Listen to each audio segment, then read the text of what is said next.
Chapter 1. The day of release. Getting married. Apprentice, 3 years ago you took the blame for someone else, and now you're finally getting out of prison. I'm passing this Lawrence Evenly Dragon token to you.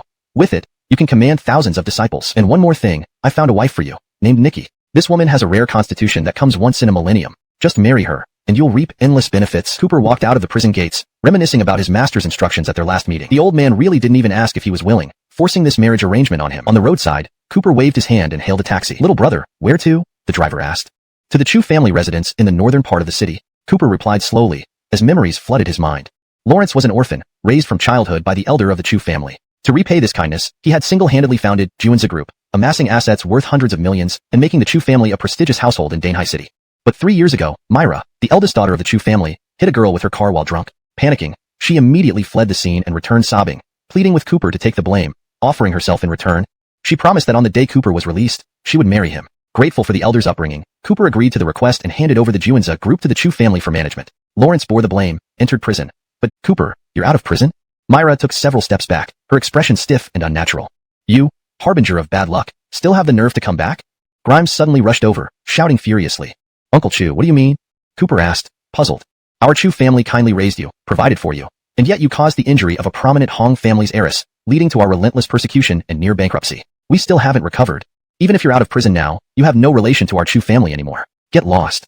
Grimes's face was stern, his attitude unyielding. What? Cooper was shocked, glaring at Myra. Rian, it was clearly you who hit that person. You cried and begged me to take the blame, even promising to marry me in return. That's why I agreed. Have you been hiding the truth all these years? This remark placed Myra squarely under scrutiny. Unexpectedly, instead of remorse, she retorted boldly. So what if you took the blame for me? You're the adopted son of the Chu family. Without us, you would have starved to death. My saying I liked you back then was just using you to take the fall. Did you actually believe me and think I'd want to marry a nobody like you? How could someone like you, an orphan with no parents, ever be worthy of marrying an heiress of the Chu family? Identity hidden. Still, her commanding presence sent shivers through everyone present. Under the spotlight, she hooked her arm around Cooper's, looked at Myra and the crowd, and declared defiantly. Who says no one wants to marry Cooper? I do. End of Chapter 1. Chapter 2. Ugly monster or great beauty? At the sight, the Chu family was in an uproar. Lawrence even. What is going on here? Isn't Cooper just out of jail? Lawrence is actually hooking up with a rich woman who drives a Ferrari. This guy has nothing. Could he possibly have some extraordinary, special skills? At this moment, even Cooper was surprised, and he lowered his voice to ask, Beauty, who are you? Have we met before? My name is Xandra. Your master must have mentioned our marriage arrangements. Xandra replied. Lawrence hearing this name, Cooper suddenly understood. So this was the fiancée his master had arranged for him. Tisi. Suddenly, Myra sneered disdainfully. For a woman, it's not about wealth but beauty. I'm a stunning beauty with countless suitors. She covers herself so tightly. She's probably an ugly monster, too afraid to show her true face. Okay, for your sake, I won't settle accounts with the Chu family today. Lawrence and the beautiful lady got into the Ferrari together. The many members of the Chu family watched with gnashing teeth, but they were intimidated by Xandra's formidable presence and dared not interfere. Annoying. Dad, I can't take a slap in vain. We must take revenge. Myra glared bitterly. That young lady has noble grace and drives a Ferrari. Our Chu family can't afford to provoke her. Grimes frowned. Dad, you can't really be fooled by Cooper, right? A convict has no qualifications to marry such a wealthy and beautiful girl. She must have been hired along with the car. Myra insisted firmly. This statement made everyone in the Chu family realize and agree with her assumption. Not yet. Grimes continued. Miss Xiao is about to arrive. Our priority now is to serve this VIP well. Once we gain Miss Xiao's favor, dealing with Cooper will be like crushing an ant. Upon hearing this, everyone in the Chu family grew excited, believing their family was about to rise in status. Though Xandra's reputation as the first beauty of Donghua spread far and wide, few people had seen her, so the Chu family didn't know what she looked like. They never expected that the legendary Miss Xiao was Cooper's fiancée. 1 hour, 2 hours, 3 hours? But Cooper patted his chest and laughed. Don't worry, I exercise every day in prison, so I should be able to handle it. Xandra froze for a few seconds before realizing what he meant, blushing furiously. Pervert. She glared at Cooper irritably. Let me tell you the truth. I agreed to marry you partly because I owe your master a favor, but also to use you as a shield. What do you mean? Cooper asked. Xandra explained. A few months ago, at a banquet, Underground King, Mr. Arthur fell head over heels in love with me. Mr. Arthur is already in his 50s, but is madly pursuing me. Lawrence even announced that he plans to marry me on his birthday in 3 months. Many people already see me as Mrs. Arthur. I don't want to marry Mr. Arthur, so I came to you. After hearing this, Cooper's heart skipped a beat. Mr. Arthur. Lawrence is a ruthless underground warlord, with thousands of henchmen under his command. Not only Donghua City, but the entire Tiannan province was his territory. Now that you know this, do you still dare to touch me? Suddenly, Xandra quickly stepped forward, half of her body leaning against Cooper's, her fragrance overwhelming him. What? Cooper was taken aback. Do you dare to touch me? Dare to wear Mr. Arthur's green hat? Chapter 3. Beauty and Temptation. Nikki took the initiative to reach out her delicate hand, hooking his neck. She then lifted her chin high, her eyes filled with defiance. Faced with such an enticing beauty, anyone else might have succumbed by now. At this moment, Cooper felt a dry mouth and parched throat, but gently pushed her away. Miss Xiao, you are indeed an alluring beauty, but I hope you genuinely fall in love with me, not use this way to win me. Coward. Nikki spat harshly. Cooper, I thought you'd be different from others, but I was wrong. You're nothing but a coward, a waste of space, a weakling. No wonder the Chu family looks down on you. You'll only be a worm for them to manipulate for your entire life. These stinging words deeply pierced Cooper's heart, reminding him of Myra's betrayal and the disdainful ridicule of the Chu family. Boom. A sudden surge of inexplicable rage ignited within him. His eyes turned crimson as he stared at Nikki before him. However, Nikki didn't notice his abnormal state and continued berating. Waste of space, go away. Leave Donghua City, the farther, the better, so that Sir Arthur can't find you. Tears streaked down her cheeks as she cursed, revealing her despair towards her fate. Though young and beautiful, she was forced to submit to that old man, Sir Arthur. Miss Xiao, please don't be angry. I'll take responsibility for you. Cooper promised. Still calling me Miss Xiao? Nikki shot him an exasperated glance. Shwe, Luella. Cooper pulled her into his arms, wanting to cherish her.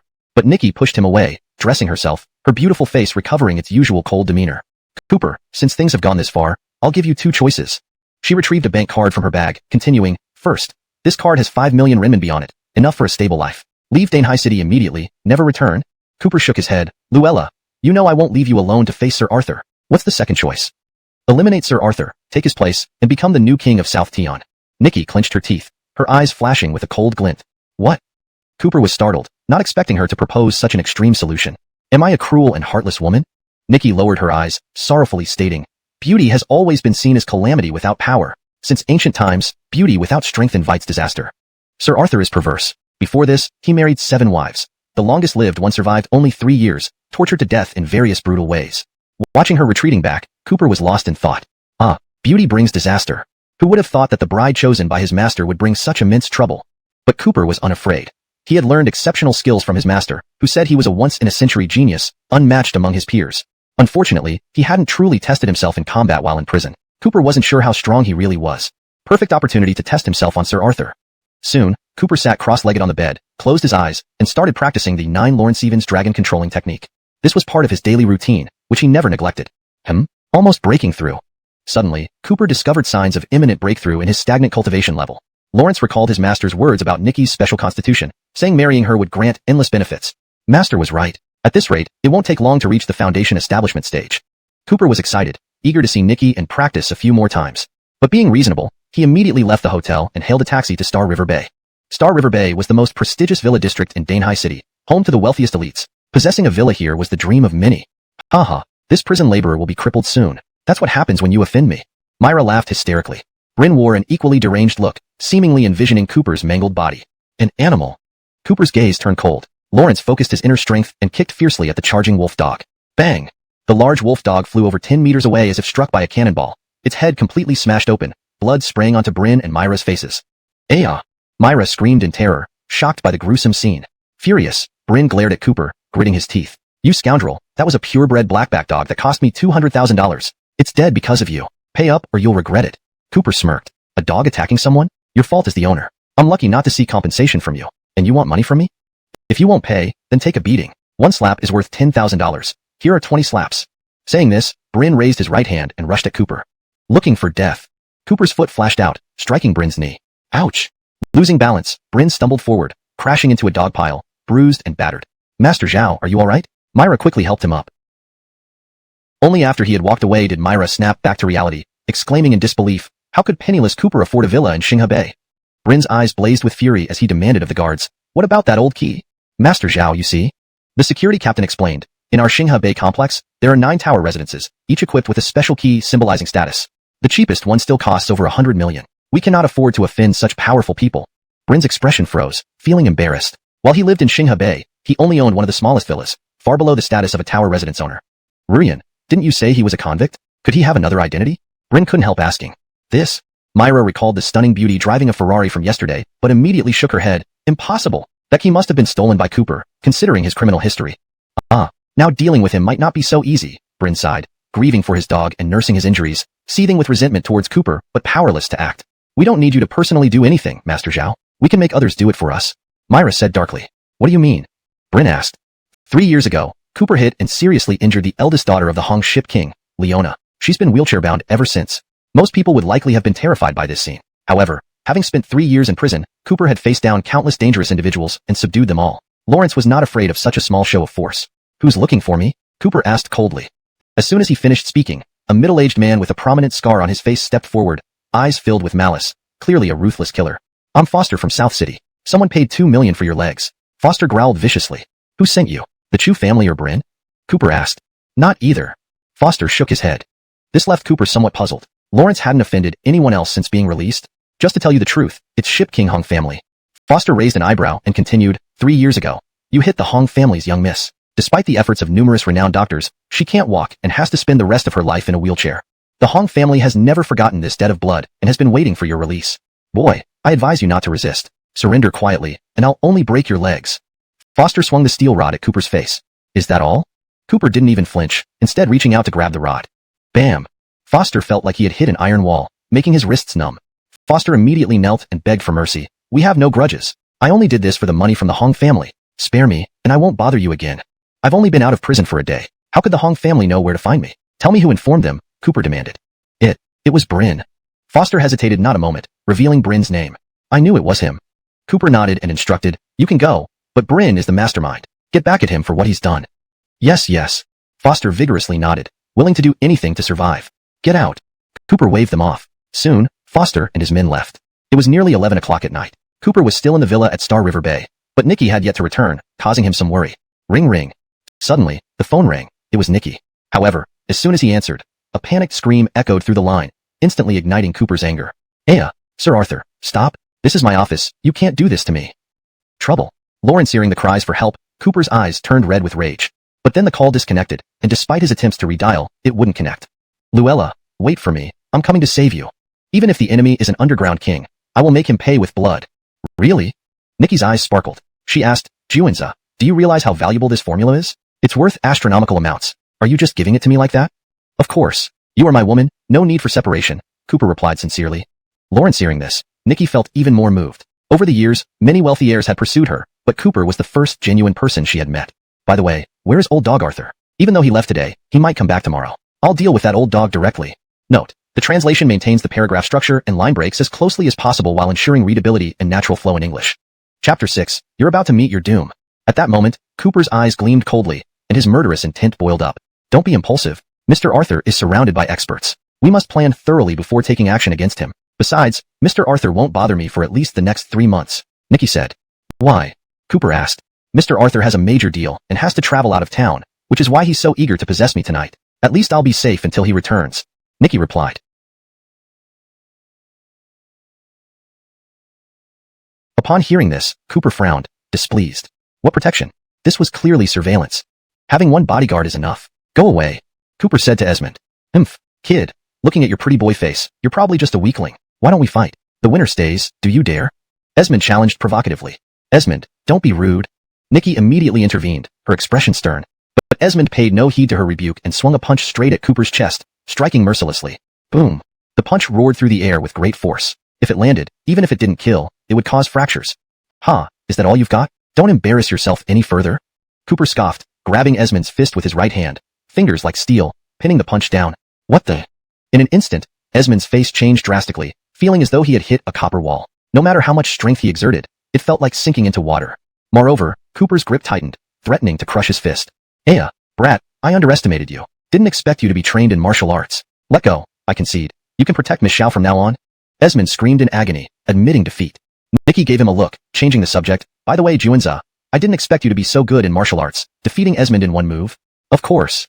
Cooper nodded proudly. "Not only am I proficient in martial arts, but my medical skills are also top-notch. In Daxia, apart from my master, no one surpasses my medical prowess."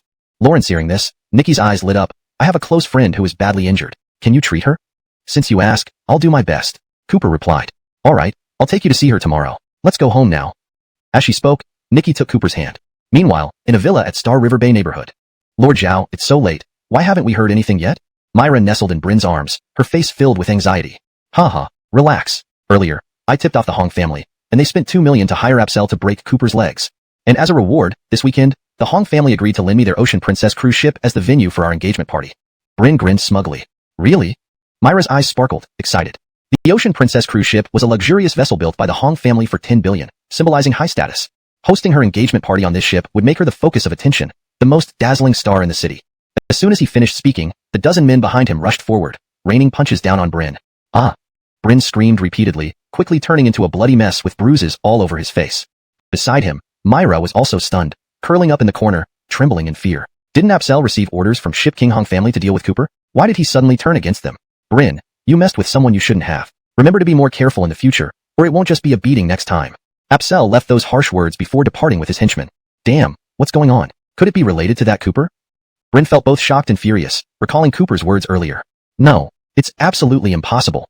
Myra shook her head vigorously. I know Cooper best. He's an orphan without any background. If not for my grandfather's kindness in taking him in, he would have starved long ago. Moreover, he just got out of prison after 3 years. How could he possibly command Apsel? Perhaps you've offended some big shot, Mr. Zhao, so they sent Apsel to warn you, one of the thugs speculated. Lawrence hearing this, Bryn frowned, unable to think of anyone he might have offended. Whatever, I'll deal with Cooper myself at the engagement ceremony. The next morning at the Star River Bay Villa, Miss Zhao, Miss Hong is resting in the back garden. A servant soon approached, leading them to the Hong family's garden.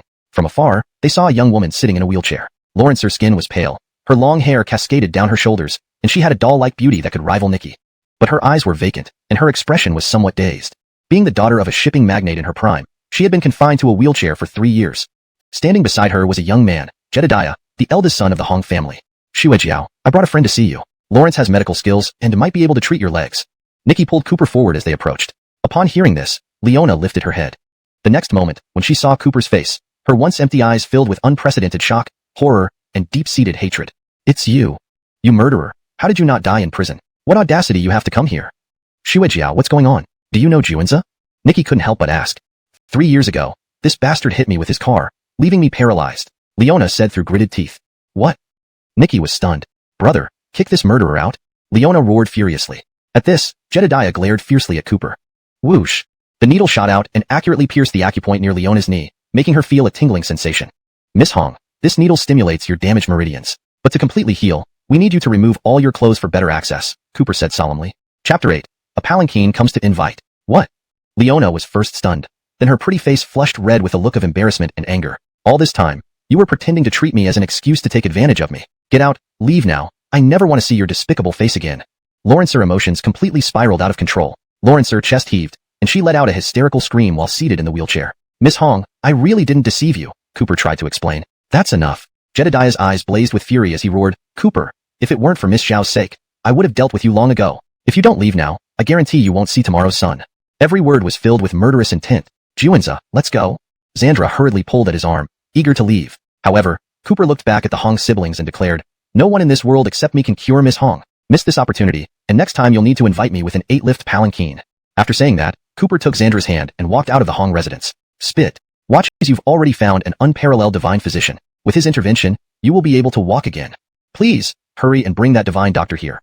Old man wishes to learn from him. Upon hearing this, the Hong siblings were thoroughly shocked. Could it be that Cooper wasn't merely a bluffing hooligan but indeed a genuine divine healer? But they had just rudely driven him away from their home. Master Luo, are you sure about what you saw? Jedediah still harbored doubts. How dare you doubt me? Tell you this, when it comes to acupuncture, I am not even worthy to tie the shoes of that divine healer. Master Luo's statement stunned everyone. Brother, quickly bring Cooper back. Leona was overwhelmed with excitement, seeing a glimmer of hope to stand again. All right, I'll go right away. Jedediah immediately rushed out. 15 minutes later. Knock, knock, knock. Jedediah reached the villa at Star River Bay, frantically knocking on the door. Young Master Hong, why are you here? Xandra opened the door, her expression changing instantly. She and Cooper had just arrived home, and she hadn't expected Jedediah to come chasing after them. Could this be for revenge? To her surprise, Mr. Chun, I'm sorry for misjudging you earlier. Please come back and treat Xuejiao's legs. Jedediah rushed to Cooper's side, his demeanor extremely respectful, contrasting sharply with his previous air alongside the servants. Xuejiao, let's go. Cooper held Xandra's hand and climbed into the palanquin. 30 minutes later, they returned to the Hong residence and entered Leona's room. Besides Leona and Master Luo, another middle-aged man in lavish attire stood there, radiating authority. Uncle Hong. Xandra greeted immediately. This dignified man was none other than the illustrious East Sea shipping king, Hutch. Hutch cast a piercing glance at Cooper and said, Boy, I've heard about you. Let's set aside past misunderstandings today. If you can cure Xuejiao's legs, the Hong family will reward you handsomely. Lawrence seat of the Hong family, I need to remove clothing to perform acupuncture, Cooper said. Clear the room.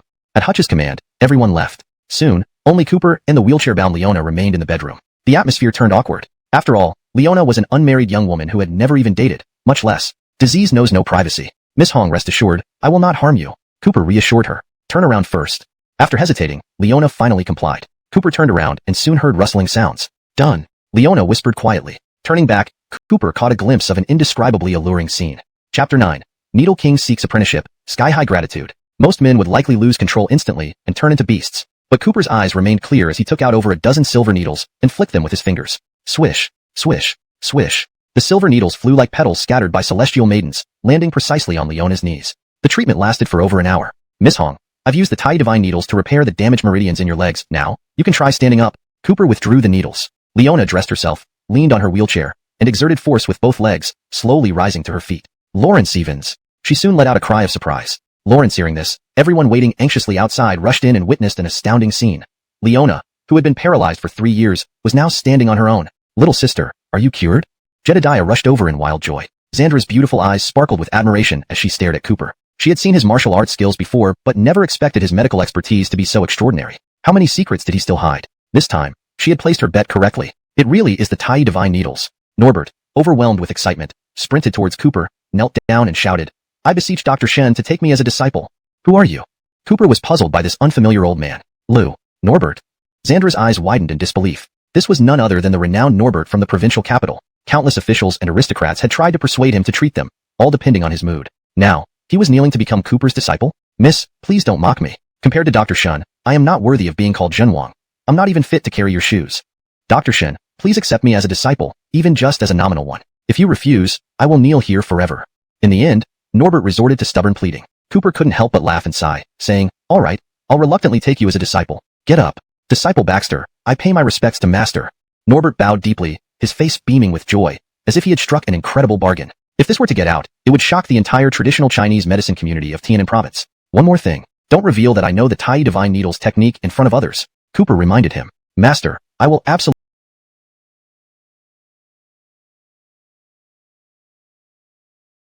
keep it secret.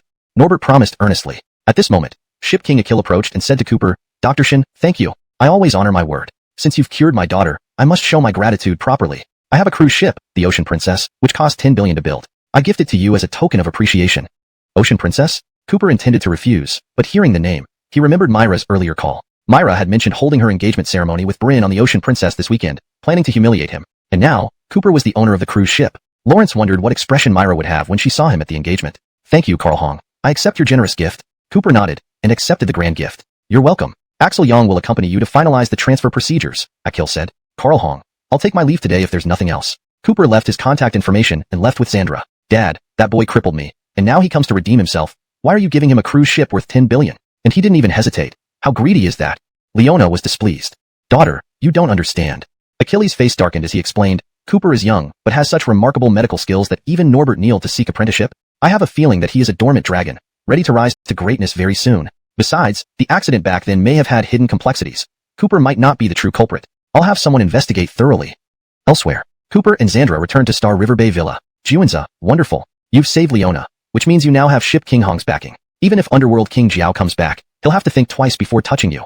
Xandra exclaimed excitedly. I don't need Hong family's support. I am my own mountain. Cooper stood tall and declared proudly, if that old dog Jiao returns, I will protect you and make him pay with blood. Lawrence hearing this, Xandra was touched. Though she knew Cooper's current strength wasn't enough to match Jiao, she still wanted to believe he could create a miracle. Ring ring. Suddenly, her phone rang. It was her secretary. Miss, this weekend, Bryn will marry Myra. Lawrence invites you to attend their engagement ceremony on the Ocean Princess. Chapter 10. Nikki's Dominance. Myra? Upon hearing this name, Nikki raised an eyebrow. Isn't she the woman who got Cooper imprisoned for 3 years? Miss, if you're busy, I'll reject it on your behalf, the secretary said. No. Agree to it. I'll attend. Nikki's beautiful eyes gleamed with a mischievous intent. Cooper had helped her immensely, so she would also stand up for him and teach Myra a severe lesson. Luella, what's wrong? Who called? Cooper asked curiously from beside her. Nothing much, just some work-related matters. Nikki decided to keep it secret for now, planning to surprise Cooper at the engagement ceremony.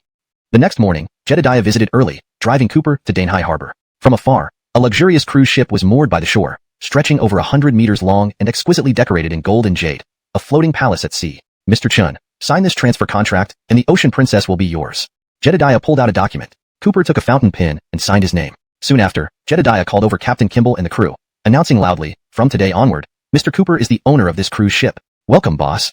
Captain Kimball and the staff bowed respectfully to Cooper. At ease. Cooper waved them off. At this moment, Jedediah added, Mr. Chen, I've investigated and confirmed that you were innocent, framed by Myra 3 years ago. The Hong family can help you take revenge and reclaim the Juanza group you founded. Many thanks for your offer, but it's unnecessary, Cooper declined with a sharp gaze. I intend to reclaim everything lost by my own hand. Fine, then I won't meddle any further.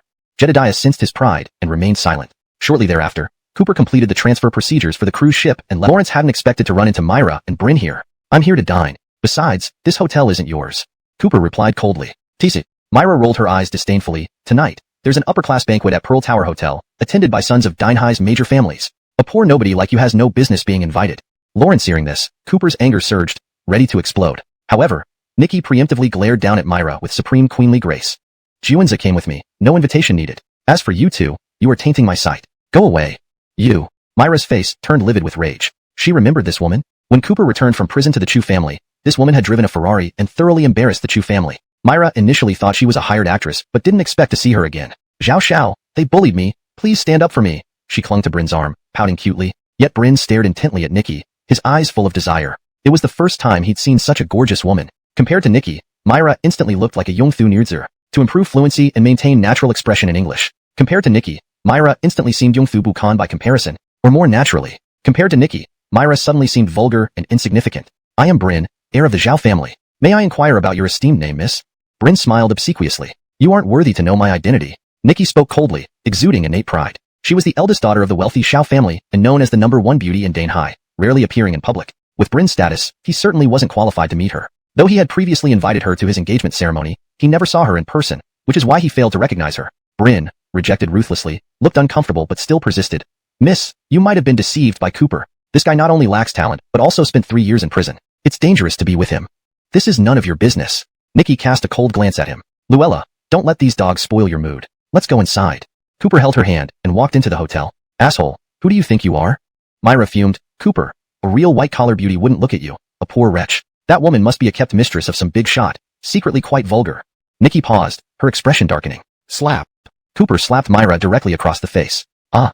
Myra screamed shrilly, leaving a red handprint on her cheek. Bitch, if you dare speak nonsense again, I'll tear out your tongue. Cooper warned coldly. Cooper, you dared to hit me? You're finished. This is Pearl Tower Hotel. Someone. Myra shrieked like a shrew. Soon, the commotion attracted attention from many people. Step, step, step. The hotel manager rushed over with a group of burly security guards wielding electric batons. Manager, there's a violent ex-con here. Throw him out? Myra immediately reported, not forgetting to glare at Cooper, seemingly relishing in the anticipation of his humiliation. But then, the manager saw Nikki and rushed forward, deeply bowing. Miss Xiao, your presence honors our hotel greatly. Chapter 11. What can you do to me? Seeing this, Myra and Bryn were both dumbfounded. Throw these two troublesome fellows out.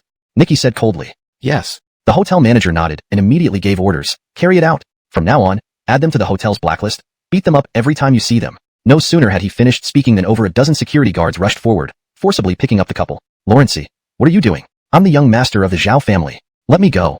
Despite their frantic struggling, it was futile. They were soon thrown out of the hotel, ending up bruised and battered. King Hell. This was because underground King Arthur from Tiannan had announced that he considered her his exclusive property, forbidding anyone else to touch her. Tap, tap, tap. Suddenly, a well-dressed young man with a gentlemanlike smile approached and greeted. Miss Xiao, it's been a while. You look even more beautiful. Master Lu. Nikki nodded slightly. Beside her, Cooper raised an eyebrow, becoming alert. Lawrence recognized the suit-wearing youth. He was Reed, the son of Dinhai's richest man, worth billions. Lawrence indulged in debauchery and nightly revelries, being the leader of Dinhai's playboy circle. Miss Xiao, with so many eyes around, I've opened a presidential suite on the top floor. Why don't we go upstairs for a drink? Reed invited. How about not?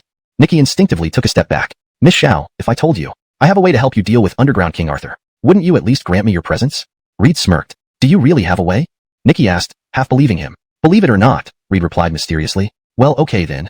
After some hesitation, Nikki finally agreed and followed him out of the banquet hall. Cooper closely followed behind, fearing Reed might have ulterior motives. Is this your new bodyguard? Reed glanced at Cooper but didn't take it seriously. They quickly arrived at the luxurious presidential suite. Apologized to Luella. Otherwise, I'll make you regret ever being born. Reed was initially stunned, then burst into uncontrollable laughter. Ah, you, a mere bodyguard, have the nerve to talk big. Do you really think you can scare me? Men, break this punk's limbs and throw him out of the hotel? Yes. The dozen suited men circled around Cooper, glaring fiercely. Stupid kid, you picked the wrong enemy in Master Lu. Daring to challenge Master Lu is courting death. As they lunged at Cooper with brutal force, he scoffed. A bunch of scum.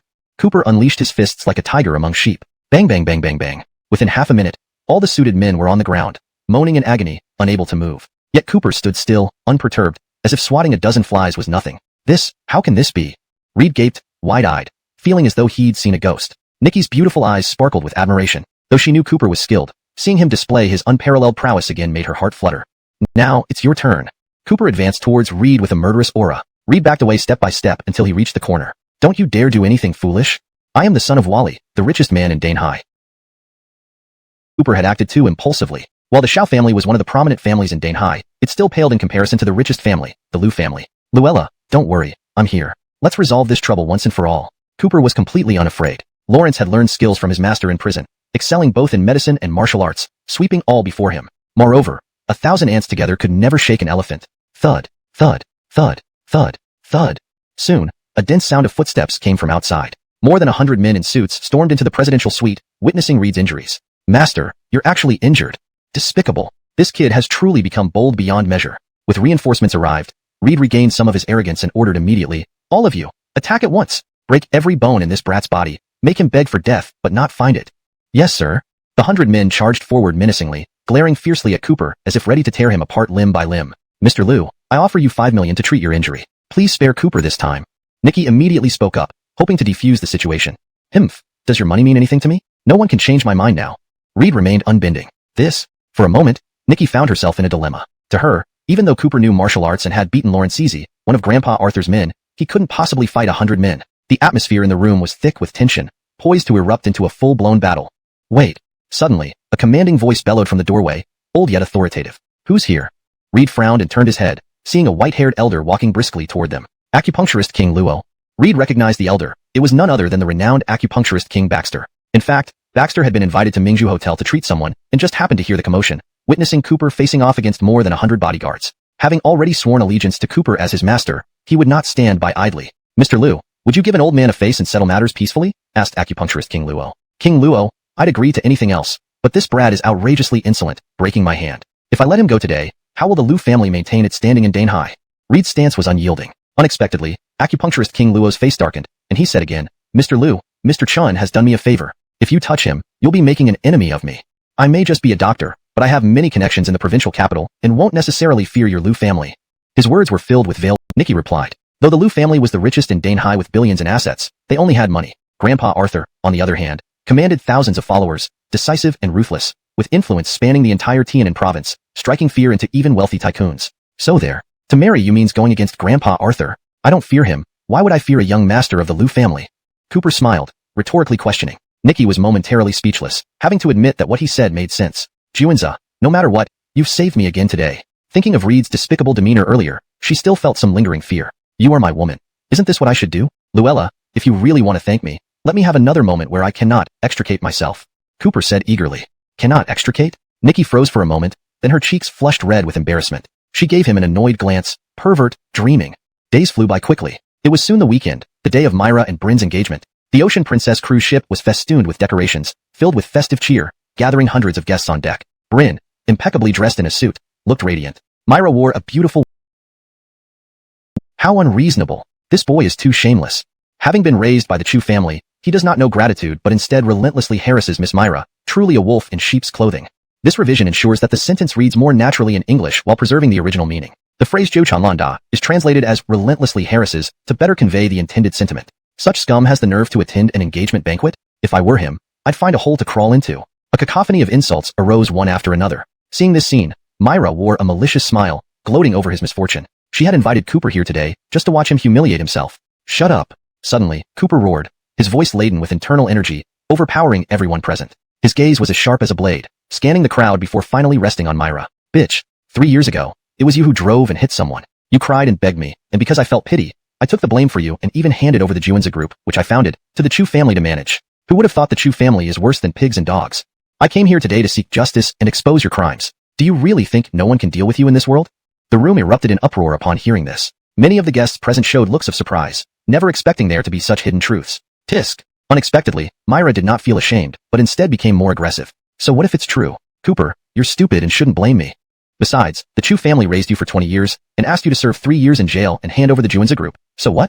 Now you have nothing and carry a criminal record. You're like a homeless stray dog. Do you have the right to challenge me? Today, without that golden singer supporting you, it's easy for me to get rid of you. At this moment, Myra's arrogance shone through, revealing her cruel side. She intended to crush Cooper mercilessly at her engagement party to vent her pent-up hatred. Humph. To her surprise, Cooper not only wasn't afraid but laughed coldly. Myra, do you think having Bryn as your backing gives you free rein? Let me tell you. I came here today to prevent your engagement ceremony from happening and turn it into a laughingstock of all Donghua City. Every word rang out loudly, reverberating throughout the deck. Dream on, deluded fool. Myra rolled her eyes, mocking him. Brat, you're nothing but trash fresh out of prison, not even fit to carry shoes for young Master Zhao. Where do you get the nerve from?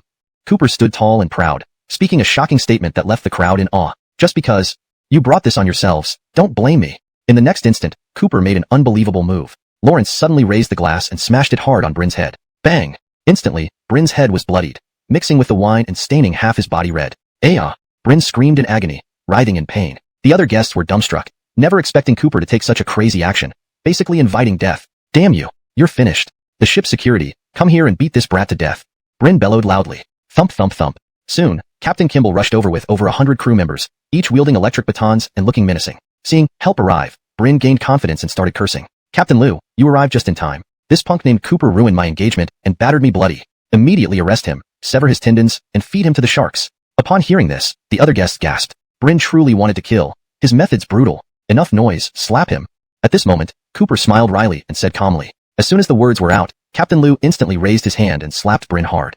Slap. The sound was loud and clear, resonating through the entire room. Captain Liu, what are you doing? Bryn was stunned, feeling both angry and wronged. To everyone's shock, Captain Liu and all the crew members bowed deeply to Cooper in unison. Greetings, Mr. Chun. Greetings, Mr. Chun. Greetings, Mr. Chun.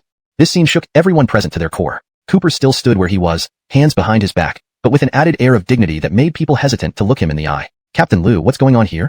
At this point, Myra's eyes widened nervously, sensing an ominous foreboding. She couldn't help but say, Cooper is just a convict. Are you confused? Don't let him deceive you. Outrageous. Captain Liu glared at her fiercely. You blind fool. Mr. Chun is the rightful owner of this ocean princess. End of chapter 13. Chapter 14. Nikki has arrived. What? Upon hearing this, the entire venue erupted into uproar. Everyone wore expressions of disbelief. Nonsense. Ridiculous nonsense. Myra shook her head vigorously, unwilling to believe it. Cooper is just a useless convict who has just been released from prison. Penniless and worthless. How could he possibly become the owner of the ocean princess? Exactly. Who doesn't know that this cruise ship belongs to the shipping magnate Hong family? Captain Liu, you must be joking. Bryn also protested. Unexpectedly, in the next moment, slap. Captain Liu delivered a harsh slap across Bryn's face, yelling angrily, impudent. How dare you question Mr. Chin's dignity? Bryn, having received the slap, looked pitiful but dared not retaliate. Haha. Seeing this scene, Cooper laughed. I told you before that I wouldn't let your wedding happen. Get them all smashed. No sooner had the words left his lips than over 100 crew members surged forward aggressively. Clash. Bang. Loud crashes. All the tables were smashed to pieces, the photos torn apart, transforming the previously festive engagement ceremony into a scene of utter chaos. And the bride and groom, Bryn and Myra, became the laughingstocks of the crowd. Ah, Cooper, you foul dog. How dare you ruin my engagement ceremony? Myra shrieked in fury, spewing curses. Your mouth needs washing out. Cooper slapped her hard across the face. Slap. Myra was flung several meters away, blood trickling from the corner of her mouth, and a red handprint clearly visible on her cheek. How dare you lay a hand on Ruyan? Bryn asked through gritted teeth. This is my territory, and I make the rules. Not only can I hit her, but I can toss both of you off this cruise ship with just a word. Cooper declared with an air of authority. What wickedness! Seething with anger, Bryn stared at him intently. Brat, what trick did you use to become the owner of this cruise ship? The truth is this. I cured Leona's legs and helped her walk again after years in a wheelchair. In gratitude, the Hong family gifted me this cruise ship, Cooper replied. What? Learning the truth, everyone present was stunned. Their gazes toward Cooper now filled with awe and respect. They couldn't believe he possessed such miraculous medical skills that could heal Leona after years of paralysis. Cooper, I don't believe you have any real medical skills. Probably just a lucky guess. Myra sneered. Beside her, Bryn also smirked insidiously. Kid, I thought you had some powerful background, but it turns out you just got lucky. Humph. But I still have an ace up my sleeve that will make you regret it for life. His words dripped with menace. What ace? Cooper raised an eyebrow. The Miss Xiao of the Xiao family. Bryn raised his voice, recovering some of his earlier arrogance. I've already invited Miss Xiao to attend the engagement party, and she agreed. By now, she should be arriving soon. No matter how arrogant you are, kid, in front of me invite you to my wedding. Get out now. At the same time, Bryn glanced at the owner of Mingzhu Hotel, Mr. Jacksong, and said, Mr. Jacksong, isn't this your kept woman? She cheated on you with other men, including Cooper. You should deal with her quickly. However, upon hearing this, Mr. Jacksong's expression changed drastically, breaking into a cold sweat as he grabbed Bryn by the collar and roared angrily, Zhao, if you want to die, don't drag me down with you. What do you mean?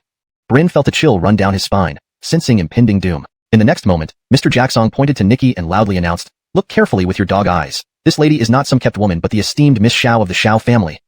Chapter 15.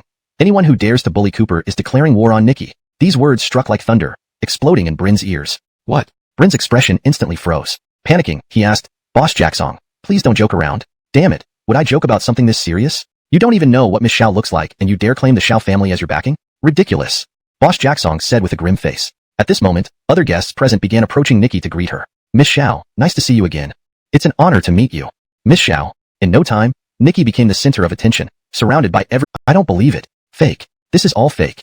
At that moment, Myra lost all rationality, behaving like a madwoman. Humph. Nikki scoffed, gripping Cooper's hand tightly and casting a cold glance at Myra. In your eyes, Cooper may be a waste. But to me, he is a towering, righteous man. You, Myra, are blind, having missed such a good man, but I will cherish him properly. From now on, anyone who dares to bully Cooper is declaring war on me, Nikki, and we will not rest until one of us is dead. Boom. Lawrence's words dropped like a boulder into still water, causing waves. All the guests present were stunned. Swoosh, swoosh, swoosh. Countless gazes were cast upon Cooper, filled with shock and doubt. What qualities did this young man possess to win the favor of Donghua City's most beautiful woman? Moreover, wasn't Nikki considered the exclusive territory of the underground king of the provincial capital? Wasn't she afraid of upsetting Master Arthur? After all, Master Arthur was a notorious gang leader who showed no mercy. Anyone who crossed him faced dire consequences. Cooper was also shocked, not expecting Nikki to declare her feelings for him publicly. At this point, Bryn was terrified, pale as death, and drenched in sweat, begging for forgiveness. Miss Xiao, I was blind and failed to recognize you, and had no idea of your relationship with Cooper. Please be merciful and spare me this once. I'll leave immediately and disappear from your sight. With that, he tried to drag Myra away. Stop, Cooper roared, blocking their path. What do you want to do next? Myra glared at him, feeling deeply aggrieved. After all, she had betrayed Cooper, and yet this guy somehow managed to earn Nikki's admiration. Myra, you made me take the fall and serve 3 years in jail, then stole my personally founded Juanza group. Do you think you can just walk away so easily? Cooper sternly shouted. I'm sorry, Myra stammered. Not enough. Cooper shook his head. I've already apologized. What more do you want? Myra's eyes blazed with hatred. Kneel down. Cooper ordered. Don't go too far. Do you really think I'm scared of you? Myra was always proud, feeling superior especially in front of Cooper, the Chu family's adopted son. She refused to kneel. However, Nikki spoke up again. Whatever Cooper says is my command. If you refuse to kneel, you and Bryn will be declared enemies of the Xiao family. What? Bryn shuddered in fear. To him, Cooper now had Nikki's support, and he couldn't afford to offend them. One misstep could lead to disaster for the Zhao family. Plop. Next, Bryn dragged Myra to their knees. Cooper, Ruyan and I are kneeling to you. Will this appease your anger? He became the center of attention, instantly drawing everyone's focus. Many guests surrounded him, plastering their faces with obsequious smiles, heaping praises on him. Master Chun, you are indeed a man of distinguished talent and charisma. Not only are you the owner of this cruise ship, but you have also gained Miss Xiao's favor. Young Master Chun, what is your identity? Could it be that you hail from one of the prominent families in the provincial capital? Everyone was curious about Cooper's background. After all, Nikki was the top beauty of Donghua City, from the influential Xiao family, and had extremely high standards. In others' eyes, for Cooper to win her heart, he must certainly be an extraordinary person, definitely worth courting. However, unexpectedly, Cooper surveyed the crowd with a casual gaze and said lightly, I am neither a noble heir nor from a prestigious family. I am an orphan, once adopted by the Chu family. What? Upon hearing this, everyone was shocked. An orphan without parents, how could he possibly match up to the lofty Nikki? Moreover, Doug of the provincial capital's underworld had declared his intention to marry Nikki at this birthday banquet. If Cooper lacked any significant background, how would he face Doug's wrath? Realizing this, the originally enthusiastic guests abruptly changed their attitudes 180 degrees. They found excuses to leave, and even if Cooper had 9 lives, they wouldn't suffice for him to survive. Lawrence hearing this, Bryn's eyes lit up, nodding in agreement. Great idea. Doug is a powerful figure in the provincial capital. Not just me, even my father wouldn't dare meet him. But, I do know Roberto Tong, the top dog in Donhua's underworld. Brother Dane has thousands of underlings, living a life on the edge, adept in handling chaos. Ha, Cooper humiliated me today. I'll make sure he dies by 1,000 cuts and ends up dead in the streets. With that, Bryn pulled out his phone and dialed Roberto Tong. Meanwhile, Cooper and Nikki returned to the Star River Bay villa together. Luella, thank you for supporting me today. I didn't realize I meant so much to you. Cooper gazed at her affectionately. Don't get carried away. Nikki rolled her eyes, her cheeks blushing slightly, making her look irresistibly charming. The atmosphere became somewhat intimate. Cooper lowered his head and kissed the fair maiden's lips. Ring ring. At that moment, a shrill ringtone disrupted the mood. It's my dad calling. Nikki checked her phone and her expression changed. Soon, a deep, authoritative voice came through. Luella, did I hear right that you publicly confessed to some unknown young man on the cruise ship today? Yes. Nikki nodded in confirmation. How dare you? You've tarnished the reputation of our Xiao family. Bring that boy back to the family immediately. Ruben spoke with a commanding tone, leaving no room for explanation before hanging up. Ah. Nikki sighed. Choosing to stand up for Cooper in public today, she knew it would reach her father's ears sooner or later, but not this quickly. Juanza, come with me back to the family. Nikki said. Sure. Cooper nodded, and then retrieved an exquisitely packaged brocade box from inside the house. What's this? Nikki asked curiously. We shouldn't visit your parents empty-handed, right? While in prison, I saved a prominent figure with my medical skills, and this is his gift of gratitude. Let's offer this to your parents as a token of respect today, Cooper explained casually. 15 minutes later, in the living room of the Shao family mansion, sat a middle-aged couple. The man was impeccably dressed in a suit, exuding authority. The woman retained her charm, adorned in jewelry, looking remarkably well-preserved as if she were barely in her early 30s. They were the patriarch of the Shao family, Ruben, and his wife Nadine. Mom, Dad, we're back. Nikki entered the living room, holding Cooper's hand. So this is the wild man? Ruben scrutinized Cooper from head to toe, suspicion and hostility evident in his eyes. Dad, prominent families in Donghua. My daughter's wedding cannot be meager. The dowry must be 1 billion, and Marla is not allowed to help. You must earn it on your own. Third, apart from this billion dowry, the wedding must cause a sensation throughout the city. Although Ruben spoke lightly, these 3 tasks were anything but simple. Any one of them was extraordinarily difficult. Not to mention earning such a sum of money. Just provoking Mr. Arthur could get someone killed. What? Zoya immediately became anxious upon hearing this. Dad, how can this be possible? You're making things too hard for Juanza. Doubting him? Ruben snorted coldly, his face stern. If this young man can't even handle these conditions, then he doesn't deserve to be the son-in-law of the Shao family. That's right. His master did indeed have a favor upon me, but let's keep things clear-cut. Besides you, I can offer him anything as a reward, including a life of inexhaustible wealth and glory. There's no room for negotiation. That's it. At that moment, Nadine chimed in. My daughter Marla is considered the most beautiful woman in Donghua, cultivated by our Shao family with utmost effort. She deserves the best match. People must know their place. Nadine's tone carried a certain sharpness, implying that Cooper didn't know his worth. There was an unmistakable disdain. Talk big. It looks like you lack true abilities, though your boasting is impressive. Ruben also thought Cooper was bluffing but didn't feel like arguing further. This young man agreed to the impossible conditions, but surely wouldn't succeed. All right, if there's nothing else, you can leave now. Ruben issued the order to leave. Then, Cooper spoke formally. Uncle Shao, I'll go now. However, the gift I brought you is extremely precious. I hope you will treat it carefully and store it properly. Lawrence hearing this, Ruben's interest was piqued. Previously, when Cooper came with gifts, he dismissed them as insignificant because he underestimated the boy. Now he was curious. Unwrapping layers of elegant packaging, Ruben opened the innermost brocade box. Inside lay a porcelain vase. The vase looked like blue and white porcelain, exuding an ancient aura yet remarkably well-preserved, radiating grace. Despite the Shao family's wealth, Ruben hadn't delved deeply into rare antiques and thus lacked discernment. Lawrence scrutinized it, but couldn't understand its value. Tisi, Nadine remarked disdainfully. I thought it would be something valuable. Is that all? Look at the items on our display shelves. These are far more valuable gifts given by friends and clients. Cooper glanced at the display items. There were many fine pieces, some genuinely good, but the most expensive among them was only that he could help treat them or their families. Among these people was Aaron, known as the wealth god of Northern Jiang. Suffering from a serious illness, Aaron had consulted many renowned doctors, including retired imperial physicians, but no one could help. In his last hope, he sought out Cooper. Cooper cured him immediately with his medical prowess. Overjoyed, Aaron regarded Cooper as his savior and generously gifted him an ancestral famille rose porcelain vase. Today, only 2 such vases remain. One is stored in the Imperial Capital Museum as a national treasure, and the other is this one. It's an invaluable artifact. If someone knowledgeable were to see this vase, they might go mad with excitement. However, Nadine got angry upon hearing Cooper's words. Outrageous. Young man, what do you mean? Are you saying I don't recognize its value? Do you know how expensive our villa is? Buying 10 of these villas with a bottle. Humph. How much can a broken bottle be worth? I think you're talking nonsense. Our Shao family wouldn't cherish such rubbish. With those words, the enraged Nadine snatched the porcelain vase from Ruben and threw it on the ground with all her might. Bang! The priceless, nationally treasured porcelain vase shattered into pieces. Charmaine couldn't believe her eyes as she looked at the scattered shards. Even she thought Nadine's actions were too extreme. Mom, what are you doing?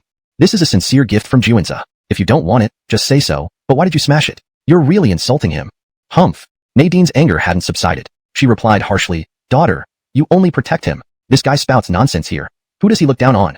Besides, since he says he gave it to me, it belongs to me now. It's my business how I deal with it. Charmaine stomped her feet angrily. Mom, you are completely unreasonable. Shuerue, don't argue anymore. At that moment, Cooper stopped her, looking at Nadine and said, Aunt Jiang, you're right. Since you own it now, you have the right to dispose of it. But I hope you won't regret it in the future. Shuerue, let's go. Cooper knew that the Shao parents were fabulously wealthy, looking down on others, clearly disrespecting him. Lawrence didn't want to make himself any more uncomfortable. Lawrence quickly left with Charmaine. Juanza, I'm sorry, let me apologize for Mom. Lawrence her temper, Charmaine said. No need to explain. Cooper shook his head. It's not their fault. After all, I'm just an orphan from humble origins, poor in yuan. Wow. Ruben exclaimed happily. So it is quite valuable. Your eyes are sharp indeed, Mr. Ma. Meanwhile, Nadine was sweeping up the porcelain shards with a broom. Elon glanced over and became captivated. Hold on, don't sweep yet. Lawrence immediately crouched down and examined the shards closely, becoming increasingly shocked. Lawrencey. Nadine chuckled inside. Mr. Ma, you're really obsessed with antiques. Even broken pieces on the floor catch your interest? No. But Elon suddenly asked in shock. What happened here? Where did this come from? Not much. Ruben explained, just now, my daughter brought her boyfriend over. Lawrence gave me this cheap item from a street stall and boasted wildly. Nadine got angry and smashed it. You. Oh no. Elon collapsed onto the floor, clutching the shards tightly, pounding the ground in anguish. This is desecration. This isn't some cheap stall item. It has great significance. What do you mean? Ruben was perplexed. Elon held the shards mournfully. It's ruined. Ruined. Do you know, this is a Yuan Dynasty Famille Rose porcelain vase. There are only two in the world, one of appraiser on many treasure evaluation shows. Lawrence never made a mistake before. Next moment, Elon firmly reasserted, my judgment won't go wrong. This really is a Yuan Dynasty blue and white porcelain bottle. I guarantee it. I've closely examined another one like this in the Imperial Capital Museum. It's identical to this one, making them a pair. What a precious item. Ruined like this, what a sin. After saying this, Elon left in a huff. In the room, Ruben and Nadine looked at each other in silence, filled with regret. Nadine, holding the porcelain shards, lamented bitterly.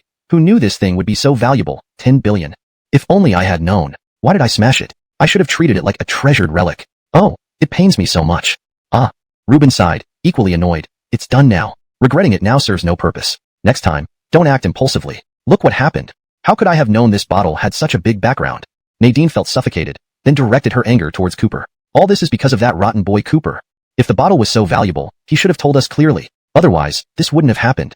10 billion worth of treasure, gone just like that. What a sin. Even for the Xiao family, 10 billion was no small amount. Moreover, Elon had clearly said that collectors would vie for this treasure, paying any price necessary. Its value would have been immeasurable. Thinking of this, Nadine felt unbearable regret and growing resentment toward Cooper for not revealing its origin clearly. Otherwise, she'd have never dared touch it. In truth, Nadine's disdain for the poor and love for wealth made her character accurate and calculating. Even if Cooper had explained the origin beforehand, she probably would have dismissed it as mere bragging, refusing to believe it. No, wait. At this point, Ruben mumbled suspiciously, given Elon's eye for antiques, he must be correct. But Cooper is powerless and an orphan. How could he possibly possess such a rare treasure? Where did he get it from? You make a good point. Nadine narrowed her eyes in suspicion upon hearing this. Thinking for a moment, she sneered and conjectured cruelly, that boy must have had some luck and lied or stolen this. I'm beginning to seriously doubt his integrity. We must be cautious. We can't let Luella marry a thief and a liar. Forget it. Ruben shook his head and said, I set 3 conditions which he agreed to, but I assure you he can't accomplish any of them. Luella caught the eye of Doug, who's the underground king of the provincial capital. When that boy experiences the terror of Doug, he'll be scared stiff and flee Donghua. Yes, you're right. Nadine finally felt reassured. Elsewhere, at Star River Bay Villa, Nikki drove back with Cooper to the villa. Just outside, they saw a parked Cadillac limousine. 2 men in black suits stood beside it, seemingly waiting for them. Seeing Cooper, the two immediately approached, speaking arrogantly. Lawrencey, you must be Cooper. Brother Dane invites you to dinner. Follow us. Brother Dane? Cooper frowned, puzzled. Which Brother Dane? The top underground boss, Amador, of course. The suited man proudly announced a name that struck fear into the hearts of everyone in Donghua. Never heard of him. Cooper retorted dismissively, looking for trouble. This response instantly enraged the 2 men. Brat, you dare. No one in all of Donghua dares speak of Brother Dane like that. You must be tired of living. Juanza. At this moment, Nikki pulled at Cooper urgently. You don't know. Amador is the top boss in the underground world of Donghua, right-hand man of Doug in the provincial capital, placed here by him. Brother Dane has thousands of minions, controlling the entire territory of Donghua. It seems to be a dangerous invitation, don't go. The bodyguard, upon hearing this, sternly stated, no one Brother Dane invites refuses. If you're being ungrateful, we'll break your legs and carry you over. Wait. Cooper interrupted, it's just a meal, fine, I'll go. Turning, he grasped Nikki's hand. Luella, don't worry. That Amador is just someone under Doug. I'm not afraid of the master. Why should I fear a dog? Stay inside and wait for me. With that, Cooper got into the car. Chapter 20. Did you raise a bunch of trash? 15 minutes later, at the Earl's Club, Amador was a rising star under the wing of Doug in the provincial capital, overseeing Donghua with a vast territory. This place was one of Amador's strongholds. Quickly, under the urging of 2 burly men in black suits, Cooper was brought into the Earl's Club. They eventually arrived at a private room on the top floor. Brother Dane, we've brought him here. On the sofa, sat a man in his early 30s wearing a black trench coat. Lawrence exuded an air of rugged handsomeness and audacity. A long scar on his left cheek added a touch of wildness to his appearance, making his presence even more striking. This man was none other than the top underworld figure in Donghua, Amador. Though he was young, his methods were decisive and ruthless. Everyone in Donghua feared him, and his followers revered him like a deity. Yet it was rumored that he was, well, what do you want? Cooper sneered. Simple. Amador said, you touched Doug's woman, an unforgivable offense. If you fall into his hands, you're dead. But I'll give you a chance. Leave behind a hand and get out of Donghua City forever. Never come back. In reality, as someone working for Doug, Amador could kill Cooper outright. His demand for just one hand stemmed from his admiration for Cooper's composure under pressure, typical of an audacious underground rogue. Meanwhile, Amador took out a short dagger, drew it from its sheath, and tossed it at Cooper's feet. Pick it up and take care of yourself. Humph. Cooper snorted, his eyebrows arching with defiance, boldly retorting. You think a mere street thug like you has the nerve to threaten me? If you want my hand, come get it yourself. Let's see what you're made of. Foolish. Amador's expression darkened, shouting aloud, Boy, since you refuse a peaceful solution, don't blame me for being rude. Blood Wolf, chop off his hand. Upon hearing this, a fearsome, imposing man emerged from the shadows behind Amador, his eyes fixed on Cooper, filled with predatory menace, emitting a chilling aura. Witnessing this terrifying figure, the dozens of lackeys around all wore fearful expressions, murmuring nervously, It's Blood Wolf. Lawrence is a master. Not just that, he was once a foreign mercenary and now serves Brother Dane for a hefty... Everyone was stunned at the sight. Cooper's overwhelming prowess silenced them all. Lawrence taken down a master like Blood Wolf with just one slap. Incredible. Together, the remaining thugs, wielding knives and clubs, lunged forward ferociously in coordinated attack. Yet, Cooper fought back with the power and precision of a dragon, his movements swift and devastating. Bang bang bang. Punishing blows sent shrieks and groans echoing throughout the room, clearing enemies in mere seconds. Ha. Laughing heartily, Cooper taunted Amador, Donghai's top underworld boss. Are all your minions useless trash? Enraged, Amador shouted, Damn you, don't be arrogant. I haven't shown my real strength yet. Suddenly, he pulled out something, a gun. Chapter 21. Choose wisely, as a bird chooses its perch. The gun's dark barrel was aimed straight at Cooper's head, Amador's eyes filled with viciousness. This was his trump card. Humph. Amador sneered coldly. Boy, you do have impressive martial arts skills. I must admit, I underestimated you. But it doesn't matter how well you fight. Even if your fists and kicks are fast, can they possibly be faster than my gun? In his view, no matter how formidable Cooper was, he would cower in the face of a gun. Bullets were not toys. If it were anyone else, being faced with a gun pointed at their head would likely cause them to wet their pants out of sheer fright. But unexpected onto the floor beneath his feet. This moment shocked everyone present. What? How is that possible? Lawrence caught a bullet in his bare hands? What's happening? Is this guy some kind of monster? Seeing Cooper perform this astonishing feat, everyone's eyes widened in disbelief, as if they had just seen a ghost. Even Amador was struck speechless, his face pale with shock. Boy, you're a martial arts grandmaster? Grandmasters are rare and powerful like dragons. In the world of martial arts, cultivation levels are divided into 3 stages: manifest power, concealed power, and grandmaster. Manifest power focuses on honing the body's strength and toughness. Concealed power delves into internal energy and techniques. And a grandmaster represents the pinnacle of martial arts achievement. Once becoming a grandmaster, one wields incredible power. Such individuals are exceedingly rare, even capable of founding schools and sects. They can turn their hands to rain or sunshine. A top-tier grandmaster could easily destroy a skyscraper with minimal effort, making them both terrifying and awe-inspiring. Such figures were extremely rare, and many people spent their entire lives trying to reach this level, only to die without ever achieving it. Because becoming a grandmaster requires not only extraordinary talent, but also great fortune and opportunity. It's an almost impossible. To everyone's surprise, Amador replied, Cooper, you are strong, and I am no match for you. Amador acknowledges defeat today, but I'm not kneeling to beg for mercy. I'm kneeling to ask you for one thing. One person acts, one person takes responsibility. I cause trouble for you, and I have no complaints if you kill me. But, please spare my brothers. Brother Dane. Lawrence hearing Amador's words, the injured subordinates were moved to tears, profoundly touched. But they shook their heads and shouted, Brother Dane, we won't abandon you. We all look up to you, and will live and die together. This scene surprised Cooper. It reminded him of what he'd heard about Amador's reputation on the streets. Lawrence seemed ruthless, but deeply loyal to his followers, not quite as vile as rumored. Stop talking. Amador immediately silenced his men. Even if I die, I won't implicate any of you. Then he roared at Cooper, Go ahead, kill me or mutilate me, as long as you let my brothers go. Interesting. Cooper pondered for a moment, then said, Amador, I may not kill you, and might even give you a chance. You? What do you mean? Amador probed cautiously. A bird chooses its perch wisely. Cooper continued, Amador, you still have some integrity and aren't entirely evil or beyond redemption. Don't you want more than spending your life as a lackey to Provincial Chief Arthur? Pledge allegiance to me, and I can elevate you beyond Arthur, opening up new horizons for you. Chapter 22. Gained a junior brother. What? The moment those words were uttered, everyone was stunned. The dozens of injured brothers all turned their eyes toward Josue, waiting for his decision. They were unwaveringly loyal to Josue. No matter what choice he made, they would follow Brother Dane without hesitation. At this moment, even Josue's eyes gleamed with intense excitement, and his heart pounded violently. This kind of opportunity, he had never dared to dream of. Who was Uncle Arthur? Lawrence was the undisputed underground overlord of Tianqing province. All the prestigious families and underground forces in the entire province respected Uncle Arthur above all else. With tens of thousands of minions under his command, deep-rooted influence, and immense power, his authority was unshakable. But what about himself? At best, he was the person appointed by Uncle Arthur to oversee Donghua, manage territory, and serve as one of his top lieutenants. But honestly, he was nothing more than a dog to Uncle Arthur. Now, Cooper's words ignited a fire in Josue's heart, stirring up ambitions he had never dared to have before. However, if he were to ally with Cooper, it would be tantamount to betraying Uncle Arthur. Josue knew Uncle Arthur's character very well. When it came to dealing with traitors, Uncle Arthur was never merciful. Lawrence would retaliate mercilessly and punish the betrayer with the most cruel methods possible. Death could come unexpectedly and horrifically. This thought was extremely dangerous. What? Scared? Cooper's gaze was sharp, as if he had seen through Josue's fears and thoughts. Lawrence stared at Josue, mocking him with a cold laugh. You're not afraid of death, are you? What makes you afraid of betraying that old bastard, Uncle Arthur? Besides, that old guy is no good person. Over these years, you should know very well how many heinous deeds he has committed. Following such an evil man and selling your life for him, are you really willing? These words seemed to hit deep into Josue's heart. Although Uncle Arthur was powerful and the undisputed underground overlord of Tianjin province, he was indeed a scoundrel, murderous and tyrannical. His cruelty suppressed the entire province, leaving people too terrified to voice their anger. Even Josue had carried out numerous acts against his principles and ethics at Uncle Arthur's command, but he had no choice. How could a dog defy its master's orders? Why do you dare so much, Cooper? Josue looked at him with complicated eyes, asking, even if you're a grandmaster, you're only one man. The power and the next moment, Josue knelt on one knee before Cooper, bowing respectfully. From now on, Josue and all his brothers will respect Mr. Chen. Through fire and water, we are prepared to follow you without hesitation. Simultaneously, the dozens of big men behind Josue also knelt in unison. Respect Mr. Chen. Respect Mr. Chen. Respect Mr. Chen. Excellent. Josue, you have made the right choice. Cooper nodded approvingly. This mission not only resolved the crisis, but also gained him a loyal follower in Josue, gradually expanding his influence. And with this new force, it would greatly assist him in his future actions. Of course, this was just the beginning. In the future, he needed to continue developing his own power base. Oh yes.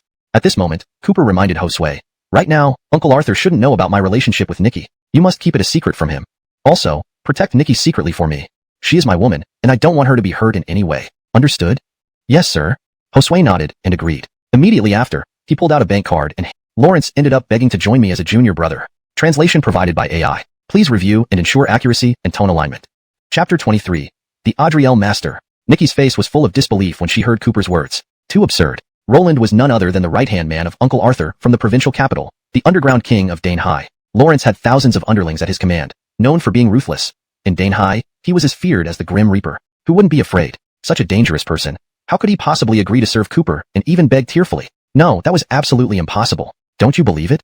Seeing Nikki's skeptical look, Cooper chuckled. Of course not, Nikki replied. I'm not a 3-year-old child. Only a fool would believe such nonsense. Haha. Cooper took her hand, reaffirming, Luella, I really haven't lied to you. Roland has indeed become my follower now, and he sincerely admires me. If you don't want to say, just don't. Nikki still didn't believe him. Everyone has their secrets, and she wouldn't force Cooper. She simply thought he had been lucky, managing to escape. Or perhaps Roland had let him go, which is why he returned unharmed into his mind. He wouldn't let it go easily. Dad, this Mr. Audriel sure has a lot of arrogance, making us wait outside for half a day. Humph, what a shameless fellow. Reed cursed unhappily. Lawrence and his father had come with sincere intentions, yet Mr. Audriel wouldn't even come out, leaving them exposed to the cold wind. How ridiculous. In his view, they should leave immediately rather than foolishly wait here. Better yet, they should barge in and drag Mr. Audriel out. Foolish boy, shut your mouth. To his surprise, Wally was terrified upon hearing this, quickly silencing his son and sternly reprimanding him. You know nothing. This Mr. Audriel is a transcendent sage with great powers, far beyond our reach. Lawrence excels in feng shui, divination, and fortune-telling, and he's incredibly powerful. Moreover, he has bestowed immense kindness upon our Liu family. Had it not been for his advice back then, we wouldn't be the richest family in Donghua today. What? Reed, unaware of this, questioned skeptically, Dad, you're talking nonsense. Isn't Mr. Audriel just some old quack fortune-teller? Could he really be that powerful? What do you know?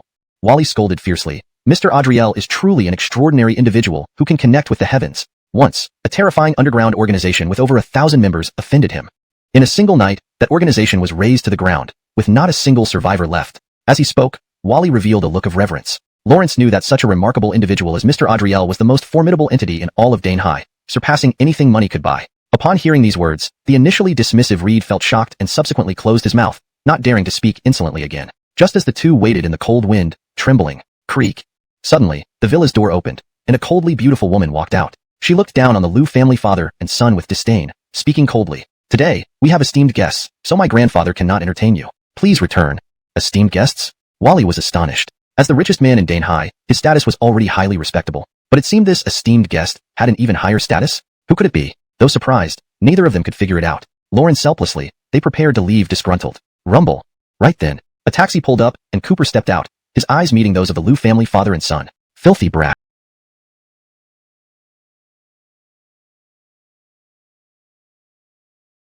If you understand. Lawrencey. Seeing Cooper being embarrassed, Reed gloated right away. You brat, you heard about the power of this Steve mister, so you want to find him to change your fate, right? Forget it. What are you? Anyway, that you deserve to see Steve mister? Poverty-stricken life means a poverty-stricken life. You can never change that in this lifetime. After saying this, Reed glanced at the cold beautiful lady and reported her. Beauty, this boy isn't any good. Lawrence is most likely here to cause trouble. Quickly tell your grandfather to let Steve old master break his legs. Beside him, Wally sneered. Lawrence, the richest man in Donghua City, had been turned away by Steve Master himself. This poor brat would probably never see Steve even in his next life. At this moment, Cooper laughed coldly. Reed, just because you can't get in doesn't mean I can't. How dare you? Reed fumed with anger. Brat, you dare call me useless? Have some guts and say it again. Cooper ignored him and turned to look at the cold, beautiful woman. Beautiful lady, relay my words exactly to your grandfather. Lawrence will let me in. Originally, the cold, beautiful woman thought Cooper was just talking nonsense, but hearing his tone, she couldn't help but feel somewhat doubtful. Wait here. With that, she walked inside quickly. Boy. Reed immediately mocked coldly. Who do you think you are? Do you really believe that? If Steve Master agrees to see you, I'll eat the mud off the ground. However, not long after, the cold, beautiful woman returned and everyone was stunned when she spoke. Master Chun, my grandfather said to invite you in for a meeting. What? The Liu father and son were speechless with shock. Even they couldn't enter. Yet this boy got an audience with Steve Master with just a few incomprehensible words. How strange is that? Cooper smiled coldly at Reed. Reed, how are you planning to eat that mud? Reed was speechless, choking on his words. Lawrence never expected to be humiliated like this. Thud, thud, thud. Without another word, Cooper followed the cold, beautiful lady into the villa. How dare he? Reed gritted his teeth. What's going on? Steve Master won't even see us but receive this poor brat? Wally pondered for a moment and furrowed his brow. It seems a bit off. Could this kid be the distinguished guest Steve Master wants to see today? No way. Reed immediately denied. That brat is nothing more than a parasite, clinging to women for survival, and beard, sharp eyes, and a very dignified appearance, exuding an air of immortality. The old man scrutinized Cooper, his gaze slightly surprised. Brother, where did you hear those two phrases from? Cooper didn't answer but took something out of his pocket. A token. The token was ancient, engraved with 9 flying dragons, vivid and awe-inspiring, emitting a solemn and formidable aura. Lawrence Evans. Seeing the token, Steve Master's expression changed instantly, rising to kneel immediately. Old servant pays respect to the young master. Grandfather, you? Seeing this scene, his granddaughter Kathleen widened her eyes in disbelief. How powerful grandfather was. Dignitaries bowed to him respectfully wherever he went. Yet now, he knelt before this boy? Steve Master, what's going on? What do you mean by calling me young master? Cooper was bewildered. Those two phrases were told to him by his master, Jamie. The token was given to him as a token of trust by his master. As for its purpose, he didn't know. In the next moment, Steve Master gazed respectfully at Cooper, explaining, Today, the distinguished guest I awaited is actually you, young master. It seems there are things you don't know yet. In prison, you met a master named Jamie, correct? Yes. How do you know? Cooper asked in surprise. Of course I know. Steve Master continued. Your master Jamie is the leader of the world's greatest force, Dinamin. But more than a decade ago, he suffered betrayal from his disciple Jackson, suffering grave injuries. Dinamin fell apart because of it. Jackson betrayed and usurped control of Dinamin, becoming the new leader. Jamie's elders were all driven away or killed. To evade pursuit, Jamie hid in prison and met you by chance, making you his successor. This is your fate and fortune. What? Cooper was utterly astonished. Dinamin, an organization he had heard of, has been passed down for over 1,000 years, making it the oldest prestigious faction in Daxia today. Lawrence never imagined that the master he met in prison was the leader of Dinamin. The master never mentioned this to him. Young master. Steve Master clasped his hands, his eyes shining with earnestness. Since Carlos Lawrenceed gave you the Lawrence Evenly Dragon token, he entrusted great hopes in you. You are our new young master. Hope that young master can lead us old servants, reorganize and reclaim Dinamin. Kill Jackson and cleanse the family. ####Chapter 25. Taking on a maid. Inaccio's expression was grave as he narrated to Cooper the bitter power struggles within the Dinamin organization. Lawrence hearing about all these vendettas, Cooper was shocked. What could someone like him, standing alone, do to compete? Young master. Inacio seemed to guess Cooper's thoughts and concerns from his eyes. Lawrence continued. Although Burke purged many elders under the old Dinamin leader, causing heavy casualties and significant sacrifices, there are still many elders, including myself, who have survived. To revive Dinamin, we are willing to assist you in every possible way and follow your lead. Oh, Cooper quickly asked, so, how many of our old subordinates remain? Many. Inacio replied, however, to evade Burke's pursuit, many elder-level figures, including myself, have become much more discreet. While we cannot match Burke's current power, the strength of our old subordinates should not be underestimated. We just need a leader to bring us together again. But now, young master, you are our new leader. All right. Lawrence hearing this, Cooper felt somewhat reassured. At least he wouldn't be fighting alone. Young master. Suddenly, Inacio reminded him of something important. This Lawrence Evenly Dragon token is a millennium-old heirloom of Dinamin, containing a massive secret. Although Burke usurped power through betrayal, he has never given up on obtaining the token. Over the years, he has reportedly sent people all over the world to search for it. Young master must remember, don't reveal it easily when outside. Otherwise, it will bring trouble. All right, I'll keep that in mind, Cooper nodded. Oh right. Inacio added, you might not know this yet, but there is a traitor right here in Tianjin province. This person betrayed the old Dinamin leader and caused many of our members to die. Who is it? Cooper asked. Inacio snorted coldly. Arthur Jean, the current underground king of the provincial capital. It's him? Cooper froze for a moment, then became incensed. What a narrow escape. Not only did Arthur Jean attempt to involve his fiancée Nikki, but he also harbored grudges against Master Denim. How detestable. Humph, perfect. Cooper sneered. I happen to have a score to settle with this Arthur Jean as well. Now things can be simplified. On one hand, it was because Arthur Jean tried to bully and dominate Nikki. On the other, it was due to his betrayal against Master Denim, harming Denim Inn members. Now, they could be settled once and for all. That's great. Ignacio spoke with righteousness. Young master, 3 months from now, it will be Arthur Jean's 60th birthday. That day offers a good opportunity. Use his blood to avenge the old Denim Inn leader and the fallen Denim Inn. If you have any requests, just command her without hesitation. Cooper nodded and replied, however, I already have a fiancée whom I deeply love. Bringing her along might cause inconvenience. Why don't we exchange contact information, and I'll reach out when needed. How does that sound? Fine, as young master wishes, Ignacio responded courteously. Soon, Cooper left Pomlong Mountain. Just at the foot of the mountain, a Rolls-Royce blocked his path. Bang!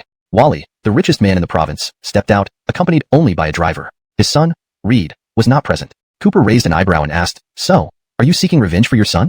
Chapter 26. You give me a gift, I'll save your life. Cooper initially thought that the father and son had been waiting for him, here to seek revenge for what happened on the mountain earlier. No.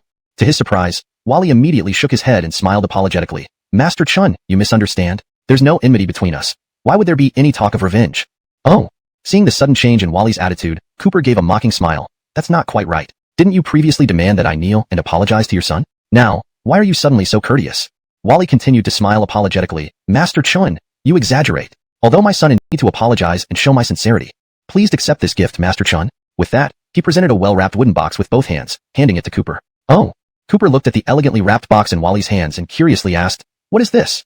Master Chun, please take a look.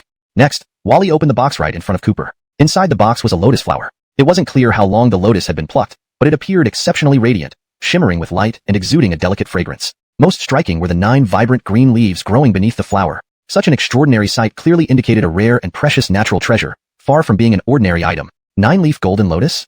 Cooper's eyes lit up as he gazed at the golden lotus in the box. His master once mentioned that the 9-leaf golden lotus was an extremely rare natural treasure, useful for refining elixirs. Consuming it could enhance one's strength and cultivation, greatly benefiting martial artists. Not surprising for someone as knowledgeable as Master Chun. Wally fawned over him. Yes, this is indeed the 9-leaf golden lotus. To be honest, I intended to give this 9-leaf golden lotus to Master Steve today. Unfortunately, I didn't get the chance. So, please allow me to offer it to you, Master Chun. I hope you will accept it. After realizing that Cooper was Master Steve's honored guest, Wally instantly understood that this young man, despite appearing common, might have a powerful backing. At the very least, Cooper's status with Master Steve was much higher than that of himself, the richest man in Donghua. Such a person must be well befriended. For this reason, he spared no effort to offer one of his ancestral treasures, the 9-leaf golden lotus, hoping to build a relationship with Cooper. All right. Facing such a treasure, Cooper did not refuse. Lawrence accepted it but added, thank you for your kindness, Mr. Liu. However, I, Cooper, uphold integrity and never take advantage of others. Since you've given me this gift, I will also save your life. Oh. Wally was confused. Master Chun, what do you mean? Cooper looked at Wally's face and slowly spoke. Without lying to you, Mr. Liu, I am rather skilled in medical knowledge. Your complexion and aura aren't looking good. Your liver already has severe issues. Seeking treatment now might still save you. Otherwise, in a few months, even divine intervention may not help. I have said my piece. Farewell. Cooper put away the 9-leaf golden lotus and left directly. Wally was stunned on the spot. Lawrence found it hard to believe Cooper's warning, as his health had always been good. Lawrence even thought Cooper was cursing him, finding those words ominous. But then, otherwise she will breach the contract and stop attending promotional events. However, the Xiao Group has already heavily publicized this, and many clients came specifically for Abigail. If we change ambassadors now, it's too late, and all previous advertising investments will be wasted. In this case, we fear a significant loss. Cooper frowned and asked, why did Abigail suddenly breach the contract? Nikki sighed helplessly. Abigail is the lover of Reed, the son of Donhua's richest man. Earlier, you broke Reed's hand, so he likely harbors resentment. Abigail dares to breach the contract because Reed supports her from behind. Oh, by the way, Abigail has announced that unless I personally go beg Reed, negotiations will not proceed. Chapter 27. Apologize to you? You don't deserve it. Himph. Upon hearing this, Cooper immediately felt irritated. Previously, that bastard Reed had evil intentions toward Raina, even trying to assault her. To teach that guy a lesson, Cooper broke his arm, which led to the two becoming sworn enemies. But who would have thought, as soon as that guy's arm healed, he started plotting again. Truly an old dog cannot change its tricks. Last time, Reed didn't succeed. This time, the reason and canceled the contract was also due to Reed's machinations behind the scenes. Letting Raina talk to Reed would be falling into his trap, akin to sending a lamb to the slaughter. This issue was clearly evident to Raina too. If she didn't go, the problem wouldn't be resolved, and the Xiao Group would suffer significant losses. But if she went, Reed wouldn't let her off easily. Thus, she was in a dilemma. Oh, Juanza, I never expected things to turn out like this. Now, I really don't know what to do. Fear not. Cooper's eyes turned cold, and he said unhappily, since Reed is asking for death, then I will fulfill his wish. Shuirao, leave this matter to me. Do you want to do it this way? Raina asked. That guy asked you to talk with him, right? I'll accompany you. Cooper said assertively. Reed still harbors resentment against you. If you go, it might make things worse, Raina expressed her concern. I don't care. Cooper sneered. A mere son of someone. Can he be more powerful than his father? If we handle his father, Wally, it won't be much trouble. Raina was surprised. How is that possible? Wally is the richest man in Donghua City. Since you hurt his son, he won't let it go easily. How can it be so simple? I have my ways, Shuerao. Leave everything to me. Cooper replied confidently. All right. Lawrence hearing this, Raina felt somewhat reassured. With Cooper around, she felt secure, making one unable to help but trust him. At dusk, at the club Princeling. Earlier, Reed sent to pain you. You. Raina was furious, coldly questioning. Miss Cheen, shouldn't people honor contracts? Are you not afraid of ruining your reputation by acting this way? And sneered, Raina, you don't have the right to lecture me. Even if I did it, so what? With Reed backing me, I fear no one. You act all high and mighty, but secretly, you're just a tramp. Or how else would you keep a worthless man as your kept man? To tell you, it's an honor that Reed favors you. Don't disrespect it. Lawrence's words were filled with arrogance. Bitch, asking for a beating. Before Raina could respond, Cooper roared with anger. Thump. His face grim, he took a step forward and slapped her. Slap. Ah. And screamed, spinning 3 times on the spot, blood trickling from the corner of her mouth, and fell onto the floor. Lawrence even. Everyone gasped in shock. All the young elites were dumbfounded. Who didn't know that and was Reed's lover? Lawrence's current success in the entertainment industry was all due to Reed's wealth. Even the bigwigs in the entertainment world treated, and with respect. Yet this reckless Cooper actually hit her, and in front of Reed. Infuriating. Think you are to lay hands on my woman, Cooper's woman? If I dare to hit that bitch, I dare to hit you too. Please note, the above content is a translation and continuation of the given Chinese text. Any resemblance to real persons or events is purely coincidental. Chapter 28. Wally arrives. Aya. Reed let out a piercing scream. Lawrence never imagined in his wildest dreams that Cooper would dare to assault him right on his own turf. This was already the second time he had been hit by Cooper. My God. Master Lu, are you alright? You damned brat, how dare you? Seeing Reed being attacked, all the rich heirs present were utterly stunned. No one had dared to strike Reed repeatedly in Donghua before. Cooper truly seemed fearless and reckless, as if he had the heart of a bear and the gall of a leopard. Wasn't he afraid for his life? How despicable. Clutching his bleeding lip, Reed's eyes glared with fury like a provoked wild beast, staring at Cooper with intense hostility. You damn brat, you're asking for death. The last time you got away because Seymour backed you up. But today, old man Luo isn't here. This is my territory. You can't act recklessly. Just me? Cooper sneered disdainfully. Reed, I advise you to rethink this. Otherwise, you'll regret it. Damn. Reed, seething with anger and embarrassment, spat. You? Nothing but a useless ex-con. Do you really think you can intimidate me? Let me tell you, with the power and influence of the richest family in Donghua, I will make sure you die a miserable death. And Nikki? One word from me, and the Xiao family will be bankrupt. By then, she won't even have a chance to beg for mercy. That slap enraged Reed completely. His threats were filled with murderous intent, making it clear he was dead serious. Lawrence Evans. Nikki felt chills run down her spine. Though the Xiao family was also a prominent family in Donghua, compared to the top-ranked Lu family, they were far inferior in status, wealth, and connections. A single word from Reed could indeed ruin the Xiao family. Cooper was also in deep trouble. She worried secretly, fearing for both Cooper and the potential retaliation that could drive her family into bankruptcy. Sigh. Jiwenza was really too impulsive this time. Ha ha ha. Unexpectedly, instead of fear, Cooper laughed aloud. You damned brat. What's so funny? Reed asked angrily, feeling insulted. Himph. Cooper looked down on him and scolded. Reed, you've been acting recklessly and lawlessly, creating chaos in Donghua. Others might fear you, but not me, Cooper. With just you, you cannot harm me. At these words, the surrounding young heirs were dumbfounded. They thought he was outrageously arrogant. Anyone who didn't know better would assume he was some divine being, but in reality, he was nothing more than a useless convict, an ex-con. Where did he get the nerve to look down on Master Lu? Outrageous. Insulted further. Reed erupted in anger. You dare to look down on me? My father is the richest man in Donghua. Every wealthy and noble family in Donghua follows my father's every command with utmost respect. Crushing someone like you is as easy as squashing an ant. The power of the Lu family is beyond your wildest imagination. Reed flaunted the influence and strength of his father, radiating an unprecedented arrogance. So what? But Cooper raised an eyebrow with a mocking smile. If your father is so powerful, why don't you call him over and see what he can do to me? Foolish. Fine, I'll fulfill your wish. Furious, Reed immediately took out his phone and called his father, Wally, his voice trembling with excitement. Father, I'm at the Tianyao clubhouse. A guy just beat me up. Hurry up and bring people to finish him off. After finishing the call, he still threatened Cooper. Brat, don't run if you have guts. For a moment, the other rich heirs believed Cooper was doomed and watched eagerly for the show to unfold. Lawrence deserved it. A useless nobody like him, disregarding his own station, dared to defy Master Lu. It was only fitting if he died. Finished. Nikki trembled with fear, whispering, Jiwenza, we should run now. If Wally arrives, it will be troublesome. No, Cooper held her hand and smiled mysteriously. Luella, as long as I'm here, don't worry. It's uncertain whose side his father will take when he arrives. Lawrence hearing this, Nikki became puzzled. What did he mean? Less than 3 minutes later. Thump thump thump. With a cacophony of footsteps, a group of bodyguards in suits and sunglasses stormed into the private room, brandishing batons like wolves. The leading middle-aged man bellowed fiercely, Rogue, who dared to hit my son? Father, It's him. Reed pointed at Cooper. Today at Panlong Mountain, remember? Lawrence broke my hand last time, and father, you must avenge me. What? Upon hearing this, Wally's heart skipped a beat. Lawrence then looked at Cooper, his expression turning drastically pale as if facing something terrifying. President Liu. Cooper smiled coldly. What a coincidence, we meet again. Wally, drenched in cold sweat, bowed deeply to Cooper with utmost reverence. Chapter 29. Immediate blacklisting. Yale was completely dumbfounded. Lawrence clutched his stinging cheek, incredulously staring at Wally. Lawrence never imagined that his father would actually hit him, his own son, just to protect a stranger, especially when that stranger was Cooper, his mortal enemy. Lawrence couldn't accept it, but he dared not defy his father's command. Suppressing his rage and humiliation, Yale knelt before Cooper under everyone's watchful eyes. I'm sorry, Sir Chun, I was wrong. Will this do? No. Cooper replied coldly. I can't see any sincerity in your apology. You need to kneel down to me properly. You. Yale seethed with anger. How dare you, Cooper, this hateful kid, asking for more after this. What? Cooper raised an eyebrow and sneered. You refuse to kneel? Then I won't forgive you. All right, I'll kneel, all right? No matter how furious Yale was, he had no other choice. After all, the worst outcome would be if his father Wally lost his temper and disowned him for saving face. Thud. Reluctantly, Yale knelt before Cooper in front of everyone, his head lowered in submission. This scene stunned everyone present, especially the wealthy young men who usually hung around with Yale. Their eyes nearly popped out of their sockets. Xandra was equally astonished. Please help me, Master Liu. Unfortunately, Yale himself was like a well-behaved grandchild now, barely daring to speak up while kneeling on the ground. Abigail collapsed on the floor, filled with utter hopelessness. Finished. It's all over. Let's go, Shuer Yao. With that, Cooper took Xandra's hand and left the private room boldly. Behind them, the rich young men stared in shock. Sir Chun, wait.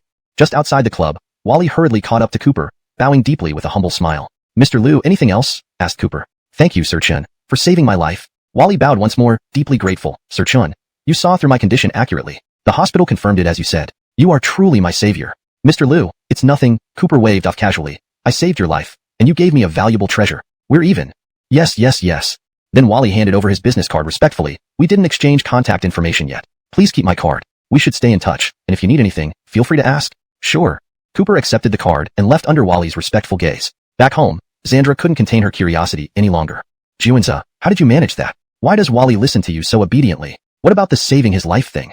Not much, Cooper explained. I know a bit of medical arts and noticed Wally had liver cancer. I mentioned it, and thus saved his life. So that's it. Xandra finally understood. That's why Wally, the richest man in Donghua, willingly reprimanded his own son for Cooper's sake. Cooper was his savior. Moreover, Cooper had previously cured Leona's leg, proving his exceptional medical skills. That's great. Xandra rejoiced. With Wally's assistance, we have better chances against Jo Yi in the provincial capital. No, Cooper said arrogantly. I can handle Jo Yi alone, without needing Wally. Okay, you're the best. Xandra laughed coquettishly, though she remained doubtful in her heart. Despite Cooper's amazing abilities, he was alone, vulnerable compared to Jo Yi, an underground powerhouse with thousands of minions. Lawrence might not be enough alone. The next day, Amador called Cooper to discuss matters. Sure. Cooper hailed a taxi to Baron Club. Amador waited respectfully at the entrance of Baron Club with his men. Soon, Cooper stepped out of the taxi. Mr. Chun. Amador brightened and approached quickly. Suddenly, rumble. A truck roared uncontrollably toward Amador, barreling full speed ahead. Oh no.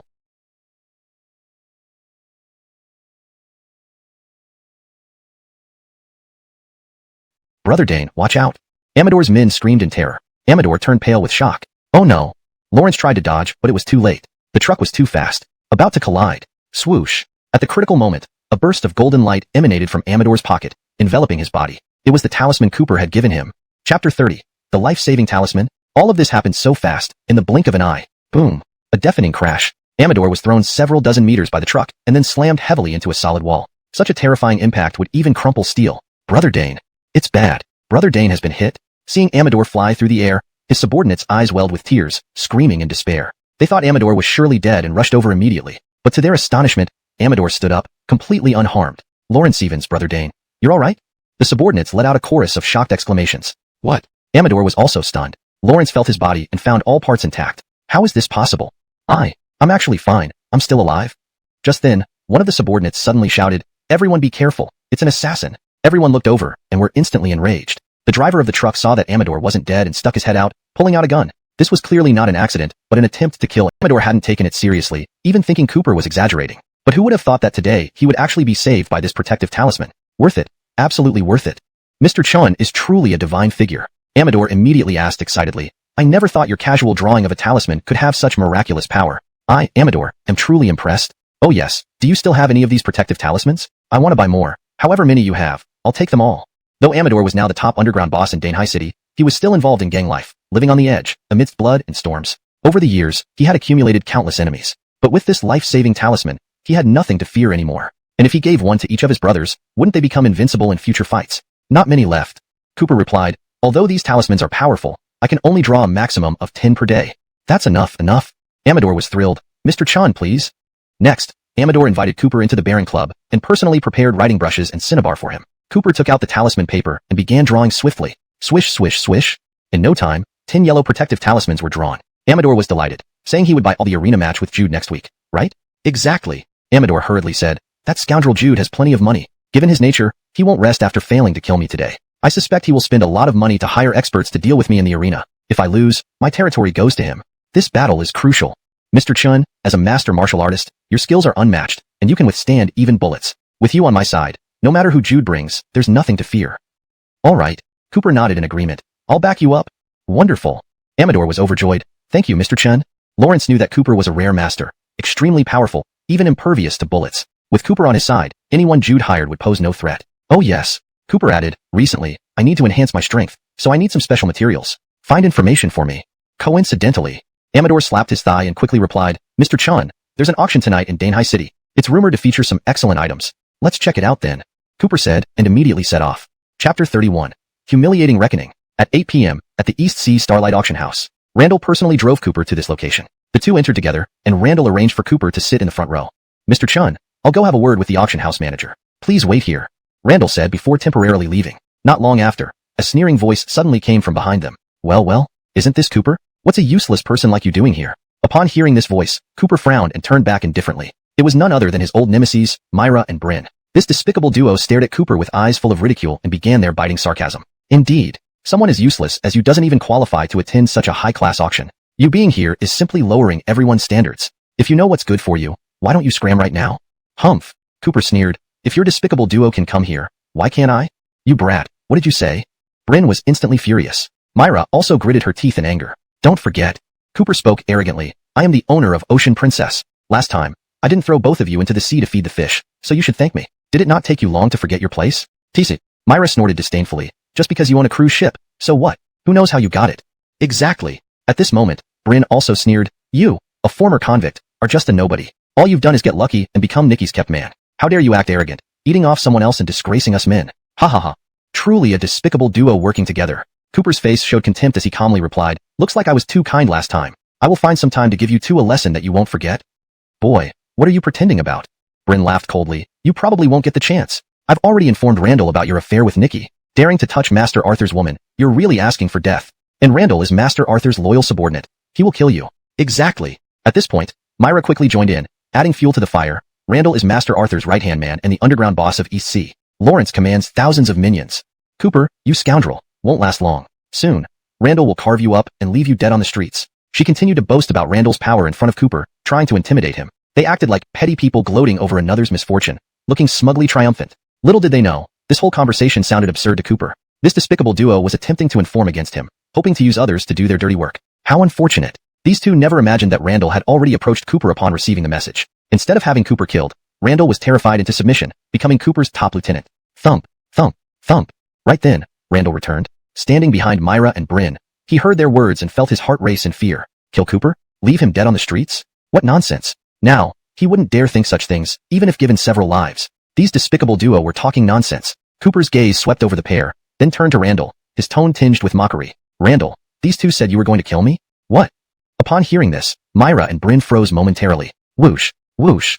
They whipped around and saw Randall indeed standing there. Boss Dane. Bryn immediately grew jubilant and started complaining to Randall. Boss Dane, it's perfect timing. That guy who dared to touch Master Arthur's woman is this kid. Hurry. Chop him up into pieces. Lawrence. Myra also gave an evil smile, gazing at Cooper with smug satisfaction. Just as Boss Dane has arrived, you're done for. How presumptuous. Unexpectedly, Randall did not move against Cooper but instead became enraged, his eyes filled with fierce intensity. Lawrence slapped. Randall promptly left. Cooper sat down, waiting for the auction to begin. But suddenly, tap, tap, tap, accompanied by the sharp sound of heels, a beautiful woman with fair skin and a dignified presence in a black silk suit approached, her tone filled with anger. Cooper, how could you consort with dangerous characters like Randall? Chapter 32.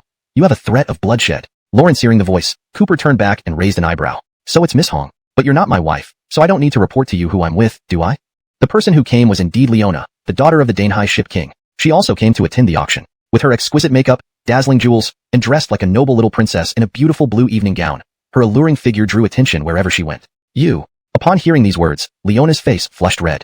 Her feelings toward Cooper were very complex. Initially, she thought Cooper was the culprit who hit her 3 years ago, and she hated him for making her disabled, wasting 3 precious years of her youth in a wheelchair. But later, after Cooper was released from prison, he reappeared and cured her legs, becoming her savior. At that time, Cooper had already fallen out with Myra and no longer chose to bear the blame for her. Lawrence revealed the truth about taking the rap for Myra 3 years ago. This revelation left Leona somewhat incredulous. The Hong family subsequently investigated thoroughly. TCH boasting. Leona rolled her eyes angrily, finding Cooper nonsensical. Who didn't know that Roberto was the right-hand man of Uncle Arthur in the provincial capital and the top underground figure in Donghua? When this kind of person got serious, who wouldn't fear him in Donghua? And Cooper, despite having some medical skills, was just a powerless nobody. Roberto being his underling? How dare he even say it? Facing Leona's skepticism, Cooper smiled faintly without explaining further. Clink, clink, clink. Suddenly, under everyone's attention, a young man walked into the auction venue. Lawrence wore a luxurious suit worth millions, with a short and refined hairstyle, exuding arrogance and confidence. Strolling in proudly, he radiated opulence and nobility, completely ignoring others. Behind him followed over 10 black-suited bodyguards. Mr. Zhou from the provincial capital has arrived. Mr. Zhou, how honored we are. I never expected to meet you here. What a pleasure. This young man seemed influential, as many wealthy Donghua participants quickly rose to greet him, vying to address him with utmost respect. Such a grand entry. Who is this? Cooper asked. Leona explained. Lawrence is called Lyndon, the son of one of the 4 major families in the provincial capital. Though not of direct lineage, he leverages the power of the Zhou family, earning admiration and fawning in Donghua. Just then, Lyndon noticed Leona. Seeing her stunning beauty, his eyes lit up instantly. If I'm not mistaken, this should be the daughter of the ship king, Miss Leona, right? Lyndon approached smiling. Do you recognize me? Leona was surprised. Of course. Lyndon smiled. I heard that the daughter of the Donghua ship king suffered a car accident 3 years ago and ended up in a wheelchair for 3 years. But recently, they say she miraculously stood up again, which naturally reached my ears too. Meeting you today, Miss Hong seems even more beautiful than in photos. Thank you for the compliment. Hong Suizhou felt flattered by the praise while secretly glancing at Cooper beside her. Indeed, she owed it all to this man. Otherwise, she wouldn't have recovered. Lyndon seemed captivated by Leona's beauty and felt some liking towards her. Lawrence was about to invite her for dinner after the auction, but was interrupted. Mr. Zhou, right? At this moment, Cooper suddenly stared at the jade pendant around Lyndon's neck, speaking solemnly. That jade pendant on your neck doesn't seem like a good thing. I advise you to take it off quickly. Otherwise, danger and misfortune will befall you. Saying this, Cooper used his knowledge of geomancy and immediately saw the ominous energy in the jade. Lawrence hearing this, Lyndon frowned and looked at Cooper. Young man, who are you? Spouting nonsense? Let me introduce. Leona interjected. Mr. Zhou, this is Cooper, my friend. Please don't mind him. He's talking nonsense. Humph. Lyndon coldly snorted, displeased. What Cooper? A nobody. Miss Hong, you should advise your friend not to speak recklessly. Watch your words carefully. Besides, this jade pendant was given by a senior relative to protect me. How could a senior wish harm upon me? Lyndon dismissed it, thinking Cooper was just trying to attract attention and curry favor with him. But he wasn't falling for it. Faced with Lyndon's anger and doubts, Cooper stuck to his statement, adding a note of warning. I'm not joking. If you don't remove the jade, you will encounter a bloodshed disaster today. Chapter 33. Precious Alchemy Furnace. Damn it. As soon as he heard these words, Lyndon flew into a rage, his face turning exceptionally ugly. Brat, you dare to curse me? Are you asking for death? Lawrence was the prestigious young Master Zhou, not a direct line member but still an heir of the Zhou family. With his status, no one in all of Bowden would dare to speak to him like this. Yet Cooper dared to ramble nonsense here, truly bringing... And I had to smooth things over for you. Otherwise you'd have definitely been beaten up. Be more careful next time. I'm not lying. Cooper remained adamant. I understand geomancy. There really is something wrong with his jade pendant. If he doesn't listen to me, he will suffer soon enough. At that time, he will come back and kneel before me to apologize. TCH bragging again. Leona didn't believe him at all, shaking her head. This guy was truly beyond help. The auction soon commenced. Those attending today were all prominent figures within Bowden province, millionaires and billionaires. The items up for auction were priceless treasures. The wealthy participants were unfazed by cost, vying enthusiastically, making for a lively atmosphere. Cooper showed little interest in these items and didn't participate. But soon, a new item caught his attention, a furnace. To be precise, it was an alchemy furnace, allegedly unearthed from a certain tomb. It was quite old but remarkably well preserved. The starting bid was set at 1 million. Upon seeing the alchemy furnace, Cooper's eyes lit up. Lawrence recognized it as a magical tool, likely used by ancient alchemists for refining elixirs. In this world, apart from martial artists, there were many cultivators. Following his master Denim Lao, Cooper had learned not only extraordinary and avert calamities for many people, but he has a rule. He only deals with the wealthy. Once, an ordinary person knelt outside his door for 3 days and nights, but he ignored them, possibly because they couldn't afford his fees. Lawrence hearing this, Cooper frowned. Only serving the rich? It seemed this Aston, regardless of his true capabilities, was quite superficial and even somewhat heartless. Such people, self-important and indifferent to common folk, focused only on profit. No matter how great his skills, Cooper didn't admire him. Amidst the reverential gazes of the wealthy, Aston stood up, surveying the crowd with a proud demeanor. Stroking his white beard, he said, "Gentlemen, this alchemy furnace fascinates me, and I must acquire it. I hope everyone can give an old man like me some face, and let this furnace go to me." Aston's reputation in East Sea's elite circles was illustrious. Many people sought his help for misfortunes and illnesses instead of hospitals. For any important events, whether construction, business openings, weddings, or funerals, they would consult Aston. Such a revered figure, these tycoons dared not offend, so they all backed down. Of course, since Aston likes it, we should honor Master. The alchemy furnace shall belong to Aston. Congratulations, no fear. With an air of confidence like a dragon, he stood tall and met Aston's gaze head-on, saying boldly, "Who you are has nothing to do with me. This is an auction house. Naturally, the highest bidder wins. Want it? Then bid." His tone was firm and unyielding. Good, good, good. Enraged to the point of laughter, Aston's expression turned dark. "Little punk, I'll give you credit for having guts. Since you won't give this old man any face, I'm not afraid either. Let's see who gets the better of whom." Lawrence then immediately bid aloud, 20 million. 40 million. Cooper didn't back down. 50 million. Aston gritted his teeth. 70 million. Cooper bid again, incredibly dominant and gracefully defiant. Each time he bid 2 million more, staying firmly ahead of Aston, showcasing his great wealth. Damn it. Aston fumed, though it pained him financially, yet his eyes were filled with determination and anger. 80 million. 100 million. Cooper shouted out an astronomical price, which shook the entire venue. Everyone stared with open mouths, gasping for breath. The hall fell silent. Exaggerated. Too exaggerated. A furnace with a starting bid of merely 1 million had, under the competition between Aston and this young man, soared to a full 100 million. This was more expensive than all the treasures presented tonight, certainly shocking and sensational if spoken aloud. "You." Aston was so enraged that his nose twisted. "Cooper, are you mad?" Leona couldn't understand Cooper's actions and found them unbelievable. Lowering her voice, she asked, "You just got out of prison, poor and destitute. Where do you have 100 million cash? And besides, this junk isn't worth this much. Don't act rashly. Miss Hong, how I conduct myself does not need explaining to you. And if I am willing to spend so much money on it, there must be a purpose." Cooper replied coolly. Then he looked at Aston and sneered. "Master, are you bidding or not? It's your turn to speak." Under the scrutiny of the crowd, Aston's face alternated between red and pale, seething inwardly. Though over the years he had always dealt with the rich and powerful in East Sea City and made a lot of money, today, this was all he brought. Moreover, even if he desperately wanted this alchemy furnace, at this price, it was already far too expensive. Reluctantly, Aston withdrew from the bidding but spoke through gritted teeth. "Little bastard, well done. But don't blame me for not warning you. If you bid recklessly and can't pay up, according to this auction house's rules, your legs will be broken and you'll be thrown out. That's none of your concern." Having said that, Cooper took out a bank card and swiped it elegantly. Drip. Transaction successful. Total spent 100 million yuan. Lawrence Evans. The entire hall erupted into chaos. Such extravagant spending and substantial financial strength astonished even the East Sea billionaires present. They marveled at it, feeling inadequate themselves. No one could believe how wealthy Cooper was. Who exactly was he? Amidst the shocked gazes, Cooper completed the payment, picked up the alchemy furnace, and finally achieved his goal. Damn it. Not far away, Aston stared at Cooper with venomous eyes, unable to swallow his humiliation. Soon, his eyes flickered as if plotting something sinister before leaving discreetly. "Cooper, what's going on?"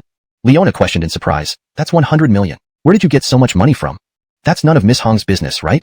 Cooper's tone was indifferent, unwilling to explain. Actually, this sum of money was precisely the gift Faxon had given him, which happened to come in handy today. But his silence only caused misunderstanding. She thought he had taken the money from Nikki, believing him to be a gold digger who relied on women for sustenance, making her angrier. Thus, Leona turned cold and reprimanded him harshly. "Cooper, you've gone too far.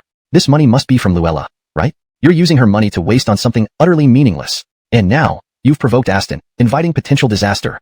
I heard you're clinging on to Luella. As expected. Listen here. She's about to marry Lord Arthur. Don't you dare harass her anymore, and don't cause her any trouble." Faced with accusations, Cooper remained unmoved and replied assertively, "Miss Hong, your short-sightedness means you can't appreciate my capabilities. I don't blame you. Whether it's Master Zhou or Aston, they mean nothing to me. I don't need Nikki as a crutch. I can handle it myself." "You." Leona stomped her feet in frustration, thinking Cooper was stubborn and beyond help, arrogant and conceited, disdainful of others. She couldn't figure out what good such a man had, worthy enough for Luella to risk being discovered by Lord Arthur just to be involved with him. But, unexpectedly, the next moment, thud thud thud, a man in a suit rushed over hastily. It was actually Lyndon. After the auction ended, he had left, but unexpectedly returned, and he was bleeding and bruised. Seeing his bloodied state, Leona was startled. "Godfrey, what happened?"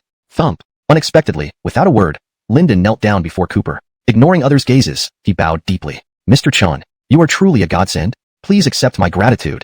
This translation maintains the original tone, style, paragraph structure, and line breaks while ensuring fluency in natural English phrasing. It also preserves the storyline's coherence. Chapter 35. The Inauspicious Jade Pendant. Seeing this, Leona was utterly astonished. She never expected that Lyndon, a young master with such an exalted status that he could swagger through the Eastern Sea, would kneel to someone as young as Cooper. And why was he so severely injured? What happened, Master Zhou? Your injuries? She couldn't help but ask in shock. Forget it. Linden immediately explained. Didn't Master Chun say earlier that the jade pendant I was wearing was inauspicious? But at the time, I didn't take it seriously. But unexpectedly, just now when I left the auction house, and my car reached the crossroads ahead, an accident occurred. Isn't this precisely what you meant by blood calamity?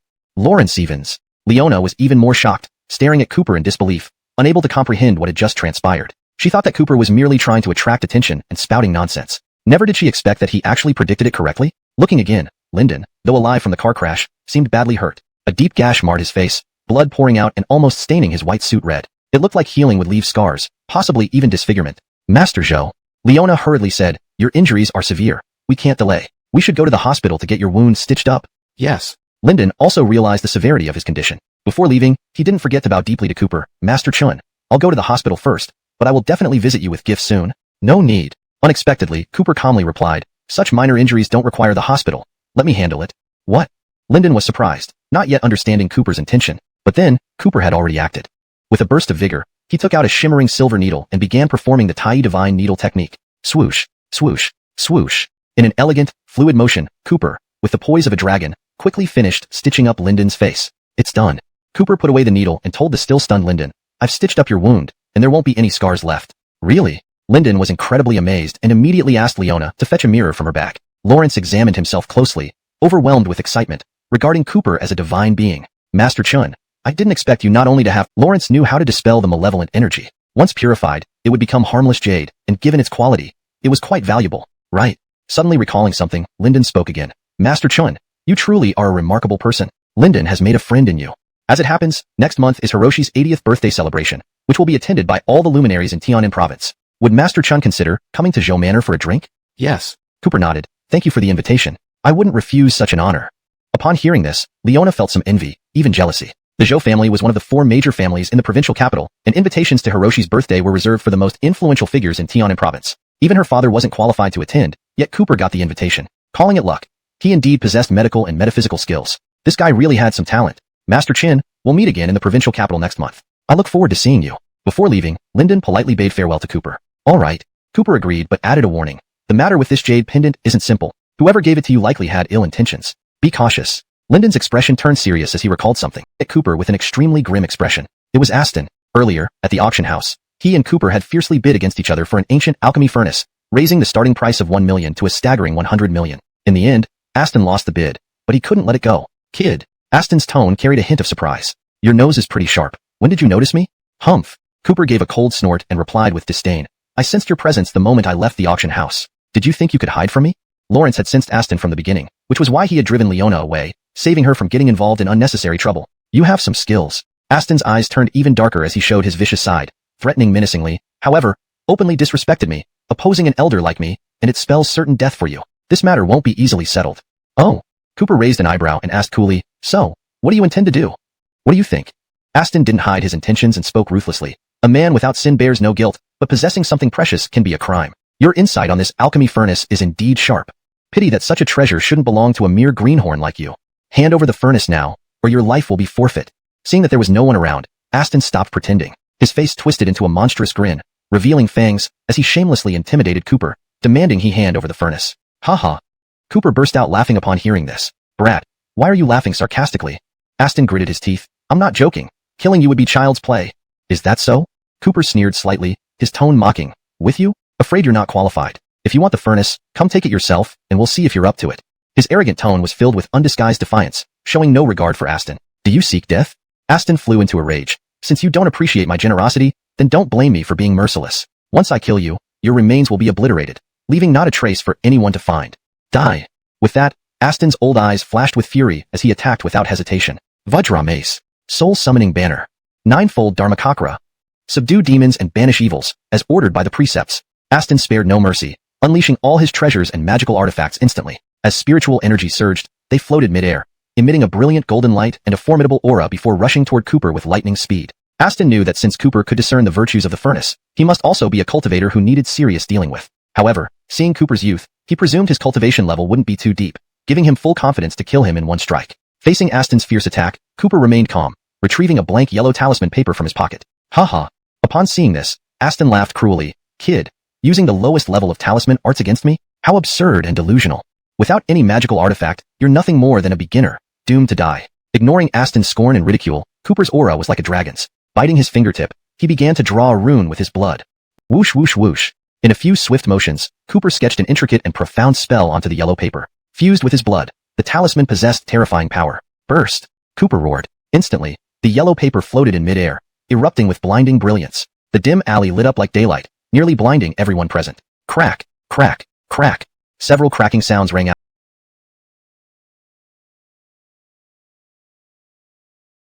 He had indeed committed numerous wrongs, using deceitful means to swindle a lot of money from wealthy families. Lawrence thought that with a little cultivation, he could rule Donghua City. But today, he encountered Cooper, a monster beyond imagination. Regret filled his very core.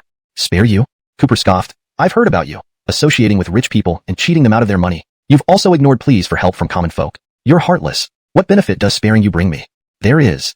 Aston hurriedly offered, This lowly one wishes to become your disciple, serving you faithfully from now on. Humph. Cooper snorted. A person like you, corrupt and obsessed with wealth, doesn't deserve to be my disciple. Then be your servant. Aston begged for his life. If master spares me, I will work as your slave, and all the treasures I've deceived over the years will be yours. End of chapter. Chapter 37. Aston submits. Lawrence Evenly treasures and earthbound elixirs? Upon hearing these words, Cooper's eyes immediately lit up. Now that he had just obtained an excellent cauldron for alchemy, if he could get more of these precious materials, then he could refine even better medicines. This way, he could further enhance his strength. After a brief thought, Cooper nodded. Fine, I can spare your life, and also, to Cooper, these items were an unexpected bonus. With these materials, he would have more confidence in refining the 9-leaf golden lotus, and could maximize its efficacy. Does it hurt? Cooper asked with a half-smile, looking at Aston's grim face. No. Aston forced a smile that was uglier than a cry. Supreme Master is truly a great man with great generosity, sparing my life. These offerings are only fitting. Don't worry, Cooper continued. Don't be stingy. I won't take your things for free. If you perform well enough, I can teach you some magical techniques and abilities in my spare time as compensation. Really? That's wonderful. Then I'm indebted to you, Supreme Master. Aston perked up instantly upon hearing this and bowed respectfully to Cooper. Lawrence clearly knew Cooper's strength, which far exceeded his own in terms of Daoist skills. As a discarded disciple from Dragon Tiger Mountain, he only knew some basic techniques and had no chance to advance further. His life would remain this way. But if he could receive personal guidance from a master like Cooper, his Daoist skills could reach new heights. Late into the night, Cooper returned to the Star River Bay Villa. From the bathroom came the sound of running water. Behind the frosted glass, a vague yet sexy silhouette emerged, exuding a mesmerizing beauty. Nikki was taking a shower when suddenly amazing. This ointment. Its effects are truly incredible. Concerned, Cooper asked, How could you be so careless? Did something bother you while taking a shower? Not asking would have been better. Lawrence hearing this, Nikki sighed deeply, her brows furrowed with worry. Juanza, don't bring it up. Now, although I am the president of Shao Corporation, it is essentially a family business, and the cousins from the Shao family have always been eyeing me hungrily. I know they've long wanted to replace me. They made a move against you? Cooper asked. Yes. Nikki shook her head, pressing her forehead sorrowfully. Recently, Su Corporation, the second largest pharmaceutical company in Donghua, somehow obtained a formula and developed a cosmetic product. The effectiveness of this cosmetic is reportedly amazing and has caused quite a stir since its release. Our market share has been taken away, and our performance has plummeted by 50%. Tomorrow, Shao Corporation is holding a board meeting, and those cousins will certainly use this issue to challenge me, attempting to oust me as president. Cooper smiled calmly. Is that all? I thought it was something serious. Isn't that big enough? Nikki said gloomily. I worked so hard to bring Shao Corporation back to its former glory during grandfather's era, but now, because of this setback, they will even if he did nothing. Soon, all the members of the board gathered. In the conference room on the top floor of the Shao Corporation building, over 100 directors and shareholders sat around a long table, forming an impressive array. Among them was Raina's cousin, her uncle's son Omar. Lawrence wore a white suit, with $1 million watch, and his neatly trimmed hair contrasted with a face that radiated ambition. And there was her cousin's sister, her aunt's daughter Vicky. She was beautiful, adorned in jewels, with a demeanor as imperious as a proud swan. Omar was clearly well prepared. As soon as the meeting started, without any hesitation, he stood up and immediately accused Raina. Ladies and gentlemen, our Shao Corporation now faces unprecedented difficulties. The Su Corporation has been aggressively suppressing us with their new products.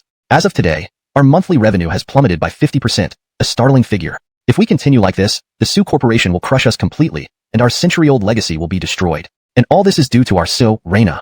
Today, we will vote to remove her from her position. No sooner had he spoken than Vicky stood up arrogantly, glaring at Raina and echoing him with a sneer. Well said. The corporation is facing such a serious crisis, yet CEO Raina ignores it, doing nothing to prevent the situation from worsening. To be blunt, she doesn't deserve to be our CEO anymore. Otherwise, the company will be ruined by her. I support removing Raina from her position as CEO. As she spoke, many directors and shareholders raised their hands in agreement. I agree. In no time, the majority of the people around the table indicated their approval. According to the rules, once the removal vote exceeds 70%, it's set in stone. Seeing more and more people raise their hands in agreement, Omar smirked, reveling in his triumph. Lawrence had planned this impeachment vote for a long time. Today, he would get what he wanted. Faced with their sharp accusations and attacks, Raina's face turned pale, unable to say a word. She had heard that during this period, Omar had been buying off board members and shareholders, gathering supporters, all for this day. Now she confirmed that most of the board members had been bought off by him. The outcome was set. I disagree. Just then, Cooper suddenly spoke. Huh. Omar showed an unpleasant expression, coldly staring at him. Then he snorted disdainfully. Brat, who do you think you are?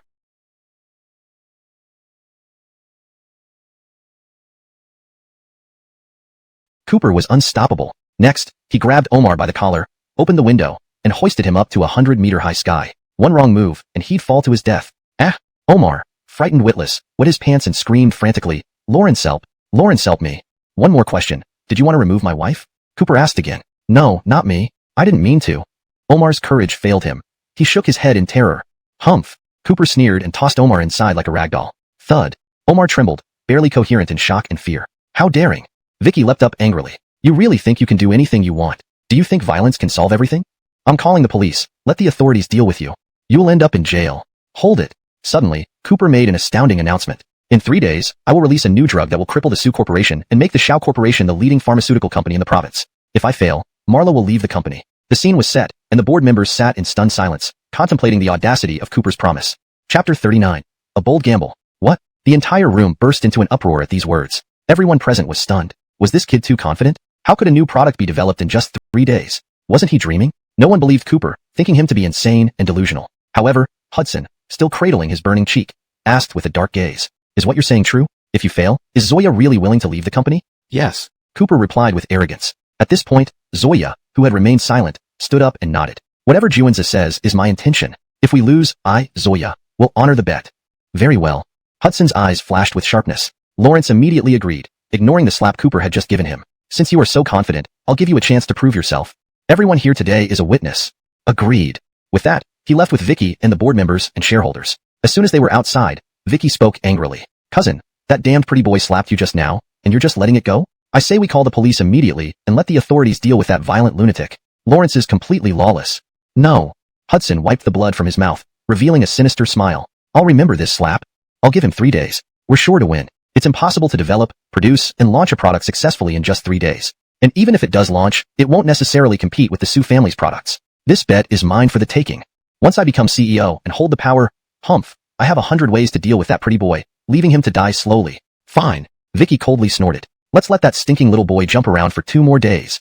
In the office, only Zoya and Cooper remained. Marla. Cooper approached Zoya and embraced her shoulders. Thank you for supporting me just now. Zoya, however, was worried and solemnly said, Cooper, do you know how risky this is? If we lose everything. Don't worry, I won't let you lose. Cooper gave a mysterious smile before pulling out a blank sheet of paper. Scritch, scritch, scritch. Lawrence swiftly wrote down a formula and handed it to Zoya. Take this for production. Beauty serum? Zoya read aloud. Yep. Cooper nodded, then proudly explained the effects of the beauty serum. I researched this myself. Using this beauty serum can make skin as smooth and tender as a baby's, making people look years younger. If used regularly, everyone will become age-defying gods and goddesses. Is that true? Zoya was shocked. This was incredible. If the effects of the beauty serum were not exaggerated, then without doubt, once released, it would surpass all beauty products on the market. Then, it wouldn't just be the Sioux Corporation. Other companies would be driven out of business. Don't worry, Cooper assured her. When have I ever lied to you? Trust me. All right, I'll arrange for immediate production at the factory. Zoya nodded. Although she was still doubtful, there was no turning back now. She decided to give it a try, treating a dead horse as if it might yet live. Evening fell. Suddenly, Roberto called. Mr. Chen, the territorial dispute with Yuncheng's Lorenzo is happening tonight. Please come out of retirement. Roberto and Lorenzo were both under the command of underground boss Old Arthur in the provincial capital. One controlled Danhai, the other Yuncheng. On the surface, they were Old Arthur's right-hand men, but behind closed doors, they constantly clashed over territory. Lorenzo even sent assassins to kill Roberto, narrowly sparing his life. Thanks to the amulet paper Cooper had given him, he survived. Young and fiery, Roberto couldn't swallow this humiliation and planned to settle accounts with Lorenzo tonight. As Roberto's secret new master, Cooper naturally had to back him up. All right, Cooper agreed. Come pick me up. Soon, Roberto arrived to take Cooper to the designated location. To resolve their feud, remained calm, smiling silently. Let me introduce my ace. Lorenzo turned and respectfully bowed to someone. Muay Thai champion, please step forward and crush this kid. Chapter 40, just smashing a fly. The moment the words were spoken, boom, a deafening sound, like an earthquake, accompanied the appearance of a towering, muscular figure. This was a terrifyingly huge man. Lawrence had a shaved head, his upper body bare, and his coiled muscles resembled the roots of a centuries-old tree, exuding formidable power and a ferocious aura. His eyes were cold and sharp as knives. His hands dripped with blood, sending chills down one's spine. Standing over 2 meters tall, his imposing figure looked like an indestructible mountain. Every step he took caused the ground to tremble. Lawrence Evans. This is legendary Muay Thai King, Mac. Seeing this terrifying giant, Edric and the others exclaimed in shock. Humph. Edric, I give you credit for your discernment. Jude gloated arrogantly. Yes, the strongman I've invited is none other than the world-renowned legendary Muay Thai King Mac. Lawrence is a legendary superstar who has terrified the world, sweeping through every fighting arena. In his career, he fought 300 battles. Muay Thai King Mac was ready for the fight. Even Edric couldn't help but feel tense. Lawrence knew Cooper was a master, yet never imagined Jude would go so far as to hire such a terrifying figure like Muay Thai King Mac. Could Mr. Chun still win? Humph. Facing the threat, Cooper showed no fear, boldly proclaiming, "How dare a mere barbarian shout here on Chinese soil? To defeat you, a single move is enough." What? Upon hearing this, everyone in the audience was stunned. This was Muay Thai King Mac, a globally renowned combat star, a terrifying giant in Muay Thai, holding an undefeated record of 300 victories in his career, unmatched before or after. To defeat him in one move? That sounded impossible. You're asking for death. Mac flew into a rage. With his fearsome reputation, being insulted like this was intolerable. Anger surged within him, and he resolved to crush Cooper brutally. Die, you brat. Mac's eyes blazed with fury as he instantly unleashed a tiger-like roar, rushing toward Cooper with a powerful knee strike. Lawrence piercing strike. This move was terrifying. Knees are the hardest part of the human body. Heavily into a wall. Lying amidst the rubble, a deep, bloodied hole appeared in his chest. Mac's expression twisted in agony, his eyes wide in terror as he breathed his last. Victory. Edric's side erupted in cheers. So powerful. Lawrence wields divine strength. Indeed, Mr. Chun is our rock-solid pillar. How is this possible?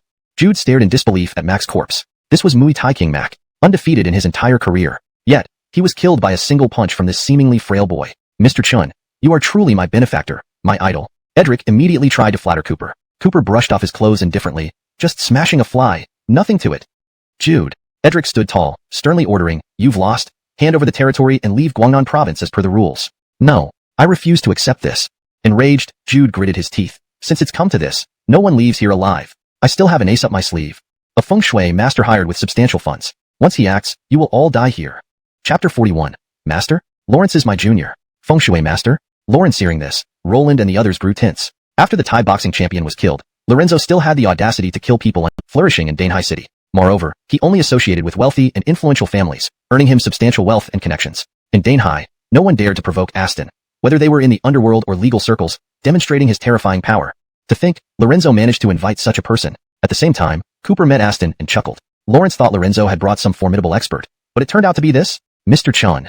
Roland said nervously, "This Aston is a prominent figure in Donghua City, respected even by powerful families. I've heard he possesses genuine supernatural abilities. You need to be cautious." Although Roland knew Cooper understood some feng shui, and his protective talisman saved his life once, he had only seen Cooper's talent in drawing talismans. In comparison, Aston seemed far more accomplished. Humph. Cooper let out a cold laugh. No matter how powerful a true expert may be, they would have to bow down to me, let alone the so-called expert Lorenzo invited. He's not even fit to carry my shoes. What? These words caused an uproar in the room. Everyone was stunned. Aston, who heard every word, twitched his mustache and his face darkened, shouting furiously, "Blasphemy! Which foolish kid is talking ill of me behind my back? Let me tell you, eradicating someone like you is as simple as squashing an ant with my abilities. Challenging me means your death." "It's him." Lorenzo pointed at Cooper immediately. "Master, the one you need to deal with is this boy. At such a young age, yet so ignorant of the world. Watch as I handle him." With that, Aston stroked his beard and strutted forward, eyeing Cooper arrogantly. "Is it you?" The next second, Aston trembled violently. His face instantly changed, eyes wide with terror as if facing something truly horrific. Staring at the astonished Aston, Cooper asked with a faint smile, "Earlier, you said you would take care of me?" "Ah." Aston was frightened stiff. Thud. In broad daylight, he knelt before Cooper, pleading for mercy. No, I dare not. Not knowing a revered master was present, I am blind and disrespectful. I have offended, and I deserve punishment. Please forgive me, honored master." Boom. Seeing this scene, everyone was taken aback. Lorenzo, with widened eyes, was incredulous. "Aston, what's going on? Why are you kneeling to this brat?" Lawrence was bewildered. The highly paid expert knelt without lifting a finger. "What's happening?" "Aston, Lorenzo is lawless and tried to kill me. What should be done?" Cooper asked coldly. "Calm down, master. Leave it to me." Aston suddenly glared at Lorenzo, scolding sternly, "You've lost your mind. This Mr. Chun is the most revered person I know, my master. In your next life, remember to watch your step and avoid provoking people you shouldn't." Finishing, Aston pulled out a talisman, Divine Fire Talisman. Boom. Flames erupted from the talisman, engulfing Lorenzo and his men, turning them into burning figures. Before anyone could scream, they were reduced to ashes. Lawrence even. Roland and the others felt an overwhelming shock. To think that even Aston was a junior to Cooper. It seemed Cooper was even more formidable than they imagined. Simultaneously, they felt relieved that they hadn't chosen the wrong side.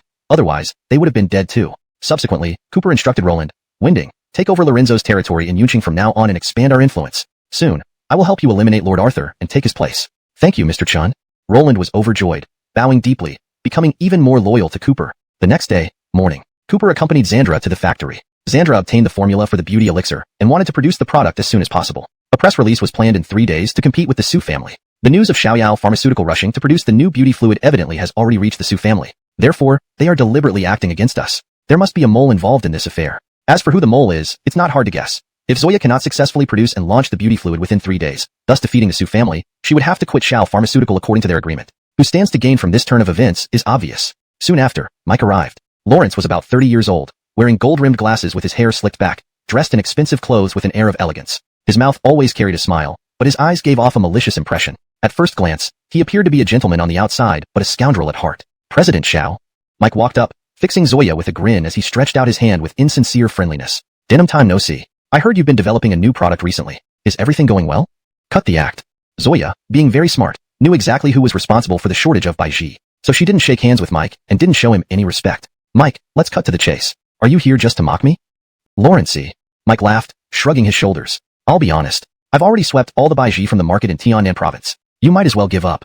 Oh right. I heard your urgency stems from a 3-day the face. Slap. Aya. Caught off guard, Mike fell to the ground, his glasses flying off, blood trickling from his mouth in pain. How dare you? Infuriated, Mike glared at Cooper. Brat, you have a lot of nerve to hit me. Do you know who I am? I don't care who you are. Cooper moved beside Zoya, wrapping his arm around her slender waist, and stared coldly at Mike. Marla is my woman. By secretly using these underhanded tactics and trying to force yourself on her, you treat me as if I don't exist? Brat. Wiping the blood from his mouth, Mike, red-faced with embarrassment, snapped, You may be brave, but remember, Zoya has a deal with the directors and shareholders of Xiao Pharmaceutical for those 3 days. Without my Baiji, her new product is doomed to fail. If she can't produce anything, she will be kicked out of Xiao Pharmaceutical, and the Xiao family will be crushed and bankrupted by our Su family. Consider this carefully. Enough talk, Cooper retorted dismissively. This is our business and has nothing to do with a scoundrel like you. Remember, don't try to get ideas about Marla again. Or next time it won't be just a slap. Damn it, brat.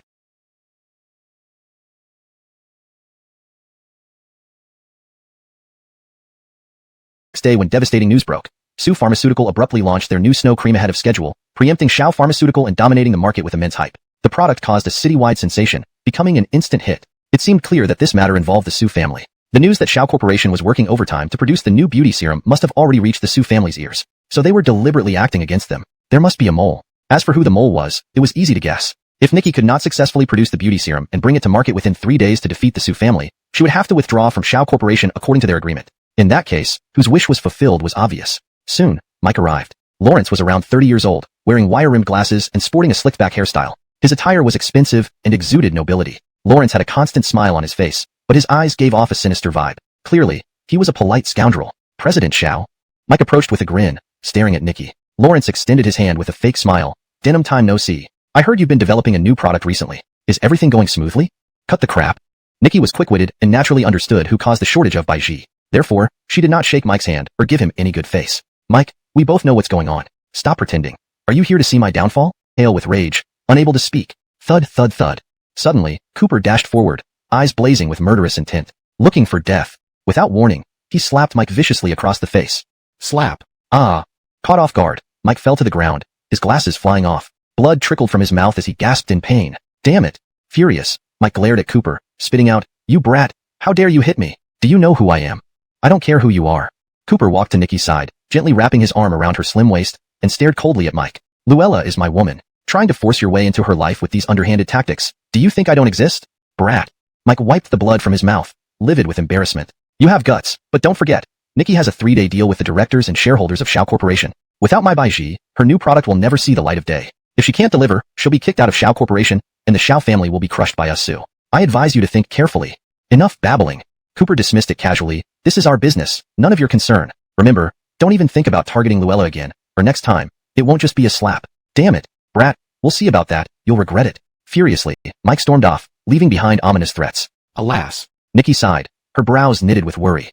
I didn't expect the Su family to be so despicable. Without Baiji, the new product has no hope. Even if we import from other provinces, it's too late. Cooper replied, We don't necessarily need Baiji. We can use something even better as a substitute. What?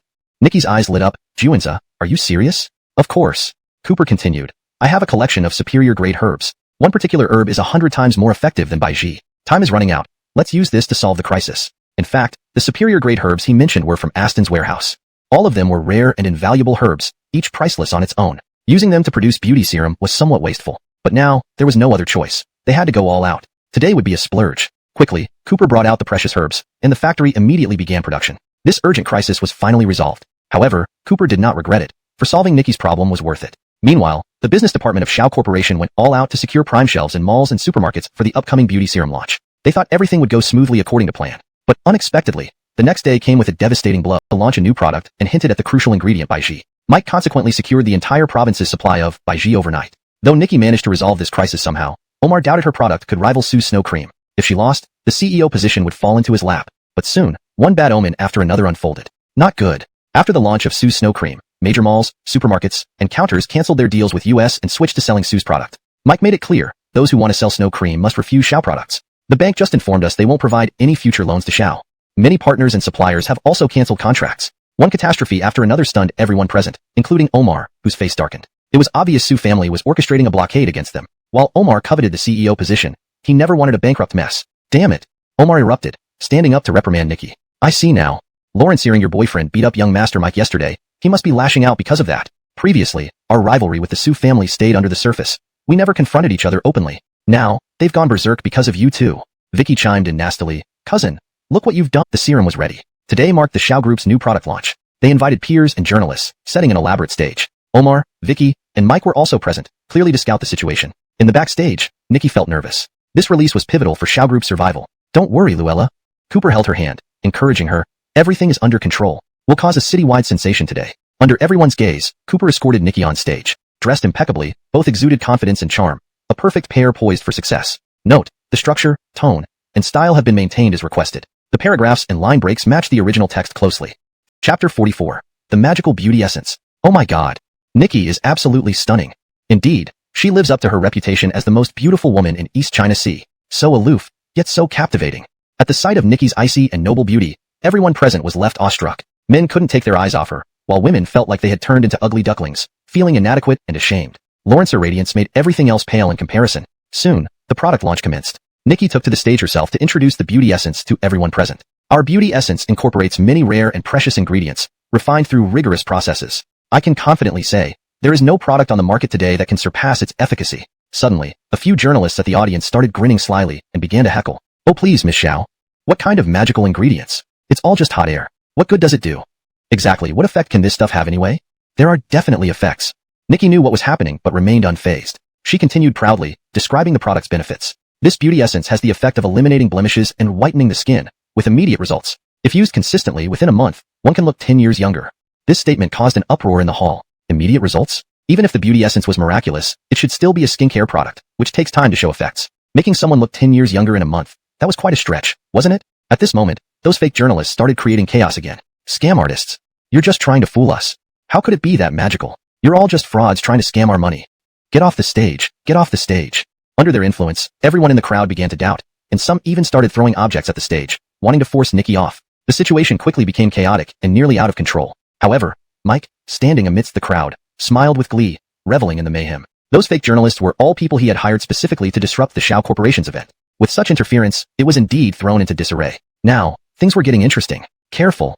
Seeing a cup about to hit Nikki, Cooper immediately stepped forward. Smack. With lightning-fast reflexes, he deflected the flying object and then asked concernedly, Luella, are you alright? I'm fine, Nikki replied with a troubled expression. But with the disruption today, I'm afraid the event won't go smoothly. Leave it to me. Cooper seized the microphone and delivered a bold statement. Quiet. Before jumping to conclusions and hurling accusations, let's actually see how effective our beauty essence is. I'll make this promise.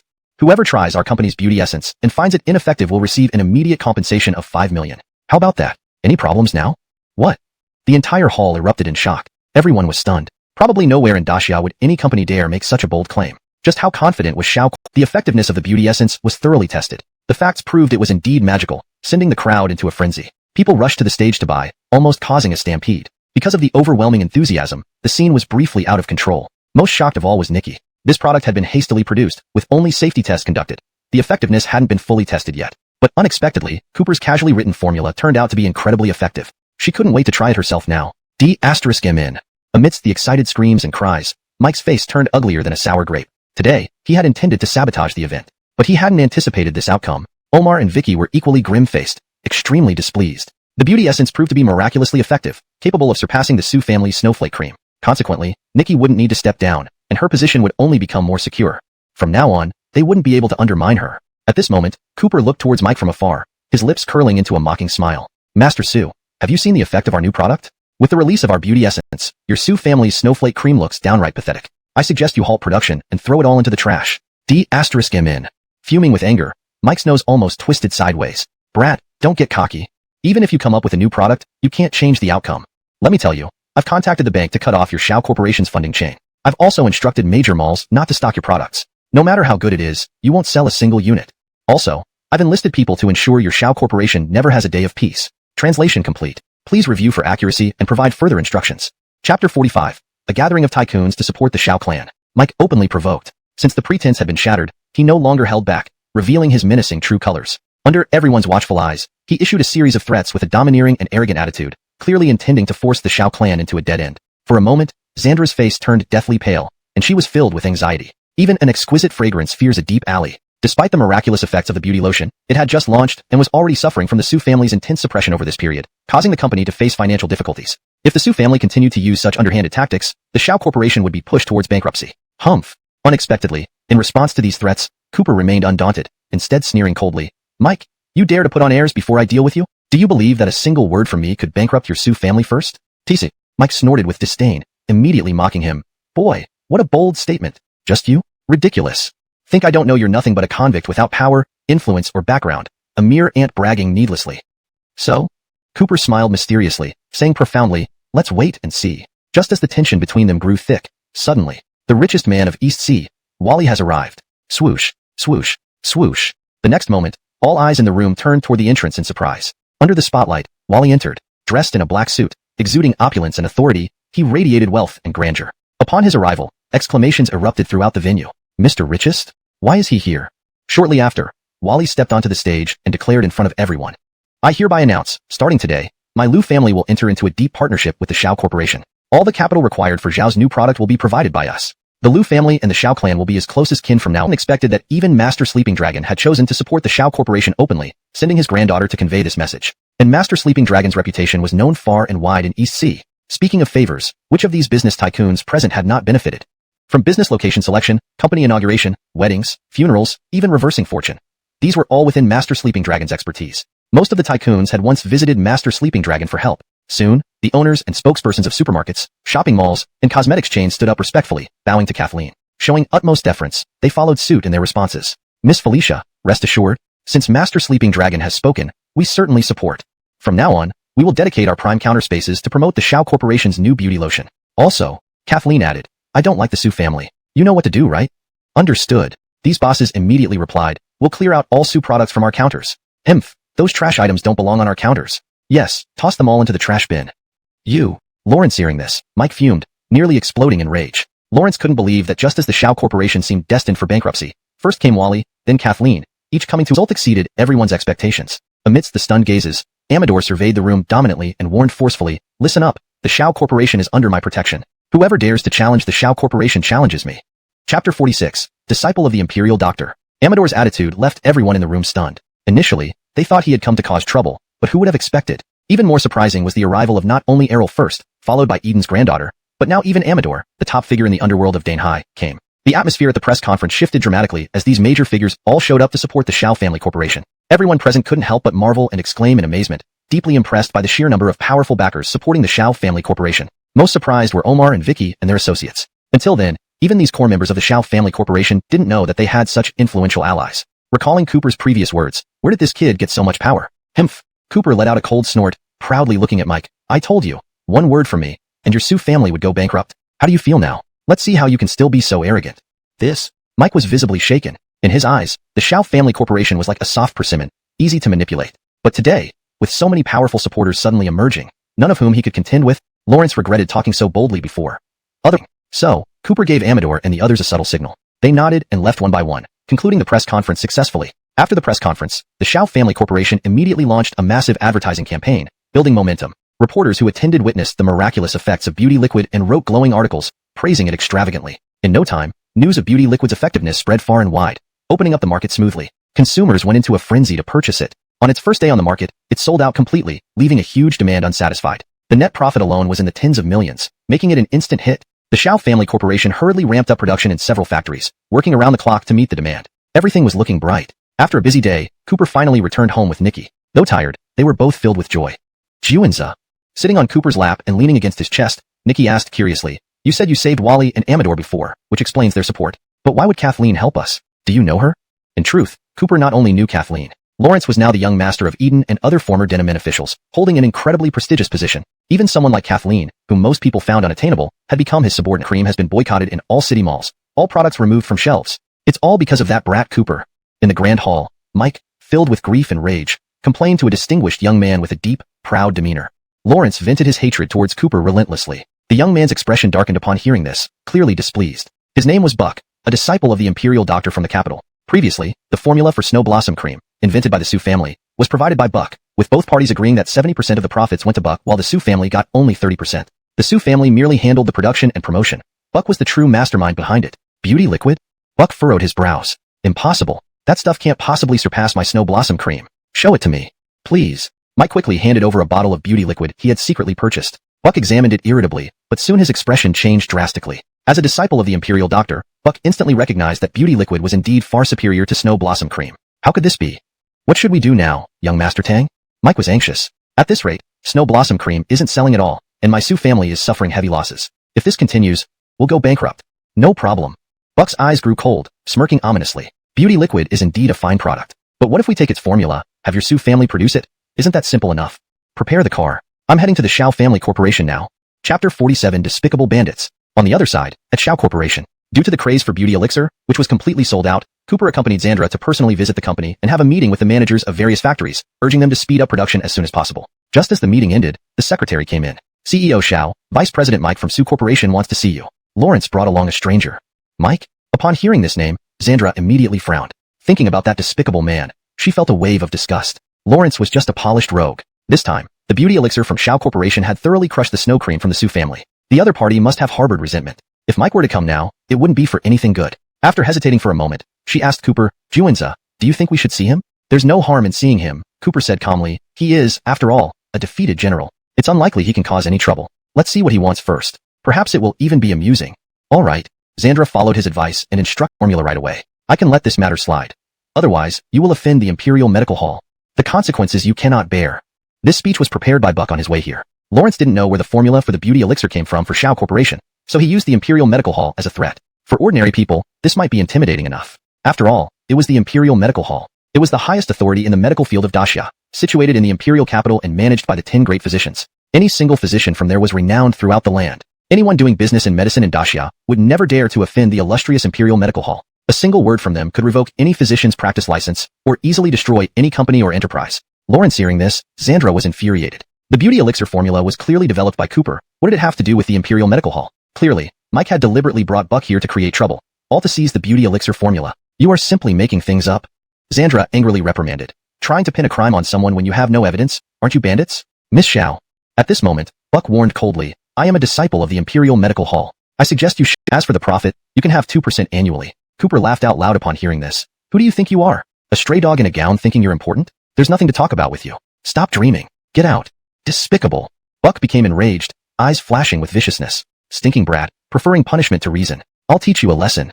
With that, he suddenly pulled out a silver needle and lunged toward Cooper, striking a treacherous blow. This needle aimed for a vital spot. If hit, it would injure the heart meridian. How sinister. Looking for death. Cooper grew angry, eyes sharp and imposing. Lawrence suddenly reached out and caught the needle midair, swiftly seizing it and counter-striking Buck's chest. "Ah!" Buck screamed in agony. Thump. With a dull thud, he fell stiffly to the ground, face pale and motionless. "What did you do to me? What's going on?" Buck yelled in fury but couldn't move a finger. "Buck, I'll help." Mike rushed over, reaching to pull out the needle for Buck. "Stop." Cooper suddenly sneered. "I advise you not to act rashly. If you remove this needle, Buck will be paralyzed and become a cripple. But after 7 days, this needle will fall out on its own. This is just a small lesson for you. Next time, if you dare to come here causing trouble, you'll be responsible for the consequences." Chapter 48. The Court Physician's Provocation. "What? Upon hearing these words, Mike was taken aback, immediately withdrawing his hand in shock, afraid to make any sudden moves. Damn it, you little brat, you're really something. Remember this. Let's go. Buck could still speak, and he angrily threatened and cursed at Cooper, but with needles sticking into his body, he was stiff all over, unable to move an inch, let alone walk away. With no other choice, Mike had to carry Buck away in a dejected manner, not daring to look back. Juanza, thank goodness you were here. Nikki expressed her gratitude. It seems that this Buck is the true backbone of the Sioux family. If not for you, we would have been in serious trouble today. Humph. Cooper disdainfully snorted, arrogantly stating, they are just two clowns. They came here to amuse us. It's not that simple. However, Nikki had a grave expression. Regardless, Buck is a disciple of the Imperial physician. Lawrence has the support of the Imperial Medical Hall behind him. I'm worried he won't let it go so easily. If he uses the Imperial Medical Hall against the Shao family, Lawrence's concerns were not unfounded. After all, the status of the Imperial Medical Hall in the pharmaceutical industry of the Great Xia Empire was simply too high. One word from them could decide the line. After nearly half a day of frantic efforts, none of the 100+ doctors could do anything, leaving them ashamed as they apologized and departed. Sorry, young Master Tang. We lack skill and knowledge. This needle cannot be removed. If we remove it recklessly, it might harm your body, causing endless troubles. Damn it. Buck fumed in anger, cursing loudly. Worthless. You're useless. All of you, get lost. The group of doctors, thoroughly scolded, slunk away. I can't believe that little brat Cooper has such incredible skills. Mike was astonished. A single needle was enough to stump the province's most eminent doctors. It was unbelievable. Having no other choice, Buck reached out for his last hope. Make a call for me. Tell my master about what happened to me and ask him to come and save me. His master was one of the 10 court physicians of the Imperial Medical Hall, a master of acupuncture, Geary. If anyone could save him right now, it was probably his master. Mike quickly made the call. Coincidentally, Geary was invited to treat the richest man in Yunqing and was currently in Tianan province. Geary soon arrived. Upon seeing his apprentice Buck lying immobilized on the bed, he realized the severity of the situation and immediately examined him. This? Suddenly, Geary was surprised. Lawrence saw that the needle was perfectly placed in tension. Soon enough, Cooper appeared. Brat. Buck immediately yelled arrogantly, this is my master Geary, one of the 10 court physicians of the Imperial Medical Hall. You're done for. Geary walked out, squinting his eyes to examine Cooper, then asked coldly, so, you're the one who put that needle in my disciple? Yes. Cooper was fearless. So what if I did? Humph. Geary gave a cold laugh, displaying the air of a senior physician. You've got some skills, kid. But bullying an Imperial Medical Hall disciple is outrageous. I can shut down the Shao Corporation with a single word. However, I'll give you a chance. With that, he waved his hand. Rumble. Mike wheeled in a paralyzed patient. Geary's eyes gleamed, deliberately challenging. You think you're pretty good, don't you? If you can cure this congenitally paralyzed patient, I'll spare the Shao family. Otherwise, the Shao family has no reason to exist. And you have only 3 hours. Oh no. Nikki blanched upon hearing this. It was impossible to cure someone born paralyzed. This was clearly intentional retaliation. They were in real trouble now. Unexpectedly, in front of everyone, Cooper boldly accepted the challenge. Interesting. I accept this challenge. But I don't need 3 hours. I only need 3 minutes to make him stand. Technology would be powerless in this situation. Not to mention even a legendary figure like Daluishen would be at a loss. But Cooper was confident. His demeanor changed completely as he revealed a silver needle with a flick of his wrist. Zap, zap, zap, zap. In quick succession, he inserted the needles into various key acupoints on the patient's legs. It was done swiftly and accurately. His skillful technique was like celestial flowers scattered from the sky, leaving everyone in awe. Everyone around was stunned. They had never seen such a needle insertion technique. It was truly novel. This is... Upon seeing Cooper's mysterious technique, Geary suddenly widened her eyes, as if she had just realized something incredible and unbelievable. Soon, 3 minutes passed. Done. Cooper calmly withdrew the needles, confidently saying, I have unblocked the meridians in his legs. Try standing up. As soon as he spoke, the patient stood up indeed, though slowly and shakily, but he managed to take a few steps, sobbing with emotion. Lawrence actually cured a congenitally paralyzed leg. Incredible. This is a miracle. The entire hall was abuzz with astonishment. Everyone looked at Cooper with deep admiration. Mike and Buck gaped in disbelief. Attacked me. Are you aware of this? Lawrence here was a young man in his 20s scolding a grand physician like a parent reprimanding a child. Yet, Geary remained respectful. If this scene became public, it would shock the world. How dare he? Geary flew into a rage, realizing she had been deceived. She sternly rebuked Buck. Ungrateful wretch. You have dishonorable character and malicious intentions, deceiving even your master. You're nothing but a despicable person. You do not deserve to remain in the Imperial Physician Hall, nor to be my disciple. Today, I hereby expel you from the sect. You shall never return to the Imperial Physician Hall, and are stripped of your right to practice medicine for life. No. Buck wailed piteously. Master, please forgive me this time. I won't do it again. Silence. Geary raged. Blind was I to accept you. Do not let me see you again. Thud. Buck instantly lost everything, like a man who had lost his soul, collapsing to the ground. Mike, witnessing this, was terrified and hurriedly fled. By the way, brother. After chatting casually with Cooper, Geary suddenly mentioned, everyone hopes to win her heart through this opportunity. Chapter 50, Hong Family Birthday Banquet. So that's how it is. Cooper understood. Although Leona indeed had a bit of a diva attitude and was quick to speak her mind, often leaving others embarrassed, there was nothing to fault beyond that. The only daughter of the East Sea Ship King, born with beauty and nobility, who wouldn't want to marry her. The Ship King has arrived. Soon after, Ship King Akil arrived, followed by his son Jedediah and daughter Leona. It was her birthday, and she was gorgeously dressed, adorned in jewelry, her exquisite makeup almost captivating everyone's eyes, radiating like a proud little princess, dazzlingly bright. Seeing Leona, all the rich young masters present couldn't help but express their admiration. There were too many wolves for the meat. Thus, these young masters gathered around her like stars surrounding the moon. Miss Xuejiao. Happy birthday. Miss Xuejiao, you're truly beautiful today. This is a gift I've brought you, South Sea pearls. And mine. This is our family heirloom jewelry, please accept it.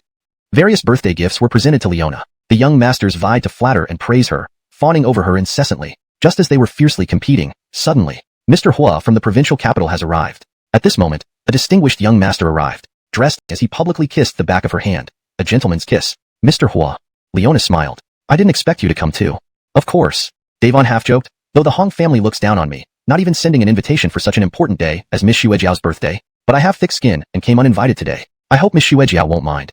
Upon hearing this, Leona hadn't spoken yet, but her father Akil was frightened. Uncertain whether Davon was joking or genuinely upset, he quickly offered an explanation. You are overstating it, Mr. Hua. My daughter's birthday is a trivial event. How dare we trouble someone of your stature? Your presence tonight truly adds luster to my humble home. This is the best birthday gift. Akil was sweating bullets. Despite being the East Sea Ship King with significant influence, compared to the 4 major aristocratic families of the provincial capital, his power seemed insignificant. Lawrence dared not offend Davon. Haha, you're overstating it. Speaking of gifts, I have indeed prepared a personally selected gift for Miss Xuejiao. Saying this, Davon took out a delicate small box from his pocket and openly opened it under everyone's watchful eyes. Swish. Under the crystal chandelier's light, the box instantly emitted a dazzling glow. A diamond necklace. Hundreds of tiny diamonds surrounded a central diamond of more than 10 carats. Leona was always proud and never let words escape easily, often arguing with Cooper. Their relationship didn't seem too great. Yet, what? Leona's lips curved into a mischievous smile. Xuerao, don't tell me you're unwilling. It's just a dance. How could I be? Reina, helpless, agreed. All right then, go ahead. I don't mind. Thanks. Soon, Cooper escorted Leona into the dance floor, gently placing his hand on her slender waist. They danced gracefully to the gentle waltz music. Look at them. Immediately, all the rich young masters jealously eyed Cooper, envious and resentful. Lawrence instantly became the common enemy of the venue. Davon's expression turned particularly grim. Lawrence had just been rejected, yet Leona turned around and embraced another man moments later. How infuriating. This boy dared to snatch his woman. It was as good as asking for death. Feeling the hostile gazes around him, Cooper felt uneasy, his brows furrowed. Lawrencey. Leona pouted, displeased. Cooper, a beauty like me dances with you, and you're still unhappy? Cooper rolled his eyes. Miss Hong, by doing this, you've made me the public enemy and earned the enmity of Davon. You cured my leg, but now you're putting me in a bad position. Isn't that unfair? Cooper gasped in pain, his expression one of disbelief. Chuckles. Yet at this moment, Leona burst into laughter, sticking out her tongue at him teasingly. Cooper felt helpless. Lawrence wasn't good at dealing with such women and found himself at a loss. Soon, the dance ended. Suddenly, the aloof beauty Kathleen approached, her icy gaze fixed on Cooper. Mr. Chun, if you don't mind, may I have this dance? What? Seeing this, everyone in the room was shocked. Oh my god. Kathleen also invited this guy? This is unprecedented. She didn't even respond when we spoke to her before. How despicable. How enviable. What charm does this kid have? The guests were astounded. After all, Kathleen was a renowned figure in Donghua, the beloved granddaughter of Master Hildred. Lawrence's icy demeanor and unparalleled beauty made her someone to admire from afar but not approach. She was like a solitary flower on a high mountain, too cold and beautiful for anyone to touch. Yet unexpectedly, she actually took the initiative to invite a man to dance. Even more infuriating was the fact that the 3 beauties of the evening, Nikki, Leona, and Kathleen, all fell for Cooper. This enraged everyone. Jealousy made their eyes bloodshot. 3 heavenly beauties. Had they all gone blind? They were outstanding too. So why didn't the ladies notice them? Leona was also surprised. She hadn't expected Cooper to become so desirable. Still, she nodded and stepped aside. With the next song starting, Cooper danced with Kathleen. Now holding the waist of such a cool and stunning beauty, who everyone else could only dream of touching, Cooper felt the unique atmosphere. Kathleen did not resist but leaned closer instead, her crimson lips close to Cooper's ear. A fragrance accompanied her breath. Master, grandfather asked me to inform you that he has already contacted many former Dragon Gate veterans and plans to deal with the traitor Burke. But first, he will handle Governor Arthur to help you clean house. Previously, Cooper had met Master Hildred on his master's orders, and upon revealing his token, learned that he had secretly been appointed as the young master of the old Dragon Gate troops. Master Hildred had become his subordinate, and even Kathleen, whom many pursued but could not attain, became his servant. If this news spread, it would surely cause a storm in Donghua. All right. Cooper nodded and lowered his voice. Tell your grandfather I understand. Follow the original plan and act at Governor Arthur's birthday banquet next month. As you wish, master, Kathleen respectfully replied. Quickly, the dance ended again. After dancing, Cooper finally returned to Nikki's side. Luella, I kept you waiting. Hmph. Nikki clearly felt jealous, showing a rare pout. First Shuijiao, then Kathleen. You really have a lot of admirers. You're quite popular now. Injustice. Cooper laughed bitterly. It wasn't me who sought them out. As you saw, they came to me first. I couldn't refuse them. Never again. Nikki jealously ordered. Let's let it go today, but from now on, you are not allowed to dance with any other woman. Lawrencey. Cooper held her hand and teased. Are you worried some other enchantress might snatch me away? I didn't expect you to care so much about me. Who said? Nikki proudly retorted. You're my man, and I am confident in keeping you with my charm. No female enchantress can seduce you. Is that so? Cooper, thick-skinned, continued. Then how about showing me your charm right now? Give your husband a kiss. Fat chance. Nikki pinched his waist with an aggrieved look, her face blushing. Even her jealous pouting and anger were charming and captivating. Just then, dum. Davon strode over, glaring at Cooper with eyes so dark they almost dripped ink. Opening his mouth, he arrogantly confronted Cooper. You're pretty bold, huh? To dare steal the girl I fancy? Do you know who I am? Yes, the eldest son of the 4 great families of the provincial capital, Donghua. Compared to the Hua family in the provincial capital, it was insignificant. She worried about Cooper being targeted and hurriedly suggested, Juanza, let's go. Given Davon's arrogance, it was better to avoid confrontation. Unexpectedly, faced with Davon's threats, Cooper not only showed no fear but also sneered. Leona, come over here. Leona, who was chatting with friends, heard the commotion and walked over, just in time to see Davon confronting Cooper. Curious, she looked at Cooper and asked, what is it? Wasn't your leg cured by me? Cooper deliberately asked. Yes, Leona nodded. When I treated you, didn't I use acupuncture? That's correct, Leona nodded again. At that time, I undressed you completely to perform acupuncture, do you remember?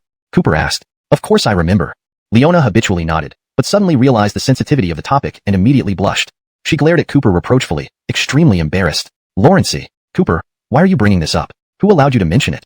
Next, Cooper turned to Davon, his eyes filled with defiance. Did you hear that? I not only touched Leona's hands and waist, but I also saw her body. Now, what can you do to me? What? Everyone was stunned. This kid was incredibly bold, even if it were true that he'd die. Seeing the bodyguards assault Cooper, many people present felt vindicated. Lawrence deserved it. Knowing full well how terrifying Master Hua was, Cooper still dared to provoke him. Even if he was beaten to death, it would be his own doing. This kid was asking for trouble. Humph, asking for death. Unexpectedly, facing over a dozen ferocious bodyguards, Cooper remained unafraid, instead laughing coldly as he attacked. Bang, bang, bang. Cooper was like a fierce tiger descending from a mountain, unleashing terrifying power. Every punch resulted in bone-chilling screams. The sound of bones breaking echoed endlessly. His momentum was like a tiger among sheep, an absolute one-sided slaughter. Lawrence even. How could this be? Is this kid's martial arts so formidable? Witnessing Cooper's incredible skills, everyone gasped in shock. They were all amazed. Too powerful. Over a dozen elite guards couldn't even touch him. This kid was unreal. In a blink, over a dozen bodyguards lay on the ground, writhing in pain. Tise. Cooper brushed his hands, his expression dismissive, declaring with authority, just this? Look.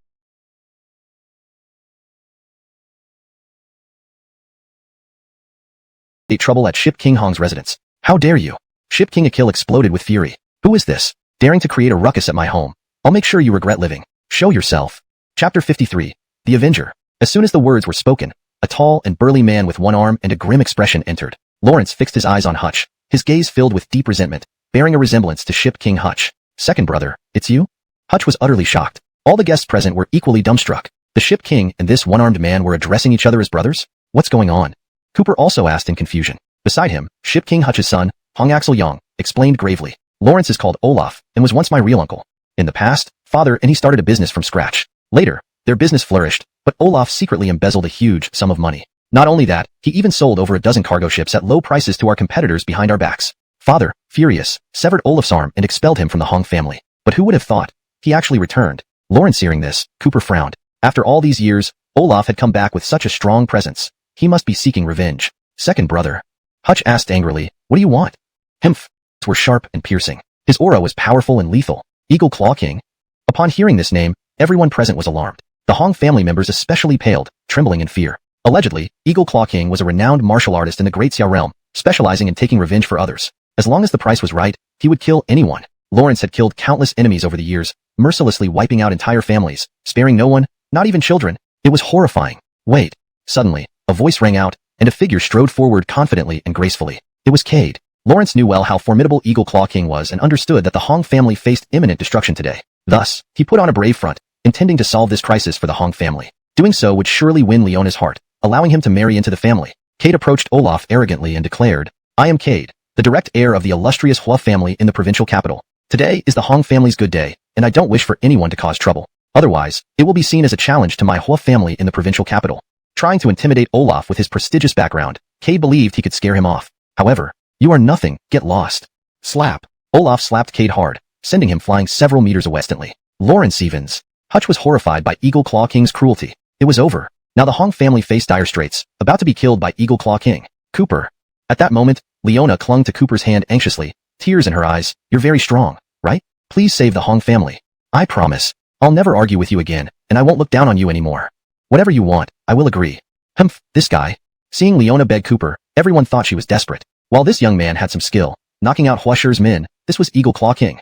A ruthless killer. How could this boy stand a chance? Fine. Surprisingly, Cooper nodded, looking at Eagle Claw King. If you kneel and beg, I might give you a chance to die honorably. Chapter 54. Assassinating Wang Xingzhua. Upon hearing this, Wang Xingzhua flew into a rage, glaring fiercely at Cooper as he cursed in a stern voice. Brat, who the hell do you think you are to talk to me like this? Do you know that I've never failed in my missions over the years and have killed countless people? Do you dare to challenge me with just your puny self? Cooper was unafraid, even scoffing. Even if you rant all day, you're still just, including Nikki and Leona, whose hearts raced with terror. Wang Xingzhua was ruthless. They feared something terrible might happen to Cooper. Humph, is that it? Facing this formidable attack, Cooper remained calm, his gaze sharp and a mocking smile curling the corners of his lips. What kind of Wang Xingzhua are you? Just a minor player not worth mentioning. Slaying you will take only one move. Having said that, Cooper's aura exploded, his pressure increasing step by step as fierce energy poured into a single punch. Meeting Wang Xingzhua head-on, he launched a powerful strike. Boom! A thunderous crash echoed, shaking the entire banquet hall. An unbelievable scene unfolded. Aya! The once aggressive Wang Xingzhua suddenly contorted in pain the second their forces clashed. Crack! Crack! Crack! The sound of bones breaking spread from his claws up his arms and reached his ribcage. Snap, crackle, pop, like sizzling beans. Just one punch from Cooper shattered every bone in Wang Xingzhua's body. What incredible strength! Splat! Wang Xingzhua spewed a fountain of blood, his body flying as if struck by a speeding train, hurtling several yards away. With a heavy thud, he crashed. Avenging the Hong family? You're wrong. With that, Kai suddenly pulled out a gun. Its black barrel aimed straight at Cooper. Bang! His eyes gleamed with viciousness, and he shot without hesitation. It's over. This caused another round of screams from the crowd. Although Cooper was skilled in martial arts, bullets were another matter. Nikki and Leona turned pale with fright, their hearts pounding wildly. Trying to kill me with a toy? Cooper's eyes narrowed as he suddenly reached out and grabbed the bullet midair. In a flash, he caught it. Take it back. Cooper bent his finger and flicked it into the air. Whoosh! Propelled by inner force, the bullet hit Kai between the eyes, instantly creating a bloody hole. You! Unbelieving, Kai's eyes bulged before he fell dead with a thud. Seeing their master dead, Kai's men were petrified. None dared to challenge Cooper, they fled in disarray. The deadly crisis threatening the Hong family was thus resolved. Thank you, Mr. Chun. Ship Tycoon Akil led Hong Axeldong and others to Cooper, expressing their gratitude. If not for you, our Hong family would have been in grave danger today. You saved me, my children, and all the Hong family members. You are my greatest benefactor, Akil. Even Leona looked at Cooper with deep appreciation. Huazerong, having seen Cooper's terrifying prowess, I offer 300 million. Very quickly, under the competition of the Danhai Tycoons, the price of Juanza Group skyrocketed to 300 million. Myra couldn't help but smile widely. That stinking boy, Cooper, had been watching her closely lately, making her afraid. But as long as she sold Juanza Group, she could take the money and flee far away. Then, that brat wouldn't be able to do anything. Just as Myra was calculating this, suddenly, bang! The door to the office was kicked open from outside. Cooper walked in with the air of a dragon, his lips curled into a cold sneer. What a lively scene. Since it's like this, can I join in? Cooper. Myra was greatly alarmed, almost fainting on her chair, her eyes filled with fear, her face pale. Why are you here? For secrecy, she didn't even dare go to an auction house. She only secretly found a few bigwigs for a private auction. How did this kid know? Cooper's eyes turned cold, and he said unhappily, sell Juanza Group, cash out and run away. Your calculations are truly well thought out, Myra. Unfortunately, you can't hide from me. You have no say. Juanza Group belongs to the Chu family originally, and I can sell it to whoever I want, Myra said, putting on a bold front despite her inner fear. Humph, Cooper said dominantly, scum, how shameless can you get? To repay Mr. Chu's kindness, I founded Juanza Group and handed it over to the Chu family. But you made a huge mistake by infuriating me. Now, I'm reclaiming Juanza Group. It is no longer the Chu family's. 3 years ago, Cooper took the blame for Myra, confessed to causing a car accident, and served 3 years in prison. Yet after his release, Myra not only refused to honor her promise of marrying him, but also humiliated and mocked him mercilessly, treating him like a clown. Since it's come to this, don't blame me for severing all ties. How hateful. Myra flew into a rage, her eyes full of venomous hatred as she glared fiercely at Cooper, threatening immediately. Who do you think you are, Cooper? I, Myra, am not afraid of you. Juanza Group has long been my territory, and everyone here is mine. If you barge in here causing trouble, it's your own funeral. Oh. Cooper raised his eyebrow and asked sarcastically, it seems you're unwilling to hand over Juanza Group obediently? Not only will I not hand it over, but I'll also kill you. Cooper, this is what you forced me to do. Saying that, Myra immediately grabbed the intercom and shouted loudly, "Somebody! There's an intruder in the office. All security guards should come up and arrest them. I want you to beat him to death." Cooper watched her call people coldly, unmoved and without stopping her, as if watching a joke play out. But after a long while, no company security guard showed up, and there was no response from the intercom. What's happening? Myra was very surprised because the company employed hundreds of security guards who usually came at the call of duty, yet why? Humph. Cooper sneered, "Scum. You want to call for backup? I'll help you." Finishing, he clapped his hands. Clap, clap. The next moment, thud, thud, thud. Those entering weren't company security guards but Amador, the underground boss of donghua. Lawrence entered leading a group, with a fierce expression and murderous aura. Behind him were over 100 elite thugs, each wielding long knives and sticks, surrounding the office like wolves and tigers. "Mr. Chun, all the company's security personnel have been neutralized by us." My God. Myra was terrified. She never imagined Cooper hadn't come alone but brought backup. Even more astonishing, the backup was Amador. Seeing Amador, the several tycoons present were all scared stiff, trembling, breaking out in cold sweat. This was the top underground boss in donghua, ruthless and heartless. Who wasn't afraid? Misunderstanding. It has nothing to do with us. We were deceived, trembling and crying for mercy. "Cooper, it was wrong of me. I'm sorry. Please forgive me. I don't want to die yet." Wah? Done? Cooper's eyes were icy cold as he waved his hand. Click. Amador immediately drew a pistol, chambered around, and pointed it at Myra's head, waiting for orders. Don't kill me." Myra screamed in fear and alarm. "Cooper, if you kill me, you'll never find out who your real parents are." Chapter 56. Mother's name. What? Upon hearing this, Cooper was stunned to his core. Biological parents? Lawrence had always believed that he was an orphan of unknown origin, fortuitously adopted by the Chu's patriarch and raised until now. But who would have thought? Shocked, Cooper immediately confronted Myra. "You're not joking, right? You really know who my parents are?" "I don't," Myra said fearfully. "But my grandfather definitely knows. Once, after he'd been drinking, I overheard him talking to himself. It seemed like he mentioned something, among which, it was related to your biological parents. If Cooper hadn't known about this at all from start to finish, it might be better off that way. This life, he would still believe he was an orphan. As for who his birth parents were, he wouldn't have cared. But now, a sudden yearning welled up inside Cooper. Lawrence went unkindly and acted as heartless parasites. The patriarch had nurtured him and treated him well, considering him like his own. Lawrence still felt much affection for Keaton. "Juanza, you've returned?" Keaton struggled to look at him, weakly opening his mouth as white mist rose from the breathing mask. "Yes, I've returned." Cooper approached swiftly and immediately checked Keaton's pulse. Grateful for his upbringing, if he could save the patriarch with his medical skills, he would gladly do so. Click. However, Cooper's heart sank as he realized that Keaton wasn't just sick but suffering from organ failure due to old age. It was inevitable. Even if he used his supreme medical technique, the Tai Divine Needle, it wouldn't help much. Life and death are determined by fate. How could humans intervene? Grandfather Chu. Cooper held the patriarch's hand, wanting to ask his deepest doubts before he passed away. "Do you know who my biological parents are?" "Juanza, what's wrong?" Keaton asked weakly. "You've never asked about this before. Why today?" "People need roots," Cooper replied earnestly. "I don't want to die without knowing who bore me. My life would have this regret. Please tell me, Grandfather Chu." Sigh. Lawrence hearing this, Keaton sighed deeply, his gaze lost in memory. "I thought this secret would be kept forever, but since you ask, I won't hide it from you. Chastity. This is your biological mother's name." No news of Chastity. No one knows where she is or if she's even alive. Lawrence hearing this, Cooper's emotions surged wildly, complex feelings filling him. Lawrence rejoiced in finally knowing his origins and his mother's name. But he grieved that he couldn't find his mother, leaving a profound regret. Most of all, he felt furious. Damn it. Cooper clenched his fists, rage burning deep within his eyes, his face dark and terrifying. Who ordered the hit on my mother? Do you know, Grandfather Chu?" Sigh. "What karma?" Keaton sighed heavily and revealed a shocking fact. "As far as I know, the person who ordered the hit on your mother, Chastity, was none other than your own biological father." Chapter 57. The Identity of His Father. Boom. This news was like a bolt from the blue, striking Cooper with a profound shock. Lawrence never expected that the person who relentlessly pursued and tried to kill his mother was actually his own biological father. Disgusting. How could this be? Although he didn't know the details, Cooper felt an overwhelming surge of anger. Lawrence immediately turned to Huxley for answers. "Who is he? Who is my father?" "No."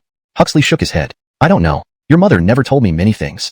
However, Cooper could see through it. Huxley wasn't unaware. He knew but was unwilling to tell him. Moreover, Cooper couldn't believe that his biological father held such a high position. As the Northern Governor King, his name alone could shake the entire Great Xia Empire. What happened? Cooper asked Huxley, shocked. "If my father is Gordon, the Northern Governor King, then why did he pursue and try to kill my mother?" "Because of human greed."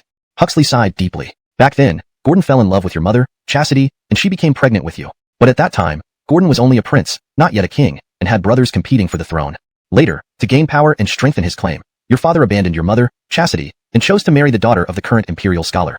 With the backing of the imperial scholar's influence, he defeated all his rivals and secured the throne, donning the royal robes. However, the imperial scholar's daughter did not know about your father's past with Chastity and that she was already pregnant. To hide this truth, Gordon sent people to hunt down and kill your mother." Damn.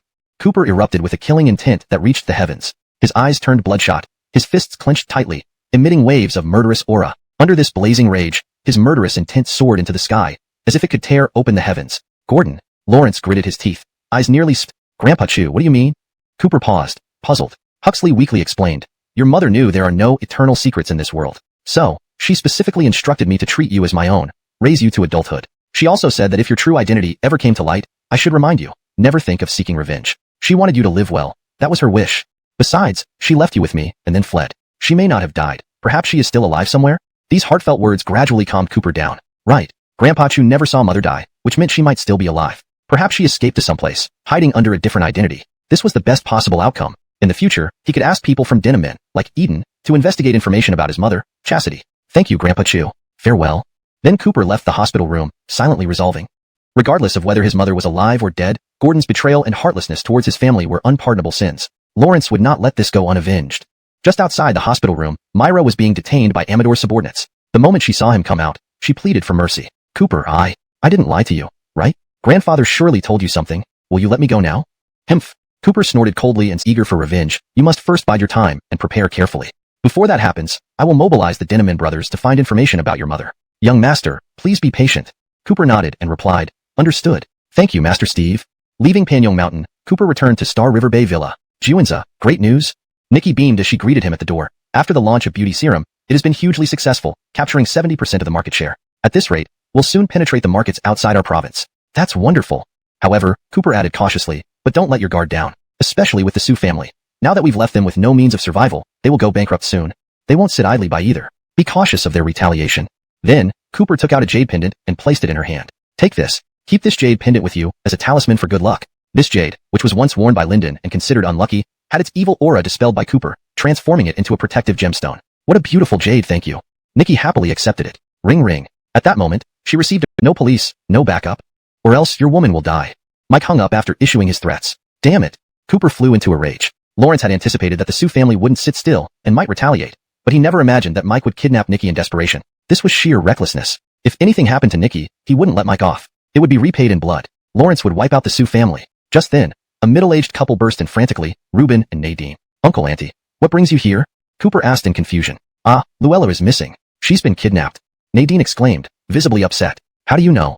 Cooper asked in surprise. Lawrence had just received Mike's call. Well, Reuben explained, the company called earlier, saying there were some issues, but Luella never showed up. Later, security found her dropped bag in the underground parking lot. When they checked the surveillance, they saw she was abducted by a group of masked men in black. We don't know who these people are, but Luella is in danger. Nadine angrily rebuked Cooper. Your daughter is in such a situation, and you didn't even know? How did you protect her? What use are you? I know, Cooper said. Mike kidnapped her. Lawrence just called me, demanding I exchange the beauty serum formula for Luella. What? The couple instantly flew into a rage, blaming Cooper for the entire situation, and started berating him. You cursed brat. You're nothing but bad luck. Business should bring wealth and peace. If you hadn't attacked Mike before and used beauty serum to crush the Sioux family, they wouldn't have resorted to this. Now look, they're striking back wildly. Who will take responsibility for any mishaps? If Luella gets hurt, we won't forgive you. Blinded by anger, the couple laid all the blame on Cooper. In reality, without the beauty serum he invented, the Shao family corporation would have already been ruined by the Sioux family. But in their fury, reason escaped them. Cooper didn't bother explaining further. Don't worry, he said coldly. No matter what, I will bring Luella back safe and sound, not a hair on her head harmed. Now, I'm going to find Mike and settle this once and for all. With that, Cooper left Reuben and Nadine behind, heading straight for the abandoned factory in North City. Chapter 59. Desperate times call for desperate measures. North of the city, underground factory. Situated in the outskirts, this place had long been abandoned. In the vast, empty factory, only the wall-mounted fans were slowly rotating. Nikki was tied to a pillar with ropes, her graceful figure revealed through the tight restraints. Around her, there were more than a dozen burly men in black, each looking menacing. Lawrence's mouth was gagged. Despite being spit on, Mike did not get angry. Lawrence wiped his face with a handkerchief and grinned wickedly. Beautiful, don't be so furious. You won't let me off? Yet you've constantly opposed me. Now you're in my hands. The unlucky one here is you. If you dare touch me, Cooper won't let you off the hook. Lawrence will kill you. Nikki invoked Cooper in an attempt to intimidate Mike. Ha ha ha. But upon hearing this, Mike laughed loudly. Beautiful, that won't happen because that boy will soon be dead. I've already called him, he'll be here soon, but I'm fully prepared. Look, these dozen black-clad men are from the Yama Temple, the deadliest assassination group in Guangnan province, each an expert at peak dark energy. If Cooper comes, he'll end up as minced meat, with no hope of survival. You, Nikki fumed, sharply rebuking. Mike, you shameless fiend. Lawrence, Mike sneered. Now, do you know how powerful I am? Your Shao family has been too arrogant recently, forcing my Sioux family almost to its limits. But you're wrong. My Sioux family isn't easy to bully. You'll pay a bloody price. Finishing, Mike leered at the alluring figure revealed by the tight ropes, his eyes gleaming with depraved desire. But since the boy hasn't arrived yet, waiting here would be too boring. A rare opportunity. And it's also where you, this stinking brat, will meet your end. Attack him, eliminate him. At the command, over a dozen black-clad men rushed forward, ferocious and relentless, heading straight for Cooper. These were assassins from the Yama Temple, seasoned killers, all peak dark energy experts. Humph! A swarm of ants courting death. Cooper snorted, his anger sky-high after already being enraged. Bang! His aura erupted, overwhelming pressure surged, murderous intent reaching its peak. Immediately, he unleashed a devastating attack, beginning a merciless slaughter. Though these killers were indeed formidable at peak dark energy, Cooper was a martial arts grandmaster. Forget a dozen. Even 100 wouldn't stand a chance against a grandmaster. Bang! Bang! Bang! Cooper's fighting spirit exploded, eyes blazing with fury, resembling a supreme killing god descended upon Earth. Lawrence obliterated everything in his path, creating a battlefield strewn with broken bodies and agonized screams. What an utterly ruthless display. In less than 3 minutes, all the Yama Temple killers became icy corpses. Cooper was unstoppable. Beast, now it's your turn. Staring at Mike, enveloped in overwhelming killing intent, he advanced with heavy strides. Ah! Mike wet his pants in terror, his complexion paling in horror, shivering violently. Lawrence knew Cooper was formidable, but not to this terrifying extent. Desperation drove Mike to desperation, trembling as he pulled out a dagger, pressing it firmly against Nikki's delicate neck, threatening Cooper fiercely. Brat, you, stop right there. Come any closer, and I'll kill her.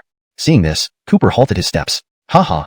Mike laughed maniacally, his expression twisted. Boy, aren't you a tough fighter? Show some guts if you dare, unless you don't care about your woman. You can't do anything to me, ha. Kneel before me and call me father. Suddenly, though Cooper remained motionless, he secretly used his grandmaster abilities, bellowing loudly. Ho! A roar, breath sharp as a sword. A 3-meter-long beam shot from Cooper's mouth, striking Mike's forehead precisely. Swift, accurate, and ruthless. Ah, AAA. Mike's eyes bulged wide, his body suddenly stiffening. Thud. Then he collapsed, drenched in blood, dying with his eyes still open in shock. Chapter 60. Annihilation of the Netherworld Hall. Cooper gave a cold glance at Mike's miserable appearance as he died, then walked up to Nikki and untied her ropes. Juanza. At this moment, Nikki was extremely moved and threw herself into his arms on the spot. Thank goodness. I thought you were in danger. You nearly scared me to death just now. Thank you for coming to save me. Luella, are you okay? Cooper asked with concern. I'm fine. Nikki shook her head and said, still shaken. Fortunately, you arrived just in time. Otherwise, I would have been defiled by that beast Mike. Lawrence hearing this, Cooper let out a sigh of relief, glad that Luella hadn't been harmed. Don't worry anymore, Luella. I've already killed Mike and avenged you. However, Nikki worriedly said, Juanza, things might not be that simple. The Netherworld Hall is an infamous assassin organization entrenched in Tianan province. It's rumored that if their dispatched assassins fail to return on time, the Netherworld Hall will continue sending new batches of killers until the task is completed. They won't give up until it's done. And Mike's father, the chairman of Sioux Corporation, Ken, is also a ruthless person. If his son is dead, he will definitely seek revenge fiercely. Don't worry. Cooper held her and reassured, I'll take care of all the trouble. Let's go home. Afterwards, Cooper took Nikki back to the Star River Bay Villa. Late at night, he called Adebayo and asked, where is the headquarters of the Netherworld Hall? Netherworld Hall?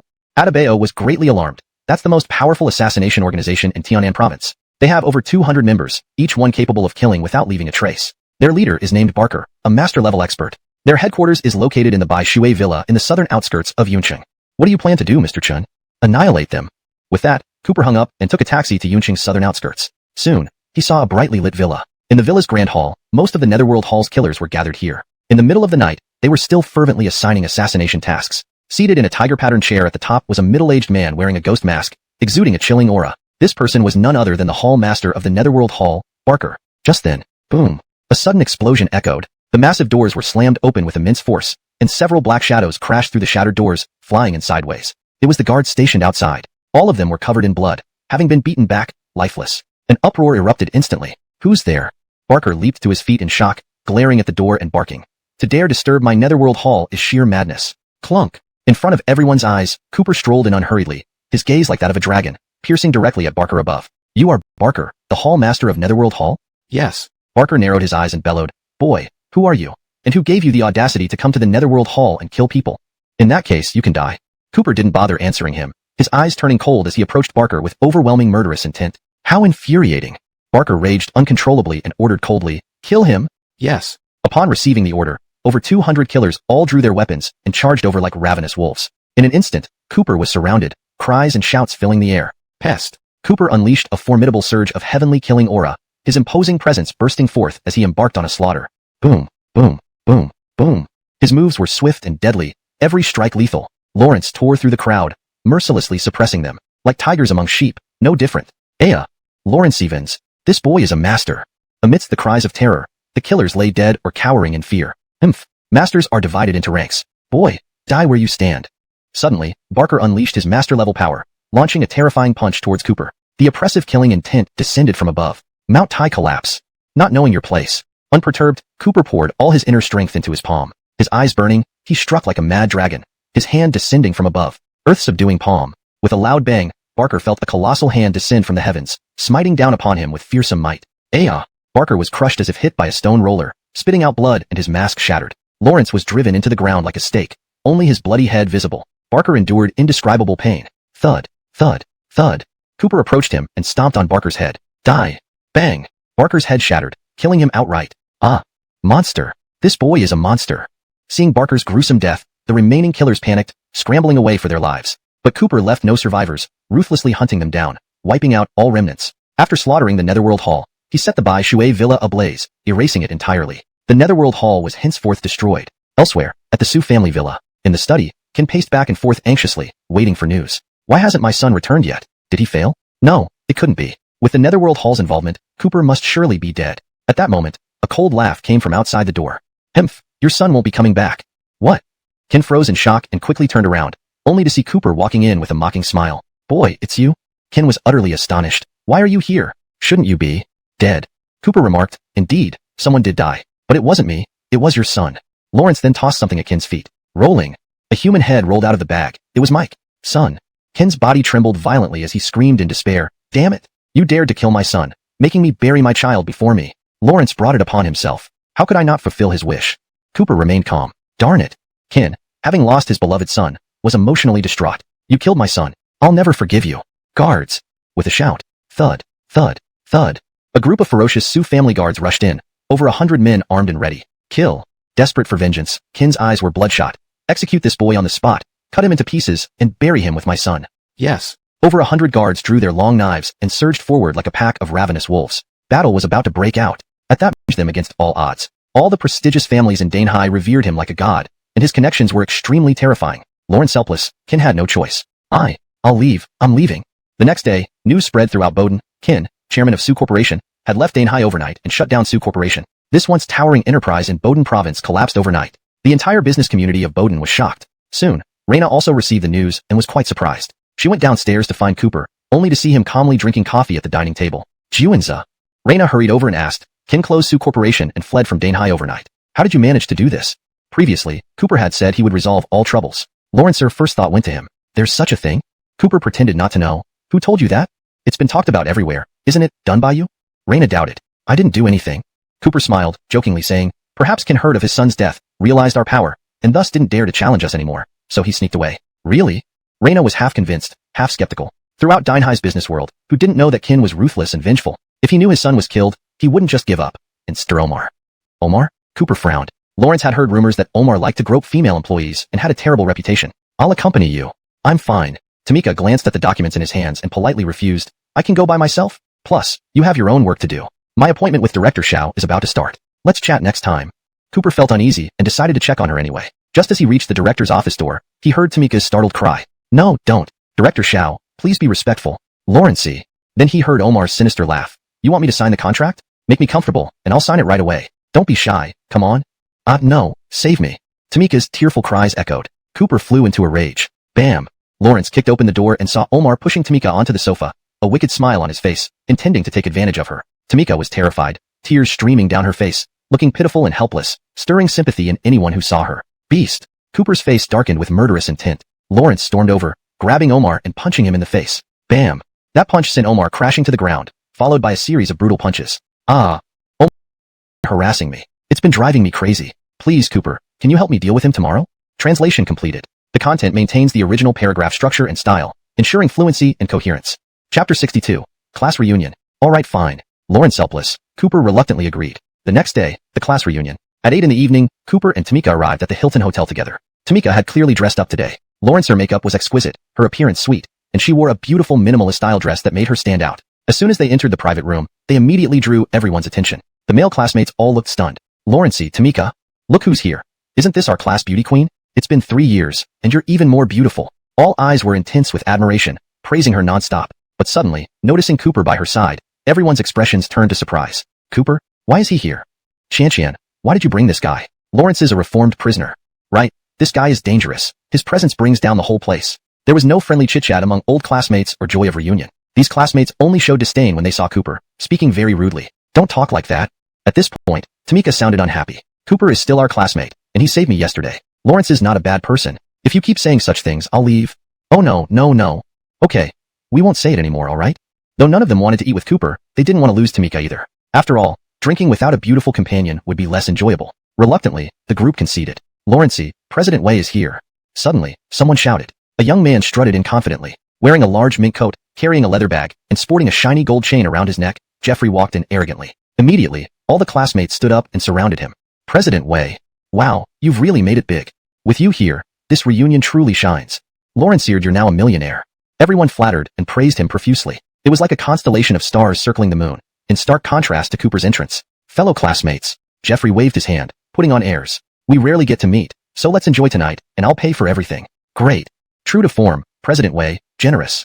The classmates became excited, clapping enthusiastically. Tamika, you're here too? Seeing Tamika's pretty face, Jeffrey's eyes lit up, approaching her immediately. Tonight is joyful. We must have several drinks together. Don't refuse this time. Tamika managed a forced smile, but it was clear she found Jeffrey annoying, even repulsive. Only then did Jeffrey notice Cooper sitting beside Tamika, instantly feeling displeased. Back in school, he knew Tamika had always harbored feelings for Cooper. All because of Cooper, he failed to win Tamika's heart back then. To humiliate him, Jeffrey deliberately raised his voice. Oh, isn't this Cooper? I heard you committed a crime and went to jail. How are you already free? Tell me, did you escape? Ha ha ha. With his words, all the classmates burst into laughter. The room filled with jovial air. Faced with provocation, Cooper smirked, remaining silent. But Jeffrey persisted in insulting Cooper in front of Tamika. For someone just out of jail, it must be tough finding a job, right? What have you been doing lately? Not your business, Cooper replied coldly. Afraid to admit it, huh? Jeffrey laughed even more mockingly. No matter, ex-cons are never wanted anyway. But for old time's sake, I can give you a job. I just got a Rolls Royce. How about you be my driver? How does $6,000 a month sound? His tone was high and mocking, like offering alms to a beggar. The classmates quickly joined in. Cooper, thank President Wei. Besides him, no one would hire an ex-con. Someone will ever look at you. Unexpectedly, Tamika linked her arm with Cooper's, smiling sweetly. Who says? I want to be Cooper's girlfriend, the kind to get married. What? Jeffrey turned red with anger and frustration. How infuriating. Now, having trampled Cooper underfoot, he still lost to this guy. The classmates were stunned, surprised that despite Cooper's current situation, he still won the class beauty's affection. Unexpectedly, Cooper shook his head, declining gently. Sorry, Tamika. I can't let you be my girlfriend because I have a fiancé. What? Tamika was startled, feeling somewhat disappointed. Reunited after 3 years, she thought she could confess and be with him. But she couldn't help but ask, as long as you're not married, I still have a chance. Is your fiancé better than me? More beautiful than me? Cooper sighed, finally saying, my fiancé is named Nikki. Chapter 63. Nikki arrives. Nikki. This name sounds familiar? Tamika couldn't help but say. For some reason, she felt she had heard it somewhere before. Beside her, Jeffrey sneered disdainfully. Cooper, your fiancé. How could she have the same name as Shao Corporation's president and Dinhai's top beauty? It's not just the same name. It is she herself. Cooper said with a serious expression. What? The moment he said this, everyone was stunned. No one believed him and thought Cooper was boasting. It's impossible. Cooper, stop boasting. Do you know who Nikki is? She's the CEO of Shao Corporation and Dinhai's renowned #1 beauty. There are countless wealthy young men in all of Dinhai who court her, and yet you think you can be her fiancé? Haha, kid, you're overdoing it. Jeffrey laughed more arrogantly at this point, his eyes full of amusement as he mocked Cooper. Funny. Let me tell you, I've seen Nikki with my own eyes. She's an unparalleled beauty, no less than a fairy from heaven. You're a former convict and nothing but trash. How dare you talk so boldly? You really prove that saying. A toad lusting after a swan's flesh. These words pushed the atmosphere to its peak, and everyone burst into laughter. They looked at Cooper as if he were a big joke, their mockery and disdain blatant. Amidst the mocking laughter, Cooper remained unruffled. Lawrence didn't show any weakness but reiterated, Nikki is indeed my fiancé. I'm not joking. Cooper. Even Tamika couldn't bear to listen anymore. Feeling embarrassed for Cooper, she tugged on his clothes with a troubled look. What are you saying? Stop talking. Of course, she didn't believe him either. As far as she knew, Cooper worked at Shao Corporation. Yesterday, he even saved her from Omar. Alright, deal. Cooper pulled out his phone, dialed a number, and made the call. Luella, I'm at Hilton Hotel on the 3rd floor. Come over and join my class reunion. Okay, I'll be there soon. After hanging up, Cooper told Jeffrey, I've already informed her. She will come. Jeffrey burst into mocking laughter. Kid, did you puff yourself up by getting fat? Seriously, how are you going to clean this up when you can't deliver? Others also mocked him, finding immense amusement. I think this guy is hopeless. I agree. Some people like to lie so much that they end up believing their own lies. That makes him a delusional maniac, haha. Jeffrey and others still didn't believe Cooper, eagerly waiting for him to be humiliated. Tamika also felt unable to watch. She pulled Cooper aside and whispered, "Cooper, what's wrong with you today? You weren't like this before. You know these people will mock you, so why are you making such bold claims? Why don't you make up an excuse to go to the restroom and leave quietly? Otherwise, you won't be able to back out later." Cooper shook his head and replied, "I don't need to run because Nikki is indeed my fiancée." Tamika felt frustrated. She didn't understand why Cooper had changed, but she was helpless against it. A few minutes later, bang. Suddenly, the door of the private room opened. Then, Chapter 64, kneel down and call me Grandpa. Yes. In front of everyone, Nikki candidly admitted it. Then, she intertwined her fingers with Cooper's in an extremely loving manner.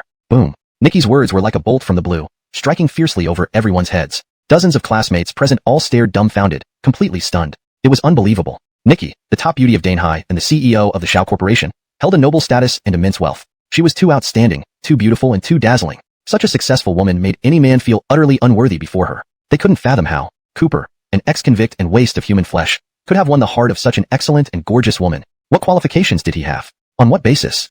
Tamika was also speechless. Even she thought Cooper was just boasting. Yet, she never imagined that what he said was actually true. She still harbored feelings for Cooper and originally intended to compete again with his fiancée. But faced with Nikki, Tamika felt she didn't stand a chance and saw herself as a pitiful, ugly duckling under Nikki's brilliant glow. For a moment, she felt defeated and had mixed emotions. At this point, Cooper looked at Jeffrey, sneering slightly as he spoke calmly. "Jeffrey, now I've brought Luella here as promised." With those words, thud, Jeffrey knelt before Cooper in front of all the classmates, panic-stricken, frantically kowtowing and shouting, "Grandpa!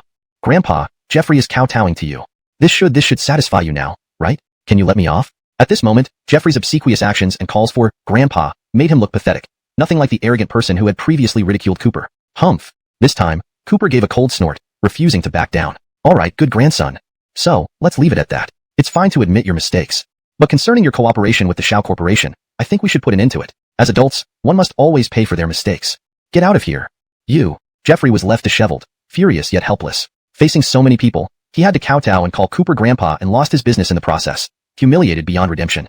Losing all dignity and face, he wished there was a hole to crawl into. Embarrassed, Jeffrey struggled to his feet and slunk away in disgrace. Meanwhile, the fair-weather classmates quickly rallied around Nikki and Cooper, heaping praises and groveling. "Miss Shao, you're even prettier than on TV. Yeah, definitely the first beauty of Donghua. Cooper, it was all a misunderstanding earlier. We didn't mean it.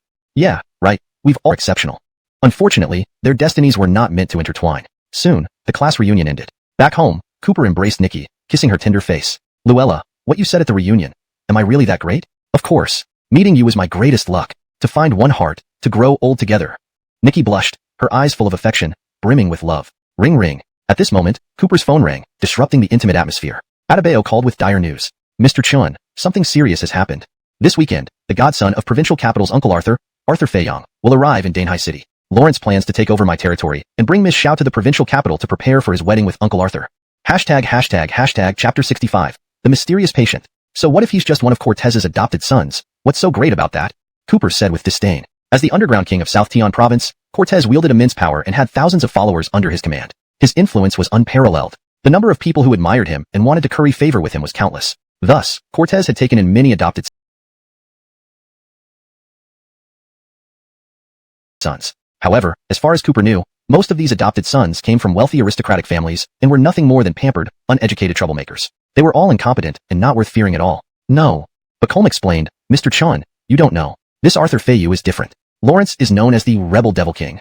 Lawrence has an extraordinary physique and remarkable talent, renowned as a martial arts prodigy. By the age of 20, he was already incredibly formidable, undefeated among the young generation in South Tian province.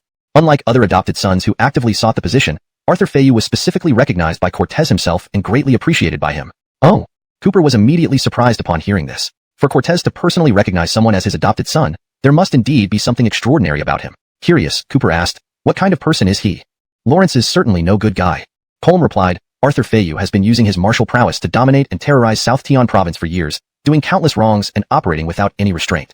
Besides his martial skills, this person also possesses deep scheming abilities and is exceptionally devious, far beyond the ordinary." Lawrence hearing this, Cooper's expression turned cold. Lawrence originally thought all of Cortez's adopted sons were useless, but it seemed there was one tough opponent to deal with. However, he was not afraid. Instead, he felt a sense of eagerness, wanting to confront Arthur Fei-yu. "I understand. Prepare everything. This weekend, I'll personally meet with Arthur Fei-yu." No matter how difficult Arthur Fei-yu might be, Cooper would not back down. Cortez, he was going to kill him. Anyone who dared to obstruct him would not be spared. Yes. Colm agreed over the phone but couldn't help reminding, "Mr. Chun, there's another thing. Cortez doesn't know yet that you're with Miss Xiao, but if the news leaks out, it might enrage him. If he comes to East Sea City prematurely, it will be troublesome. This matter cannot let Arthur Fayou catch on.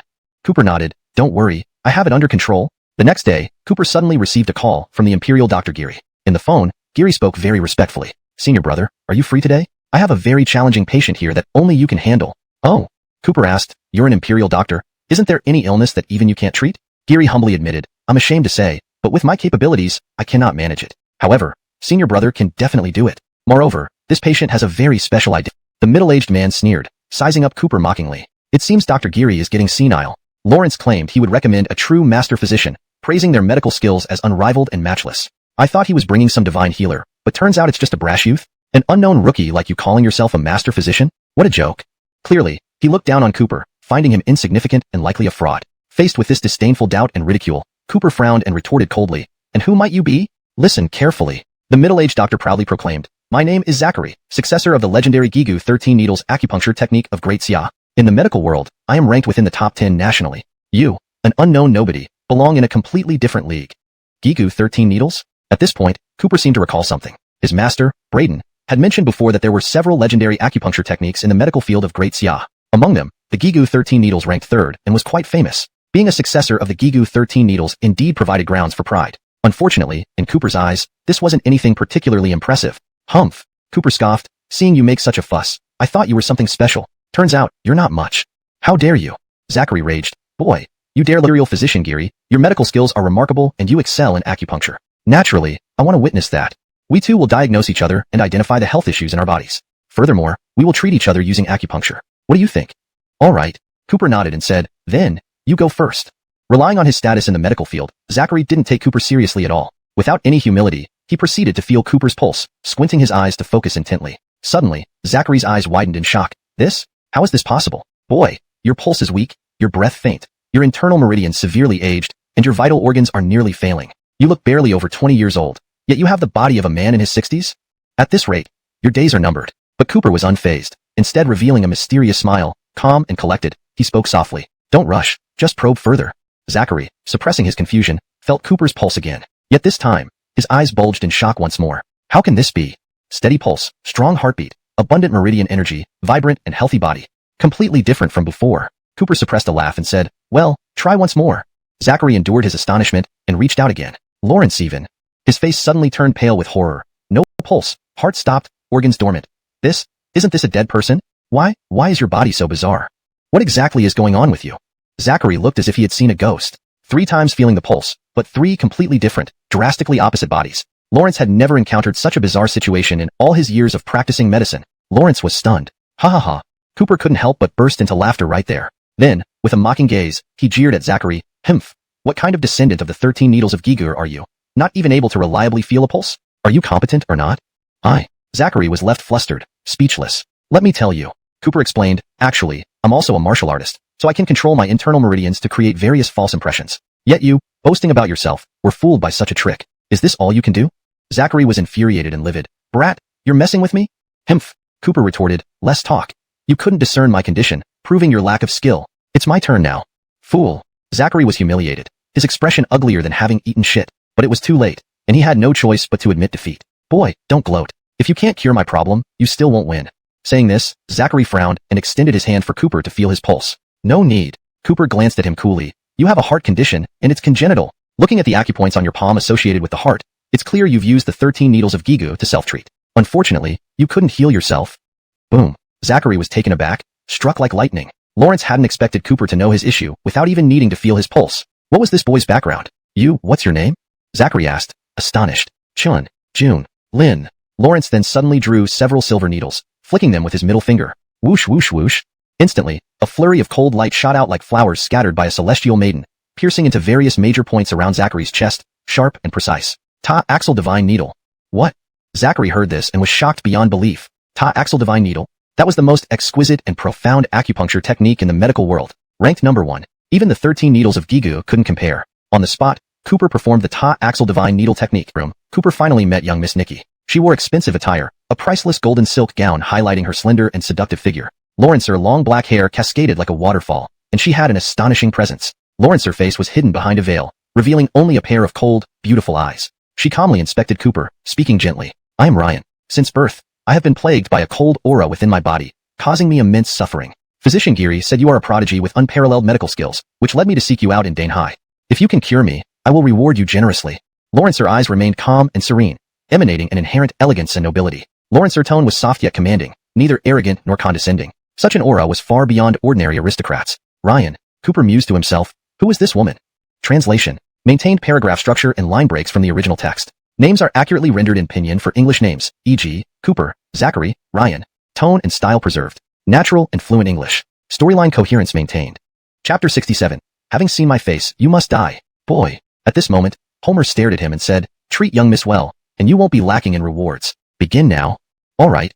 This young man named Cooper, unknown and unheralded, possessed such extraordinary abilities. Perhaps he really could heal her. At that moment, Cooper combined his medical knowledge with martial prowess, working tirelessly to rid Ryan of the cold poison. Time ticked by slowly. 10 minutes later. Done.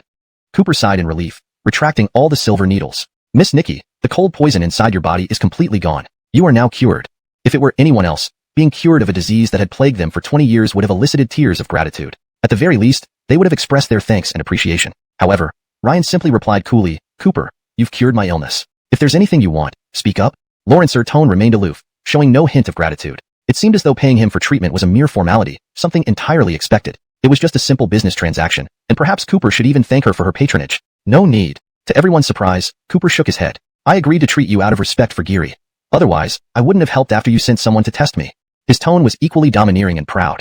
Insolent. Homer bellowed angrily. Brat, how dare you speak to our young miss like that? Let me tell you, this is a great opportunity to change your fate. Once this chance passes, you won't get another. Listen, Ryan continued, perhaps you don't know my power. As long as you ask, I can make you the richest man in the country or a general commanding 10,000 troops. No. Cooper shook his head with supreme arrogance. Money and power mean nothing to me. I can obtain those things on my own. If you truly wish to reward me, then remove your veil and let me see your face. Outrageous. Homer was furious. You ignorant brat. Do you realize what you're saying? A lady of Miss Nikki's status isn't meant for commoners like you to see. Oh. Cooper smiled calmly. Why not? Does she have 3 eyes or 2 mouths? You. Ryan's eyes turned cold, glaring at Cooper. Are you babbling nonsense? Because I am so beautiful, anyone who sees me becomes hopelessly enamored, driven to madness and death for me. So, after turning 18, I veiled my face. Simultaneously, I made a vow. Only my husband may see my true face. Anyone else who does must die. Cooper, even knowing this, do you still want to see? Why not? Cooper replied fearlessly. To go mad from one glance? Lawrence wanted to see this celestial beauty, who dared to say such audacious words. Fine, come closer. Ryan instructed. Young miss. Homer cried out in alarm. Turn around. Coldly, Ryan ordered. Yes. Reluctantly, Homer turned away. Then, Ryan removed her veil. Phew. Suddenly, a face of unparalleled beauty revealed itself before Cooper. Lawrence's beauty was unmatched, with eyes that sparkled like stars. So captivating and enchanting that words fell short. Lawrence's charm was beyond any description. It was as if nature had bestowed all its wonders upon her alone. The world paled in comparison. Thump. Even Cooper's heart skipped a beat, his eyes wide open. Indeed, Shangwang Gretchen had not lied. This face was genuinely breathtaking, stunningly beautiful beyond compare. Cooper was no stranger to beauty.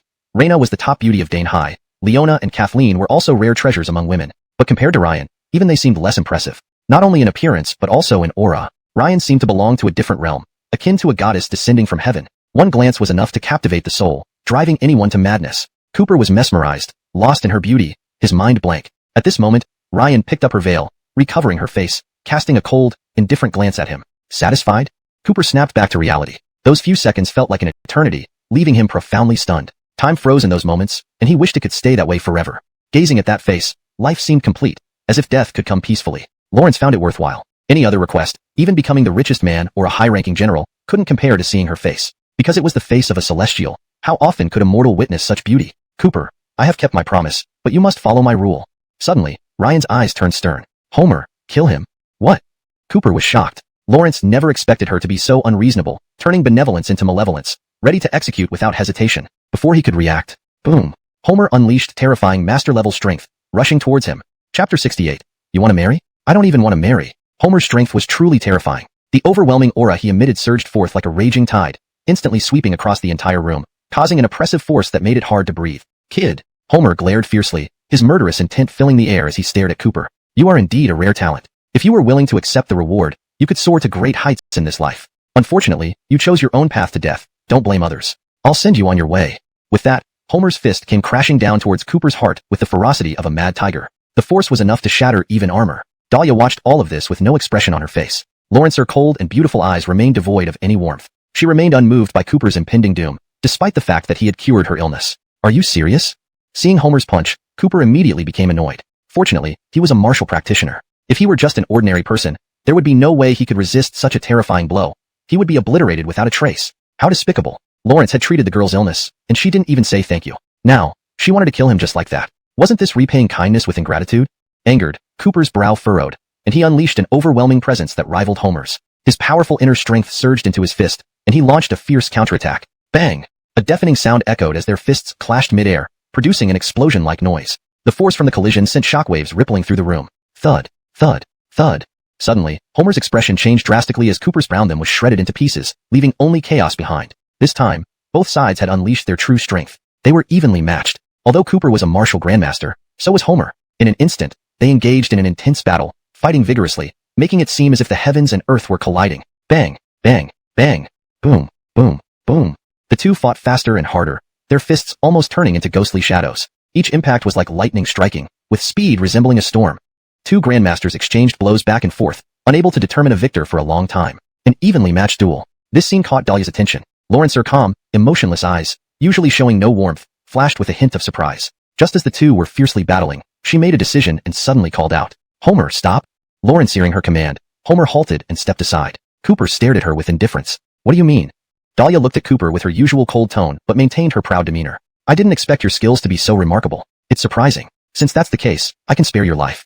"Oh, then should I thank you?"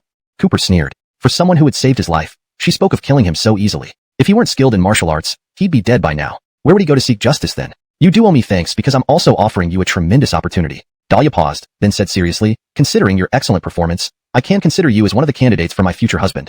Of course, this is just the beginning. Whether you're qualified to marry me will require further evaluation." "What?" Homer was taken aback and asked. "Miss, you're actually giving this kid such a huge opportunity. Are you serious?" "Yes." Dahlia nodded, not joking around. Homer was shocked. Having served Miss Dane for so many years, he had never seen her offer a man an opportunity like this. It was unprecedented. If this news reached the imperial capital, it would cause a major stir. However, Cooper was suddenly enraged by laughter. "I'm sorry. Looking at your face, I thought you were merely curious, but I didn't expect you to be so ungrateful and heartless. Someone like you, even if you want to marry, I may not even want to marry you. Farewell." With that, Cooper left without looking back, holding his head high and walking away with pride. "Brat, how dare you?" Behind him, Homer was furious, about to confront Cooper again. But Dahlia shook her head and asked, "She is the eldest daughter of the royal family." "What?"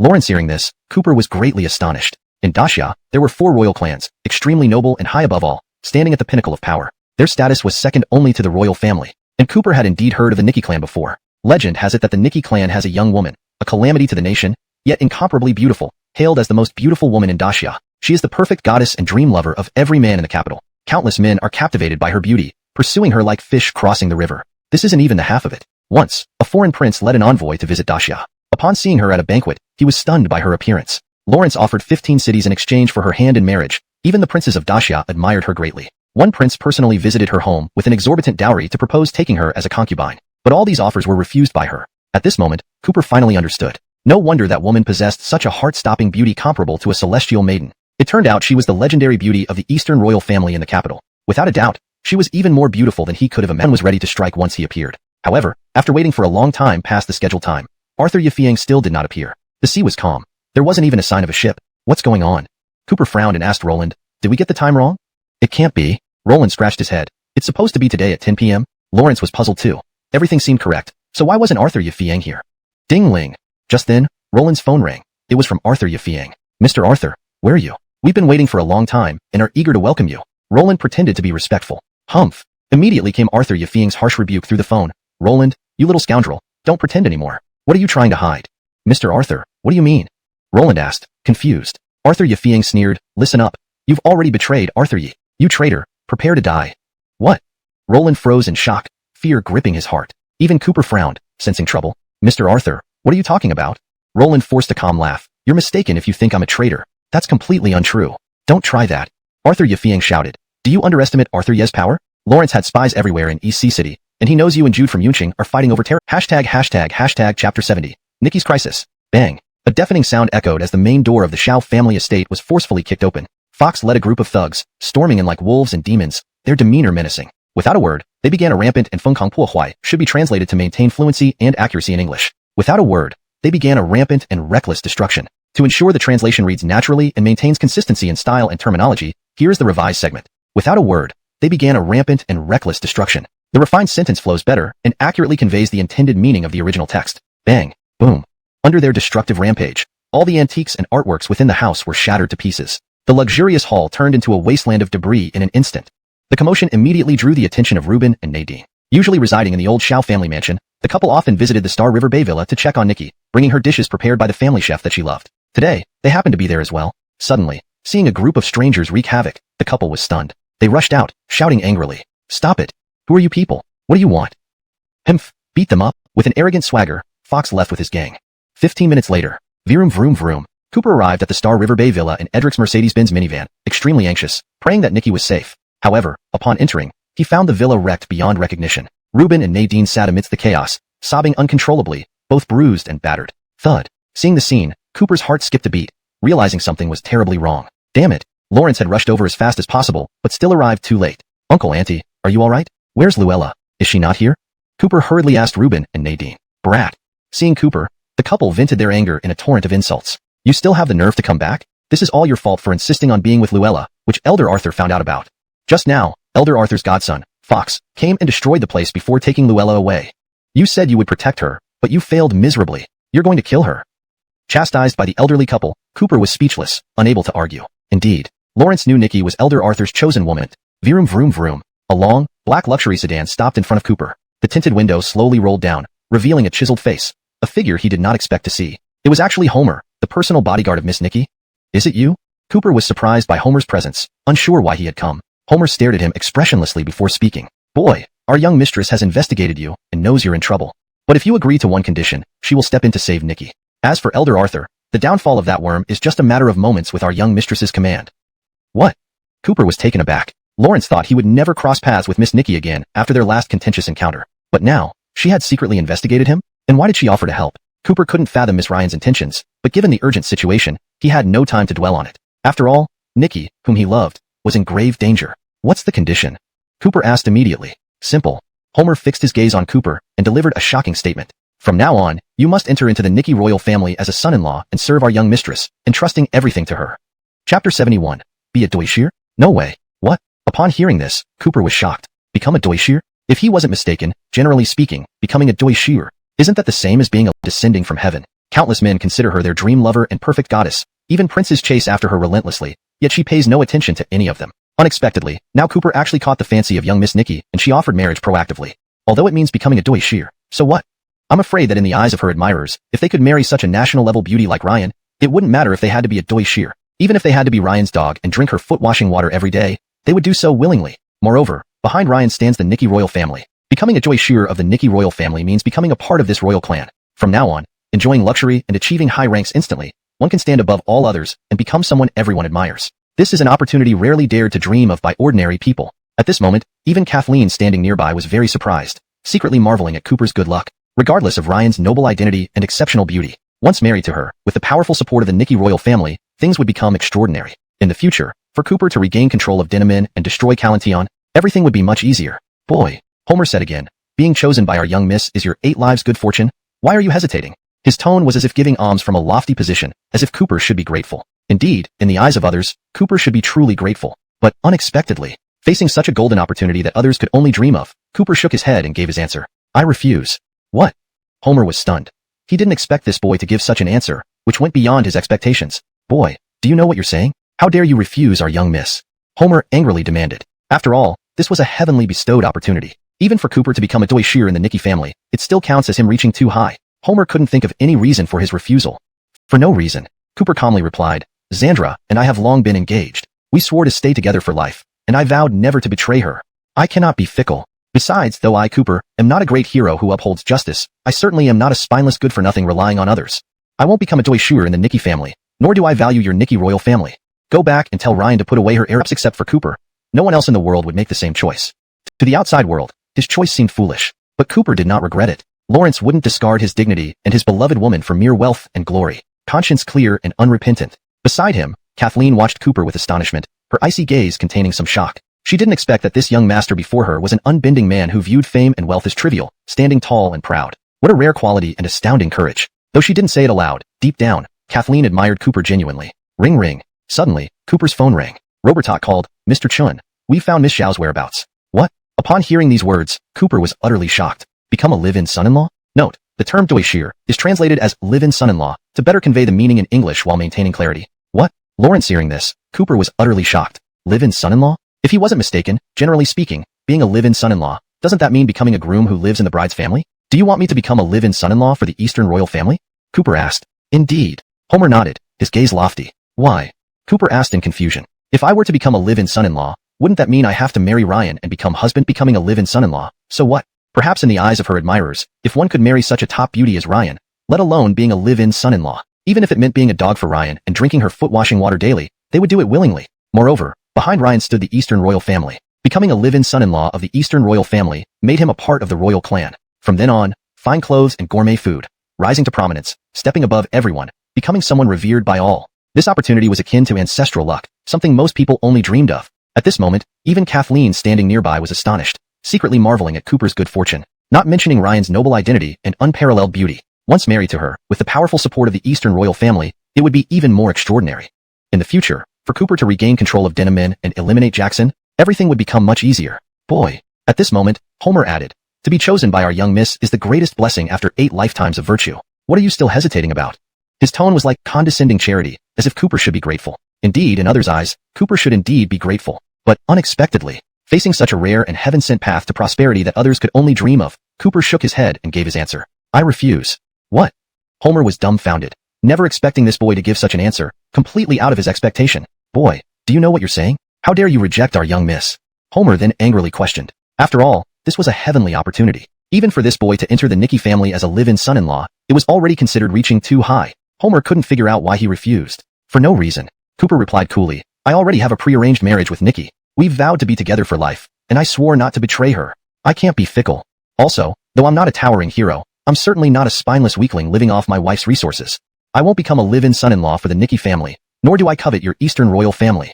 Go back and tell Ryan to put away her pride. His words were firm and commanding, causing shock. Even Kathleen was stunned. If she were a man, she might not have refused such a heaven-sent opportunity. But little did she expect Master Chun. Outrageous. Homer glared and shouted fiercely, Boy, you truly don't know when you're well off. Do you know what you missed? Also, if you don't agree, you won't get our young Mrs. help, and you won't rescue Nicky. In the end, that woman will die anyway. Humph. Cooper proudly and confidently stated, I don't need Ryan's help. Luella is my woman. I'll find a way to save her. Even if it means death, I will be with her. You. Homer flew into a rage. Yet amid his anger, he was also inwardly surprised. Never before had he met such a young man with sky-high ambitions and unbridled pride. Thinking from another angle, this boy even refused easily attainable glory and quick rise to power. Such courage, who in the world could possess it? My words have been clear. Is there anything else, Homer? Cooper asked calmly. Damn. Homer glared fiercely. Boy, I guarantee you'll regret this. With that, Homer coldly huffed and turned to leave. This negotiation ended in displeasure. Simultaneously, it meant Cooper lost this imminent chance for rapid advancement. Indeed, perhaps besides Cooper, no one in the world would make the same choice. Most people would view his decision as foolish. But Cooper had no regrets. Lawrence wouldn't abandon his dignity and beloved for mere wealth and honor. Lawrence remained guilt-free. Since you've seen her face and passed my martial test, it proves you are qualified to be her husband. So, our young miss has decided not to kill you but to choose marrying you instead. But according to our investigation, you're just an orphan with no parents, a mere outsider adopted by the Chu family of EC. Your status is so lowly, it doesn't match at all with our young miss. Therefore, you can only become a Joy-Shear in the Nicky family. Revision. Therefore, you can only become a live-in son-in-law in the Nicky family. Note, the term Doishir is best translated as live-in son-in-law to convey the meaning accurately in English. From now on, you will depend on the Nicky clan, even changing your surname to Nicky. If this news were to spread, it would certainly shake the Great Xia Empire. Ryan is the first beauty of Great Xia, possessing a beauty that could topple nations. Lawrence, her appearance, extraordinary and ethereal, can only be described as a goddess descended from heaven. Countless men regard her as their dream lover and perfect goddess. Even princes court her without success, yet she finds none of them appealing. Unbelievably, Cooper had now received the favor of Miss Nicky and was offered marriage. Though it was to be a live-in son-in-law, what did that matter? Note, Doishir is specifically translated as live-in son-in-law to better convey the meaning in English while maintaining context. This term is more accurate and understandable for English readers compared to the direct transliteration. Perhaps in the eyes of her countless suitors, if they could marry a beauty like Ryan who could bring down kingdoms, they wouldn't mind being a Doishir at all. Editing this we get, perhaps to her countless admirers, marrying a beauty like Ryan capable of bringing nations to their knees, would make being a live-in son-in-law entirely worthwhile. Note, doi shir is translated here as live-in son-in-law for better fluency and understanding in English. Even serving Ryan like a dog and drinking her foot-washing water daily would be done willingly. Moreover, behind Ryan stood the prestigious Nikki clan. Becoming a doi shir to the Nikki clan meant becoming part of this powerful family. Note, for better fluency, it's suggested to translate doi shir as live-in son-in-law or consort in English. So the sentence would read, becoming a live-in son-in-law to the Nikki clan meant becoming part of this powerful family, or becoming a consort to the Nikki clan meant becoming part of this powerful family. Lawrence here is the revised sentence with the suggested change for better fluency. Becoming a live-in son-in-law to the Nikki clan meant becoming part of this powerful family.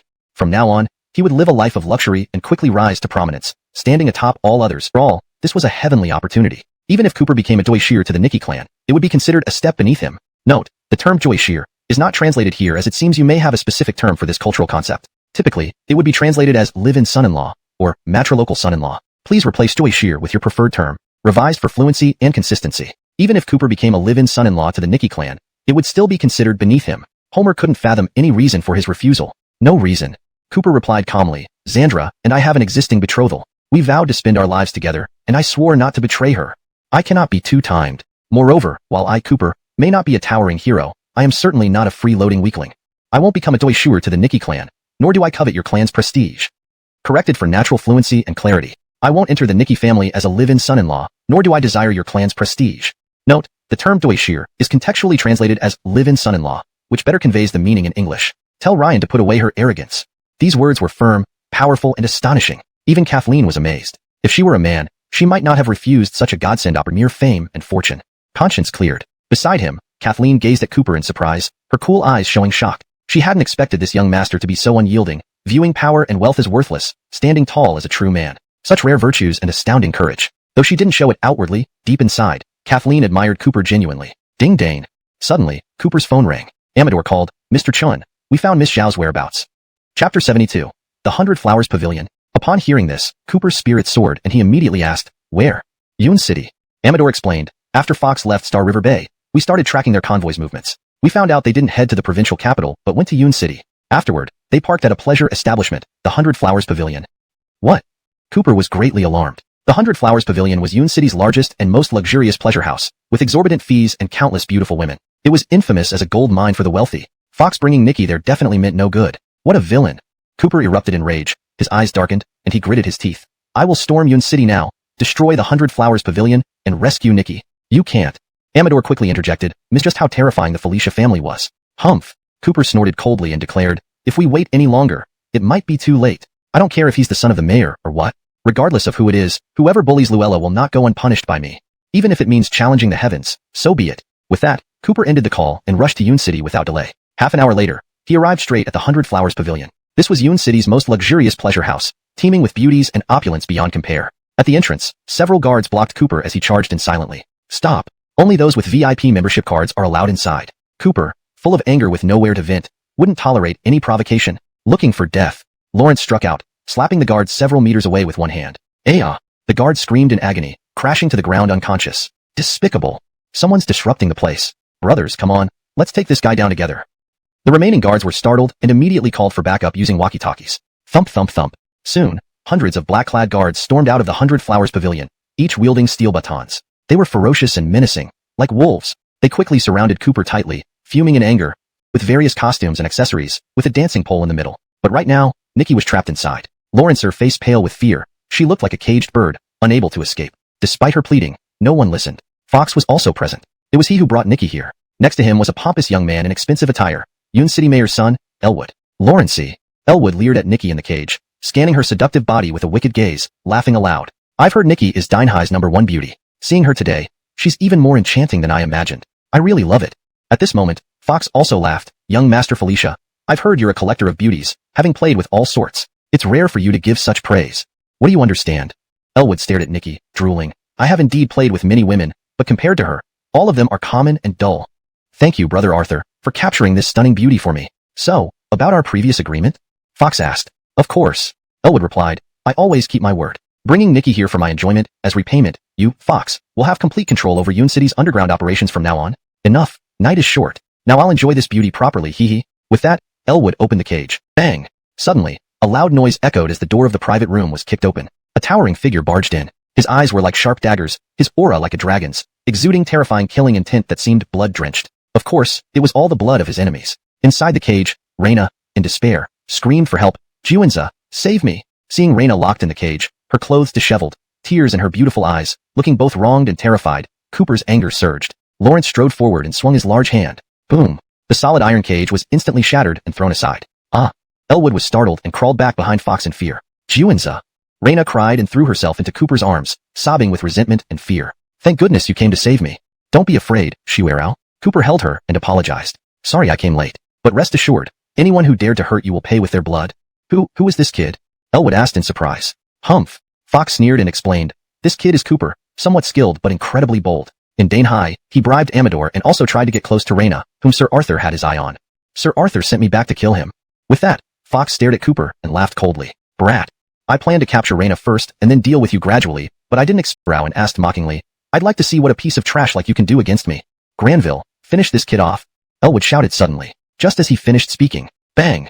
A loud explosion sounded as the door to a side chamber was smashed open by someone. In the billowing dust, a terrifying man emerged. Standing 2 meters tall with a bulky build, his bulging muscles looked like intertwined roots of an ancient tree. With immense life force and rampant killing intent, he was indeed a horrifying devil-like muscle man. His entrance stunned everyone. Lawrence. Elwood smirked and introduced him proudly. This is Granville, formerly a Special Forces king from Korea, trained at the World Hunters Academy, and has killed thousands on the battlefield. What he loves most is twisting opponents' necks alive. I spent 30 million a year to hire him. Kid, you're dead meat. Elwood was very confident in the expensive devil-like muscle man, Granville. Lawrence believed that no matter how strong Cooper was, he couldn't match Granville. After all, he knew Granville's strength, and this guy was really formidable and ruthless. So it's him? Cooper said with a scornful look. Not everyone who is tall is stronger. Martial arts speaks in terms of this young man, Cooper. We're in no way on the same level. Comparing the two, Cooper seemed like a weakling who could be crushed with one hand. Immediately after, Elwood, full of arrogance, taunted Cooper. Brat, just die quietly and go to hell peacefully. Once you're dead, Xandra, that little beauty, will still be mine. Don't worry, I know you love her, so I'll try to be gentle with her. Ha ha ha. In the midst of Elwood's uncontrollable laughter, the fierce Jeffrey had already rushed to Cooper, his massive fists aimed directly at Cooper's face, mercilessly. Whoosh. This punch was formidable, terrifying enough to tear through the wind as it flew out. No wonder he was Goryo's Special Forces king. Such power would likely bend even the hardest steel plate with a single strike. At that crucial moment, Cooper showed no fear, casually raising a hand and patting down, as if dismissing a mere fly. But unexpectedly, this seemingly casual slap erupted with earth-shattering strength. Slap. Jeffrey's brawny arm suddenly emitted a series of bone-cracking sounds. Crack, crack, crack. In an instant, his muscular arm was broken into a bloody mess. Then, he was sent flying more than 10 meters. Years. Listen up. I have extraordinary talent and superb physical qualities, hailed as a martial arts prodigy seen only once in a century. By the age of 25, 5 years ago, I had already reached the Grandmaster realm of martial arts, unbeatable among the young generation of Tiannan's martial world. Lord Arthur of the provincial underworld came to me personally after hearing my name, asking me to be his godson. Since then, I've held sway over Tiannan, eliminating all invaders. Anyone standing in my way meets their end. Over these 5 years, thousands have died by my hand. Boy, do you think my reputation as a tyrant is undeserved? Lawrence Evans. Xandra turned pale with fear upon hearing this. Throughout all of Tiannan province, there were few martial grandmasters, let alone one like Fox who had killed hundreds, hands dripping with blood. Is that so? Yet, Cooper showed no fear. Instead, he spoke dominantly. Since you are filled with evil deeds and bloodshed, killing you today will be justice served. Begging for death. Fox raged, eyes hardening as he released a terrifying aura of Grandmaster. An overwhelming pressure spread across the scene, churning wildly with tremendous force. Freak, die. Some skill, forcing me to use my final trump card. This banned pill boosts my strength tenfold in a short time, but at the cost of 10 years of life. Now, I am invincible. The price was indeed heavy, but taking out Cooper would make it worth it. Sorry. Unexpectedly, Cooper smirked. Fox, even with your banned pill, you're no match for me, because I've only used 10% of my strength, barely warming up. Chapter 75. Let me show you true Lawrence Evenly wrath. Damn it. Fox was furious, glaring at Cooper as he cursed. You little punk. With death staring you in the face, you still dare to boast. Watch how I finish you off. With that, Fox boosted his strength, emitting a pressure 10 times stronger than before. His eyes were bloodshot, charging forward like an enraged beast, unleashing his ultimate move. Lawrence even shattering earth-splitting punch. The punch unleashed, the wind from it surged violently, akin to waves crashing against cliffs. The power was terrifying. Under the influence of the forbidden pill, Fox's abilities had been elevated to an almost unimaginable level within a short span of time. This punch was beyond what any ordinary person could withstand.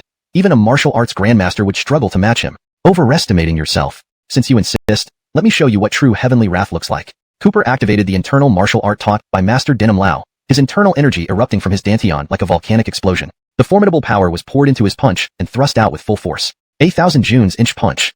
In the next moment, Cooper's A thousand June's inch punch collided head-on with Fox's enhanced ultimate move, Lawrence Steven shattering earth-splitting punch. Boom. Instantly, an explosion erupted comparable to the detonation of TNT. The surging energy shot outward, sweeping away everything around them. Even the roof of the private room was smashed open, revealing the starry sky above.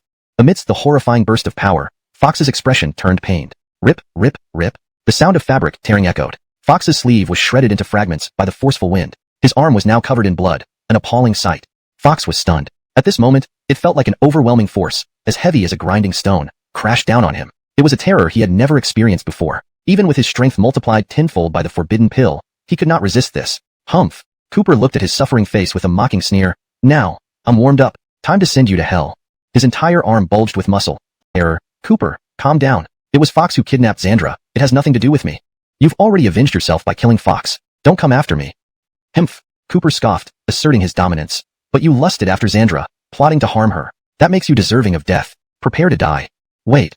Just as Cooper was about to strike, Elwood hastily mentioned his identity and family background to intimidate Cooper. Listen, I'm the son of the Lord of Yun City. If you kill me, my father will never let you go. The entire Yun City is his domain. He is the heaven of Yun City. Killing me means you won't live either. Not just you, but Xandra and anyone connected to you. Elwood thought invoking his status and family would deter Cooper, making him hesitate. But unexpectedly, so what?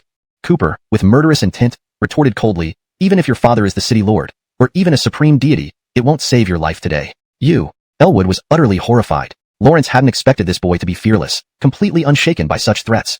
Cooper approached him, looking at him like a mere ant, ready to crush him. Suddenly, stop, daring villain, daring. Even 9 lives wouldn't be enough to save you. Chapter 76, Homer arrives. Haha. Cooper coldly sneered, calling for reinforcements are you? Enough talk. Abner glared fiercely, his tone firm and unyielding. Now, you have only 2 choices, either surrender and raise your hands to await trial, or die without a chance. Having said that, Abner waved his hand with immense authority. Swish, swish, swish. In an instant, the 3,000 Cloud City guards downstairs raised their guns, aiming directly at Cooper. Dark gun barrels surrounded them from all directions. A chilling, lethal aura filled the air. Ha ha ha. At this moment, Elwood jumped out, approaching Abner, staring mockingly at Cooper with arrogance. Brat, now do you understand my power? Let me tell you, in Cloud City, my Felicia family is untouchable. You, who dare oppose me, are doomed to perish without a grave. Surrender quickly, or face death. Having said that, Elwood walked towards Nikki with a lecherous grin in his eyes. Little beauty, it's a pity that your hero can't save you now. Lawrence is like a clay Buddha crossing a river, struggling to save himself. But don't worry, if you serve me well tonight, I won't treat you poorly. Lawrencey. After saying that, emboldened by his confidence, Elwood boldly reached out his hand to touch her face arrogantly. This insolence infuriated everyone. No. Nikki turned pale in fright, backing away to Cooper's side, trembling uncontrollably. You're asking for death. Cooper's gaze hardened, staring intently at the arrogant Elwood. Without hesitation, he unleashed a powerful killing intent, striking with his palm. Smack. Ah! Elwood screamed as he was hurled several yards away, bleeding from the corner of his mouth, writhing in pain. What? Seeing this, Abner was stunned and angrily shouted, Brat, how dare you strike our young master right before my eyes? You're courting death. Despicable. Elwood also flew into a rage, holding his burning face, glaring viciously at Cooper and yelling at Abner, Uncle Yuan, kill him, kill this guy right now. I want him dead. Faced with the enraged Elwood, Abner, and his 3,000 elite guards, Cooper showed no fear. As a martial arts master, he wasn't intimidated by gunfire. But Nikki was in grave danger. With the situation as it was, he had no choice but to fight back and protect her. There was no other way. The atmosphere became tense due to Cooper's slap. The heavy tension spread across the scene. Just at this critical moment. Stop. Hands off Cooper.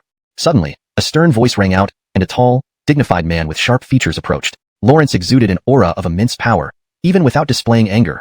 It was Homer. What? Who are you, daring to interfere with the Cloud City Guard's affairs? Abner asked unhappily. Homer didn't respond. Instead, he took out a document from his pocket and flashed it in front of Abner. Whatever he saw made Abner's expression change dramatically. Snap. Abner immediately stood at attention, showing profound respect and fear. Your subordinate pays respects to Lieutenant Dragonsoul. What? Upon hearing this, the entire crowd erupted in shock. Even Cooper felt astonished. Lawrence had previously met Homer and assumed he was just a guard for Miss Ryan. Who would have thought that Homer was actually a lieutenant? Humph. Homer snorted coldly. Abner, what grandeur you have. Elwood forcibly abducted a virtuous woman with evil intentions, yet you openly used your power to act unjustly. Do you realize that you've committed unforgivable crimes? Get out. Otherwise, I will ensure every last one of you is demoted and sent to the border. His words were domineering, commanding immediate respect, instantly silencing the room. Blood gushed from all 7 orifices of his body. Thud. With a dull thud, Elwood collapsed on the ground, dead on the spot. Luella, let's go. I'll take you away. Next, Cooper led Nikki away from the chaotic Baihua Tower.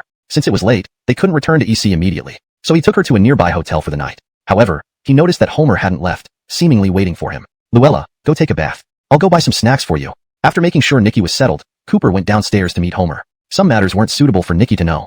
Tap tap tap. Soon, Homer also came over. Thank you. Cooper thanked him for helping me just now. No problem. I'm just following orders from our young miss, Homer said impassively. Cooper asked curiously, I wonder why she wants to help me? Earlier, he had clearly rejected becoming an in-law to the Nikki family. Given her high status and pride, shouldn't she be upset? Yet why did she still offer assistance? Homer said solemnly, although you did reject our young miss, she has always valued talent highly. Therefore, she wants to recommend you to join the Dragon Soul Special Forces team. ####Chapter 77. Dragon Soul Special Forces? Not interested. What's the Dragon Soul Special Forces? Cooper asked. Earlier, Abner had mentioned that Homer was a lieutenant colonel in something called the Dragon Soul. Dragon Soul. Could it be some special unit or designation? With a blank expression, Homer began to explain. The Dragon Soul is a special organization. Within this organization, martial arts experts and remarkable individuals from all over gather. Unlike regular military units, they enjoy very high privileges. To put it simply, even if someone kills another person, the external authorities have no right to judge. Only the internal regulations of the Dragon Soul can handle it. So that's how it is. Cooper understood when he heard this. No wonder Abner was so frightened when he saw Homer's credentials. Not only was Homer a lieutenant colonel, but he was also a lieutenant colonel in the Dragon Soul Special Forces, which made him far superior to Captain Abner of Yun City's guard. Even if Abner were killed, there would be nothing he could do about it. Such power was indeed formidable, leaving ordinary military institutions far behind. At this moment, Homer continued, Miss Nikki values your strength and potential, so she specially wrote a recommendation letter for you. You could join the Dragon Soul Special Forces as a Special Forces captain. Soon, someone from the Dragon Soul will come looking for you. With your qualifications, it won't take long before you become a Dragon Soul lieutenant colonel like me. That way, you'd be worthy of Miss Nikki. Admittedly, this was an incredible opportunity. The Dragon Soul Special Forces held immense power, and joining them guaranteed prestige and glory. Moreover, this was personally recommended by Ryan herself, and he would start as a Special Forces captain. This was something ordinary people dared not dream of, a once-in-a-lifetime chance to rise swiftly through the ranks and achieve rapid success. One would think no one would refuse such an opportunity from heaven, but unexpectedly, no. Cooper shook his head and said calmly, thank Miss Nikki for her kind intention, but I'm sorry, I can't accept it. What? Lawrence hearing this, Homer was astonished. Boy, do you know what you're refusing? If you agree, you'll not only join the Dragon Soul but also be a captain right away. This isn't just a good opportunity for commoners. Even the scions of noble families dream of this. Miss Nikki is willing to support and promote you. You should be grateful. I understand, but I'm not interested, Cooper insisted. Homer, please tell Miss Nikki. Thank her for looking out for me, but I don't like others interfering with my life. I will walk my own path. No hard feelings. You. Homer felt stifled. Lawrence had seen stubborn people, but never anyone as stubborn as this boy. Miss Nikki, who was both noble and lofty, had never given any man such an opportunity. Yet, picture that boy Cooper for me. Lawrence killed my grandson. I cannot let him off. I want him dead and without a grave. Enraged by the death of his beloved grandson, Wyatt wanted Cooper executed slowly and painfully. Father, this matter might be complicated. Aiden, struggling to hold back his grief, said, according to Abner, that Cooper isn't extraordinary, but he has a formidable backing, the Dragon Soul Special Forces. The Dragon Soul has immense power and is under the royal family Nikki. We can't match them. Useless. Wyatt, livid, berated his son sharply. You, the city lord, are too afraid to avenge your own son? You disgrace our Felicia family. Aiden was scolded ruthlessly by his father, but couldn't retort. His son's death filled him with sorrow, wanting to tear the enemy apart limb by limb. However, Cooper's backing was too powerful. The royal family wasn't someone he could oppose as a mere city lord of Yun City. It would be akin to hitting rock with an egg. Suddenly, the enraged patriarch shifted his gaze to another person present. Muscular and imposing, with formidable chi and blood, standing tall like a mountain. It was his eldest son, Ricardo. Ricardo was now the president of Yun City Martial Arts Association, a martial arts grandmaster, renowned for his deep cultivation and legendary status. Also, the famous #1 martial arts expert of Yun City. Ricardo, since your brother can't act openly against that boy named Cooper, this task falls upon you. Eliminate Cooper using martial arts methods. I want that boy dead. No problem. Ricardo nodded grimly, filled with killing intent. Father, leave that boy to me. Lawrence killed my nephew with audacity. I won't let him off. I promise to make him beg for mercy and die without a place to bury him. Chapter 78. Duel on the martial arts platform. The next day, Cooper and Raina got up and prepared to leave the hotel. Suddenly, the hotel owner came over. Mr. Chun, there's a letter for you. A letter? Cooper furrowed his brows and took the letter from the owner's hand. Upon seeing it, he noticed that the envelope bore 2 large characters. Challenge. Who brought this? Cooper asked. The Felicia family, the owner replied with reverence. Felicia family? Cooper seemed to realize something and opened the challenge letter to read it. The letter was written by someone named Ricardo. In the letter, Ricardo condemned Cooper for killing his nephew Elwood and vowed to settle the score according to martial arts rules at Yun City's martial arts platform. Don't accept it. Reina cried after reading the contents of the letter. Juanza, absolutely do not go.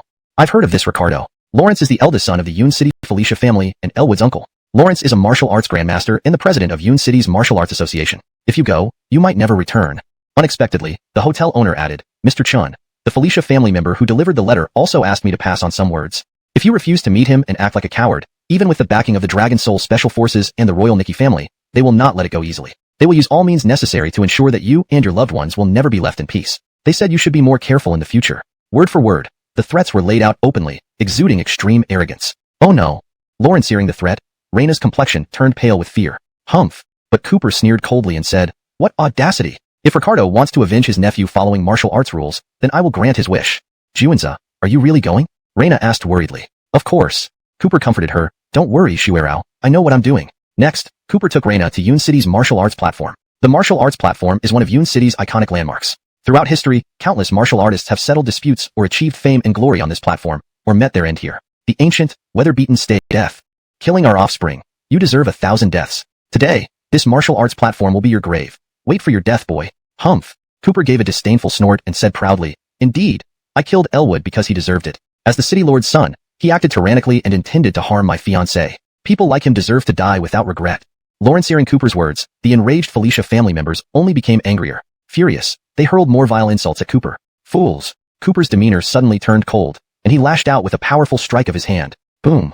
That single palm sent an 8th-grade gale sweeping across the area. Dust flew and stones rolled. The Felicia family members were thrown off balance by the hurricane, staggering wildly. Some unlucky ones were swept high into the air. In sheer panic, their cries echoed. Thump. Then, Cooper marched up the martial arts platform with dragon-like vigor, sweeping his gaze over the crowd. Ricardo, didn't you send me a challenge, vowing to duel to the death? Now, I, Cooper, have come as agreed. Why are you hiding like a coward? Show yourself immediately. Under everyone's watchful eyes, Cooper stood proudly on the platform, challenging Ricardo by name. You arrogant brat, how dare you provoke me? You're looking for death. A roar echoed from afar. Ricardo's eyes glared fiercely, his menacing figure approaching. Clad in martial arts attire, with a precious blade hanging from his waist, he exuded formidable aura. His Grandmaster-level presence burst forth. In the next moment, boom. Enraged, Ricardo descended from the sky onto the platform, radiating overwhelming power. Oh no. Seeing Ricardo's tiger-like, terrifying presence, the assembled experts from Yun City marveled. It's Ricardo. Ricardo has arrived. What an astonishing presence. Yes, he seems even stronger, nearly invincible. In the midst of everyone's amazement, Ricardo locked eyes with Cooper and unsheathed his blade. Ting! Instantly, cold light flashed. The incredible sharpness made even those far away feel a chill down their spines. Pointing the blade at Cooper, Ricardo's expression twisted into a savage grin. Boy, you're dead. Today, I have brought the Felicia family's millennium-old heirloom, sky-splitting blade. I will use this divine blade to sever your head and avenge our family. Just wait for your doom. Humph. Facing the threat, Cooper scoffed in one move. Not only will I admit defeat, but I'll also submit to any punishment your family decides. Even if you tear me limb from limb, I won't flinch. Don't believe it? Just wait and see. How dare you? Ricardo erupted in fury. Under the watchful eyes of so many people, Cooper had the audacity to make such outrageous claims about defeating Yun Cheng's top expert in one move. Having dominated Yun Cheng for so many years, being thus insulted by a mere youngster was unbearable humiliation. Brat. Ricardo glared at Cooper with murderous intent, his rage boiling over. You're young, but your words are bold. Let me tell you, I can cut you down with a single stroke. With that, Ricardo's eyes blazed fiercely, instantly unleashing terrifying Grandmaster-level energy. An invisible pressure, like surging waves, swept through the entire area. At the same time, holding the sky-splitting saber, he unleashed a formidable strike. Taste my ultimate skill, Lawrence Even parting slash. Instantly, a wave of saber intent transformed into a towering blade of cold light, racing toward Cooper. Whoosh! No wonder it was a treasured ancestral blade, capable of slicing through anything. The chilling aura of the blade made even those standing far away feel their necks turn cold, let alone blocking such a blow. Die! Ricardo sneered, gloating, since mastering this move, I've killed countless opponents. No one has ever withstood it. You are doomed. Great. Meanwhile, the crowd of Felicia family members cheered vigorously. Amazing! This is Uncle's lethal technique. Indeed, whenever Uncle uses this move, he never loses. Last year on this very platform, Uncle used this move to kill 2 provincial masters who challenged him, earning him unparalleled fame. Everyone knew that Ricardo was Yun Cheng's top expert. Famed far and wide, none dared challenge him, but Cooper, barely in his early 20s, was completely unknown. Such a reckless youth, falling into the hands of this martial master, seemed destined to meet his doom. Just when everyone thought Cooper would be slain under Ricardo's heavenly strike, unexpectedly, whoosh! On stage, Cooper remained unafraid, his eyes narrowing as he employed a delicate maneuver. Like a shadow, he leaped into the air with a graceful mid-air somersault. That deadly strike whizzed past beneath him. Cooper remained unscathed. What? Ricardo couldn't believe it. The Lawrence Seven parting slash represented the pinnacle of his saber skills. Since its mastery, it had unimaginably, Ricardo, the revered Martial Arts Association president and famed Yun Chung top expert, going all out, could not subdue a mere youth. Moreover, he had boasted of killing Cooper in one strike. Now, after dozens upon dozens of strikes, Cooper remained untouched. Strange. What was happening? Roar. Enraged beyond measure, Ricardo let out a deafening roar. Boom. A terrifying energy surged from within him, instantly shredding his shirt into tatters. His muscles bulged, blood boiling with boundless killing intent. Brat, you leave me no choice, I will kill you. The 13 demon-slaying sabers. Now, Ricardo was truly giving it his all. With his powerful hands gripping the skyward saber, he unleashed the might of a beast. In an instant, he delivered 13 continuous slashes. Whoosh whoosh whoosh. The saber blades flashed with thunderous force, as swift as a storm, forming a lethal net to ensnare Cooper. Each slash was incomparably dangerous. This was Ricardo's all-out, ultimate attack. Not knowing your limits. Today, I'll show you there's always someone stronger. With that, Cooper's eyes blazed intensely, his aura like a mighty dragon. The meteoric iron blade was shattered by one punch from Cooper. How? How is this possible? Ricardo's expression was one of horror. Before he could react, Cooper's dominant war dragon fist did not lose its momentum, pounding fiercely into his chest. Boom. Aya. Ricardo let out a wail of agony. His body was struck as if hit by a speeding train, hurtling backwards several yards until it landed off the arena. Like a heavy bomb hitting the ground, dust flew into the sky. Uncle. Lawrence Evans. President. Witnessing Ricardo being punched off the arena, the entire crowd was in disbelief. Especially Felicia family members and Ricardo's subordinates, who screamed in shock. On the stage, Cooper stood with his hands behind his back, his posture heroic and eyes filled with pride. Lawrence spoke imperiously. There's no need to shout. Lawrence is already dead. Nonsense. Upon hearing these words, the Felicia family reacted as if they were stepped on their tails, breaking into curses. More horrifyingly, Cooper said it would take only one move. And indeed, it took only one move to kill a grandmaster. What kind of terrifying skill was this? Ha ha ha. On the stage, Cooper laughed proudly. Oya sighed, taking her hand. Marla, let's go. As Cooper carried his beauty away, all around were looks of admiration and awe. Gasps of amazement echoed continuously. Everyone seemed to look at him as if he were a revered deity. While the Felicia family members looked despondent, filled with despair, unable to prevent Cooper's departure. That day, Cooper returned to the Star River Bay villa with Zoya. As soon as they entered, they saw Ruben and Nadine wearing stern expressions. Upon seeing Cooper, both immediately launched into a tirade. Brat, all this trouble is because of you, making my daughter suffer. Fortunately, my daughter is safe. If anything happened to her, we would never forgive you. Facing the elders' scathing criticism, Cooper was helpless, but Zoya couldn't bear it. Dad, Mom. Don't say that. I'm perfectly fine. Thanks to Juanza saving me, otherwise, things would have really been bad. Don't try to justify it. If not for him, none of this would have happened. Nadine pulled Zoya away from Cooper, glaring at him. Now that Master Arthur knows about you too, he won't let this pass. You must break up. Chapter 81. Trouble is brewing. Break up? Xandra was utterly stunned. Yes. At this moment, Ruben spoke solemnly. Cooper, you once promised to protect my daughter and confidently said you could do your own good. I won't. Xandra shook her head. Dad, Mom, this is my decision. I know what I'm doing. Moreover, at that moment, she gazed at Cooper with tender affection. Thinking back to when he defeated Ricardo with one punch on the stage, she couldn't help but feel a flutter of excitement. Earlier, when he killed Fox, he was also fearless and invincible. I now fully understand Juanza's strength. Lawrence is very strong, so I believe in him. He will definitely protect me well. With him, I feel very safe. Shueriao. Cooper felt a warm current of gratitude in his heart as he listened to her words. Even if the whole world despised and distrusted him, it didn't matter as long as the woman he loved believed in him. You. Nadine turned pale with anger. I can't imagine what kind of spell this kid has cast on you. Since you don't listen to my sincere advice, don't come crying later when things go wrong. She picked up her bag and stormed off angrily. Ruben also left, clearly very dissatisfied. His face darkened. Shueriao. Once the two elders had left, Cooper took Xandra's hand gratefully and asked, Thank you for speaking up for me in front of your parents. Speaking unhappily, Commander Lawrence, I just can't get over this. I refuse to accept it. Oh. Brennan gave him a mild look. What do you refuse? Himph. Alex snorted coldly. Think about it. I've been part of the Dragon Soul team for 5 years, facing death countless times, earning commendations thrice second class and once first class honors. But I only got promoted to squad leader. As for this Cooper kid, a mere connection, relying on a recommendation letter from the Eastern Royal Family, suddenly jumps to the rank of battalion commander. I can't accept it. Forget it. Despite being older, Brennan remained unperturbed. This decision comes from higher-ups. We should follow orders. No way. Alex stubbornly insisted. Commander Lawrence, you know me. I speak with fists and strength. I despise connections. Besides, someone who only knows how to use backdoor connections doesn't deserve to join the Dragon Soul team. Soon, I'll teach him a lesson to show him. The Dragon Soul Special Operations team does not accept weaklings. Lawrence hearing this, Brennan smiled but did not say more.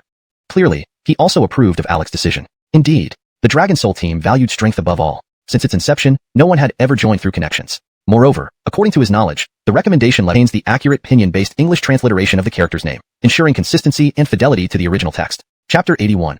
Unfriendly Visitor. Break up? Nikki was stunned. Yes. At this moment, Reuben said solemnly, Cooper, you once promised to protect my daughter and vowed that you could deal with Lord Arthur. But now look at what's happening. Lord Arthur has already taken revenge for finding out about this. We don't want to be dragged into this mess by you. If you still have some sense, leave my daughter immediately and stop bringing trouble to our family. My promise still stands. At this point, Cooper spoke up. This time, Lord Arthur's godson, Arthur Fei-yong, kidnapped Luella, but I have already taken care of that guy. What? Upon hearing this, Reuben and Nadine were shocked, speechless, and even started stuttering. You killed Lord Arthur's godson? Lawrence even. You've really caused a huge disaster. Lord Arthur was already furious when he found out about you too. Now you've killed his godson. There's no way he will let it go. I'm not afraid. Cooper replied confidently. Honestly, I don't fear if Lord Arthur finds out. Anyway, his birthday banquet is coming up, which will also be his day of death. There's no need to hide anymore since we'll confront each other eventually. Bullshit. Nadine was furious and anxiously defending me in front of your parents. Do you really believe in me? After all, although everything went well in the end, it still frightened you quite a bit. It's my fault for not protecting you better. Nikki's eyes softened as she replied tenderly, you are the man I chose. From the first day I met you, your actions satisfied me. From then on, I decided to entrust everything to you and rely on you for life. I believe you will protect me. Luella, you're so kind. Another wave of warmth surged through Cooper's heart. Lawrence couldn't resist hugging the beautiful and aloof woman in front of him, kissing her snowy cheek several times. The hot breath made Nikki laugh enchantingly. After narrowly escaping death, the two comforted each other for quite a while. The next day, vroom vroom vroom. Accompanied by the roar of an engine, a military vehicle drove into the Star River Bay Villa and stopped in front of the villa shortly after. Bang! The car door opened, and an old man and a young man got out. The older one had white hair and beard, sharp eyes, wearing a military uniform with a golden star on his shoulder badge, radiating an imposing presence. Lawrence was called Brennan, a lieutenant general of the Dragon Soul Special Forces. Dragon Soul Special Forces. Soon, I will give him a warm welcome to let him know. The Dragon Soul Special Forces do not accept weaklings. Lawrence hearing this, Brennan did not say anything more but smiled. Clearly, he tacitly agreed with Alec's decision. Indeed, the Dragon Soul Special Forces always prioritize strength. Since its establishment, no one had ever joined through backdoors. And according to what he knew, the recommendation letter given to Cooper was written by the princess of the Eastern royal family, Ryan. Therefore, it was understandable that Brennan wondered if there was any favoritism involved. Although he didn't voice it, he didn't want such a useless person to join the prestigious Dragon Soul Special Forces. It wouldn't be fair to others, nor could anyone feel safe in trusting their back to someone useless during combat. Let's go meet this young man. Alec sneered and urged impatiently. All right. So, Brennan and Alec walked into the villa. At this time, Cooper was alone in the villa. Nikki had gone to work early. Soon, he noticed the old man and the young man. Before Cooper could speak, the young man wearing the beret arrogantly interrupted. Lawrencey, kid, are you Cooper?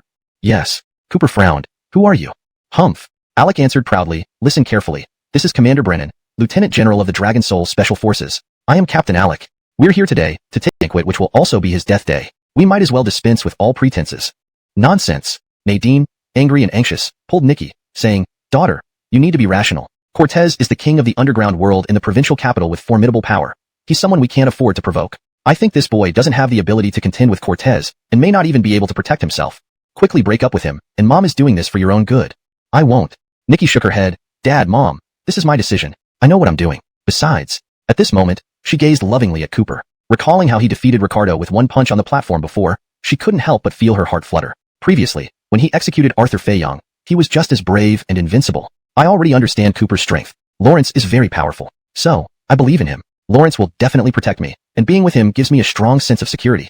Luella. Lawrence's words warmed Cooper's heart, making him profoundly touched. Even if the whole world despised and distrusted him, it didn't matter. As long as the woman he loved believed in him, that was enough. You. Nadine turned pale with anger. I have no idea what kind of magic this kid has cast on you. Since you don't listen to my earnest advice, don't regret it later.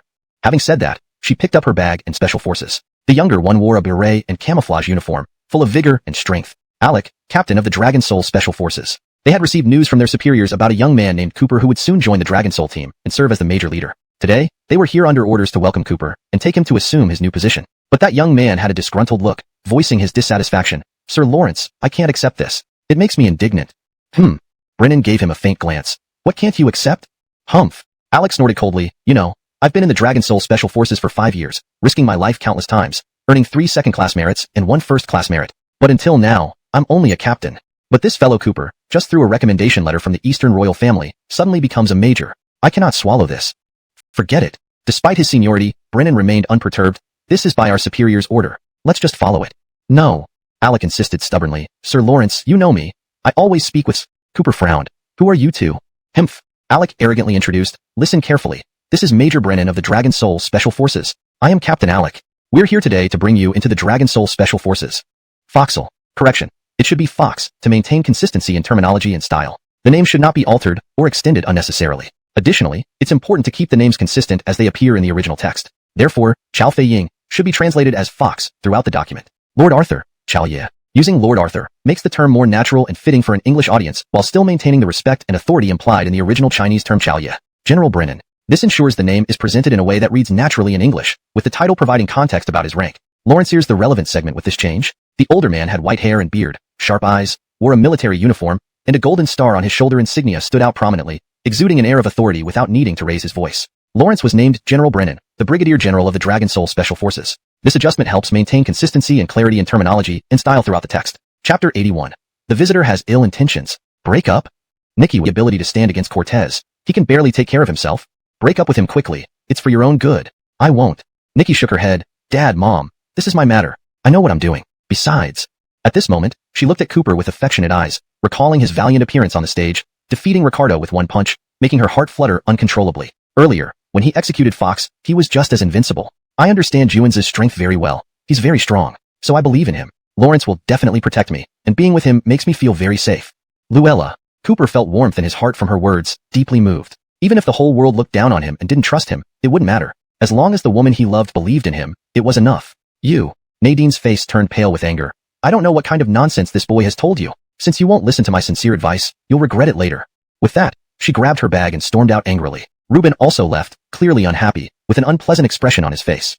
Luella. Once the elders left, Cooper held Nikki's hand, touched and said, "Thank you for speaking up for me in front of your parents. Do you really believe in me? After all, although this situation was hair-raising, you were scared Special Forces as the new battalion commander." Today, they had been ordered to come and escort Cooper for his inauguration. But the young man seemed clearly dissatisfied, complaining with displeasure. Old Lawrence, this matter, no matter how I think about it, I can't swallow my frustration. I am not convinced. Oh. Brennan gave him a glance indifferently. What are you not convinced about?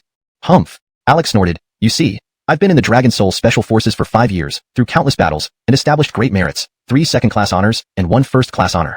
Yet, I'm still only a captain. But this guy, Cooper, got promoted directly to battalion commander just because of a recommendation letter from the Eastern Wang clan. There's no way I'm convinced by this. Forget it. Being senior, Brennan remained calm.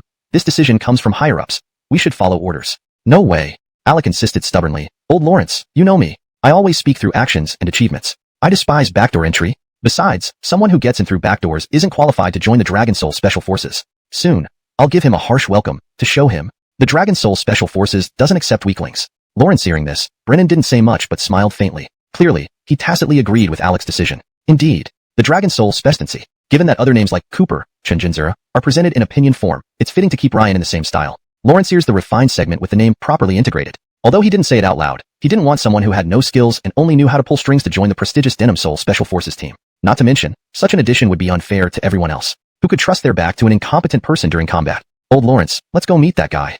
Alex said with a cold smile, urging him on. So, Brennan led Alec into the villa. At this moment, Cooper was alone in the villa. Nikki had gone to work early in the morning. Soon, he noticed the elderly man and the young man. Before Cooper could speak, the young man wearing the beret rudely interrupted. Lawrence, you're Cooper? Yes, Cooper frowned. And who are you two? Humph. Alec proudly declared, listen up, this is Major Brennan of the Denim Soul Special Forces team. I'm Alec, the company commander of the Denim Soul Special Forces team. Today, we came here to bring you into the Denim Soul Special Forces team. Additionally, it's mentioned earlier that Ryan wrote the recommendation letter for Cooper. Thus, for clarity and consistency in the narrative, make sure the initial introduction of Ryan reads naturally and coherently within the story. Indeed, he wished this guy would scram far away. Such scum should never set foot in their Dragon Soul team. However, Cooper's attitude towards the Dragon Soul team seemed dismissive, which irked Alec. At this point, Brennan spoke calmly, young man, the Nikki royal family is incomparably prestigious, and it was the Miss Nikki herself who recommended you. This opportunity is something most people can only dream of. I believe you should cherish it. No thank you. Cooper retorted without much patience. I'm used to freedom and don't like being interfered with. Besides, even if your Dragon Soul team is so formidable, I'm simply not interested. I've made myself very clear. Gentlemen, good day to you.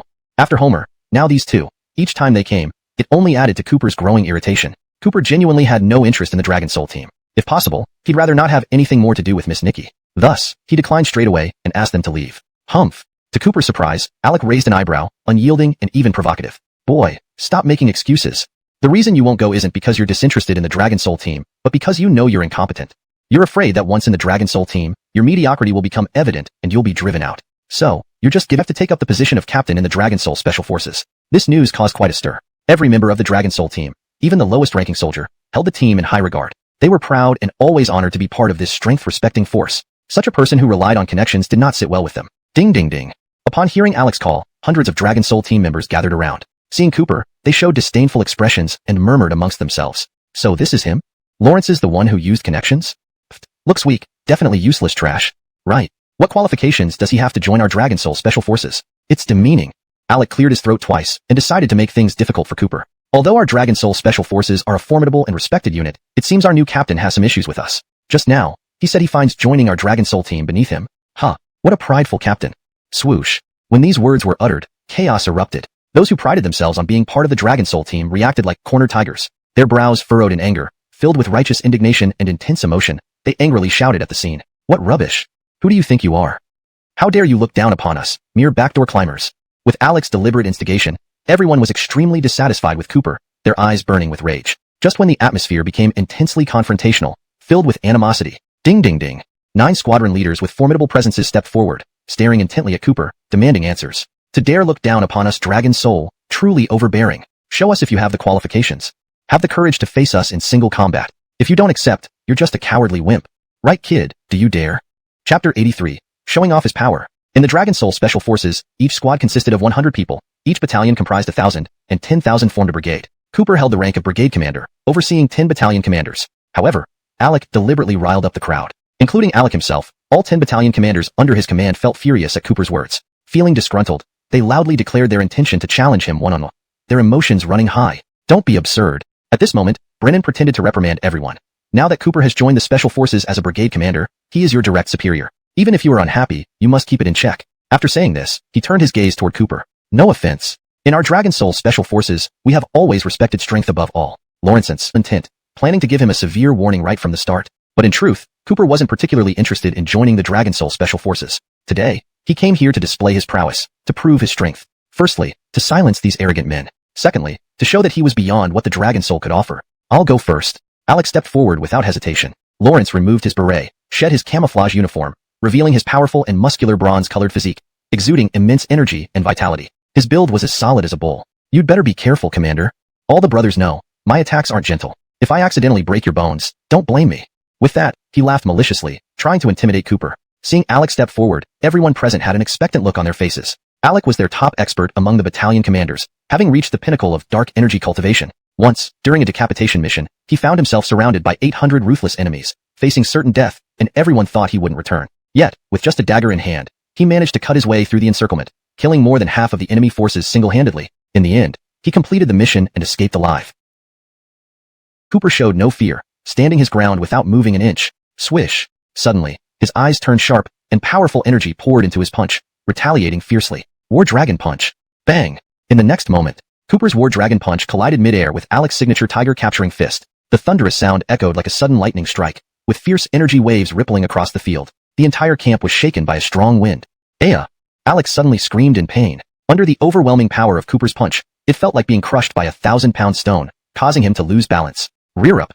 His sleeve was torn apart into shreds, followed by him flying backward dozens of feet. Splash! A loud thud resounded as Alec hit the ground hard, gritting his teeth in agony. Blood flowed freely from his arm. Alec had actually lost. What? Witnessing this scene, there was a collective gasp of astonishment. Everyone was shocked. Alec was one of the top elites in the Dragon Soul Special Forces, excelling among battalion commanders with few rivals. Everyone expected Cooper to be instantly defeated by Alec. But unexpectedly, it was Alec who was felled by a single punch. How could this be? Could this boy named Cooper not be an incompetent fool but a hidden martial arts master? Humph! Cooper scoffed coldly, remarking nonchalantly, what a Dragon Soul Special Forces, boasting so much, but from what I see, you're not much. Chapter 84. All of you, attack together. You. Alec was so enraged that his nose nearly turned sideways. From the start, he had never taken Cooper seriously, yet unexpectedly, in their first encounter, he suffered such a significant defeat. Alec had always been arrogant, and he could not endure such failure and humiliation. Lawrence immediately became furious out of embarrassment, but it was all in vain. Cooper's punch had broken his arm, causing excruciating pain that left him powerless to continue fighting. While they were all astonished by Cooper's strength, the other 9 squad leaders refused to believe it, once they recovered from their shock. This kid looked like all show and no substance. How could he possibly have real skills? Otherwise, why would he need to pull strings? They believed Alec must have underestimated him, which is why Cooper got the upper hand. Otherwise, with Alec's abilities, the outcome wouldn't have been this way. Damn it! You little brat, don't get too cocky. Even if you beat Alec, there are still 9 of us. If you're truly that powerful, prove yourself by defeating all 9 of us at once. Then we'll say you're really strong. Dissatisfied, the remaining 9 squad leaders began shouting in unison. They could not tolerate Cooper's contempt for the Dragon Soul team and decided to teach him a harsh lesson. Facing the challenge, Cooper showed no fear but made an astonishing statement. 1 by 1 is too troublesome. Why don't you all come at me together? What? These words stunned everyone present. All the elite members of the Dragon Soul team revealed expressions of disbelief, as if they had heard something completely absurd. All at once? Could Cooper be challenging 9 squad leaders simultaneously, all by himself? Impossible. Absolutely impossible. After all, each of these 9 squad leaders commanded 1,000 men and had earned numerous medals, possessing the ability to hold their own against 100 foes. How could this kid possibly take on all 9 of these fierce warriors at once? Meanwhile, Cooper's words also thoroughly enraged the 9 squad leaders. It felt like an immense slight and insult. Their emotions surged, and they erupted in anger. How dare you? You go too far. You arrogant little brat. Even if you defeated Alec, you have no right to challenge all of us alone. Daring to look down on us? Are you looking for death? Amidst the captain's angry shouts, Brennan's sharp eyes detected something. Lawrence saw it. Unprecedented dominance. His fists, veined and tensed, hammered like iron maces. Nothing could withstand his fist winds. The 9 squad leaders were quickly sent sprawling, caught completely off guard. Splat. One squad leader fell. Splat. Another squad leader hit the ground. Splat. Splat. Under Cooper's relentless assault, someone fell every minute. Damn. This kid has some skills. The squad leaders were stunned by Cooper's strength. This kid. He's incredibly strong. Together, the 9 of them could not even budge him, only ending up in disarray. It was unreal. Within just a few minutes, all 9 squad leaders were brutally beaten and laid sprawled on the ground, battered and bruised, moaning in pain. Severely injured, they could barely move. Cooper dusted off his coat and surveyed the scene, saying coldly, with this level of strength, being squad leaders is all you're qualified for. Wanted to give me a welcome beating? Humph, you'd better practice for another century. His words were overwhelmingly dominant, leaving everyone stunned. Everyone watched him in amazement, deeply shocked. Too strong. To defeat 9 squad leaders simultaneously and remain completely unscathed. It was an invincible display. No one would have guessed that this ordinary-looking kid possessed such terrifying power. Chapter 85. Conquering the Dragon Soul. Previously, they truly believed Cooper was a waste of space who only got in through connections, and they were quite resentful towards him. However, this was the Dragon Soul team. A place that always revered strength, where one's fighting prowess determined everything. Whoever had the skills earned their respect. And now, Cooper had already demonstrated his astonishing power. With one battle, he became famous, sweeping across the field. They admired him. Thus, any preconceived notions against this parachuted and captain were abandoned as they submitted wholeheartedly to him. If only they had known Cooper was so formidable, none of them would have dared to engage him. Now, each one was left bruised and battered, with injuries to tendons and bones, probably needing several months of bed rest. They were all filled with regret. All right, Brennan said at this moment. Aren't you all going to treat your injuries? Yes. Alec and others struggled to stand up, sucking in cool air as they supported each other, ready to seek medical attention. At this point, Cooper spoke up. There's no need. It's just minor injuries. I'll treat you myself. What? Lawrence hearing this, Alec and the other captains displayed puzzled expressions. Although Cooper's martial arts were indeed formidable, treating illnesses was the job of doctors. How could he treat them? Cooper flipped his wrist and, as if by magic, revealed several silver needles. Lawrence spoke to Alec. Come over. Let's start with you. I will treat you. Treat? Alec asked incredulously. Could it be? You also know medicine? Of course. With that, Cooper's demeanor turned serious, and he suddenly moved. Swoosh, swoosh, swoosh. His middle finger flicked rapidly, sending the silver needles flying into Alec's key acupoints. Fast, accurate, and fierce.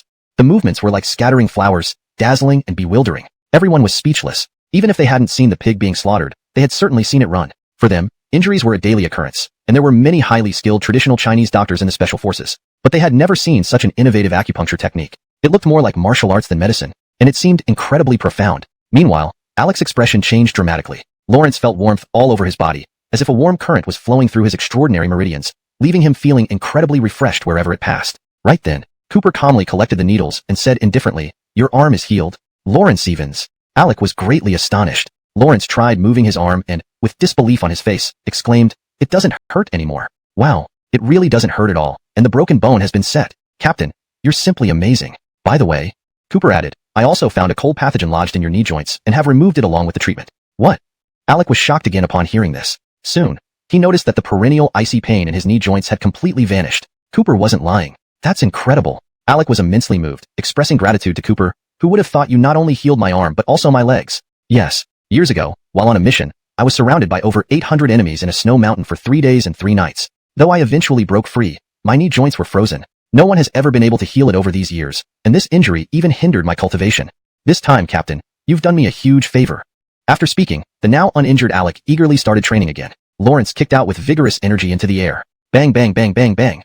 Despite just one kick, dozens of shadows burst forth. I've improved. Alec was overjoyed. Previously, I could only create 6 afterimages, but now it's 10. My cultivation has improved. Lawrence Evans. Seeing this, everyone in the room erupted and well.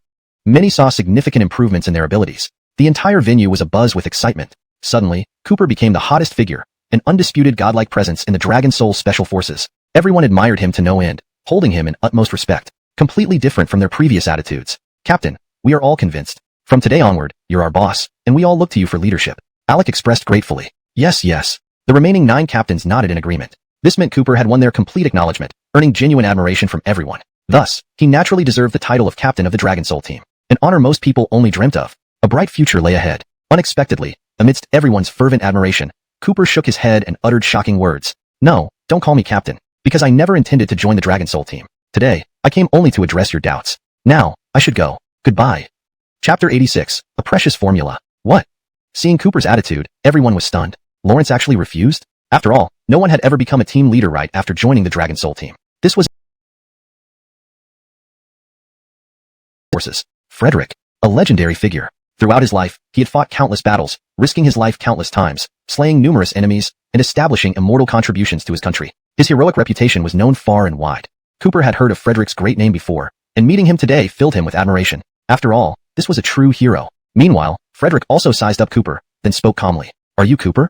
I saw your performance just now. Your proficiency in medicine and martial arts is truly unparalleled, a prodigy not seen in a century. Now, I understand why the Eastern royal family recommended you to me. You are indeed worthy of joining Dragon Soul. If anyone else received praise from such a great hero like Frederick, they would be elated. But Cooper's decision remained unchanged. Before he could speak, Frederick, seemingly knowing what he would say, spoke first. Young man, don't rush to refuse. Since you're here, why don't you accompany me for a walk around the camp? It can be a chance to relax. In that case, I must accept your invitation, Cooper agreed. After all, this was an invitation from someone as eminent as Frederick. Moreover, he admired Frederick. Subsequently, Frederick and Cooper toured the camp together, walking and observing along the way. At this moment, Frederick suddenly remarked, earlier, right? That's true. Frederick replied, just the cost of meals for the soldiers totals over 100 billion annually. To his surprise, Cooper shook his head. It's too expensive. I think it's unnecessary to spend such money wastefully. Eating such expensive meals is not only costly but also limited in effectiveness. Instead, smaller costs and efforts should be used to achieve maximum improvement, like enhancing strength while strengthening the body. Isn't that better? Oh. Frederick became interested and asked curiously, do you have any valuable suggestions? I wouldn't dare claim them as high insights. Cooper said seriously, however, I can't provide you with a formula. If the soldiers follow this formula, their strength will definitely increase by 20 to 50%. What? Lawrence hearing this, Frederick was shocked on the spot. An increase of 20 to 50% in strength? What kind of miraculous medicine could that be? Frederick felt a bit incredulous. Is there such a good thing? What pill is it? Chody pill. Cooper explained, this is a formula I researched myself. Lawrence, here it is for you.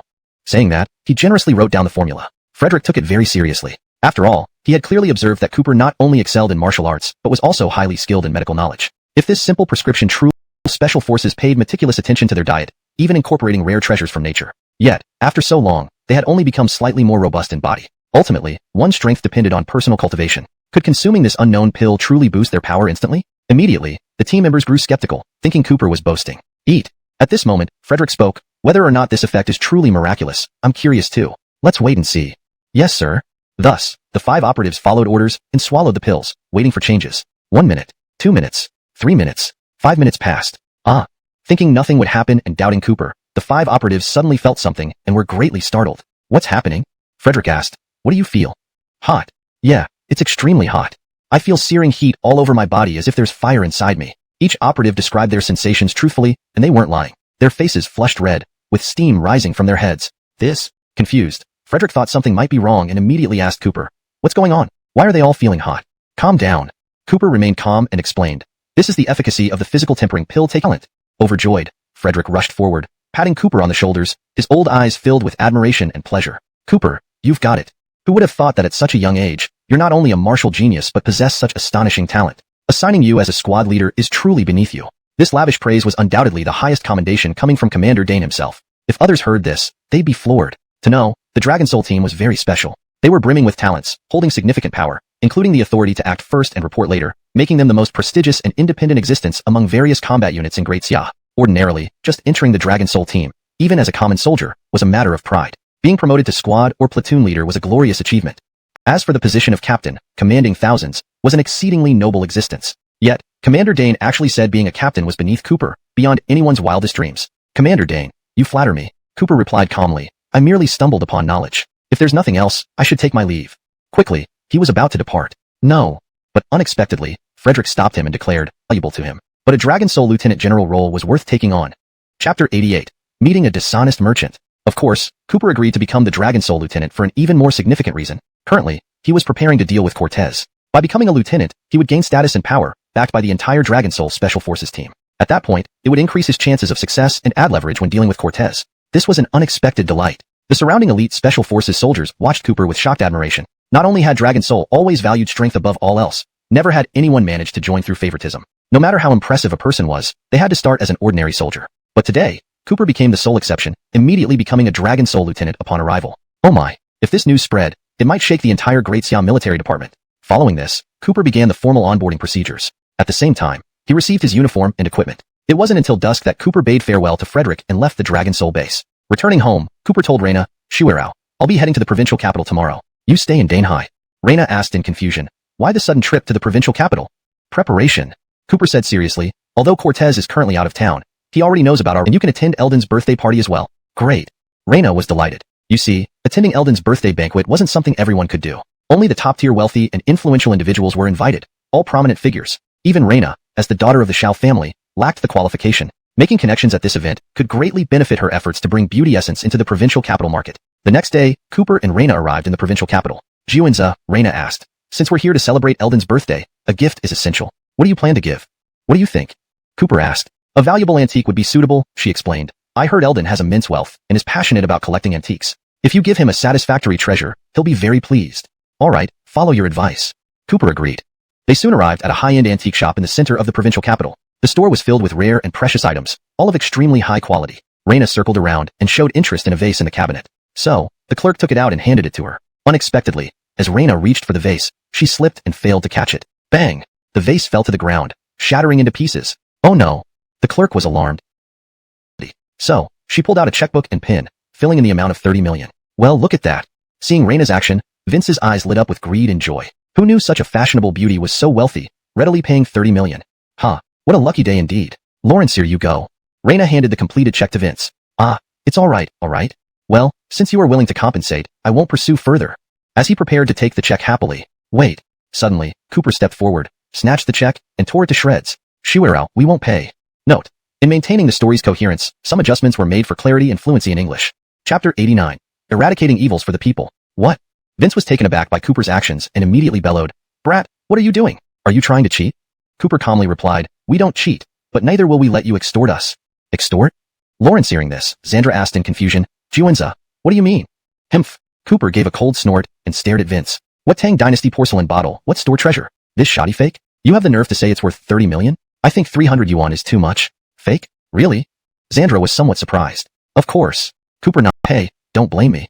With that, Vince walked to the door and started yelling outside. People, there's trouble here. Come over immediately. Thump thump thump. Footsteps echoed from outside, followed by the rush of over 10 thugs barging in, each adorned with tattoos and looking menacing. In no time, they surrounded Cooper. Haha. Vince gloated triumphantly. Kid, now you dare call my goods fakes? Today, you will pay up whether you like it or not, or you won't walk out of here alive.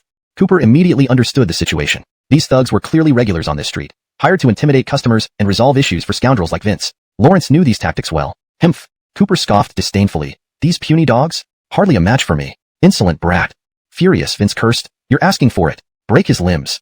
Yes, sir. The dozen thugs charged forward, aiming to attack Cooper ferociously. Insects. Cooper's eyes narrowed, and he unleashed his formidable power fearlessly, striking back. Bang bang bang. His fists hammered mercilessly into the thugs' bodies, eliciting cries of agony and pain. One after another, they crumpled to the ground in torment. Within minutes, the once boastful thugs lay sprawled on the floor, bruised and broken, groaning in agony. What? Vince was horrified, glaring at Cooper with gritted teeth. Damn. You're quite the martial artist. I underestimated you. So? Cooper brushed off his clothes and spoke calmly. Now, I'll give you a chance. Immediately kneel and apologize to my fiancée, then slap yourself 10 times. Otherwise, I'll destroy your rotten shop. After all, he deemed Vince merely a blind and conniving businessman, unworthy of his attention. However, Zhao's audacity and collusion with thugs, openly extorting people, had crossed the line. Who knew how many tourists he had swindled? Such evil deeds were intolerable. Cooper couldn't stand it any longer. Brazen. Vince, enraged, glared viciously at Cooper. Don't think a few kicks make you someone special. Without money, you won't leave this shop. I have 100 ways to deal with you. Is that so? Cooper raised an eyebrow, intrigued. What tricks do you have? Himph. Vince arrogantly proclaimed. Remember, more important than fighting skills is having powerful backing. Today, I'll show you. With that, he pulled out his phone and made a call. Lawrence, brother, a kid is causing trouble in my shop and see how he deals with you. 30 million.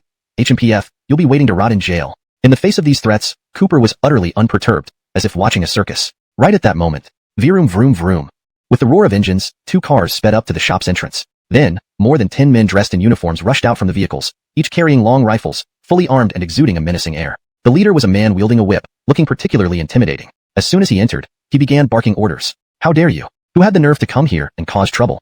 Brother. At this moment, Vince immediately jumped forward, pointing at Cooper and lodging a complaint. This brat broke our prized artifact worth 30 million and refused to pay for it or show any remorse. Arrest him quickly. It's over. Raina turned pale with fright. If they had just paid up earlier to ward off trouble, none of this would have happened. But Cooper was stubborn and refused to leave. Now, things were getting messy. Though she was the CEO of Shao Corporation and the Shao family held considerable influence in Donghua, this was not Donghua but the provincial capital of Tianan province. Even she felt powerless. What could she do if Cooper were thrown into jail because of this? Outrageous. Jamie immediately focused on Cooper, roaring. You 4 large characters. Dragon Soul Lieutenant General. Jamie was stunned. Lawrence never imagined that this guy, who looked barely in his mid-20s, was actually the famous Lieutenant General of the Dragon Soul Special Operations Team. Who didn't know Dragon Soul? It was teeming with talent, full of experts, and everyone had special privileges, even executing first and reporting later. Who could provoke them? Brother, what's wrong? Vince couldn't see what was written on the document, but he was shocked by Jamie's expression and asked anxiously, why aren't you speaking? Why don't you just shoot this brat? Rubbish. Unexpectedly, Jamie suddenly lunged forward and slapped Vince hard across the face. Smack. Useless fool. All you do is cause me trouble. You're blind. Jamie cursed loudly. Vince, having been slapped by his own brother, looked aggrieved. Brother, why did you hit me? You should have killed this brat. Shut up. Jamie's face was white with fear. Terrified, he shouted, you're crazy. How could you provoke such a person? Do you know who he is? Cough cough. At this point, Cooper cleared his throat. Realizing something, Jamie dared not say more, continuing instead, anyway, you've made a big mistake today. Apologize to this guest now, or you'll lose your head. What? Lawrence hearing this, Vince was completely frightened. Lose his head? Cooper didn't seem like much, yet how could he have such power? Lawrence couldn't believe it, but even his always domineering brother, Jamie, was showing extreme fear towards this young man, bowing humbly and even hitting him. Clearly, this guy had some serious clout. Now, even Raina was dumbfounded. She was bewildered.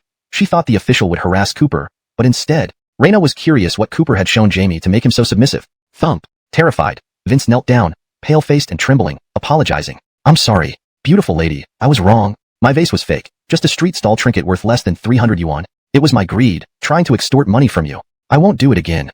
Now, Vince had no trace of his earlier arrogance. Lawrence kneeled before Raina, begging for mercy. This dramatic change in attitude left her equally stunned. Strike yourself, Cooper insisted coldly. What did I say before? Oh, all right, I'll strike myself. Not knowing Cooper's identity but feeling his terrifying presence, Vince dared not disobey, striking himself across the face. No other choice, Jamie waved his hand and ordered his men, go, destroy it. Immediately, the officers rushed forward, wielding their rifles to smash everything up. Crack, bang, bang. Every display item was smashed to pieces in seconds. In the blink of an eye, the shop became a scene of utter devastation. Vince felt as if knives were stabbing into his heart. Lawrence wept bitterly, pleading continuously. No more smashing. Oh dear. No, this one isn't fake. It's genuine. However, nobody dared to disobey Cooper's orders. Regardless of authenticity, they continued their frenzied destruction. Cooper watched this coldly, showing no emotion. After all, Vince was nothing but a swindler, and this punishment would serve as a lesson. At that moment, a black long box caught Cooper's attention. Lawrence walked over curiously and took a look. Inside the box lay a 3-foot-long iron rod covered in rust, clearly marked by time. Despite the rust, it vaguely resembled a sword. Tell me, Cooper asked curiously, what is this, and where did you get it? It seems to be an ancient sword. Vince replied through tears. It came from the descendant of a rich businessman from Hongqing who went bankrupt and sold off some old items. These are items collected by his father, who passed away years ago, including this one. I thought it looked bad and bought it cheaply. Lawrence hearing this, Cooper suddenly became very interested. Lawrence realized this was no ordinary item. Her hair effortlessly and sliced through iron like butter, making it an unparalleled treasure, surrounded by numerous legends. Over thousands of years, as time changed and landscapes transformed, no one in later generations knew where this legendary weapon had ended up. Who would have thought that today, due to a twist of fate, he would revive this mythic sword's glory? Lawrence had awakened it. That's enough. At this point, Cooper said, stop destroying the shop. Vince, I'll spare you this time. Really? Upon hearing this, Vince felt relieved as if pardoned. Though much of his property was destroyed, most of the items smashed earlier were fake or used to deceive customers. If they continued, the precious authentic items he painstakingly gathered would also be lost. Although half was already destroyed, at least half remained. Otherwise, Vince would truly be unable to survive. But, I'm interested in this sword, Cooper continued. Take this sword in exchange for your life. Well, Vince's face turned grim. Initially, he He thought the sword was just thoroughly rusted, valuable only for its age. But Cooper's discerning eye revealed its true nature, making it priceless. However, at this juncture, Vince dared not refuse unless he wanted to lose his life. Reluctantly, he nodded with a sorrowful expression. Fine, you can have it. Oh, what misfortune due to the pass. Nevertheless, it had been close. Next, Cooper was about to leave with Nikki. Via room. Suddenly, a white Maserati sports car stopped nearby. Chapter 92. A chance encounter with a rascal. The person arriving was none other than Lyndon. Mr. Chun. Lawrence greeted warmly, his face beaming with delight. Upon receiving news of your arrival in the provincial capital, I immediately came to see you. Oh, and please accept this. As he spoke, Lyndon handed over an embossed gold invitation. This is the invitation for my grandfather's birthday banquet. Without this, you won't be able to enter. Thank you. Cooper accepted the invitation and then turned to Nikki, saying, let's find a hotel to stay at first. No. Lyndon interjected, Mr. Chun, you are my benefactor. How could I let you pay when you come to the provincial capital? I've already booked a room for you. The Hilton Hotel, Presidential Suite. Just mention my name when you arrive. Thank you very much. Cooper thanked him, but as he looked around, he noticed a red-framed photograph inside Lyndon's car. In the photo, an elder dressed in Tang attire held a scepter, exuding power and authority. The frame was made of pure gold, clearly very valuable. What's this? Cooper asked curiously. Oh. Lyndon explained, in a couple of days, it's grandfather's birthday, so he had a photo taken as a keepsake. I just picked it up from the studio. Cooper stared at the elder in the photo for a while, his expression changing subtly. Mr. Chun, I need to rush home to deliver the photo, so I'll take my leave now. Lyndon bid farewell and quickly drove off. Juanza, what about our gift? Nikki asked. No need. Cooper shook his head with a smile. We don't need to bring any gifts. Even if we go empty-handed, old Master Zhou will still treat me as a distinguished guest. Lawrence said this confidently, as if he was certain of something. What? Nikki felt astonished. The Zhou family was one of the 4 major aristocratic families in Tianan province, incredibly wealthy and prestigious. Few people were fortunate enough to receive invitations to their banquets, and all guests were from the highest echelons of society. Going empty-handed would surely seem disrespectful. Why? Nikki was incredulous. Secret. Cooper kept it mysterious with a knowing smile. Let's save the money for the gift. You'll see. It'll all work out. His words left Nikki utterly confused, punching off his arm. Lawrence exuded an air of unruly arrogance. Behind him followed a group of rich kids, all acting like lackeys. The one who had spoken was the leader, the young man with the crew cut. Lawrence stared at Lyndon with a derisive smirk. Lyndon's face darkened. Lawrence wanted to say something but seemed wary of the young man. Who is that? Cooper asked calmly. Adele, Lyndon whispered. Lawrence is my cousin and also grandfather's eldest grandson, the future heir of the Zhou family. Cooper understood. Lyndon was a distant relative of the prominent Zhou family in the provincial capital, while Adele was the designated heir. No wonder Adele acted so arrogantly. Humph. Adele approached, sneering, Lyndon, you, who isn't even favored within the clan, barely earns a fraction of my pocket money. Do you even dare come to this donghua club? Don't you fear being kicked out and beaten for not having money to pay? Adele clearly despised Lyndon, speaking with disdain and mockery. His followers laughed loudly, casting disdainful glances toward Lyndon, treating him as a laughingstock. You. Lyndon was angry but, being a distant relative, dared not challenge Adele. Reluctantly, he swallowed his anger. If you can't fight, avoid. Mr. Chun, let's go. Lyndon tried to lead Cooper and Nikki upstairs, away from Adele, but unexpectedly, wait. Adele suddenly called him back. What do you want now? Lyndon asked impatiently, Adele with evident displeasure. Hands off. She's already taken. Oh. Lawrence hearing this, Adele became somewhat irritated. Lawrence looked down at Cooper from a height and sneered, Boy, who do you think you are? What business is it of yours? This has nothing to do with you, so scram. Humph. Cooper boldly wrapped his arm around Nikki's slender waist. I'm her boyfriend. Does that answer your question? What?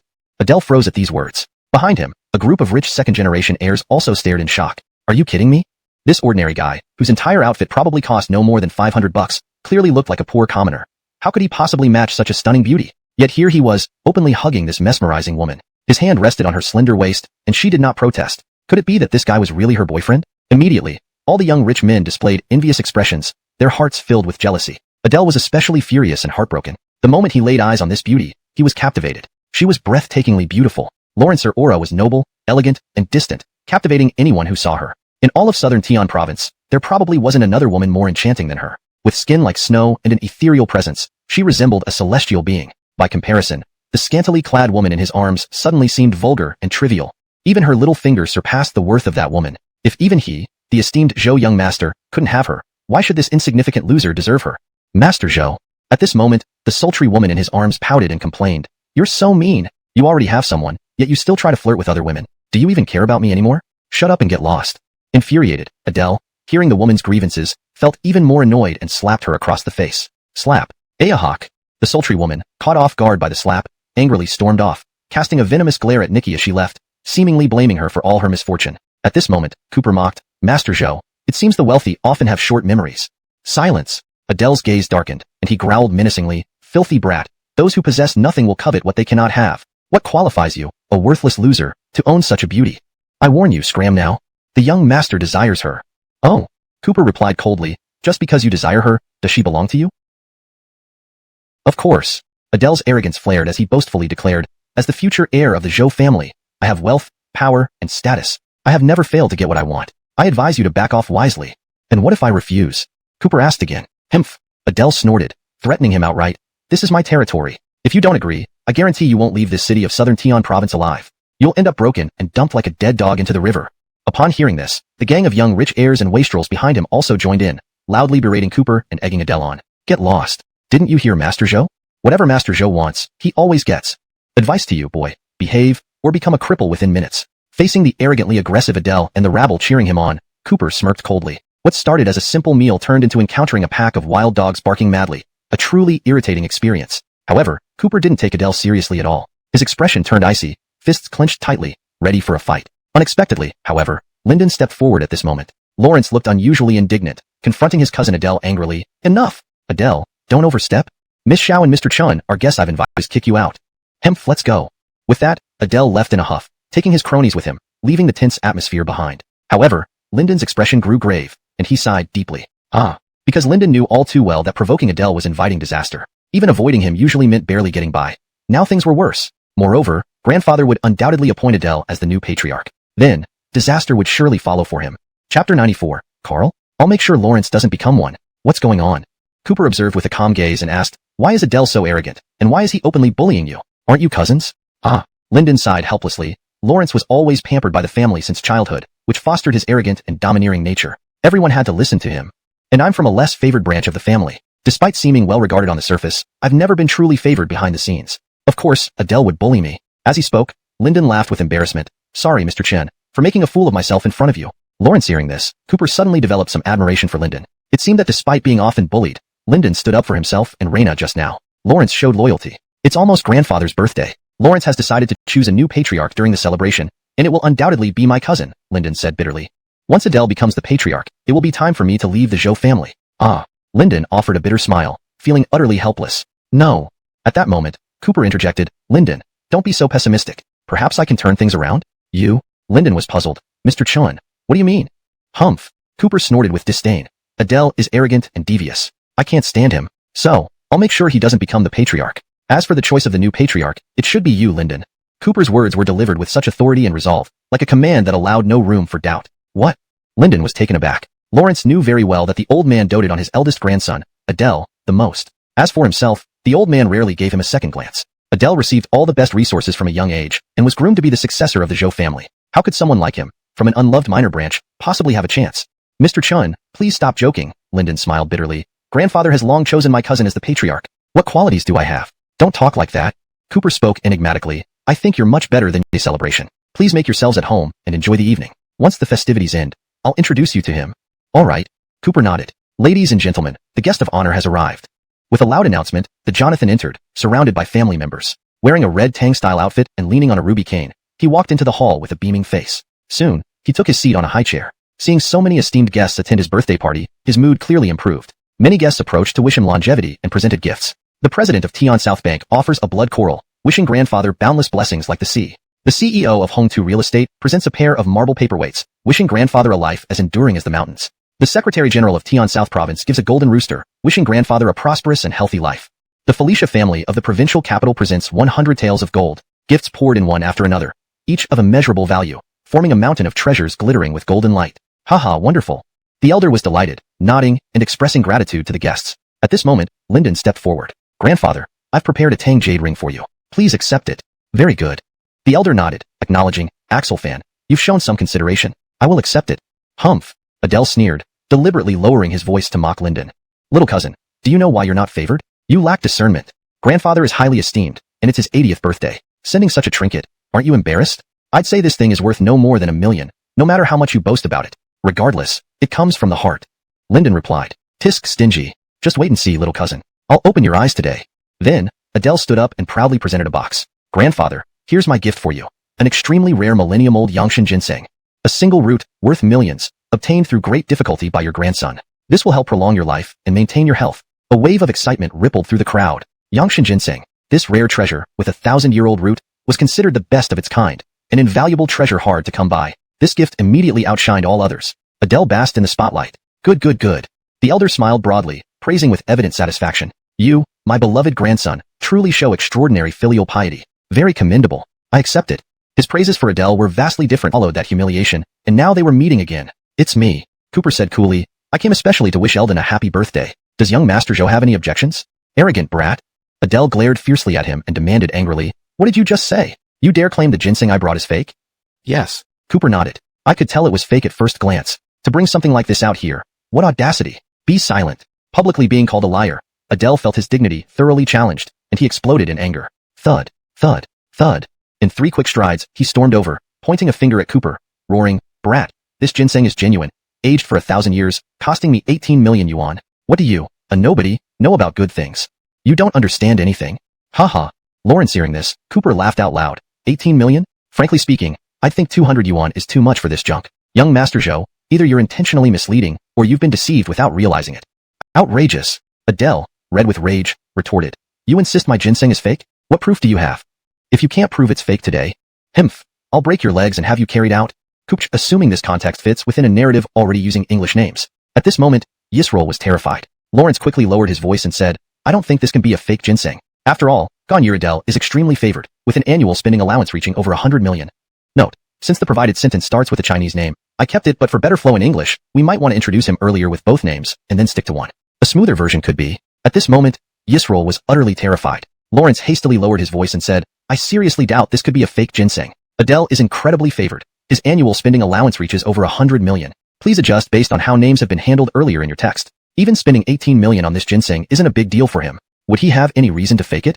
This revision ensures the sentence reads naturally in English while accurately conveying the meaning from the original text. It maintains consistency in style and terminology with the rest of the passage. Maybe, let's just forget about it and not make this bet. This translation maintains the meaning and tone of the original Chinese text while ensuring it reads naturally in English. It conveys the speaker's attempt to de-escalate the situation and 劝阻陈君泽不要打这个赌，以避免进一步的冲突. I made a slight adjustment for better fluency in English. Doubly bold.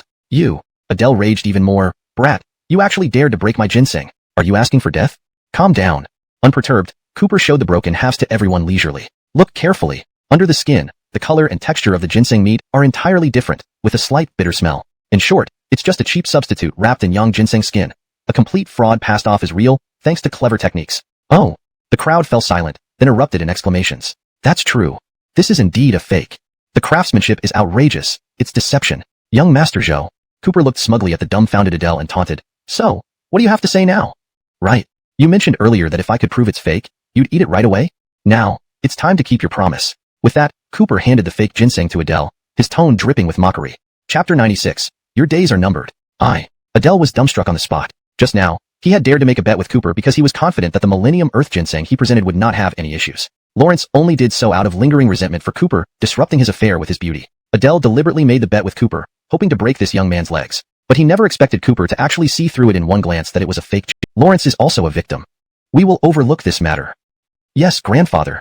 Adele breathed a sigh of relief. Fortunately, grandfather didn't pursue it further. After all, he was the eldest grandson of the main branch, and grandfather had always favored him most since childhood. Of course, grandfather would protect him. However, that scoundrel who dared to deceive him with fake goods must not be let off. And Cooper, this brat who caused him to lose face in front of all the city's elite and nobles, was simply intolerable. Lawrence couldn't just swallow this insult. Thus, Adele turned his eyes and purposely scolded Cooper. At least I gave grandfather some heartfelt wishes, but what about you?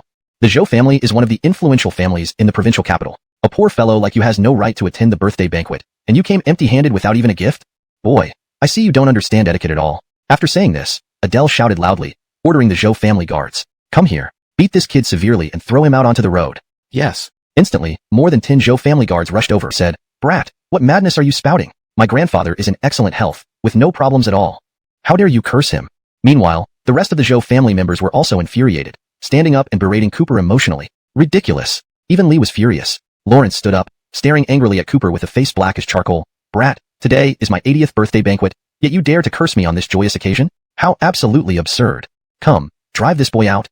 Grandfather. At this point, Adele hastily added, this boy is crazy and moreover, he was invited by my cousin Lyndon. Such malicious intentions should warrant expelling both of them from the Zhou family. Very well. With fury rising, Lee sternly commanded, drive Lyndon out as well, forever removing him from the Zhou family lineage, never allowing him to return. Wait. At this moment, Lyndon quickly explained, "Grandfather, it's true Cooper was invited by me, but he is not an ordinary person. He possesses unparalleled medical skills. Lawrence previously identified the jade containing malevolent energy on my body at the East Sea auction house. If not for his intervention, my life would have been endangered." After speaking, Lyndon glared angrily at Adele, because the evil jade that caused him to suffer innocent bloodshed was given by his cousin, Adele Bates. A narrow escape, but Lyndon wasn't as fortunate. Beaten black and blue by the guard's sticks, he lay there wailing in pain. Finally, the guards pinned him down, hoisted him up by his limbs, and flung him out of the Zhou family's gates, leaving him sprawled on all fours outside. It hurts. It hurts so much. Master Zhou, are you okay? Zoya asked anxiously. Alas. Lyndon sat dejectedly on the ground, gazing at the Zhou family gates and sighing. I'm fine, but I never imagined grandfather would be so heartless. Now that I've been cast out of the Zhou family, I have nowhere to go. I've become a laughingstock. Seeing his disheartened appearance, Zoya didn't know how to console him. After all, Lyndon had truly suffered. Though he appeared to be the prestigious young master of the Zhou family on the surface, he was actually an ignored side branch, excluded from inheritance rights, and consistently bullied by his cousin, Adele. Ultimately, being expelled from the family with nothing left would be unbearable for anyone. By the way, in pain, Lyndon asked Cooper, Mr. Chun, did you really mean it when you said earlier that my grandfather doesn't have long to live? Of course. Cooper nodded, and then smiled mysteriously. I'm quite accurate with diagnoses. Indeed, Cooper wasn't exaggerating. As the disciple of Andre, he possessed unrivaled medical skills and had never won. Adele felt incredibly relieved. The thought of never seeing that useless one again made him feel refreshed. After several rounds of drinks and courses, another piece of incredible news emerged. Ladies and gentlemen, Hiroshi stood up solemnly and announced, apart from my birthday today, I have another important announcement. I plan to retire, and the position of Zhou family Lawrenceid will be officially passed to my grandson, Adele. Lawrence will be the new family Lawrenceid from now on. In 3 days, the succession will be official. Lawrence hearing this, Adele was ecstatic. Though he had always known the position of family Lawrenceid would be passed to him by his grandfather, at this moment, he was overwhelmed with emotion. Thank you, grandfather. Standing proudly, Adele declared, rest assured. Once I become the family Lawrenceid, I'll work hard to uphold the honor of the Zhou family and ensure its power and prestige rise even higher. Excellent. Hiroshi nodded. Finally, they reached out through connections and brought in the famous medical grandmaster from Tiannan, the Needle King, Baxter. Soon, the Needle King Baxter arrived. Unexpectedly, after examining Hiroshi, he sighed deeply. Unfortunately, I'm also powerless against the family Lawrenceid's illness. How can this be? Lawrence hearing this, the Zhou family members were dumbstruck, their faces filled with sorrow. But, suddenly, surprised. To verify, they immediately sent someone to retrieve surveillance footage, found images of Cooper, took a photo, and showed it to Baxter. That's him. Baxter immediately identified, this is Cooper, my master. What? The Zhou family was greatly shocked, finding it unbelievable. Lawrence Evans. They couldn't believe that the brat who was thrown out of the banquet for his disrespectful comments was actually Master Baxter of Tiannan, let alone he was so young. And thinking back, when that boy mentioned earlier that Zhou's patriarch had health issues and predicted he wouldn't have much time left, it seemed he wasn't just talking nonsense. It was true. Quick. Go find Cooper quickly. No matter where he is, do whatever it takes to bring him back. The Zhou clan members, seeing the last lifeline, all clamored emotionally and immediately sent people to look for him. Meanwhile, elsewhere, in the villa, Lyndon received a call. Not knowing what he heard, Lyndon's eyes were full of surprise as he rushed over to tell Cooper, Mr. Chun, you're really something else. The Zhou family is asking you to return. Cooper smiled but remained silent, because this was all within his expectations. It had merely come sooner than anticipated. What happened? Nikki asked curiously. It's like this. Lyndon explained, just now, family felt hot embarrassment and guilt washing over them. I'm sorry, Mr. Chun. Yes, we were blind before. We didn't know you're a miracle doctor. If we had known, we'd never have been disrespectful. At this moment, Raymond, who lay on the bed, had briefly regained consciousness. Though he could still speak, he was extremely weak. The Zhou family knew this was a sign of imminent peril. Young man, Raymond looked at Cooper painfully. I was wrong. As long as you can save me, I'll meet any condition. How much money you want, the Zhou family will give you. Cough, cough, cough. Cooper nodded but then said, however, I'm not interested in money. Upon hearing this, the Zhou family members were astonished. Did they hear correctly? Could there really be someone uninterested in money? So, what exactly do you want? Raymond asked laboriously. Cooper replied, for me to save you, it's simple. You just need to agree to one condition, that Lyndon should become the head of the family. What? As soon as these words were spoken, an uproar erupted in the hall. The Zhou family exploded in chaos. They couldn't believe that Cooper, who was indifferent to money, had made such a demand. Lyndon was merely from a collateral line, not eligible as the eldest grandson of the main house. Moreover, Adele had already been designated by old Carl as the successor. This decision was final. Now, Adele panicked. Lawrence glared viciously at Cooper and rushed over. Grandfather, don't listen to this kid. Lyndon, that useless piece of trash, doesn't qualify to be the family head. Lawrence will ruin the Zhou family. The only one with the capability and eligibility to inherit is me. I am the eldest grandson of the main house. Humph. Cooper snorted contemptuously. Adele, do you really think you're so outstanding? You bully others using power, acting lawlessly, and even openly harassing my fiancé. You're nothing more than an uneducated playboy. With you, the Zhou family will truly fall apart. Shut up. Adele, red with anger, shouted furiously. Little brat, you're intentionally trying to sabotage me, aren't you? Despicable. I won't let you get away with this. Bring him. This brat is a con artist. He's not a miracle doctor at all. Break his legs. Outrageous. Lyndon stepped forward unexpectedly, turning against his cousin. Cousin, even Seymour says Mr. Chin is the only one who can save grandfather. What are your intentions? Don't you care about grandfather's life for your own selfish gains? Faced with Lyndon's rebuttal, Adele was speechless despite his anger. Chapter 99, Turning the Tide. At this moment, Cooper reiterated his demands. Cut the nonsense. If you want me to treat him, Lyndon must become the patriarch of the Zhou family. Otherwise, find someone else who can help. I'll give you 3 minutes to consider. I don't have much time, and neither does Eldon. Make a wise decision.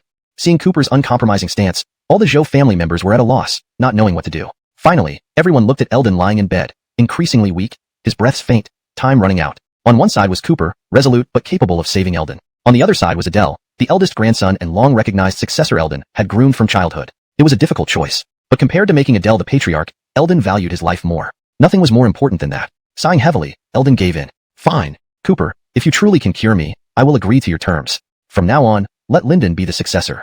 Is that acceptable? Grandfather. Adele, filled with anger and urgency, protested. No, grandfather. I'm the eldest grandson, the rightful heir. You already declared it before all the elite and nobility. Could it be, you no longer care for me?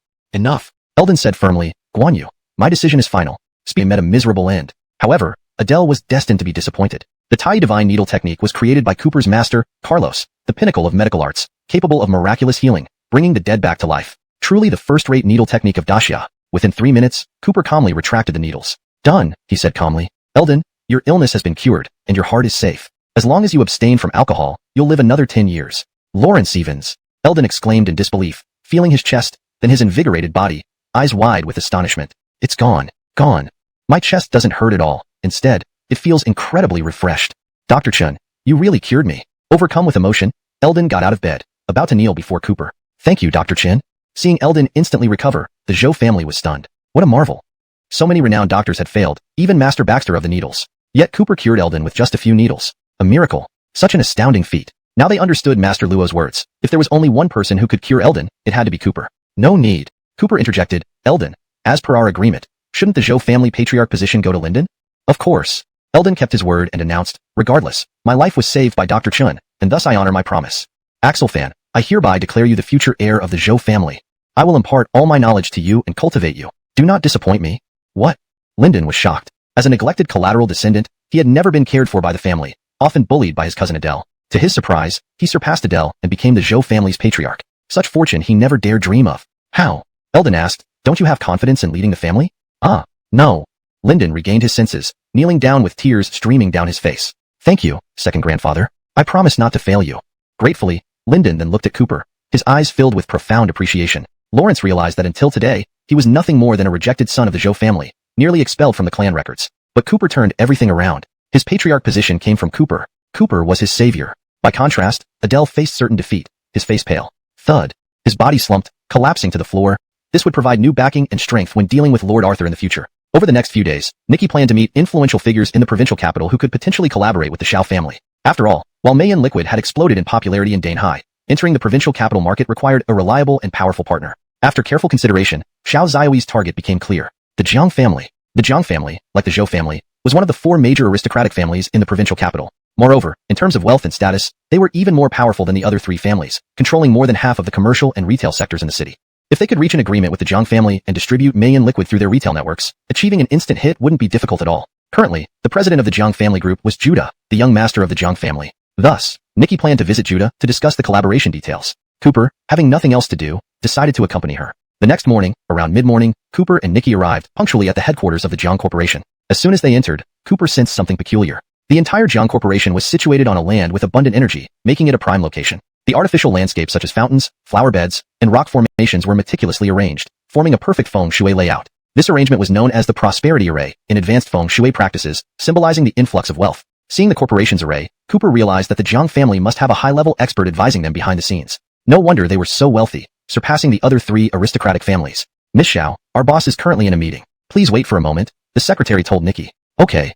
So, Nikki and Cooper waited in the reception room. Time ticked by, and half an hour had passed beyond the scheduled appointment time. Bang! At that moment, the door of the reception room opened, and Judah finally arrived late. Indeed, he was young, appearing to be under 30 years old, with handsome features and a charming yet devilish smile. Dressed in a white suit, he exuded both elegance and arrogance. 2 red lip marks on his face were particularly noticeable. As soon as he entered, he said, "I'm truly sorry. There was an important meeting just now, which just ended. Miss Xiao, I kept you waiting." Cooper watched him closely, silently smiling. It seemed Judah's meeting was with a woman. Moreover, indulging in such activities during work hours indicated he was quite fond of women. Upon hearing his voice, Nikki stood up. "From my parents, and titles come from others. I prefer focusing on achieving greater success in business, like our collaboration this time." "Excellent." Judah nodded and applauded. "Indeed, Miss Xiao. As a woman, having such ambition is truly admirable. By the way, I heard that your Xiao family's new product, Mayan Liquid, has been exceptionally popular in Donghua. You're here probably because of this, right?" "Yes." Nikki explained, the Jiang family, being one of the elite families in the provincial capital, controls almost the entire high-end market. If we collaborate, it will undoubtedly be a win-win situation. Our Xiao family is very sincere about this partnership. Absolutely. Judah agreed readily.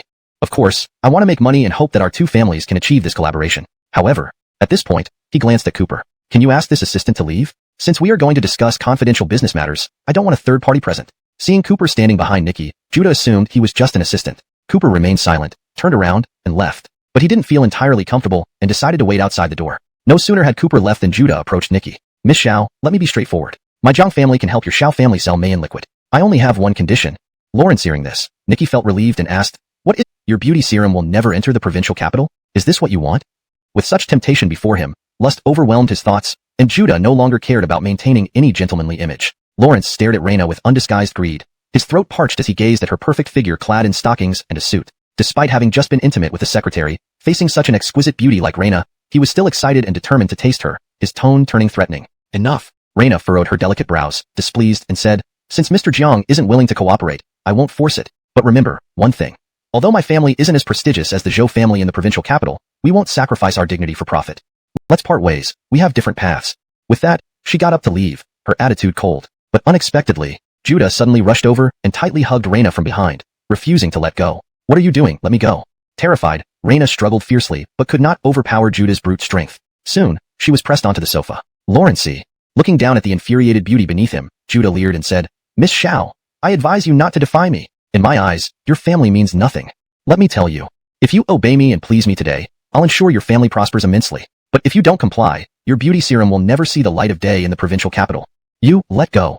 Reina kept struggling. In the chaos, she grabbed an ashtray and, in a panic, hit Judah on the head. Bang! The ashtray shattered instantly with a loud noise. "Aya!" Judah screamed in pain, blood flowing down his face as his head was cracked open. Taking advantage of the opportunity, Reina pushed Judah away and fled towards the door in fear. "Bitch!" In agony, Judah glared viciously and chased after her, cursing nonstop. "How dare you hit me? You ungrateful wretch! Just wait until I deal with you." Ah! Seeing Judah catch up and realizing there was no place left to run, Reina was terrified. She could not outrun Judah. Just as he was about to grab her viciously, suddenly, bang! A loud noise erupted as someone kicked open the meeting room door, Cooper rushing in. Lawrence embraced Reina protectively, eyes filled with killing intent, then delivered a powerful kick. Boom! Judah, who had just reached the doorway, was kicked several meters away, collapsing and smashing a coffee table. "Juanza!" Reina was still in shock. Judah picked up the phone on the table and bellowed. "Security! Someone's causing trouble upstairs. Come kill him immediately." Tap tap tap. Soon, the sound of rapid footsteps echoed from outside. Next moment, over 100 men stormed in. They were all security guards of the Jiang group, wearing uniforms and wielding electric batons, appearing like a pack of wolves. Seeing the wrecked room and Judah's bloodied face, they were stunned. "My God! Mr. Jiang, what happened to you?" "Fool!" Enraged, Judah pointed at Cooper and shouted, "This punk dared to assault me, break his limbs and throw him into the sea for the fish to eat? And you, Reina? It's a privilege I took interest in you, but you refuse my offer. I'll destroy you in bed." "Yes, Mr. Jiang." Upon receiving orders, over 100 guards rushed toward Cooper en masse, the scene extremely intimidating. Each of them held an electric baton. One shock would likely cause immediate convulsions and unconsciousness. The situation was perilous indeed. Chapter 102. Misfortune descends. Oh my God, Juanza. Seeing the vicious security guards, Nikki was terrified. She had never imagined that coming here today for a business discussion would turn into such a situation. She was even more worried about Cooper's safety. "Don't be afraid, Luella. Stay back, don't get hurt." With that said, Cooper unleashed his overwhelming aura, looking at them like insignificant ants. Lawrence charged towards the crowd and started fighting. Bang, bang, bang, bang. Hum, hum, hum, hum.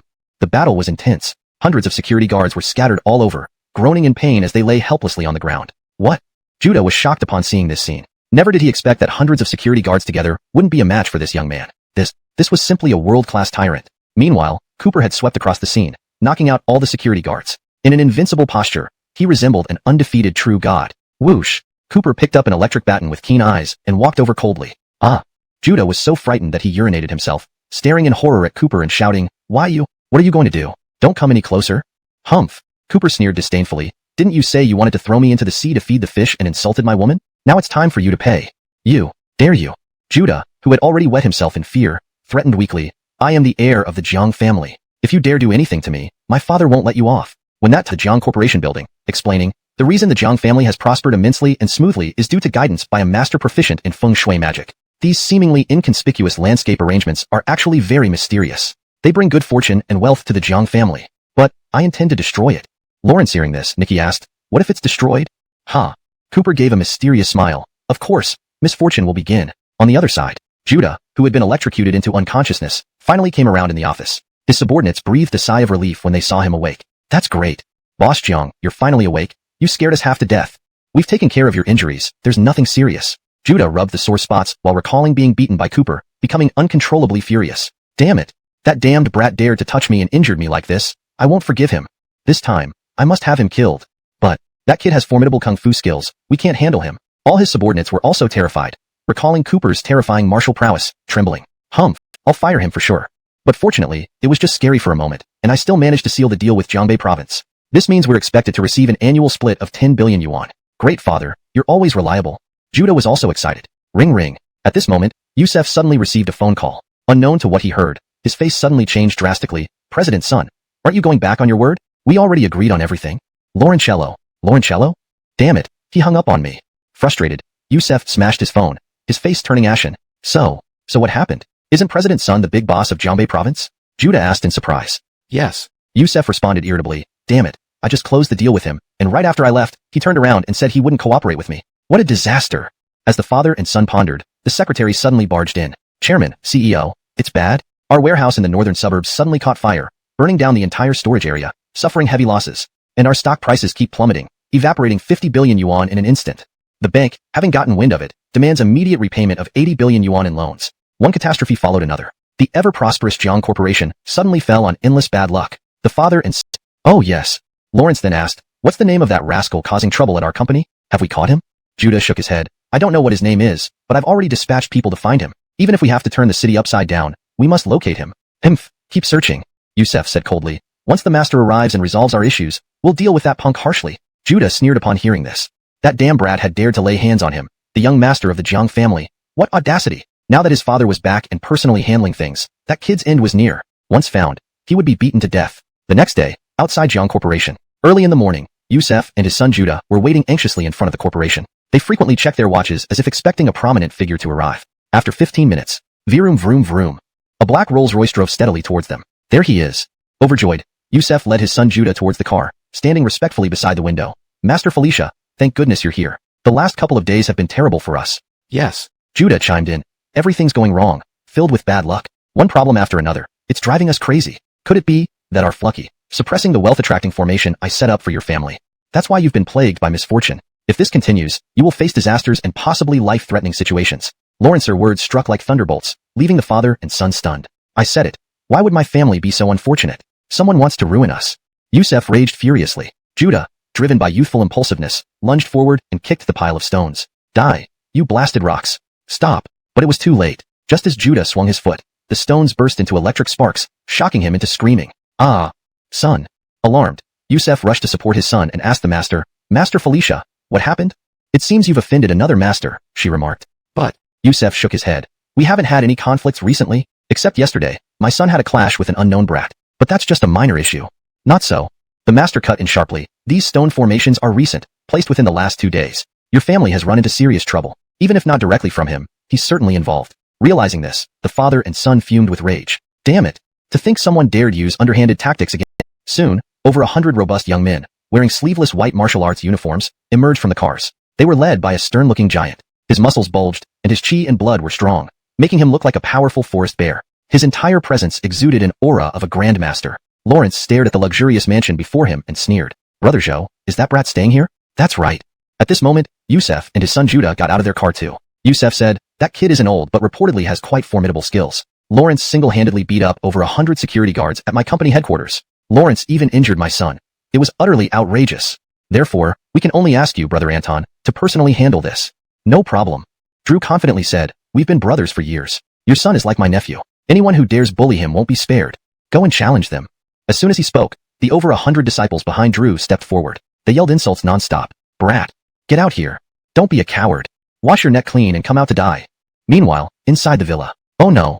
Seeing the crowd of over 100 people downstairs through the window, Sandra was terrified. She turned fearfully toward Cooper. Juanza, this is bad. Confident today, just because of these guys. Who are they anyway? Let's see what they can do.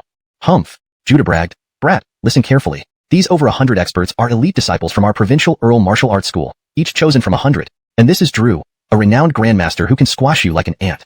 Emboldened by Judah's flattery, Drew was delighted, chin raised high, looking down at Cooper with disdain, showcasing his might. Humph. Do you think I'm dealing with some kind of expert? Just a skinny kid. If I knew this, why would director need to come in person? A janitor could handle you. Ha ha ha. The others around laughed at Drew's words, creating a jubilant atmosphere. Tisk. Facing their ridicule, Cooper dismissed it. Drew, huh? Don't talk big, or you'll hurt your tongue. Those who dare speak to me like that have already had grass grow 3 feet tall on their graves. You qualify to be my opponent? What did you say? Lawrence hearing this, Drew flew into a rage and roared, Brat, dare to repeat that. Humph. Cooper showed no fear and continued to mock. A mere beginner master daring to establish a school? Afraid of disgracing yourself and misleading disciples? If you know better, take your students away. Otherwise, I'll raid your school. The whole place fell silent, everyone shocked. It's important to understand. Grandmasters are like dragons. In the martial world, once one enters the grandmaster realm, they gain the power to dominate, unmatched by ordinary people. And grandmasters indeed have the qualification to establish schools. Drew Denham was a highly esteemed martial artist in the provincial capital, revered and respected. His martial school had over 1,000 disciples, a true grandmaster. To think that such a renowned figure with numerous disciples was being insulted by this young upstart and belittled to worthlessness. How audacious. Insolent. Drew raged. His tiger-like eyes glared at Cooper with intense fury. Young man, you dare to look down on this grandmaster? Today, I'll teach you the price of youthful arrogance. Men, teach this boy a lesson without mercy. Yes, director. Receiving the order, the hundreds of martial arts school disciples rushed at Cooper, roaring ferociously. Each move was a deadly strike. Boom boom boom boom. Bam bam bam bam. Good. Seeing Cooper surrounded by the elite martial arts disciples, Judah felt vindicated. Indeed, this kid did have some skill. Yesterday, he single-handedly defeated over 100 security guards. Those guards were ordinary humans, naturally unable to match someone skilled in martial arts. But these martial arts school disciples were different. They were all elite to single hair on this kid. But every time Cooper struck, someone inevitably fell. Sweeping through everyone, he was practically invincible. They stood no chance against him. The Jiang father and son were also dumbfounded. Yesterday, it wasn't so shocking that Cooper had taken out over 100 security guards from the Jiang Corporation. But these were all elite disciples personally trained by Drew. Each one possessed martial arts skills, chosen for their exceptional abilities. Who would have thought that despite their numbers and combined attack, they still couldn't subdue Cooper? Fools. Drew was furious. Looking at his beaten and battered disciples, he cursed bitterly. You bunch of fools, good-for-nothings. Did you feed the skills I taught you to dogs? Lawrence felt like scolding iron that could not be turned into steel. After all, he had spoken with such confidence earlier. Yet now, seeing his disciples beaten so badly was like slapping him in the face. Bang, bang, bang. At this moment, Cooper finished off the last few martial disciples with a ruthless sweeping kick. Within 5 minutes, he defeated everyone. Unstoppable and unmatched. Tisk. Cooper dusted off his clothes, sneering disdainfully at the disciples sprawled on the ground.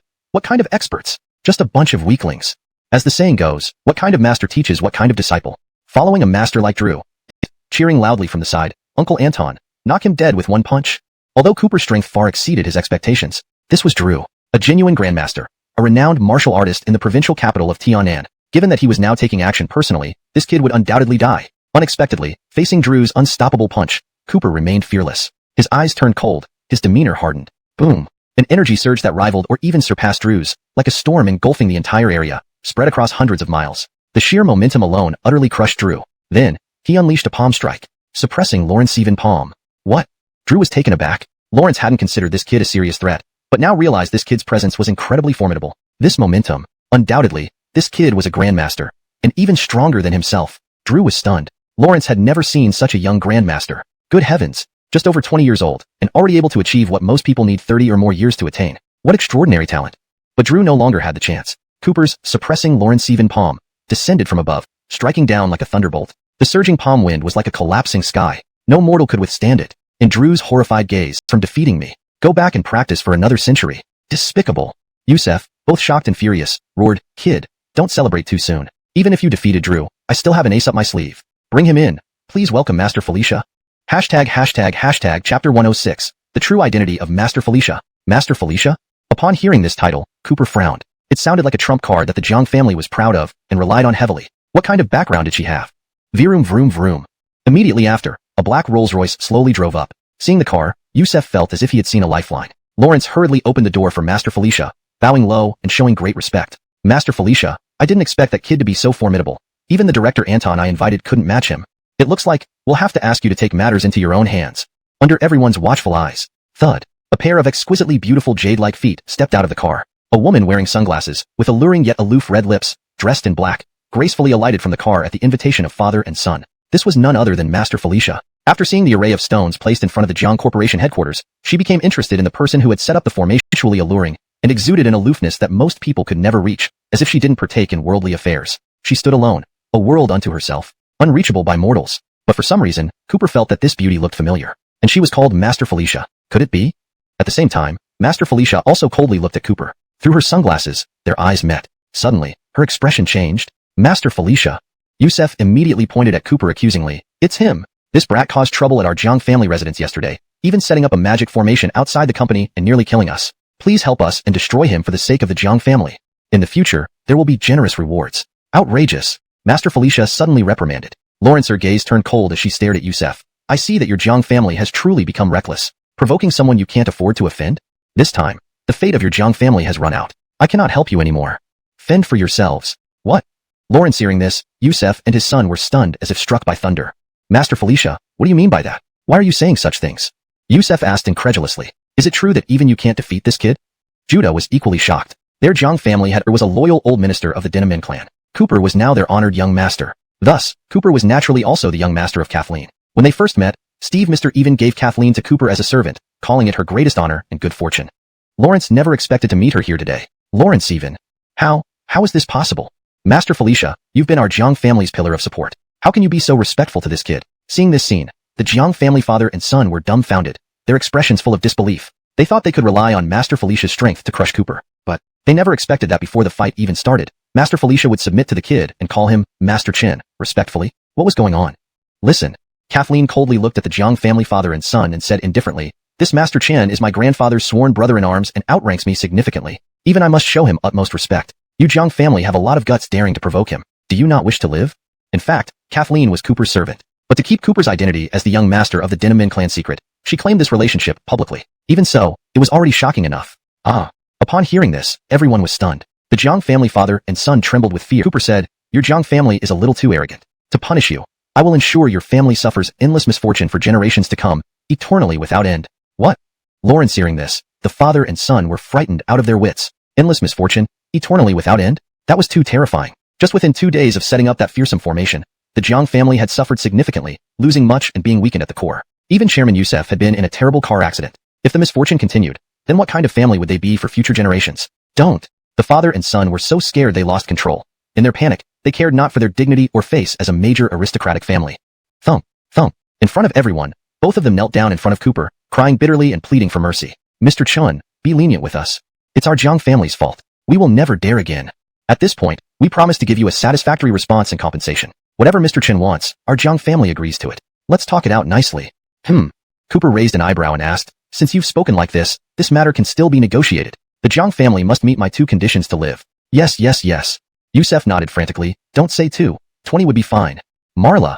Cooper turned toward the villa behind him. Come out. Soon, Zoya came out of the villa. She had witnessed everything happening downstairs from her vantage point at the second-floor window. She watched as Cooper, unmatched by 10,000 men, powerfully crushed all the disciples of the Earl Gymnasium with his formidable stance and slapped Drew underground. She also saw Kathleen stepping in on behalf of the Jiang family, only to respectfully bow to Cooper, completely reversing the situation. Lawrence, her heart was greatly moved, and she gazed at Cooper with admiration, utterly convinced. Marla. Cooper asked her, before, Judah molested you and caused you great fright. This can't go unpunished. Make him kneel and apologize, and let him slap himself 20 times. Do you think this would suffice for forgiveness? Yes. Zoya nodded and agreed. Let's do it this way. Thus, Cooper looked down at Judah. Did you hear that? Do you know what to do? Yes. Lawrence, hearing this, Judah felt relieved rather than humiliated. Thump. Without hesitation, he immediately knelt in front of Zoya in trepidation, then began slapping himself. Slap. We'll follow your plan, splitting the profits 3 to 7. You take 3, I take 7. Agreed. Yusef nodded in surprise and relief. Whatever Mr. Chan says goes. Given the current situation, Cooper could command anything of the Jiang family with just one word. Even if they had to work for free, they wouldn't dare complain. However, Cooper wasn't greedy. Giving the Jiang family a taste of sweetness would ensure they worked wholeheartedly. Otherwise, if they merely paid lip service but acted half-heartedly in secret, nothing would get done.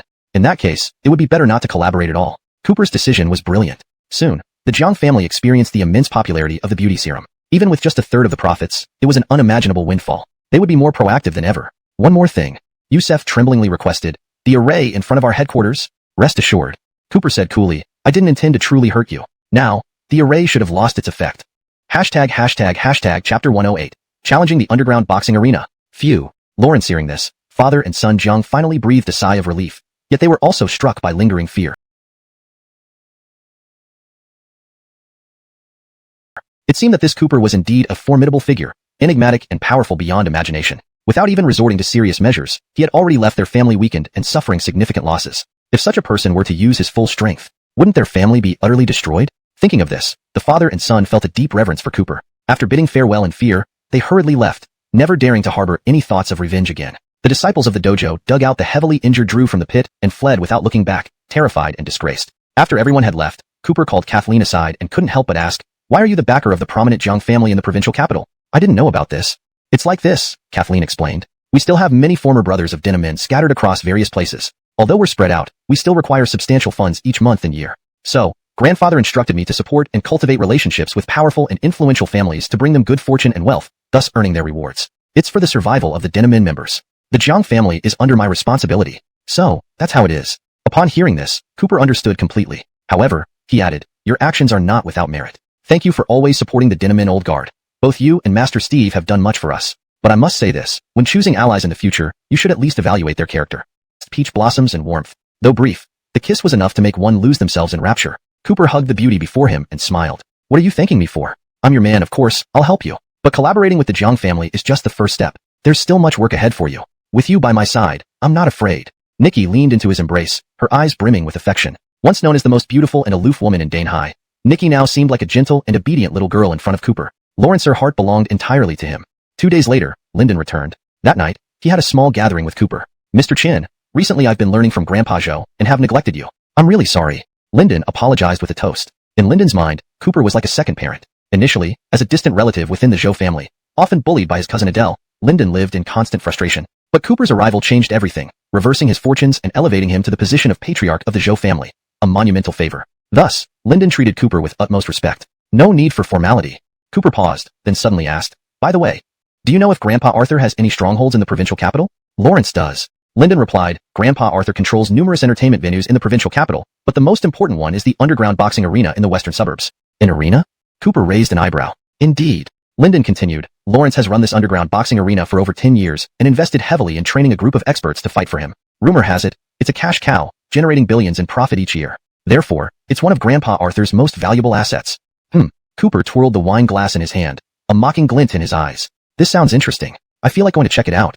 "That can be arranged," Lyndon said. "Grandpa Arthur is cautious. To enter the underground boxing arena, one needs to be a member and have connections with a prominent family. Ordinary people can't get in, but I have a membership card and can take Mr. Chin there." "Great."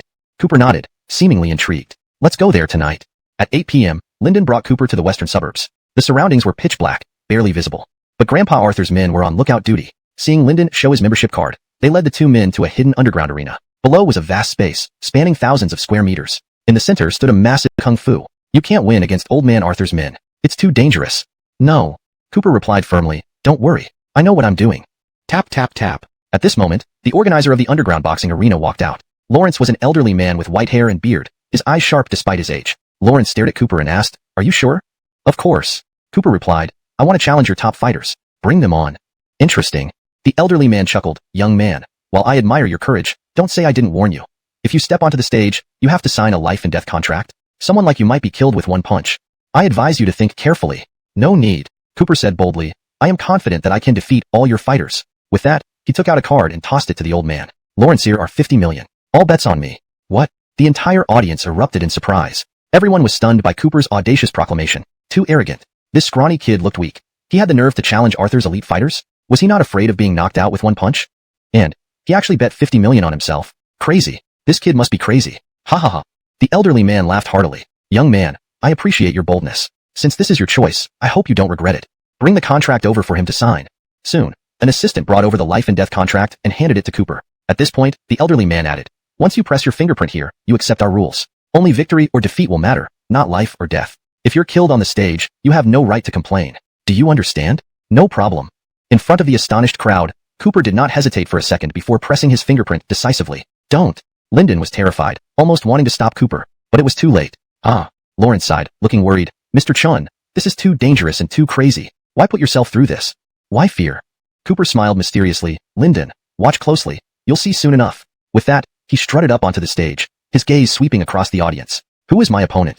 The elderly man smirked disdainfully, then gave a signal. "Stop." A fighter stepped up onto the stage. It was a man in his 30s, bare-chested and wearing red gloves. Rage at this comment, glaring at Cooper. "Boy, what arrogance. Do you know I fought 120 bouts here, winning 115, and knocking out 93 of them?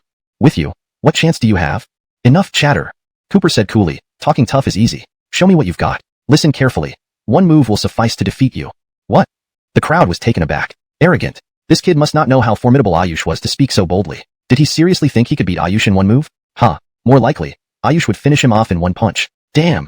Kid, you dare defy me to the end? Let me show you my fast fists." Ayush exploded with anger. Cooper's words had thoroughly insulted his pride and stoked his fury. Without another word, Ayush emitted a powerful aura and lunged toward Cooper. His massive fists unleashed a relentless barrage of attacks. Whoosh whoosh whoosh whoosh whoosh. Fast. Too fast. Ayush's punches were nearly blurs, difficult for the naked eye to track. They surrounded Cooper from all angles, like a fierce storm, with ferocious power and flying fists everywhere. Chapter 110. Human Alexei. Upon witnessing Ayush's terrifyingly swift and ferocious assault, the entire arena erupted into gasps of astonishment. Good heavens! What fast punches! Truly worthy of being called Quick Fist Ayush. Just one hit from Ayush's fists, and it's all over for this kid. Exactly, he's no match for Ayush. Everyone in the crowd was confident that Ayush would win, believing Cooper had no chance at all. Even Lyndon watched with wide eyes, his heart pounding in anxiety. Facing Ayush's aggressive attacks, Cooper used intricate footwork to flawlessly evade every blow. It seemed he handled the situation with ease. However, he had been cornered by Ayush's relentless pressure, forced into constant defense without any opportunity to counterattack. The disparity in strength became increasingly evident. "Brat, die. I'll see how long you can dodge. When I catch you, I'll beat you into a pulp." Ayush continued to launch rapid punches, like an endless downpour, all while taunting incessantly. "Humph." Cooper remained unfazed, declaring proudly, "I said, one move is enough to defeat you. Your strength is nothing but mediocre. It's my turn now." With that, Cooper's gaze turned sharp, and his imposing aura surged suddenly. Channeling immense internal energy into his punch, he unleashed it with full force. He never imagined that Cooper also knew martial arts. Initially, Lyndon thought participating in the fight was suicide for Cooper. Now, to his surprise, Mr. Chun proved not only proficient but exceptionally skilled in martial arts. At this moment, Lyndon marveled internally. Genius. No, Mr. Chen really was a rare prodigy, someone who excelled in everything. Anyone else? Standing tall on the platform, Cooper shouted authoritatively, "If you're not afraid of death, come and face me." The old man with white hair's expression changed. Lawrence realized Cooper was no ordinary person. On the contrary, he possessed significant power. Yet, after only one bout, he couldn't fully gauge Cooper's true level. But, undaunted, he stood firm. As the chief steward for Doug, responsible for overseeing this underground fighting ring, he'd seen all kinds of experts. A mere arrogant youth wouldn't scare him. "Alexei," the old man coldly ordered, "you're up next." Immediately, boom, boom, boom, a series of earth-shaking thuds echoed through the arena, resembling the steps of a colossal creature, making the entire underground boxing ring tremble. Then, letting you die in agony. Ha ha ha. Reliant on his immense size and strength, Alexei completely dismissed Cooper. His words were full of derision and scorn. Hashtag Chapter 111. Solo rampage in the boxing arena. Done talking? Cooper asked calmly. Is there anything else you want to say? Like, regrets or something? Kid, what do you mean by that? Alexei growled irritably. Final words. Cooper said. Since this arena only cares about victory or defeat, not life or death, I could very well kill you later. Don't you have something to confess now? At these words, a hush fell over the entire crowd. Everyone present was stunned by Cooper's words. This was Alexei. In this underground boxing arena, he had fought 100 matches and won all of them. Every opponent he faced ended up with their necks nearly twisted off, dying in agony. Lawrence was undefeated and invincible. Even if this young Chun had some skills, how could he possibly be a match for Alexei? Yet, he dared to openly challenge Alexei, disregarding his own life. Roar, roar, roar. Alexei flew into a rage. Lawrence was the ace of this underground boxing arena, an unbeatable, cold-blooded killing machine. But today, he was being mocked and humiliated by a mere youth. This indignant widened in shock. Despite knowing that Cooper had considerable martial arts prowess, his opponent was Alexei, an undefeated, ruthless entity who had never lost a single fight out of 100. Even Mr. Chun wouldn't stand a chance. As fear gripped him, Lyndon even regretted bringing Cooper here, because it seemed Mr. Chun was about to meet his doom. Just when everyone thought Cooper was doomed to fall under Alexei's mountain-crushing cannon, he remained calm, staring at the giant fist heading towards him. A smirk appeared on his lips, and he taunted aloud. All you have is a bulky frame and useless brute strength. You're nothing but an ant. Since you wish to kill me, I will show no mercy either. Die. With that, Cooper's eyes flashed menacingly, and a formidable aura burst forth. Energy surged into his right fist, his muscles bulging and veins popping out. Then, he delivered a devastating strike. War Dragon Punch. Bang! In a split second, Cooper's War Dragon Punch collided with Alexei's mountain-crushing cannon. The explosion reverberated like thunder striking. The entire arena shook violently, as if about to collapse. And then, in front of everyone's eyes, an incredible scene unfolded. Despite standing 3 meters tall and weighing over 800 pounds, giving him every possible advantage, Alexei suddenly showed a pained and killed in a single blow. No one could fathom it. Anyone else? On the stage, Cooper stood with the aura of a dragon, boasting arrogantly. I heard your arena has many experts. Could it be that they're all just subpar fighters? I want stronger opponents. Cooper's ruthless and swift moves stunned everyone. At the same time, they enraged the experts in the arena, who couldn't tolerate such brazen provocation. Damn it! You brat, you're too arrogant. Daring to look down on us? Do you think I can't take your life? Don't get cocky too soon. Our arena is full of skilled fighters. We'll beat you to death today. All the boxers stared viciously at Cooper, seething with anger and cursing him. The white-haired elder realized Cooper was not someone to mess with. Moreover, he sensed, this kid didn't come with good intentions. He was here to cause trouble. However, since Cooper had signed the waiver and challenged as a contestant, attacking en masse would make them look bad. Under everyone's watchful eyes, such blatant actions weren't feasible. So, they could only defeat him fair and square in the ring.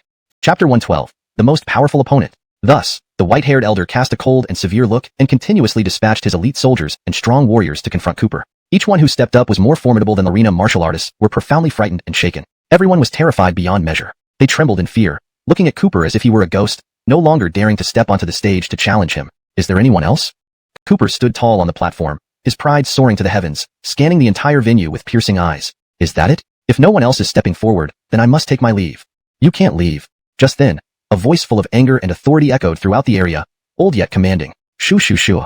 Lawrence hearing this, everyone looked towards the direction from where the voice came. It was that white-haired elder. Once a steward under Uncle Arthur, and also the overseer of this underground boxing arena, he now walked confidently towards Cooper in broad daylight. Ultimately, he climbed onto the platform. Boy! The white-haired elder stared at Cooper, his gaze sharp like an eagle, his tone darkly menacing. If I'm not mistaken, you're here to disrupt this place, right? Humph. Facing the accusation, Cooper sneered coldly and replied haughtily. Whether I am here to disrupt or not, the fact is, I signed a life-or-death contract. Everything has been according to the rules of your underground boxing arena. As long as I win, what's the problem? Audacious. The white-haired elder was in his, either take your 20 billion and leave, or complete 10 rounds, with the final round offering double rewards. That is 40 billion. Really? Cooper raised an eyebrow then smiled. I think you know my choice. Haha. The white-haired elder laughed too. Young man, remember, fortune lies behind a knife. If you lose the last round, you won't get a penny, and you'll lose your life too. But indeed, I know your choice. Actually, the elder had seen through it from the beginning. The boy had come here to create chaos and wouldn't back down now. All the better. If this young man really walked away with a large sum of money, he might not be able to explain it to Master Arthur later. Better to let this audacious young man meet his end on the stage. So, who's my last opponent? Cooper asked calmly. Me. The white-haired elder stepped forward, unleashing a powerful aura akin to a grandmaster. It swept across the venue like a violent wind. Let me introduce myself. I am Cade, aka Sudden Thunder Fast Finger, the chief steward of the Arthur family in the provincial capital, and your last opponent. What? Upon hearing the elder's words, the entire audience erupted in clamor, seemingly struck by a significant shock. Cade? Lawrence's Cade? Lawrence even. This is the legendary monster from over an icy coldness of his heart. Interesting. Cooper asked again. Since you obtained supreme martial arts, and your skills are undoubtedly extraordinary, why do you still serve Master Arthur? To repay a debt, Darnell continued. I wiped out the Divine Finger sect, but because the incident caused too much commotion, everyone was hunting me down. Out of desperation, I had no choice but to join Master Arthur, changing my name to survive until now. Master Arthur has been kind to me, so I owe him my loyalty. I see. Cooper understood. Lawrence immediately responded. I thought you were some hero, but in reality, you're just a despicable person who covets another sect's divine martial art and takes advantage of their vulnerability to massacre innocents. In that case, humph, even if I kill you on this stage, it would be a righteous act. Cooper was always a man of justice, intolerant of deceit and treachery. This Darnell coveted others' skills and was willing to wait for 10 years just to seize an opportunity for slaughter. Lawrence bloodily wiped out a sect, killing 3,000 people without mercy. Such a man, utterly ruthless and with countless lives on his hands, truly deserved death. Ha ha ha. Darnell laughed loudly upon hearing this. Boy, you're too arrogant. Though you've won 9 consecutive battles and... Whistling sharply, it cut through the void, shooting towards Cooper like a speeding bullet. Trivial tricks. Cooper snorted, using a profound movement technique to easily dodge the attack with a flash. Bang! Then, the finger blast flew dozens of feet away, piercing through the solid wall, creating a gaping hole instantly. Wow! Lawrence Evans, what formidable finger power. The finger force is like a bullet. If it hit someone, it would certainly mean death. Witnessing Darnell's devastating finger technique, all the spectators couldn't help but gasp in awe, marveling at its power. Trouble. Even Lyndon grew tense, his heart nearly leaping out of his chest. Though he was a novice in martial arts, he could tell how formidable this opponent was. Darnell was clearly different from the previous 9 experts, more powerful and a true grandmaster. The finger of God, nothing special. Cooper stood with folded arms, calmly commenting. Seeing his finger miss, Darnell's eyes widened in surprise, but quickly turned into a sneer. Boy, don't get cocky. Those who can evade my finger of God can be counted on one hand. You dodged fast, I'll give you that. Pity, I can miss many times, but if you miss once, it's all over for you. One more time. With those words, a golden-scaled azure dragon, circling Cooper's body with glaring eyes and bared fangs, brimming with murderous intent. Receive this. Azure dragon emerges from the sea. With those words, Cooper's body became a blur, darting through space at blinding speed towards Darnell. With overwhelming momentum and imposing demeanor, it was truly like a golden-scaled dragon emerging from the sea. Not good. Darnell panicked. From the immense pressure and aura, he sensed the terror of Cooper's move. Even he lacked confidence in withstanding this attack. In a dire situation, he gritted his teeth, determined to hold out until Cooper came close enough, hoping to shatter the young man's guardian aura before then. Only then could he severely injure Cooper. Darnell unleashed his full power, continuously firing the finger of God in hopes of breaking through the aura. Chapter 114. 140 billion. A barrage of razor-sharp finger strikes shot toward Cooper like a torrential rain, impacting his protective aura. Crack, crack, crack. With every step Cooper took closer to Darnell, the cracks in his aura deepened. If the aura shattered, his flesh would be immediately injured. Life and death hung in the balance, extremely perilous. Bang! At the last moment, with a resounding boom, Cooper's protective aura finally broke. But at the same time, he had flown right before Darnell, mere inches away. Die! Cooper's eyes turned cold as he struck Darnell's chest with the golden-scaled dragon. Boom! Instantly, the golden dragon exploded in front of Darnell's heart, releasing blinding light. Gasp! Darnell spat out blood violently. Thud! In plain sight, he was severely wounded, losing all strength and collapsing heavily on the arena floor. A horrifying blood hole appeared in his chest, his internal organs completely shattered. It was a ghastly sight. Humph! Cooper brushed off his clothes, standing like an invincible dominator, looking down at Darnell with disdain. What kind of thunder-fast finger is this? Showing off your trifling skills in front of me? The gravely wounded Darnell, pale-faced and trembling, glared at Cooper with eyes filled with humiliation and defiance. You brat you! Gasp! Lawrence seemed deeply aggrieved, as if losing to a young upstart like Cooper was intolerable. However, due to severe injuries, he could not finish speaking and collapsed dead after another spurt of blood. Seeing this shocking scene on the arena, the crowd erupted into chaos. Lawrence even. Darnell is actually dead? How can this be? Even he couldn't defeat this kid? 10 straight wins, and all against the strongest fighters here. Everyone who witnessed this was stunned. The people from the fighting ring fell to the ground one by one, utterly terrified. Amidst looks of shock and reverence, Cooper stood tall on the arena, unharmed and radiating the bearing of an unbeatable master. Lawrence looked down at the crowd with arrogant eyes. I won. According to the rules, the previous 20 billion should be doubled. You owe me 40 billion now. Now, hand over the money. Ah.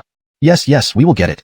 Those from the fighting ring were visibly shaken, looking at Cooper as if he were death incarnate. After all, this lone man had defeated 9 of their top fighters and killed their boss Darnell, who dared to stand against him. However, 40 billion was the absolute limit this underground arena could provide. As they trembled while handing over the black card, the underground arena was emptied of all funds, declaring bankruptcy and closure. All the top fighters were either killed or maimed by Cooper. Even with the money, reopening would be impossible. Everything was gone. Under the reverent gazes of everyone present, Cooper pocketed the black card and strutted out of the underground arena, head held high, full of vigor. Lyndon respectfully followed behind, eyes filled with admiration. Witnessing Cooper's formidable power and seeing how the future Zhou family heir treated him, everyone was amazed and whispered amongst themselves, speculating about Cooper's identity but unable to fathom who he really was. News of the fall of Gavin's underground arena spread across Tiannan province overnight. Everyone was stunned. The whole city was abuzz. No one knew Cooper's name, but everyone knew him as Mr. Chen. In no time, the fame of Mr. Chen spread rapidly throughout the city, becoming almost household knowledge. Meanwhile, somewhere else, Mafia Lord Gavin had finally finished his business and returned to the provincial capital by plane. Countless elite underlings greeted him, forming a vast crowd, each standing upright. Gavin descended from the gangway. Dressed in a black tang suit, he carried a ruby-studded cane in one hand and smoked a cigar in the other. His sharp, hawk-like eyes exuded authority without needing to raise his voice. A scar on his face added a touch of viciousness. His domineering aura was unmistakable. Boss Gavin. Welcome back, Boss Gavin. Seeing him come down from the plane, the underlings bowed respectfully. Scanning the scene, Gavin suddenly frowned. Where is my godson Britt? Why isn't he here to greet me? And why isn't the manager around? An underling stepped forward nervously. Boss Gavin, something happened. Days ago, your godson Britt was killed at Baihua building. And last night, someone wrecked our underground arena in West Suburb. 9 top fighters were killed or wounded, and manager Darnell, he's dead too. Now, the arena has been looted of 40 billion and is closed for good. Boom. One shock after another left Gavin dazed and disoriented. Boss Gavin. Lawrence even. Are you alright, Boss Gavin? Seeing this, his underlings rushed over to support him. Who? Furiously enraged, Gavin roared through clenched teeth. Who dares such insolence, challenging me directly? Has he grown tired of living?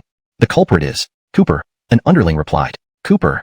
Lawrence, hearing this name, Gavin's anger flared. Lawrence had heard that the woman he desired, Nikki, was intimately involved with some Cooper. Lawrence even sent his godson Britt to Donghua to kill the boy. Yet in this short time, Cooper had accomplished so much. Dreadful. Enraged, Gavin demanded, how many men does he have to cause such a ruckus? Lawrence, he acted alone. The underling stammered. What? This answer hit Gavin like lightning, leaving him speechless. One man? Just one man could kill his godson Britt? Could take out his master-level manager Darnell and wreak havoc on his underground arena? Unbelievable.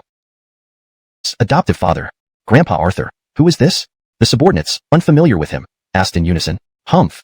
Grandpa Arthur sneered. During my trip this time, I encountered this young man from Korea who came to Daya in Jiangbei province. His name is Hewitt. Lawrence is a black belt in Taekwondo and a top talent among the young generation of martial artists in Korea. At the time, he single-handedly swept through all 30 martial arts schools in Jiangbei province, one after another, flattening every single one. Even the powerful school masters couldn't last 3 moves against him. So, I adopted him as my son. What? Upon hearing Hewitt's terrifying accomplishments, everyone present was stunned. Sweeping through an entire province's martial arts school solo? My God, what kind of fearsome strength must that be? While Grandpa Arthur was known for adopting sons, those he previously adopted were all rich wastrels with no real abilities, merely useful for political alliances. Except for Britt, who had some skills, but even he is now dead. But from the sounds of it, Hewitt seemed even stronger than Britt. Adoptive father, don't worry. Hewitt stood confidently, promising proudly, no matter who the opponent is, I will personally deal with them, snap their necks, and bring back their heads as gifts for you. Good. Grandpa Arthur patted Hewitt on the shoulder and nodded. I like your resolve. This time, it's all near, and my adoptive father plans to marry her. As for you, I advise you to surrender willingly and come with me to apologize to Grandpa Arthur. Otherwise, you will die today. Oh no. Nikki was terrified. Another adoptive son. Previously, Grandpa Arthur's adopted son, Britt, was terrifying enough, capturing her and sending her to the 100 Flowers building, nearly turning her into the plaything of Yun City's Lord's son. But she hadn't expected that after just 2 days of peace, another one would appear. Ha ha ha. However, Cooper burst out laughing. What's so funny, you brat? Hewitt asked angrily. Humph. Cooper sneered. Before, Grandpa Arthur also had an adopted son who talked to me like this, but now, grass is growing taller than a person on that guy's grave. Are you, just a little Korean punk, looking for death too? Insolent. Hewitt immediately flew into a rage. Lawrence stared fiercely at Cooper and growled, Boy, you really have some nerve. Know this, I am the top young talent in Korea's martial arts world and a black belt in Taekwondo. Just a few days ago, I wrecked 30 martial arts schools in Jiangbei province. Swept through Jiangbei like a hurricane. Daya martial arts is only fit to be trampled under my feet. Dare you look down on me? Enough babbling. Cooper said calmly, Nikki is my woman, and I won't hand her over. Besides, I won't beg for forgiveness from that old dog. If it's for his funeral, I might consider showing up. Looking for death. Hewitt, uncontrollably enraged, yelled, Since you prefer punishment, then don't blame me for being rough. Prepare yourself, 1000 Anton punch. With that, he suddenly charged forward with several quick steps, his fist glowing with veins, filled with immense power. Then, he struck directly at Cooper's chest. Boom. This was the most basic Taekwondo move, yet wielded by Hewitt, it seemed to unleash boundless power. When his punch was thrown, the air roared. Such force would tear through steel, let alone flesh and bone. Hashtag chapter 116. Furious assault on Hawkins. Juanza, be careful. Seeing Hawkins's ferocious attack, Teresa was extremely anxious. She was worried about Cooper getting hurt. Just this? However, Cooper remained calm and sneered disdainfully. A mere trivial skill, and you dare to show off? Let me show you what true Daxia martial arts look like. With that, Cooper's eyes turned cold as he attacked again with burning fury, shouting aggressively. High jab punch. Low jab punch. Deadly front kick. Infinite double flying kicks. This time, his rage fueled his power, unleashing all his techniques without holding back, filled with murderous intent. But, facing this storm of attacks, Cooper stood with his hands behind his back, dodging effortlessly using subtle footwork, while mocking Hawkins. Slow. Too slow. Weak punches, just for show, like you haven't eaten. With these skills, you dare to come here and embarrass yourself? Each sarcastic comment stung Hawkins like invisible slaps, his face flushed red, eyes blazing with anger. Shut up, brat. How dare you belittle Korea's high-level martial arts? You forced me. Prepare for my ultimate move. Phantom spinning kick. Furious and embarrassed, Hawkins unleashed his strongest technique. Leaping into the air, he executed an exaggerated 360-degree spin, his leg brimming with devastating force, crashing down from above. Whoosh! It sliced through the air with a piercing whistle, smashing fiercely toward Cooper's head. To death with you. Humph ant. Cooper saw no reason to waste more time, catching a fleeting opening and delivering a fierce kick in an instant. Bam! The kick sent Hawkins flying several yards in midair. Boom! Lawrence crashed heavily into a luxury car, denting the door deeply. Hawkins lay on the ground, crippled and screaming in pain. His leg was bleeding profusely, likely ruined. Humph! Cooper dusted his hands, glaring at Hawkins disdainfully, speaking with authority. This time I'm disabling one of your legs to teach you a lesson. Don't come around Daxia challenging us for no reason next time. Because, you're nothing. Oh right, your leg is done for. You probably won't practice taekwondo ever again. Get a good wheelchair from your adoptive father, then scram. Hawkins was utterly devastated. Lawrence never imagined this ordinary-looking kid would have such incredible martial skills. Even he, the martial prodigy from Korea, wasn't a match for him. Worse, Cooper's ruthless move had left him with a crippled leg, ending his martial journey. How could he not hate? Meanwhile, Old Man Arthur's subordinates were dumbstruck, scared stiff. They hurriedly carried the injured Hawkins away in panic, not daring to look back. Juanza. Teresa approached Cooper, asking anxiously, "Are you okay? Did you get hurt?" "Of course not." Cooper replied arrogantly, "This kind of opponent isn't even worthy of being young lord." Cooper vowed to avenge his fallen brothers and cleanse the family name. Juanza, be careful. Reina's anxiety grew as she witnessed Hawkins's ferocious demeanor. She was worried about Cooper getting hurt. Note: I've corrected Pal Dachong to Hawkins for consistency in character naming and Xiaoshiyao to Reina for accurate transliteration. Just this? However, Cooper remained calm, sneering with disdain. A mere trifling skill, and you dare to show off? Let me show you what true Daxiao martial arts are all about. With that, Cooper's gaze turned sharp, and he retaliated with a powerful punch. War Dragon Fist. Bang! Cooper's War Dragon Fist collided fiercely with Pu Daichong's Thousand June straight punch. Instantly, a thunderous explosion erupted. Improvements. Cooper's War Dragon Fist clashed violently with Pu Daichong's Thousand June straight punch, creating an immediate explosive sound like thunder. For better fluency and impact in English, it could be edited too. Cooper's War Dragon Fist smashed into Pu Daichong's Thousand Anton straight punch, instantly producing a thunderous explosion. Note: Anton is more accurate than June when translating units of weight or force from Chinese. Park Daichong had been extremely confident that he could take down Cooper with just one punch. But after their first clash, his body was sent flying backwards. At this moment, Cooper mocked from above, "What prodigy of martial arts in your country? You're nothing but a weakling, all show and no substance." Note: I made slight adjustments to ensure the translation reads more naturally in English while preserving the original meaning. Specifically, I replaced Wu Dao and Pa Tai Gua with martial arts in your country for better fluency and clarity. Additionally, a showy piece of tin was changed to all show and no substance to maintain natural phrasing in English. Grandpa Arthur's choice of godsons is getting worse and worse. F***K. 朴大昌气得几乎扭曲了脸，内心愤怒到了极点。他不信邪，始终觉得刚才那一瞬似乎自己没有准备好，否则以他的实力，怎么可能败给这小子？ Otherwise, how could this kid defeat him? Brat, don't get cocky, let's go again. With fiery eyes, Pu Daichong cursed and launched another furious attack at Cooper. This sentence contains a name Pu Daichong, which is not properly translated. Let me correct it for you. Revised translation. With fiery eyes, Park Daichong cursed and launched another furious attack at Cooper. Upper intercepting fist. Lower intercepting fist. Deadly front kick. Infinite twin flying legs. This time, fueled by rage and desperation, Pu Daichong unleashed all his skills without holding back, full of murderous intent. Correction. This time, fueled by rage and desperation, Hawkins unleashed all his skills without holding back, full of murderous intent. Note: Pu Daichong should be consistently translated as Hawkins to maintain consistency in terminology and style. Unexpectedly, despite Pu Daichong's storm-like onslaught, Cooper remained calm, standing with his hands behind his back. Using graceful footwork, he easily evaded all of Pu Daichong's attacks while critiquing his performance. Slow. Too slow. Your punches are weak, just for show. It's as if you haven't eaten. With such skill, you dare to embarrass yourself here? Each mocking remark felt like an invisible slap across Pu Daichong's face. His face flushed red with fury and indignation. Note: for consistency and fluency, it should be Park Daichong instead of Pu Daichong. Lawrence here is the improved version. Each mocking remark felt like an invisible slap across Park Daichong's face. His face flushed red with fury and indignation. Shut up, brat. Do you think you can belittle the high-level techniques of our country, a proud nation? Note: Pao Taigua seems to be a playful or derogatory term likely referring to Korea, literally translating to kimchi country. In a more serious or natural translation, it would be better to use our country or similar terminology to maintain fluency and respect in English. You forced my hand. Prepare to receive my ultimate move. Chanting whirlwind kick. In a fit of embarrassment and anger, Pu Daichong executed his strongest technique. Suddenly he leaped into the air, performing an exaggerated 360-degree spin with terrifying force in his legs, descending upon Cooper like a meteor. Whoosh! With a piercing whistle through the air, his kick smashed downward toward Cooper's head. Die! Humph ant!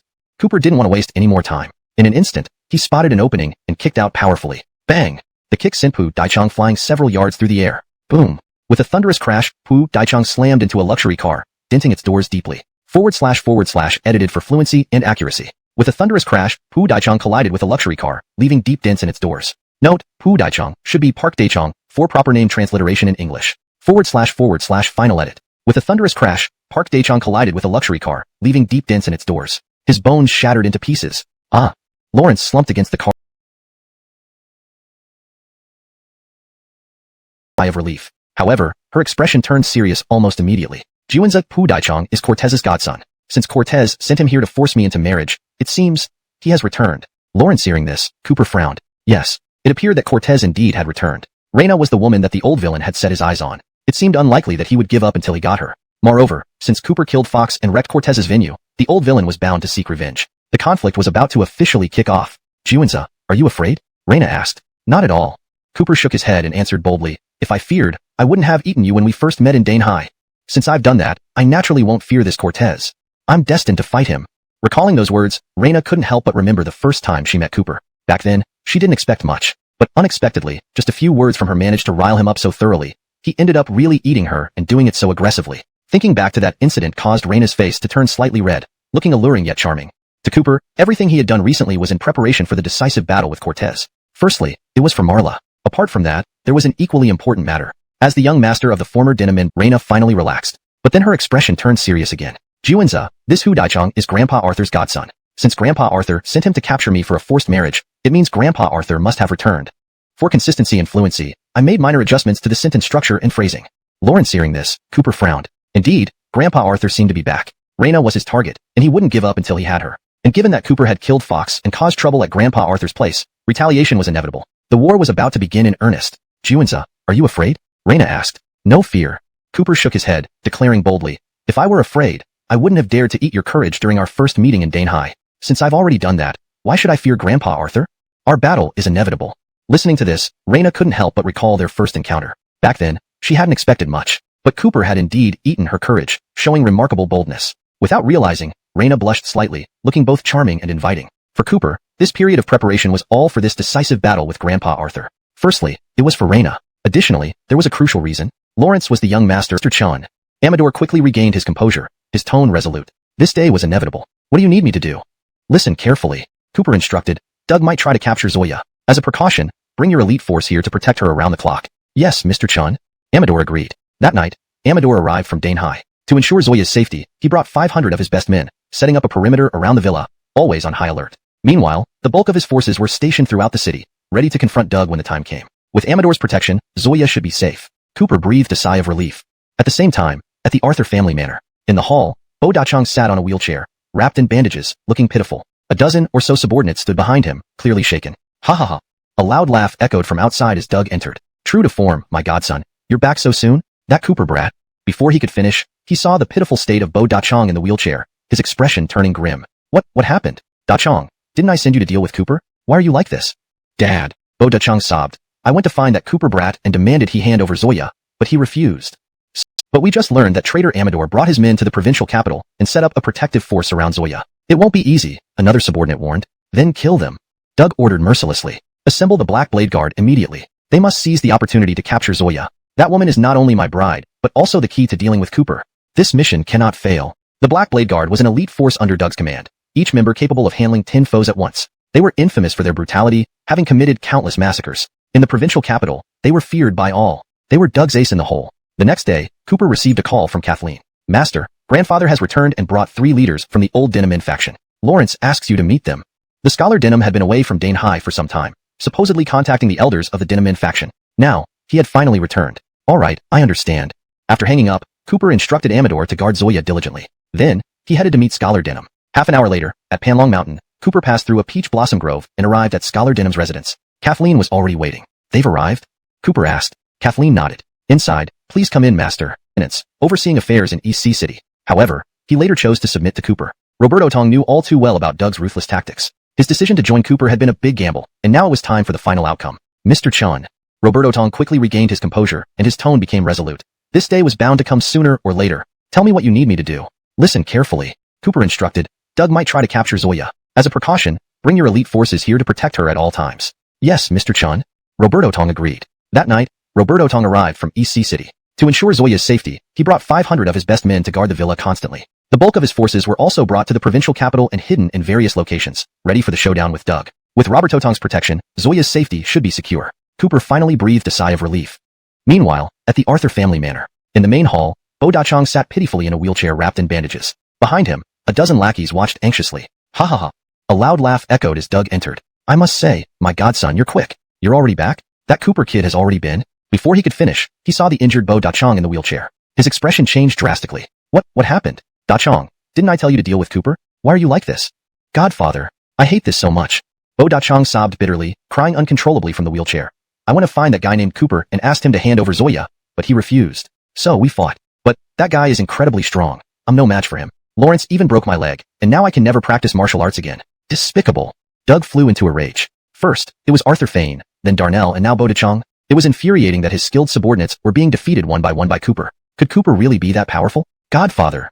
Bo Dachong, feeling wronged and hating Cooper deeply, cried out, "That boy made me disabled. Please stand up for me." Shut up, Doug snapped irritably. I thought you had some talent, that's why I took you in as my godson. Now you're useless to me. Godfather. What do you mean? Bo Dachong was stunned, unable to believe what he was hearing. Bring him away. Doug ordered coldly. Throw this waste out and make sure I never see him again. Yes. Several lackeys rushed in and lifted Bo Dachong from his wheelchair. With a thud, they threw him outside the gate of the Arthur family manor, discarding him like an old shoe. Doug, what should we do next? One of the lackeys asked nervously. Humph. Doug's expression darkened. That kid dares to be so brazen because he has Zoya, but she's also his weakness and Achilles' heel. We must capture her. But we've just received news that Roberto Tong, the traitor, has brought his forces to the provincial capital overnight and assigned elite troops to protect Zoya. This makes things complicated, the lackey said. Then kill anyone who stands in our way. Doug ordered fiercely. Gather the Black Blade guards and seize the opportunity to capture Zoya. She's not only going to be my bride, but also my leverage against Cooper. We cannot fail this mission. The Black Blade guards were a formidable force cultivated by Doug, each member capable of fighting 10 men. They were notorious for their ruthless killings and countless bloodbaths. In the provincial capital of Tiannan, they struck fear into everyone's hearts and were Doug's trump card. The next day, Cooper received a call from Kathleen. Master, your grandfather has returned, and he has brought 3 leaders from the old Denamin ministry. Lawrence asks you to come and meet them. Hildred Master had been away from East Sea City for quite some time. Hashtag chapter 118. 3 disabled elders. The 3 individuals who emerged from the inner room left Cooper momentarily speechless. The one in the middle was a woman. She wore an elegant white cheapao that hugged her exquisite, sensuous figure, revealing legs as fair as snow through its sheer fabric, which was enough to make one's blood boil with excitement. Lawrence's face was remarkably beautiful, radiating the charm of a mature and alluring woman. However, her eyes were covered by a layer of white gauze, clearly indicating she was blind. On her left stood a man in black attire, appearing to be in his early 30s. His skin was dark, and he was quite lean. His eyes emitted a chilling and deadly gaze. It was evident that he was a formidable individual, but he was leaning on a cane because his right leg was crippled. To her right was a tall and imposing man with a stern expression. Both his hands and feet, along with his nose and eyes, were intact. However, he seemed mute, uttering only indistinct sounds like "abia," without forming any coherent words. Cooper felt disoriented. Now, Doug had returned to the provincial capital, and a great battle was imminent. If he could secure the support of these 3 former Dragon Gate generals, it would give him more confidence in dealing with Doug. But he never expected that the 3 elders Mr. Sir be blinded than submit to the traitor Burke. This woman was indeed loyal and upright. Next, Mr. Steve moved to the side of the lean man on the left and continued his introduction. This is Aaron. Lawrence was once the top assassin in Xia, a master, specializing in assassination within Dragon Gate. His movements were ghostly, killing swiftly. Once his dagger was drawn, there would be no return. But he, too, refused to submit to Burke and had his leg broken, becoming lame ever since. Aaron bowed respectfully to Cooper. Aaron, paying respects to Master. You don't need to bow, Aaron. Your mobility is limited, Cooper said with a nod. Then, Mr. Steve introduced the man on the right. This is Barkley. Lawrence is the owner of Tongtian Bank, with billions in liquid assets. Lawrence once handled all financial matters in Dragon Gate. Because he refused to hand over the key to Dragon Gate's treasury, he was poisoned into muteness by Burke. Since then, he has been unable to speak. Barkley bowed respectfully to Cooper, but being mute, he could only make incomprehensible sounds like "aba." Seeing these 3 once powerful figures from Dragon Gate reduced to their current state, Cooper felt a twinge of sorrow. Years ago, when Burke betrayed the old leader and seized power, if these 3 had submitted, they would still be flourishing now. Instead, because they stood against Burke, they ended up like this, and restore justice. Aba. Excellent. Cooper nodded and declared firmly, rest assured, as your young master, I will not let Burke, the traitor, go unpunished. One day, I will personally eliminate him, avenging the fallen brothers and bringing honor to my teacher, the old leader. I will eventually cleanse our family. Cooper's words were resolute and commanding, inspiring everyone present. Too good. Alyssa, Barkley, Aaron, Mr. Steve, and Kathleen all felt inspired. They believed this young master possessed a mystical power that would lead them to victory. Lawrence would certainly succeed. Chapter 119. The Alluring Demoness. But, at this point, Cooper shifted his tone.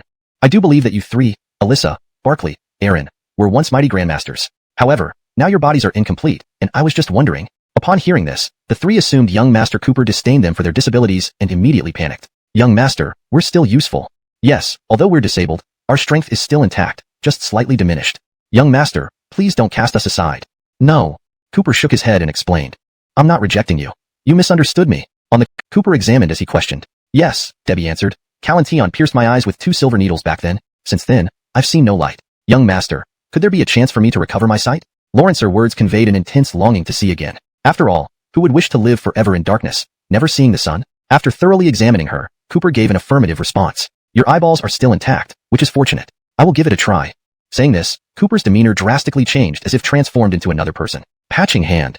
Lawrence muttered under his breath, starting to knead around Debbie's eyes with hands that danced with an almost magical touch. Debbie did not seem to experience any discomfort, but instead emitted a tempting sigh. Young master.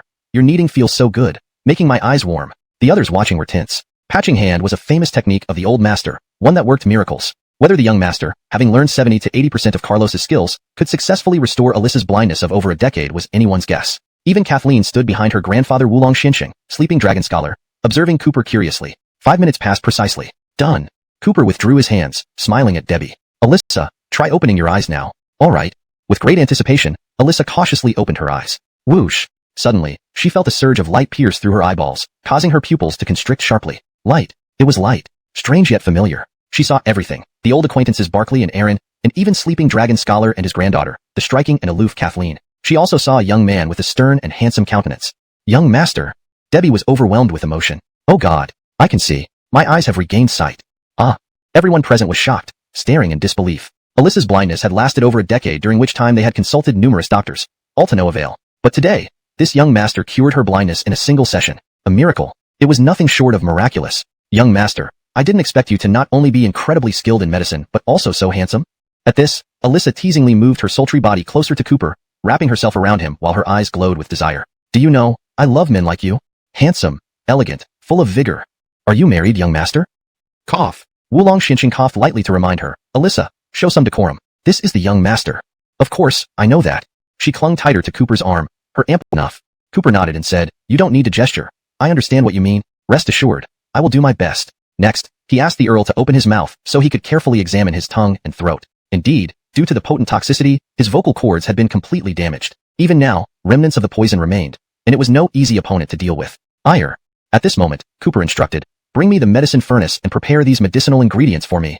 Lawrence then wrote a list and handed it to Kathleen. Yes. Kathleen quickly began preparations. First, she fetched the medicine furnace. As for the rare herbs, she made a phone call, and soon they were delivered by envoys from various powerful families in the provincial capital. This level of influence was indeed awe-inspiring. However, it wasn't surprising. Over the years, she and her grandfather, Steve, Crouching Dragon, Master, had been courting influential families across the country. Using their expertise in geomancy, they had provided guidance and even changed destinies for these families. Thus, many of these powerful families owed a great debt to them. When asked, naturally, they sent the necessary items. That's the power of connections. All preparations were complete. Under everyone's watchful eyes, Cooper ignited the medicine furnace and Jessup were startled, asking anxiously, don't panic. Cooper remained calm. This is the toxic blood being expelled from his body. Now, let him try speaking. Cough. My voice. I can speak again. After trying, the Earl was overwhelmed with emotion, stunned. Despite being poisoned and mute for over a decade, he could finally speak again after drinking Cooper's antidote. Although his voice was hoarse and different from before, he could still speak. Meanwhile, those nearby, Imran, Jessup, Steve Master, and Kathleen, were all utterly shocked, marveling at the miracle. No one expected that even the bizarre poison that baffled even a Tang clan elder could be neutralized by Cooper. It was astounding. At this point, Cooper explained, your voice is very hoarse because your vocal cords have been severely damaged by the poison. This damage is irreversible. Unfortunately, it cannot be restored. In the future, your voice will remain like this. Still, the Earl was immensely moved, almost prostrating himself in gratitude. After all, from being a mute for years who could only utter aba, he could suffer for a decade, had thoroughly deteriorated, rendering the bones and joints beyond repair. Even with the finest medicines and the world's best medical team, recovery was impossible.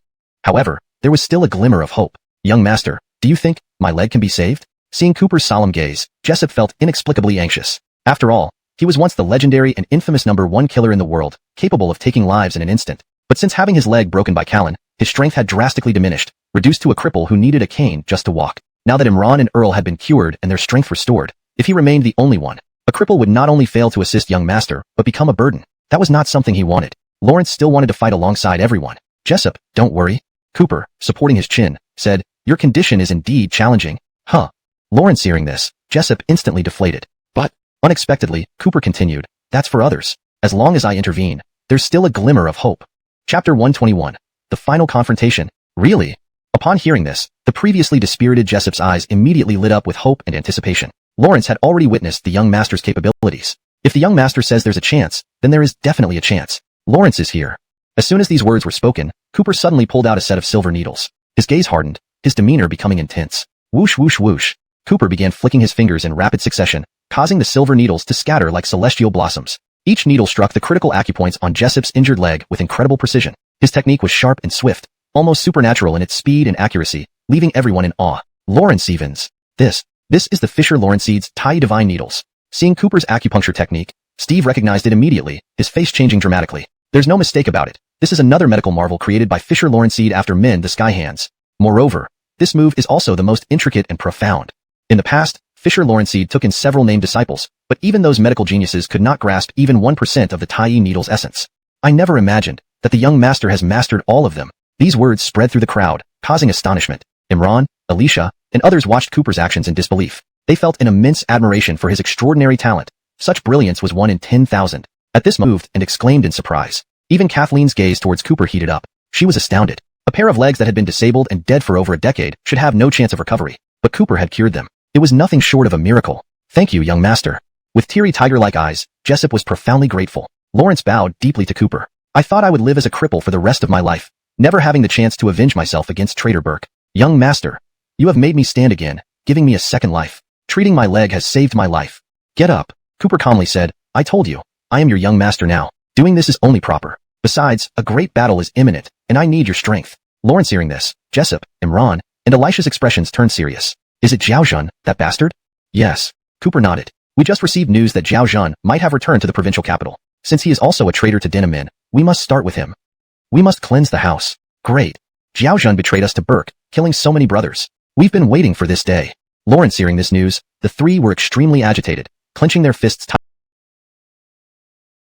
Hold them off. F***CK. Lawrence hearing this, Cooper was livid, fury blazing in his eyes. I see. Amador, how are your injuries? I'm fine. I won't die. By the way, Zhao Zhun declared he will hold a wedding with Xiao Miss tonight at the provincial capital Zhao family, inviting all the city's wealthy elites. Lawrence wants you to come alone to the Zhao family, trading your life for hers. Amador urgently conveyed the message. After hanging up, Cooper gritted his teeth, his face dark. Zhao the old dog.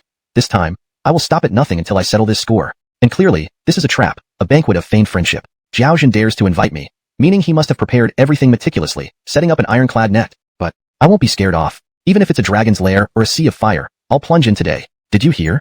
Cooper looked at Jessup, Imran, Alicia, and Mr. Steve, his eyes burning. Zhao Zhun, that traitorous dog, has captured my woman and invited me to a banquet of feigned friendship. Let's go. The time has come. Come with me to settle the score with that treacherous dog.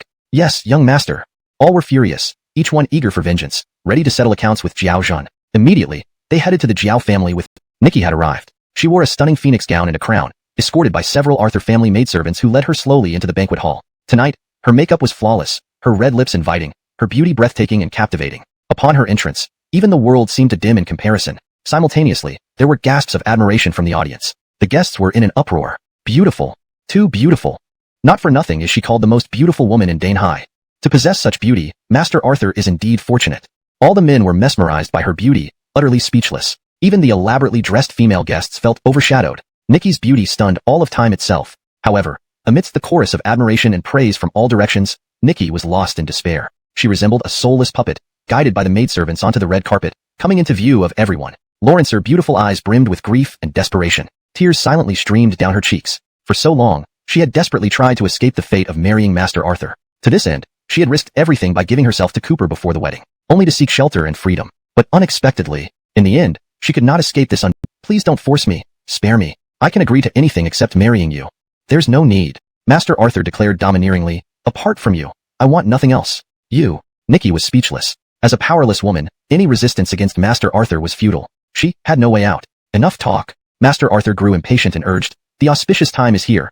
Quickly proceed with the ceremony. No, I won't. Nikki shook her head and cried. Master Arthur, forget about it. I will never marry you. Stop forcing me. Humph. Master Arthur retorted dismissively.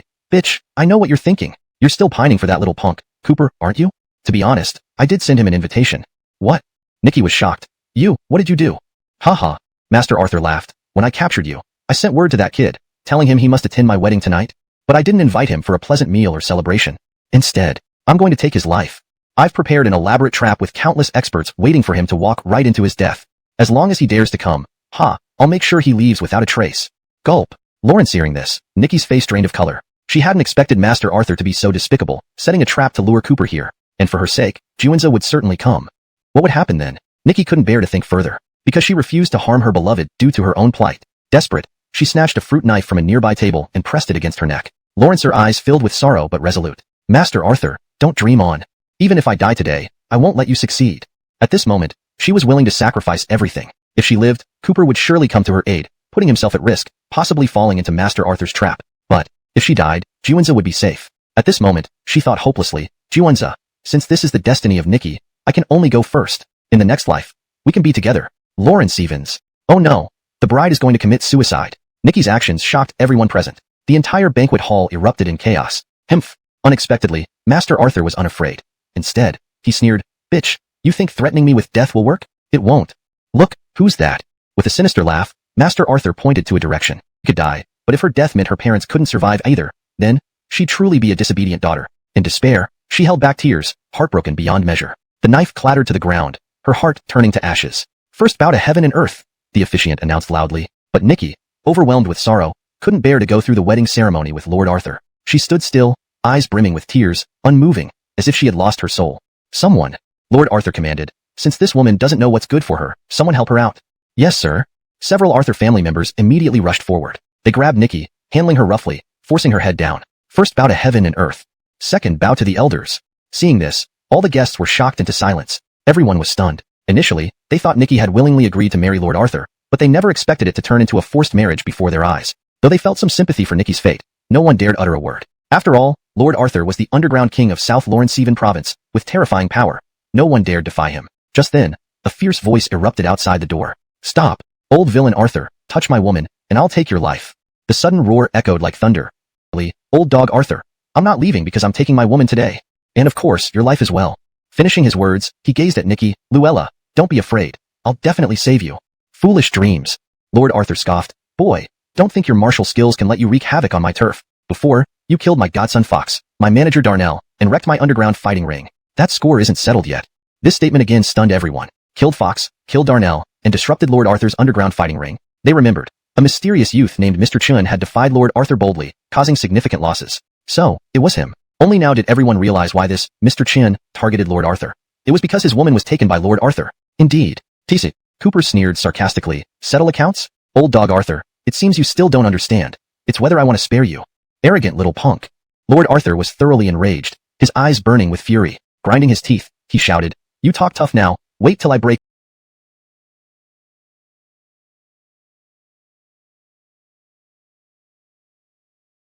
Than Lyndon. Under everyone's watchful eyes, Joe's patriarch said, Doug, this Cooper once cured my illness and saved my life. Can you show some restraint for my sake and not cause such chaos? Previously, during his 80th birthday banquet, Joe's patriarch suffered a sudden illness, a severe case of heart disease, almost losing his life. It was Cooper who saved him, pulling him back from the brink of death. Joe's patriarch was not ungrateful. Therefore, he interceded on behalf of Cooper. However, Doug showed no respect for the Joe family. Lawrence sneered coldly. Uriel, save your breath. Though you are one of the 4 great aristocratic families in the provincial capital, your influence doesn't sway me. If you don't want to get yourself into trouble, step aside now. Or else, I will wipe out your entire Joe family too. You. Joe's patriarch gasped for breath, unable to reason with Doug. Lyndon was also furious. But Doug was incredibly arrogant because he was the underground king of the provincial capital, wielding immense power, virtually untouchable in Tianan province. Indeed, he didn't need to give face to the aristocratic Joe family. Uriel. Cooper spoke up, a mere group of weaklings. I can handle them myself without troubling you to plead for me. Moreover, there's no point in reasoning with scum like old dog Arthur. Just beat him until it hurts. Seeking death. Enraged, Doug ordered coldly. Give this brat a severe beating and break every bone in his body. Yes, boss. Upon receiving the order, the 13 protectors immediately attacked Cooper, hurling insults as they did so. Go to hell. You little fool. Offending Doug guarantees you a miserable death. They were ruthless, surrounding Cooper and unleashing a barrage of attacks without mercy. Their techniques were lethal, each move aimed to kill. In no time, Cooper found himself surrounded by ferocious attacks. Seeing this, the guests around them retreated in fear, afraid of being implicated. They believed Cooper was doomed today. After all, it was rumored that the 13 protectors were all martial arts experts, capable of taking on hundreds single-handedly. And now, there were 13 of these terrifying beings. Who could possibly withstand them? But, unexpectedly, facing the 13 protectors' vicious assault, Cooper showed no fear. Instead, he sneered and declared confidently, Humph, just a bunch of ants. Old dog Arthur, if you think these weaklings can kill me, you underestimate me far too much. With that, his aura erupted with an overwhelming battle spirit. Lawrence unleashed his full power, entering a merciless killing spree. Boom, boom, boom. Lawrence stood like an invincible warrior on these weaklings. Next is you. Say your last words. You insolent brat. Doug glared sinisterly, grinding his teeth. I see I underestimated you. With such prowess, it's no wonder you killed my godson Arthur Fayong and my steward Darnell. But know this, I dared invite you knowing full well the traps I've laid. This is just an appetizer. Oh. Cooper raised an eyebrow. So what's your main course? Bring it on and let me see what you've got, so you won't die in vain, you despicable old dog. At this juncture, Doug no longer concealed his true intentions, revealing his trump card openly. Do you think I could become the underground king of this provincial capital without backing? I'll tell you. My support comes from the Dragon Gate, the most powerful force in the martial world today. Not long ago, I left Tiannan to pay homage to the current Dragon Master Burke, and I brought back 4 world-class experts. What? His words caused an uproar. The Dragon Gate, the largest organization in the martial world, filled with numerous experts and talented individuals, its influence spanning across all provinces of Xia. Dragon Master Burke was among the peak martial artists in Xia, possessing unfathomable and terrifying power. No wonder Doug, despite not being a martial artist himself, managed to rise to power in Tiannan province, becoming the revered underground king. It turns out, he had the formidable back. Grandpa Arthur scoffed, introducing the 4 proudly. I doubt you can handle the shock when I tell you their names. Thunderous Hands, Aloysius. He specializes in hand techniques and employs hand knives like thunder and lightning, striking as fast as a whirlwind, capable of taking lives in mere seconds. Ranked 97th on the Daya Great Master list. Iron-faced butcher, Argyle. Wielding a 100-pound ox cleaver that can sever hair with a breath, his powerful butcher's technique can split mountains with a single stroke. Ranked 98th. Executioner of 100, French, leader of Burke's execution team, never failed in countless missions, having killed over 100 people. Ranked 99th. Lethal Flying Dagger, Shuefeng, the 56th successor of the ancient martial art Lethal Flying Dagger. His dagger skills unleash like torrential rain, capable of ending lives from 100 meters away. Ranked 100th. Boy, your end has come. Upon hearing this introduction, the 4 Dinamin masters lifted their chins arrogantly, each displaying an invincible and domineering expression as if there was no match for them in the world. Meanwhile, the audience erupted into chaos after learning the identities of these 4 experts. Everyone was stunned. The Daya Great Master list was self-explanatory. It only listed true masters within the martial realm. Each one represented the pinnacle of martial prowess in Daya. Such experts possessed the might to face thousands alone, commanding fear wherever they went. Yet here, for such masters appeared at once. Everyone felt the situation seemed overwhelmingly unfavorable for Cooper. Sure, this kid had talent and was also a master, but how could he fight 4 masters simultaneously? Defeat seemed inevitable. It's over. Xandra's face turned pale at the sight of these 4 Dinamin masters summoned by Grandpa Arthur. Lawrence's heart skipped a beat, realizing how dangerous this had become for Juanza. Ha ha ha. Unexpectedly, Cooper not only remained unafraid, but burst into hearty laughter upon learning the identity of the 4 masters. His laughter carried undertones of disdain and ridicule. Grandpa Arthur frowned, displeased. You're laughing while facing death? Himph. Cooper scanned the 4 Dinamin masters coldly, scoffing. I thought you'd bring real experts. Turns out they're just bottom feeders on the master list. With such low rankings, you dare show yourselves? If I were you, I'd bash my head into tofu already.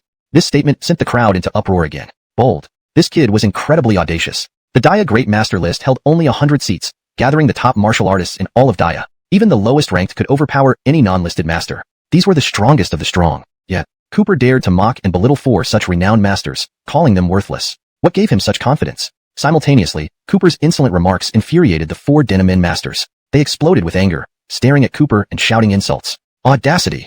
How presumptuous! You brat, who do you think you are? And nobody who can't even make the master list dares look down on us? Who gave you the guts? Just so you know, we can crush someone like you with a flick of our fingers. Cooper was unfazed by their curses. Master list? What's so impressive about that? His master, Carlos Lorencid, was once a formidable martial artist who ruled the seas and shattered realms. Lawrence had learned all of Carlos Lorencid's skills. While he wasn't unbeatable, a measly master list, if he wanted, he could easily outrank these 4 by a mile. Thus, he naturally wouldn't consider these low-ranked masters worthy of notice. Grandpa Arthur sneered, your bravado won't save you today. Since you came, you won't leave alive. 4 of you, deal with him. Upon hearing this, the 4 Dinamin masters, Aloysius, Argyle, French, and Shuefeng, released their formidable master-level auras. I had also been a member of Dinamin, but his status was far below that of Master Hildred and the others. However, the treacherous Arthur Jean responded immediately when Callan incited rebellion. Lawrence even betrayed many Dinamin disciples, leading to their brutal massacre and heavy casualties. They had not forgotten this debt. Lawrence Evans. Seeing these 4 experts suddenly descending from the sky, there was an uproar in the crowd. How lively is this? Another 4 grandmasters? They look very powerful. Who are they? Everyone was astonished, whispering amongst themselves in shock and speculation about their origins. Humph! Cooper proudly announced to everyone. These 4 were once old veterans of Dinamin, formidable figures who are all grandmasters. Today, they have come to execute the traitor Arthur Jean. What? It's you? At the same time, Uncle Arthur was greatly shocked. Lawrence looked at Master Hildred, Alyssa, Aaron, and Barkley, disbelief filling his eyes. These 4 were once Dinamin's esteemed veterans. Each held important positions and carried immense prestige. Master Hildred was the former strategist of the old Dinamin leader. Alyssa was in charge of intelligence, and Barkley managed all of Dinamin's wealth. As for Aaron, he was the top killer specialized in eliminating Dinamin's enemies. Never would he have thought these 4 renowned Dinamin veterans would be recruited by this young man Cooper. Where did he get such power? Vile scum. Master Hildred and the others couldn't hide their anger, angrily condemning Uncle Arthur. Arthur Jean, you traitor. You betrayed the old Dinamin leader, sold out your brothers, and joined Callan. You are utterly guilty. A faithless, profit-seeking dog like you should have faced divine retribution long ago. Yet you've lived over 10 more years. Truly, heaven has eyes closed shut. Since heaven won't deal with you, today we shall take your life. Facing the traitor Arthur Jean, the 4 experts were furious, their eyes full of murderous intent. Nonsense. Uncle Arthur, recovering from his shock, sneered disdainfully. Even if all 4 of you are here, I'm not afraid. I heard Callan already stripped you of your powers back then. Even if you attack together, you're weakened and this is suicide. I'm not scared. With that, he immediately ordered the 4 Dinamin experts. Attack. They are mere remnants, nothing to fear. Kill.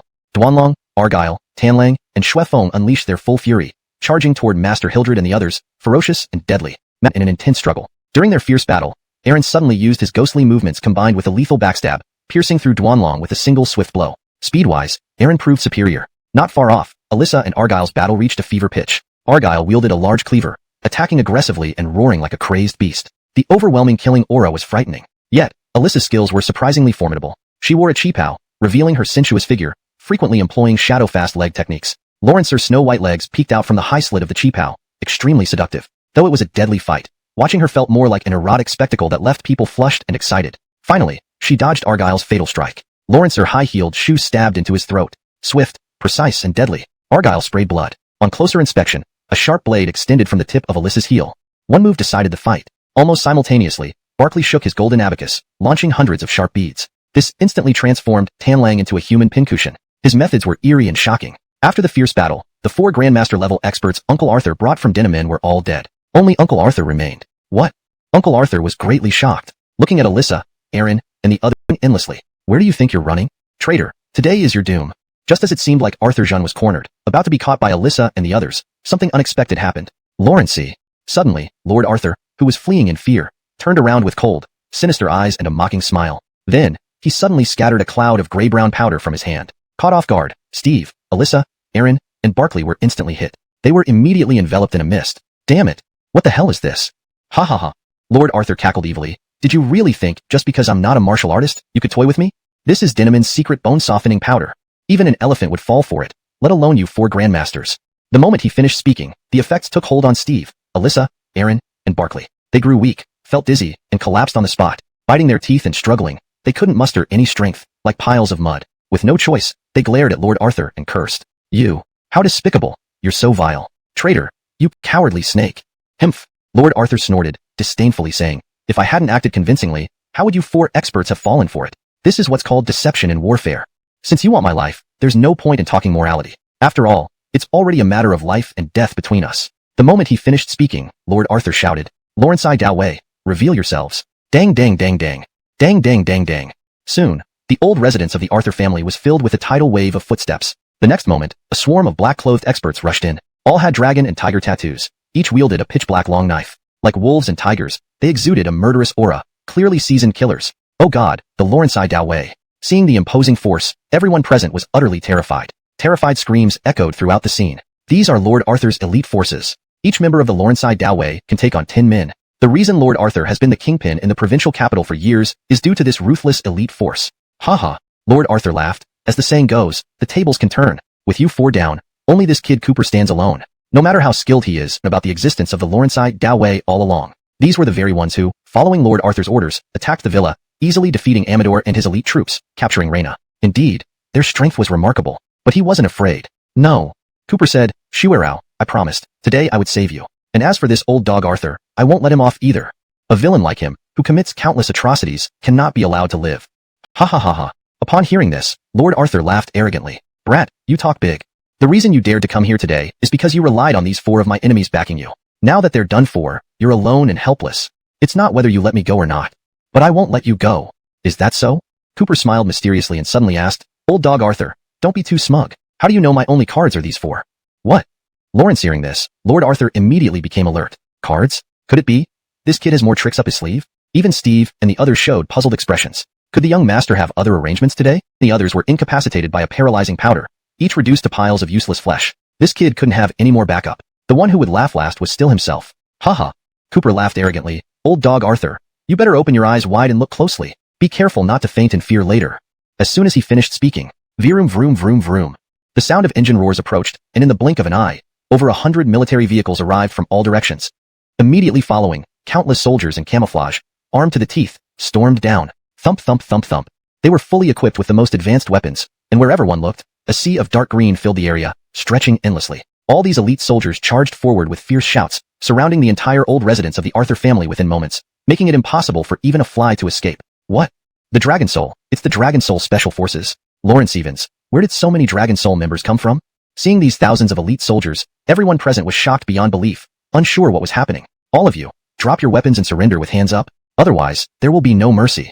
Under the intense and lethal shouts of the elites, under the thousands of black gun barrels pointing at them, the 3,000 black saber guards were all terrified to wet their pants. Though they were Old Man Arthur's elite guards, they are Dragon Soul Special Forces officers? How dare you? What? Old Man Arthur shook violently in fear, his eyes wide with shock. Sir, sir. In the next moment, stomp stomp stomp. Several Dragon Soul Special Forces squad leaders came before Cooper and respectfully saluted. Greetings, sir. Greetings, sir. Greetings, sir. This scene shocked everyone. No one could believe that this young man surnamed Chun actually had such an astonishing identity. Lawrence. Lawrence turned out to be the famous Dragon Soul Special Forces commander. This was too shocking. Humph. Cooper stared at Arthur Jean with a lofty gaze and said, Old dog Arthur, you heard me right. I am indeed the commander of the Dragon Soul Special Forces, the Dragon Soul Lieutenant General. Now, do you have anything else to say?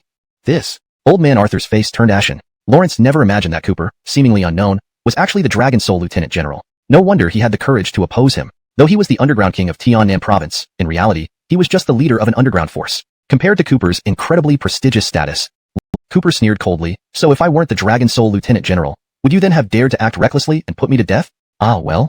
Old Man Arthur was left speechless. Enough nonsense. Cooper's gaze turned severe as he spoke coldly. Old dog Arthur, you have committed endless evil deeds and have reached the end of your rope. Today, I shall rid the people of Tiannan of this menace. Go to hell. Note. The translation retains the paragraph structure and line breaks from the original Chinese text to ensure readability and consistency with previous content. Character names are transliterated according to pinyin rules for accuracy. Chapter 129. The Death of Old Dog Arthur. No. Cortez was utterly horrified. Realizing that pleading for mercy was futile, he immediately screamed, Cooper, you can't kill me. Oh. Cooper raised an eyebrow and coldly asked, why not? I'm a member of the Denamin clan. Cortez hurriedly said, I'm a confidant and right-hand man to the current Denamin clan leader, Burke. The Denamin clan is the greatest force in the world, filled with strong warriors. If you kill me, Lord Tiendi will certainly seek revenge for me. Lord Tiendi is immensely powerful and incomprehensibly deep. Standing at the means certain death for you. No need for you to worry about that. I'll take down that traitor eventually, but before that, you old dog can go to hell first. With that, Cooper's eyes turned icy cold, and he abruptly increased the pressure of his fingers. Snap. A crisp sound rang out, and Cortez's neck snapped instantly. Lawrence stared wide-eyed, full of terror, his limp body collapsing onto the ground. The once great underground warlord of the provincial capital was dead. Lawrence Evans. Seeing this scene, all the guests erupted in shock. Cortez is dead. Unbelievable. Probably, even Cortez didn't expect such a day. Yes, perhaps only a hero like the Dragon Soul Lieutenant could carry out such a monumental act. Everyone was astonished. After all, Cortez had been the underground king for over 10 years, wielding immense power and strength. Once, how glorious and prominent he was. But who would have thought? Such a formidable figure, a chieftain commanding awe across Tiannan, could die so easily. Gazing at Arthur Jean's corpse, Adriel, Imran, and others also cast grateful looks toward Cooper, admiring him from the bottom of their hearts. They never imagined their young lord would be so remarkable. With someone like him as their leader, the hope for cleansing the clan, removing Burke, and fully seasons and blessings floated in from every direction. Congratulations. What a match made in heaven. It's fitting that a beauty like Miss Xiao would find a hero like the Dragon Soul Lieutenant. In the midst of everyone's blessings and applause, the couple reluctantly parted. Then, Cooper addressed the crowd. I've heard that while alive, Cortez demanded annual tributes from all the noble families of the provincial capital. Now, I've eliminated this menace for Tiannan. From now on, you won't have to endure bullying and oppression anymore. You're free too. Cooper was right. As the underground king, Cortez held significant power and certainly wouldn't spare the numerous noble families in the provincial capital. Many wealthy families, including the 4 major clans, had paid generously. In short, it was protection money. Now that Cortez was dead, they would no longer be extorted by him. Immediately, cheers erupted throughout the hall. Everyone cheered. Next, Cooper gave 4 pills to Mr. Adriel, Imran, and others. Taking them resolved the effects of the bone-loosening poison. Publicly, they couldn't reveal Cooper's true identity. Thus, they bowed respectfully. Thank you, Sir Chen. Thank you, Sir Chen. Thank you, Sir Chen.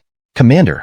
At this moment, the captain of the Dragon Soul team reported, how should we handle these members of the Arthur family? With Cortez dead, the sky seemed to how would marry after he and Sir Arthur settled their differences. Their scheming never ceased. But this time, Cooper not only overthrew Sir Arthur in spectacular fashion, but also revealed his esteemed identity as a Dragon Soul Special Forces Lieutenant General. With immense power and authority, he stood tall and proud. If anything, it was now the Xiao family that was climbing the social ladder through this connection. Thus, their attitude changed drastically, almost fawningly. They were excessively courteous. This wasn't surprising. Back then, Cooper had just been released from prison, destitute and powerless. How could anyone have predicted that within a few months, such a penniless young man would achieve such remarkable success and glory? Uncle, Aunt. Cooper smiled knowingly. Xiaoyao is the love of my life, so this is all I should do. Xiaoyao said you were captured by Sir Arthur today. Surely, you must have been frightened? No, no. The couple quickly reassured, visibly nervous. Son-in-law, now that you're a revered Lieutenant General of the Dragon Soul Special Forces, with you protecting us, we have nothing to fear. Seeing her parents' improved attitude toward Cooper, Lyra felt delighted. She couldn't help but gloat, Dad, Mom. I told you long ago that I wouldn't be wrong in judging men. Juanza was destined to be a true dragon. Now, hasn't he soared to new heights? Yes, yes, yes. Reuben hurriedly flattered, Daughter, from now on, live harmoniously with your husband, serving and supporting him well. Remember, don't throw tantrums. Lawrence is a Dragon Soul Lieutenant General, very prestigious. They were fully aware that Cooper had become a powerful figure, one many girls would covet. Since their family had this advantage, they couldn't afford to let any sly woman snatch away such an ideal son-in-law. It would be too great a loss. I understand. Lyra nodded. No. Cooper hugged her slender waist, speaking authoritatively. I love Xiaoyao for everything she is, including all her quirks. Even if she throws tantrums, I will pamper her endlessly. Uncle, Aunt, rest assured on this point.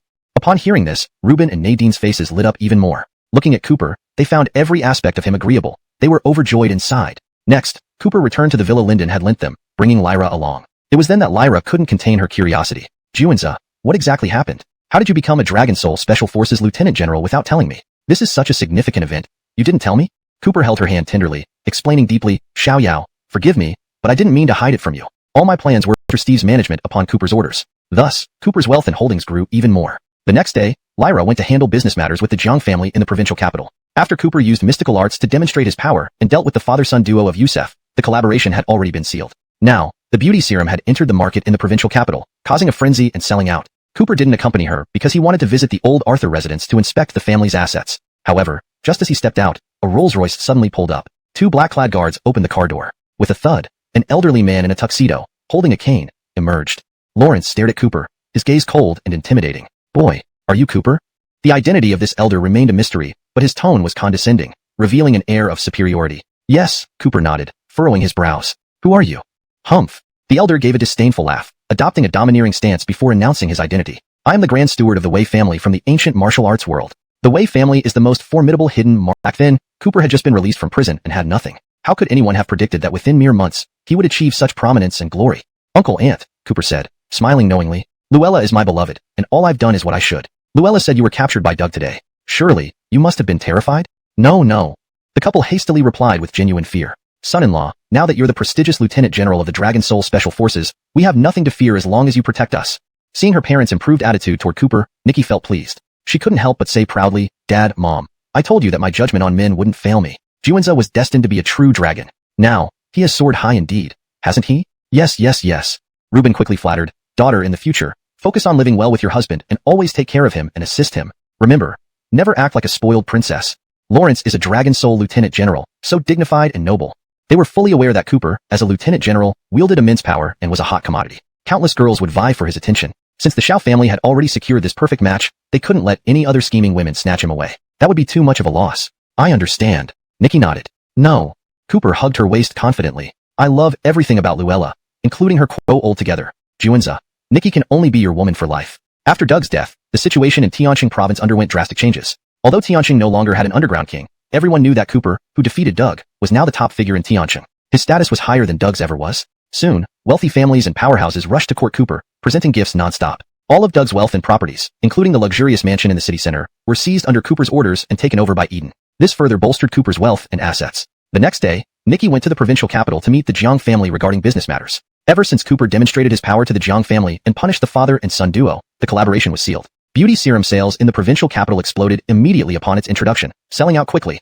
Cooper didn't accompany her because he wanted to check on the detailed inventory of Arthur family assets at the old Arthur family residence. However, just as he left, a Rolls-Royce drove up. Two black-suited guards opened the car doors. Thud. An elderly man in a tuxedo with white hair and a cane emerged. His eyes glared fiercely at Cooper, exuding an intimidating presence. Young man, you're Cooper? The old man's identity was unknown. The chief manager responded arrogantly. So, I refuse. Cooper gave a blunt reply with a straight face. What? The chief manager froze upon hearing this, then exploded in anger. Blasphemy. Brat, do you realize what you're saying? How dare you defy the Wei family? I won't pay, and that's final. Cooper retorted with disdain. You just said that Doug pays you for protection. But when I took out old dog Arthur, where were you, Wei family? Aren't you just taking money without delivering on your promises? You. The chief manager was speechless. What? Cooper taunted. Got nothing else to say? Despicable. Enraged and humiliated, the chief manager ranted. Brat, cut the nonsense. Let me remind you, the Wei family is the most powerful and noble existence in Yunnan province. It's only natural that the weak pay tribute to the strong. If you don't comply, the Wei family can ruin your reputation and ensure you never get by in Yunnan again with just a finger snap. Tisk. Cooper was unafraid. Listen up, times have changed. If Doug wants to be a lapdog to your Wei family, that's his choice. I, Cooper, stand tall and proud. I will never bow down to anyone. If there's nothing else, get lost. Bold. The chief manager was furious, glaring fiercely at Cooper. Young man, you've got some guts, but don't say I didn't warn you. Don't think you're invincible just because you have a bit of power. So, like Doug, I should hand over 1/3 of my profits every year as tribute. Wei family. Eden was shocked. So, young master, how did you respond? I told him to get lost, Cooper said calmly. Eden displayed an unusually wary expression. Young master, this could provoke the Wei family, leading to dire consequences. Oh, Cooper asked curiously, tell me more. Sighing, Eden explained, young master, you might not understand the strength of the ancient martial arts world. They've inherited century-old, sometimes millennium-old martial techniques, many of which are already lost in the outside world. These ancient martial arts are extremely formidable. Because of their overwhelming power and unique treasures, the ancient martial arts world stands above our mundane world. The Wei family is one such family, deeply rooted in Yunnan province. Their influence is terrifying indeed. Lawrence hearing this, Cooper nodded, now understanding the legendary prowess of the ancient martial arts world. It seemed the Wei family did have its substance. Otherwise, why would even the former underground king, Doug, submit and pay protection fees? Therefore, I suggest you visit them once, Eden advised. Cooper remained silent, thinking for a moment before asking Eden a question. If it were my teacher, what would he do? That strength to the world. This time, we'll start with that brat Cooper. Chapter 132. 10 Challenges. Revenge from the Wei family came swiftly. Barely a night had passed when all the businesses under Juanza Group in the provincial capital, under Cooper's leadership, were subjected to pressure and exclusion by several major corporations. A preliminary estimate revealed that assets worth 10 billion had vanished. Just as Cooper was puzzled about the identity of these influential companies, Reina brought more bad news. Juanza, something's wrong? Just now, Yusef told me that they received threats from the ancient martial arts Wei family overnight, demanding that all their malls and supermarkets remove Mayanai, beauty elixir, from their shelves. The Wei family also warned that if they don't comply, the Jiang family would be erased from the provincial capital. Now, Yusef and his people are very afraid. Wei family. Upon hearing this, Cooper immediately understood. It's them. Because he didn't visit the ancient martial arts Wei family last night, he had offended them, leading to this swift retaliation. The provincial capital giants pressuring Juanza Group were likely also linked to the ancient martial Wei family. What formidable means? Juanza, what kind of background does this ancient martial Wei family have? Reina asked, perplexed. Humph. Cooper replied coldly, they're a clan from the ancient martial world. It said they are the pinnacle existence in Tianan province. Even back then, Uncle Arthur had to pay tribute to the Wei family. Yesterday, Wei family representatives already approached me, asking me to submit to them and acknowledge their superiority. To put it bluntly, they wanted me to become their lapdog. How can this be? Reina, after hearing this, was indignant. I never thought the Wei family would be so domineering. Despite her anger, she felt helpless. After all, even the once underground king, Uncle Arthur, had to bow down to the Wei family, showing just how immensely powerful they were. Such formidable enemies might not be easily provoked. Don't worry, Shuerao. Cooper consoled her. I won't sit idly by. Anyone who wants to bully us will face a strong counterattack. I'll find a way to handle this. Not advisable. At this moment, Lyndon arrived. Lawrence heard Cooper's words upon entering and immediately became serious. Mr. Chun, the ancient martial Wei family has immense power and numerous experts. You must not provoke them. Just now, they issued a ban to all prominent families in the provincial capital. No one is allowed to collaborate with or even meet you. Otherwise, they will be eradicated along with you. I think you and Miss Xiao should return to Danhai to avoid this storm. What nonsense. Lawrence hearing this, Cooper flew into a rage on the spot, flames of anger burning within him. Unexpectedly, just after dealing with Arthur Jean, another rival from the ancient martial world, the Jiang family, emerged. Them are grandmasters and loyal subjects of the ancient martial Wei family. Surely the Wei family ordered them to issue challenges. Let's see who they are. Cooper showed no fear. Instead, he strode out boldly to investigate. Outside, 10 men stood holding challenge letters addressed to Cooper. Though they appeared like mere messengers, because their masters were powerful, each exuded arrogance and insolence. Seeing Cooper emerge, they began shouting. Boy, are you Cooper? This is a challenge letter from our master. The decisive battle will be tomorrow at the provincial capital martial platform. The Wei family has decreed that if you wish to live, you must submit and become a dog for the Wei family, or else you will surely die.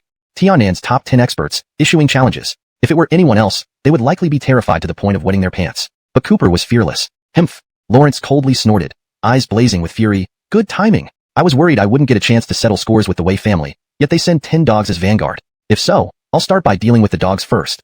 Lawrence hearing this, the messengers were enraged.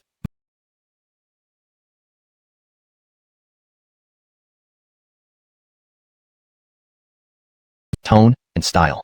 Chapter 133. The Appointment, the Duel. The next day, at the provincial capital's martial arts arena, news of Cooper being challenged by the 10 top martial artists of Southern Tian Province had spread like wildfire, becoming common knowledge throughout the city. Today, the place was teeming with people from all walks of martial arts life. Everyone wanted to witness the spectacle. They had heard that after eliminating the underground king of the provincial capital, Mr. Arthur, and assuming the position of a new overlord, Cooper refused to submit to the Wu family of the ancient martial world. Lawrence even stood up the head of the Wu family. What an act of audacity. While it was true that Cooper was indeed a significant figure and the hottest name in Southern Tian Province lately, when compared to the ancient martial Wu family, Lawrence obviously didn't measure up. On the martial arts stage, 10 formidable figures were already standing tall. Among them were the young and the old.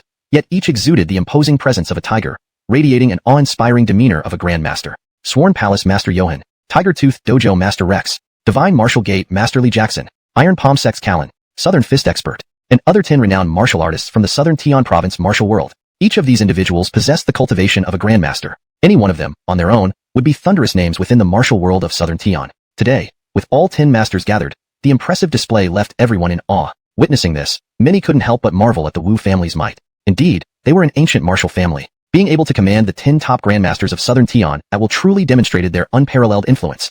It seemed Cooper was in for trouble today. Time ticked by. Soon, it was mid-morning. Hundreds of people inside and outside the arena waited for a long time. Yet there was still no sign of Cooper arriving for the duel. Gradually, everyone grew impatient. Whispers and murmurs began circulating among the crowd, speculating what had happened. Humph. On the platform, the 10 top martial artists of Southern Tian felt infuriated, feeling as if they'd been stood up. They burst into curses. How despicable. Unbelievable. That rotten kid dared to miss the appointment? Lawrence boasted so much before, yet he turned out to be nothing but a coward.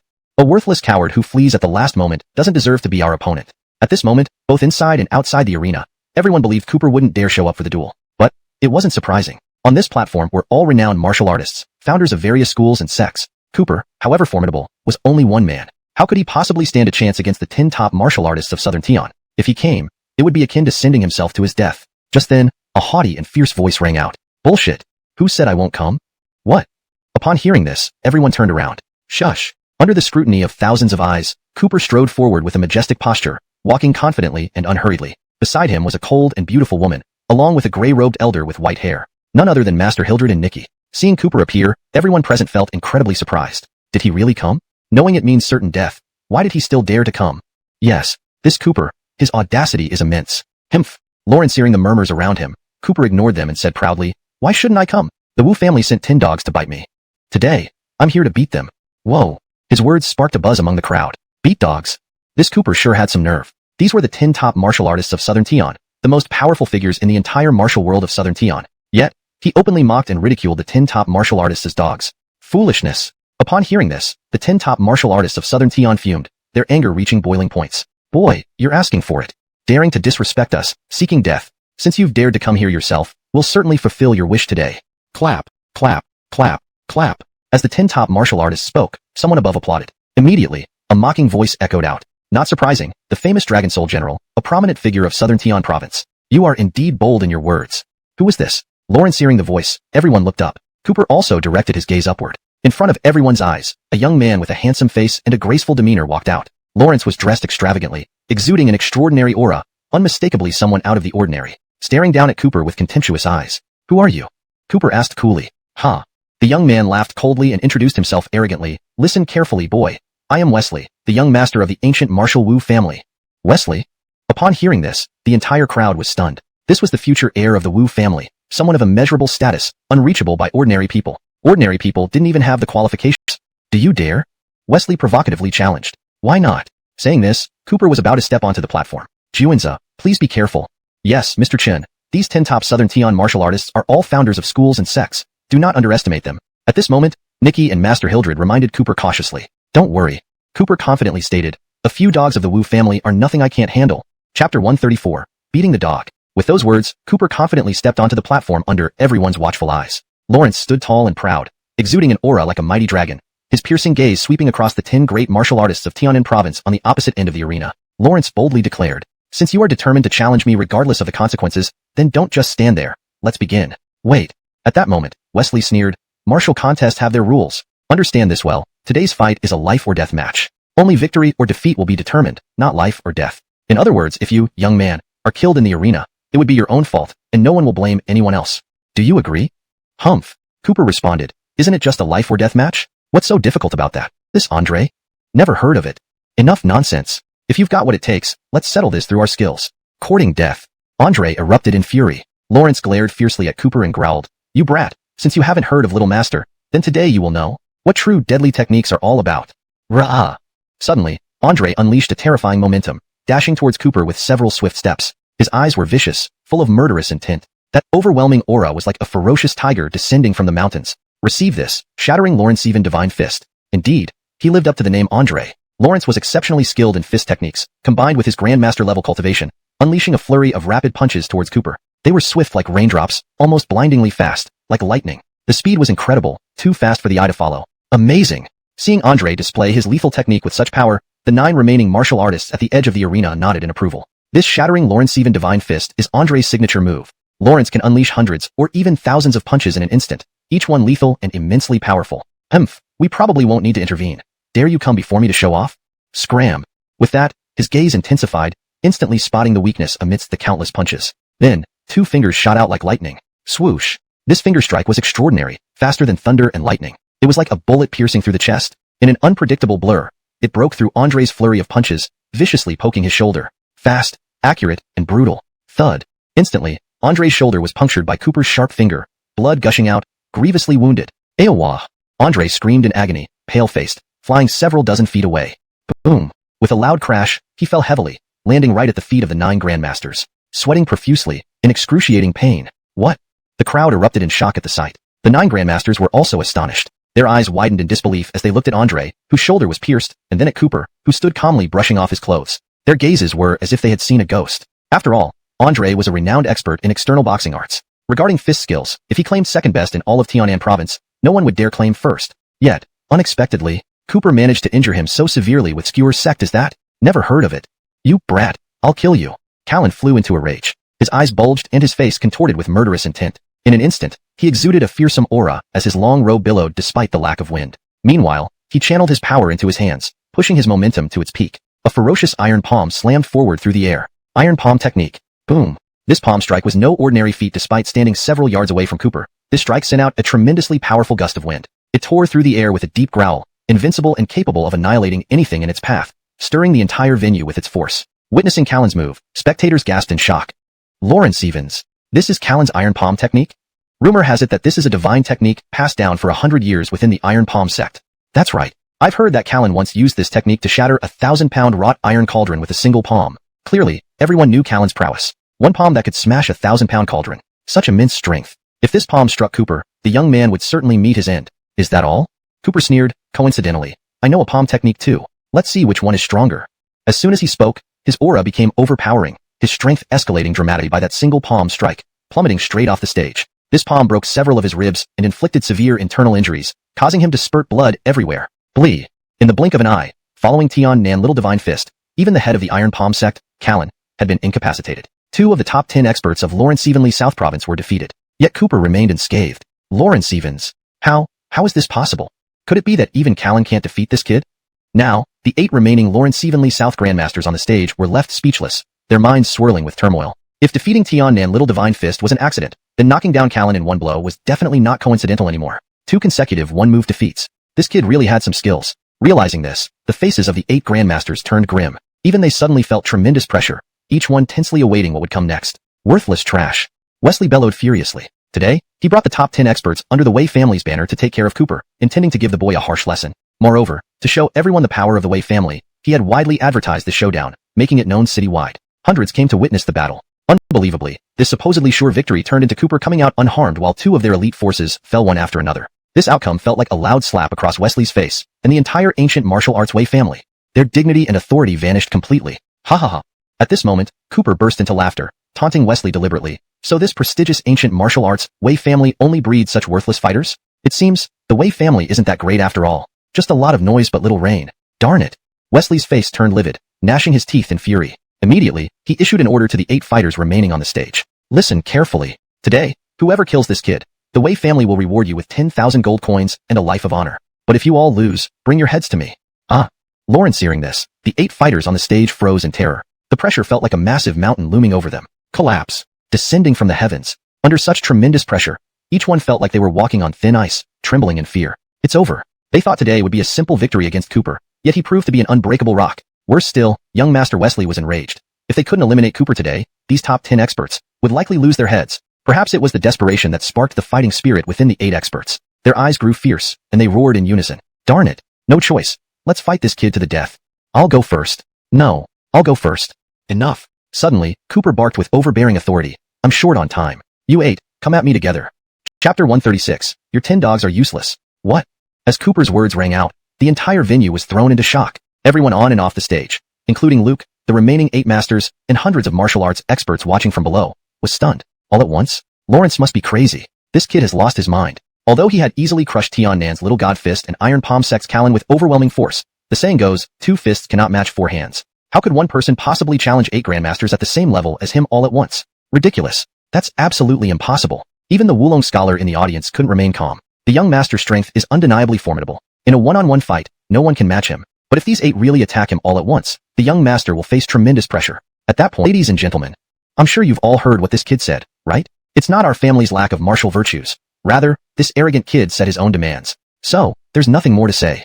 With that, he signaled the 8 grandmasters on the stage. And the 8 grandmasters were all infuriated. Back in the day, who among them wasn't renowned for founding sects and schools, celebrated for their illustrious achievements? But today, they were insulted and looked down upon by some punk. Suddenly, they could no longer tolerate it. Damn it. All together. If this kid wants to court death, then we'll have no mercy. 8 enraged Tian Nan experts no longer cared about martial virtues. Only burning murderous intent in their eyes, they roared and attacked Cooper. 8 grandmasters attacking simultaneously. Their formation was intimidating and terrifying. In a blink, they surrounded Cooper. Their most lethal moves were unleashed without any reservation. Tiger Tooth Divine Fist. 1000 Absolute Myriad Killing Form. Lawrence Seven Shaking Martial Fist. Deadly 18 Tan Legs.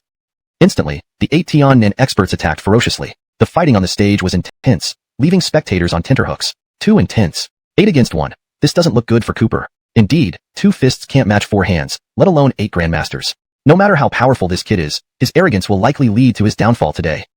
Seeing the fierce battle on the stage, the surrounding crowd shook their heads in sighs. 1 against 8, what a foolish move. At this moment, everyone thought that Cooper was skilled but overly arrogant and boastful. And this arrogance would cost him his life. One doesn't earn respect like this. Luke watched the spectacle with a smug expression. 8 against 1, indeed unfair. If it was his order, it would tarnish the noble Wu Wei family's reputation. But this was Cooper's own request. Even if he gets beaten to death later, no one else can be blamed. Meanwhile on the stage, facing the 8 provincial capital grandmasters attacking fiercely from all sides, using all their killer moves, Cooper remained unafraid. Calm and composed, he moved nimbly across the stage with elusive movements. Easily evading the attacks, he displayed a demeanor as graceful as a dragon playing among humans. Simultaneously, Cooper's gaze intensified, bursting with overwhelming power. Lawrence consecutively used the peerless techniques taught to him by his master, Fisher, suppressing Lawrence Seven Palm, Warrior Dragon Fist, all 8 formidable opponents simultaneously, and so effortlessly, emerging unscathed. If they hadn't witnessed it themselves, they wouldn't believe it existed. Garbage. Cooper brushed off his hands, his face full of disdain. Just a bunch of mud chickens and tile dogs, not even worthy of warming me up. Luke, right? All 10 of your dogs are useless. Chapter 137. The Ancient Martial World, not so much. Damn it. Wesley was furious. At this moment, his sullen face seemed about to drip with dark ink. Lawrence had believed that sending the top 10 warriors of Tian South today would be enough to take care of Cooper, the disobedient brat, setting an example for all of Tian South. But he never expected these 10 top warriors to turn out to be useless failures, especially not in front of thousands of martial arts enthusiasts from various circles who were present today. Everyone saw it. This dealt a severe blow to the authority of the ancient Martial Wei family. They had been utterly humiliated. The spectators around them couldn't help but murmur under their breaths in shock. Today, the ancient Martial Wei family had suffered a tremendous disgrace. What would the Wei family do now? Brat. Wesley stared at Cooper with icy eyes. Don't celebrate too soon. These 10 dogs, I'm not afraid at all. Cooper said arrogantly, whoever they are, if they provoke me, I'll beat them into the ground. These words were incredibly domineering, showing no regard for Wesley. And this thoroughly enraged Wesley. Ridiculous. Lawrence roared, suddenly leaping into the air, his cloak fluttering as he descended. Boom. Lawrence landed steadily on the platform, facing Cooper. His narrowed eyes were filled with displeasure. Boy, you're too cocky. You do have some skills, but in my eyes, it's nothing more than a few tricks. Today, I'll show you the true power of the ancient martial world. I will rip off your head. Cooper sneered disdainfully. So, your ancient martial world's might is just lip service? Show me what you've got. But make sure you bring your best. Otherwise, being beaten into a dead dog will make your Wei family a laughingstock. To hell with you. Wesley couldn't contain his rage. His eyes turned savage as a murderous aura erupted from him. Whoosh. In the next moment, he transformed into a fierce beast, stomping a hole into the platform's floor, rushing towards Cooper like a whirlwind. With a thunderous roar, he unleashed a powerful punch. Ancient martial technique, 10,000 Annihilation Thunderstrike Fist. This punch was no joke. The immense energy encircling his fist almost condensed into a solid form, with sparks of lightning flickering between his fingers. When the punch struck, it created a deafening explosion that shook the heavens. Its might was astonishing. My God! Seeing Wesley's ferocious fist technique, everyone present was shocked. An ancient martial technique. This was genuine, something rarely seen in the secular world, possessed only by ancient martial families like the Wei family. Moreover, ancient martial techniques were extremely powerful, leading everyone to believe that Cooper was doomed. Just when everyone thought Cooper was in trouble, Songlong out of the sea, Cooper fearlessly unleashed his ultimate move taught by his master Denim Lao. A golden force burst forth from him, transforming into a massive golden scale dragon that hovered fiercely beside him. With a thunderous strike, he countered with his own punch. Boom! A deafening explosion rang out on the platform. Their ultimate moves collided fiercely. Lightning flashed, and a dragon's roar echoed through the sky. Wesley, relying on his knowledge of ancient martial techniques, had been supremely confident and hadn't taken Cooper seriously. But unexpectedly, he now faced overwhelming pressure. Wesley was taken aback. Lawrence realized that his ancient martial technique couldn't withstand Cooper's punch, and was even being crushed by it. Stomp! Stomp! Stomp! Suddenly, Wesley was forced backward, retreating dozens of steps. Lawrence stumbled clumsily, nearly falling over. Finally stabilizing himself, he felt an unbearable pain in his hand. Lawrence lifted his arm to see his fist battered and bleeding, skin torn apart. What a dominating punch. Meanwhile, Cooper stood calmly in place, dusting off his robes with complete ease, without taking a single step back. The crowd was instantly stunned. Even though only one exchange had occurred, anyone could see who was the superior fighter. Unexpectedly, Wesley, an esteemed heir of the ancient martial world, using a long-lost ancient martial technique from the start, couldn't subdue Cooper and ended up injured. It seemed, Cooper was indeed unfathomably skilled. Just that?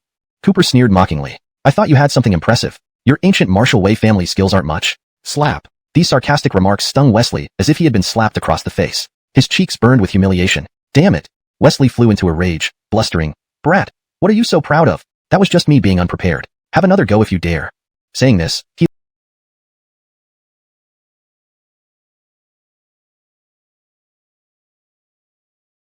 arts heir Wesley not even a match for him? Suddenly, the entire audience erupted in uproar. Everyone below was astonished and buzzing with speculation. Humph. Standing high above, Cooper said with disdainful arrogance. So this is all an heir of the ancient martial world can do? Truly laughable.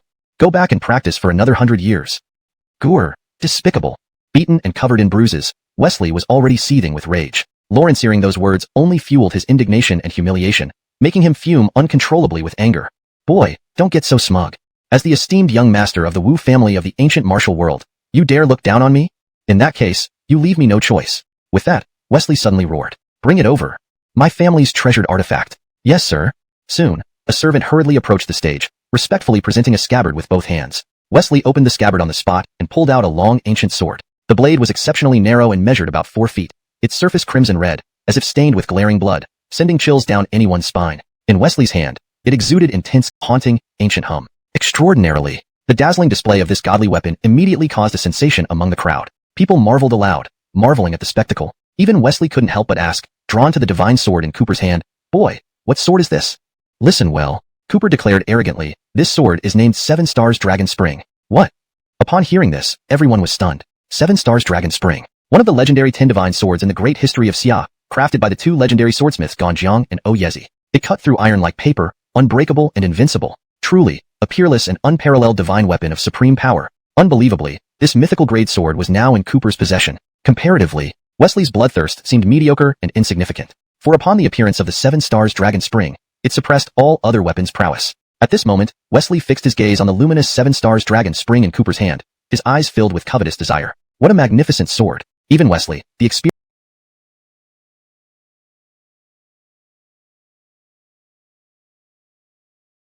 heir of the ancient martial world, couldn't resist praising this legendary divine weapon. Simultaneously, a strong ambition arose. Indeed, a fine sword. Wesley sneered, however, possession brings peril. You, boy, are unworthy of such a treasure. If I kill you, it will be mine. With my strength and extraordinary talent, having this sword will elevate me further. At that time, I shall command the elements and be unbeatable. Haha. Cooper laughed. If you want it, then come and take it. But I must say, you probably aren't qualified enough. Damn boy, I'll kill you. With that, Wesley, holding the bloodthirst, rallied his spirits and charged at Cooper with murderous intent. His eyes were frenzied, his charge resembling a rampaging tiger. The aggressive attack was utterly relentless. Cooper showed no fear, wielding the 7 Stars Dragon Spring sword as he met Wesley head-on with incomprehensibly divine swordsmanship. Clash, clash, clash. Instantly, the two engaged in fierce combat, their strikes causing a tempest on the arena. Knife chi and sword intent transformed into a startling storm, sweeping across hundreds of miles. Seeing the relentless assault failing to yield results, Wesley ceased holding back and unleashed his ultimate technique, taught to Cooper by his master, Carlos. Dragonhead Slash. The move lived up to its name. This strike possessed infinite might, capable of severing even the head of a dragon in a single blow. Boom. Cooper's strike crushed Wesley's blood-drinking saber technique with overwhelming force. Then, without losing momentum, it slashed towards Wesley again. Not good. Wesley was greatly alarmed. At this moment, he sensed impending doom, his body hair standing on end. Lawrence felt an overwhelming pressure approaching, suffocating him on the spot. The feeling of death closing in. In panic, Wesley's eyes widened in horror, unable to escape. Lawrence could only block with his saber. Crack. Amidst a flash of light, a cracking sound echoed as the blood-drinking saber was immediately severed into two halves. Fortunately, the saber took the potentially lethal strike at the cost of breaking. Still, Wesley was not unscathed. Clutching the broken saber, he coughed up blood and flew several yards away. With a thud, he heavily crashed onto the stage, his face contorted in pain. Lawrence even. Wesley lost. Seeing this, you were watching an ant. Humph. Wesley, what do you have to say now? Darn. Wesley, internally injured, wore a painful expression. Yet, he stared stubbornly at Cooper, eyes filled with unwillingness and humiliation. Kid, you're crafty, but don't get too smug. I am the heir of the Wu family in the ancient martial world, high and mighty, untouchable. And you? Just a lowly bastard. Swish. Upon hearing this, Cooper's gaze sharpened like a blade, his aura darkening. What did you say? Lawrence, Wesley sneered through the pain, mocking Cooper. Kid, I've investigated you thoroughly. An orphan with no parents, aren't you just a bastard? I'm different from you. Let me tell you, no matter what rank you hold now, you are not fit to compare with me. You will forever be a lowly worm, a pitiful nobody, looking for death. Enraged beyond control, Cooper erupted with overwhelming killing intent. Holding the long sword, he swiftly severed Wesley's limbs, ruthlessly cutting his tendons. Slash slash slash slash. Instantly, blood spurted from Wesley's limbs. Then, he said coldly, since you talk so much nonsense, I'll teach you a lesson. Disabling your limbs will teach you some humility. Ah. Wesley collapsed on the ground, pale-faced and drenched in sweat, screaming like a pig being slaughtered. He left with Raina and Master Steve in broad daylight, leaving behind Wesley, now crippled on the platform, motionless and helpless. In his rage, he screamed in humiliation and fury. Ah, damn, damn. Cooper, just wait. If I don't avenge this, I swear I will not be human. Chapter 140. The Wei family's revenge. That night, at the ancient martial arts Wei family estate, the young master is back. The young master is back. Luke, the heir of the Wei family who had been maimed and crippled for life, was carried by a group of servants back into the secluded mansion deep within the mountains. The servants wept uncontrollably, frantic and distraught. As they hurriedly ran, their cries could be heard far and wide. Soon, the commotion drew all the members of the Wei family who came rushing to investigate. But when they saw the blood-soaked, limbless body of Luke on the stretcher, looking utterly miserable, they were thrown into chaos. Everyone was in shock. Lawrence even. What happened to young master? Lawrence was fine when he left. How did this happen? Oh, young master, what have you suffered? Immediately, many of the Wei family members became heart strength, not to mention the protection of the 10 greatest martial artists of Tiannan. How could that boy injure you like this? Recalling the humiliation on the arena, Luke was overcome with anger and resentment. Lawrence explained bitterly to his father. The 10 greatest martial artists of Tiannan are all dead. Cooper is terrifyingly powerful and incomprehensibly strong. Even the combined might of the 10 martial artists was no match for him. In the end, I fought personally but still lost. I was no match for him.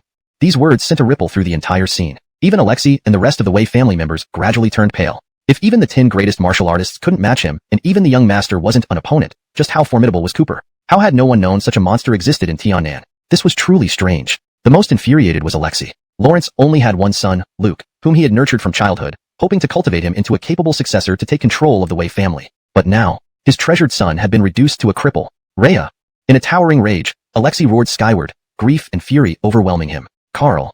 At this moment, the elders and senior members of the clan stepped forward, indignant and stirred, offering to take up the task. Let us go. Yes, we must seek revenge for the young master. Our family watching her took a step back, creating distance between them and her. By the time she reached the center, people had backed away significantly. No one dared to come near her. Their eyes regarded her as if she were a plague, trembling in fear and anxiety, wanting nothing more than to avoid her. Because everyone knew how terrifying this woman was. Nona. She was born to a servant during one of Carl Alexei's drunken nights. Because of her low birth status and the shame it would bring, she was expelled along with her mother immediately after birth. They lived a wandering and destitute life until 10 years ago, when her terminally ill mother returned Nona to the Wei family on her deathbed, begging Alexei for mercy. Since then, Nona lived with the family. To quell gossip, Alexei claimed she was his adopted daughter, though everyone knew the truth but dared not speak of it. Of course, this was not the reason for the fear. What truly terrified the entire Wei family was that Nona was no ordinary woman. She possessed a cursed constitution. Lawrence's body harbored a force that could be described as a curse, which, once unleashed, would unleash devastating power. This force could be controlled by Nona. It was like having a time bomb inside her at all times. When she released this energy, everything around her would be destroyed. I can't let this go unavenged. Nona asked calmly, what exactly does Father wish Mingxian to do? Simple. Alexei patted her shoulder coldly, his eyes devoid of emotion. The Wei family has provided you with food and clothing, given you everything you desire, and nurtured you for 10 whole years. You must know that without the Wei family, you would have frozen to death on the streets long ago. It's time to repay us. Your adoptive father wants you to kill that boy named Cooper. Lawrence hearing this, Nona trembled slightly, feeling an overwhelming sadness. She knew the Wei family viewed her as a curse because of her cursed body, and now, asking her, a girl incapable of defending herself, to kill Cooper, a martial arts expert, was essentially sending her to her death. For once she released the cursed energy within her, she too would die. She had long expected this day, but she said nothing, feeling profound sorrow and despair. Lawrence's existence was superfluous, a mistake from the moment she was born, unwanted by both the Wei family and the world at large. The only person she considered kin, her mother, was already gone. In such a humiliating environment, living held no meaning. Death might bring some solace. Seeing her hesitate, Alexei continued hypocritically, Mingxian. Soon, Cooper arrived. Greetings, young master. Greetings, young master. Greetings, young master. Master Hildred and the rest bowed respectfully to Cooper. No need for formalities, Cooper said, looking at the mansion. Master Hildred, regarding the renovation of this residence, it will be up to you to oversee it. Master Hildred replied, young master, just specify your requirements, and I'll arrange for the brothers to start work soon. Excellent, Cooper responded. Let's go inside and take a look. Just as Cooper and Master Hildred were about to enter, a loud voice interrupted them. Halt. No unauthorized persons allowed near. Cooper turned back immediately, seeing a graceful young woman in white approaching, her skin like jade and demeanor captivating. Already, Denim disciples had blocked her path. Facing the order, the beauty did not leave, but instead stared directly at Cooper. Are you Cooper? Yes, I am. Cooper nodded, then asked, and who are you? Nona. Nona introduced herself and added, I am the adopted daughter of the head of the ancient martial Wei family, Alexei. I've come on my adoptive father's orders. Wei family. Upon hearing this, Master Hildred's expression changed instantly. Lawrence barked out orders. The visitor means trouble. Capture her immediately. Underly, became lighthearted. Indeed, after being reminded by their young master, they too noticed that this woman indeed had no cultivation. This delicate and tender young lady, could she possibly kill anyone? It was simply ridiculous. No. Nona shook her head and made another shocking statement. Although I do not know martial arts or have any cultivation, I am born with a cursed body. There is an innate energy inside my body. Once released, it can destroy everything. Is that enough? What? Everyone was shocked by these words. A cursed body? They never imagined such a peculiar constitution existed in the world. If true, the Wei family sending such a frail woman was indeed a cunning and vicious strategy. Not good. Protect the young master. Sensing the danger, over 100 Denim disciples rushed forward immediately, forming a human wall to tightly protect Cooper. Eden also protected Cooper, his face full of shock. Hurry. Young master, escape quickly. It's no use, Nona said expressionlessly. Once the curse energy within me is released, its power will be enough to destroy 1,000 miles. Cooper, you won't be able to escape.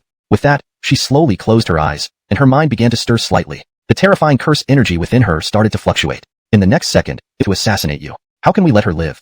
Cooper looked at the beauty thoughtfully. A cursed body? Lawrence had learned so much medicine from his master, the Carlos Lawrenceid, and had seen countless patients since he came out. In all honesty, he could be considered well-informed. But he had truly never seen such an astonishing constitution as this woman's. So rare, unheard of. Lawrence wanted to study her. Don't worry, I know what I'm doing. Take her to the back garden room, Cooper instructed.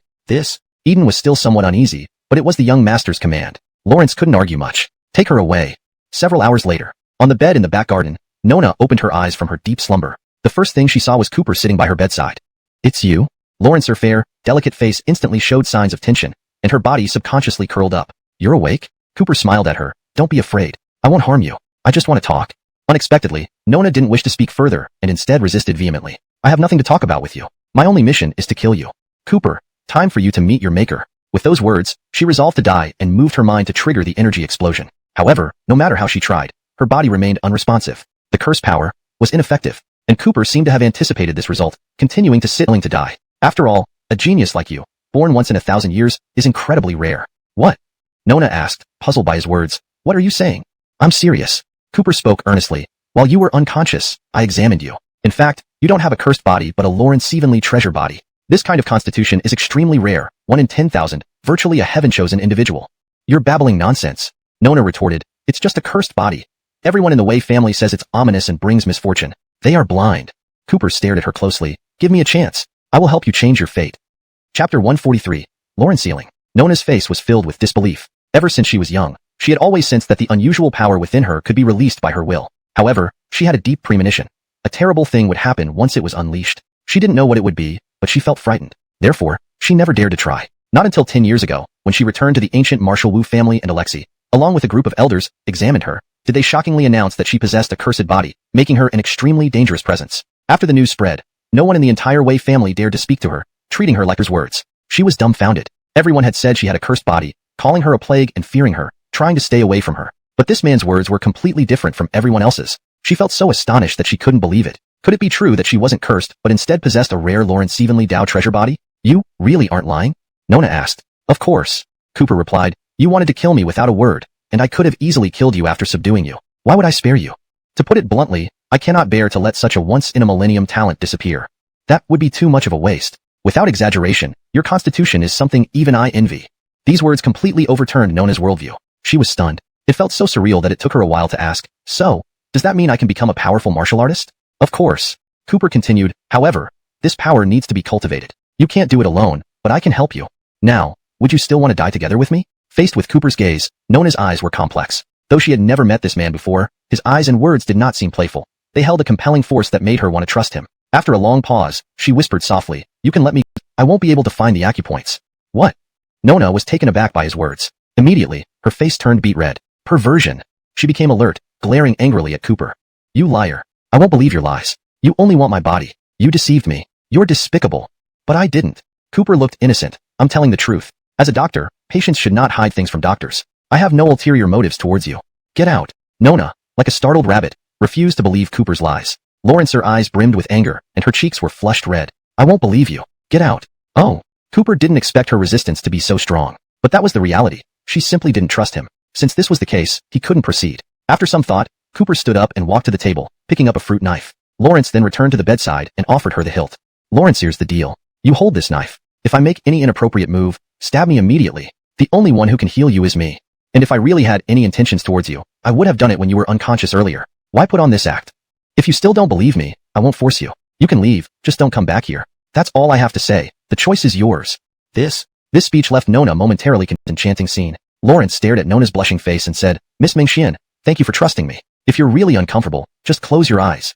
Hurry up. With that, Nona closed her eyes bashfully, her body trembling slightly from tension. Lawrence's heart raced uncontrollably. It was no wonder. At 20, she was in the prime of her youth. However, due to being unwelcome in the Wu family's ancient martial arts clan, she didn't even have the privilege of living among her kin. She spent 10 years isolated in the forbidden zone at the back mountain, barely having any contact with the opposite sex, let alone dating. Suddenly, here she was, undressed before an unfamiliar man. She felt mortified and wished to die of shame. Yet, there was also an inexplicable anticipation in her heart. Lawrence's first 20 years had been incredibly bitter. When Cooper told her that she wasn't cursed but possessed a Lawrence Stephenly Dow body, it gave her hope, a ray of light in her dark life. She couldn't resist wanting to try. Cooper was a man too. Anyone seeing such a charming scene would be moved. However, as a medical expert, maintaining composure without harboring improper thoughts while treating a patient was a fundamental professional ethic. This was partly due to his strong willpower, something Master Denham instilled in him from day one. Miss Mingxian, are you ready? We are about to begin. As he spoke, Cooper brandished a set of silver needles, over 100 of them. His expression changed drastically, almost as if he had transformed into someone else. Immediately, he demonstrated the world-renowned acupuncture technique, Lawrence Stephenly Axle Divine Needle. Swish, swish, swish. The hundreds of needles flew like flower petals scattered by celestial beings, piercing various acupoints on Nona's body accurately and swiftly, yet with a unique application of force that caused no pain. What Cooper was doing was creating a dantian for her. This was the most critical step. Nona's Lawrence Stephenly Dow body was a once-in-a-millennium constitution, even surpassing Cooper's own capabilities. Absorbing the elemental energies naturally since birth was akin to having a cheat code. Now, he had to create a dantian to store the energy she had absorbed over the past 20 years. Essentially, providing a container for her accumulated power so it could truly be harnessed. Otherwise, it would remain a ticking time bomb, harmful without benefit. While concentrating on his task, Nona felt slight sensations across her skin, as if countless tiny ants were crawling all over her. Despite her shyness, curiosity got the better of her. She wanted to open her eyes and see what Cooper was doing but found it too embarrassing. Time ticked by. 2 hours later. Swoosh, swoosh, swoosh, swoosh. Suddenly, Nona's body underwent a remarkable transformation. Powerful pressure burst forth from her body, forming swirling currents of chi. Lawrence's strength increased rapidly, reaching levels that many could only dream of. Master Realm.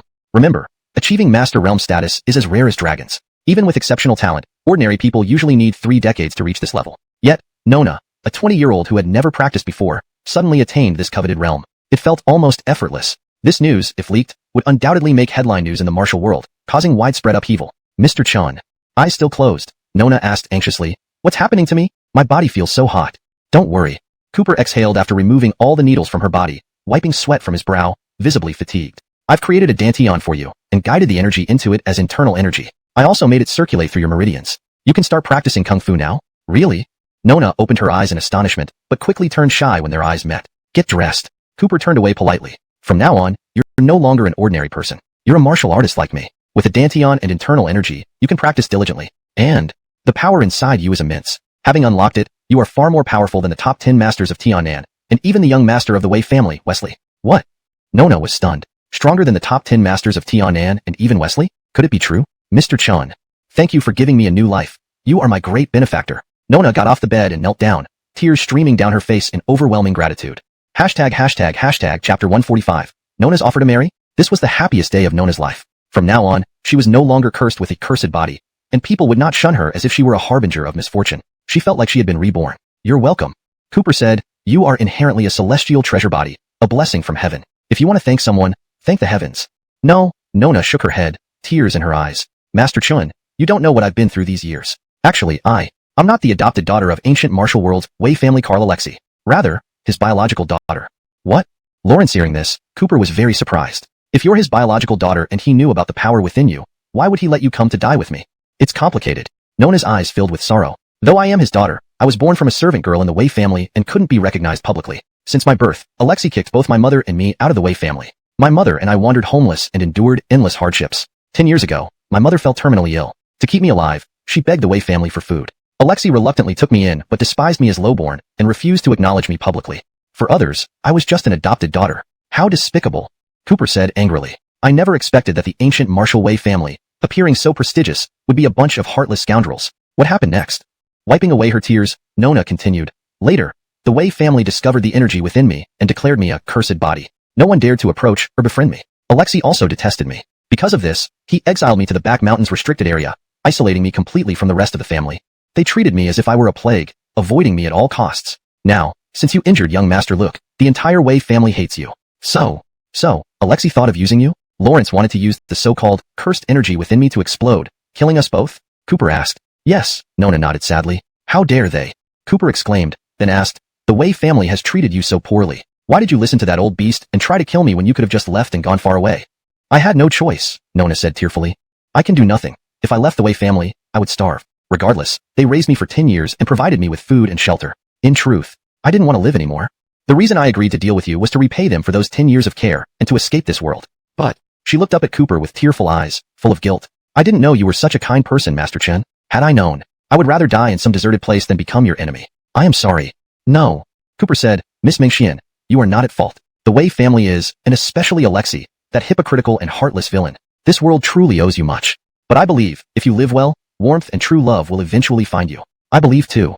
Nona nodded gratefully. Master Chun, look, haven't I already met you? You made me realize I'm not a cursed body, not a bringer of bad luck. From now on, you've given me a chance to hold my head high. You flatter me. Cooper helped her up, comforting her. Since the Wei family treats you poorly, don't go back there. If you have nowhere to go, I can help you. Master Chun. Nona was deeply moved, embracing Cooper in a moment of overwhelming emotion.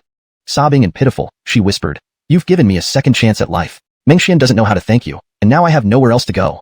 If Master Chun isn't repulsed, Mengxian wishes to offer herself to you. To serve you for the rest of my life.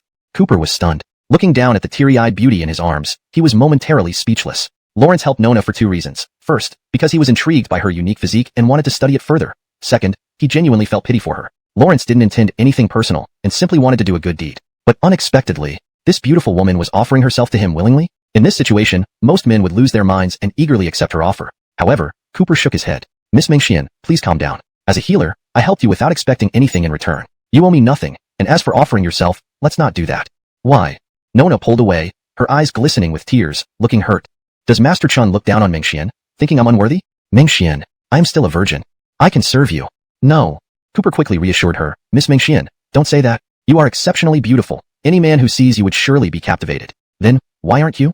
Nona asked, puzzled. Well, Cooper scratched his head and smiled apologetically. It's not that I'm not moved, but I mustn't be. Honestly, I already have someone in my heart. In my eyes, she is the most beautiful woman in the world. When I was at my lowest, she accepted me unconditionally. I will never betray her. Nona's eyes reddened, feeling a sense of loss. She had finally found a man she truly wished to devote her life to, but alas, the flower had intention, but the stream had none. Since that's the case, after a long pause, Nona wiped her tears sincerely. Since Mengxian has nowhere else to go, Master Chun, please allow me to serve as your maid. As long as I can serve you, Mengxian will be content. Chapter 146, Marching to the Wei family. Maid? Upon hearing this, Cooper was somewhat surprised. Lawrence didn't expect that simply helping Nona once would make this girl so devoted to him. But then, upon further reflection, he thought this could indeed be a good thing. This Nona has a rare and talented body, naturally endowed by the Taoist Lawrence Evenly treasure body, something unheard of in 1,000 years. Now, he had also opened her dantian for her, transforming her into someone with Grandmaster realm cultivation. In the future, if she is developed and nurtured properly, Lawrence's prospects are boundless. If he could harness her strength as his own, it would certainly add another formidable force to his side. Sir Chun, please don't refuse me again. I am lonely and have nowhere to go. Please let me stay by your side and serve you. Nona's beautiful eyes were brimming with tears, her delicate face etched with pleading. Looking at this pitiful little appearance, what man could not feel their heart soften? All right. Ultimately, Cooper nodded, agreeing to her plea. Since you have nowhere else to go, I can take you in. I will take care of you until you find a place you wish to be, or someone worth spending your life with. Fantastic. Sir, thank you for taking me in. I will be utterly loyal to you. Moved by his words, Nona embraced Cooper gratefully. Lawrence's soft red lips couldn't help but press against his cheek, bestowing a fragrant kiss. Cough, cough. Cooper blushed despite himself, clearing his throat awkwardly. Okay, even though you're now a grandmaster, only means your cultivation level is powerful. You still lack martial skills, and if you tangle with people in combat, you'll be at a disadvantage. If you have time, I'll teach you some techniques. Great. Nona was happy but then seemed worried about something. Sir, the ancient martial arts Wei family is very overbearing, and they seek vengeance for every slight. If they know I've defected to you, and that you're still alive, they won't leave things be. You must be careful. Don't worry, Cooper said confidently. I'm no pushover. Since they want to kill me, well, I don't need to show mercy to them either. Sir, what do you plan to do? Nona blinked curiously. Simple. Cooper said, as long as they don't attack me, I won't attack them. If they do, I will obliterate them. Then, he asked Nona, Mengxian, are you willing to return to the Wei family with me? Yes. Nona nodded. As long as I'm with Sir, Mengxian will fear nothing. That's settled. Cooper chuckled coldly. Tomorrow, we will go settle accounts with the Wei family. Okay. Nona agreed and asked, Sir, what should we do now? Now? Cooper sized her up and said, I'll teach you a few moves and tomorrow when we return, we can give those treacherous Wei family members a surprise. Cooper then proceeded. Reporting to the Carl, we have not yet confirmed the news. What's going on? Alexei frowned, his face showing suspicion. This time, to deal with Cooper, he deliberately sent Nona, though she carried a cursed body and a formidable force akin to a time bomb. Despite her being considered useless and an ill omen within the Wei family, she proved to be the perfect trap against Cooper. Once activated, that boy would surely die. But why? Hadn't they heard any news? Father. At this moment, Wesley, seated in a wheelchair beside him, spoke up. Could it be that Nona Chick got scared and fled at the last minute? After all, she was just a woman, weak and helpless. The only way to eliminate Cooper was by becoming a human bomb, dying together with him. If she got cold feet at the last minute, what would happen? Humph. Alexei scoffed and shook his head. Even with 10 lives, she wouldn't dare flee. If she did, I'd track her down and break her legs. Besides, I tolerated her presence in the Wei family for 10 years because she obeyed orders. She wouldn't do such a thing. Go. Alexei instructed. Send scouts down the mountain immediately to Guangnan provincial capital to find out her whereabouts. If you encounter her, urge her to act quickly. Otherwise, there will be consequences for her. Just then, thud, thud, thud. A servant rushed in hurriedly. Carl, young master. That woman, Nona. She's returned. Wesley instantly became furious. Damn it, just as I predicted. She ran back out of fear. Alexei's expression grew grim. If she acted, both she and Cooper would perish together. She shouldn't be alive now. Then, the servant added. Not only that, she brought Cooper back. What? Upon hearing this, the Wei father and son were stunned. How could that woman bring Cooper back? What happened? Let's go. Alexei barked angrily. Go see for ourselves. Chapter 146. Marching on the Wei family. Maid? Upon hearing this, Cooper was somewhat surprised. Lawrence hadn't expected that merely helping Nona once would make her so devoted to him. However, after a moment's thought, he realized this might not be such a bad thing. Nona possessed an innate Lawrence Evenly Dao treasure body, an extraordinarily rare and gifted physique. Now, having cultivated her dantian for her, she had instantly attained the cultivation of a master realm. With further development and nurturing in the future, she had boundless. Nona asked curiously, blinking her eyes. Simple. Cooper stated, if they don't provoke me, I won't provoke them. But if they do, I'll crush them. Then, he asked Nona, Mengxian, are you willing to return to the Wei family with me? Yes. Nona nodded. As long as I'm with Sir, I'm not afraid of anything. Good. Cooper coldly smiled. Tomorrow, we'll settle accounts with the Wei family. Sure. Nona agreed then asked, Sir, what should we do now? Now? Cooper sized her up and said, I'll teach you some martial arts moves. Tomorrow, we'll deliver a grand gift to those treacherous Wei family members. Next, Cooper taught Nona many cultivation techniques in the backyard. This gave her a basic understanding of the way of martial arts. Although Nona had been born with a Lawrence Evenly Dao treasure body, possessing innate talent far superior to anyone else, for the past 20 years, she had never touched martial arts, like a blank sheet of paper. There was still much for her to learn. Following that, Cooper personally instructed Nona in several martial arts moves. They were not too complex and belonged to widely practiced martial arts styles. However, being the bearer of a Lawrence Evenly Dao treasure body, Nona displayed astonishing natural talent in martial arts. Even though she was just a beginner, she showed exceptional prowess. Those ordinary martial act as a human bomb, sacrificing herself. If she got scared and ran away at the last minute, humph. Alexei coldly snorted, shaking his head. She doesn't have the courage to flee. If she did, I'd catch her and break her legs. Besides, I kept her around these 10 years because she was obedient. She wouldn't dare. Go. Alexei commanded. Send people down the mountain immediately to Guangnan province to thoroughly investigate and find out where that woman is. If you encounter her, urge her to act quickly. Otherwise, she'll taste my wrath. Just as he spoke. Thump, thump, thump. A servant rushed in hastily. Lord Lawrencey of family, young lord. That woman, Nona, has returned. Luke was furious. Damn it, I knew she'd be scared and come back. Alexei's expression darkened. If she had acted, she would have died along with Cooper and wouldn't be here. The servant added. Not only that, she brought Cooper back with her. What? Lawrence hearing this, the father and son duo were stunned. How could that woman return with Cooper? What happened? Let's go. Alexei roared. See for our family members. From now on, Mengxian has no connection whatsoever with your Wei family. At this pronouncement, the entire scene erupted into chaos. No one expected that sending Nona down the mountain would result in her eliminating Cooper. Instead, in just one day, she had defected to him? What had happened? Damn it. Alexei was infuriated. Brat, you injured my son, and I haven't even confronted you yet. What did you feed this woman to make her turn like this? Humph. Cooper retorted disdainfully. Alexei, you know full well how the Wei family has treated Mengxian over these 10 years. She never owed anything to your Wei family. She has the right to choose her own life. You have no authority to interfere with that. Alexei rebutted.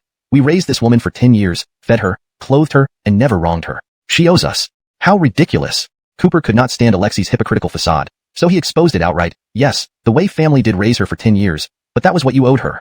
Is her true identity really your adoptive daughter? Do you have any shame, Alexei? You. Exposed on the spot, Alexei flew into a rage. Despite claiming all these years that Nona had no blood relation to him and was only his adoptive daughter, in reality, she was truly his biological child from an affair with a Wei. We've never heard of it. What nonsense is she spouting? It seems Cooper is quite skilled with women. Telling lies can actually turn Nona into a fool. You people. Nona was both angry and anxious. She was telling the truth, yet they mocked her instead of believing her. It enraged her, making her chest heave and her small face flush with humiliation. Enough. Alexei barked fiercely. You wretch, you betrayed the Wei family and brought an enemy home. We'll settle this later. Cooper. You despicable boy, you hurt my son this way, showing no respect for the Wei family. Today, you will witness the terror of our ancient martial Wei family. With that, he gave a stern command. The three elders. Eliminate this boy and uphold the might of our Wei family. As soon as he spoke, boom, boom, boom. 3 terrifying Grandmaster auras erupted from deep within the ancient martial Wei family compound, like turbulent waves sweeping wildly towards them. The overwhelming killing intent surged forth. In the next moment, swoosh, swoosh, swoosh, 3 elderly figures descended from the sky.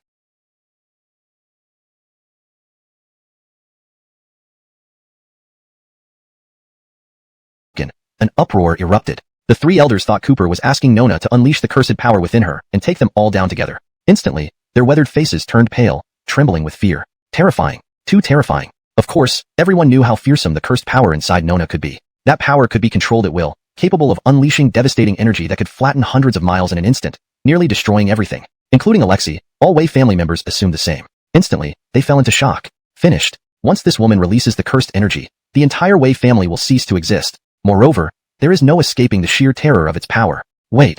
At this moment, Wei Axelang in his wheelchair was stunned, angrily retorting, You, Cooper. Earlier, you eloquently accused us Wei family of being heartless and exploiting this little wretch. But what about you? You are now making this little wretch fight us Wei family. How different is this from what we did? Aren't you also trying to save yourself by letting her die for you? Facing Wei Axelang's questioning, Cooper shook his head. Not so. Mengxian has already clearly stated that I have transformed her body. Now, she is no longer a cursed entity but a normal person like us. When I ask her to face you, it's not by using the explosive cursed energy, filled with overwhelming killing aura. Each elder unleashed a formidable strike with decades of martial cultivation and profound ancient martial arts techniques. 3 elders united, releasing energy so terrifying it could level mountains and rivers. Faced with these 3 ferocious elders, Nona's petite figure trembled slightly, unable to suppress her tension. After all, until yesterday, she was just an ordinary person without any cultivation or combat experience, like a blank sheet of paper. Now, suddenly confronting 3 master-level experts of the ancient martial Wei family, it was impossible not to feel fear. Seeing Nona's helpless, nervous expression, the surrounding Wei family members sneered derisively, daring to oppose the 3 elders. This little wretch deserves to die. For a traitor who betrayed the ancient martial Wei family, being beaten to death and left with no trace was deserved punishment. She was a jinx. No one would feel pity when she died. Served her right. Cooper naturally noticed her anxiety. At the critical moment, he reminded her, Mengxian, there's no need to be nervous. These 3 old men are no match for you. Just use the first move I taught you yesterday. Okay. Cooper's words seemed magical, immediately boosting Nona's confidence and courage. She wasn't as frightened anymore. Humph. At this point, it's useless. Die, little wretch. Meanwhile, the three elders had already rushed to her front, each launching merciless strikes. They were extremely ruthless, showing no mercy. Just as it seemed the frail Nona would perish under the combined assault of the three elders, in the nick of time. Surging cloud palm. Nona swung her tender white hand, striking out with a palm. Her movements were still clumsy, utterly inexperienced, and she even closed her eyes in fright after executing the strike. Her body shrank involuntarily, looking flustered. Yet, unexpectedly, that flustered, seemingly forced strike released almost a sky-splitting force. The palm wind was strong, the power awe-inspiring. A single palm struck out, scattering the night clouds across the sky. In the next moment, rumble. A deafening explosion erupted between the four individuals, sending shockwaves radiating outward in every direction. The scene was breathtaking. Then, an incredible sight unfolded. The three elders, attacking together, groaned and were hurled several dozen yards away. Fortunately, their skills were proficient enough to regain their balance. Filled with astonishment. Could this really be her strength? How abominable. Truly bizarre. The three elders were also horrified, simultaneously bewildered. Thus, they fiercely reprimanded Nona. Little wretch. When did you start practicing martial arts, and why is your inner strength so profound? Regaining her composure, Nona said, I've told you. Young Master Chen used his divine techniques to open up my dantian for me, and that energy has now become my inner strength. I am no longer a cursed body. These words were spoken with unwavering confidence. For the first time, coming to the Wei family, enduring humiliation and oppression for 10 years, this was the first time she dared to speak so confidently and openly. And the source of all this newfound confidence was bestowed upon her by Cooper. It was Cooper who gave her a new lease on life. The three elders exchanged glances, all feeling aghast. Wasn't the power inside this little wretch supposed to be a curse? This ominous energy could transform into inner strength, usable by this little wretch, and even allow her to advance from a worthless nobody without any cultivation to a master overnight? Isn't this madness? They had all lived for 70 to 80 years and had never heard of such a thing. Humph. At this moment, Cooper spoke arrogantly. Your Wei family dares to call a once-in-a-millennium Lawrence Stephenly Dow treasure body a cursed body. It's truly failing to recognize treasure when you see it. Let me tell you three old fools, don't underestimate Mingxian despite her being a novice. Lawrence's strength far surpasses yours. In the past, you treated her with disdain. Now, you won't be able to look up to her anymore. Feel regret then? How dare you? Cooper's words thoroughly infuriated the three elders. They each fumed, eyebrows furrowed, hair disheveled, each bursting with boundless anger. How absurd. I don't care if this little wretch is a Lawrence Stephenly Dow treasure body or a cursed body. Even if she became a master overnight, it only signifies her cultivation prowess. A mere novice dares to claim she can be our enemy? Humph, utterly preposterous. Enough talk, Cooper declared imperiously. Let's make a bet. You three won't win against Mingxian today. If she loses, I, Cooper, will personally apologize to the Wei family, accepting whatever punishment you decide. What do you say? Master, absolutely not. Though Cooper's words were brimming with arrogance, Nona was terrified. I'm only a novice, and I have no confidence in defeating the three elders. Please don't risk me like this. No. Cooper looked at her admiringly, saying, Mingxian, I say you can, and you can. You possess a once-in-a-millennium constitution, a rare genius. These blind Wei family members aren't even worthy to tie your shoelaces. Don't worry, I'll guide you. You won't lose. Lawrence hearing these words, Nona was deeply moved, her eyes tearing up. Previously, living under someone else's roof, she endured cold stares and indifference, never having anyone defend or believe in her like this. But Cooper, Lawrence dared to stake his honor, dignity, and life on her. How could she not be moved? Master, rest assured. Since you trust Mingxian, I will definitely not let you down. Nona sniffled, summoning courage. She began to feel a strange yearning for battle, something still foreign to her. She craved this victory more than anything. Good, Cooper said approvingly. That's the spirit, Mingxian. Trust me and trust yourself. Silence. Seeing the two exchange words, the three elders each seethed with rage. Right before their eyes, they were being openly teased, as if not taken seriously at all. This was intolerable. Little wretch, don't get too cocky. Just now we were caught off guard. But since you're courting death, you'll see our true power. With those words, the three elders, brimming with anger, reached off guard. Soon, the three elders were thrown into disarray, losing their footing. The scene descended into chaos. How is this possible? All the Wei family members watched in utter disbelief, their eyes nearly popping out of their sockets. Chapter 150, Complete Victory. This was simply astonishing. Everyone's perceptions and core beliefs were utterly shattered. Stunned. Absolutely stunned. On-the-spot guidance. How is this any different from cramming before an exam? Nona, that wench, appeared to only know fancy but ineffective moves, unsuitable for actual combat. Lawrence's techniques and actions were incredibly stiff. She merely followed Cooper's instructions blindly, like a marionette. It looked like a farcical and chaotic spectacle. But, surprisingly, she managed to make the three elders look so pathetic. If they hadn't seen it with their own eyes, they wouldn't have believed it even on their deathbeds. In his wheelchair, young Master Wei Axelang widened his eyes in disbelief. Even the family patriarch, Alexei, had an expression of shock on his face. Absurd. This was utterly absurd. As Nona grew more engrossed in the fight, she clearly entered her stride. And indeed, her talent was remarkable. Soon, under Cooper's guidance, she began to push the three Wei family elders into a corner one after another. It was almost a erupted in uproar. The Wei family was in chaos. Lawrence Stevens. The three elders, actually lost. Damn it. After just one night, this little tramp has become so strong. Monster. This little tramp is truly a monster. Amidst all the shocked gazes, Nona was filled with emotion, her heart overflowing with complex feelings. In the past, she relied on others for survival, enduring disdainful looks and living a miserable life. But today, she became the undoubted protagonist. More importantly, she displayed her talent and strength right before the Wei family members who used to look down on her, feeling an immense sense of relief. Master! Nona gazed at Cooper with sparkling eyes. See, I succeeded. I beat the 3 Wei family elders. Wonderful. Cooper clapped 3 times and nodded appreciatively. Mingxian, you indeed have great talent. I haven't misjudged you. Today, you're really impressive. Although Cooper appeared calm on the surface, he was deeply astonished inside. Genius. No wonder Nona, as the Tao treasure body, possessed outstanding talent. A novice who could defeat 3 veteran grandmasters of ancient martial arts in just one night. Such strength was beyond his reach. Master, stop teasing me. Nona blushed, becoming slightly embarrassed under such praise. I don't know anything. It's all thanks to your excellent teaching. If not for your guidance, see. War Dragon Fist. Boom. A terrifying shockwave exploded between the two. The energy from their clash reverberated throughout the area. Thud, thud, thud. This exchange resulted in a perfectly matched standoff. Cooper, holding Nona, and Alexei were both sent back 10 steps simultaneously. Evenly matched. Mingxian, are you alright? Cooper asked, placing Nona down, concerned. I'm fine. Nona was drenched in sweat, still shaken. That was close. Master, you saved me. Don't worry. Cooper gave her an encouraging look. With me here, not a hair on your head will be harmed by these treacherous people of the Wei family. Insolence. Alexei, uncontrollably furious, sternly shouted with dark, piercing eyes. Boy, it's none of your business to meddle in the Wei family's internal affairs. Humph. Cooper showed no respect, declaring dominantly, Mingxian is no longer part of the Wei family. She has no further ties with your den of snakes and rats. Now, she belongs to me. What gives you the right to cleanse the family? Looking for death. Alexei yelled. Boy, what courage you have, daring not only to defy the— Do you think we, the ancient martial Wei family, are a place for you to wreak havoc? Even if you have some skill, you're still nothing but an ant before our Carl. Everyone treated Cooper as their primary enemy. For a moment, all pointed fingers at him. Humph. Even Alexei sneered coldly, his eyes darkening and face full of displeasure as he said, You arrogant brat. It's outrageous for someone like you to even dare speak of annihilating the Wei family. Just a mere boy. You don't have the qualifications. Then let's see if you can try. Cooper spoke arrogantly. Of the entire ancient martial Wei family, isn't Alexei you the most formidable? Very well. I'll beat you into a dead dog first. Once you're done for, the Wei family will crumble. Seeking death. Alexei was uncontrollably infuriated. Indeed, the Wei family had stood tall in Tiannan for hundreds of years without ever enduring such a humiliation. If they didn't destroy Cooper, the Wei family wouldn't have the face to continue. Young man, today I shall make your arrogance pay with blood. Receive my strike. The ancient martial art, Yama Demon Hand. With that, Alexei's clothes flailed wildly, exuding overwhelming pressure as he instantly charged towards Cooper. His hands moved like ghostly shadows, so fast that only blurs remained. Master! Seeing Alexei use this— Emph! What's so special about your devil hands? I see it's just a fancy name. Watch me break through it. Saying this, Cooper fearlessly fought back against Alexei. Bam! Bam! Bam!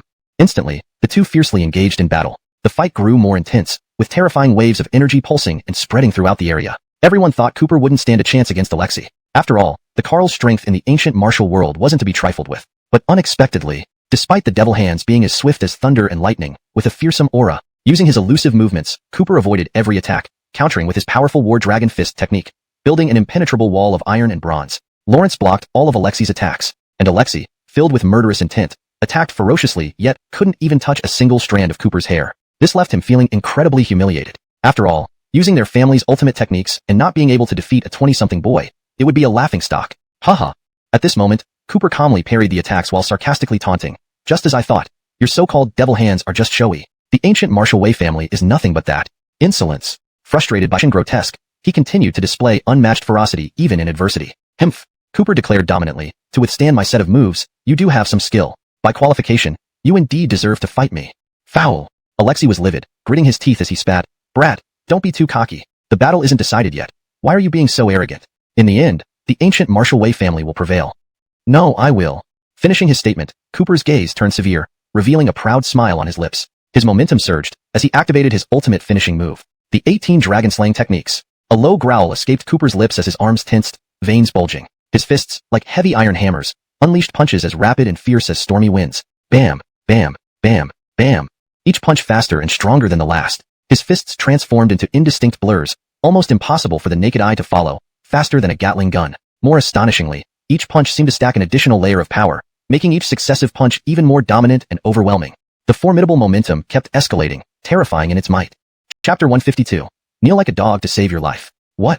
Alexei was shocked and alarmed. Lawrence never expected that Cooper would have such a terrifying boxing technique in reserve. In terms of power, even the old Lawrence Evans. Master, are you alright? How could this be possible? Even our family master isn't a match for this kid? Witnessing Alexi's battered state, all the way family members present were dumbfounded. Terrified, they rushed over, helping to support Alexi. Lawrence Evans? Sir, you are amazing. Nona was stunned by Cooper's display of overwhelming strength. Looking at his dominant silhouette, she admired him greatly. She was truly astonished. She never imagined that Sir Chan would be 10, 100, 1,000 times stronger than she had thought. Even the head of the ancient martial arts Wei family, Alexi, became his defeated opponent. Such power was unparalleled. Humph! Cooper dusted off his hands disdainfully and sneered. This move is called 18 dragon slaying forms, designed to slay dragons. And he, Alexi, with his cold heart and ruthless nature, is no better than a wolf or a dog. Giving this dog the opportunity to experience it is quite a privilege. Mengxian, I have avenged you. Yeah. Nona was deeply moved. Though she was Alexi's biological daughter, she was abandoned by him immediately after birth. Later, her terminally ill mother knelt for 3 days and nights to secure her precious opportunity to return to the Wei family. However, Alexi shouted through gritted teeth, enduring pain and cursing, "Boy, don't think you've won. The legacy of the ancient martial arts Wei family is not to be taken lightly. Bring it in. Quickly bring the family heirloom, the soul-subduing spear." Yes, sir. Soon, a dozen Wei family disciples carried a 7-foot-long spear, pitch black and emanating murderous intent. It seemed incredibly heavy. Despite their combined effort, each disciple panted and sweated profusely. Next moment, with one wave of his hand, Alexi gripped the soul-subduing spear effortlessly, lifting it with ease. Boom! Human and spear united, his eyes sharp, releasing an earth-shaking and fearsome aura. Invisible killing intent silently surged toward Cooper. Boy! This spear is named the soul-subduing spear, measuring 7 feet and weighing 720 pounds. It was forged by my ancestor 800 years ago using celestial heavy metal, invincible and unstoppable. One thrust can collapse mountains and destroy anything in its path. Today, I will make you my spear's soulless victim. Alexi despised Cooper thoroughly. This arrogant boy refused to yield to the ancient martial arts Wei family, killed his top 10 experts, and crippled his beloved son. Now, Chapter 153, a lone man, destroys the Wei family. The sword was 3 feet long, radiating a chilling aura. 7 celestial stars were etched into its blade, which resonated with a ringing sound, exuding an ancient and mysterious presence. This ancient divine sword was a treasure Cooper had stumbled upon by chance. It was also one of the 10 great divine treasures. At this moment, Cooper's aura was rising to new heights, emanating an overwhelming sharpness from his entire being. Lawrence seemed to have transformed into a peerless divine weapon, achieving perfect harmony between man and sword. Facing Alexi's powerful assault, the spear-picking Lawrencevan and Earth, Cooper remained unafraid and let out a low roar. Immediately, his clothes fluttered wildly as he swung the sword with tremendous might, unleashing the most powerful sword technique, Dragon Lawrenceed Slash. Swish! A dazzling, sky-piercing light shot upward, reaching the heavens as if it connected the earth and sky. The blinding brilliance was almost too intense to bear, shaking all living beings to their core. In the next moment, boom! Cooper's Dragon Lawrenceed Slash was irresistibly powerful, shattering Alexi's supreme skill on impact. The force remained undiminished, slicing straight toward Alexi's face. Oh no! Alexi had lost. Silence. An eerie silence descended over the scene. All the Wei family members stared wide-eyed at their grievously injured Carl Alexi, lying in a pool of blood, shock rendering them speechless. Young Master Wesley's face was pale, trembling violently. Thud. Lawrence slid off his wheelchair, paralyzed with fear. The ancient Wu Wei family had stood proudly in Tiannan for 700 or 800 years, unmatched and illustrious. Undoubtedly at the pinnacle of Tiannan, and Carl Alexi was currently the most formidable presence within the entire ancient Wu Wei family. Yet, none had expected that in martial prowess, he was no match for Cooper, and even invoking the ancestral soul-suppressing spear couldn't withstand Cooper's fearsome power. Too terrifying. Cooper was simply a world-defying demon. Upon witnessing Cooper's single sword deciding the battle, Nona's gaze toward him reached unparalleled levels of admiration. Lawrence's eyes sparkled like those of a fangirl meeting her idol, and his incomparably powerful and domineering demeanor left an indelible impression on her heart. Lawrence was like a towering hero, making her heart palpitate. Alexi. At this point, Cooper, holding the divine sword, stood tall with a commanding presence. As if standing between heaven and earth, Lawrence declared fiercely, "A person devoid of righteousness, we don't want to die. Sir Chen, please spare us. We were wrong. We are willing to be your dogs, to follow your orders from now on. It's too late." Cooper said, "I gave you a chance, which you failed to appreciate. Don't blame me. Enough talk, come forward to meet your fate." Seeing no hope in pleading, the Wei family members were plunged into deep despair. They lay on the ground wailing and crying, lamentations filling the air. Despair. A profound sense of despair and fear enveloped every face in the Wei family. "Master, please wait." At this moment, Nona stepped forward. Looking at the weeping, desolate Wei family members kneeling before her, she hesitated. "What is it, Mengxian?" Cooper asked. "Do you feel sympathy for these less-than-animal scoundrels? Have you forgotten how they mistreated you? They even wanted you dead." "I know." Nona's expression was complex as she whispered, "But the Wei family did raise me for 10 years, keeping me from freezing or starving to death. Please show them mercy, sir." All the Wei family members were stunned. Unexpectedly, Nona, whom they had tormented for years, still spoke up for them. Hashtag chapter 154. Wei family Lawrence Mingxian takes over. Humph. Cooper sneered coldly and sternly questioned the group of Wei family members. You despicable lot mistreated Mingxian, yet she still spoke up for you. I want to ask, do any of you even know shame? Do any of you feel remorse? Under his harsh questioning, the entire group of Wei family members remained silent, not daring to utter a word, their heads lowered in guilt. Even the head of the family, Alexei, had a pale face and could not muster a single word. Faced with Nona's plea for mercy, Cooper pondered for a moment and finally showed leniency. Fine. Since Mingxian has spoken up for all of you, I'll give her this face. I won't kill you, but you must agree to one condition. The group of Wei family members seemed to see a glimmer of hope, feeling incredibly relieved as they asked anxiously, what condition? Simple. Cooper pushed Nona forward and declared proudly. From now on, all the power within the ancient martial arts Wei family will be handed over to Mingxian. She must become the head of the Wei family. What? Upon hearing this, the Wei family members were stunned. Nona? What kind of joke is this? She was the illegitimate daughter of the former head and a servant. She should not have existed in the first place. Given her lowly origins, how could she possibly be qualified to be the head of the prestigious ancient martial arts Wei family? This is absolutely ridiculous. All the Wei family members found Cooper's demand unacceptable. After all, he was the head of the family. The fate of the whole clan rested on whether or not he nodded in agreement. In an atmosphere filled with despair, Alexei closed his eyes and sighed in sorrow. Alas. Thinking back, the Wei family has thrived for 100 years, achieving unparalleled glory, but we've come to this. Is this the fate of our ancient martial arts Wei family? Forget it. Saying this, he slowly opened his eyes, revealing an expression of resigned pain. Cooper, as you wish. Starting today, I, Alexei, officially resign and pass on the position of family head to Nona. All members of the Wei family shall respect and obey her, without any disobedience. After making this decision, Alexei appeared devastated, deeply affected. Lawrence slumped there, unable to speak for a long time, seeming to have aged 10 years in an instant. Yes. Having no choice, the rest of the Wei family members reluctantly agreed. After all, this was their only way to survive. They had no other options. Very well. Cooper nodded approvingly. Your family seems to have made a wise choice, but let me make one thing clear. From now on, Mingxian is the head of the Wei family. Whoever dares to bully or make things difficult for her. Humph. Be prepared for me to wipe out the entire Wei family when that happens. Understood? Understood. Dare not, dare not. We will certainly listen to her.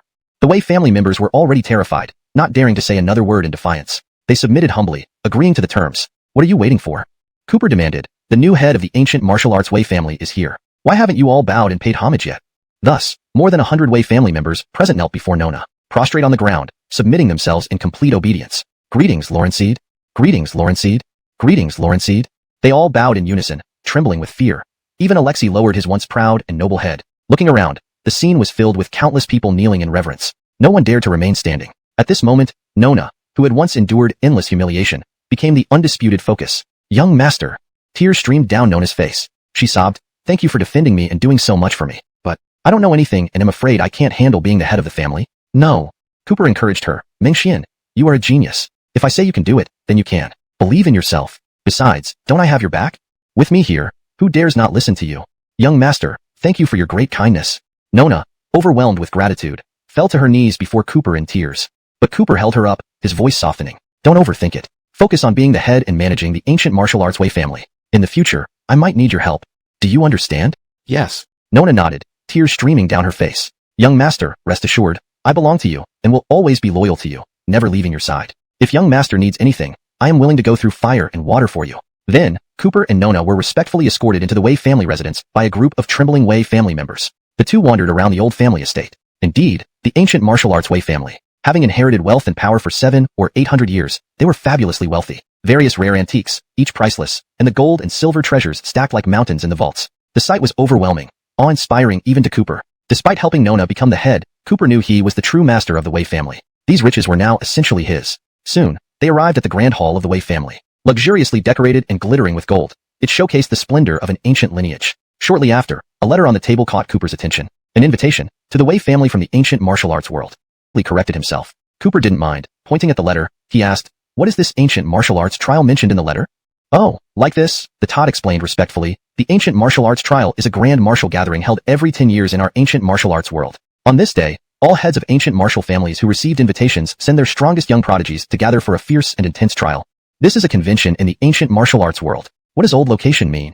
Cooper asked. It's a code word, the Todd continued. Since this is a grand event of the ancient martial arts world, it is very confidential. To prevent leaks, we need to keep the location of the ancient martial trial hidden from outsiders. The so-called old location is actually an ancient battlefield. That place is desolate, devoid of human life, filled with peril and danger, but it also hides many treasures such as divine weapons, ancient martial techniques, and magical artifacts from ancient powerful warriors. If one gets lucky enough to find these treasures, it would be something worth rejoicing about. Even better, if one encounters rare opportunities and legacies, it would be a tremendous blessing. Such an opportunity is extremely rare. Therefore, even in the ancient martial arts world, not everyone has the qualification.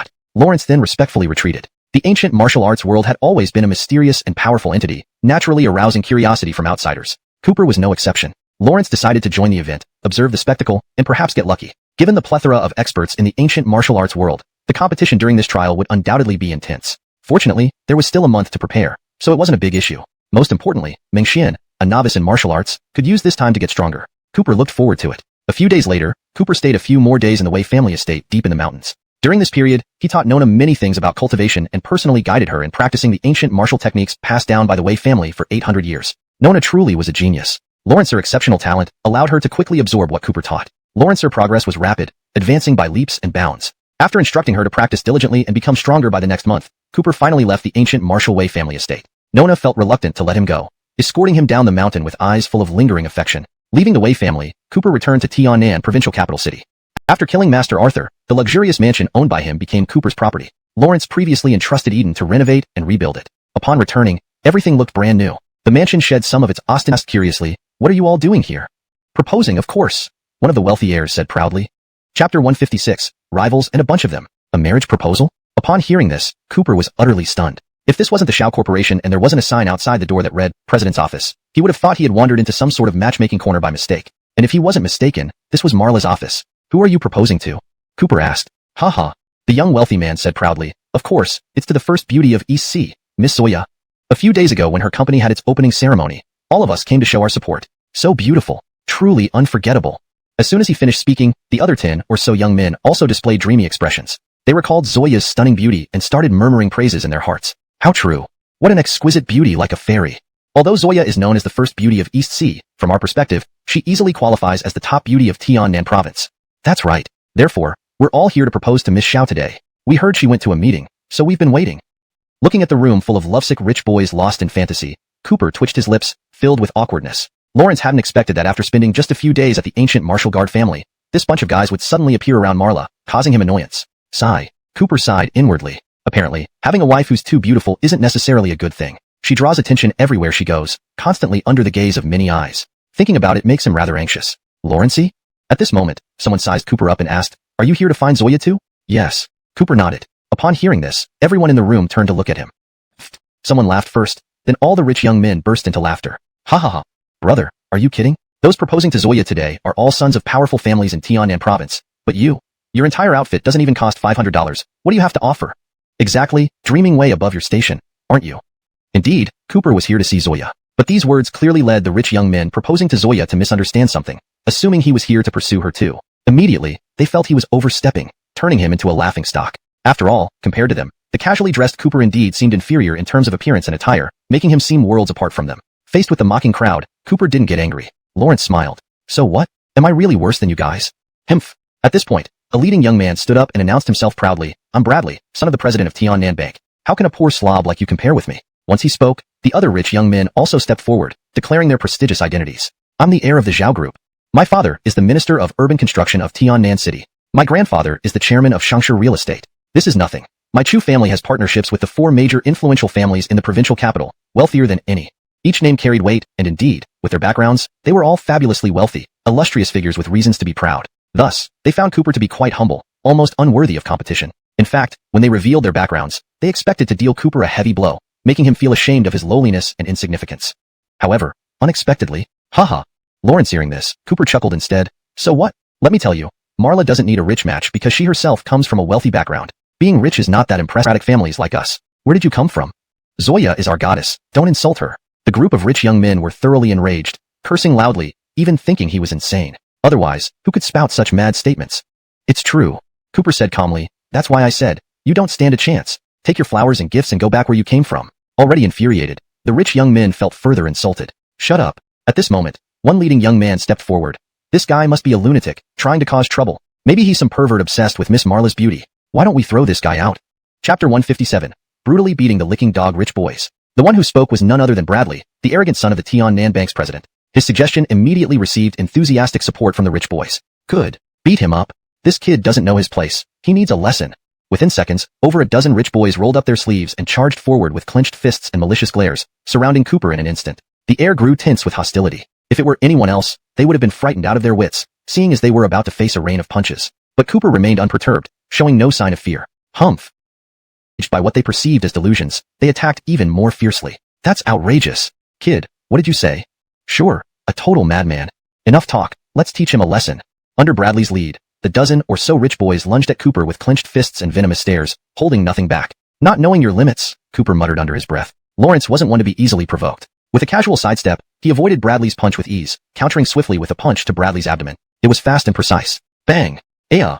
Bradley screamed in agony, his body curling up like a shrimp from the intense pain. The sheer force sent him flying backward, crashing into several others. The remaining attackers rushed forward, screaming and swinging their fists wildly. To Cooper, they were nothing but insignificant ants. Lawrence remained composed, dodging their chaotic punches effortlessly while launching rapid counterattacks. Bang! Bang! Bang!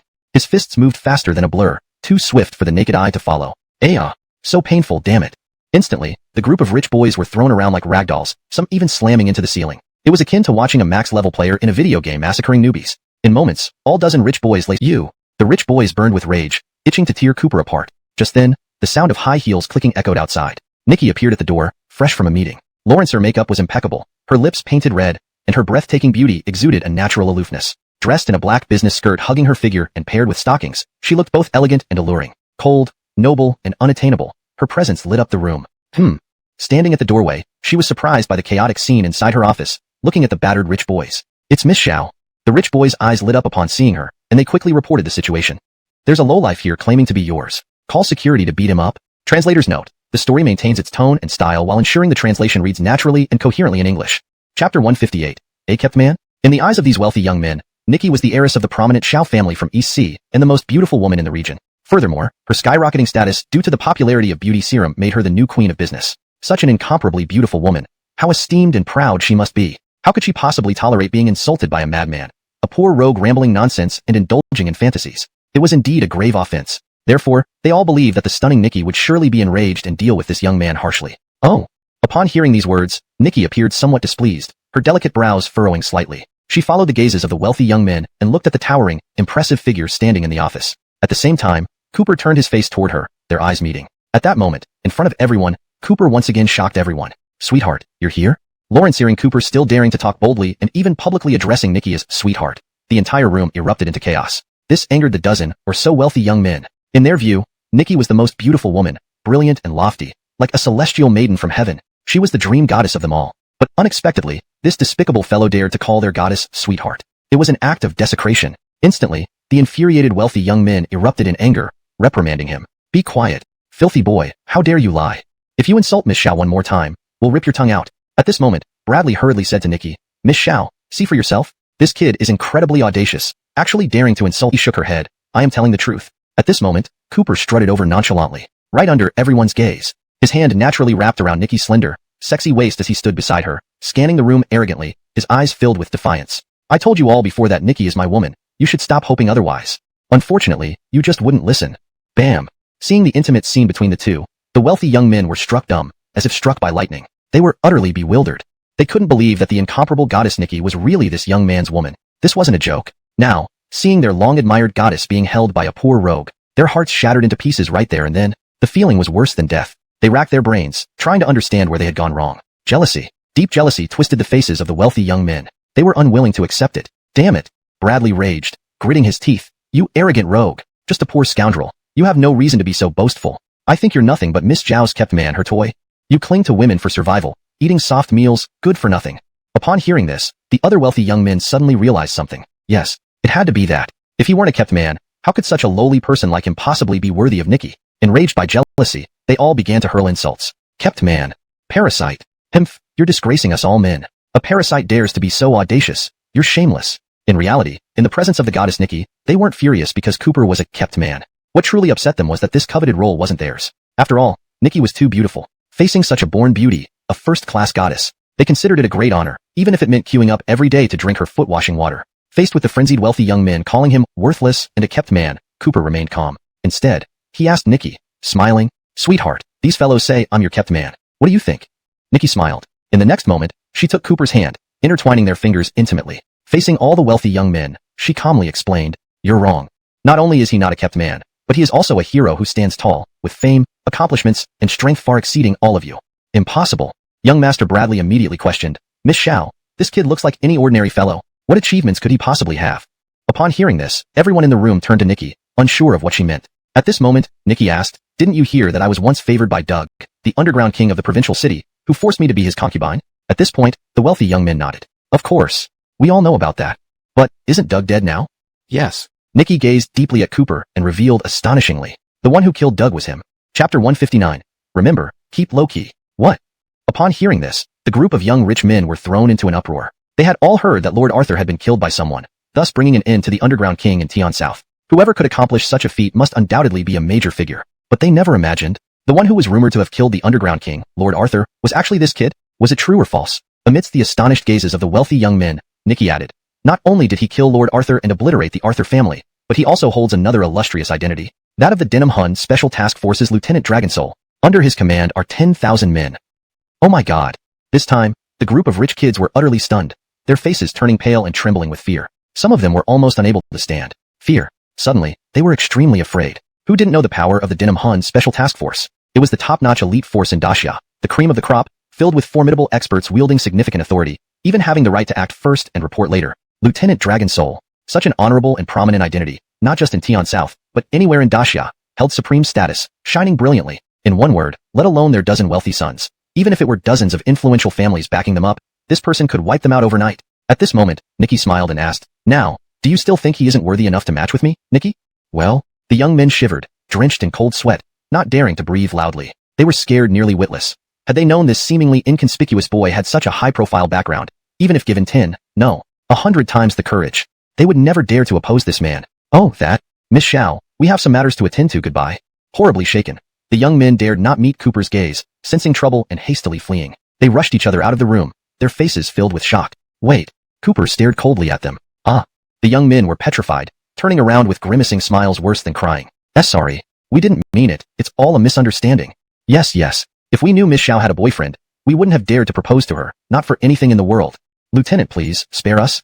Suddenly, the young men quaked, their expressions humbled, devoid of their earlier arrogance. "Humph." Cooper gave a cold snort, speaking indifferently, "Don't worry, I won't do anything to you. But remember my advice? Don't overestimate yourself just because you come from wealthy backgrounds. Remember, keep low-key from now on."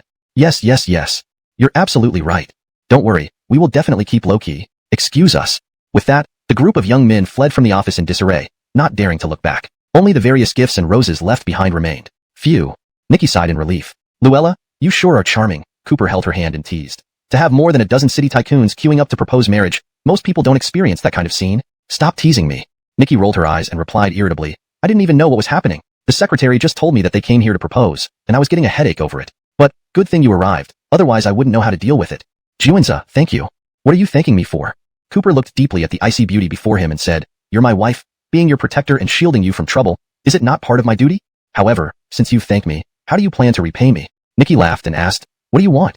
"Lawrence here." Cooper pointed to his face and grinned shamelessly. "Come, give me a kiss." "I certainly won't." Nikki blushed slightly. "In public in the company? It would be so embarrassing if anyone saw us." "Why fear?" Cooper said dominantly, "This is your territory. Who would dare say anything about what we do?" "Well, all right." Nikki blushed and gently placed her hand on Cooper's shoulder, tiptoeing to kiss him briefly. Smack. Soft, fragrant, making one's heart flutter. Cooper wore an expression of complete enjoyment. Cough. Fearing someone might see. After a light kiss, Nikki pulled away from Cooper and coughed lightly, her face flushed as she asked him, "By the way, I heard that the Wu family has declared that the adoptive daughter of Alexei, Nona, will succeed as the new head of the family. All sanctions initiated by the Wu family against Xiao Corporation and your Juanza Corporation have been withdrawn. Is this somehow related to you?" "Of course," Cooper proudly stated or suggested. "Great name." Nikki approved. As night fell, Nikki bathed in the bathroom. Suddenly, two beams of light flashed through the window, like some kind of signal. Cooper came to the window and looked down, seeing an unexpected familiar figure. Chapter 160. Acting as a guardian. It was a sturdy man. Lawrence wore camouflage, a beret on his head. Leaning against an imposing SUV, a cigarette between his fingers, his face under the streetlight looked stern and authoritative without needing to raise his voice. Homer. Like Cooper, he was also a colonel in the Denim Soul Special Forces. Due to mission requirements, he often acted as a personal bodyguard for Miss Ryan of the Eastern Royal Family. They had met a few times before when he delivered a message from Ryan. His sudden arrival late at night made Cooper wonder what this visit was about. Cooper glanced at the sexy silhouette in the bathroom, then quietly left the room. Soon, he reached the lamppost outside the villa. Homer, Cooper asked, why are you here so late? What's the matter? Mission, Homer said. Lawrence hearing this, Cooper's expression turned serious. Previously, when he went to the Denim Soul Special Forces, he provided a formula that significantly enhanced the entire team's capabilities. As a result, he earned the honorable title of Denim Soul Colonel. Though he didn't usually need to be there, according to their agreement, he would contribute whenever a significant task came up. This was just part of his duties. Tell me, what kind of mission? Cooper asked curiously. Homer took a drag on his cigarette and explained in a grave tone. Miss Nikki is now likely being targeted by the Japanese, and she may soon be in danger. The mission this time is to protect her at all costs. What? Cooper was surprised. At the same time, an image of an unparalleled beauty involuntarily appeared in his mind. The most beautiful woman in the world. Even though he had only seen her once, Cooper couldn't forget her. Of course, it wasn't because he had fallen in love with her. Otherwise, he wouldn't have firmly rejected her after hearing that she had listed him as a potential future husband. What's going on? Why are the Japanese targeting her? Cooper asked after regaining his composure. It's all because of the Lawrence Stephenly Pearl Phoenix crown, Homer continued, which is a 1,000-year-old heirloom passed down through the Eastern royal family. It's rumored to belong to the Queen of Kayun Kingdom, a brief yet glorious kingdom in Great Xia history. On the crown, there are 108 heavenly pearls arranged like stars in the sky. The arrangement of these pearls seems related to the location of Kayun Kingdom. This weekend, Miss Nikki will wear the Lawrence Stephenly Pearl Phoenix crown to participate in a global exhibition of treasures in Tianan province. Once the Japanese get wind of this, they might try their cultural depth. This isn't a regular event. It concerns the national prestige of Great Xia. If we send a common treasure to be overshadowed by treasures from other countries, what would be left of our dignity? Cooper remained silent after hearing this. It did seem somewhat logical. Why come to me? The Denim Soul Special Forces has plenty of experts, Cooper asked. Simple. Because Miss Nikki gave the order herself and specifically chose you. All right, Cooper sighed. When do we leave? Now. Homer opened the car door and waited for him to get in. Wait, I'll be right back. Then, Cooper returned to Axelpin Villa to say goodbye to Raina. Shiwerao, I have to go out for about a week. Take care of yourself. A week? Raina asked curiously. That long? What are you going to do? War Department mission. Cooper replied. Upon hearing this, Raina didn't press further, knowing Cooper was now a colonel in the Denim Soul Special Forces, a position that commanded respect. War Department missions were classified, beyond her authority to inquire. Will it be dangerous? She was worried. Not at all. Cooper held her hand, smiling. Do you doubt your husband's abilities? Wait for me faithfully. I'll miss you. Juanza. Raina hugged him tightly, burying her beautiful face in his warm chest. Reluctant, lady. Don't tell me you don't even know how to bow properly? Cooper was speechless. Bow? They weren't strangers. Why be so formal? Moreover, while it was true that he had gotten the opportunity to provide elixir formulas and receive this rank of Dragon Soul Lieutenant, due to Ryan's recommendation back then, he had also treated and saved her life in the past. Forget it, Homer, Ryan interjected. There are no outsiders here, so there's no need for such rigid formality. Being relaxed wouldn't hurt. She might have been trying to help Cooper out of an awkward situation, or simply didn't care. Lawrence's clear voice was incredibly pleasant to listen to. Yes. Homer retreated to one side. At this moment, Ryan's captivating eyes turned towards Cooper. This World Treasure exhibition is very important. The Sky Pearl Phoenix crown I brought from the capital is a national treasure of Dacia. But I may have attracted the attention of the Japanese, so I need you to be responsible for my safety. I understand. Cooper nodded and replied, Homer has already briefed me on the details during the journey. That's good. Ryan said, the exhibition is this weekend. Before then, you will stay at this villa, not leaving my side, and remain vigilant at all times. Wherever I go, you must maintain a 1-meter distance from me at all times, and not disappear for more than 10 seconds. His movement was incredibly fast, akin to a fish eagle catching its prey. By the time Ryan reacted, her cheeks were flushed, and she shot him a look of shame and anger. You, what are you doing? Audacity. Seeing this, Homer was stunned and immediately reprimanded. Cooper, you have some nerve, daring to Quiet. Cooper revealed the object in his palm, a button. Meanwhile, a button was missing from Ryan's chest. Ping. Cooper effortlessly crushed the button, revealing intricate circuits and chips inside. What is this? Ryan was confused. Bugging device. Cooper explained. Miss Nikki, it seems you've indeed caught the attention of the Japanese. This? Ryan was astonished. She hadn't expected that within just 2 hours of arriving at this villa, she would already fall into the hands of the Japanese. Indeed, this was terrifying. Foul. Homer's brows furrowed deeply as he rushed out to command. Immediately apprehend the person responsible for preparing the princess's clothing and interrogate them severely. Now what do we do? Should we move? Ryan asked Cooper. No need. Cooper replied, your identity is too conspicuous. Even hiding in these remote mountains, you can still be found, which means your movements have been tracked by the Japanese for some time. If she had taken off any more clothes just now, wouldn't he have seen everything? How despicable. Facing her accusations, Cooper remained calm, unperturbed. Didn't you say that wherever you go, I should maintain a 1-meter distance at all times? But I'm going to sleep. Ryan retorted angrily. Fine. Cooper smiled. You sleep soundly. I'll sit at the foot of your bed watching over you to ensure no enemy can exploit any opportunity. You. Ryan's cheeks flushed a deep crimson, almost bleeding. Lawrence's mesmerizing eyes were both ashamed and furious. After a long pause, she pointed angrily towards the door, uttering one word. Get out. Please note. In translating sensitive content, care has been taken to maintain the story's integrity while ensuring respectfulness. Chapter 162. The Assassin's Strike. Fine, I'll leave then.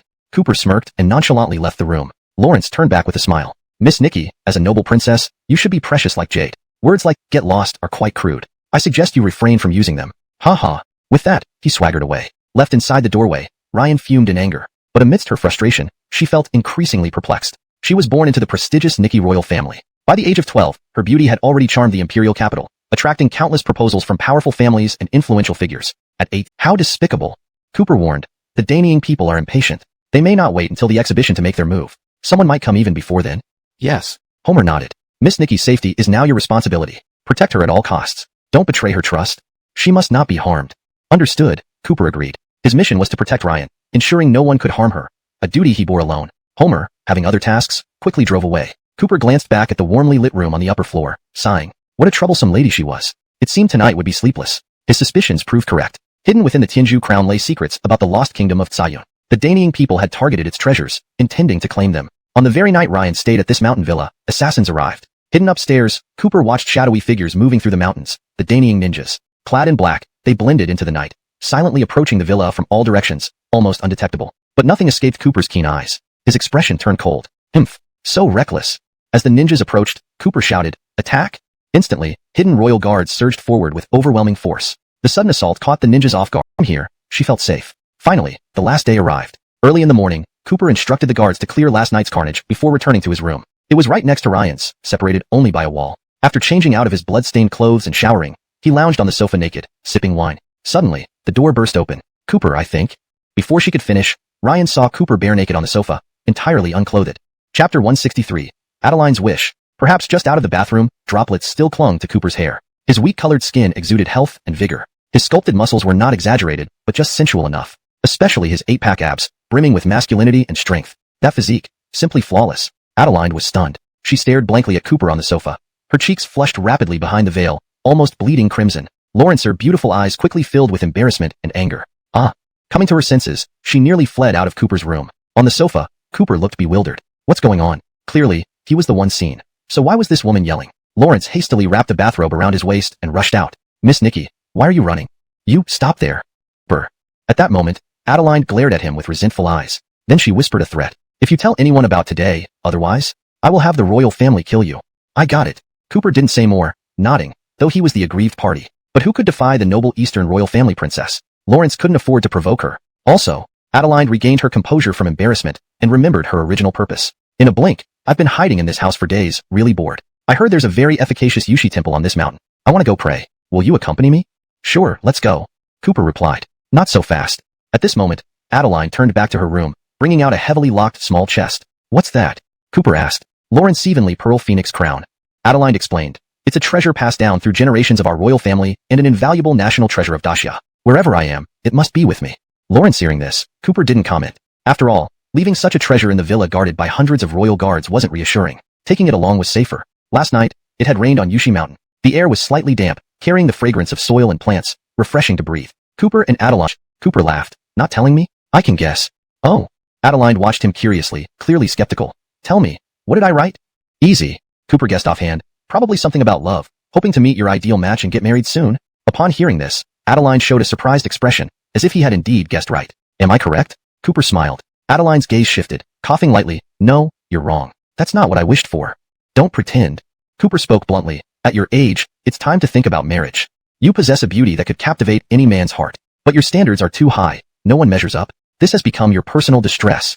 Caught off guard, Adeline appeared flustered. She glared at Cooper with resentment, visibly angry. You, nonsense. I'm not pining for love. As a royal daughter, how could I be like common women, constantly thinking about these things?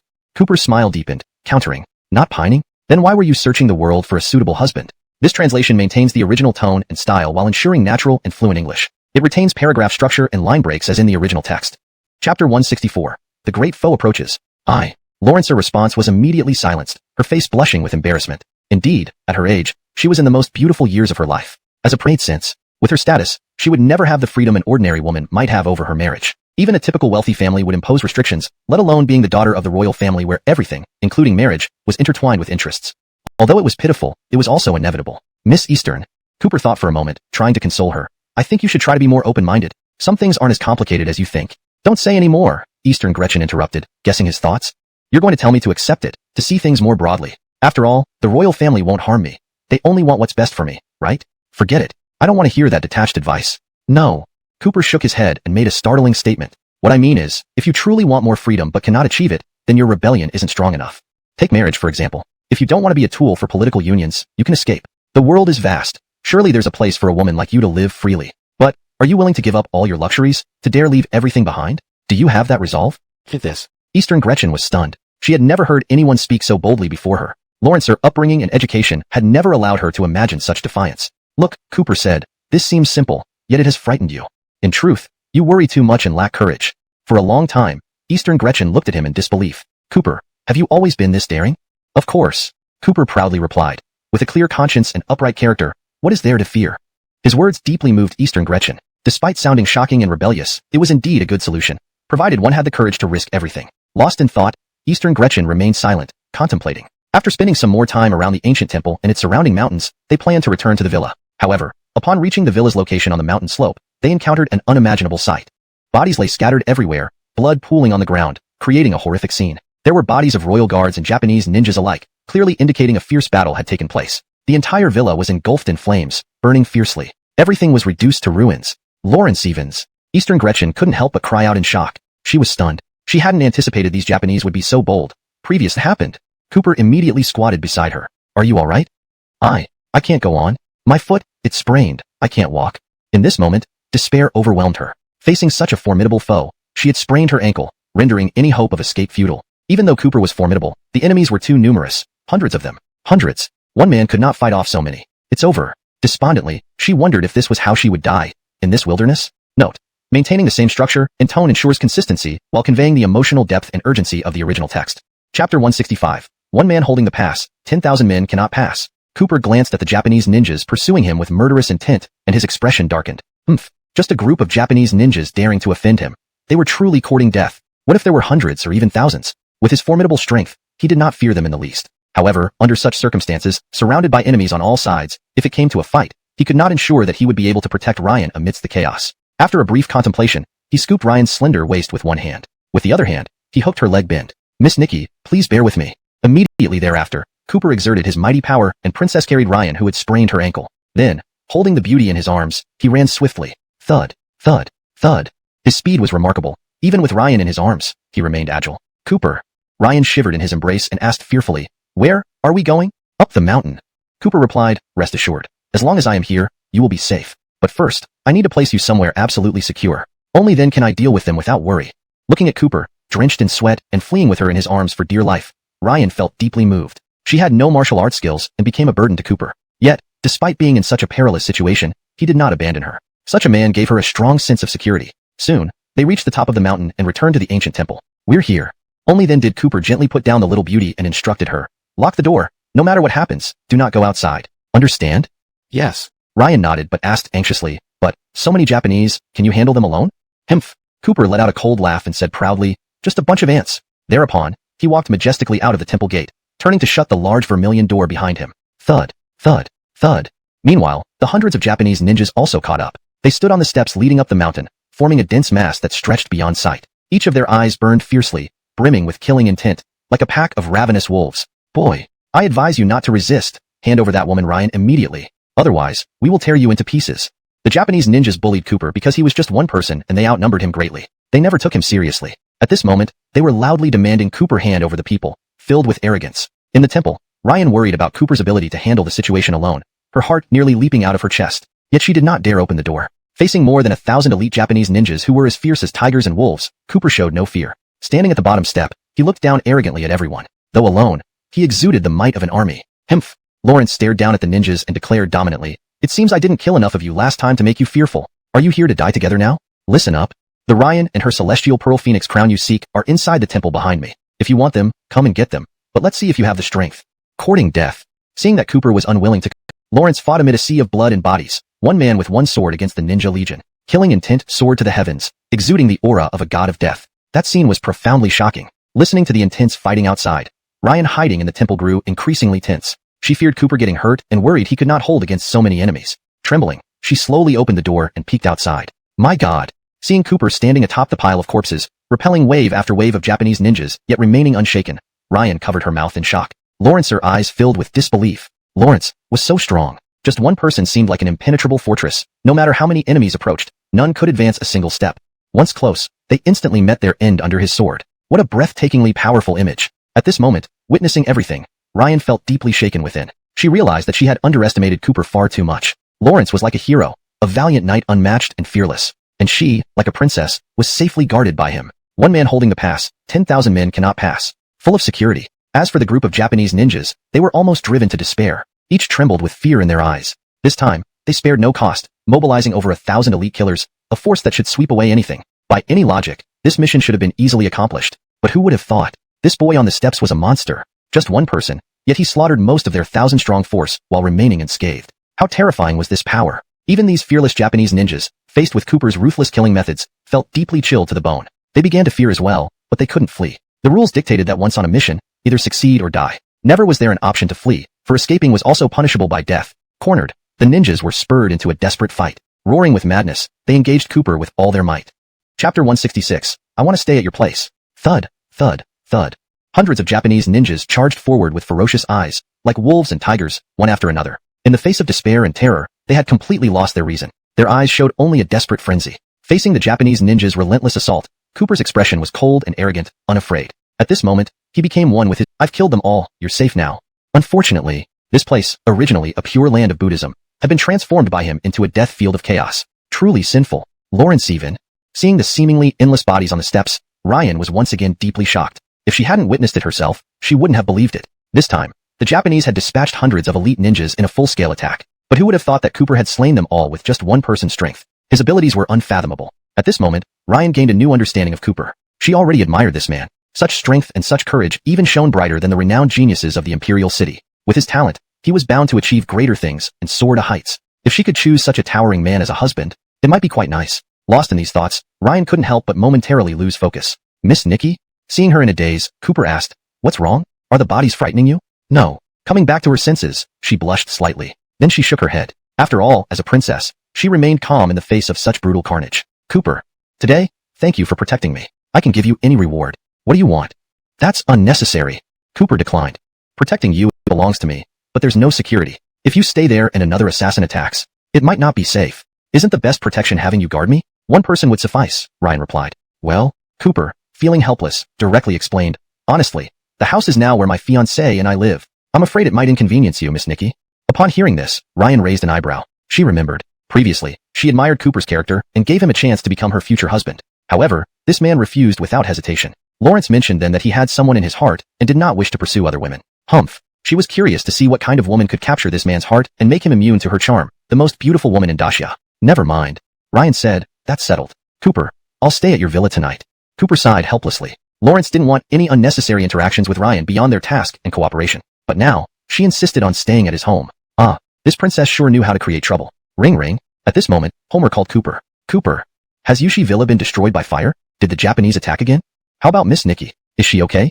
Evidently, Homer had returned to Yushi Mountain, and with Cooper, she had twisted her ankle. Now it was throbbing in pain. Cooper did have a special medicinal wine for treating bruises and sprains, which he himself had refined. It was highly effective and miraculous, but unfortunately, he didn't have it with him. Then let me carry you.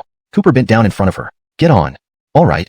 Thus, Ryan clung to Cooper's back. Lawrence's gentle, delicate body pressed closely against him, exuding a faint fragrance that nearly intoxicated him. Even Cooper felt his heart flutter. Meanwhile, Ryan secretly observed Cooper's profile. On closer inspection, he looked quite handsome, brave and rugged. His warm, broad back gave off the feel of vast grasslands, offering immense security and comfort. This was her first time being so close and intimate with a man. Behind the thin veil, her face turned slightly red, and her mood became somewhat complex. After bringing Ryan back to the first-class manner, Cooper gave her the most luxurious and beautiful room. Lawrence then retrieved the medicinal wine he had refined and intended to treat her injured foot. Take off your shoes, he instructed. I'll apply the medicinal wine to your injured foot.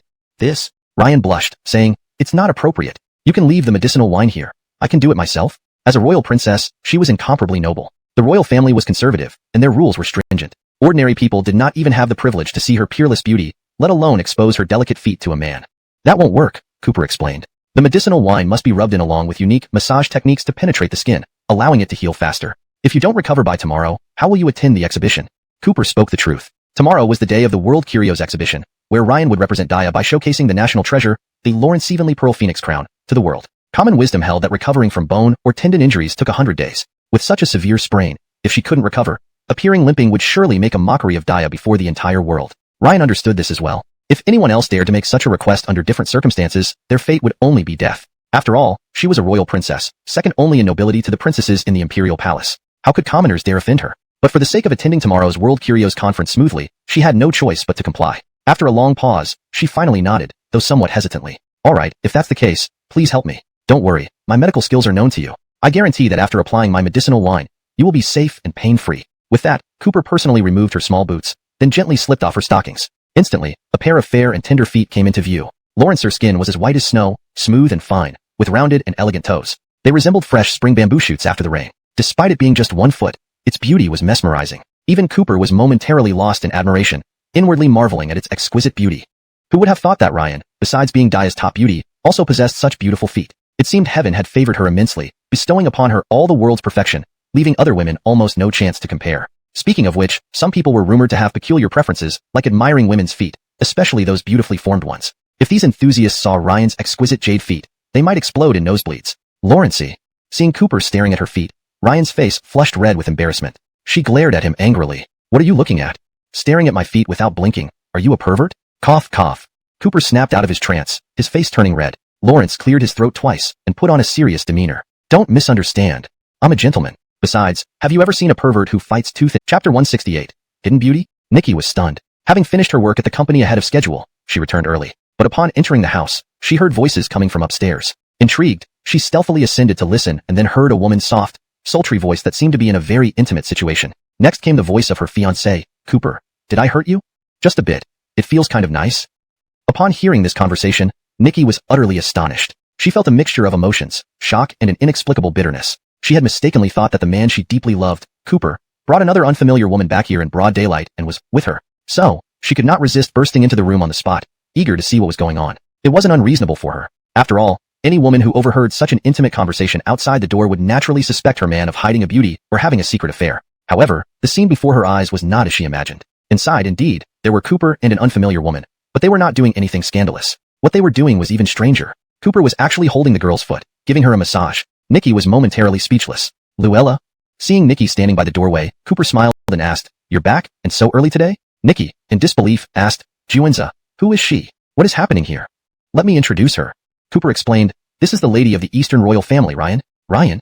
Lawrence hearing this name, Nikki was even more surprised. Of course, she knew who this person was. Throughout the entire Great Xia Empire, who didn't know of the peerless beauty from the imperial city's Eastern royal family? It was said that this beauty, the daughter of the Eastern royal family, possessed unparalleled nobility and beauty that could make fish dive deep and birds fall from the sky, leaving the entire world in awe. Laurence's beauty seemed like a divine favor, surpassing all other women in Great Xia. Even princesses in the imperial court felt overshadowed in her presence. Countless aristocrats and princes from various royal families across the sea traveled thousands of miles to Great Xia, bringing rich gifts, vying for her hand in marriage. Never would she have imagined the legendary first beauty of Great Xia was in her home. Amidst her profound surprise, Nikki felt a surge of curiosity. Being the acclaimed first beauty of Great Xia, she naturally wanted to see just how beautiful this woman was. Unfortunately, Ryan covered her face with a light veil, making it impossible to discern her features. This left Nick calm exterior while inwardly making this assessment. So, it's Lady Nikki. Nikki composed herself and asked again. But, why would someone of such high stature be here in our home? It's like this, Cooper explained. Do you remember the mission I received a few days ago? Lady Nikki is the person I need to protect for this task. We were ambushed today, and she sprained her ankle and has nowhere else to go. So, I brought her to stay here temporarily. I'm treating her injury. Upon hearing this, Nikki breathed a slight sigh of relief. She felt more relieved. Moments ago, she truly thought Cooper had done something unforgivable, being indiscreet with another woman. That instant, her feelings were indeed complex, even painful and sorrowful. But now it seems, it was all a misunderstanding. Misunderstanding aside, Nikki still felt a pang of jealousy. After all, her man was holding another woman's foot in such an intimate manner, especially since this woman was none other than the legendary first beauty of the Eastern royal family. Anyone in her place would feel the same. Despite being royalty, Ryan remained a guest in this estate. Facing Nikki, she gave a gentle nod. Miss Luella, I've heard much about you. Today, I've come unexpectedly and caused quite a disruption. Though she spoke politely as a guest to Nikki, the legitimate mistress of the household, her royal aura remained unimpaired. Oh, nonsense. Nikki hid the traces of jealousy on her face, lips curved into an elegant smile. Lady Nikki, a daughter of the royal family and a precious jewel, coming to visit our humble abode truly brightens this estate. Rest assured, Juenza and I will take good care of you. Clearly, Nikki was not one to give in easily. Though graceful and composed, she subtly tied herself to Cooper throughout the conversation, as if constantly reminding Ryan, she was Cooper's true partner. She was the rightful mistress of this household. Women are indeed a curious species. They can become the best friends with women less beautiful than themselves, but when they encounter someone whose beauty and wisdom equal or surpass their own, coexistence becomes nearly impossible. Just like now, between these two exceptional beauties, Nikki and Ryan, an invisible tension began to build in the air. Chapter 169.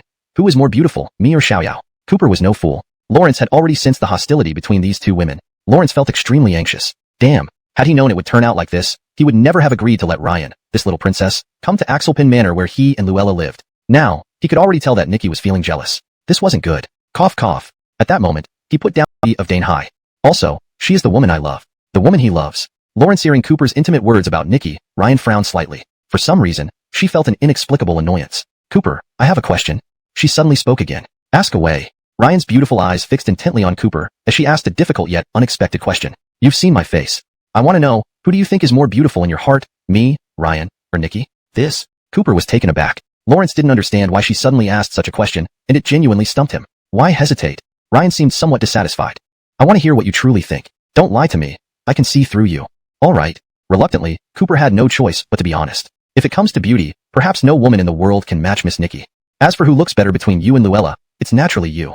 Lawrence hearing this, Ryan nodded slightly, even revealing a hint of pride. Clearly, she was quite satisfied with Cooper's answer. Of course, she knew that while Nikki was beautiful and elegant, the first beauty of Donghua, Shirsa exhibition opened. This event, hosted by Daxia, had generated tremendous interest and buzz worldwide as soon as it was announced. It presented the best opportunity to showcase each country's history and cultural heritage to the world. Therefore, numerous delegations from overseas countries brought their treasures to Daxia, gathering in Tianan City for this grand occasion. The venue was set at the 5-star Tailong Hotel in Tianan Province. By 8 o'clock in the evening, the Tailong Hotel was bustling with activity. Delegations from over 100 countries, dressed in formal attire, gathered for the event. The exhibition began. Quickly, various national delegations took turns on stage, showcasing their treasures before the audience and the world's media. Each item was priceless and magnificent, symbolizing the wealth and prestige of their respective countries. The entire Tailong Hotel was illuminated by the dazzling array of treasures from around the world, creating a breathtaking scene. As the host country, Daxia would make its entrance last. The delegations from over 100 countries were eager to see Daxia's treasures, especially considering the nation's deep history and rich culture. If their treasures could outshine Daxia's,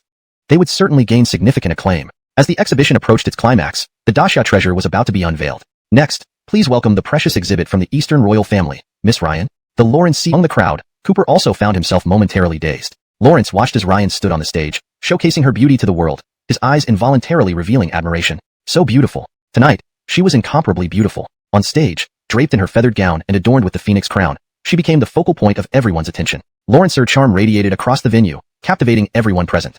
That scene was so breathtaking, like a masterpiece one could never forget after a single glance. This moment etched itself into Cooper's heart. Lawrence was awestruck and amazed. Meanwhile on stage, under the flashing lights, Ryan cast a glance at Cooper. For a moment, their eyes met. When she saw him staring blankly at her, seeing the fascination and admiration in his eyes, her exquisite lips curved slightly, forming a proud arc. After all, she was reputedly the first beauty of Daxia. Despite knowing this man for so long, his attitude had always been indifferent, even openly rejecting the chance to be her future husband. It had once shaken her confidence. She even began to doubt her beauty and charm. But tonight, wearing her most beautiful handmade feather dress and the Tianju phoenix crown, she shone brilliantly, dazzling the world. Finally, she saw a hint of fascination and admiration in Cooper.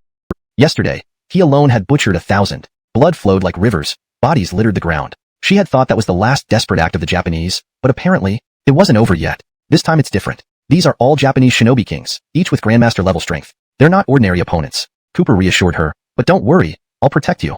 Cooper's words seemed to have an inexplicable magic. In such a life and death situation, hearing them made her feel a sense of security, as if everything would be fine as long as he was there. Meanwhile, Homer had intercepted 3 shinobi kings and was already engaged in fierce combat with them, creating a chaotic scene. The sudden assassination attempt terrified the guests, who screamed in panic and tried desperately to flee in the dark, causing stampedes. The situation was completely out of control. At this moment, more shinobi kings had arrived on the stage. They had sent 11 shinobi kings to carry out their final mission at the exhibition. Homer intercepted 3 and was engaged in a fierce battle with them. The remaining 8 shinobi kings faced Cooper, their expressions cold and eyes filled with deadly intent as they slowly approached him and Ryan. Boy, were you the one who killed our 1,000 men? The leader demanded, his voice filled with suppressed rage, clearly seeking retribution. It should be translated appropriately. If Renwang is meant to be ninja kings or ninja masters, it should be translated as such. Lawrence hears a revised version. 8 ninja masters unleashed an overwhelming aura of malice and charged at him like wolves. They were ruthless, showing no mercy. A variety of ultimate moves were employed. 8 ninja masters unleashed an overwhelming aura of malice and charged at him like wolves. They were ruthless, showing no mercy. A variety of ultimate techniques were unleashed. Smoke bomb, shuriken, 8 styles of ninja blade, horizontal Kiho school's secret art, thunderous fireball. The platform erupted into chaos. Swords and blades clashed in rapid succession, Explosions thundered continuously. In mere moments, the platform turned into a blood-soaked battlefield. Facing the combined attack of 8 master-level Renwangshao ninja masters, Cooper was undaunted. His fighting spirit soared to the sky as he drew his 7-star dragon sword and battled the formidable enemies on all sides with sheer determination. Note: Renwang seems to be a mistranslation or typo. I've corrected it to ninja masters for better understanding and fluency in English. Cooper was under immense pressure. Even at his peak, facing a Renwang would mean near certain death. It was incredibly Japanese Renwangs showed no pity or kindness. Faced with the heavily injured Cooper, they launched even more ferocious attacks, determined to take his life. Note: for better fluency and consistency in English, redoubled their attacks is changed to launched even more ferocious attacks. Also, end his life is slightly adjusted to take his life for a more natural expression. Damn it! Enraged and indignant, Cooper let out a ferocious growl from deep within his throat. Like a wounded lion king, though bleeding profusely, he refused to fall or surrender, willing to spill every last drop of blood. His reckless, life-defying style of combat shocked even the Renwangs, who stared at him as if he were a monster. They had never seen anyone like this before. His willpower and physical endurance were terrifyingly strong. Anyone else would have died long ago with such extensive injuries and blood loss. But this kid, he still refused to fall. Note: for better fluency, Renwangs should be translated consistently as ninja kings or shinobi kings, depending on the preferred style. Revised version. His reckless, life-defying style of combat shocked even the ninja kings, who stared at him as if he were a monster. They had never seen anyone like this before. His willpower and physical knew no bounds. In this critical moment, the nearly dying Cooper suddenly used all his remaining strength to unleash a roar of anger. Cornered, he executed the forbidden technique. Blood-burning prohibition technique. Boom. As soon as the words left his lips, a surge of powerful bloody energy burst from his body. Instantly, his strength skyrocketed to an unprecedented, terrifying peak, radiating an overwhelming power that instantly engulfed the entire scene. The killing intent almost solidified into reality, his eyes blazing red, and his vital energy raging fiercely. Lawrence seemed transformed. Huh? What's happening? This kid was clearly at the end of his rope. How can he still unleash such power? Faced with this sudden change, the Renwangs exchanged bewildered glances, clearly astounded. Note: for better fluency and natural reading in English, Renwang should be explained or translated. If Renwang is a specific term that has been previously defined in the story, then it can remain as is. Otherwise, consider translating it to ninja kings or similar. Improved version. Faced with this sudden change, the 8 ninja kings exchanged bewildered glances, clearly astounded. But what followed was even more unbelievable. The blood-burning prohibition technique was taught to Cooper by his master, Braden, an ancient forbidden technique. Once used, it burned his essence and life force as the price, completely overwhelming the ninja masters. Each swing of his sword unleashed unpredictable carnage, sending blood flying everywhere. Thud, thud, thud. Caught off guard, several Renwangs were killed in the blink of an eye. The survivors were left horrified and in disbelief. Note: Renwang seems to be a term specific to the context of the story, possibly referring to high-ranking ninja or adversaries. For smoother reading, it might be better to use a clearer term like ninja masters, unless Renwang is essential for the narrative. For improved fluency, taken by surprise, several ninja masters were slain in the blink of an eye. The remaining ones were left horrified and in disbelief. The current Cooper had become an unstoppable godlike warrior, his killing prowess akin to lightning strikes, invincible to mortals. Damn it, let's fight this kid to the death. Trapped, the Renwangs unleashed their ferocious and ruthless attacks, charging at Cooper like wild beasts, ready to fight him to the death. To improve fluency and natural reading in English, I made some adjustments. Replaced animalistic instincts with ferocious and ruthless attacks for a more contextually appropriate expression, and rephrased go down with him to fight him to the death to better convey the original meaning. Dragon Lawrenceed slash. With a godlike display of power, Cooper slashed with The scene was awe-inspiring. Suddenly, it seemed as if all Cooper's strength was drained in an instant. Under the gaze of everyone present, he collapsed onto the ground. Chapter 171. Blood-burning prohibition. Massacre all sides. Thud, thud, thud. 8 ninjutsu masters unleashed their overwhelming aura, pouncing like wolves and tigers. They were ruthless and merciless, deploying all kinds of deadly moves. Smoke bomb. Shuriken. 8 styles of ninja blade. Hoziha school secret art. Thunderous fireball. Boom, boom, boom. Instantly, the high platform was engulfed in a flurry of blades and explosions, turning into a gruesome battlefield. Facing the combined assault of 8 Grandmaster-level ninjutsu masters, Cooper was undaunted. His fighting spirit soared to the heavens as he drew the 7-star dragon spring sword, single-handedly engaging multiple powerful enemies. Cooper was under immense pressure. Battling 8 ninjutsu master-level opponents simultaneously was a life-and-death struggle, even if he gave it his all, extremely perilous. This became even more daunting in the pitch-black environment. Additionally, he had to protect Ryan behind him while fighting for his life, severely restricting his strength. Completely overwhelmed by the 8 masters, he found himself in dire straits amidst the flashing blades and swords. Swoosh. He still refused to fall. Lawrence was too tenacious. In desperation, the ninjutsu masters joined forces again, unleashing their strongest, most lethal techniques. Each attack was deadlier than the last, every move more dangerous. Gradually, Cooper's strength waned as countless wounds drained his vitality. His vision blurred, and even holding the dragon spring sword felt impossibly heavy. Meanwhile, Uncle War, also facing 3 masters' attacks, was deep in battle, heavily injured and nearing his limit. At this rate, death was inevitable. At this point, Ryan fell into despair. It was over. She was destined to die here today. Sadly, it was her fault that she had dragged Cooper and Uncle Ward down with her. The guilt consumed her. Just as the situation seemed hopeless, the nearly dying Cooper suddenly mustered all his remaining strength, roaring furiously. In this dire situation, he activated the forbidden technique, blood-burning prohibition. Boom! A powerful, bloody aura erupted from his body. At this moment, his power surged to an unprecedented peak, the pressure like a towering tsunami sweeping across the battlefield. His killing intent was almost tangible. With bloodshot eyes, his vitality skyrocketed. He seemed transformed into a different person. Huh? What's happening? This kid was on his last breath. How could he burst out with such power? Mere mortals. Dreadful. We have to fight this kid to the death. Cornered, the masters unleashed their fierce instincts, charging like wild beasts, intending to go down with Cooper. Dragon Lawrenceed slash. Cooper unleashed godlike power, brandishing the divine sword with a fearsome slash. Whoosh! Instantly, golden light shot up, the sharp sword intent transforming into a devastating force, slicing through everything with lightning speed. Wherever it went, masters were cut in half or decapitated. Blood splattered. Corpses littered the ground. One strike. It took just one strike for Cooper to slay all the Japanese masters on the platform and below. Click. At this moment, the hotel's emergency team finally repaired the damaged circuits, restoring the exhibition hall's lights. Everyone's eyes met the gruesome scene resembling hell. Bodies strewn everywhere, rivers of blood. Standing amidst the carnage was Cooper, bloodshot eyes and labored breathing. Covered in blood, he looked like a death god, undefeated and unyielding, having massacred the entire battlefield. The sight was heart-stirring. Splat. Suddenly, as if all his strength was drained in an instant, Cooper collapsed to the ground before everyone's eyes. Then, can he still be saved? Homer, please do something. Ryan asked anxiously, her eyes brimming with tears, her voice trembling with sobs. I don't know, Homer sighed. There's little I can do. His life force has been nearly drained. Even immortals would find it difficult to save him. How can this be? Lawrence hearing this hopeless response, Ryan felt tears welling up in her eyes, her heart filled with sorrow. All this, it's all because of me. If I hadn't requested Cooper to protect me, he wouldn't have ended up like this. I owe him an apology. Ryan felt immensely guilty, almost unbearable. If Cooper were to die, she would live her entire life consumed by guilt, never forgiving herself. She didn't want that, right? Suddenly remembering something, she immediately asked Homer. You said Cooper used a forbidden technique and expended his blood essence. What if we give him medicinal herbs to replenish his blood? Not likely. Homer shook his head, his expression serious.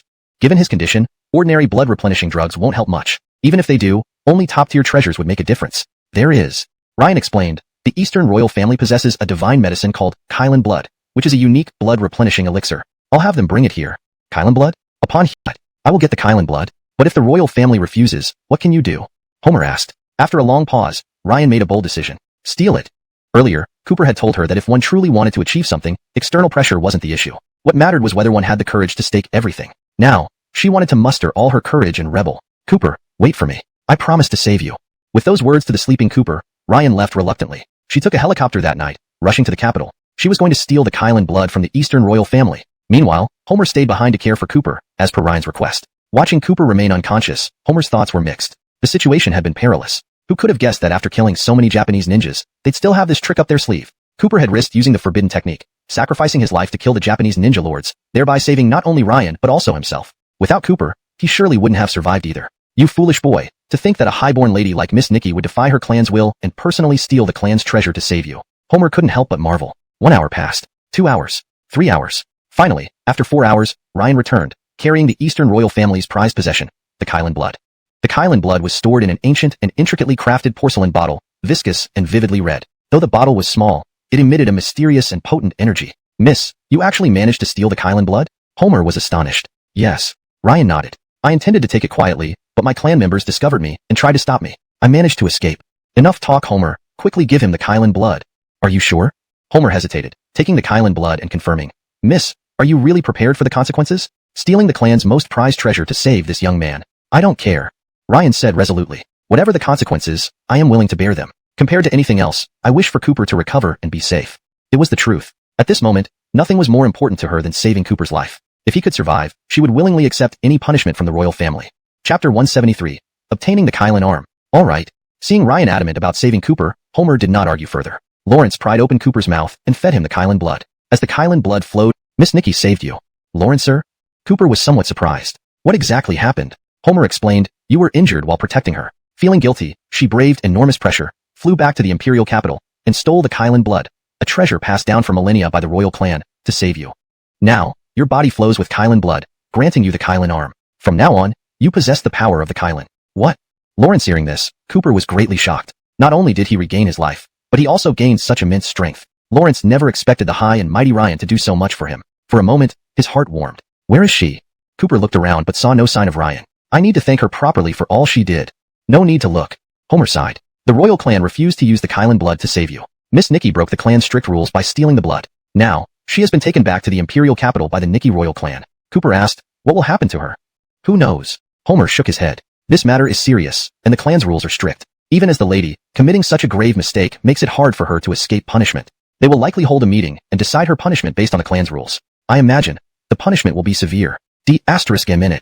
Upon hearing this, Cooper felt as countless supreme martial treasures that martial artists dreamt of. Lawrence had to seize this chance to significantly enhance his strength. Before that, Cooper had one non-negotiable task: revenge against the Japanese. To snatch Ryan's celestial pearl phoenix crown, those Japanese had been incessantly causing trouble, repeatedly invading. This time, they had touched his nerve. They had almost killed him and caused Ryan to be punished. An eye for an eye, a tooth for a tooth. This time, he had to crush those despicable bastards completely. Homer, Cooper asked coldly, do you know who is behind the repeated dispatches of assassins? Yes. Homer replied, according to the confession of the mole caught at Yushi Manor, it was the Tianan Province Japanese Chamber of Commerce that bribed and instructed him to tamper with Miss Nikki's clothes. Japanese Chamber of Commerce? What background do they have? Cooper asked. Not good people. Homer explained, they've been rooted in Tianan for many years. Allegedly supported by Japanese financial conglomerates, they appear to do legitimate business on the surface, but secretly traffic dacia antiques, medicine, and martial arts back to Japan. They allegedly also keep many tomb raiders to carry out illegal activities in dacia. The chamber employs many top-notch ninjas and swordsmen as well. Though they seem low-key, their influence is actually quite significant. I understand, clearly didn't catch the underlying threat in his words. They thought he was genuinely there to settle some business. Humph. Cooper sneered coldly. What I need to settle with you is not ordinary accounts. You will only be able to repay it with your heads. What? Suddenly, the Dani people understood. This young man was here to cause trouble. Foul. You little brat, are you looking for death? Daring to cause chaos at our Dani Chamber of Commerce, you're courting death. I'll break your legs. Immediately, the Dani security guards drew their batons and charged at him viciously. Pests. Cooper paid no heed to these lackeys. With a flash of his eyes, he unleashed lightning-fast, ferocious punches. Boom, boom, boom, boom. In mere moments, the guards who tried to block him were sent flying through the air, their legs broken. Aya! They lay pitifully on the ground in agony. Seeing Cooper marching in boldly, they quickly grabbed their walkie-talkies to alert those inside. Someone is causing trouble. He's already inside. Lawrence, help, someone come quickly. This wouldn't stand. Upon hearing about the intruder, all the thugs from the Dani Chamber of Commerce swarmed out. Armed with weapons, hundreds upon hundreds came out in a massive wave, charging like wolves and tigers. But Cooper was fearless. Swish, musicians played strings, singers sang tunes, and a group of Dani geishas danced gracefully under paper parasols. At the end of the tatami mat, a middle-aged man dressed in traditional Dani attire sat cross-legged, holding a beautiful geisha close while sipping wine and enjoying games, thoroughly entertained. And that middle-aged man was none other than the president, Carter. Cooper's sudden intrusion startled everyone. Everyone was puzzled, shocked by the unexpected intrusion. Listen up. Cooper, wielding his blood-stained sword, entered with a menacing presence. Anyone who wants to live should get out now. Leave the president behind. Ah.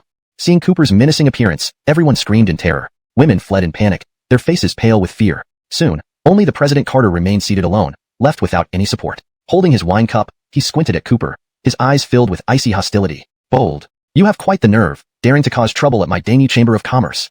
Identify yourself. Cooper. Cooper said proudly. What? Upon hearing this, Carter was taken aback, incredulous. Aren't you the bodyguard of Miss Ryan from the Nikki royal family? You should have died at the exhibition tonight. Earlier, he had learned that a lieutenant from the Dacia Dragon Soul Special Forces named Cooper had become Ryan's personal bodyguard. This young man had killed several waves of people he had sent after her. But tonight, he had dispatched the 11 shinobi kings to catch him off guard and ensure his death, seizing the precious treasure of the Nikki clan, the Lawrence Stephenly Pearl Phoenix crown. Yet somehow, this young man was still alive? Humph, Cooper said coldly. You bunch of Dani pests dare to dream of taking my life? Utter nonsense. Know this, young men. All 11 shinobi kings you sent have been killed by me. Tonight, I will exterminate your entire Dani Chamber of Commerce, sparing none. What?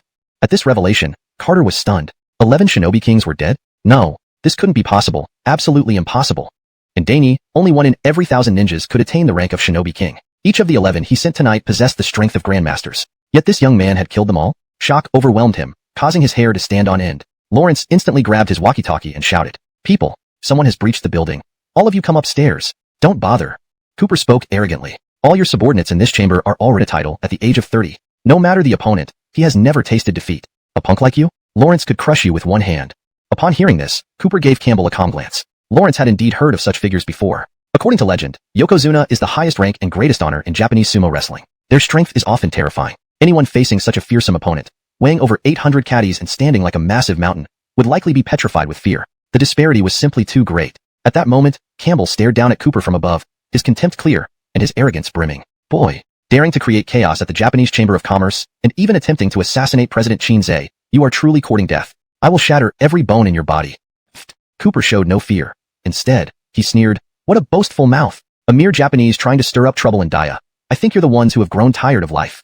To deal with you, I only need one move. Campbell flew into a rage. After all, he was the revered Yokozuna in the world of Japanese sumo, honored by countless people and feared by all enemies. Yet,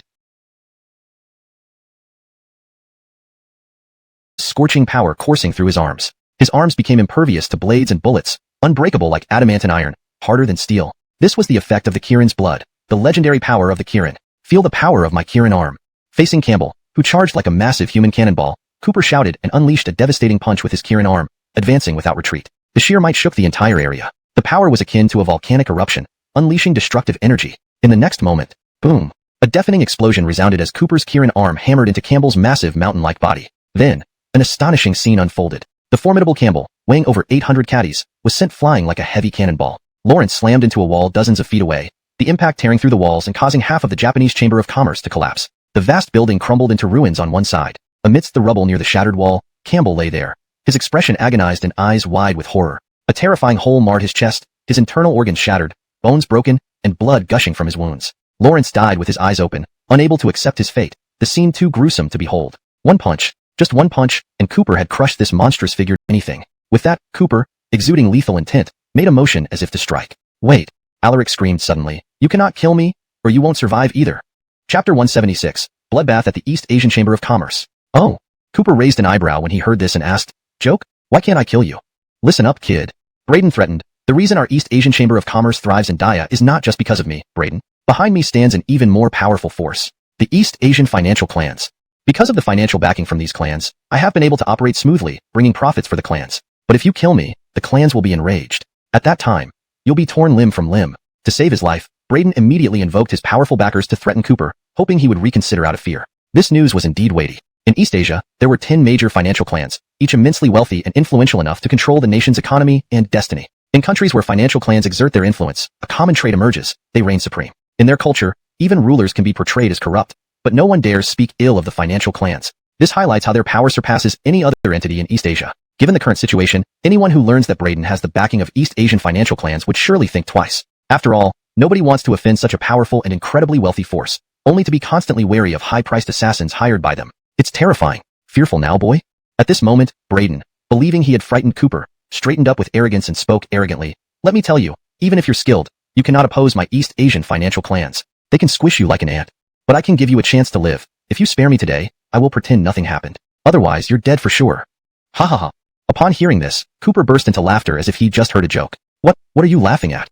Braden asked with strange eyes. Humph. Cooper coldly snorted, disdainfully saying, what rubbish about your financial clans? This is Daya, not East Asia. Your tricks don't work here. Stop wasting time. Braden, you have repeatedly crossed me, and today, you must die.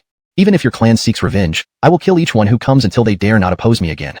Cooper's words were filled with unmatched dominance and confidence, enough to shake the heavens. With this, he delivered a fierce palm strike.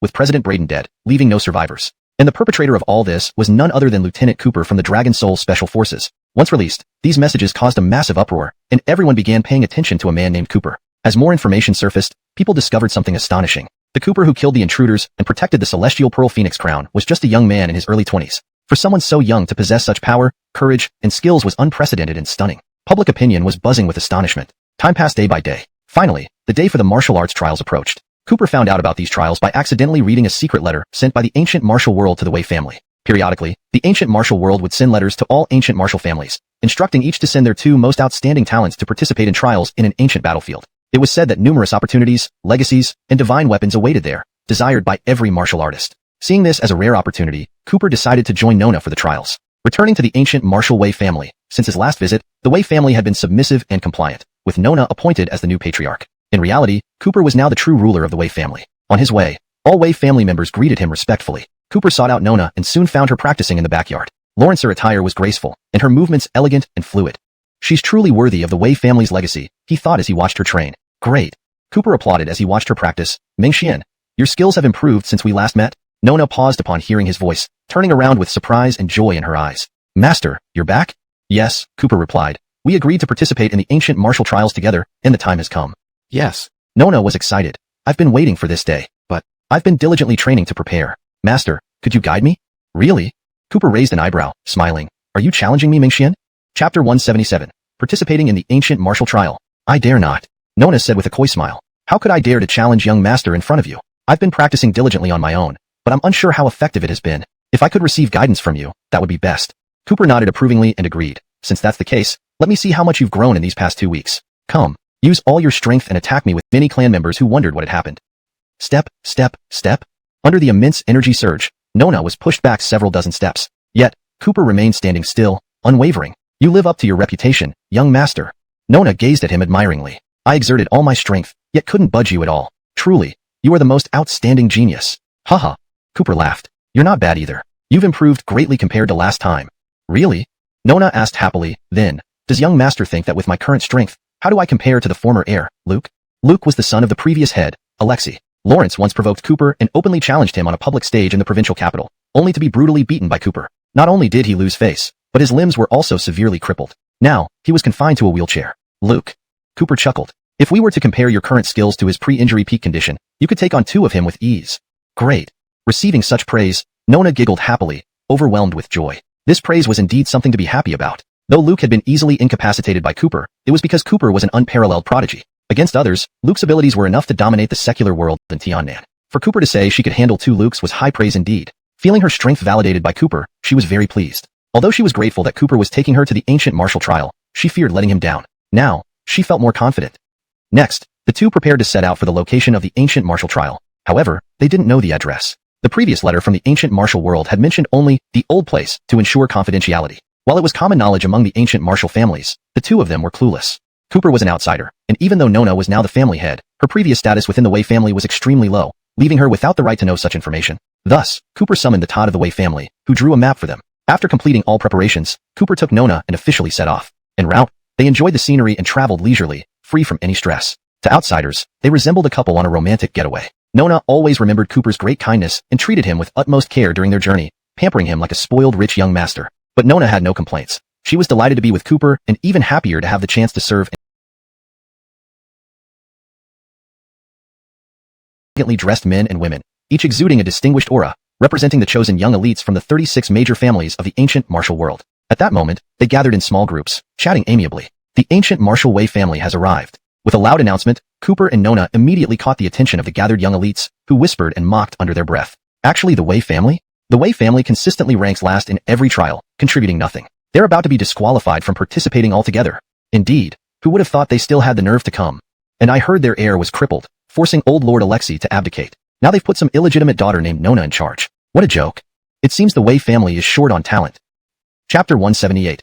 Impudent words, prepare to be struck. Faced with these people's pointing fingers and sarcastic remarks, Nona felt somewhat wronged. As the illegitimate daughter of former Wei family patriarch Alexei, her status had always been lowly, even despised by her own clan members who saw her as a harbinger of misfortune. To outsiders, Alexei declared her as nothing more than an adopted daughter, refusing to acknowledge any familial ties. These matters had deeply hurt her. Fortunately for her, it was all thanks to Cooper that she could completely change her life and start anew. But unexpectedly, these people were dredging up old issues, ridiculing her because of her identity. And who are you?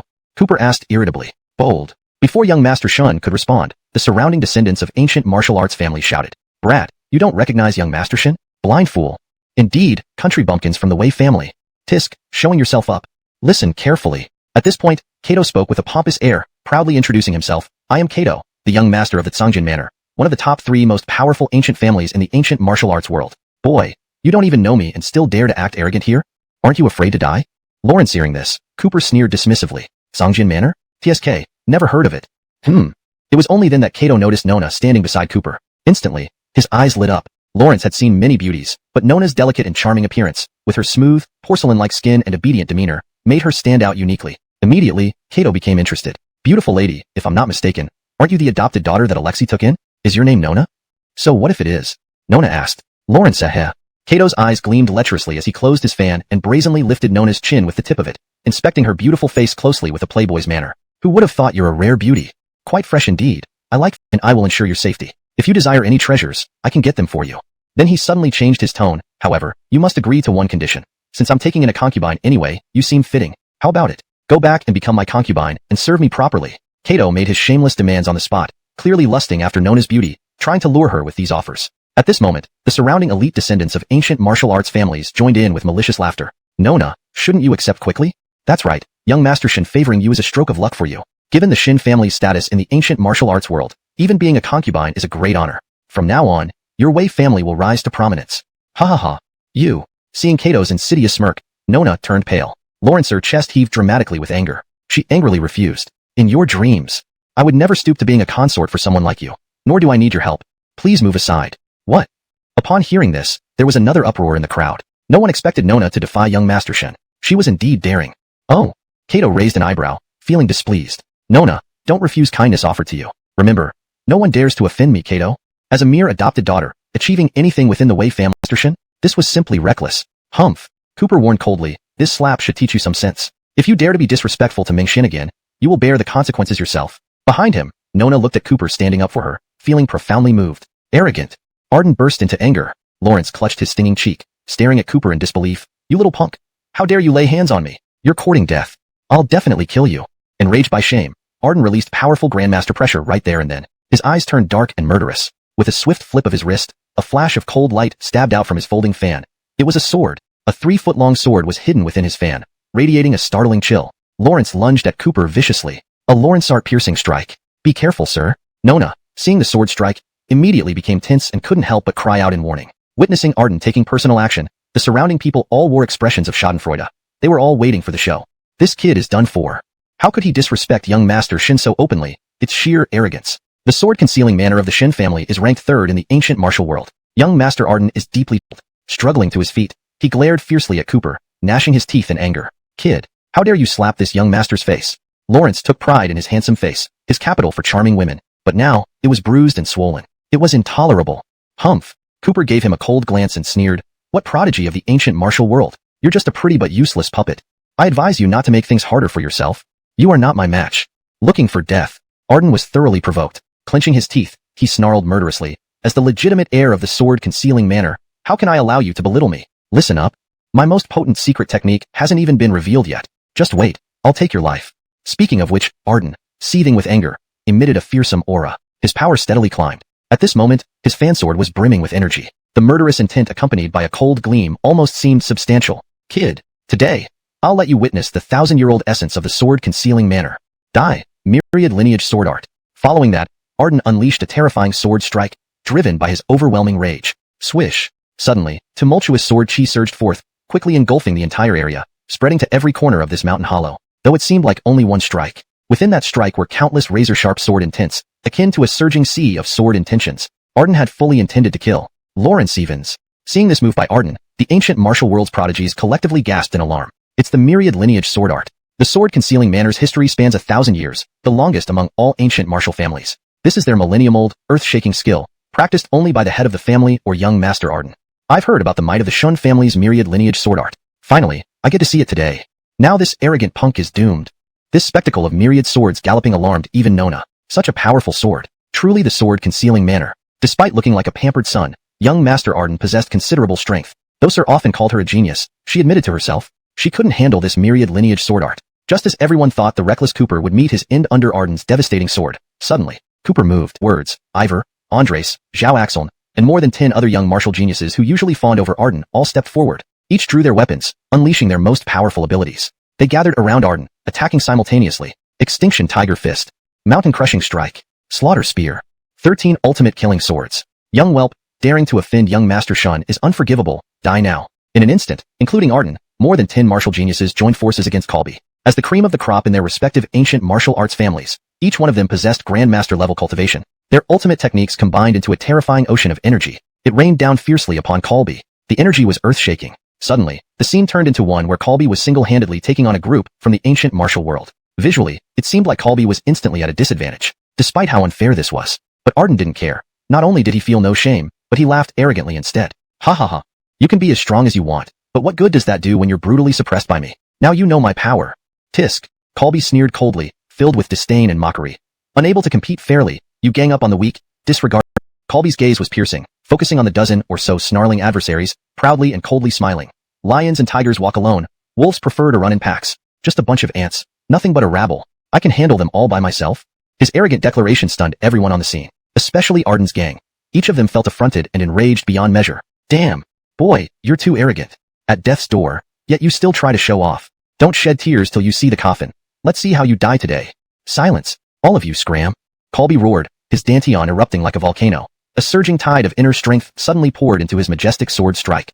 In midair, the move, Dragon Lawrenceed Slash, exploded with fearsome sword momentum. Its power instantly multiplied 100-fold. Full power unleashed. Bam! In a flash of lightning and thunder, Colby's majestic sword intent overwhelmed all their ultimate techniques directly. Those killing moves crumbled under the pressure of his sword. On the opposite side, each person screamed in agony, spitting blood non-stop as they flew through the air in all directions. Arden flew over a dozen feet away. Within moments, over 10 people were defeated. They lay sprawled on the ground, each battered and bruised, wounded and bleeding. Moans and cries echoed continuously. They were incredibly annoyed. But having witnessed Colby's terrifying prowess, they dared not act rashly for now. Yet they held grudges deep within their hearts. Clap, clap, clap. Just then, someone started clapping. Immediately, a stunning beauty emerged from the onlookers. She was impeccably made up, her looks captivating, clad in a striking red dress like a gorgeous red rose, her sexy figure fiery enough to hold anyone's gaze. At this moment, her beautiful eyes fixed on Colby, a faint smile on her lips, showing clear interest. She was the one clapping earlier. Miss Fitziner? Seeing this beautiful woman approach, the surrounding ancient martial geniuses bowed respectfully. Their gazes were filled with both admiration and awe. Because this woman was Fitziner, the daughter of the Tang family, one of the top 3 most powerful families in the ancient martial world. Lawrence's beauty was renowned in the ancient martial world, charming and enchanting, acclaimed as the first beauty of Great Xia's ancient martial world, as expected of a genius who swept across the entire Wei family alone. Indeed, your strength is formidable. Fitziner gazed at Colby, her eyes twinkling with meaningful amusement. Chapter 181. How to prove Lawrence is your man. What? At these words, everyone in the hall was taken aback. What did Fitziner mean by this? Miss Fitziner, what do you mean by saying this boy swept through the Wei family? All by himself earlier. So he was highly skilled, keeping his abilities hidden. Outrageous. At this moment, Arden jumped out. Still stung from losing to Cooper earlier, he couldn't bear the humiliation. Lawrence hearing this immediately prompted him to come forward looking for trouble. No matter how weak the Wei family might be, they are still part of our ancient martial world. You, just a mere mortal, dare to conquer the ancient martial Wei family, acting rampant and seizing its power? You're practically not respecting us. Also, you're not a member of the Wei family, so you don't even have the qualifications to participate in the ancient martial trials. Arden desperately wanted to get revenge, focusing now on the fact that Cooper was not of ancient martial lineage. Upon his statement, many others quickly supported him. That's right. Master Shan is correct.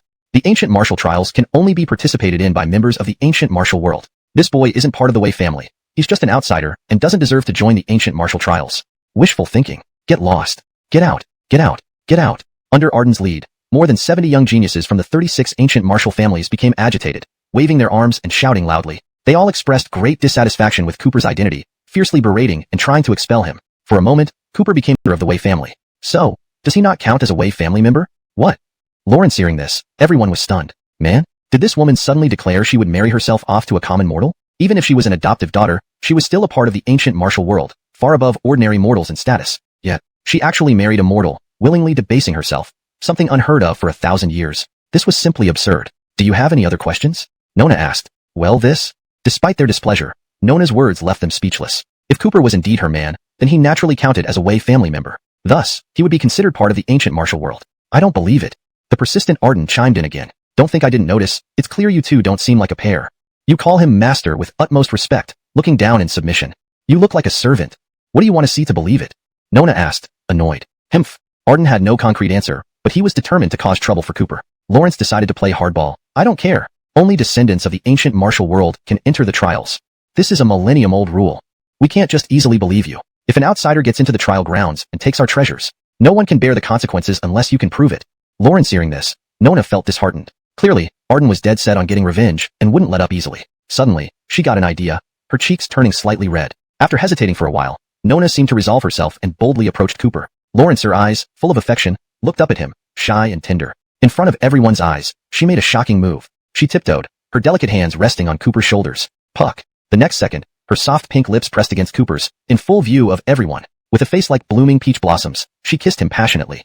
Chapter 182. The First Beauty's Invitation. Cooper was utterly surprised. Lawrence hadn't expected that Nona would suddenly make such a bold and overt move. But he knew very well, Nona was helping him. Because under Arden's deliberate provocation, no one believed that there was any romantic relationship between her and him. In the short term, this was probably the only straightforward way to prove it. Understanding everything Nona had done for him, Cooper felt warmth in his heart. But the act still needed to continue. Thus, in front of everyone, he casually wrapped his large hand around Nona's slender and sensuous waist. Closing his eyes, he indulged in the sweet and tender kiss from the beauty in his arms. Lips lingering with fragrance, as fair as jade. That feeling. It was as if he were in an idyllic haven of tenderness, indescribable. Oh, this? Now everyone stared with wide eyes. For a moment, no one could say anything. After all, if they weren't truly together, then Nona wouldn't risk so much by publicly proving a man's identity in front of all the ancient martial arts families. Otherwise, that would be insane. So, is this really happening? Seeing the two lost in passionate kissing, Arden's face darkened with terrifying jealousy burning in his heart. Lawrence had long desired Nona, even planning to take her as a concubine. After all, having such a beautiful and obedient little beauty would indeed grant him considerable favors. But he didn't expect that before he could get his wish, Nona revealed her relationship with Cooper, and she kissed him passionately in broad daylight. Jealousy, deep jealousy and rage made him grind his teeth in hatred. At this moment, he secretly vowed, Lawrence must find a way to give Cooper a severe beating. Otherwise, he couldn't let off steam. Many experts of the ancient martial world guarding this place in the deep mountains. If all attack together, he might really not be able to get in. Sir. At this moment, Nona raised her burning face, looking up at him shyly, her voice barely audible. I'm sorry, just now Cooper gave her a glance. I know, thank you. Nona kissed him in public to help him obtain the identity of a Wei family member and gain the qualification to participate in the ancient martial trial. This deeply moved him. Lawrence added, Meng Xian, I know you did this for me, but isn't this too great a sacrifice? If I remember correctly, wasn't that your precious first kiss? Giving it away carelessly to me, isn't that a pity? No. Upon hearing this, Nona quickly shook her head and hurriedly replied, Sir, this was my own choice. There's nothing to regret. Moreover, everything Meng Xian has comes from Sir, so everything naturally belongs to you. Whatever it is, as long as Sir wants it, Meng Xian will give it. At this point, her cheeks burned hotter, appearing all the more inviting, with boundless bashfulness in her heart. Indeed, this was her first kiss, as she had spent most of her life locked away in the restricted area behind the mountain because the Wei family didn't treat her kindly. For 10 years, she rarely interacted with anyone, let alone had a romantic encounter. But giving her first kiss to Cooper, first beauty of the ancient martial world, trying to get closer. But unexpectedly, Fitzener ignored all the suitors and gracefully walked over to Cooper. Cooper, why don't we go together? Chapter 183. Another unexpected turn. What? Seeing this scene, the group of sycophants behind them were left dumbfounded. They showed such enthusiasm, yet Fitzener didn't even spare them a glance. But for Cooper, this young man, she willingly extended an invitation and threw out an olive branch. How detestable. What kind of charm does this boy have? At that moment, Fitzener revealed her charming smile and added, Your strength is impressive. I admire powerhouses. It would be reassuring to have someone like you as a companion. How about it? She believed she possessed an exquisite beauty, unrivaled in the ancient martial arts world. Confident in her allure, she felt certain that Cooper would eagerly accept her offer. After all, she was considered the most beautiful woman in the ancient martial arts world, envied by many who could only dream of being near her. The reason she wanted to travel with Cooper was simple. She knew just how powerful he was. To destroy an entire clan single-handedly, indeed, that level of strength was formidable. Having such a skilled protector would certainly ease her worries. However, Cooper, very well, consider my words forgotten. Let's go. With that, Fitzener huffed and walked away, clearly upset. The sycophants hurriedly followed her, casting furious glances at Cooper before leaving. But Cooper remained unperturbed. Lord Qin, Nona whispered, the Tang clan and Shen clan are two of the top 3 most powerful families in the ancient martial arts world, boasting deep roots and numerous experts. Other clans bow before them. Today, you first offended the Shen clan on my behalf, and then you refused Fitzener, offending her pride. She is known for her arrogance and self-righteousness. Your actions may have angered her. If we make too many enemies, it could lead to... Cooper understood her concern. By offending 2 of the 3 most powerful families in the ancient martial arts world today, Nona feared the Wei clan would face difficulties in the future, possibly drawing retaliation. But Cooper dismissed her concerns, nonchalantly replying, I have no regrets or fears. Even if they seek retribution, I won't back down. As for Arden and Fitzener, neither are people worth my company. Soon, aside from the Wei clan, the 36 elite youngsters from the other ancient martial clans also entered the Dark Valley. The trial officially began. Cooper and Nona ventured inside together. As soon as they entered the valley, Morgan, please help me take revenge. Cousin? Lawrence hearing this, Cooper realized what was happening. It seemed Ivor had harbored resentment after his defeat and injury, complaining to his cousin Morgan, who came to confront him. Moreover, he hadn't seen Morgan earlier, suggesting he had arrived late. Swish! Morgan glared fiercely at Cooper, fury evident in his eyes. His voice thundered, You did this to my cousin? Yes. Cooper nodded, unapologetically admitting, I did it. So what? Detestable. Morgan barked furiously. This ancient martial trial only happens once every 10 years, a rare opportunity. My cousin finally got his chance, but you injured him so badly. How can he participate now? Isn't that going too far, boy?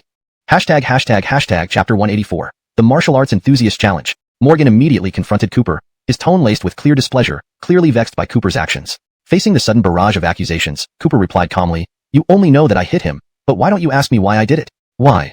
Morgan frowned. Then you should ask him yourself. Cooper chuckled. This was originally a personal grudge between me and Arden, but your cousin insisted on helping Arden against me, disregarding martial virtue, and more than 10 people ganged up on me. So, I couldn't be polite either.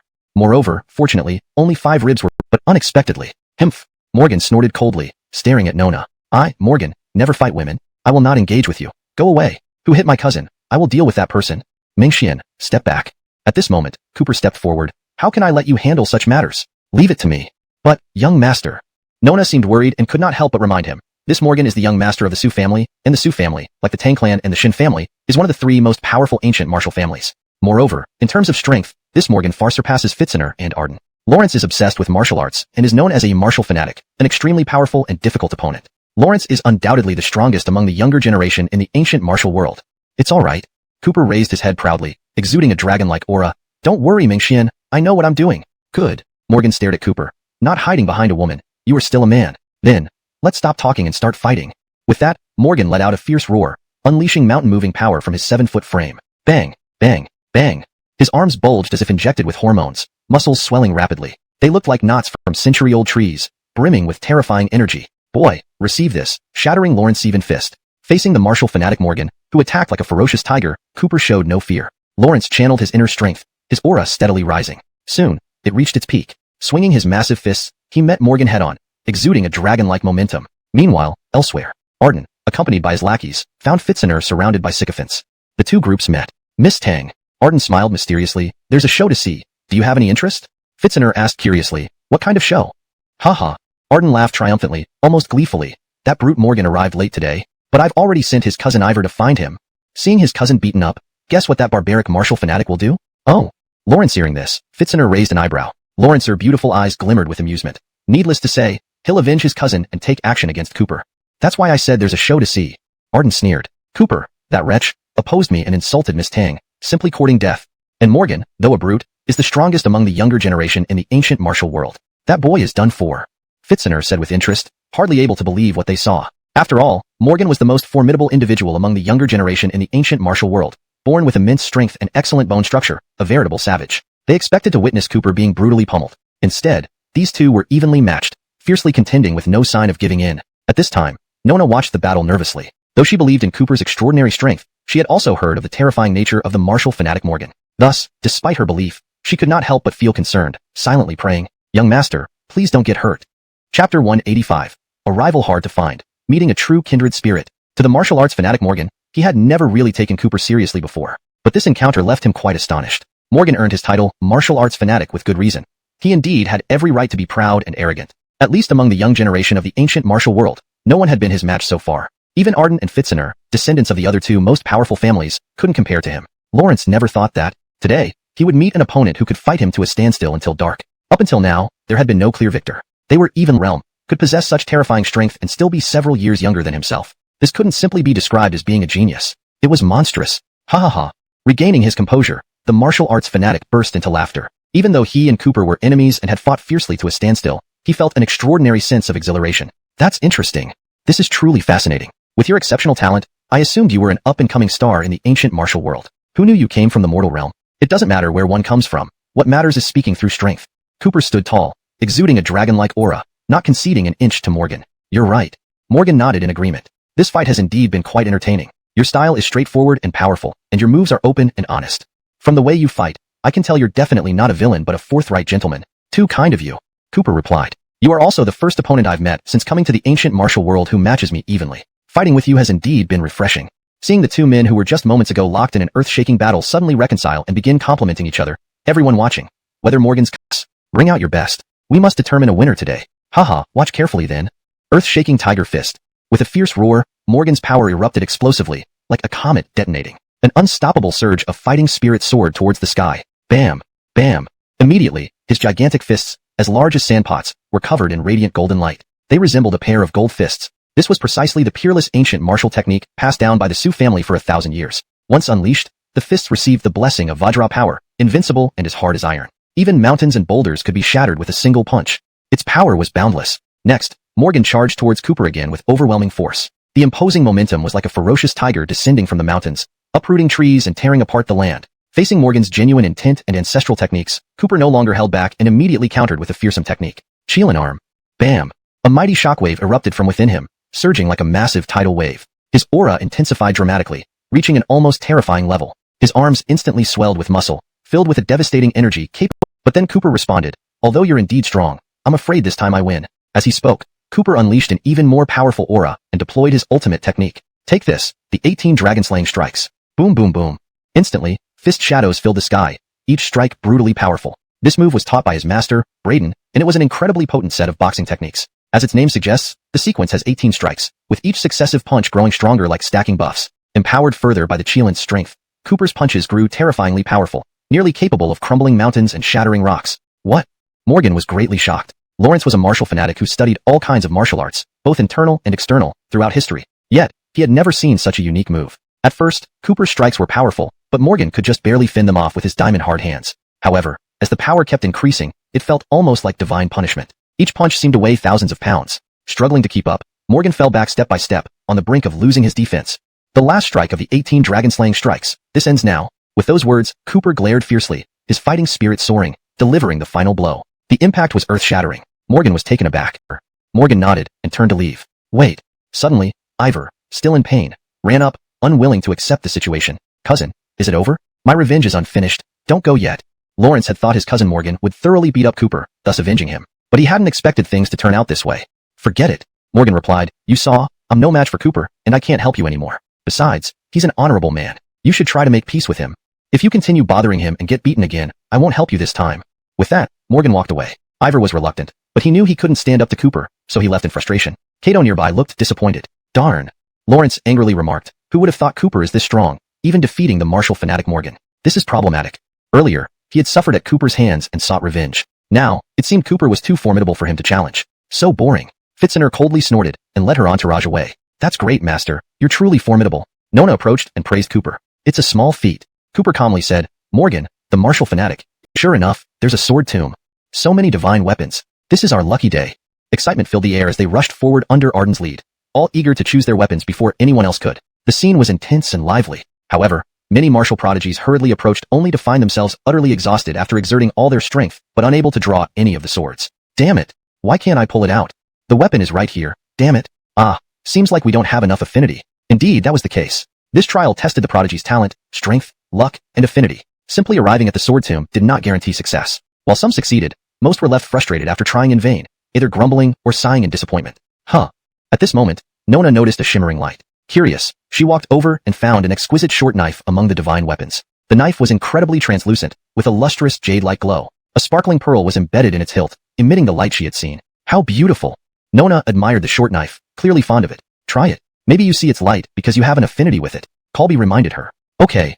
Taking a deep breath, Nona attempted to pull the short knife. Swish. In one swift motion, the short knife was out. Its delicate, jade knuckle guards over there. Iron knuckle guards? Upon hearing this, Morgan immediately perked up. Practicing external fist techniques, he knew nothing about swords but knew iron knuckle guards would be perfect. So, he quickly searched in the direction Colby indicated and soon found the buried iron knuckle guards. With a gentle lift, he got them. Haha. Morgan rejoiced. What a find. I can feel the energy stored in these iron knuckle guards. Lawrence then looked gratefully at Colby. Thank you. Without you, I wouldn't have found this treasure. In no time, both Morgan and Nona had found their treasures. But Colby remained calm, slowly wandering through the sword tomb, taking his time. His demeanor was leisurely, as if on a tour, showing no urgency. Just then, a mocking voice came from behind. Haha, Colby, still empty-handed? I get it. You must lack talent and affinity, which is why you can't pull out the treasures here. Lawrence hearing the mocking voice, Colby calmly glanced back. It was Arden. Lawrence and Fitziner approached, each holding a gleaming, renowned sword. Look, Arden couldn't resist showing off his sword, deliberately boasting, this sword is called Dangchuan. Its sword aura can sweep away the mountains and rivers of the 9 provinces. See how sharp it is. Isn't it impressive? You'll never obtain such treasure. Thus, Colby climbed to the highest point of the sword tomb and stood before the sword. His eyes focused intently as he grasped the hilt. Then, he pulled. Swish. The sword came out smoothly without any spectacular display or menacing aura. Only a pile of rust fell off, revealing ordinary, worn-out iron. Chapter 188. Master of 10,000 Swords. At this moment, all eyes in the audience were on Cooper. Seeing him climb up and draw a sword covered in rust, laughter erupted from everyone present. Fitziner laughed so hard that she had to cover her mouth. Arden held his stomach laughing while relentlessly mocking Cooper. Ha ha ha. Cooper, is this your precious sword? To me, it looks like just a piece of rusty junk. Something like this wouldn't even be worth collecting as scrap. Upon hearing these words, the group of martial geniuses laughed even harder. The entire sword tomb was filled with mirthful air. Cooper became the subject of ridicule. At this point, Nona also felt embarrassed and said, Young master, how about choosing another one? Yes. Morgan added, you have outstanding talent and good luck. There are better swords here. You can easily choose any with your strength. No. To their surprise, Cooper shook his head. No change. I'll keep this one. Arden mocked again. Cooper, Are you crazy? This junk, not even fit for a fire poker. Why do you want it? Oh, but you're right. The truth proved his intuition right. And then, an even more unbelievable scene unfolded. Clank, clank, clank. Clank, clank, clank. Suddenly, thousands upon thousands of divine weapons within the tomb prostrated themselves toward the slay dragon sword in Cooper's hand, as if paying homage. Even Arden and Fitzener's swords flew out of their hands, bowing down trembling on the ground. What? This? What's going on? The crowd burst into commotion. Everyone was stunned by this unprecedented spectacle. All the countless divine weapons within the tomb were bowing to Cooper's slay dragon sword. It was astonishing. What kind of sword was this? Ha ha ha. Elated with acquiring the divine weapon, Cooper laughed triumphantly. My sword is named Slay Dragon, an unparalleled weapon from the Age of Chaos. The golden blood on its blade is dragon blood. This sword has truly slain a real dragon. All ordinary weapons must bow before it. Congratulations, young master. Nona, also overwhelmed with excitement, rejoiced at Cooper's fortune. Beside her, Morgan praised Cooper's incredible luck. Meanwhile, Arden was speechless, his jaw behind the waterfall. Moreover, the area hidden behind it exuded a mysterious vibe. There must be significant treasures inside. Thus, Arden, Fitzener, and the rest hurriedly followed. They raced each other, afraid Cooper would find the best treasures first. All entered the waterfall. Soon, they discovered a vast cave hidden within the mountain, growing various exotic flowers and plants, priceless herbs, many already extinct. The cave was illuminated by their splendid luminescence. Everyone was overjoyed. Lawrence Evans. So many rare treasures, we're rich. Ha ha ha, to find such a place, what luck. Suddenly, these martial geniuses started scrambling and snatching every herb, greedily plundering the place. All valuable herbs were stripped away, leaving nothing behind. Hashtag chapter 189. The fool gets what Lawrence deserves. Aiken Morgan wasn't idle either. Lawrence and Nona managed to grab some medicinal herbs in the fierce scramble. Soon, Nona happily approached Cooper, holding up her find. Young master. Look, what is this? Cooper glanced at it and said, Mengxian, this is a rare treasure. A Tianyuan energy-enhancing Lawrence herb. Consuming and refining it will enable you to absorb twice the amount of celestial energy. Moreover, you are naturally a Lawrence Evenly Dao treasure body. Your future cultivation will be much more efficient. That's wonderful. Nona exclaimed, feeling incredibly excited. She felt like she had found a hidden treasure. Seeing that Cooper seemed knowledgeable, Morgan couldn't help but approach and ask, Cooper, can you also take a look at what I have? What use does it have? Cooper glanced at it and nodded approvingly. Not bad at all. This is called Earth Yang Ginseng. It takes no less than 500 years to grow from seedling to maturity, and the one you've got appears to be around 800 years old. This herb will make your bones and muscles even stronger, fortifying your physique. Really? Then I've been lucky.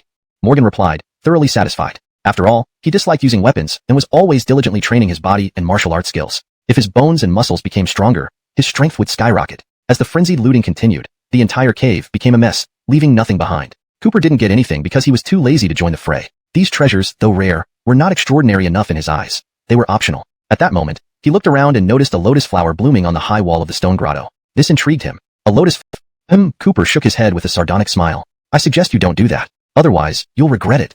And don't say I didn't warn you. However, Arden paid no heed to Cooper's warning. Lawrence, you tell me not to eat it, but I will. Don't think I don't know this is the best treasure. You're just jealous and want it for yourself, but I won't let you succeed. With that, Arden started tearing off the petals and stuffing them into his mouth, swallowing hurriedly after a few chews. Soon, the whole lotus was gone. Feels great. Arden wiped his mouth and boasted, wow, this is truly an incredible treasure. After eating it, I feel like there's mysterious heat flowing through my body. I feel much stronger. The onlookers, including Fitzener and other ancient martial geniuses below, were filled with envy. Lord Shan is really fortunate. Yes, that lotus is definitely no ordinary plant. It looks like Lord Shan's strength will soar to new heights. Arden, you are shameless. That lotus was clearly seen by my young master first. Nona, seeing Arden take what Cooper saw first, was furious. Ha ha ha. Arden laughed arrogantly. Whoever grabs it first gets to keep it. Who told him to be so slow? Now that I've already eaten it, what can you do? You. Nona was infuriated by his shameless behavior and felt aggrieved on behalf of Cooper. At this moment, Cooper burst out laughing, unable to contain himself. What's so funny, brat? Arden demanded irritably. Of course, I'm laughing at you. Cooper raised an eyebrow and said teasingly, let me tell you the truth. This is called the Earth Spirit Lotus. It draws celestial energy from the heavens and moonlight essence, blooming once every 1,000 years. It is indeed the finest of all heavenly treasures. After consuming it, you can harness the absorbed energy, enhancing your power significantly. Huh. Upon hearing this, Arden was overjoyed. Lawrence, finally, you're telling the truth. Lucky I didn't fall for your tricks. No wonder I feel so energized. This is going to benefit me greatly. No. Suddenly, Cooper shook his head again. Unfortunately, you misunderstood one crucial point. The energy is not stored in the flower, but in the lotus root buried in the soil. As for the flower itself, it's highly poisonous. The energy you feel is merely your illusion. What? Upon hearing this, the crowd was in an uproar. Arden's face turned ashen, beads of cold sweat breaking out, and he clutched his stomach in agony. At that, all carried medicine. They fumbled to administer antidotes to Kato. However, they did not know which medicine would neutralize the poison from the spirit lotus. So, They indiscriminately fed him every possible antidote. Perhaps the flower's poison from the spirit lotus was not fatal, or perhaps these detoxifying pills had some effect. After a long while, Kato finally regained some composure. His face was deathly pale, and sweat poured down like rain. Lawrence looked utterly miserable, as if he had just endured a severe illness. Haha. Cooper couldn't resist taunting. Kato, this is exactly what happens when you suspect others of having malicious intentions. Self-inflicted suffering cannot be lived down. How unreasonable. Kato was livid. Lawrence glared fiercely at Cooper, gritting his teeth with rage. I understand. Little boy, you were clearly doing this on purpose. You made me eat the poison. Is that so? However, Cooper raised an eyebrow, saying, what do you mean by that, young Master Shun? Don't forget, I did warn you not to eat it, and you still didn't listen. You took my good intentions for granted. Can you blame me for this? You. Kato's face was filled with anger. By now, even if he was foolish, he understood that this kid had absolutely done this on purpose. If this kid truly had such good intentions, he would have explained everything clearly from the start. But terrible luck. Given the vast expanse of the ancient battlefield forest stretching for hundreds of miles, aimlessly searching could take forever. Therefore, they decided to follow Cooper. Master. Nona lowered her voice to remind him, they're all following us. Cooper, of course, understood their intentions. Basically, they thought their own luck wasn't enough, and their judgment wasn't keen, fearing they wouldn't find the right places, so they tagged along to reap the benefits. What a dream. Follow me. We need to lose them. Cooper took Nona's hand, and their pace quickened. After rounding a cluster of boulders, he immediately led Nona into hiding. DDDD. Soon, Kato, Fitzner, and the others caught up, but Cooper was nowhere to be seen. Strange. Where did that Cooper guy go? Yeah, how could he disappear so quickly? Everyone scratched their heads, standing there confused. At this moment, Cooper employed a simple trick. Lawrence flicked his finger, releasing a pulse of invisible energy that instantly struck the branches and leaves 100 meters away. Thus, the branches swayed. Sway, sway, sway. Chase. Fitzner, seeing the moving leaves, assumed she had found Cooper's trail. Definitely went into the mountain ahead. Quick. So, they eagerly chased after him, even though the target ahead didn't exist. All right. Cooper emerged from behind the rocks, clapping his hands. We've lost them. Master, you're amazing. Nona said with admiration. What's the big deal? Just a small trick. Cooper smiled. Enjoying the brief peace, he planned to take Nona elsewhere to explore. But suddenly, Lawrence stopped, his expression somewhat surprised. Then he scanned the surroundings, seemingly looking for something. Master, what's wrong? Nona asked curiously, noticing his odd behavior. Mingxian, did you hear it? It sounds like someone is calling. No. Nona shook her head, puzzled. Mingxian heard nothing. Master, did you mishear? No. Cooper shook his head. That voice in his mind continued to call out. Come here, come here, come here. Now he was certain. Although he didn't understand why, this voice seemed audible only to him, and not to Nona. Regardless, it was real and somewhat mysterious. Let's go. Quickly, Cooper pinpointed the direction of the voice, leading Nona into the mountains to investigate. Lawrence needed to uncover the truth. Chapter 191. The Curtis. After crossing several mountain peaks, Cooper unknowingly ventured deep into the ancient forest. The sky here was overshadowed, blocking out the light of day and night. A dimness that felt destroy it. Cooper ordered, Mingxian, help me. Sure. Nona nodded. Rumble, rumble. Cooper and Nona then began pushing down the mysterious stone towers around them. At that moment, the ground trembled. Bam! A loud sound echoed as rocks cascaded down the mountainside, revealing a dark passage amidst the dust. Inside, it was pitch black, barely visible. Master, this is... Nona exclaimed in surprise. Just as I thought. Cooper explained, Mingxian, remember the mysterious voice I mentioned earlier? Its owner is inside this cave. I'll go in first to check. Master, be careful. Nona warned. Don't worry, I know what I'm doing. With that, Cooper stepped into the dark cave, intending to see what lay inside. But at that very moment, boom, a dark stone door slammed shut, sealing the entrance tightly. Suddenly, Cooper was trapped inside the passage, while Nona was outside. Master! Are you okay? Are you alright? From outside the stone door, Nona's alarmed and worried voice could be heard. She seemed genuinely frightened. I'm fine. Wait, I'll break it open. With that, Cooper channeled his inner strength, unleashing his Qilin power with a powerful punch at the stone door. Bam! Not only did the punch fail to break the stone door, and, who are you? Cooper stood before the field of blades, asking, did you call me here? It is I. The mysterious voice replied, I am the Curtis, the undying phoenix of chaos. Curtis? Upon hearing this, Cooper was once again stunned. Lawrence had heard this name before. Once, old Master Denham had told him about some ancient legends, which mentioned a figure called the Curtis. According to legend, the Curtis was a great martial adept from ancient times, incredibly powerful and immortal. Lawrence had drunk the blood of the legendary divine beast, the Phoenix. Because of drinking Phoenix blood, the Curtis gained the power of rebirth and possessed an indestructible body capable of endless resurrection. Even if his body was torn apart, it could reassemble itself. Lawrence was truly invincible. Thus, in ancient times, the Curtis earned the title of Undying Phoenix of Chaos. Legends about the Curtis were rarely mentioned in public or official records, so most people in the world had never heard of his existence. Previously, Cooper had also taken it as just another legend. But who would have thought? The legendary Undying Phoenix of Chaos, the Curtis, was actually in this cave? For a moment, Cooper acquired only after he drank the blood of the ancient divine beast, the Phoenix. If he could obtain this rebirth Denham technique, he would possess an indestructible body like the God Emperor. Even if his body were torn to pieces, it would regrow and be reborn anew. This was a power that ordinary mortals dared not even dream about. Thinking up to this point, Cooper was overwhelmed with excitement. How about it, young man? Are you willing to help me? Deegan's voice asked again. I have a question. Cooper thought for a moment before he couldn't resist asking, so many people came to this ancient battlefield today. Why did you choose me specifically? Previously outside, only he could hear the God Emperor's voice. Even Meng Xian standing next to him couldn't hear it, indicating that the God Emperor intended for only him to hear. But why him? Of course there is a reason. Deegan explained. I can see that you are different from other ordinary people. You are a true dragon, and your brilliance far surpasses that of commoners. So, I believe you are extraordinary. Fortunately, no one else heard these words. Otherwise, they would have caused a sensation throughout the world, stirring up waves across the entire Great Siam martial arts realm. After all, this was the God Emperor, the legendary powerful figure who drank the blood of the Phoenix, the immortal Chaos Phoenix, a legendary character, being acknowledged as a dragon among men by such a powerful person. It was both an honor and a source of glory. This answer also satisfied Cooper. It proved that the God Emperor indeed had keen insight. Afraid? If you do not wish to take the risk, I will not force you. The seal on the stone door was set by me. If you insist on leaving, I can let you go. No. Unexpectedly, Cooper shook his head and said, since I've come here, I naturally want to try. How can I leave with regrets? Otherwise, I will surely regret it someday. Oh. Deegan was surprised. Do you really intend to risk your life? Not at all. Cooper shook his head again. It's not risking my life, because I am confident I can survive these 3 trials. Excellent. Deegan's voice carried a tone of admiration. I didn't think that after several thousand years, there still exist such courageous young heroes in the martial arts world. I find it very gratifying.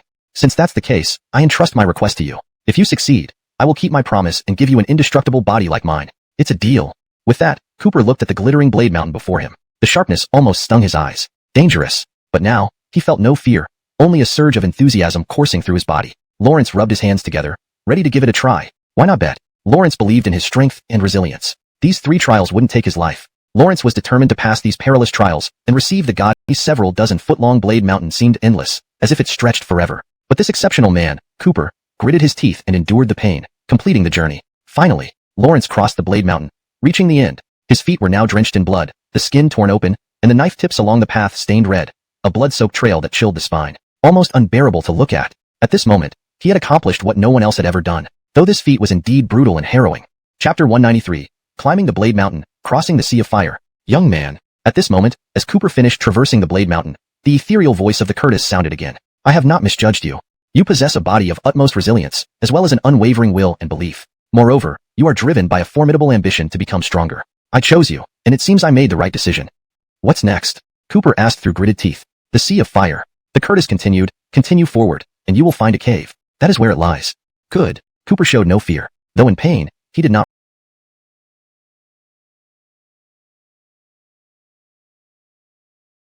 cross this bridge alive. With that, he clenched his teeth, his eyes filled with determination as he stepped into the Sea of Fire. Sizzle. Immediately, the burning red-hot bridge scorched his feet, producing wisps of smoke. His clothes burned instantly, and blisters formed rapidly on his skin. His entire body turned pitch black from the flames. For the first time, Cooper smelled the burnt flesh. Not just any flesh, but his own. The searing pain felt like being thrown into a furnace, severely burning the outer layer of his skin. Yet, he kept moving forward, his stubbornness strikingly evident. Soon, his clothes and hair were completely destroyed, his charred body turning black as coal, layers of skin peeling off, leaving behind raw, bleeding flesh. The blood evaporated almost immediately into bloody steam. Lawrence felt himself melting.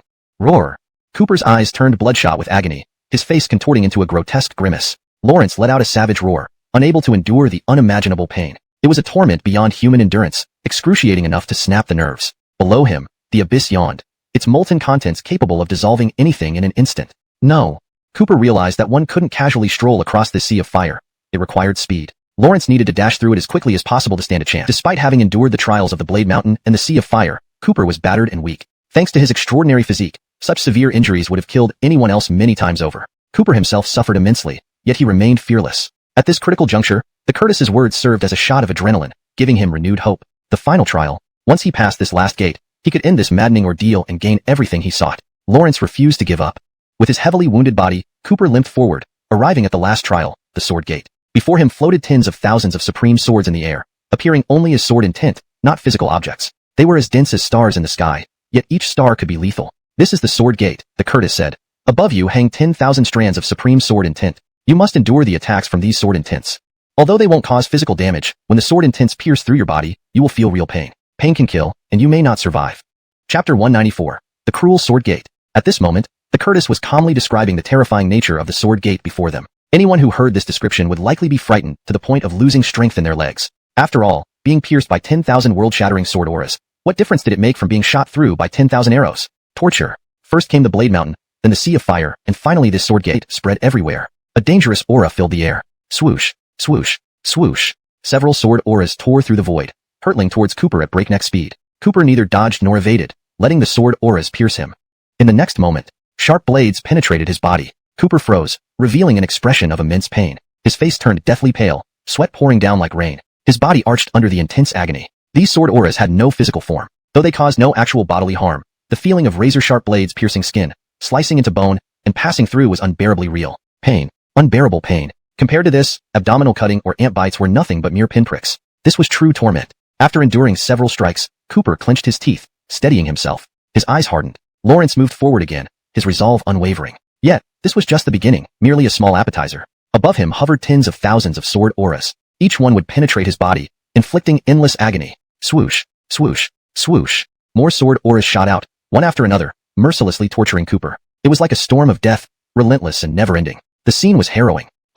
Cooper could no longer bear this brutal torment. His eyes widened with agony, bloodshot red, and he couldn't help but roar like a wild beast. Though his body was unharmed, every nerve in his body twitched from the almost unbearable pain. Blood streamed from his 7 orifices. As the saying goes, the cruelest torture is lingchi, death by 1,000 cuts. Even lingchi involves only 1,000 cuts. Yet now Cooper faced 10,000 sword strikes. Terrifying waves of sword rain assaulted him continuously. Cooper suffered endlessly. Under such heart-wrenching torture, he could no longer move even a single step forward. Plop.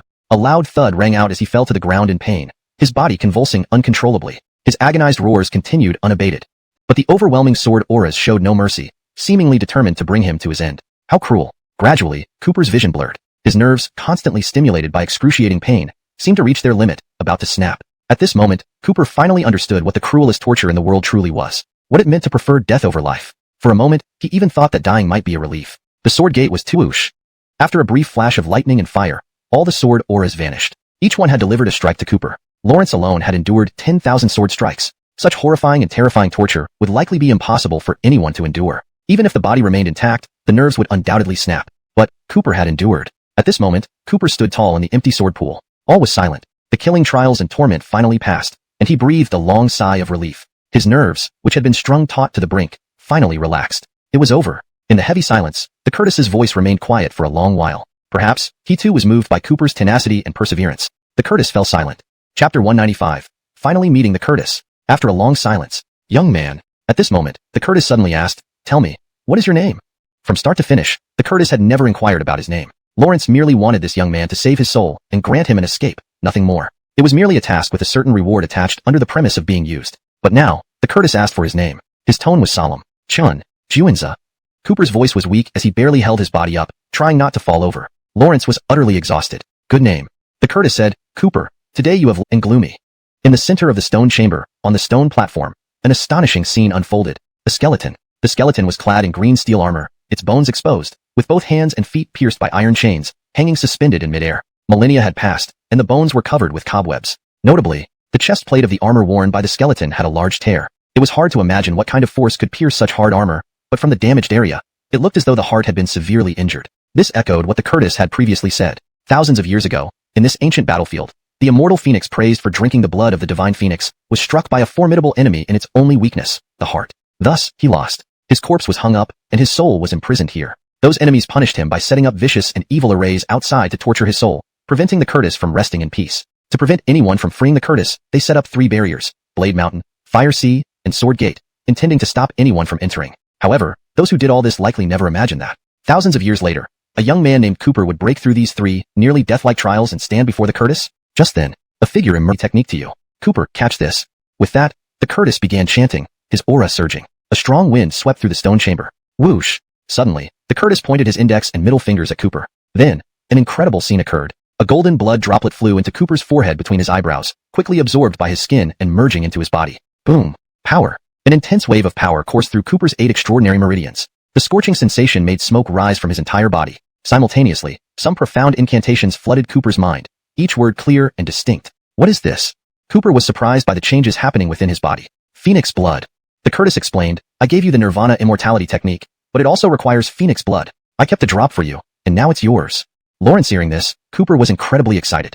It was because the Curtis drank the blood of the divine phoenix that he possessed a phoenix-like immortal body, practicing the unextinguishable nirvana immortality technique. Now, having obtained the phoenix blood and the method and incantations of the nirvana immortality technique, he had inherited the Curtis's strength. Excitedly, Cooper recited the incantations silently in his mind. Subsequently, his body underwent even more remarkable changes. The rebirth dynamevity formula is not without its weakness, he added. I know, the heart. Cooper said. I will remember that. Thank you for imparting this knowledge to me. I will ensure that your rebirth dynamevity formula is passed on and flourishes. The Emperor of Lawrence-Even nodded. Now, Cooper, it's time for you to help me. With the Emperor of Lawrence-Even's legacy, Cooper felt elated. What do you need me to do? The Emperor of Lawrence-Even then explained. You destroyed the formation outside, freeing my soul from torment. But I ask you to take my remains out and bury them in a feng shui treasure site, atop a dragon vein. Only then can my soul leave this place and find peace. I understand. With that, Cooper drew his Dragon Slayer sword and slashed with formidable might. Swoosh, swoosh, swoosh. The powerful intent of the Dragon Slayer cleanly severed the 4 black iron chains. The bones of the Emperor of Lawrence-Even fell down, and Cooper caught them, saying solemnly, Don't worry, I will find a good place to bury your remains. Do you want to come with me? No. The Emperor of Lawrence-Even shook his head. I cannot bear the light of the sun or moon, and I can never leave this place. Cooper, everything depends on you now. Grant me peace. All right. Cooper bade farewell to the Emperor of Lawrence-Even, holding the bones reverenced his teachings, but he requested me to bury his remains. As they walked, Cooper recounted everything that happened in the cave. Lawrence hearing about the trials of Blade Mountain, Fire Sea, and Sword Gates. Nona felt immense pain, unable to imagine the suffering he endured. She felt incredibly distressed. But when she heard that Cooper finally met the Emperor of Lawrence-Even, obtained Phoenix blood, and inherited the powerful rebirth dynamevity formula, she couldn't help but feel delighted for him. After hearing everything, she felt profoundly moved. Soon, Cooper stopped as he found a feng shui treasure site. Lawrence began digging and buried the Emperor of Lawrence-Even's remains. Lawrence did not erect a tombstone, considering that this trial area would likely be explored by future martial arts prodigies. Leaving a tombstone might attract unnecessary attention. Without one, no one would dig up an unmarked grave. However, if the tombstone bore the name Emperor of Lawrence-Even, they would undoubtedly dig 3 feet into the earth. Master, will the Emperor of Lawrence-Even rest in peace this way? Nona asked curiously. Perhaps. Cooper glanced back, then pointed towards the distance. Look. Nona followed his gaze. From the direction of the cave, a bright star-like light seemed to rise from the mountain, slowly ascending into the starry heavens. By now, it was evening, marking the end of the ancient martial trial. Cooper led Nona out of the mountains, having gained much from this journey. Lawrence acquired the ancient Dragon Slayer sword, whose power could command the myriad swords in the burial ground to bow in submission. Lawrence also obtained a piece of Earth Spirit Lotus Root, which would significantly boost his strength. Most importantly, he received the heritage of the Chaos Immortal Phoenix Emperor, a drop of Phoenix blood, and the Rebirth Dynamevity formula. These alone made his physique exceptionally strong, even nearly indestructible. This trip was not in vain. Nona also reaped her rewards. She found some Lawrence-Evenly primordial energy Lawrence herbs, which doubled her ability to absorb celestial energy, greatly accelerating her cultivation speed. Paired with her Tao treasured body, which automatically absorbed energy, it was simply unstoppable. Additionally, she acquired a divine weapon named Jade Cicada Blade, elevating her combat prowess even further. They quickly returned along the original path, planning to leave the ancient battlefield. But just as they reached the mountain pass, stop! A harsh voice called from behind. Cooper turned around to see Arden. The man scowled, eyes dark, leading a large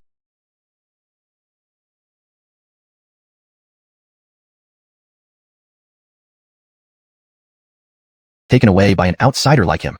At this moment, a woman dressed in a red dress, sensually captivating, emerged from the crowd. It was Fitziner. She stood alongside Arden, sneering as she spoke. Young Master Shun has a point.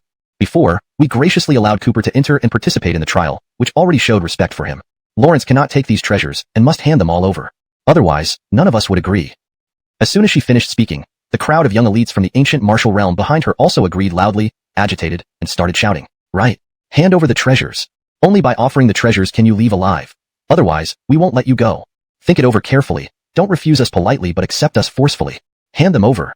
For a moment, all the young elites of the ancient martial realm demanded that Cooper hand over the treasures. Their aggressive stance was full of arrogance. In fact, they had only agreed to let Cooper enter the mountain to participate in the ancient martial trials because they had no choice and were compelled to concede under pressure.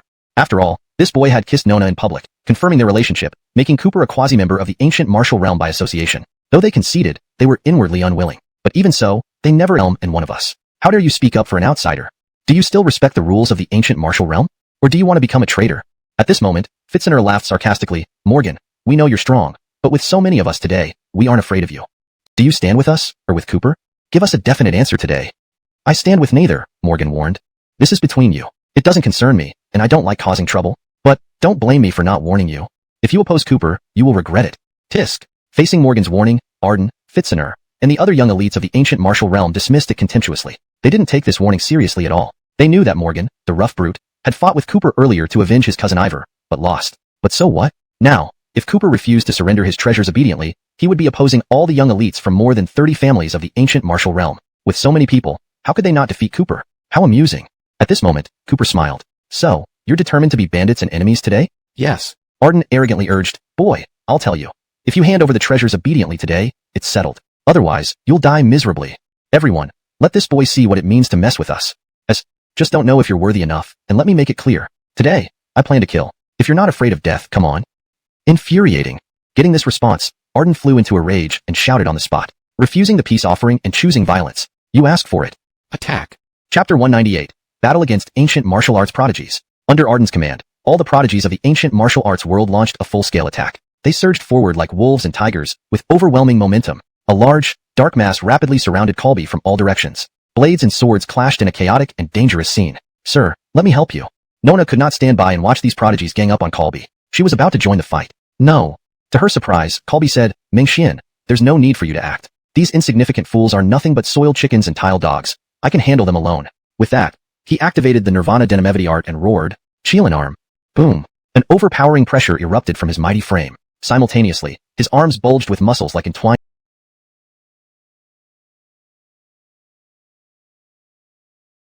Colby was unperturbed. Himph. Do you think you have the only divine weapons? With that, he drew the Dragon Slayer sword from his waist without any mercy. Screech. Instantly, cold light radiated, piercing the sky with a fearsome glow. The mysterious and ancient sword cry seemed like an imperial decree, shaking the weapons in the hands of all present. Suddenly, Arden and Fitziner's weapons reacted as if rats meeting a cat. They trembled and lost their sharpness, clearly afraid of facing the Dragon Slayer sword in Colby's hand. How useless. These things are useless. Seeing their divine weapons fail, the ancient martial disciples cursed in anger and frustration. Taking advantage of this moment, Colby, wielding the Dragon Slayer sword, charged into the crowd. As he swung, the heads of the prodigies separated from their bodies. Corpses littered the ground, and blood splattered the sky. Whoosh whoosh whoosh. Ah! Fitziner was terrified. Lawrence's face lost its color as she felt deep fear. Before she could flee, Colby's sharp sword cut her throat. A bloody mark appeared on her neck, and she bled to death instantly. Lawrence Evans, sir, is truly formidable. Seeing Colby's unmatched prowess, Nona admired him deeply. Lawrence's eyes gleamed with adoration, as if he was ruthlessly slaughtering them all. Soon, all the prodigies were slain. Only Arden remained, wounded and sitting amidst a sea of blood. He shivered uncontrollably. Colby stood before him, looking down. The Dragon Slayer sword dripped with blood. You're the last one left. Do you have any last words? Ah. Arden was utterly terrified. Lawrence thought combining all the ancient martial prodigies would crush Colby and allow them to claim all treasures. But this kid turned out to be a monster, killing everyone. Now, he was alone and helpless. Facing Colby like a god of death, Arden fell into despair. Frantically, he pleaded for mercy. And no, don't kill me. Colby, please. I don't want to die. Himph. Colby coldly replied, regretting now? A bit late. I warned you and gave you a chance. But you chose to seek death. Whom do you blame now? If you have no last words, then go to hell. Translation ends. ##### Chapter 199. Dark clouds over the city. Having said this, Cooper raised the Dragon Slayer sword high above Arden's head. His eyes were indifferent and merciless, as if he was about to strike. Disdain and declared arrogantly, a mere Shin family means nothing to me. If your father knows his place and behaves, it would be fine. But if he dares to seek revenge, I don't mind wiping out the entire Shin family. Enough talk, die. With that, he swung the sword down in one mighty stroke. Whoosh! Accompanied by a sharp flash of cold light, Arden's head was severed from his neck. It rolled far away on the ground with a thud. Probably even in death, he couldn't have imagined that Cooper would be so bold, truly fearless, and dare to kill him, the young master of the Shen family. His eyes remained wide open, filled with shock. Even in death, he did not close his eyes in peace. Thus, all the various young geniuses from the ancient martial world who came to provoke Cooper were ruthlessly eradicated by him. They all became cold corpses, scattered haphazardly in pools of blood. Hemph, trash? Cooper coldly snorted, sheathed the Dragon Slayer sword, and brushed off his clothes. Lawrence appeared calm and composed, as if what he had just done was no more than squashing a bunch of weak ants without any effort worth mentioning. At this moment, Morgan walked over. Among the many young geniuses from the 36 families present today, only he did not join in the fray. After all, he and Cooper got along well. They had grown to appreciate each other after their encounter. But now, seeing Cooper slay all the geniuses, his expression turned serious. Cooper, though these fellows deserve their fate, you might have caused quite a disaster. Their respective families will find was wrong. Thus, they dispatched members to investigate the ancient battlefield. There, they found countless corpses. It turned out all the talented heirs sent to participate in the trial were dead. Soon, after investigation, suspicion fell on Cooper. The ancient martial world was furious. These were their most talented elites, future clan leaders, yet they had died so miserably. Immediately, the various families united, vowing bloody retribution against Cooper. They formed alliances, and even the patriarchs personally led expeditions. The Sioux family also joined, despite their young Lord Morgan and cousin Ivor surviving. As an ancient martial family, the Sioux family could not forgive such an insult to the world they belonged to. 36 ancient martial families mobilized en masse, joining forces with unprecedented unity, storming toward Tian South Province with unmatched force. They were determined to punish the perpetrator harshly. At the Shao Corporation's provincial headquarters, Reina was chairing a meeting with senior executives when suddenly, bang! The conference room door was kicked open. Then, a group of ferocious martial artists stormed in, their eyes fierce and murderous. This sudden appearance utterly frightened the company executives present. For a moment, chaos ensued. But soon, everyone was subdued by the martial. A group of burly and formidable men rushed forward and captured Nikki without any hesitation. They immediately dragged her away. Nikki, terrified, struggled and shouted incessantly. But she was powerless to do anything. The high-ranking officials present were also petrified, their faces pale with fear and trembling uncontrollably. However, they all knew the might of the ancient martial world, and no one dared to stop what was happening. Meanwhile, on the other side, a contingent of 800 elite warriors from various clans of the ancient martial world advanced aggressively towards the eastern sea. They stormed the Panlong Mountain. This was the territory of Mr. Steve. "Grandfather, it's not good." At this moment, Kathleen anxiously informed her grandfather, "Mr. Steve, many experts have come outside, already surrounding Panlong Mountain. What should we do?" Mr. Steve frowned and asked, "Who are they?" "These. I don't know." Kathleen was equally confused. "Let's go." Mr. Steve quickly led Kathleen out of the residence. Upon exiting, they saw mountainside to mountainside filled with mysterious martial experts, each looking like a hungry wolf or a raging tiger, exuding murderous intent. "Gentlemen," Mr. Steve said, "I am just an old hermit living in seclusion here at Panlong Mountain, never interfering in martial world affairs, nor having caused any grudges. Why have you gentlemen come here, initiating such hostilities and warfare?" "Cut the crap." A leading man stepped forward, saying ferociously, "We are from the ancient martial world. That boy Cooper killed our top young talents from all clans, committing heinous crimes, and is on a dead-end path. It's rumored that you, old man, are in league with him. Come along with us." "Lawrence even, young master." Kathleen was visibly shaken. She couldn't believe that the young master had been so bold as to offend every family in the entire ancient martial world. How? Incredibly daring. Mr. Steve understood everything. At this moment, his eyes turned grim as he whispered to Kathleen, "Granddaughter, you must flee quickly." "No." Tears welled up in Kathleen's beautiful eyes as she shook her head. "Even if I die, I will die together with grandfather." "Humph." The leading man coldly declared, "It's futile. Neither of you two can escape today. Men, seize this old man and this young lady. Don't let a single one of them get away." With the order given, the 800 experts drew their swords and rushed toward Mr. Steve and Kathleen with murderous intent. A fierce battle was about to commence. Though Mr. Steve was an elderly long, and Beckett resisted desperately. However, their opponents were too strong, both in power and numbers. Soon, the four of them were severely injured and captured. The ancient martial world bound them tightly, placed them in prisoner wagons, and returned to report. The retaliation from the ancient martial world was merciless. They launched an all-out assault, splitting into several groups to target all of Cooper's forces comprehensively. Even the underground leader Roberto Tong in the Eastern Sea was not spared. As one of Cooper's subordinates, he faced attacks as well. Several of his venues were raided, and his territory taken over. Amidst the fierce battles, Roberto Tong failed to escape and was also captured by the ancient martial world. Simultaneously, the Wei family also suffered. Led by the patriarch Arnie of the Shin family, 36 heads of ancient martial families personally attacked the ancient martial Wei family, ruthlessly shattering their entrance. Alexei, along with the 3 elders and clan experts, tried to stop this, even declaring that Cooper was the killer, not involving the Wei family. But an enraged Arnie wouldn't listen and initiated combat directly. Soon, everyone in the Wei family lay scattered and injured, groaning in pain. For a moment, the entire Tianan province was in chaos, resembling a boiling pot of stew. All of Cooper's forces were devastated, suffering tremendous losses. Yet, Cooper was still unaware of all this. After leaving the ancient martial trial ground with Nona, he leisurely headed back to Tianan province, sightseeing along the way without haste. Chapter 201. The 36 ancient martial arts families? Annihilate them. Damn it.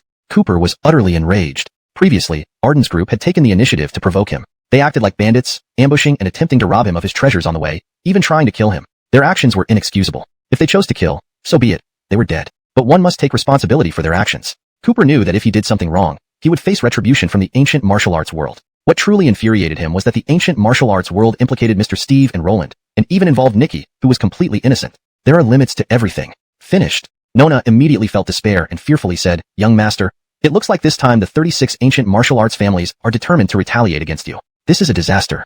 These 36 families are full of experts with vast armies. Each one is more powerful than our Wei family. Especially the 3 top family heads led by the head of the Shin family, Arnie. All have reached the great martial marquee realm. If they join forces this time, then, it might be difficult." "Humph," Cooper angrily declared. "No matter who they are, if anyone dares to harm my woman and my brothers and friends, I will never." Cooper's arrival. "Humph." Arnie looked up at the sky and coldly snorted. "That kid, Cooper, has not returned yet. It seems he doesn't care about your lives. Look at the kind of person you followed. Cowards, cowards. In that case, according to our agreement, I will kill one person every hour until he returns, or all of you are dead. Consider it a prepayment." Upon hearing these words, everyone was horrified. Mr. Steve, Alyssa, Barkley, Aaron, and Roland expressed deep grief and reluctance, filled with hatred towards the ancient martial arts world. Yet, the Wei family members wailed loudly in despair and cried bitterly. They were all thoroughly desperate. Wawa. I don't want to die. It's all because of that kid Cooper. He provoked so many people from the ancient martial arts world, leading us into this mess. That kid is insane. He has ruined us all. Our Wei family is truly cursed. The young clansmen were terrified and wept uncontrollably. Even Alexei and the three elders were severely beaten and hopeless. Even Wesley was kicked off his wheelchair and lay helplessly on the ground, trembling in terror, wetting himself in fear. It was not surprising that the Wei family felt wronged. Everything was fine until Cooper suddenly stormed in, breaking through their doors and sweeping across the entire clan. Everyone was forced to submit under his dominance, dragging Nikki out. Another pulled out a shiny long knife. The cold blade pressed against her neck. In the next moment, they would strike. Miss Xiao. Hold on. She is innocent. How despicable. Let her go. Fight us instead.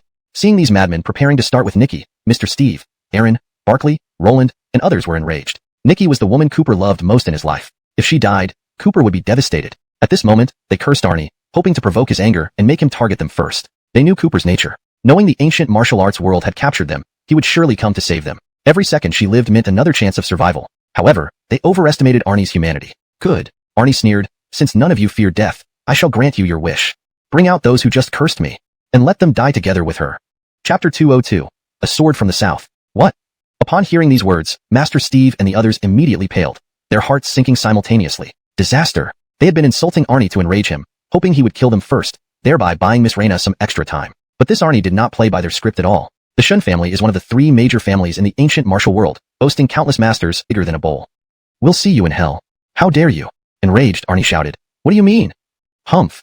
Unfazed, Aaron and others said, Mr. Qian is righteous and honorable, a true hero of the heavens. If we die, so will you. Lawrence will seek revenge for us, causing havoc among you all. You all will die.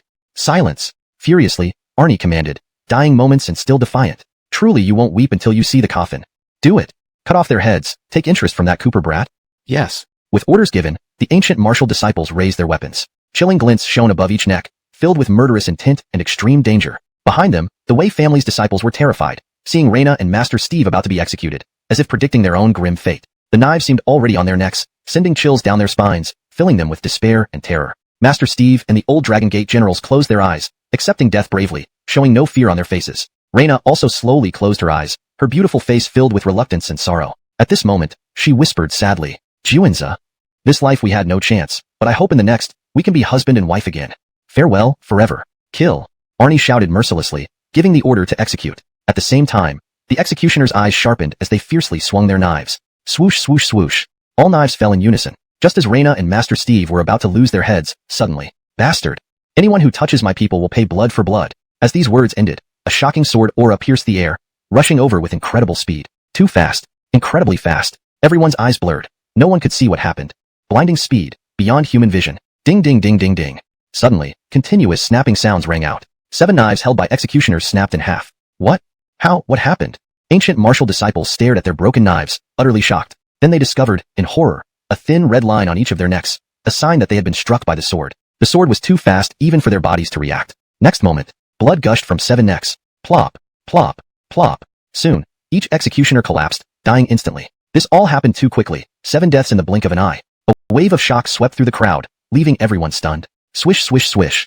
Every pair of eyes turned toward the source of the voice. A young man, no more than 22 or so, his hand on the hilt of a long sword. He strode into the room carrying an aura of overwhelming power. His gaze was intense, his presence like a dragon's. Beside him was a fair-skinned, charming young girl following respectfully, looking like his servant. Everyone was stunned by this sudden intrusion. Could it be this young man who used some mysterious and strange technique to strike down 7 ancient martial disciples in an instant? Upon entering, Cooper saw a gruesome scene. Reina, Master Steve, Kathleen, Alyssa, Aaron, Barkley, Amador, and the Wei family, all tied up and forced to kneel like condemned prisoners. Many were heavily injured, clearly beaten by the ancient martial clans. More hateful still, if he had come any later, Reina and the old Dragon Gate generals would have died. Outrage burned in Cooper's heart, his killing intent sky-high. Juanza.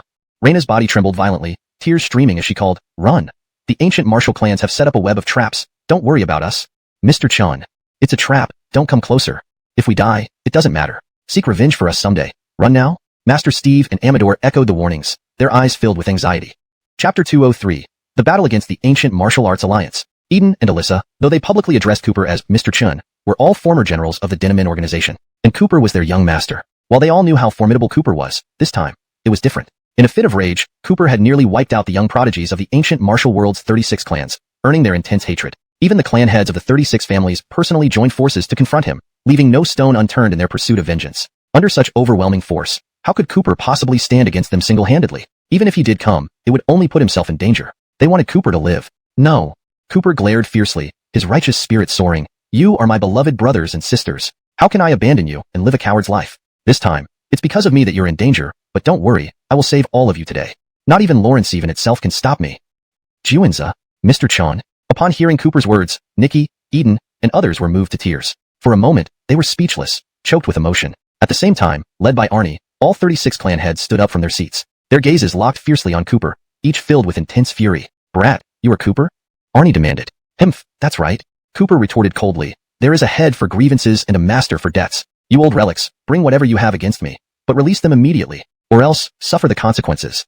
The mention of this infuriated the 36 clan heads. They glared menacingly, their anger boiling over, and cursed loudly. Damn!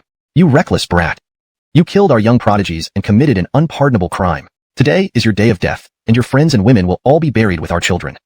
The ones I killed were at fault, not them. Cooper raised an eyebrow, asserting his dominance. Those guys were blinded by greed, trying to take what was mine and threatening to kill me first. If they died, they deserved it. The clan heads were already enraged by the deaths of their clan's prodigies. Lawrence hearing this, their anger surged to new heights. This brat is courting death. Arnie exploded in fury, his wrathful power erupting as he stared down Cooper. A mere pup dares to challenge the ancient martial world. True chillin'. They were cut down mercilessly, suffering heavy casualties. Soon, bodies lay strewn across the ground. Such brutal slaughter was shocking and horrifying. Master, let me help you. Nona would not sit idly by while Cooper fought alone. She immediately rushed to assist him. She possessed the rare Lawrence Evenly Dow treasure body, and after Cooper's guidance, she had ascended to the level of a grandmaster. During this ancient martial trial, she had obtained numerous treasures. Additionally, she wielded the legendary blade, the Jade Cicada knife. Whoosh! Nona drew the Jade Cicada knife, her figure flashing as she joined the chaotic battle. Lawrence's innate talent, now bolstered by rapid advancement, made her a formidable opponent. Like a graceful dragon, she darted lightly through the enemy ranks. Wielding the delicate Jade Cicada knife, each strike drew blood. Swoosh swoosh swoosh.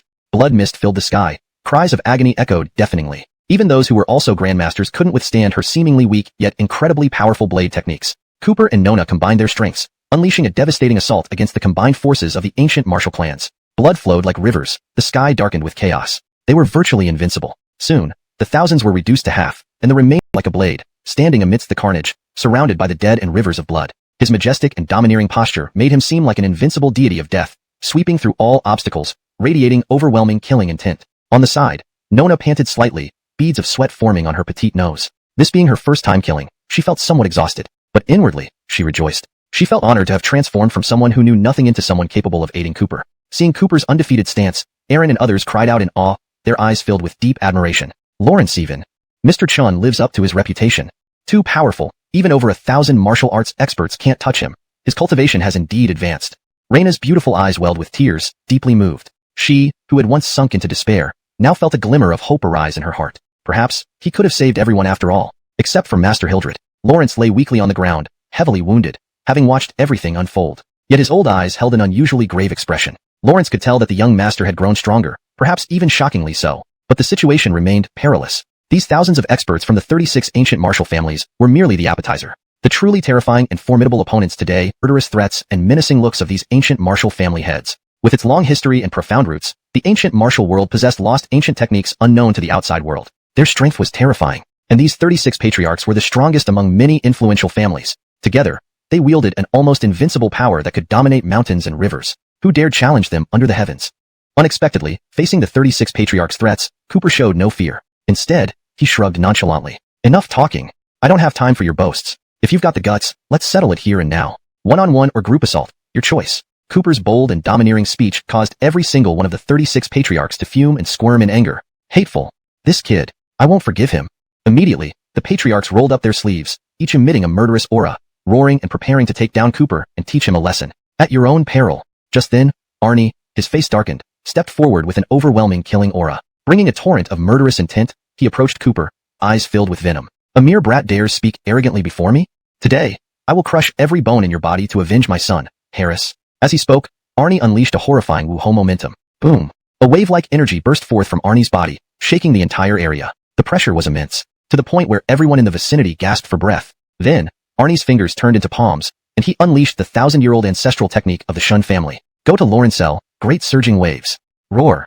In the next moment, a fearsome and shocking tidal wave erupted from his palms. The palm wind raged like an invisible storm, dominating the battlefield. For miles around, everything was engulfed in its might. Such terrifying palm wind made the heavens change color. At this moment, the entire scene was stunned. Hildred, Bjorn, Beckett, Anton Long, Amador, and the rest were left speechless, deeply impressed. Indeed worthy of being the head of the Shun family. Such powerful and astonishing martial techniques, coupled with Arnie's fierce second Lawrencevan Wu-Ho strength, was simply earth-shattering. The young master was in grave danger. Excellent. On the other side, the remaining 35 heads of various martial families nodded in approval, admiring the display. Worthy of Lawrenceed of the Shun family. That move like, its eyes like copper bells, radiating supreme power. The golden dragon encircled his body. In the next moment, boom! A deafening explosion rang out as Cooper unleashed a ferocious and terrifying punch with shocking power. The golden dragon was also propelled by the force of the punch. Under various enhancements, the energy seemed boundless, as if it carried divine might. Amidst the turbulent punch winds, even faint dragon roars could be heard, deafening and awe-inspiring. Rumble.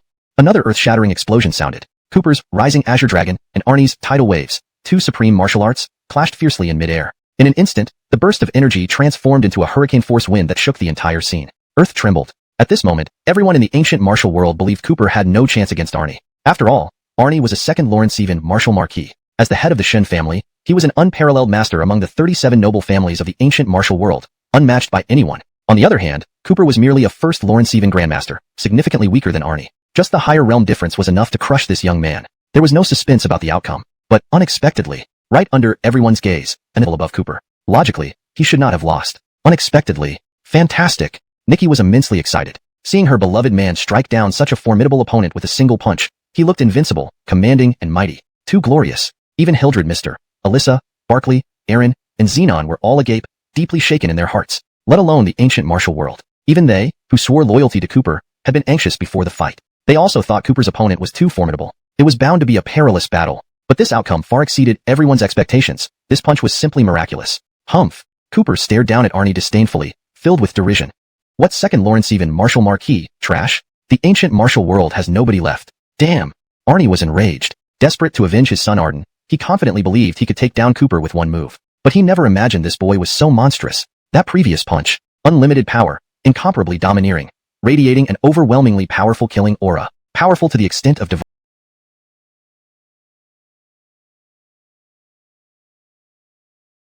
just a piece of junk? Tell me, did you pick this up from a roadside dumpster? Ha ha ha. Lawrence didn't take Arnie seriously at all, and even mocked him sarcastically. And he laughed right there. To find death. This enraged Arnie to no end. Lawrence gritted his teeth, eyes blazing with fury, roaring in a mad voice. Brat, blind fool. You can't even recognize our 1,000-year-old Shun family's ultimate treasure, the Lawrencevan sealing seal? So be it. I will show you this treasure's true power. Speaking, he hurled the seal high into the sky. Immediately, he formed seals with his fingers and muttered incantations. Suddenly, with a shout, grow. Boom, boom, boom. One after another, explosive sounds reverberated, followed by an astounding transformation of the Lawrencevan sealing seal. It grew, continuously growing. Under Arnie's control, the seal expanded rapidly, visibly increasing in size. In the blink of an eye, it became a towering behemoth, standing several dozen feet tall. Chapter 206, Trashy Gadget, also dares to show off? Everyone was taken aback. No one could have imagined that this small, Lawrencevanly suppressing seal would suddenly transform into such an astonishingly massive object. Spanning several dozen feet and hovering in the sky, it cast a shadow over the ground, nearly blotting out the sun and moon, truly befitting the most deeply rooted ancient martial arts family, the Guwushan family. This treasure was indeed astounding, leaving everyone in awe. Meanwhile, the spectators from the ancient martial world were also jolted into action. Cooper's strength was indeed somewhat monstrous. In hand-to-hand combat, Arnie was no match. But this Lawrencevanly suppressing seal looked extraordinary. Using it against Cooper might very well be more than enough. Drop the Lawrencevanly suppressing seal. Arnie shouted again, words followed by actions. At his command, the floating Lawrencevanly suppressing seal plummeted downward at an alarming speed toward Cooper, casting a terrifying shadow as it descended from the heavens. Boom! Under everyone's watchful eyes, the dozens of feet-long Lawrencevanly suppressing seal smashed down fiercely on Cooper. Instantly, the earth trembled and dust soared into the sky. Everyone was shocked. Even though they were quite far away, the horrific impact still reverberated painfully through their legs. Cooper, having endured this blow head-on, must have turned into minced meat. After all, the enlarged Lawrencevanly suppressing seal was simply too colossal. Forget Cooper. Even if he had arrogantly confident, was now filled with doubt. Suddenly, someone screamed in shock. Lawrencevans! It's Cooper! That kid is holding up the Lawrencevanly suppressing seal. As the exclamation died down and a gentle breeze cleared the dust, an almost unbelievable scene emerged before everyone's eyes. Indeed, It was Cooper. Lawrence stood between heaven and earth, proudly lifting the Lawrence evenly suppressing seal with his head held high and an aura of invincibility surrounding him. Lawrence stood immovably, supporting the seal with his feet rooted to the ground, and with just one hand. Whoa! Instantly, the crowd erupted in amazement. Holding up the Lawrence evenly suppressing seal with one hand, Lawrence even forbid. This kind of strength is divine. Impossible. This absolutely cannot be possible. Arnie was visibly horrified, shouting in disbelief. You brat. My Lawrence evenly suppressing seal weighs as much as 10,000 June after enlargement, heavier than a huge mountain. How can you possibly hold it up with one hand? Stunned, he couldn't believe anyone could possess such immense strength. Was this even human? But Cooper, facing the stunned crowd, was full of cold disdain, as if finding the whole situation unworthy of notice. Teasing. Rare birds come from distant places, so what? To me, this is just a second-rate gadget. I'm talking to you, Arnie. Did you really think it was wise to bring out this toy? Urgently, but it was too late. Before he could escape, the shadow of the descending Lawrence evenly suppressing seal enveloped him. Boom! An earth-shaking explosion echoed as Arnie was crushed underneath it. Dust and debris flew everywhere, shaking the ground violently. At that moment, the Lawrence evenly suppressing seal rapidly shrank back to its original palm-sized form. But where was Arnie? Lawrence lay on the ground, and his entire body had been flattened into a thin layer of meat by the weight of the seal, tightly pressed against the ground, impossible to scrape off. This kind of death was truly horrific. Ah! Lawrence Evans, Chief Shun is dead. Seeing Arnie's ghastly demise, the ancient martial clansmen were dumbfounded with fear and disbelief. Too unexpected. Once so powerful and intimidating, Arnie had met his end here, dying in such an unsightly manner. Wonderful. Great job. Truly worthy of Mr. Chun. He's too strong. Following Arnie's death, Eden and others were incredibly excited, bursting into cheers. Even the Wei family members, who were scared witless earlier, stared wide-eyed with turbulent hearts.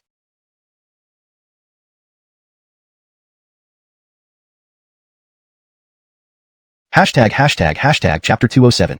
Who is left? Who is left?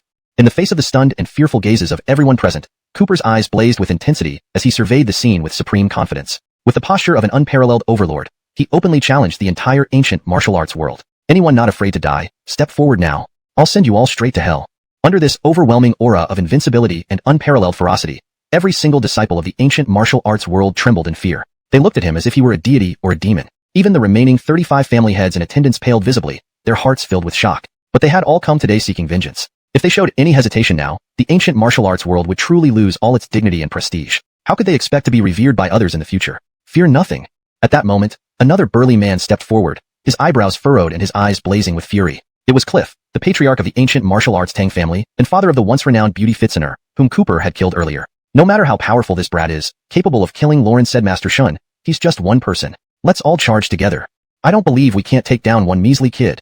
Cliff's words instantly, her heart pounding so hard it felt like it might leap out of her throat. Lawrence's palms were slick with cold sweat. She was extremely worried about Cooper. If anyone else had faced such an onslaught by the 35 family heads of the ancient martial arts world, they would have crumbled under the pressure. This was practically a fight to the death. Grim odds, bleak prospects. Yet, Cooper showed no fear. On his resolute face, there wasn't a trace of fear, only an awe-inspiring, majestic presence. Humph. Since you won't abide by martial virtue, I'll show no mercy either. All of you, die.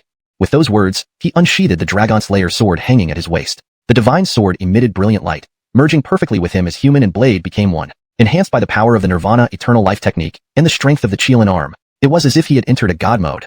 Next, Cooper transformed into a god of death, unleashing his full power with the divine sword in hand, embarking on a ruthless massacre. His aura was dragon-like, his killing intent sky-high, and his swordsmanship unpredictable and fearsome. One step, one kill. Swoosh, swoosh, swoosh. The formidable weapons wielded by the family heads were no match for the sharpness of the Dragon Slayer sword in Cooper's hand. Under its divine might, thud. In the blink of an eye, the family heads dropped their weapons, discarding all pride and dignity. One after another, they knelt before Cooper, crouching on the ground and trembling. How proud they were before, but now they looked thoroughly disheveled and helpless, crying out in terror. The Liu family of ancient martial arts submits. The Qian family of ancient martial arts submits. The Zhao family of ancient martial arts submits. The Sikong family of ancient martial arts submits. Within moments, the remaining dozen or so family heads knelt in submission, daring not to make another move. Humph! Holding the sword aloft, Cooper surveyed the scene with imposing authority. I may be merciful and spare you all, but listen carefully. From now on, all 37 families of the great Xia ancient martial arts world will recognize me as their superior. You will serve me as servants, swearing loyalty unto death. Any sign of betrayal, and I will personally come and crush your clans to dust. Everyone had been thoroughly frightened by Cooper. They had witnessed firsthand his ruthless and merciless fighting style, and knew he would do exactly what he threatened. To save their lives, these once arrogant family heads dared not utter a word of refusal. They all kowtowed on the spot. They cheered loudly, their eyes filled with awe and reverence as if he were a god incarnate. Only Mr. Chun could achieve such astonishing feats. They could not help but admire him greatly, deep admiration, and the Wei family members, led by Alexei, were speechlessly astonished. Initially, they felt resentful when their family was crushed and their power taken by Cooper. But this young man turned out to be incredibly extraordinary and insane. Now, not only the Wei family but also the other 36 ancient martial families had been subdued and made into his servants. A truly world-shocking feat. Seeing Cooper's incredible power, the Wei family now held him in even higher regard and would no longer harbor any rebellious thoughts. Cooper approached Xandra and personally untied her ropes, his eyes full of concern. Shueryao, I'm sorry you went through that. Let me check if you're hurt. No. Xandra shook her head, gazing at him gratefully, her beautiful eyes brimming with emotion. I didn't expect you to come back to save me despite knowing that the ancient martial world had set up a sky net and earthweb here. Juanza, you've moved me. Fool. Cooper said affectionately. You are my woman. How could I not care about your life? Whoever dares to harm you will not be spared by me. Not even the son of Lawrence even will receive any mercy from me. With me here, you have nothing to fear. Cooper was very satisfied. Lawrence eagerly sought to enhance his strength to face the challenges ahead. Therefore, he needed these resources. As a master now, he was powerful, yet above masters, there were the second sky martial marquises. Although he had killed Arnie and Cliff, both martial marquises, he was confident that once he became a martial marquis, he would surpass them. Lawrence immediately instructed the Wei family to prepare a cauldron and firewood. Once everything was ready, he secluded himself in a quiet room, focusing entirely on alchemy using the precious materials supplied by the ancient martial families. After a day and night of effort, Cooper successfully refined a Lawrence Evenly Essence pill of excellent quality, top grade. This pill, refined from numerous celestial treasures rich in qi, would greatly boost one's strength upon consumption. After taking the pill, Cooper sat in meditation to absorb the medicinal power. Soon, changes occurred within him. Boom, boom, boom. After absorbing the medicinal power, waves of powerful energy erupted from Cooper's body, wave after wave. His strength surged rapidly, like a shot of adrenaline. Unfortunately, his cultivation stagnated at the bottleneck. Just one step remained before he could break through and become a second sky martial marquis. All he needed was a trigger. Ding dong. His phone rang. It was Homer calling. Immediately, he answered. Cooper. Homer's voice was solemn. I have some good news and some bad news about Miss Nikki. Which deal in blood, from the royal family, committing such a serious breach of clan law. Yet, she had not faced any punishment. It turned out that the Nikki royal family planned to marry her off, aiming to strengthen the clan through a powerful alliance. Perhaps they also sensed her resistance to this arrangement. Now that she had broken clan rules again, it seemed they wouldn't leave it up to her this time. When? Cooper asked. In 3 days, Homer replied. After a long pause, Cooper asked again. What does she think about it? Do you think I would tell you this if it wasn't important? However, she only asked me to pass on the message to you. What you do next is your choice. I'm just delivering the message, Homer said. At this point, Cooper probably understood Ryan's intentions. On Yushi Mountain previously, Ryan had opened up to him and shared some heartfelt words. She said that being born into the royal family and becoming a prestigious young lady didn't bring her joy, knowing she would eventually be used as a tool for consolidating power within the clan. She resented it, and even wanted to resist. But she lacked the courage. Perhaps she asked Homer to relay this news because she hoped he would come to save her. Forced into an arranged marriage by the royal family was certainly not what she wanted. Lawrence could understand how Ryan felt. Cooper, what's your decision? Homer asked. I know what to do. After saying that, Cooper hung up the phone, his expression turning grave. Ryan had risked breaking strict clan laws to steal the Chelan blood and save him. This kindness couldn't go unrewarded. If so, wouldn't Master end up marrying Ryan? Nona's eyes sparkled with envy. That's not necessarily the case. Cooper explained, Ryan saved my life. I only want to repay that debt. Even if I win against everyone, I don't have to marry her. She wants freedom. I can give her that. Master is exceptionally talented and martially formidable. If you participate in the husband selection, no one will stand a chance. Nona praised.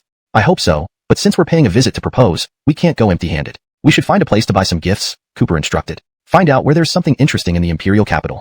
The Wei family was also an ancient martial arts family. Although not the strongest among the 37 ancient martial families, their business spanned across various provinces in Xia, including the imperial capital. When it came to connections, she was slightly better off than Cooper. Soon, Nona obtained information through the Wei family members doing business in the imperial capital. Master, there's a grand auction tonight at Anton Guang Auction House in the imperial capital. Many rare and valuable items will be up for sale. Even some extraordinary natural treasures are rumored to be available. Good. Cooper nodded. Let's check it out. At 8 in the evening, in front of Anton Guang Auction House, was veiled by a layer of pearl curtains, obscuring the occupant inside. Outside the curtains stood a servant, raising the bid paddle each time by 10 million yuan without hesitation. Suddenly, the identity of the person behind the curtain became the topic of much discussion. Everyone found it mysterious, unsure of who this generous bidder was. Chapter 209.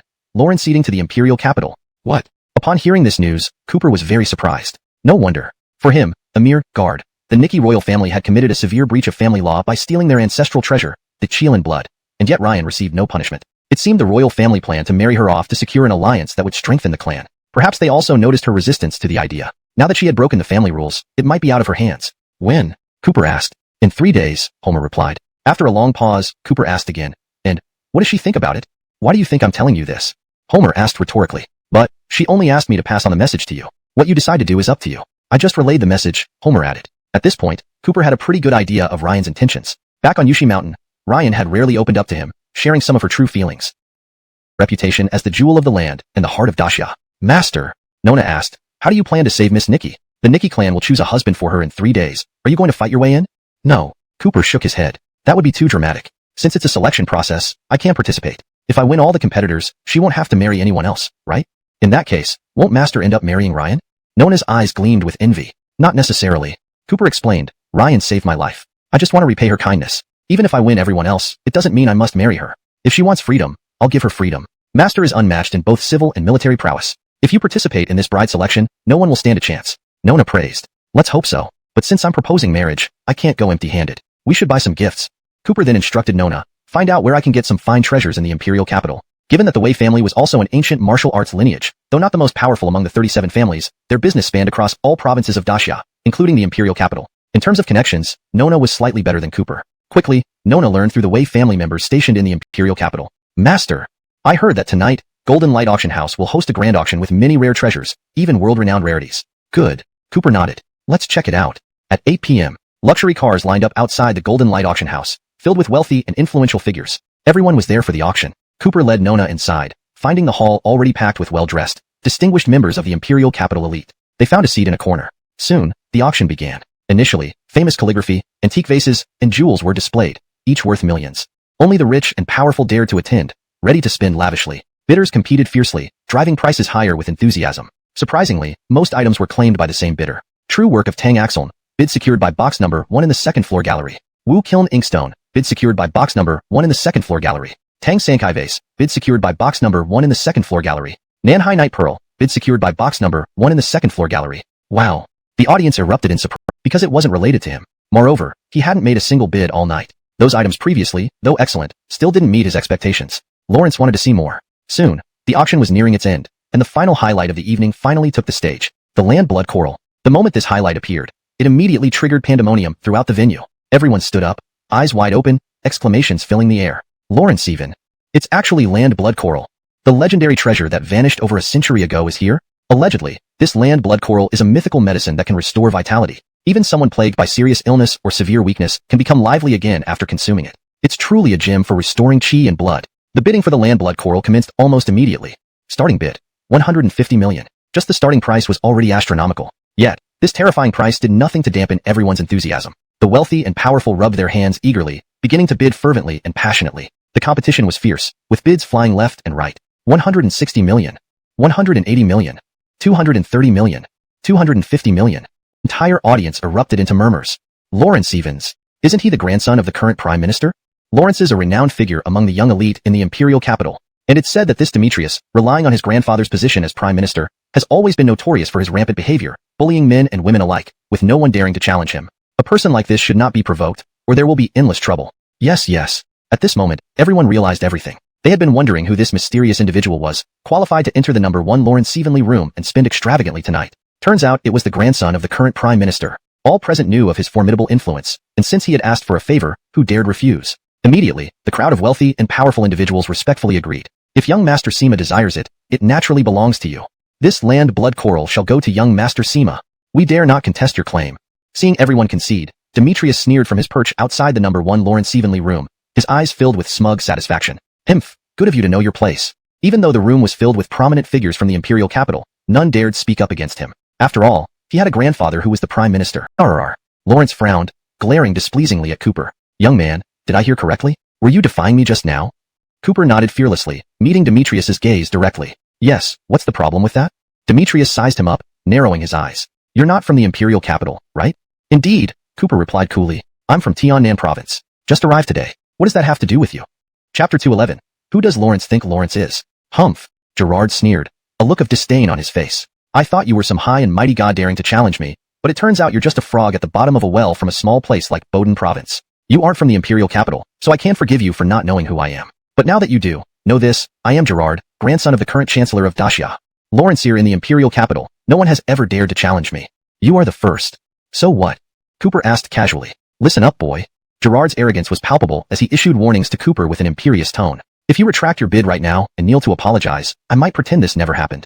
Otherwise, I'll make sure you never return to Boden.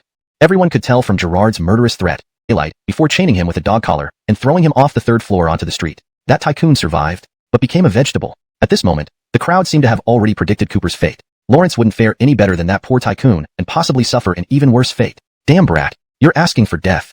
Gerard flew into a rage. Lawrence stared intensely at Cooper, malice clear in his eyes, murder evident on his face. Suddenly, over 10 henchmen from the Chancellor's mansion rushed out from the private booth, rolling up their sleeves, ready for action. A single order away from unleashing their wrath. Humph, Cooper retorted scornfully. So what if you're the Chancellor's grandson? So what if you're rich? Can't beat me in an auction. So now you want to resort to violence? If word gets out, won't people laugh at you? You. Gerard was fuming with anger. Lawrence glared at Cooper, teeth gritted, face black as charcoal. Finally, he growled fiercely. You've got guts, boy. Since my birth, you're the first person to dare challenge me like this. Fine, let's compete. After all, my family's fortune rivals nations, and I have endless money. You're not qualified to challenge me. I'll bid 650 million. Reluctantly, Gerard followed Cooper's bid. But inside, he seethed with frustration. As the grandchild of the Chancellor and a notable figure in the imperial capital, how could he tolerate being disrespected by a mere country boy in public? This insult, he couldn't swallow. 700 million. Cooper calmly countered. 750 million. Gerard persisted, snarling, Boy, you filthy country rat. See how long you can keep this up. Tease it. Cooper scoffed. A mangy cur. Not worth my time. 1 billion will do. 1 billion. This price caused an uproar in the hall. Those present knew well about Gerard's arrogant nature and immense wealth. Yet, this unknown young man dared to challenge Gerard and seemed even more arrogant and richer. Who exactly is this guy? Arg. Being called a mangy cur, Gerard fumed uncontrollably. Lawrence clenched his fists, eyes almost spitting fire, wishing he could kill the boy instantly. You foolhardy brat, trying to match my wealth? I'll show you today. With that, driven by fury, Gerard shouted, 2 billion. Lawrence even. Upon hearing the bid, everyone was in chaos. No wonder it was Gerard. Even though the land blood coral was valuable, it still had limits. At 1 billion, it was already— Chapter 212, The Unperceptive Guy. Cooper flatly refused on the spot. Sorry, rules are rules. I don't have time to waste with you. After saying that, he glanced at the stunned auctioneer on the stage. Now, can you bang the gavel? Cooper's words made perfect sense. After all, this auction house was a place where the highest bidder won, and it had its own set of rules. Since Cooper rejected Demetrius's request and didn't wish to tangle with him further, it naturally followed that they should proceed according to the rules. To be honest, this auctioneer had been in the business for so long, yet this was the first time he encountered such a scene. It took him a moment to come to his senses. 10 billion, first call. 10 billion, second call. 10 billion, third call. Bam. Lawrence finally brought down his hammer. This terrestrial blood coral is sold for 10 billion to Mr. Chun from Tianan province. As soon as the words left his mouth, there was a hush of awe throughout the room. Everyone was left awestruck by tonight's battle between the two men, their eyes wide and hearts deeply shaken. At the same time, people couldn't help but murmur to one another, filled with admiration. TSK Tisk. Truly remarkable. Who on earth is this young man surnamed Chun, who comes from Tianan? Perhaps this is the first time Demetrius has ever suffered such a huge loss since birth. Meanwhile, Cooper had already ascended the platform, paying efficiently and securing the terrestrial blood coral. Seeing his brilliance, even humbling the arrogant grandson of the Chancellor, Demetrius, Nona was full of admiration. Lawrence truly deserved his title. This kind of courage and decisiveness was beyond what a mere grandson of a Chancellor could compare with. That guy was far inferior. Foul play. Demetrius's face darkened. Standing upstairs, he glared at Cooper with ill intent, furious at the way Chun had outshone him, as the renowned and arrogant grandson of the Chancellor, who dared not give him face. Yet today, he had been publicly embarrassed. His reputation was utterly ruined. If word got out, how could he continue to exist? Demetrius could not let this slide. Let's go, he shouted, leading a group of henchmen away, clearly harboring a grudge. Shortly after, Cooper, with the terrestrial blood coral in hand, escorted Nona out of the Golden Light auction house. Striding like a dragon, his victory was radiant. Nona stifled a laugh, covering her mouth. Master, did you see Demetrius's expression just now? Lawrence looked like he swallowed a fly. Humph, Cooper said dismissively. So-called grandson of the Chancellor, just a spoiled brat who bullies others relying on his influence. I don't even consider him worthy of my attention. You're absolutely right. Nona couldn't help but praise. Whether in demeanor or wealth, Master far surpasses Demetrius by miles. Lawrence isn't even fit to carry your shoes. Mingxian, your words are getting sweeter every day, Cooper teased. I speak from the heart, Nona blushed. Just as they were chatting, a voice barked from behind them. Stop, little punk. You think you can strut around and leave after showing off? Lawrence hearing this, Cooper paused, calmly turning back. There stood Demetrius, who apparently hadn't left but waited outside, now approaching with over a dozen armed henchmen from the Chancellor's mansion, each wielding weapons, looking for trouble. Well. Cooper raised an eyebrow. Isn't this young Master Sima? What do you want? Listen carefully. With no one around, Demetrius revealed his true colors, shouting menacingly. I advise you to hand over the terrestrial blood coral immediately, or I'll break your legs. Upon hearing his words, the thugs behind him joined in chorus. Hand it over. Hand it over. Hand it over. That won't work. Cooper shrugged. The terrestrial blood coral was obtained fairly through the auction. You lost to me, and thus must accept the result. Why should I hand it over? Enough talk. Demetrius's arrogance flared as he threatened harshly. I'll tell you outright, The many treasures I planned to bid on tonight were in Eastern royalty. His power would be unrivaled. And Miss Nikki wasn't just the most beautiful woman, but rumored to be more beautiful than any celestial being. Lawrence had meticulously prepared for this proposal, confident that only he could win her heart. Now, this boy dared to say these jinxing words. Wasn't he cursing him? Bring him here. Demetrius roared in fury. Attack. Break this punk's limbs, chain him up with dog collars, and parade him through the streets. I will show everyone in the capital what happens when you mess with me. Yes, sir. Obeying the order, the henchmen rushed forward like wolves, brandishing knives, swords, and cudgels. A barrage of weapons rained down on Cooper, creating a precarious and perilous situation. Insubordinate to master, asking for death. Nona's delicate cry cut through the air as she leaped into action. Wearing a white dress, she moved gracefully amidst the flashing blades, swift as a startled swan, elegant as a flowing dragon. Lawrence's slender hands, though appearing fragile, erupted with astonishing strength as she countered. Chapter 213. I'll let you have one punch. Bang, bang, bang. In the blink of an eye, those henchmen were sent sprawling, wailing in agony. They lay on the ground in a heap, writhing in pain, utterly asking for a beating. Nona, angered, rushed forward to confront Ascari. She could not tolerate such insolence toward her esteemed Master Chun. Wait. At that moment, Cooper interjected. Meng Xian, leave him to me. Yes, master. Nona complied and retreated respectfully. Now, what do you want? Cooper asked with a grin, his eyes gleaming like a cat toying with a mouse. Ascari, not being a practitioner of martial arts, usually relied on his status as the Chancellor's grandson to bully others with his gang of thugs. Seeing Cooper needing a woman's protection, he assumed Cooper lacked martial prowess, emboldening him. Himph. Boy, if you dare, fight me one-on-one. But, this woman cannot interfere. Do you dare? Lawrence hearing this, Nona glanced at Ascari with a smirk, feeling almost amused at his ignorance of Master Chin's true abilities. If Master Chin acted directly, Ascari's fate would only be more miserable. No problem. Cooper nodded and agreed. All right, let's go by your rules. It's just a one-on-one fight. Moreover, I'll even let you have the first punch. Really? Ascari was taken aback. Boy, are you serious? Of course. Cooper shrugged nonchalantly. I'll stand here and let you land a punch. If you can knock me down, you win. I won't ask for the blood coral then. It's all yours. So you say. Ascari felt he had gained the upper hand and laughed sinisterly. Lawrence approached Cooper and, after roaring to muster his courage, struck a heavy blow to Cooper's nose. The punch was ruthless, showing no mercy. Hitting the nose is vicious because it's a weak point. A full force strike there could break the nasal bone and incapacitate someone immediately due to intense pain. Ascari grinned wickedly, confident in his victory. Next moment, bang! Ascari's punch landed heavily on Cooper's face. Expecting Cooper to fall from the pain, Ascari was baffled when Cooper remained standing unscathed. His expression remained calm, his hit nose completely unaffected. What? Ascari gaped in astonishment, exclaiming, Boy, why aren't you hurt? Humph. Cooper sneered. See ma, did you skip meals? For a man, your strength is weaker than a woman's. Damn you. Enraged, Ascari attacked furiously, delivering several punches to Cooper's body. Bang, bang, bang, bang. Punch after punch, each harder than the last. Though Ascari wasn't a martial artist, he was an adult male and exerted his full force. Yet, Cooper stood firm like an iron stake. On bloodied face, he roared through the pain. Bastard, how dare you hit me? I am the Chancellor's grandson. Mark my words, I will not let you go unpunished. Damn it all. You? Cooper snickered disdainfully. Meng Xian, let's go.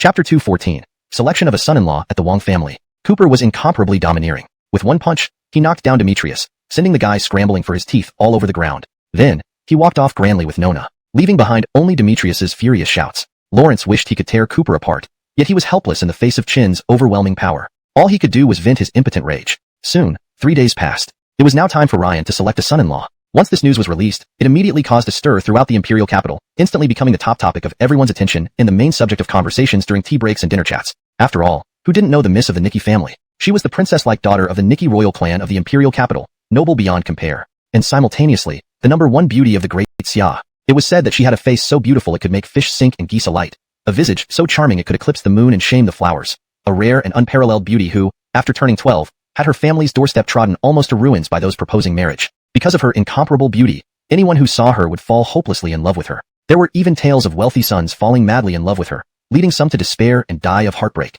Due to these reasons, Ryan had been veiling her face since turning 16, rarely revealing her appearance. Yet there was no person in the imperial capital who hadn't heard of her various legends. During the World Curios exhibition held in Tianjin province previously, she appeared wearing the Lawrence Evenly Pearl Phoenix crown and draped in celestial attire, dazzling and outshining everyone. Lawrence's mysterious, ethereal, and noble appearance astonished the entire world.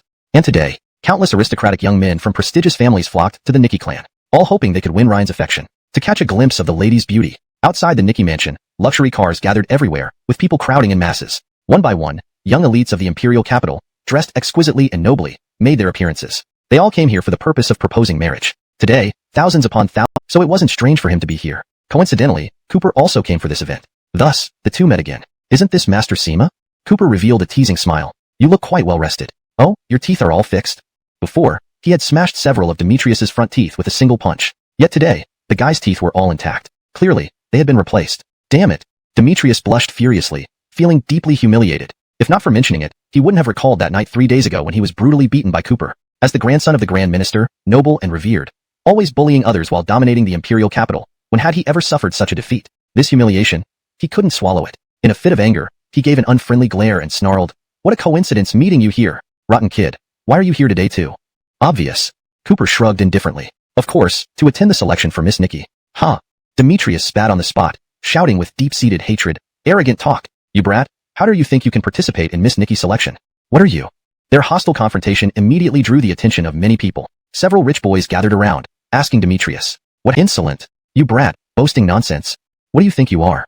Who gave you the nerve? You country bumpkin from Tiansheng. I bet you're a poor loser who sneaked in through a dog hole." Instantly, Cooper had stirred everyone's wrath. Even the rich boys rolled up their sleeves, ready to pummel Cooper. Demetrius wore a smug expression, eagerly awaiting to see Cooper get beaten up. Chapter 2:15. The 3 tests. Just as Cooper had infuriated everyone, and tensions were at their peak. "The butler is here."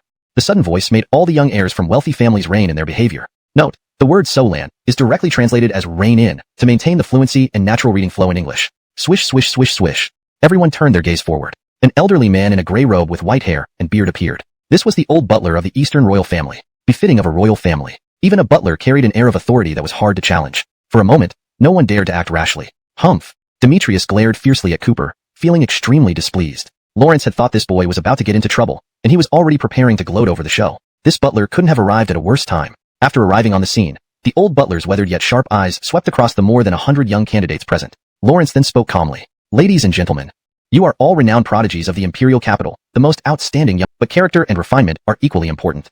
If you are uneducated and incompetent, you naturally do not qualify. You can choose any one of music, chess, calligraphy, or painting. Show us your skills."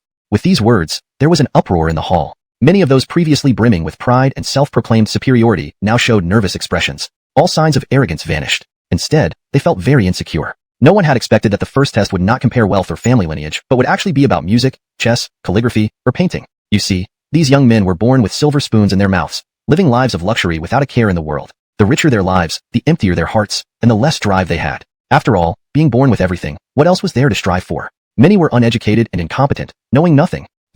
At this moment, a handsome young man raised his hand, looking embarrassed and weakly asked, "I don't know music, chess, calligraphy, or painting. Can I sing?" "Nonsense." The old butler coldly humphed and sternly rebuked. "Sing? Do you know where you are? This is not a singer audition. What kind of song are you singing here? Bring me guards. Throw this incompetent fool out." "Yes, sir."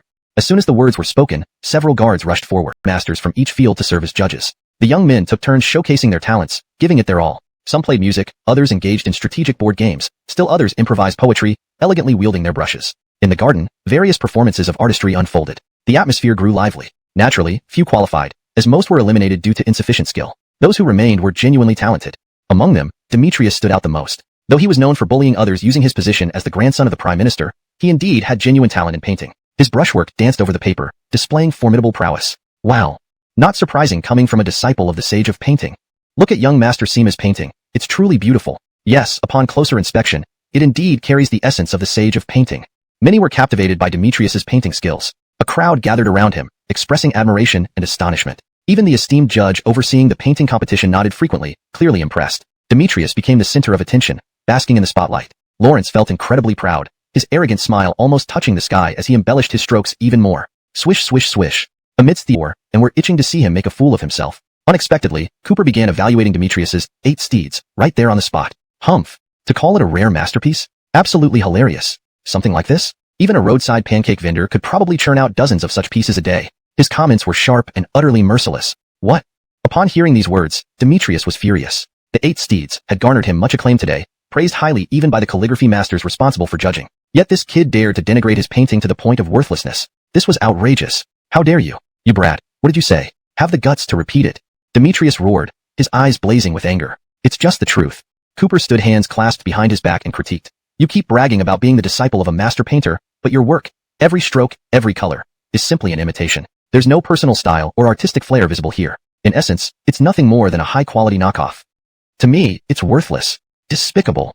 Furious, Demetrius retorted hotly, you good for nothing. Who are you to criticize my work? Do you have the qualifications? And yet you have the nerve to criticize me. Instead of picking up a brush, he lifted the inkstone. Lawrence stared at the paper as if deep in thought, his demeanor mysteriously intense. Seeing this, Demetrius sneered coldly. Kid, weren't you blowing hot air? Boasting about painting but not even touching a brush, lifting the inkstone instead? I think not only can't you paint, but you lack common sense too. Get out of here before you make a fool of yourself. Humph. Cooper shot a cold glance at Demetrius and snickered haughtily. Demetrius, this is how I paint. What would someone like you, who's never seen beyond the bottom of a well, understand? Watch closely, and I'll show you a miracle. You. Demetrius fumed with anger, ready to lash out. But at this moment, Cooper made his move. His demeanor became intense, and his eyes sharpened. He performed an astounding act right before everyone's eyes. Whoosh. Lawrence poured the ink from the inkstone all over the paper. Innumerable ink droplets splashed onto the pristine white paper. His movements were fluid and uninterrupted. And then, an unbelievable scene unfolded. What started as a random splash of ink spread magically on the paper, dispersing. Chapter 217. Priceless Treasure. The entire venue erupted into chaos once more. Previously, the master artist had praised Demetrius's work as a rare masterpiece and the best of the session. But when it came to Cooper, he was directly labeled as an extraordinary genius that astounded the world. Completely surpassing everyone present, he was raised to a whole new level, far beyond comparison. This was the highest praise one could receive. A dead silence followed. All the young tycoons stared at Cooper in shock, their faces filled with disbelief. They had initially thought that Cooper was just an amateur who didn't understand painting, and his earlier boasts were merely for show, like a clown trying to attract attention. But they hadn't anticipated that this young man possessed such remarkable skills. With a single stroke, he transformed ink into an awe-inspiring depiction of a majestic landscape, stretching over thousands of miles. Lawrence was truly hiding his true abilities. At this moment, even the old butler of the Eastern royal family looked at Cooper in astonishment, seemingly pondering what sort of divine being he might be. Demetrius's face turned black as coal. Today, he had intended to be the center of attention. His 8 horses painting was meant to be the highlight of the session. Lawrence should have been the star. But Cooper's sudden display had stolen all the limelight from him. How infuriating. Lawrence had grossly underestimated this despicable kid. How is it? At this moment, Cooper deliberately glanced at Demetrius, whose expression was sour, raising an eyebrow and perfectly. Whether they were scions of wealthy families or offspring of influential officials, each of them was backed by substantial financial resources. Marrying Ryan and forming an alliance with the Eastern royal family would indeed be a grand honor for their families. Therefore, they had received full support from their clans, bringing along the most valuable treasures. I've brought a Jade Zen master. My gift is a painting by Dane Shichong. I've brought a premium Felicia Dynasty porcelain vase. My gift is the legendary, rarest form of Dragon's Breath incense. On the field, the remaining heirs presented their meticulously prepared tokens of love, rare treasures that one seldom encountered. Each item alone was priceless. In an instant, the arena sparkled with a dazzling array of jewels and artifacts, leaving everyone awestruck. Just then, a proud voice broke through the air. Humph, compared to my gifts, yours are rather meager. Please take a look. This authentic Tang Axelm painting, this Ru Kiln pin washer, this South Sea Night Pearl, and this 1,000-year-old agarwood, all are my tokens of affection for Miss Nikki. Together, these items are worth no less than 20 billion. This boastful and arrogant proclamation immediately drowned out all other sounds in the room. There was no mistaking who could afford such extravagance. None other than the attention-seeking Demetrius. Wow. The crowd let out a chorus of exclamations. While the gifts each of them brought today were undoubtedly valuable, any one of Demetrius's items surpassed their offerings in value. Combined, the total worth was staggering. No wonder he was the son of the prime minister. Such immense wealth and audacity. None could match it. Amidst the astonished gazes of the crowd, Demetrius basked in satisfaction. Most of these treasures he had purchased at exorbitant prices during the Golden Light auction. To ensure a stunning impression, he had also added a few treasured items from the prime minister's residence. With so many valuables combined, who could possibly compete? After making his grand appearance, Demetrius purposely turned his gaze towards Cooper, sneering and seeking trouble. Boy, everyone has shown their gifts. What about you? You haven't spoken yet. Could it be that you came here empty-handed? Humph. Cooper dismissed him disdainfully. Demetrius, nothing you brought here is particularly impressive. My gift is far better than yours. What arrogance! Demetrius, displeased, retorted sarcastically. You, a mere villager from the Lawrence-Evenly South Province, dare to act cocky in front of me? Look, the items I brought together are worth 20 billion. How can you possibly compete with me? At this point, the surrounding rich young men also felt that Cooper had no chance of winning. After all, Demetrius was the son of the current prime minister, backed by deep-rooted power. Even they had to admit their inferiority. This country bumpkin had likely never seen anything valuable. What could he possibly bring? It would surely turn into a laughingstock. Vulgar.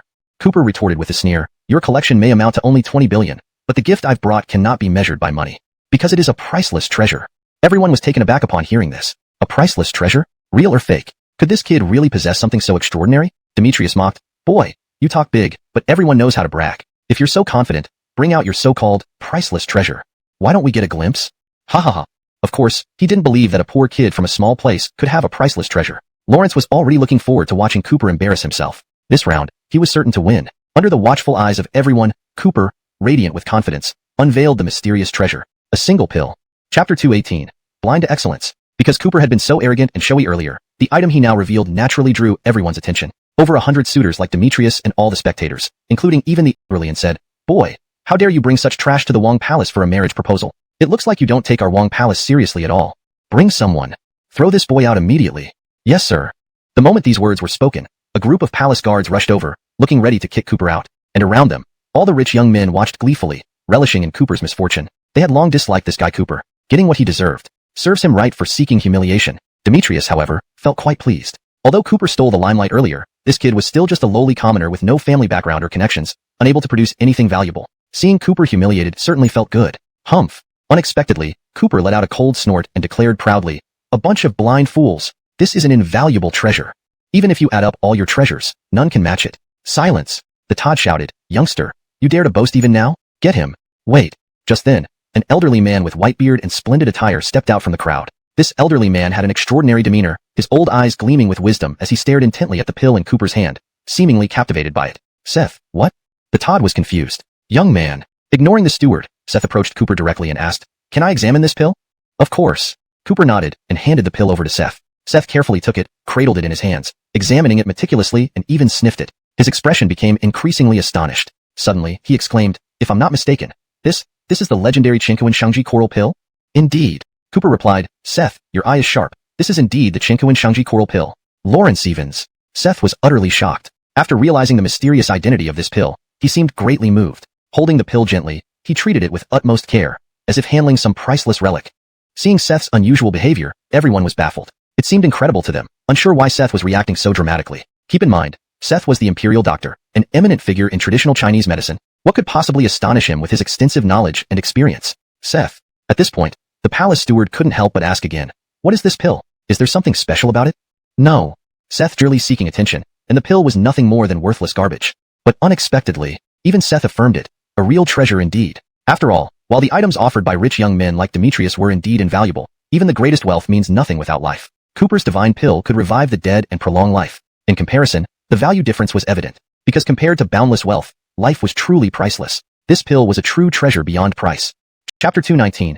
Reunion with Ryan. Everyone was astounded. In the dumbfounded gazes of the crowd, Cooper's pill outshone all others in one fell swoop. For a moment, it was unrivaled. Indeed, just as Seth had said, Cooper's Chinquan Vitality Coral Pill was genuinely authentic, and he had personally refined it. Though the formula had long been lost, he obtained it from his master, Carlos. As for the most crucial ingredient for this elixir, the land blood coral, it was something Cooper had spent 10 billion at an auction in Antongwang 3 days ago to acquire. Over these 3 days, Cooper gathered other precious ingredients along with the blood coral and finally succeeded in refining this world-renowned divine pill. Today, it shocked everyone. At that moment, the Todd realized he had misunderstood Cooper and immediately apologized with clasped hands. "Young Master Chin, I was too forward just now. Please." As for the rest, they were eliminated despite their sighs of regret. There was nothing they could do since this was the rule of the Eastern royal family. Only 10 people remained for the third challenge. "Gentlemen."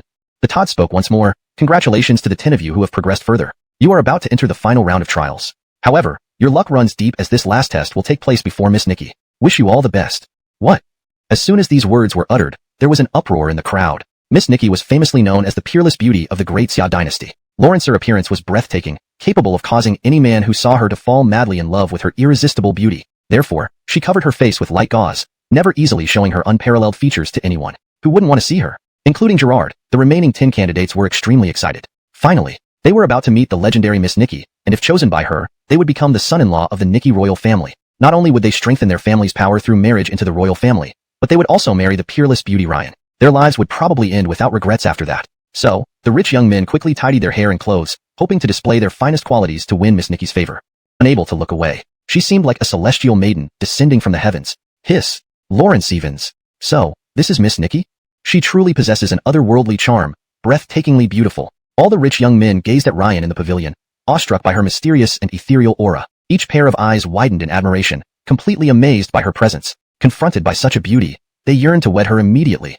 Cooper also watched Ryan. Having not seen her for some time, she still appeared stunning. However, having possibly been under house arrest for some time, she looked somewhat dejected and weary. A hint of unnoticeable fatigue lingered in her expression. These changes tore at one's heartstrings. But Ryan felt heavy-hearted. Being the eldest daughter of the Nikki clan had never made her happy. She didn't want to be a tool for the royal family to gain advantages, or be used as a political pawn for arranged marriages. She wished desperately to escape all this, but ultimately, she couldn't find the strength. Although today was the day she chose a husband, her mind wandered aimlessly throughout the process. She wasn't even interested in glancing at the 10 young men. "Miss." The Todd approached and bowed. Through the 2 previous rounds, these 10 young men have emerged. He merely nodded slightly, his deep gaze seeming to caution her. It was as though he was telling her to stay calm and not speak too much. Ryan understood. After all, everyone present today had come here to compete fairly. If they discovered that she and Cooper already knew each other, others would certainly feel it was unfair. There would likely be complications. So, Ryan suppressed her excitement, striving to make her gaze appear calm. But inside, she was overjoyed. This feeling was like being in complete darkness and suddenly seeing a light she had hoped to see. A heart once filled with despair now regained hope. She was extremely happy. Steward. At this moment, Demetrius could hardly contain himself. What is the third trial? Before he finished speaking, the other wealthy young men were already growing impatient. They chimed in one after another. Yes. Hurry and say what the third trial is. We can't wait any longer. Cough, cough. The Todd cleared his throat and then spoke seriously. This third trial is also the final round of the groom selection. You will compete by comparing your family backgrounds. Miss Nikki is a precious princess from the Eastern royal family. In terms of nobility, she is no less than a princess. Therefore, only those who are noble and prestigious enough to match her will be worthy. Ordinary people naturally don't have the qualification. Others were all extraordinarily powerful. For a moment, the scene turned into an intense comparison of family backgrounds, full of tension and hostility. Only Cooper remained silent. Lawrence. At this moment, Demetrius sneered at him, taunting. Boy, weren't you so arrogant before? Why are you quiet now? Oh, I understand.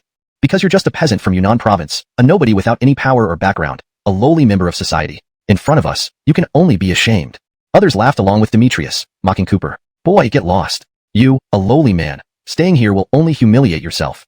With your low status, you're not even worthy of the noble Miss Nikki. Don't embarrass yourself, dreaming of swans while being a toad. Everyone believed that Cooper was an ordinary man without any background. They thought he deserved to be crushed and trampled underfoot. Seeing so many young men insulting Cooper, Ryan frowned deeply in the pavilion. Lawrence's beautiful eyes revealed a trace of anger. She was clearly displeased. She wanted to rebuke these people for their rudeness and defend Cooper. But she couldn't do that. Even the Todd looked at Cooper with a sigh. Although this young man possessed both virtue and talent, showing sincerity and performing outstandingly in the first two trials, he tore off the mask of arrogance that hid their shameful behavior. Chapter 221. The Ultimate Bombshell. Cooper's soul-searching questions indeed left everyone thunderstruck. Anyone who heard them couldn't help but cheer. But this was the Eastern royal family, where everyone had gathered today to vie for the hand of Antonzia Dane Gretchen. It was a competition of fathers and family backgrounds. Clearly, something was amiss, yet it made perfect sense in this context, and it became an ironclad criterion. A group of rich young men were initially embarrassed by Cooper's sharp words, their faces turning red as if they had been slapped. Soon enough, they began to lose their tempers. Emotions flared as they pointed at Cooper, verbally attacking him with vicious mockery. Shut up, brat, you're just jealous. Someone like you, born into a despised commoner family, can only hate the rich. You're just pitiful. We were born with everything, living lives of luxury. We don't need to struggle, but someone like you has nothing and can only be envious. Humph. At that moment, Demetrius also sneered coldly, arrogantly saying, Boy, put away your fancy rhetoric. It's meaningless here. The Lady Dane is the daughter of the royal family, noble beyond compare. She would never marry a commoner like you. Boy, you have already lost. Why don't you scram? Suddenly, everyone started attacking Cooper over his common origins, seizing on this point to humiliate him. Enraged, Cooper became the target of everyone's attacks. Lawrence became the focal point of criticism. Is that so?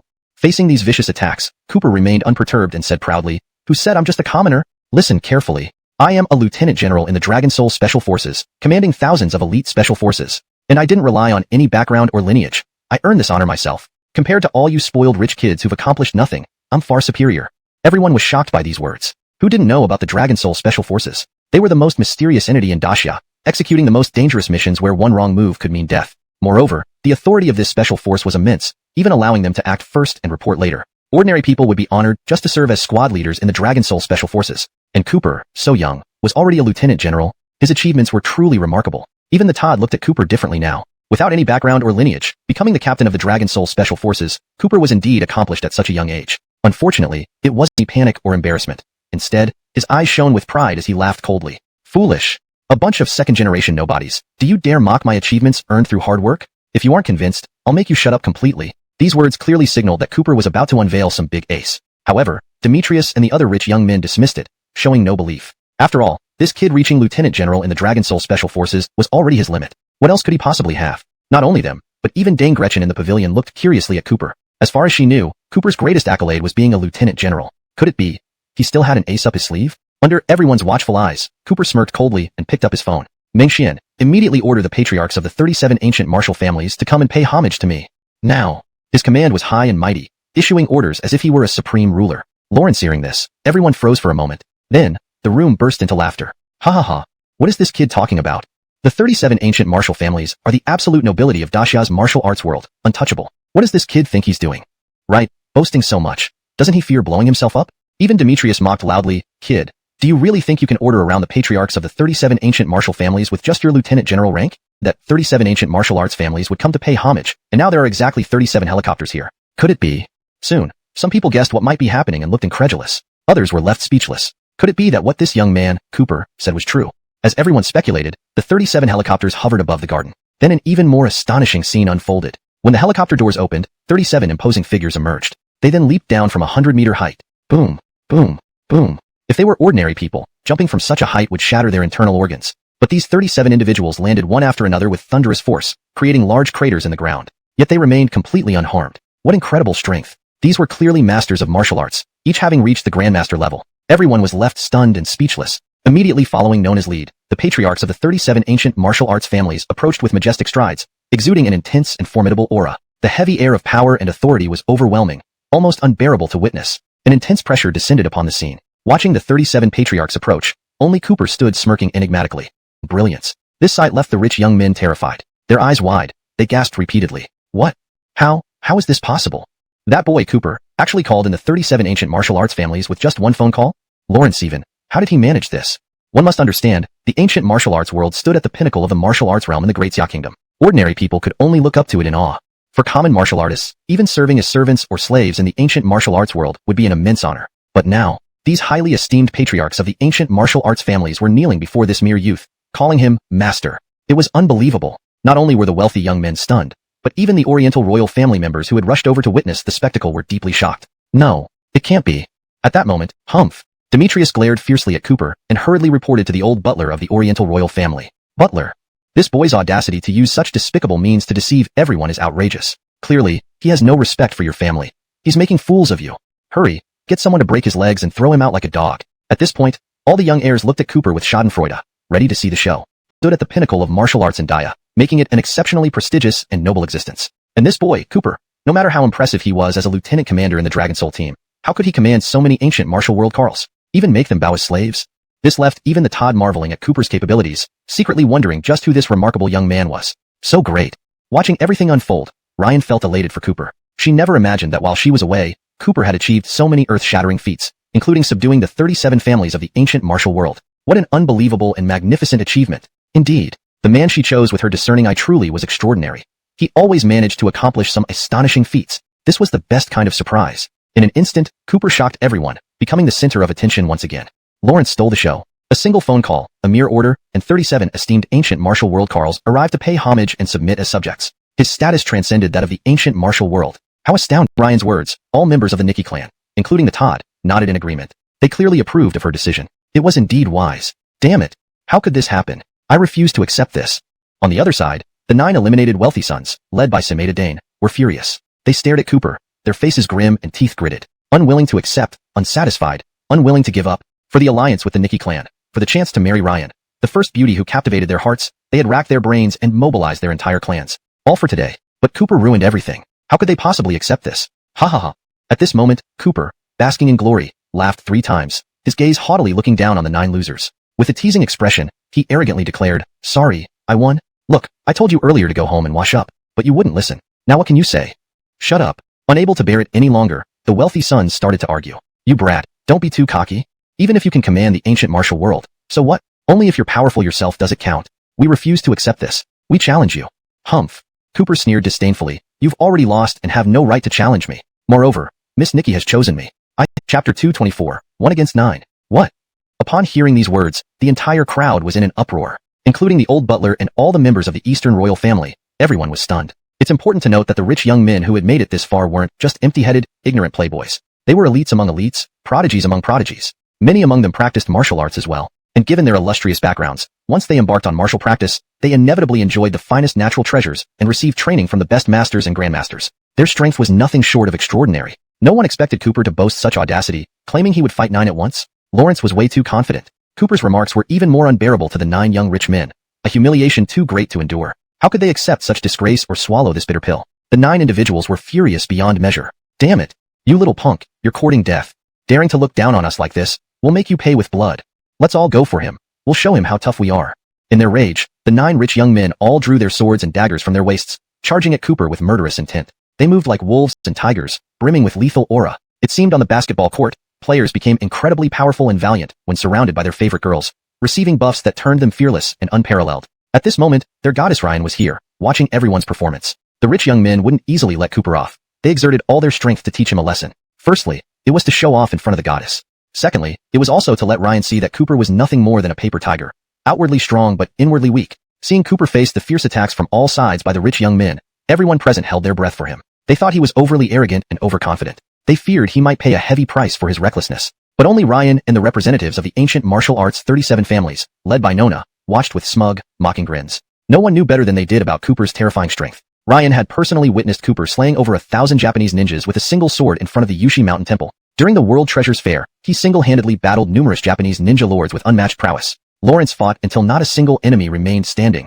like an invincible war god. What courage he possessed! And the heads of the ancient martial arts 37 families had all seen Cooper's majestic presence, where he suppressed all families in their world, sweeping the field without any opposition, striking fear into the hearts of others. They could only bow, thoroughly stunned and awestruck by Cooper's thunderous display of power, to withstand the combined onslaught of so many top-tier young elites from the capital and emerge unscathed. What incredible strength! No wonder Cooper could command respect from the heroes of the ancient martial arts world. Cooper, watch out! Just then, Ryan shouted suddenly. Everyone turned to look, alarmed. It turned out Demetrius was sneaking up from behind to attack. Demetrius snarled with glee. Lawrence had long witnessed Cooper's skills, knowing his kung fu was formidable. Therefore, he dared not confront him directly. Instead, he waited for an opportunity. And now, that moment had arrived. Swish! Lawrence drew a short knife and dashed towards Cooper's back in one swift motion. His eyes were filled with malice, and his face twisted into a grimace. The ruthless slash aimed mercilessly at Cooper. Haha! You brat, daring to compete for Miss Nikki with me? You won't succeed. Die now! As everyone watched the treacherous strike almost hit Cooper's back, a wave of shock swept through the crowd. At that critical moment, Cooper didn't flinch, seemingly waiting for Demetrius to strike. Next, the blade reached its target. Everyone thought Cooper would receive this deadly ambush and die right there. Even Ryan closed her eyes in fright. But, unexpectedly, crack! There was a sound of the blade breaking. Demetrius's knife struck Cooper as if hitting steel. Not only did it fail to injure him, the knife broke into 2 pieces instead. Hard Qigong. What? Demetrius's face changed drastically, looking at the broken half of the knife in his hand. Fear filled his eyes, disbelief plain on his face. Humph! Only then did Cooper slowly turn around, his condescending gaze bearing down upon Demetrius, creating an intense pressure. You insignificant rat! Do you think such a petty trick can kill me, Cooper? Daydreaming! With those words, he acted, grabbing Demetrius by the neck. Then, he lifted Demetrius as though lifting a chicken. Aya! Demetrius wet himself. Hanging mid-air, his face turned pale as he struggled frantically in vain. Soon, the choking sensation left him gasping for breath, his face turning blue. Scum like you has no right to be my opponent. Get lost. Cooper tossed him aside casually, sending Demetrius flying several dozen yards away. Bang! A loud crash echoed as he smashed through a wall. Lying in the wreckage, covered in blood with broken bones, his appearance was utterly wretched. You! Spit! Demetrius's indignation soared to the heavens. Lawrence glared hatefully at Cooper, but before where she stood, Lawrence smiled at the otherworldly beauty before him. Miss Nikki, thank you for your favor. I look forward to your care and support. You are truly excellent, and it seems our connection is predestined. Ryan's eyes sparkled with joy and excitement, but in front of her clansmen, she had to maintain composure. As a distinguished lady of the royal household, she had strict requirements for her demeanor and manners. If there weren't so many outsiders present, she would have surely given Cooper a warm embrace without restraint. However, she needed to remain composed, especially concerning Cooper's identity. If her clansmen knew that she had risked violating clan rules to steal the clan treasure, the Chelan blood, for Cooper, it would certainly complicate matters. Just then, a loud shout echoed from outside. The young master of the Chen royal family has come to propose marriage. This voice was like thunder striking from clear skies, shocking everyone present. Chen royal family? One of the renowned Great Xiao royal families, comparable to the Eastern royal family, unimaginably wealthy, and deeply influential, truly incomparable in its nobility. And it was said that Lance, the young master of the Chen royal family, was a natural-born martial prodigy. With extraordinary physical qualities and innate talents, he became a grandmaster at a very young age and remained undefeated among the youth of the imperial city. Royal family, Lawrence Ron, when she fled to the East Sea. That old villain, seeking connections with powerful elites, not only abandoned his mother but also sent assassins after them. What a despicable act. Learning the truth, Cooper vowed to make the faithless Lawrence Ron pay for his actions. As for Lance, though they had never met, he must be his half-brother, the son of Lawrence Ron and a noblewoman. Yet, who would have thought they would meet face-to-face today? Meeting one's enemy evoked intense hatred. In Cooper's mind, determined to take revenge on the Chen royal family, every member of the Chen family was an enemy. Lance was no exception. His gaze was sharp and piercing, almost lethal. But Lance did not even glance at him. Under the spotlight, he was the indisputable star, outshining everyone. Soon, Lance led the convoy right up to the gathered crowd. Thud. With a casual leap, he landed gracefully from the vehicle, strutting confidently toward them, radiating arrogance. Lawrence turned his eyes to Ryan. Miss Nikki, I heard this is your husband's selection ceremony today. I prepared an abundant gift for you, hence the delay. I hope I haven't arrived too late. The members of the Eastern royal family quickly surrounded him, warmly welcoming Lance as their honored guest with utmost enthusiasm. To them, this was an unexpected pleasure. They had thought Cooper was already exceptional, but now another. Are you really set on asking for punishment instead of respect? Face. Cooper sneered disdainfully. Others might fear young Master Chun, but not me. Your dignity means nothing to me. It's just like mud underfoot. Worthless. Cooper had always been hostile toward the Chen clan royalty, and was never pleased with them. His half-brother, Lance, was a domineering and overbearing person. How could Cooper be polite to him? Naturally, his tone was very sharp. Insolent. At this moment, Lance's subordinates all rebuked Cooper. Young punk, how dare you be so insolent? Do you know who you're talking to? The young master of the Chen clan royalty, unmatched in nobility. Speak to him like this, and you're asking for death. If you don't scram, we'll break your legs.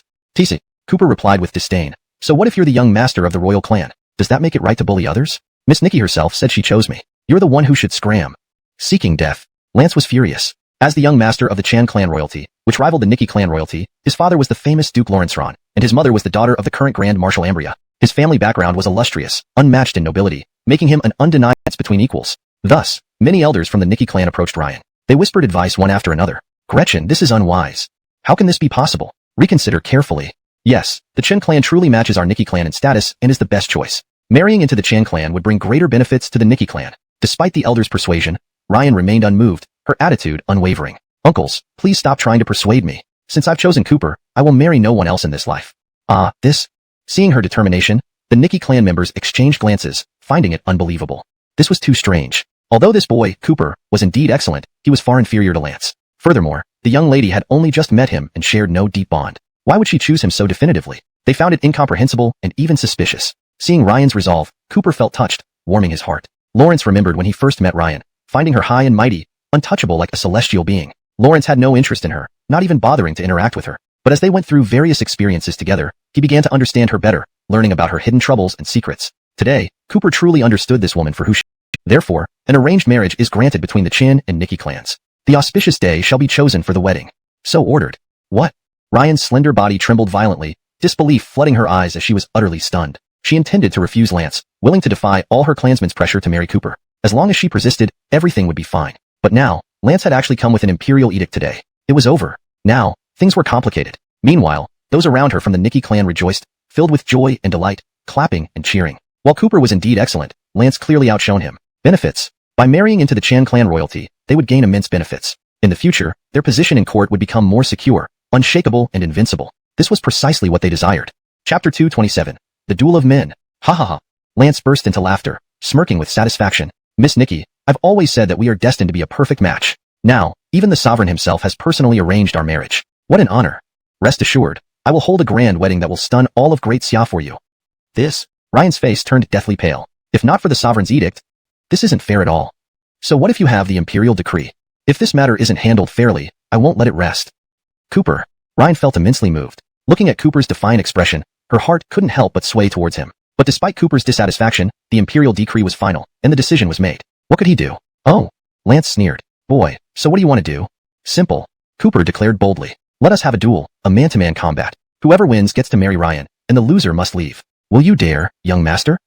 His words caused an uproar among everyone present. All the members of the Nikki royal family were stunned. A duel? It must be understood that Lance was the young master of the Chun royal family, with exceptional talent and innate gifts. Coupled with the immense wealth and background of the Chen family, he enjoyed the finest resources and the best instructors from a young age. Therefore, Lance had deep martial cultivation and had already reached the level of grandmaster at a young age. Throughout the entire capital, he was undefeated among the younger generation, a true prodigy. While Cooper was indeed very powerful, Lawrence still fell short compared to Lance. At this moment, nobody believed Cooper stood a chance. They thought his challenge was hopeless and might he would teach Cooper a harsh lesson. Lawrence planned to break this boy's bones and beat him until he pleaded on his knees like a dog. Lawrence wanted Ryan to see the kind of man she chose. Cooper was fully aware. From the sinister smirk on Lance's face, he read his dark intentions clearly. Yet, he was unafraid. Even though Lance was a genius who became a grandmaster at 18 and was one of the strongest young warriors in the capital today, he still intended to face Lance. First, he had to protect Ryan and grant her freedom. Second, because Lance was the son of the faithless Lawrence Ron, his fated enemy. Even if he didn't challenge Lance today, he would eventually confront the Chun royal family, exact vengeance, and restore justice for his mother.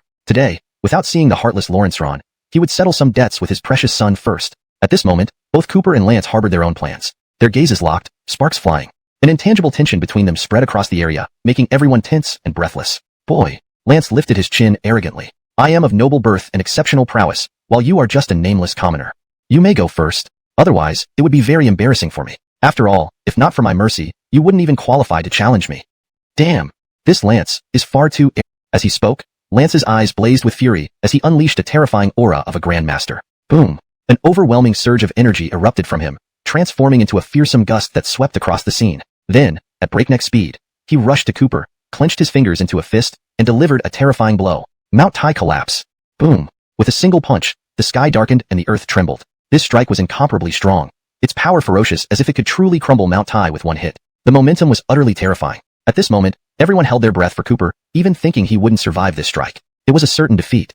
However, Cooper also simultaneously released a pressure no less formidable than Lance's. His gaze was sharp, his presence like a fierce dragon, countering fiercely. War Dragon Fist. Lawrence unleashed a fearsome martial technique taught by his master, the Carlos. This punch was overwhelmingly domineering, brimming with fighting spirit that seemed to touch the heavens. Its momentum was unmatched in battle. Next moment, boom. A thunderous explosion echoed throughout the area, shaking everyone's ears. On the field, electricity flashed. Thud, thud, thud. In the midst of surging energy, Lance was forced back. Tease it. Cooper sneered dismissively, nonchalantly saying, "Sorry, I only used 20% of my strength. Looks like you're far from enough." Arrogant fool. Furious, Lance snapped, daring to talk back on the brink of death? "Watch me deal with you." Lawrence began unleashing various powerful techniques without mercy. Wave sweeping fist. Lawrence even splitting palm. 13 sword finger secrets. Enraged, he unleashed all his formidable skills without restraint, raining down attacks like a storm. Fierce and relentless, he fought like a mad tiger. Such intense onslaught left everyone in awe. Though they weren't in the fight themselves, they watched in shock, gulping nervously. Indeed, Lance lived up to his reputation. Every move he used was famously powerful and widely revered in the martial world. Many were even secret techniques from secluded sects. No wonder he mastered so many supreme martial arts. Clearly, the Eastern royal clan had unparalleled resources. Now, Cooper might find himself in trouble. Yet surprisingly, facing this tempest of attacks, Cooper remained unusually calm. His eyes were sharp, displaying the composure of a great grandmaster. Blocking every move with ironclad defense, his movements were swift and elusive. Despite using all his tricks, Lance couldn't budge Cooper in the slightest. Carried a mighty heavenly force, astonishing the world, sweeping through the land. Oh no! Lance panicked, never expecting Cooper to harbor such formidable moves. Even he felt rare fear. Realizing the danger, Lance could only grit his teeth and face it head-on, preparing to engage Cooper in a fist-to-fist duel.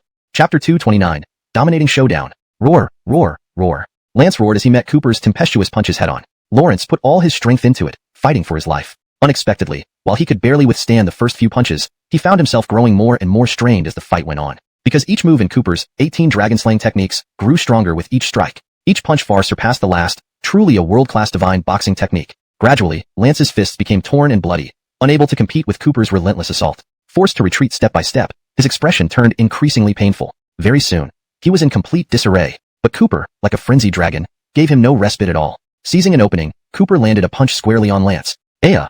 Lance screamed in agony, immediately hunching over in pain. This lapse cost him greatly as even more powerful punches rained down on him one after another. Bang, bang, bang. Each punch struck with ferocious power, like a 1,000-pound hammer battering. He was reduced to a pitiful mess by Cooper. Lawrence was nothing but a human punching bag, unable to defend himself. If news of this spread, no one in the entire imperial martial realm would dare believe it. Meanwhile, everyone came to realize something. Considering how even the 37 ancient martial clans of Great Xia were willing to bow to Cooper, how could his strength be anything less? Otherwise, what did he have to make the 37 ancient martial clans submit? They had all underestimated Cooper. This guy was terrifying, truly a formidable tyrant. So great. Lawrence won, just as expected from young Master Chun. Lawrence is invincible indeed, the king of our ancient martial world, our pride.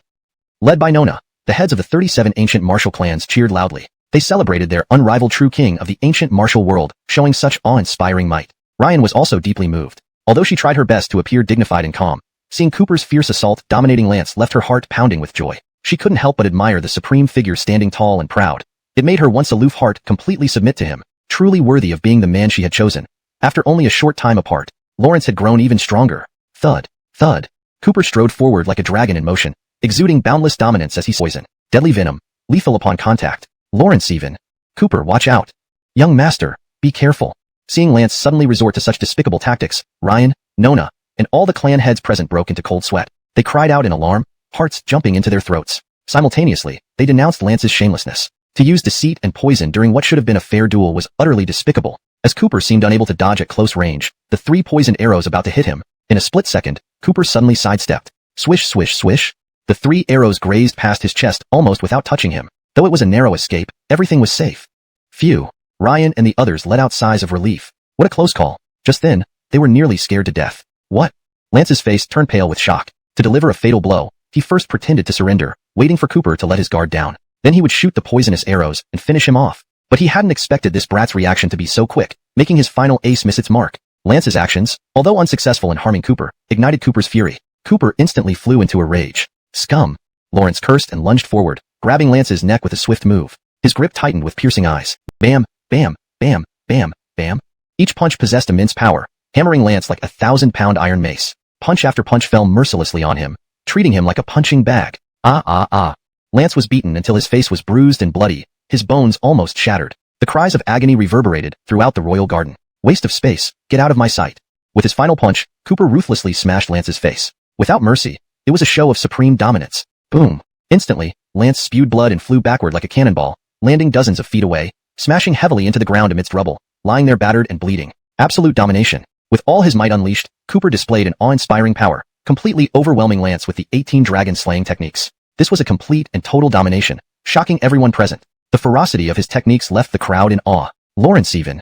Witnessing this astonishing scene, the entire crowd erupted in astonishment. A wave of shock washed over everyone. After all, Lance was the esteemed young master of the Chen clan, a renowned martial arts prodigy from the imperial capital. At 18, he had already reached the master realm and was undefeated among the younger generation. Lawrence was immensely powerful, and there will always be someone stronger than you. Lance, today I will teach you a lesson. Remember it well? Don't hit me anymore. Lance, covered in wounds and in excruciating pain, said through gritted teeth. Cooper, you're ruthless. You're strong, I admit it. Cooper raised an eyebrow, sneering. I didn't expect you to know when to bend. So, you admit defeat? I admit defeat. Yes, I do. Lance struggled to say, Ryan is yours, I won't compete with you, okay? Humph. Cooper snorted. Consider yourself lucky. Now get lost. Lance, struggling with pain, got up and seemed ready to leave. But suddenly, his eyes turned dark and malevolent. Lawrence rolled up his sleeve, revealing concealed crossbows aimed at Cooper, then grinned maliciously. Haha. Boy, thinking you can make me submit? Daydreaming. Anyone who offends me has no good end. To death with you. At the same moment, he fired the crossbows. Swoosh, swoosh, swoosh. 3 sharp arrows flew like a sudden rainstorm toward Cooper's chest, each tip coated with dark green poison, instantly fatal upon contact. Lawrence even. Cooper, be careful. Master, be alert. Seeing Lance resort to these despicable tactics, Ryan, Nona, and all the heads of the martial families were horrified. They cried out in alarm, hearts in their throats, while condemning Lance's disgraceful behavior. Using deceit and poison in what should have been a fair duel was utterly despicable. Seeing Cooper nearly hit by the poison-tipped arrows, it seemed he had no chance to dodge. In a hair-raising moment, suddenly, Cooper sidestepped. Swoosh, swoosh, swoosh. The 3 poison arrows almost grazed his shirt and flew past. A close call, but he remained unharmed. Phew. Ryan and others sighed in relief. How close. It nearly frightened them to death. What? Lance was taken aback. To strike a lethal blow, he pretended to surrender to lower Cooper's guard, waiting for the perfect moment to fire the poisoned arrows. Lawrence never expected Cooper to react so quickly, foiling his final gambit. While Lance's actions didn't injure Cooper, they ignited his fury. Cooper immediately flew into a rage. Scum. Lawrence angrily grabbed Lance by the neck, tightening his grip, his eyes piercing. Not surprising for someone from the Chen clan, with your vile nature hidden deep within your bones. You deserve a harsh lesson. Note, the word words, not only wanting to kill Lance, but also to cleanse the entire Chen imperial clan in blood? Lawrence must be crazy. This boy must be insane. Why was he so bold? Where did his confidence come from? Looking into Cooper's eyes, which were filled with a murderous aura, Lance was scared stiff. A chill spread up his spine and coursed through his entire body. Well, wait. Cooper, why you? Calm down. Let's talk this out properly. Everything can be negotiated. What do you want? Whatever you want, I'll give it to you. Lance realized that Cooper was absolutely capable of snapping his neck, and fear gripped him. If Cooper wasn't even afraid of the Chen imperial clan, he was nothing short of a madman. Who knew what a madman could do? For his own life, Lance dared not provoke Cooper further, and even offered to meet his demands. At this moment, he, the young lord of the Chen imperial clan, felt like an ant whose fate rested entirely in Cooper's hands. Where was the arrogance he once displayed? Humph. Cooper's gaze was merciless. If you want to live, listen carefully. Give up on marrying Ryan and leave as far away as possible. Never bother her again. Got it? You. Lawrence hearing these words, Lance felt both anger and despair surge within him. Today, before so many people, he had grandly proposed and even sought approval from the sovereign himself. Now, the news had spread across the city. If he backed out now, the clan also broke into cold sweats. Although both families were part of the Daxia imperial clan, if Lance died while proposing at the Nikki estate, the Nickus wouldn't escape blame. Despite this, no one dared to persuade Cooper. Lawrence looked like an untamable raging dragon, and who could stop someone with such incredible strength? Powerless, they could only watch helplessly, each heart racing in anxiety and frustration. Suddenly, just as Lance was about to have his neck snapped, "Brat, hold it!" A thunderous old voice rang out. Though aged, the voice contained terrifying power, striking like a bolt of lightning through the garden. It deafened everyone. Next moment, swoosh! A silver-haired elder landed from the sky with astonishing might, his piercing gaze fixed on Cooper, revealing intense fury. The killer intent radiating from him was like towering waves. A terrifying figure indeed. Great Elder. Upon seeing the Elder, Lance's eyes lit up with urgency, shouting desperately, "Great Elder, save me. This kid wants to kill me. Dismember him immediately." Insolence. The Great Elder, with flying hair, roared angrily, "Young fool, you dare harm our Chen Imperial clan's young lord? You ask for death. Release the young lord immediately, or your life will be mine." The Elder's tone was forceful, his gaze fierce, speaking as though issuing orders. Humph. Cooper maintained his grip on Lance's neck, not letting go, but glared coldly at the Elder. "Just you? Old man, even if I don't release him, what can you do? Arrogant scoundrel." The Elder shouted, "Naive child, limited in vision. I forgive your ignorance for not recognizing me, but listen well. I am the Great Elder of the Qian Imperial clan, known in the martial world as Acton. Scoundrel, you dare defy me? What?" Upon hearing this name, shock swept through the crowd. Acton. Lawrence was not only the most revered elder of the Qian Imperial clan, but also ranked 9th on the Daxia Master list, an absolute master among masters. And the master list was the highest ranking in Daxia's martial arts world, featuring 100 seats. Anyone on the list, regardless of rank, was beyond the reach of ordinary masters, especially those in the top 10 like Acton. His strength was formidable and terrifying, unimaginable to ordinary people. Chapter 231.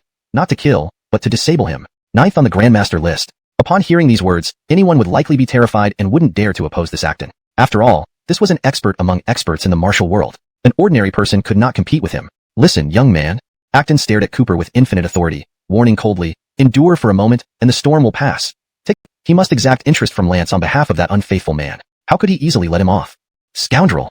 Acton frowned, warning sternly, "Let me tell you, our young master is the heir of our Qian clan royal family. In the future, he will lead the illustrious Qin clan, possessing unparalleled nobility. If the young master dies, the vast world will offer you no place to hide." Filthy boy. At this moment, Lance, who was hanging midair by Cooper, hurriedly groaned painfully. "Didn't you hear? If you don't release me now, you're dead for sure. The Elder Carl will tear you apart into pieces, leaving you nowhere to bury." Foul, still refusing to comply. At this moment, Cooper held Lance as a hostage, and the Grand Elder of the Chen clan, the unrivaled powerhouse Acton, ranked 9th on the Daxia Grandmaster list, stared intently at Cooper with old, piercing eyes. The air was tense, almost suffocating. "Fine." Suddenly, Cooper nodded. "I can lift my hand today and spare this little brat's life." Lawrence hearing this, everyone from the Eastern royal family sighed in relief. After all, Lance held an esteemed position. If he truly died here today, it would be very difficult for them to explain to the Chen clan royal family. Lawrence flew dozens of feet away, crashing heavily onto the ground. Clutching his wounded area, his body curled like a shrimp, pale-faced and sweating profusely, enduring excruciating pain. His agonized cries echoed throughout the capital. Internally crippled with sorrow, losing his cultivation and all power, he harbored intense hatred toward Cooper. "Over. It's over." Acton looked horrified. All is lost. For a martial artist, being stripped of the Dantian means losing all cultivation and power, reducing one to a mere mortal. Their young master, Lance, grew up consuming the finest natural treasures, tutored by the best teachers. At a young age, he became a grandmaster, undefeated among the young generation in the capital. Lawrence was the pride of the Chen clan, with boundless prospects. Who could have imagined that this shining light of the Chen clan, the future successor, would be crippled before his very eyes? How outrageous. Lawrence Evans. Seeing this, everyone was stunned, creating a wave of uproar. Everyone was shocked. They initially thought Cooper was intimidated by Acton and would compromise, releasing Lance. Who knew this boy would be so bold? Lawrence crippled Lance, disabling a noble heir, thus provoking the entire Chen clan royal family. This was an unprecedented crime. How could he bear it? Damn it. Acton raged furiously. Lawrence glared at Cooper fierce. Tai Chi mixed Yuan Palm consists of a total of 64 forms. It combines hardness with softness, blending both into a seamless harmony. The soft can withstand and dissolve overwhelming force, while the hard can shatter even the toughest steel. Truly an unparalleled martial art. At this moment, the terrifying power of the Yuan Palm rained down on Cooper one after another without mercy, clearly aiming for a lethal strike. "Cooper, be careful." Ryan's heart almost leaped out of her chest. She couldn't help but cry out in alarm, her small hands covered in cold sweat, barely daring to breathe. "Master, I will assist you," Nona said. She also recognized the formidable nature of Woody and worried about Cooper getting the short end of the stick, so she decided to lend a hand. Behind her, over 30 Carls from various ancient martial arts families were rolling up their sleeves, preparing to join the fray. Even if Woody was incredibly powerful, they were no ordinary people. Ancient martial techniques were extremely fierce as well. They had full confidence that they could take down this Woody. In fact, it was true. With so many experts from the ancient martial world, once they all attacked together, even Woody, ranked 9th on the master list, would fall easily. Eliminating him would not require much effort at all. But who would have thought? "No need," Cooper said. Bang, bang. In a flash of lightning and fire, Cooper and Woody fought fiercely, their figures almost blurring into shadows. They alternated between offense and defense, clashing with breathtaking intensity for over 100 exchanges. Yet, they remained evenly matched. Neither gained the upper hand. Astonishing.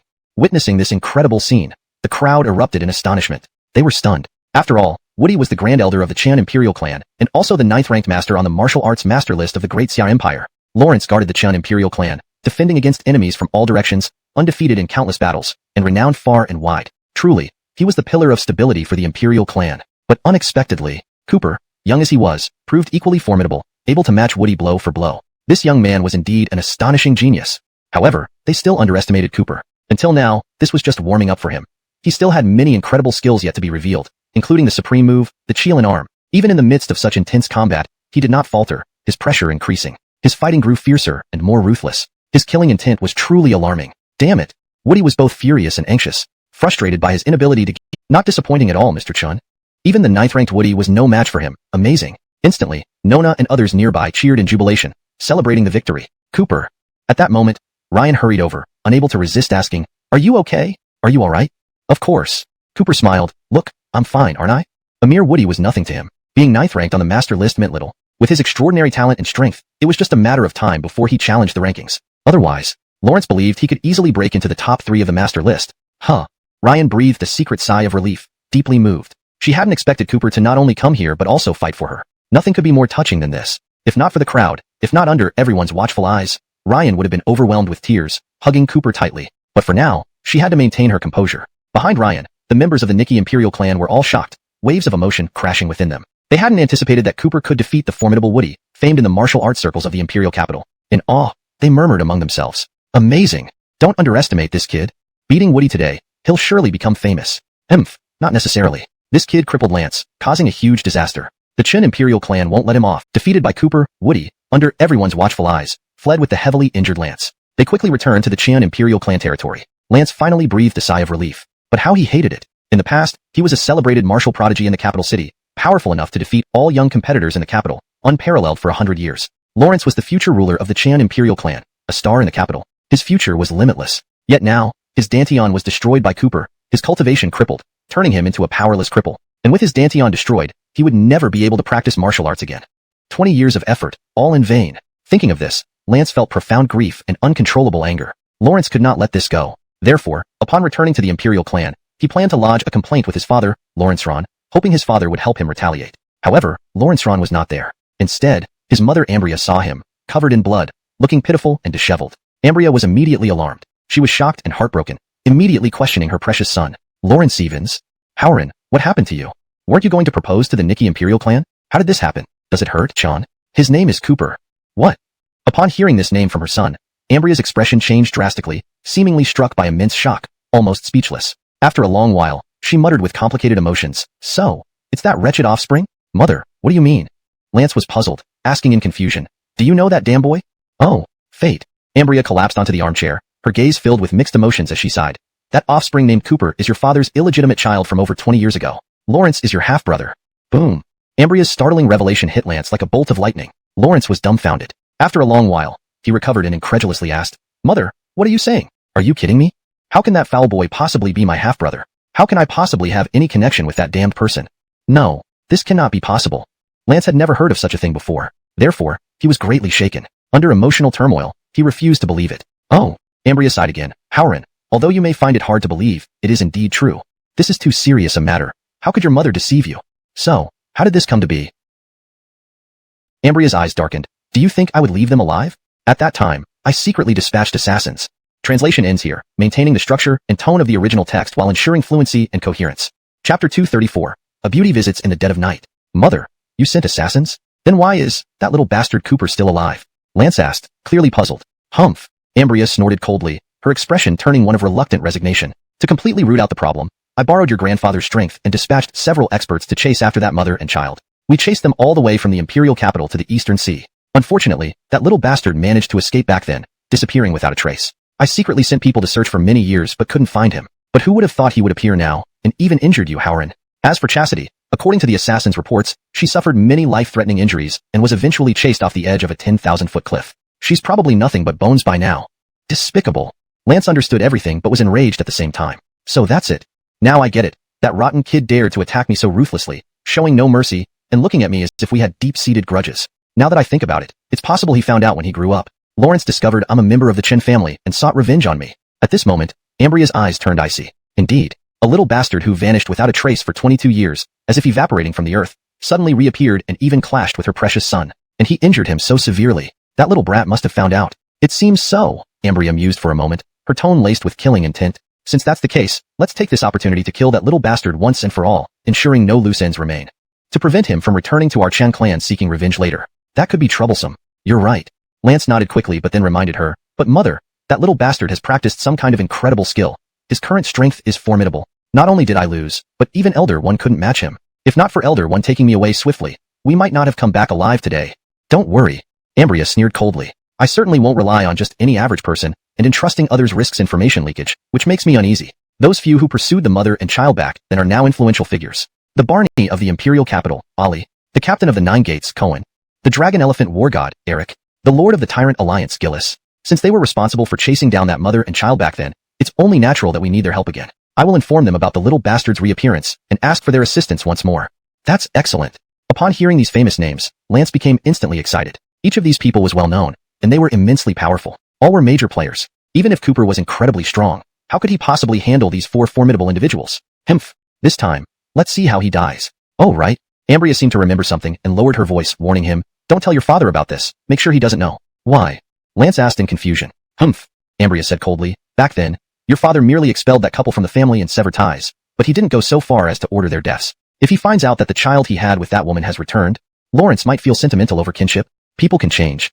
Upon hearing this, Lance immediately became alert. Yes, if father's sentiments have changed and he welcomes Cooper into the clan, he might become another rival for the throne someday. That absolutely cannot happen. Mother, rest assured, I will keep it secret, Lance promised. Meanwhile, after defeating all competitors in the Imperial capital, Lawrence came to the Imperial capital solely to help Ryan. With that accomplished, other matters didn't matter much to him. So, he left the Nikki clan and stayed at a grand hotel in the Imperial capital for the night. Late that night, Cooper walked out of the bathroom wrapped in a bathrobe and saw a card pushed under the door. On the card was a flirtatious image of a seductive woman, along with a phone number below. Any man would understand what this meant at a glance. However, Cooper wasn't interested. Lawrence drank a glass of red wine and was about to go to bed to rest, feeling tired after the day's events. Before long, however, there was a knock on the door. Knock, knock, knock. Cooper went to open it, and the sight outside startled him.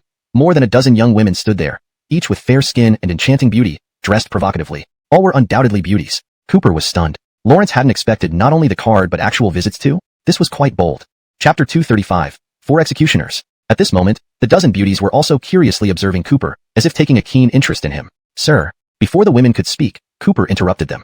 Sorry, I don't need these services. Also, my kidneys probably aren't that good. Good night. With that, he made a move to close the door. Really, it wasn't enough to just slip in cards. They had to come knocking at his door and surprised. Because the sensual woman standing before him, with her fox-like eyes, was none other than Bjorn, one of the top generals of the Carlos Gate faction, whom he had healed from blindness. She held a high position within the Dragon Gate, running by Xianglu across snowy regions nationwide, commanding hundreds of courtesans and countless beauties, all dedicated to intelligence work for the Dragon Gate. Young master, when you said earlier that you didn't need service, what did you mean? Bjorn stared at Cooper with a knowing smile, her lips curling into a playful grin. This? Cooper felt awkward. Damn, misunderstanding. Earlier, he had seen the business card shoved through the door, followed by so many beauties when he opened it. Naturally, he had assumed the worst. But who would have known? These were Bjorn's subordinates, not the people who had slipped in the card? Cough. Cooper coughed twice, opening the door wider. Come in. Soon, Bjorn and her dozen beautiful subordinates entered Cooper's room. A crowd of exquisite ladies instantly turned the room into a spring garden, full of blooming color. So late, what brings you here? Cooper sat on the sofa. Bjorn sat opposite him, her long legs elegant pursue and kill young master and mother Chastity. Chastity escaped with you to Dane High, entrusting you to Grandpa Chu for care. She then? Is my mother dead? Cooper felt heavy-hearted. They reported that she was pursued, injured, and fell off a cliff, but no one has ever seen Chastity's body. So, whether your mother is alive or dead remains unknown. Perhaps, she is still alive. Lawrence hearing this, Cooper felt slightly relieved. Previously, he hadn't gotten clear answers about his mother's fate from Grandpa Chu. Now, after investigating, there was still no definitive conclusion about whether she had died. This was good. Thinking about it, Cooper hoped there was still a chance she was alive. Maybe she had survived that ordeal and was living somewhere unknown? It wasn't impossible, and thinking this way gave him hope. By the way, at this moment, Bjorn revealed another crucial piece of information. The 4 assassins sent to pursue and kill you and Mother Chastity are still alive and hold powerful positions today. Who? Cooper immediately asked, who are they? Bjorn replied, they are the capital's martial champion Ali, commander of the Nine Gates Cohen, war god Denimsiang Eric, and Overlord Alliance leader Gillis. These 4 were the ones who received orders to hunt down you and your mother. Due to their success, they were promoted. Now, they are all important figures. Upon hearing this, Cooper's expression turned cold, his anger boiling, since these 4 had been responsible for pursuing him and his mother, since his sins. That year, including Ali, those 4 individuals relentlessly pursued him and his mother, Chastity, from the imperial capital all the way to the East Sea when he was still in swaddling clothes. In the end, they gravely wounded his mother, forcing her to jump off a cliff out of desperation. They were utterly heartless and devoid of humanity. Such people, driven by power and status, could commit any cruel act. They were worse than beasts. At this moment, Cooper had made up his mind. He would personally head to the Imperial Martial Champion's residence in the capital that weekend to settle accounts with Ali. Birthday banquet? Humph. He intended to turn it into a funeral. Alyssa, thank you for your information, and for going out of your way to come all the way to the Imperial capital just for this matter. It's been quite a bit of trouble, Cooper thanked Alyssa. Young Master, you're too kind, Alyssa replied. Serving Young Master is our duty. I wonder how many helpers Young Master needs against Ali? No need, Cooper stated dominantly. Dealing with just one old dog, I am more than sufficient alone. Lawrence hearing his arrogant yet confident words, admiration and even adoration filled Alyssa's eyes. At this point, she suddenly leaned closer to Cooper, her seductive eyes gazing at him. Young Master, you are born to be a peerless hero. Dealing with someone like Ali should be effortless. In the past, you cured my blindness. I haven't thanked you yet. Having said that, she gave a signal to the dozen or so beautiful women behind her. Come forward. Entertain Young Master well tonight. Ensure he has an unforgettable night. If anyone slacks off, I will punish them. Yes. Following her order, the dozen beauties gathered around Cooper, surrounding him like stars around the moon, each eager to fall into his embrace. The scene was nothing short of stimulating, as if he were amidst a blooming garden of flowers and birds. Alyssa then giggled, covering her mouth. Young Master, these girls are the leading performers for my Imperial Capital's 100 Fragrance Tower. Each of them is young and beautiful, rare beauties. I believe they will make this night unforgettable for you. Enjoy. Cooper was taken aback. Lawrence had no interest right now. Besides, 12 beauties at once? Wouldn't they drain him dry? Lawrence still wanted to keep his kidneys intact. No thanks. Lawrence quickly replied, Alyssa, thank you for your kindness. Lawrence helping you was merely a trivial matter. There's no need for repayment. Please have them step back. What's wrong? Alyssa smiled slyly, resembling a fox. Don't worry, they are very skilled. Please don't be shy, Young Master. You've misunderstood. Cooper's face red with embarrassment and his ears tingling. She's a devil. Cooper cursed inwardly. Alyssa epitomized seductiveness and provocativeness, akin to a beguiling vixen. Amidst such a situation, surrounded by beauty and spring-like allure, a fully matured charming woman resembled a blossomed rose, within arm's reach. Any man would likely lose control, blood pouring from their noses in such circumstances. After all, who could resist this vixen? Seeing Cooper's flushed face, the dozen beauties covered their mouths and giggled, unable to resist teasing him. Indeed, Alyssa. Isn't that true? Lawrence's methods are excellent. Not even we sisters could move Young Master, but Alyssa has him blushing. Feeling mocked by these girls, Cooper felt even more embarrassed, wishing he could disappear into the earth, his face as red as a steamed bun. Caught in a tight spot, he stood up directly. Alyssa, let's leave it at that. Thank you for your consideration, but I'm tired today and not in the mood. Maybe next time. We can talk about it then. Seeing Cooper's bashful demeanor, Alyssa giggled aloud, her eyes gleaming with mischief as if she were toying with a little brother. There was even a hint of schadenfreude. All right, since Young Master isn't interested, neither my sisters nor I will insist. There's always another time. She's waiting for you downstairs. With that, the old butler walked away. Previously, Cooper defeated all competitors, even incapacitating Lance, who tried to disrupt the final proceedings with an imperial edict. Thus, he became the last victor and should have officially become the Eastern royal family's son-in-law. However, the Eastern royal family had reservations. Since they were both part of the Dacia royal lineage, and Cooper had disabled the Chen family's Young Master, he would inevitably be considered a mortal enemy by the Chen family, leading to retaliation. In this delicate situation, the Eastern family never formally acknowledged the marriage. Unexpectedly, Ryan came to find him personally. Cooper quickly changed his clothes and left the hotel. Just outside, he saw a Rolls-Royce parked, with the old butler standing respectfully beside it. Around them were over a dozen bodyguards in suits and sunglasses. Seeing Cooper, the butler reported through the car window, Young Miss, Master Cooper has arrived. Whoosh. The car window slowly lowered, revealing a stunning beauty dressed in white, whose grace could topple nations. Lawrence's long, black hair flowed like ink, her eyebrows delicately arched, and her eyes captivating, though partially hidden by a veil. She exuded a noble and elegant aura, akin to a celestial being descended from heaven. Master Chen tonight, and will return late. I fear that might not be appropriate, Lawrence Bow hesitated. Young Miss, you are of royal blood. Returning home late at night does not align with our clan's rules. Of course, he didn't want this to happen, especially given what the clan had warned. Though Cooper had won her hand in marriage, becoming the Eastern royal family's son-in-law, his actions against the Chen family caused significant trouble. The Chen family would seek revenge. This boy might not have much longer to live, and it wasn't wise for Young Miss to invest too much emotion in him. Moreover, it was dangerous for the royal princess to be out late at night. If something happens, no one can take responsibility. Father, I'm no longer a child. Can't I have the freedom that ordinary people enjoy? Ryan frowned slightly, clearly displeased. Well, Lawrence Bow was stuck. Don't worry. Cooper reassured him. You know my strength. I will protect her and ensure she returns safely. Finally, after a sigh, Lawrence Bow reluctantly agreed. All right. Master Chun, we entrust young Mrs. Safety to you. Protect her carefully. And make sure to bring her back by 9 o'clock. Not any later. Lawrence tried to limit the time Ryan spent with Cooper, feeling more assured this way. And truthfully, although young Miss had chosen Cooper as her husband, they barely knew each other, so their relationship couldn't be too deep. Plus, Ryan finally removed the light veil that covered her face, revealing an extraordinarily beautiful countenance, unparalleled in the world. Any man, just by catching a glimpse of her, would be enchanted, probably unable to forget her for the rest of his life. Even Cooper, who had seen her real appearance before, couldn't help but marvel inwardly at this sight. Such incomparable beauty. The first beauty of Daxia lived up to her name. However, at this moment, Ryan's transcendently beautiful face revealed a trace of sadness. Soon, she put down her chopsticks and looked at Cooper apologetically. Juinza. This time, you came to the capital personally to help me out and won against all the men I didn't want to marry. I'm really moved and very happy. In principle, the Eastern royal family should announce your identity. But, I understand, Cooper knew it all too well. Your clan members must think that by disabling Lance and offending the Qin royal family, they believe I won't live much longer. So they refuse to announce my identity, fearing to anger the Qin family, right? I'm sorry. Ryan looked dejected. It's all right, Cooper smiled liberally, trying to console her. It doesn't matter whether your Eastern royal family acknowledges our relationship. The most important thing is that you don't have to be forced into marriage anymore. As long as you are free, nothing else matters. And I've completed my mission. Mission? Upon hearing this, Ryan's eyes widened in disbelief. Cooper, do you only consider this a task, not truly wanting to marry me? Cooper was momentarily speechless. In fact, it was true. Ryan was a princess from the Eastern royal family, noble and unparalleled, and also the first beauty of Daxia, a goddess in countless hearts. She was so high above, so perfect that she seemed unattainable, leaving one to admire her from afar. Though he had once been moved by Ryan's beauty, he kept it in bounds, stopping at decorum. Lawrence never had any inappropriate thoughts about her. He didn't feel worthy enough. But he never expected that Ryan would be serious. Cooper, answer me.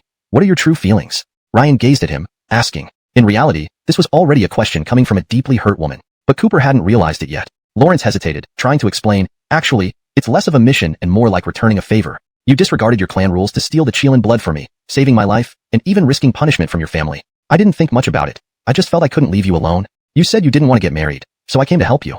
What? Cooper, how could you think that way? Cooper sighed. With no other choice, he rushed down the stairs, hoping to catch up with Ryan. Ryan quickly arrived at the ground floor, leaving angrily, not wanting to see Cooper again. Because she was hurt. She had already expressed her feelings to Cooper, and he couldn't possibly be unaware of her heart. But who would have thought? At this critical moment, he still pretended not to hear. What she wanted was not merely a return favor. She wasn't wearing her veil at the moment. Lawrence's breathtaking beauty, which could make fish sink and geese fall from the sky, was exposed without reservation. Everyone in the lobby who saw her was mesmerized. Men were enchanted, their gazes fixed on her, unable to look away. Women felt inadequate. Even a waiter delivering food was so distracted by her beauty that he collided with the guest table. She was like a celestial maiden descending into the mortal world in a flowing white dress. Lawrence's beauty was simply dazzling. Amidst the chaos, Ryan walked defiantly forward, only to bump into a drunk man walking erratically. She exclaimed instinctively, falling to the ground. Watch where you're going, idiot. The man, dressed in expensive clothes, looked like someone of high status, but reeked of alcohol. Lawrence cursed loudly, accompanied by a group of rich young masters from the capital, each behaving servilely. Seeing her beauty, these servants were dumper. In this imperial capital, this young master has never seen such a beautiful and temperamental woman. I like that. But Ryan ignored him. She stood up herself, her face cold, and prepared to leave. Thud. However, Beck had no intention of letting her go so easily. Lawrence stepped forward, blocking her path with a leer. Don't go, my beauty. How does this young master not know of an extraordinary beauty like you in the imperial capital? What is your name? Which family do you belong to? Why don't we be friends? Rude. Ryan's eyes turned cold as she rebuked him sharply. You have much audacity, daring to offend me. Retreat now, or you will suffer the consequences. Ha ha ha. Upon hearing this, Beck burst into laughter. Behind him, his sycophants all laughed along, as if they had heard a great joke. Girl, you've got some spirit. But do you know who this Beck before you is? Listen well, this Beck is none other than the son of the current Minister of Punishments, Forrester. Throughout the imperial capital, countless women willingly seek to throw themselves at him, but Beck doesn't necessarily pay attention to them. Lawrence, scared now, aren't you? What? Lawrence, hearing this, the surrounding onlookers were all taken aback. Their expressions were as if they were seeing the Grim Reaper. Forrester, who in this punishments? My beauty, even if you are as beautiful as a celestial fairy, isn't a son of the minister a perfect match for you? And conveniently enough, these days, I am planning to take a 16th concubine. You seem quite suitable for that role. Lawrence, As he spoke, he boldly reached out to touch Ryan's face, his eyes filled with lust. Outrageous. Ryan was furious. She took a step back, her beautiful eyes filled with disdain as she stared at Forrester coldly. Son of the Minister of Punishments, so what? Does being the son of the Minister of Punishments give you the right to molest women and commit crimes in broad daylight? Do you even recognize the law? Haha.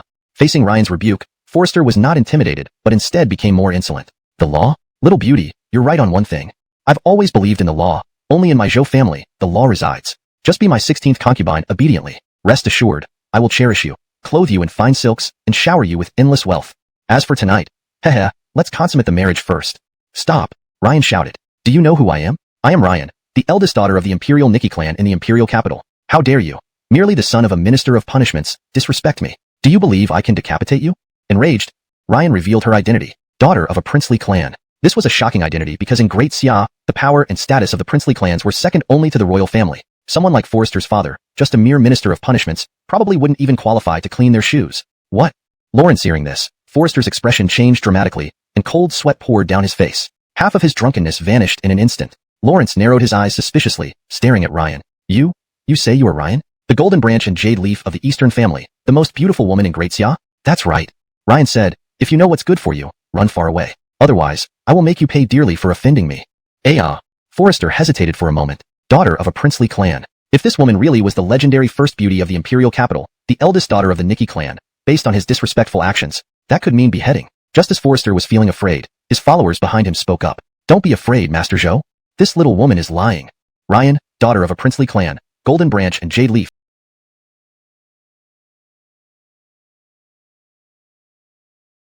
revered above all, would never wander alone late at night without guards. Moreover, everyone knows that Ryan, the most beautiful woman in Great Xia, always veils her face and does not reveal her true appearance. This little woman cannot possibly be Ryan.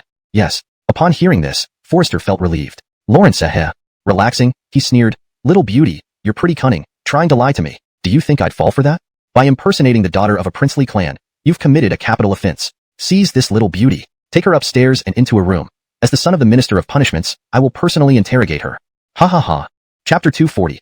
A Lawrencero never absents. Ryan was both furious and indignant. She never imagined that this arrogant Forrester would be so outrageously daring, completely disregarding the law. In fact, she was Ryan, but Forrester refused to believe it. Under his command, a group of lackeys immediately advanced. They disregarded Ryan's struggles and apprehended her. Like a pack of wolves, they all grinned nastily. Let me go, let me go.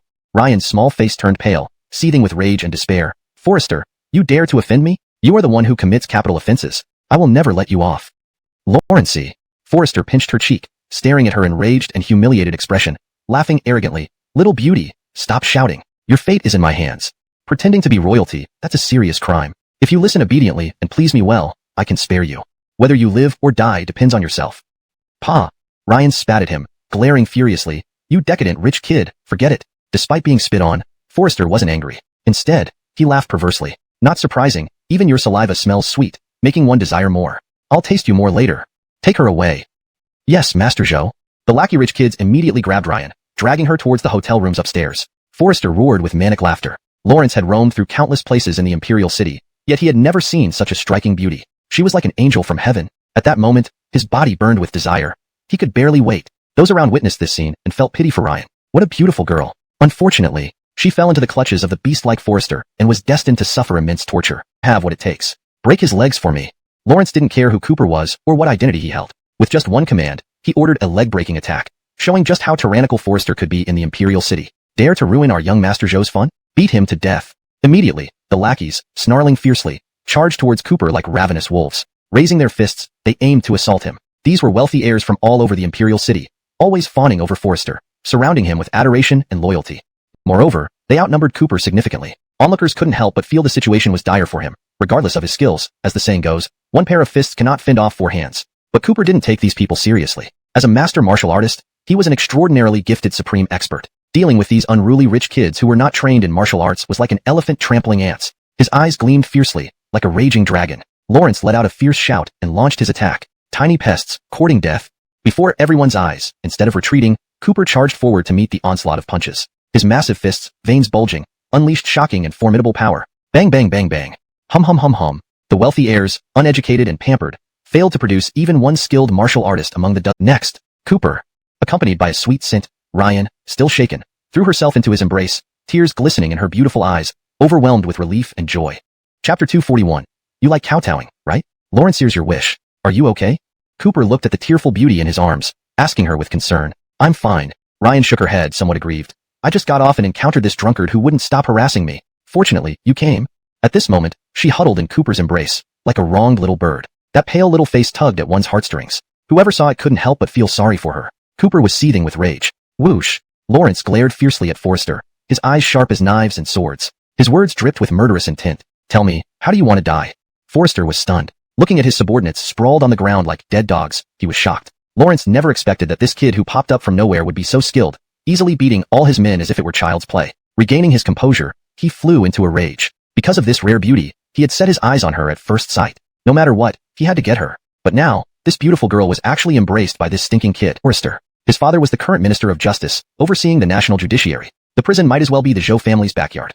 Whoever he wanted in could be sent in, yet this kid still dared to act after knowing Forrester's identity. His courage was incredible. Wasn't he afraid of trouble? Wasn't he afraid to die? Forrester, having been slapped, gritted his teeth in pain. Suddenly, something fell out. A tooth. Cooper's slap had knocked out one of Forrester's molars. Damn it. Forrester flew into a fury. Struggling to his feet, he covered his burning face and bellowed at Cooper. You punk, you're asking for it. Didn't you hear? My father is the Minister of Justice. Did you really think you could beat me without wanting to live anymore? Listen, with just a word from my father, you'll be thrown into prison, tortured until you wish you were dead. And you'll never see the light of day again. Cooper sneered, looking at him like he was watching a clown. So, what do you want? Kneel. Forrester's arrogance flared, brutally demanding. I want you to kneel at my feet right now, kowtow 100 times and apologize. And this woman will belong to me. She'll be my 16th concubine. Refuse and you're dead meat. A string of venomous threats sent chills down everyone's spines, leaving them deeply terrified. All right.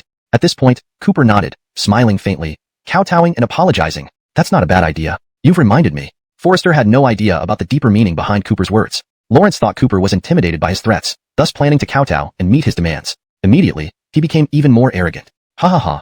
Kid, you're sensible. Lawrence, who knows the time, is a wise man. Remember, in this imperial capital, no one has dared oppose me, Forrester. You've made a smart choice. Ryan was puzzled. She knew how proud Cooper was and understood that, with his status, a mere son of the Minister of Justice was nothing. Kneeling and apologizing. Ridiculous. Lawrence would never back down. What did he mean by his words? So, is young Master Zhou ready? Cooper asked mockingly. Sure. Forrester said smugly. I'm ready. Kid, aren't you going to kneel and kowtow now? Remember, 100 times. Not a single one less. No problem. Guaranteed satisfaction. As he spoke, Cooper's gaze turned cold, and he strode towards Forrester confidently. Grasping his hand, he grabbed the guy's hair forcefully. It hurts. It hurts. It hurts. It hurts. Forrester panicked, screaming in pain. Stinky kid, what are you doing? Are you crazy?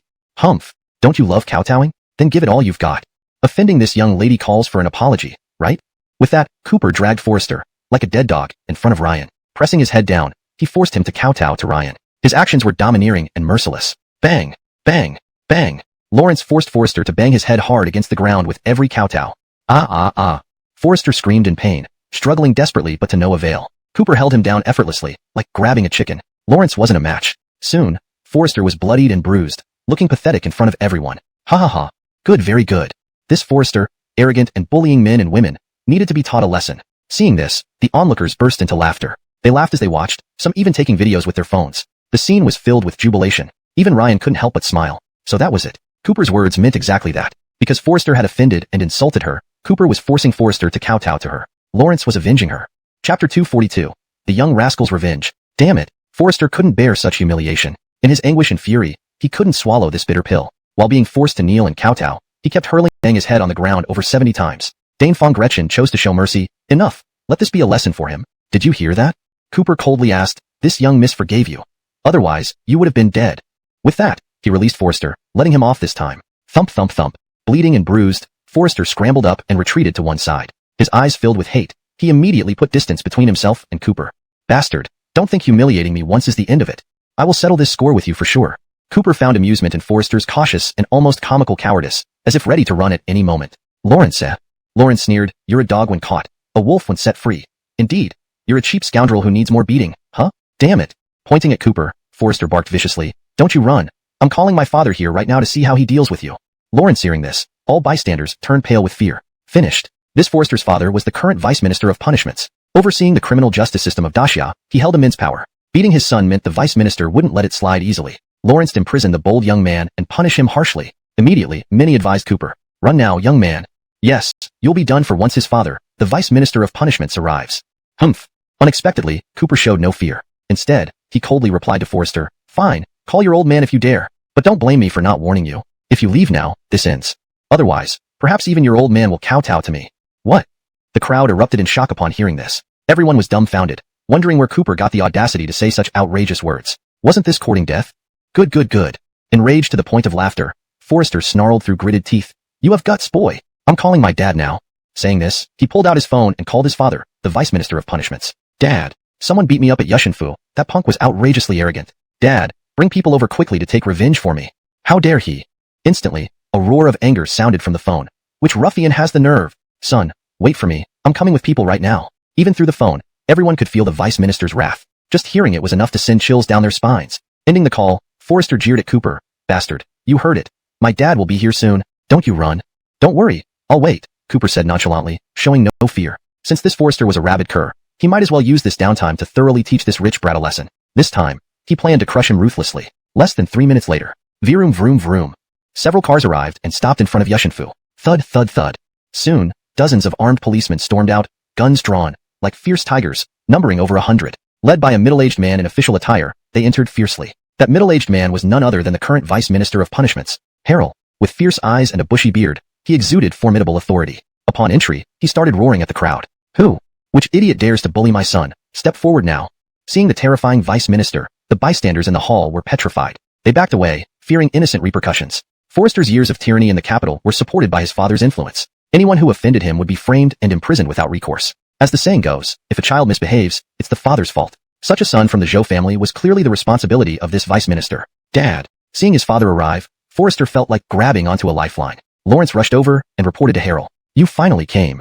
Some fiercely in the direction his son was pointing. His gaze was practically spitting fire. You little bastard, did you hurt my son? Did you eat the heart of a bear or the gall of a leopard to dare lay a hand on the son of the Minister of Justice? You're asking for death, aren't you? Instantly, everyone looked at Cooper with sympathy. Finished. Now that Harold was here, he would definitely avenge his son and wouldn't let this audacious young man off. If he had run earlier, there might have been a glimmer of hope. But this guy was fearless. This time, it's over. Except Ryan knew how formidable Cooper was. The reason he stayed and waited for the Minister of Justice Harold to arrive was probably to take this opportunity to eliminate this tyrannical father-son duo that wreaked havoc in the imperial capital. Now, there was going to be a show. Humph. Facing Harold's ferocious interrogation, Cooper remained calm and unafraid, instead meeting Harold's gaze with a cold question. You are the Minister of Justice? Listen carefully. It was clearly your son causing trouble while drunk, attempting to assault a girl and harboring sinister intentions. As the Minister of Justice, shouldn't you first ascertain the facts and understand the circumstances before making any decisions, rather than just arresting people without understanding the situation? Why don't you ask about your son's misconduct? Cooper's words were don't understand the rules of this world. Today, I will teach you how to behave. Some people are not someone you should provoke. People like you, low-born commoners, only deserve to be trampled underfoot by me. Oh. Cooper raised an eyebrow, feigning enlightenment. Seems I understand. Minister Zhou, does that mean if I have more power than your Zhou family, I can trample you underfoot? Precisely. Harold admitted without hesitation. If your power exceeds mine, then naturally, you can do the same to me. Unfortunately, you puny brat, you'll never have such power in this lifetime. No more nonsense. 1. Kowtow. 2. Die. Choose your fate. Can I choose 3? Cooper asked with a smile. 3? Harold narrowed his eyes. What is 3? 3 is you kneeling to me. Cooper chuckled. Didn't you say that if someone has more power, they can step on you? Now I choose 3 because I have more power than you. Ha ha ha. Upon hearing this, Forrester and the group of constables laughed. Harold sneered harshly. You boy, really think you can? So tell me, how exactly do you have more power than me? If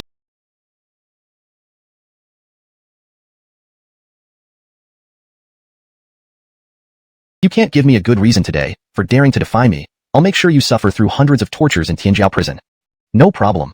Cooper's eyes sharpened as he gave a mysterious smile. Then look at this. With that, he pulled out a document from his pocket and flashed it. Cooper, Dragon Soul Special Forces, Lieutenant Colonel. Chapter 244. Punishing the corrupt official. Humph, what a charade. Harold had not believed it at first. Lawrence did not believe that this young man in front of him could possibly have any extraordinary identity. But when he saw the golden letters on that mysterious black document, his eyes widened instantly, his expression turning to one of shock, and he let out an involuntary exclamation. How is this possible? Due to the angle, only Harold could clearly see the contents of the document. This left people like Forrester puzzled. Dad, what's going on? What is that? Read it. Cooper almost pressed the document against Harold's forehead. His eyes were icy cold, full of intimidating power. Read it out loud. Ah. Harold trembled, stuttering as he read, Denim Hun Special Forces Team, Lieutenant General. What? Upon hearing his words, everyone present was struck dumbfounded. Their faces changed dramatically, completely shocked. Denim Hun Special Forces? Lieutenant General? No one could have imagined that this young man in front of them actually held such a high position.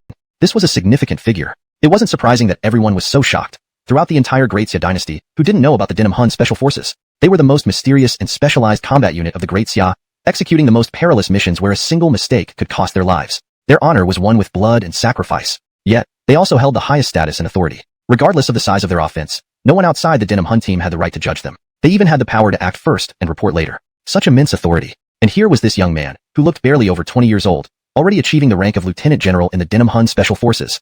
What kind of opportunity and strength must he possess? Unimaginable. Minister Zhou? Cooper asked coldly, as a Lieutenant General of the Denim Hun Special Forces, compared to your role as Undersecretary of the Ministry of Justice, which rank is higher? You are higher, of course you are higher. Harold shivered uncontrollably. I am higher? Cooper sneered, then suddenly shouted. If I am higher, why don't you kneel before me? What punishment do you deserve for that? Kneel. Kneel before the Lieutenant General. Harold was terrified. His face turned deathly pale, his legs giving way as he fell to his knees before Cooper, prostrate on the ground, trembling. At this moment, there was none of the arrogance he had displayed upon entering. Meanwhile, the group of patrol officers behind him were equally shocked, all following Harold to kneel in unison. Forrester was disbelief. After all, he had suffered greatly at the hands of Cooper today, and he couldn't just swallow that indignity. Lawrence had finally managed to bring his powerful father here, determined to seek revenge. But now, he was being told that this young man was a lieutenant general of the Denham Hun Special Forces, even surpassing his own father's status? Lawrence could not accept it. No, this is impossible. In his agitation, Forrester yelled, how can this kid be a Denham Hun lieutenant general? Dad, don't get fooled. It's just a document. Who knows if it's genuine? If this kid is lying, wouldn't we suffer great losses? Monster, be silent. Harold's complexion changed drastically. Without a word, he slapped his precious son across the face. His gaze was horrified, berating him sternly. The documents of the Denham Hun team use the most advanced anti-counterfeiting technology, which no one can forge.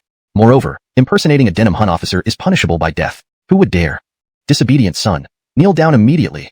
Forrester was speechless, holding his burning cheek, under his father's skull leaved inside. Lawrence thought Cooper was willing to spare his son, forgiving his wrongdoing. But before he could express gratitude, Cooper spoke again. Lawrence, here's what we'll do. Exile your son to the northern desert for 5 years of military service. If he hasn't served the term, he may never return to the capital. If he dares to defy orders or flee, he will be dealt with according to military law. Executed. What? Harold's expression turned even more horrified. Lawrence hadn't expected that Cooper would be so ruthless, sentencing his son to 5 years of military exile. This was too severe. Dad. Forrester panicked when he heard his father's decision, urgently pleading, Dad, I don't want military exile. I don't want to go to the northern desert. Please find a way for me. Alas. Harold's face turned ashen, letting out a long sigh. Find a way? What way could he possibly find? Cooper was a lieutenant general of the Denham Hun Special Forces with the power to act first and report later. His words, though not imperial edicts, were almost as potent. What could he do if he disobeyed? Out Yin, Harold said sorrowfully. In the northern desert, you must reform yourself. This is the lieutenant general's mercy to spare your life. You must cherish this chance. Thud. As soon as he finished speaking, Forrester fell to the ground.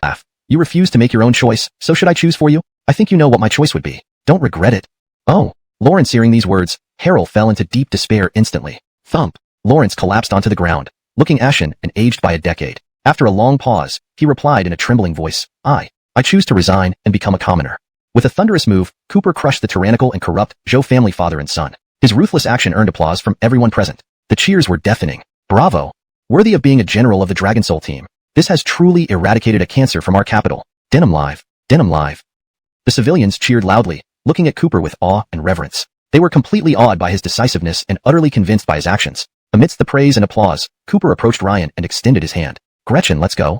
Ryan looked at the radiant man before her, her heart pounding uncontrollably, like a fawn thudding against her chest. She was about to take his hand, but suddenly, she remembered the words Cooper had said upstairs earlier. Cooper had said that he came to the capital not because he truly liked her, but to repay a debt of gratitude and apologize for any wrongs done to her. These words hurt her feelings, and her cheeks puffed up in anger. Finally, Cooper broke the awkward silence first. Ahem. Gretchen, about what happened today. I'm sorry. Why are you apologizing? Ryan said reproachfully, you never liked me. I misunderstood. Feelings can't be forced. I don't blame you. Besides, I should thank you. If not for you, I might have been forced into marriage by my family. Really? Cooper asked, are you really not angry? No. Ryan shot him a glare, full of frustration over his insensitivity. Then, she stood up. Well, I'm leaving. Since you're not interested in me, let's forget about the engagement. It's as if nothing ever happened. I'll go find Lance now. Wait. Seeing her about to leave, Cooper grabbed her small hand. Lance? Why are you looking for him? Ryan frowned, still sulking. Since you don't want me, then I'll marry him. After all, Lance is a prince of the Chen clan, matching well with my eastern family. Also, he even has an imperial decree. Lawrence hearing this, Cooper sighed helplessly. Gretchen, you're just sulking. That Lance is not a good person. You've seen his character before. Moreover, I've already crippled him. He's a cripple now. What do you gain by marrying him? Leave me alone. Ryan retorted. You don't want me anyway, so who cares who I marry? Cooper pondered for a moment and sighed helplessly. Gretchen, it's not like that. You know, I do like you. But, so, you like me now? Ryan's eyes lit up as if her plan had succeeded, and she quickly followed up. Cooper, helpless, spoke his heart. Gretchen, I do like you.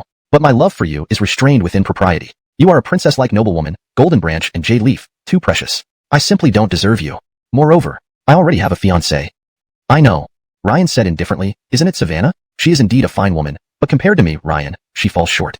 Indeed, her statement was correct. Savannah, though a stunning beauty, was merely the first beauty of Dane High. In contrast, the current Ryan was the first beauty of Daxia, incomparable, whose beauty could make fish sink and geese fall from the sky. Even the royal palace mistress would feel unworthy before her.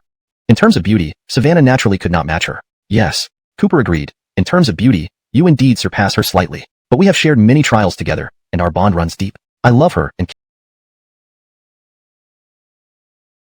cannot betray her. Lawrence, hearing Cooper praise another woman in front of her, Ryan felt a pang of jealousy. But there was nothing she could do. Who knew that Cooper had met Savannah first instead of her? Thinking of this, Ryan felt somewhat lost and bitter. Chapter 246. Ryan's decision. In fact, Ryan had long investigated Cooper thoroughly. She knew about all the dangers and hardships he and Nikki had gone through together.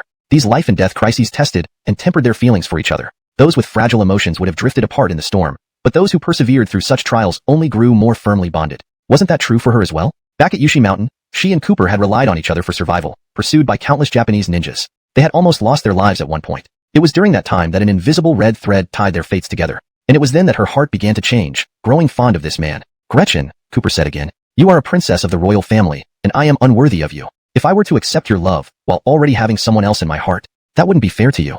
After a long silence, Ryan suddenly looked at him and asked, what if? I don't care. What do you mean? Cooper asked. Just as it sounds, Ryan replied. Since you've spoken so frankly, and taking a deep breath as she looked at him. Then, she did something unexpected.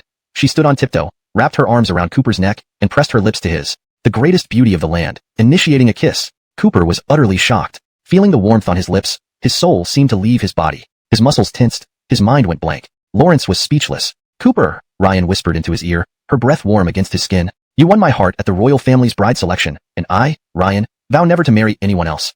Now, the Nikki family hesitates due to the unresolved enmity between the Chung clan and ours, and they delay acknowledging you. But one lance can fall, and many more will rise. They might try to force me into marrying someone else. I refuse. Then, what do you want? Looking at the beauty before him, Cooper felt her breath quickening and cheeks flushing. Lawrence's expression was incredibly alluring. His mind was already clouded. Take me. Ryan blushed deeply. Only if you take me can the Nikki clan no longer interfere. Make me yours completely. Cooper was deeply moved. Lawrence never imagined that Ryan could be so devoted and unwavering in her feelings. Asked. It's me, Uncle Lawrence, the Todd's voice called from outside.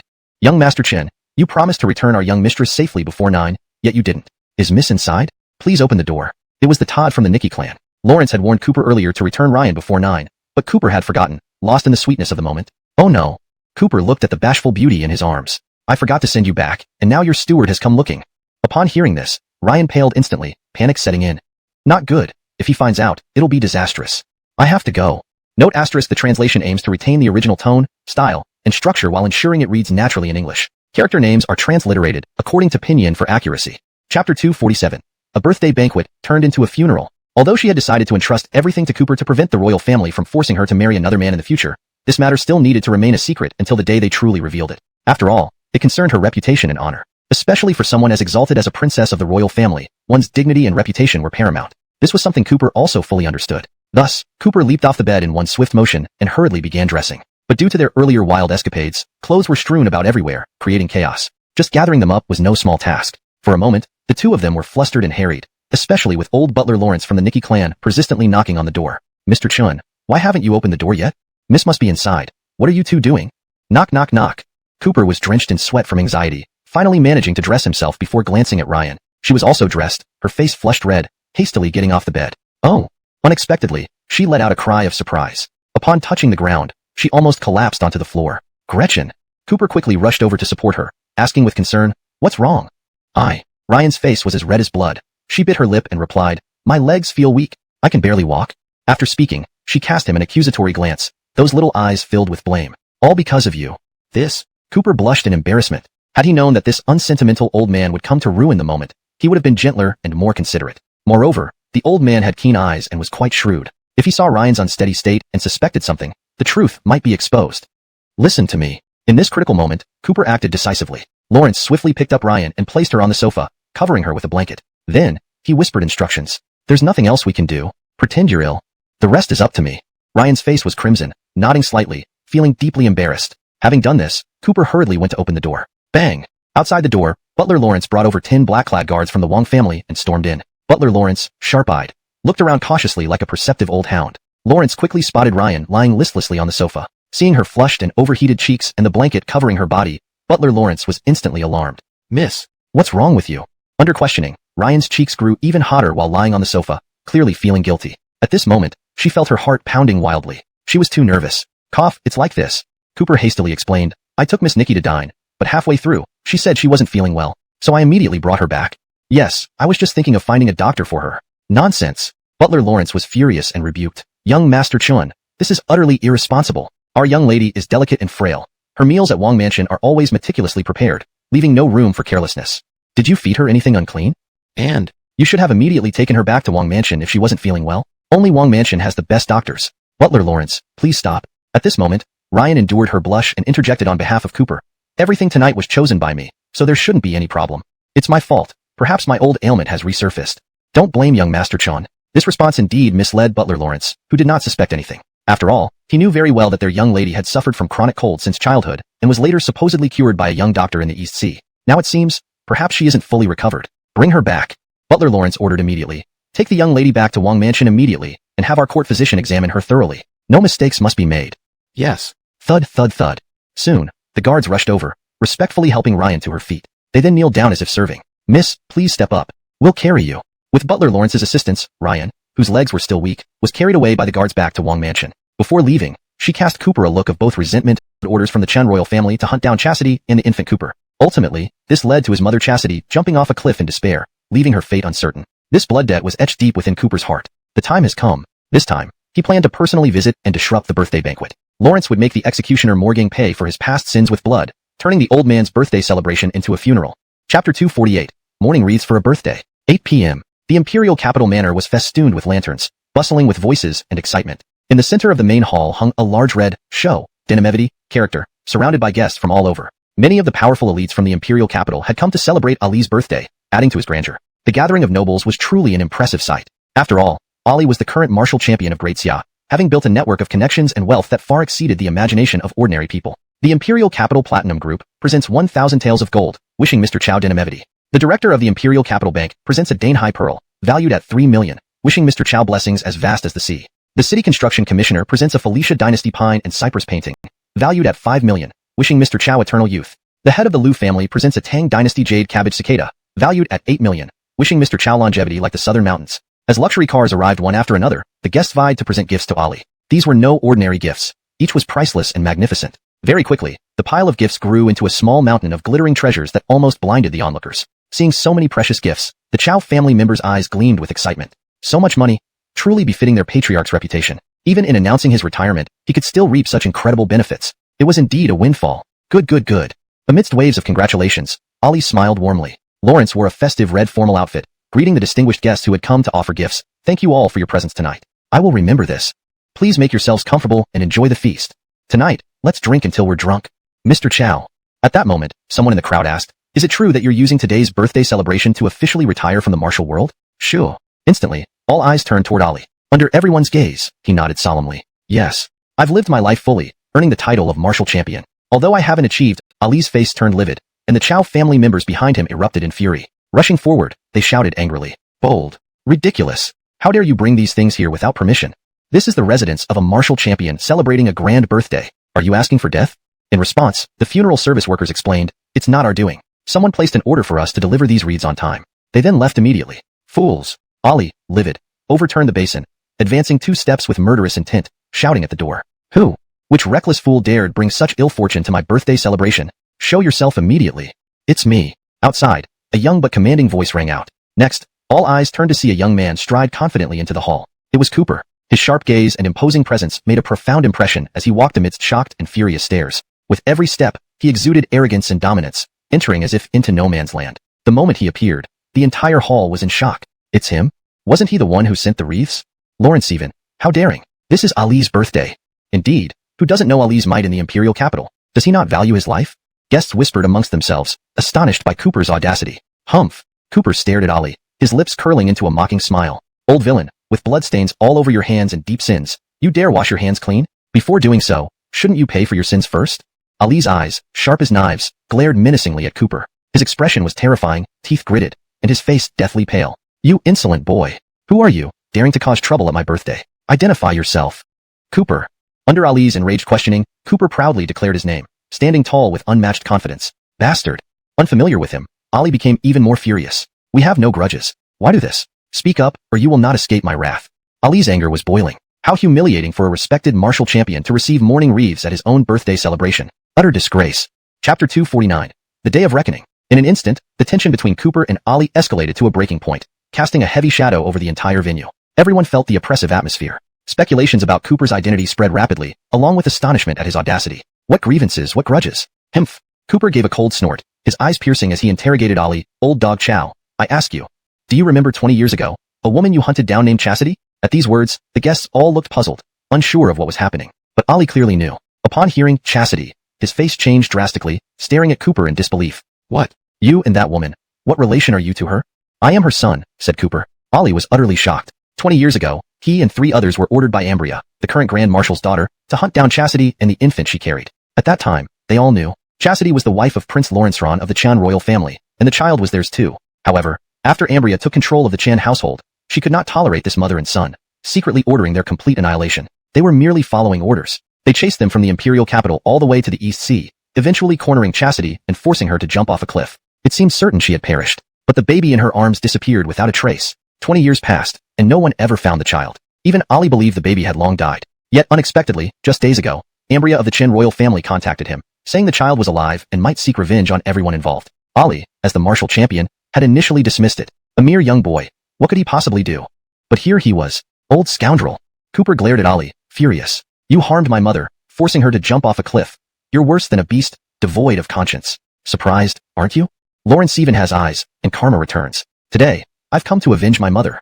After a moment of shock, Ali's expression darkened, his old face twisted into a chilling smirk. Humph. So, you're that little brat who vanished 20 years ago. If you had lived your life quietly, hidden away, we might have been able to coexist. But you dared to show yourself, willingly walking into the trap? You chose hell when heaven was wide open to you. Today, I will exterminate you, root and branch.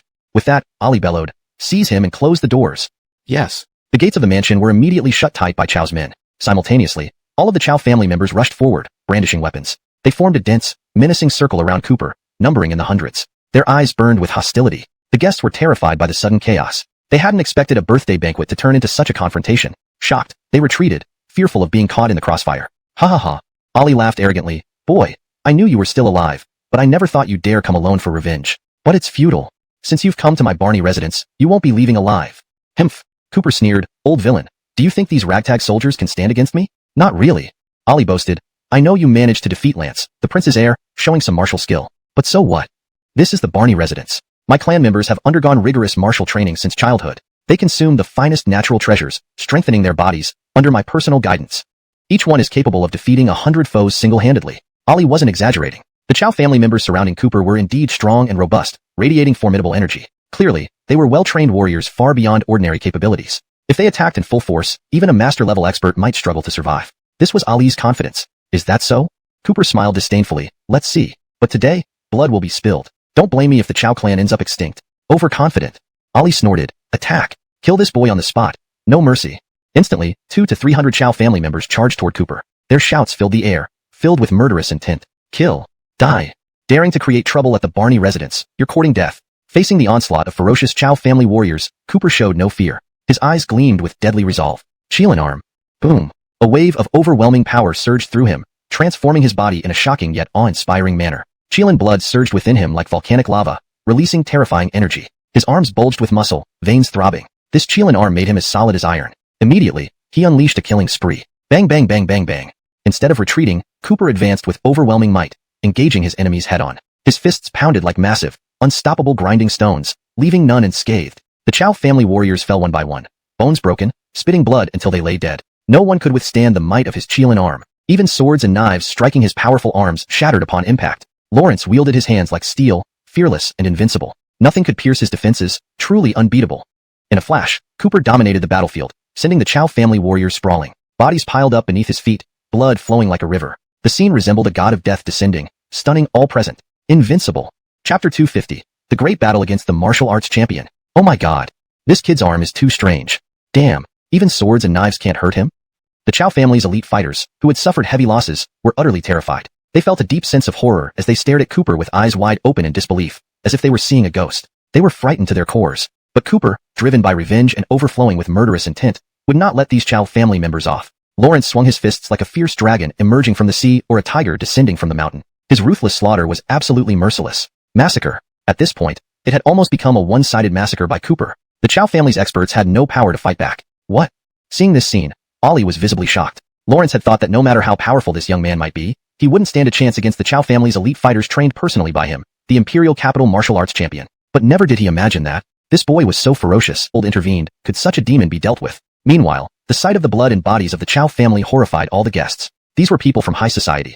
They had never witnessed such brutal and bloody scenes. Cooper's lightning-fast killing prowess was seared into their minds. This would never be forgotten. However, after killing so many Chow family members, the boy would undoubtedly face dire consequences. Lawrence was certainly no match for Ollie. After all, Ollie was the martial arts champion of the Great Xia Empire, a renowned martial artist feared throughout the capital. Though he was 60 years old, his strength hadn't diminished. Instead, he was in the prime of his martial prowess. Cooper, on the other hand, was only in his early 20s, far too young. In terms of cultivation and experience, he was far behind. Death was inevitable for him. At the same time, Cooper was fiercely battling Ollie, the martial arts champion. The two fought vigorously, with intense punches landing flesh to flesh. Indeed, Ollie lived up to his title as the Imperial Capital martial arts champion. Despite his age, his skills had not declined but became sharper and more cunning than ever.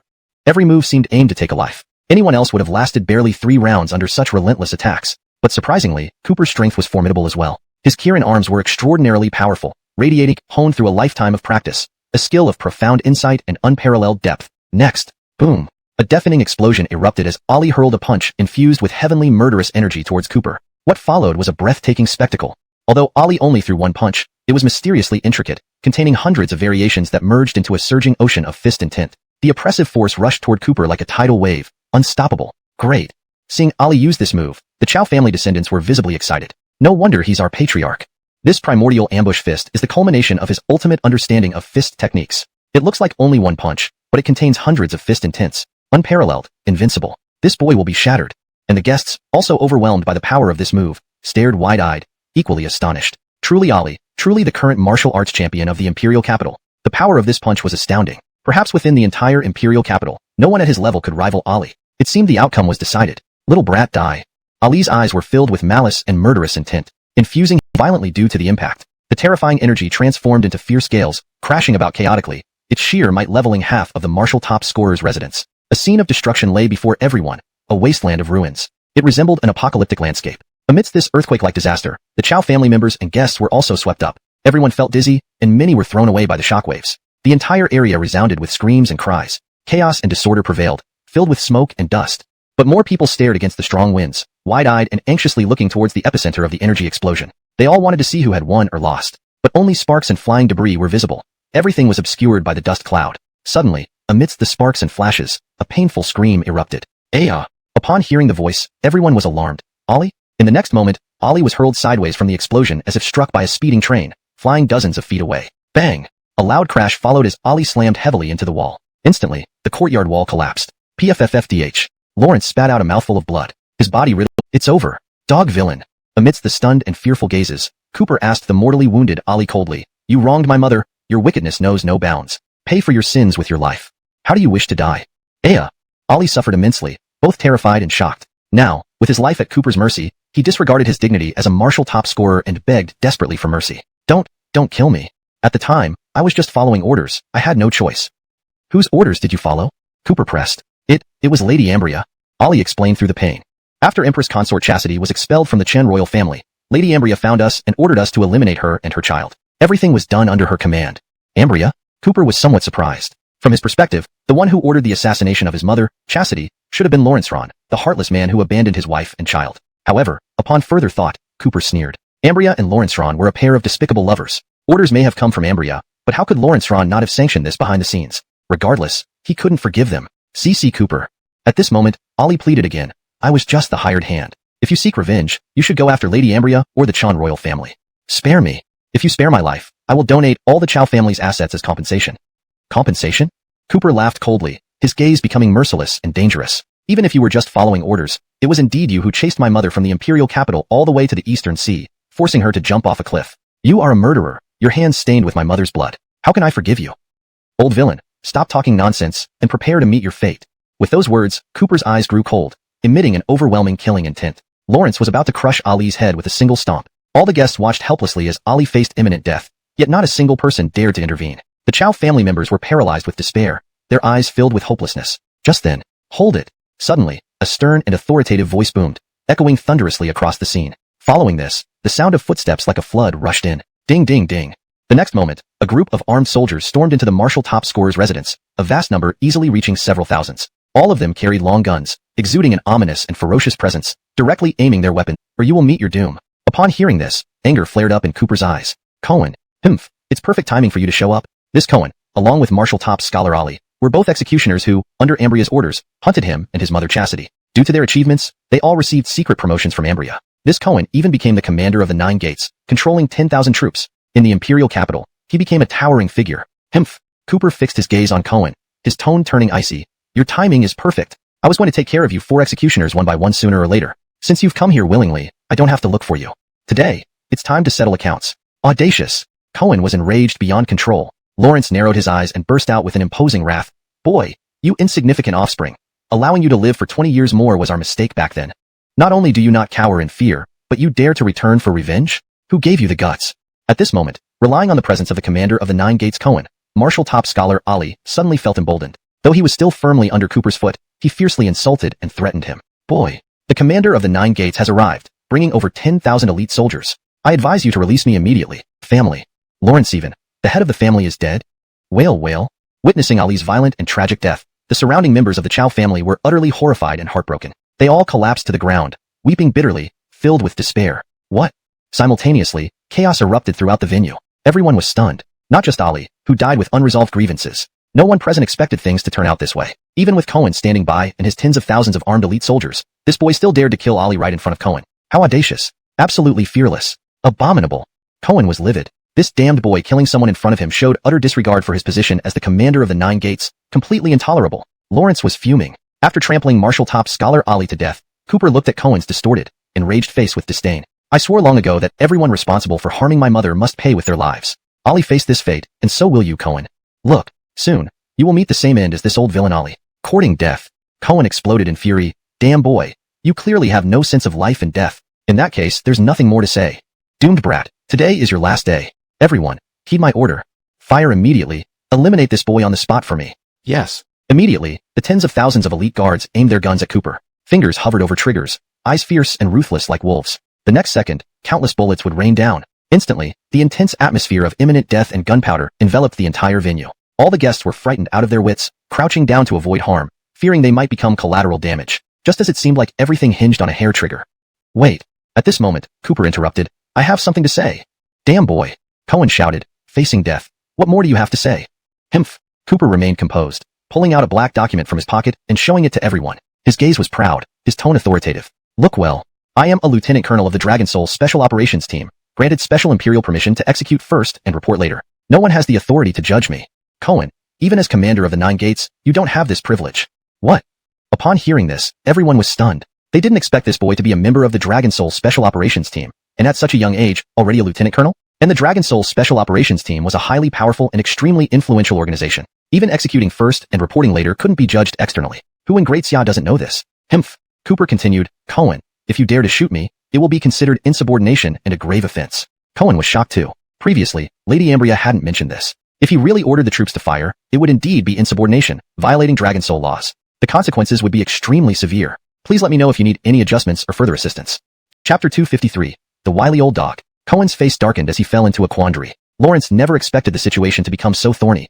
This was indeed a big problem. But then he thought, this young man is powerful, having first crippled Lance and then killed Barney Ali. It was clear that he was determined to avenge his mother, Chastity. Even if he let him go today, this young man would definitely seek revenge later. Cohen did not want to meet the same end as Ali, and today presented the best opportunity to eliminate him once and for all, leaving no lingering troubles behind. If need be, he could give up his position as the Inspector General of the 9 Gates. At this laughing. Cohen's face turned cold. Kid, on the brink of death, you can still laugh? Cooper put away his credentials, looking at Cohen with a mocking gaze. I knew you're a desperado, and I anticipated you saying such things. I've been waiting for you to say this. Now, if I, the lieutenant, kill you, it would be justified because you attempted to offend me. According to the law, you indeed deserve death. Stubborn until the end. Cohen's eyes flashed sharply, and with a wave of his hand, he ordered, ignore him. Open fire. Yes. On command, thousands of elite guards under his command opened fire. Bang, bang, bang, bang, bang, bang, bang, bang, bang, bang. The night sky over Barney's residence was illuminated white by the gunfire. The air was filled with thick smoke from gunpowder. Instantly, lightning and gunfire flashed as tens of thousands of bullets rained down like a storm. Soon, where Cooper stood, a raging fire ignited, turning the ruins into flames. Sizzle, crackle. It was a scene of dense smoke and deafening explosions. Ha ha ha. Cohen laughed arrogantly and triumphantly, looking at Cooper almost swallowed by fire. Not a single mark harmed him. Lawrence was unscathed. Closer inspection revealed a layer of golden light enveloping his body, a protective chi shield. This martial art could only be achieved after reaching the Master Realm and acquiring great fortune. With this shield, one became invulnerable to bullets and weapons. It was virtually impregnable. That brat, you have quite a hard life. Cohen gritted his teeth, his eyes dark. Humph, Cooper mocked. With such puny dogs, you actually think you can kill me, Cooper? Cohen, you are truly dreaming. Damn it. Cohen panicked, filled with anger and shock. Desperate, he lost his reason and ordered again. Fire. Keep firing. I don't believe we can't take him out. Hurry. Not only Cohen, but also the thousands of elite guards were stunned. They had never encountered such a formidable opponent who was bulletproof. They panicked too. Thus, they switched to more powerful weapons, even bringing out rocket launchers, aiming to obliterate Cooper. Humph. Mere ants. At this moment, Cooper's eyes grew cold, and he unsheathed his 3-foot sword. In a fluid motion, he swung the sword with overwhelming power. Swish. That single strike instantly released boundless brilliance piercing the sky. The cold steel's brilliance shook heaven and earth, unstoppable. Whoosh whoosh whoosh whoosh. One slash. Just one slash. The tens of thousands of elite guards splattering blood everywhere. Aya! Lawrence let out a heart-wrenching cry, crashing to the ground with a deathly pale face, writhing in pain, begging for mercy continuously. Spare my life, please spare my life. Cooper, leave me alone. Shut up, Cooper coldly stated. You butcher. How dare you beg for mercy after harming my mother? What right do you have to ask for forgiveness from me? And no, that's not true. Cohen desperately tried to defend himself for survival. As you saw, I'm not a martial artist. I have no cultivation. How could I have harmed your mother? At the time, she was injured by Ali and the others. I was only responsible for tracking and guiding them. I didn't kill her. Humph, Cooper said coldly. Tracking? It seems like you played quite a significant role in this. Since that's the case, I can't let you live. You first harmed my mother and now dared to offend me, a Dragon Soul general. For all intents and purposes, you deserve nothing less than death. To hell with you, scum. With those words, Cooper mercilessly beheaded Cohen with one stroke. Thud. In an instant, Cohen's guilty head, wide-eyed in disbelief, rolled off his shoulders. Falling onto the ground, Cooper picked up the head and turned towards Wu Zhuanggyuan Morgan's corpse. Another strike, severing Morgan's head. Then, he held both heads in his hands, like a grim reaper. Severed heads landed carelessly before the Chow family descendants. Everyone looked at the unblinking heads of Ali and Cohen, screaming in terror. Listen, Cooper ordered. Take these two heads to the Chun Imperial clan. If you fail, everyone dies. Do you understand? Yes. Dare not disobey. The Chow family descendants all prostrated themselves. Trembling, they agreed. Cooper did this to instill fear into the Chun Imperial clan. Lawrence wanted to show them just how terrifying his vengeance was. Lawrence wanted every member of the Chun Imperial clan to live in constant fear, unable to rest peacefully or sleep at night. As for the heads of Lawrence Ron and Ambria, he would let them dangle for a few days on their necks. Sometimes, torment is also a form of punishment. Once he had eliminated the remaining 2 executioners, he would settle accounts then. Then, amidst the reverent yet terrified gazes of everyone present, Cooper returned his sword to its scabbard. Leaving the Zhuanggyuan residence grandly, Lawrence couldn't swallow this humiliation even if he died. Now it's all settled. Humph. Lance sneered vengefully. That bastard cost me my cultivation, turning me into a cripple. I can't forgive him easily. Even if he's dead, I will feed his head to dogs. Having said that, he impatiently opened the box. Bang!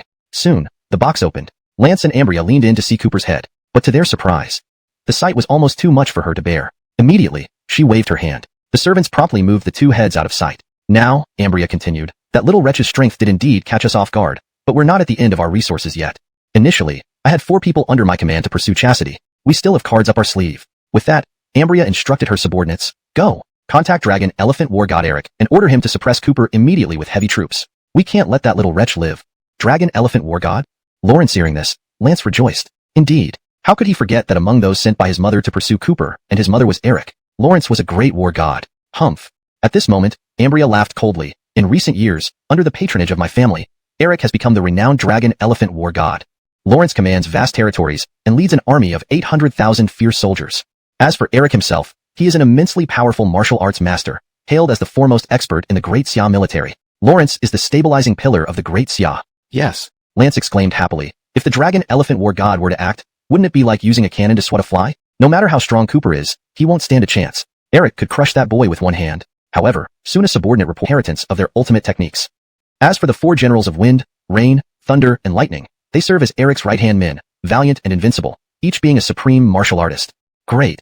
Lance was elated. Though the Dragon Elephant War God Eric wasn't returning, his talented son Mike Long and the 4 generals would be more than enough to suppress Cooper. That little wretch was doomed. After receiving this news, both Ambria and Lance breathed easier, convinced they had the situation well in hand. They felt secure and confident. 2 days later, Imperial Capital Eastern Imperial Clan. Early in the morning, Ryan put on her most beautiful pearl-embellished white dress and applied her finest makeup. In the mirror, she looked ethereal, her beauty captivating all who saw her. Already the first beauty of the great Xia, adorned with makeup, she was simply breathtaking. Lawrence's heart was filled with longing for her love, Cooper. Since their farewell a few days ago, due to strict clan rules and watchful clan members, she had no chance to see Cooper again. Recalling that passionate night, Lawrence's cheeks flushed slightly once more. Now, she couldn't wait to meet her lover.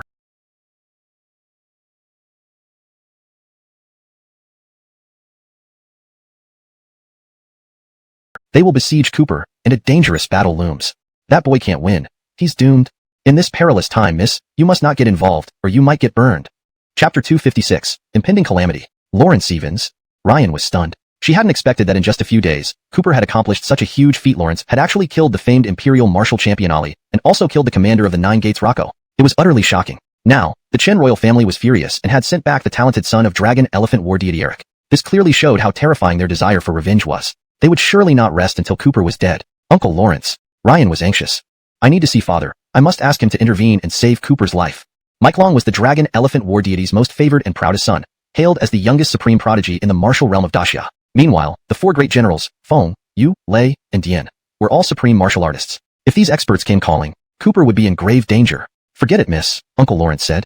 The prince is not in the capital right now, so you won't find him. Besides, it was Cooper who offended the Chen royal family and caused this heavenly disaster. Quickly, taking advantage of the unawareness of the clan members and servants, Ryan sneaked to the courtyard wall. She climbed the old tree next to the wall and managed to reach the top, ready to escape. Growing up as the pampered princess of the Nikki clan, raised in luxury, her upbringing and education forbade any behavior unfitting of her status, let alone climbing walls or trees. But now, to save Cooper, she didn't care anymore. However, the wall was too high, and sitting on the edge, she was so nervous that her body tensed up. She wanted to jump but couldn't muster the courage. At this moment, a guard from within the mansion was patrolling nearby, about to discover her. Oh no! Terrified, Ryan closed her eyes, gritted her teeth, and jumped. Splat! Ah! With a thud, she landed successfully but twisted her ankle in the process. The intense pain made her delicate face turn pale. Very painful, but time was running out. Ignoring the pain, she struggled to stand up, limping onto the street. She then hailed a cab and rushed to find Cooper, her heart racing with anxiety. Half an hour later, at the hotel. Knock knock knock. Lawrence hearing the urgent knocking, Cooper opened the door and looked surprised. Gretchen, why are you here? You're alone? Lawrence was puzzled seeing only Ryan standing there. Given her noble identity, she always traveled with either Uncle Lawrence. What's wrong? Seeing her complex expression, Cooper asked with a smile. Why did you come today? Cooper, let's go. Without waiting for an answer, she grabbed his hand and pulled him away as if something urgent was happening. Confused, Cooper asked, Gretchen, what are you? I'll take you somewhere. Ryan lied. I won't tell you where now, but you'll know when we get there. Chapter 257, Little Beauty's Scheme. Ryan had lied, because she knew that even if she told Cooper that Mike Long was coming to kill him, he wouldn't leave. Given his nature, he would instead stay and face Mike Long in a decisive battle. Lawrence had always been proud and disdainful of his opponents. But this couldn't happen. This time, the opponent was Mike Long, a far more terrifying presence than previous foes like Barney Ali and Commander Achilles. She could not stand by and watch Cooper walk to his death. She needed to get Cooper to escape this calamity. Cooper was also puzzled. Lawrence felt that Ryan was acting strangely today, as if she were hiding something from him. Since she insisted on keeping it a secret, there was nothing Cooper could do. Reluctantly, he let her lead him downstairs. They soon left in a car. On the way, Cooper asked Ryan where they were going, and she gave him directions. Soon, the car ended up in Cooper's arms, her fragrance intoxicating. Seeing the pain on her face, Cooper asked anxiously, Gretchen, what's wrong? Where does it hurt? My foot. Ryan gasped, enduring the pain. My foot is injured. What? Upon hearing this, Cooper didn't hesitate. Lawrence scooped her up into his arms and carried her inside the villa, gently seating her down. Then he knelt before her, checking her injury. As he removed her shoes and socks, a pair of delicate feet, fair and soft, revealed themselves. Lawrence's small toes curled up, beautiful like jade, mesmerizing. Indeed, the first beauty of Daxia. Even her tiny feet stirred the heart. Lawrence's ankle was swollen and red, indicating a sprain. Seeing the injury, Cooper furrowed his brow, sensing something amiss. The injury didn't look recent, meaning Ryan must have twisted her foot before coming to find him, and even brought him to this secluded place. All along, she had been enduring the pain but hadn't said a word. Now, she couldn't bear it any longer. Juanza, what are you thinking? Ryan asked, can you apply some medicinal wine? Isn't your medicine very effective? All right. Cooper took out a small bottle and began rubbing the medicinal wine on her foot, massaging it gently. His medicine indeed worked wonders, reducing the swelling after just a few minutes. But then he spoke. Gretchen, you must be hiding something from me, right? No, I'm not. Ryan lied. What would I hide from you? It doesn't add up. Cooper's gaze sharpened. Your injury isn't fresh, yet you insisted on finding me and bringing me here despite it. And as a royal princess, you came alone and got injured without anyone to care for you. That doesn't make sense. Ryan, under his questioning, found herself speechless. She wasn't skilled at lying. Faced with his skepticism, she couldn't meet Cooper's eyes and lowered her head. Her hands fidgeted nervously. This denial confirmed everything. Gretchen, Cooper said to her, you must be hiding something from me. Bringing me here wasn't just for a holiday, was it? Whatever it is, you can tell me. You have me, don't you? Sighing in resignation, Ryan confessed. Fine, Juanza, I did lie to you, but it was for your own good. Today, I wanted to visit you, but Uncle Lawrence stopped me, saying the Chen clan was furious because you killed Ali and Achilles, and they sent someone stronger to deal with you.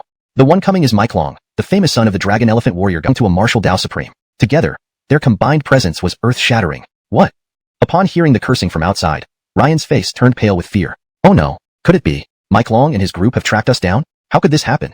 She had brought Cooper to this southern suburb ahead of time, precisely to prevent Mike Long and others from finding him, so he could avoid this disaster. Yet, she never expected that despite the secluded nature of this villa within the southern mountains, they still managed to track them down. Don't be afraid, I'll go check it out. Cooper frowned slightly, stood up, and strutted out of the villa. Lawrence wanted to see what sort of person Mike Long really was. Juanza, I'm going with you. Ryan, worried and anxious, hurriedly followed him out. When Cooper walked out of the villa, he immediately saw the rowdy individuals waiting outside. There were 5 people in total. At the forefront was a young man. Lawrence had bold brows and eyes that shone arrogantly, sporting short, refined hair that revealed a naturally rebellious and self-assured face. Dressed in lavish attire, he exuded unparalleled nobility. Behind him stood 4 towering men. These 4 men wore black armor, with glaring eyes and fierce appearances, muscular builds reminiscent of 4 robust bears. At this moment, all eyes were fixed on Cooper, filled with hostility and menace like wolves stalking prey. He arrived in the capital city, bringing the wind, rain, thunder, and lightning generals directly to the hotel where Cooper was staying. However, upon arriving, he found that Cooper was not there, so he reviewed the hotel surveillance footage. Soon enough, he discovered Cooper leaving with a beautiful young lady. From then on, it was easy. He traced Cooper's vehicle using all traffic cameras until reaching the vicinity of the southern mountains. Mike Long thought Cooper had fled in fear, terrified of him returning to the capital. In his mind, Cooper was merely a cowardly and worthless fool. Lawrence dismissed him entirely. It's over. Ryan watched the menacing 5 approaching, her face deathly pale, overcome with fear. Cooper, no matter how formidable, was just one person. This time, however, he faced 5 opponents, including the martial genius Mike Long and the formidable 4 generals. Trouble indeed. Anxiously, she stepped forward to address Mike Long.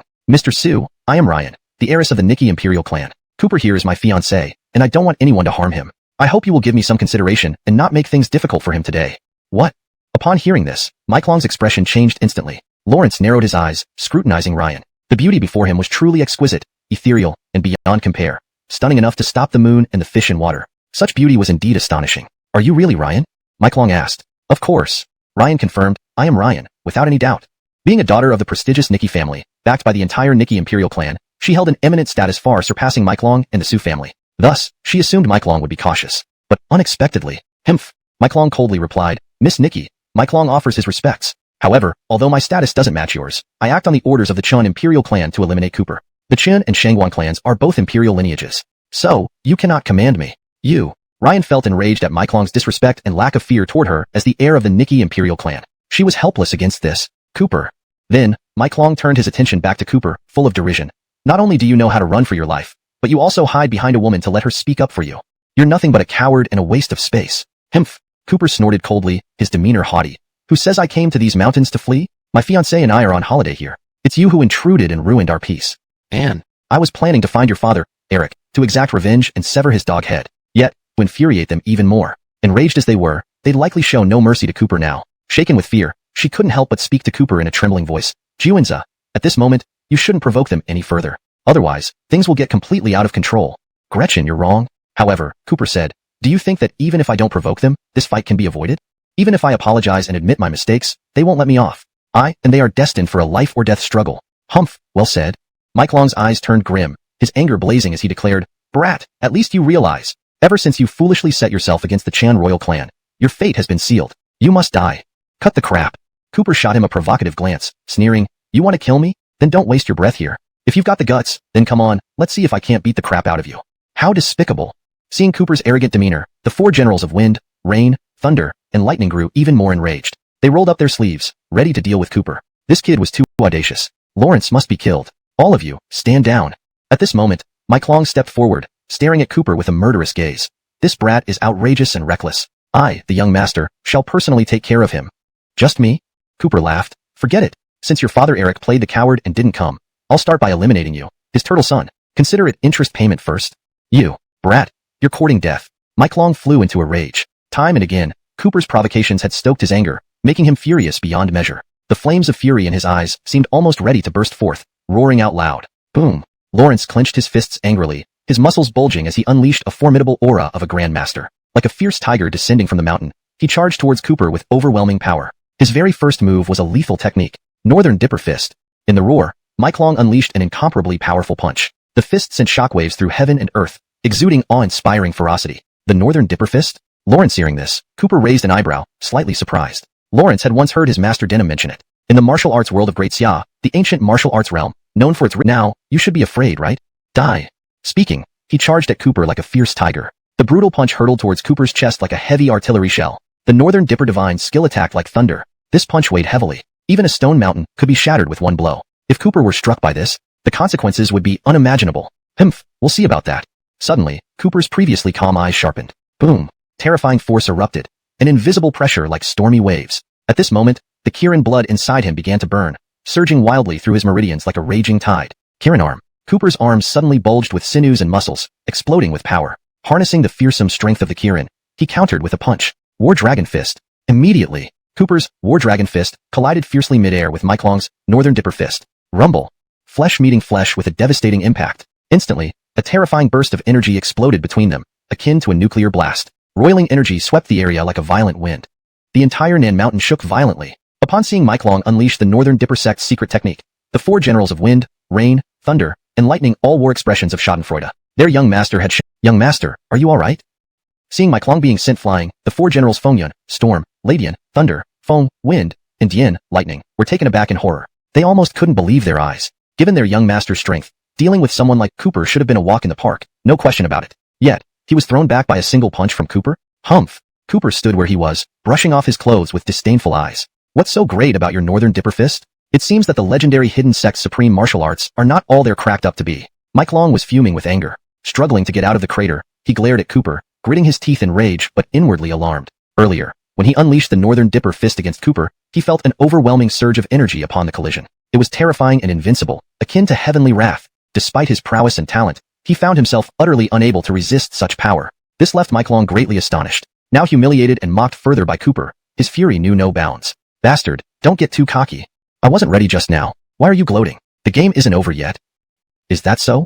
Cooper sneered coldly. Lawrence arrogantly beckoned Mike Long with a finger, declaring with arrogance, so, counterattacks. Dragon battling in the wild. Blue dragon emerges from the sea. Rebirth Nirvana technique.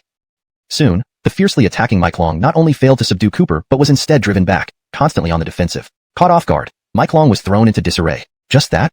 Cooper mocked arrogantly. With such meager skills, you dare challenge me? Mike Long, you truly court death.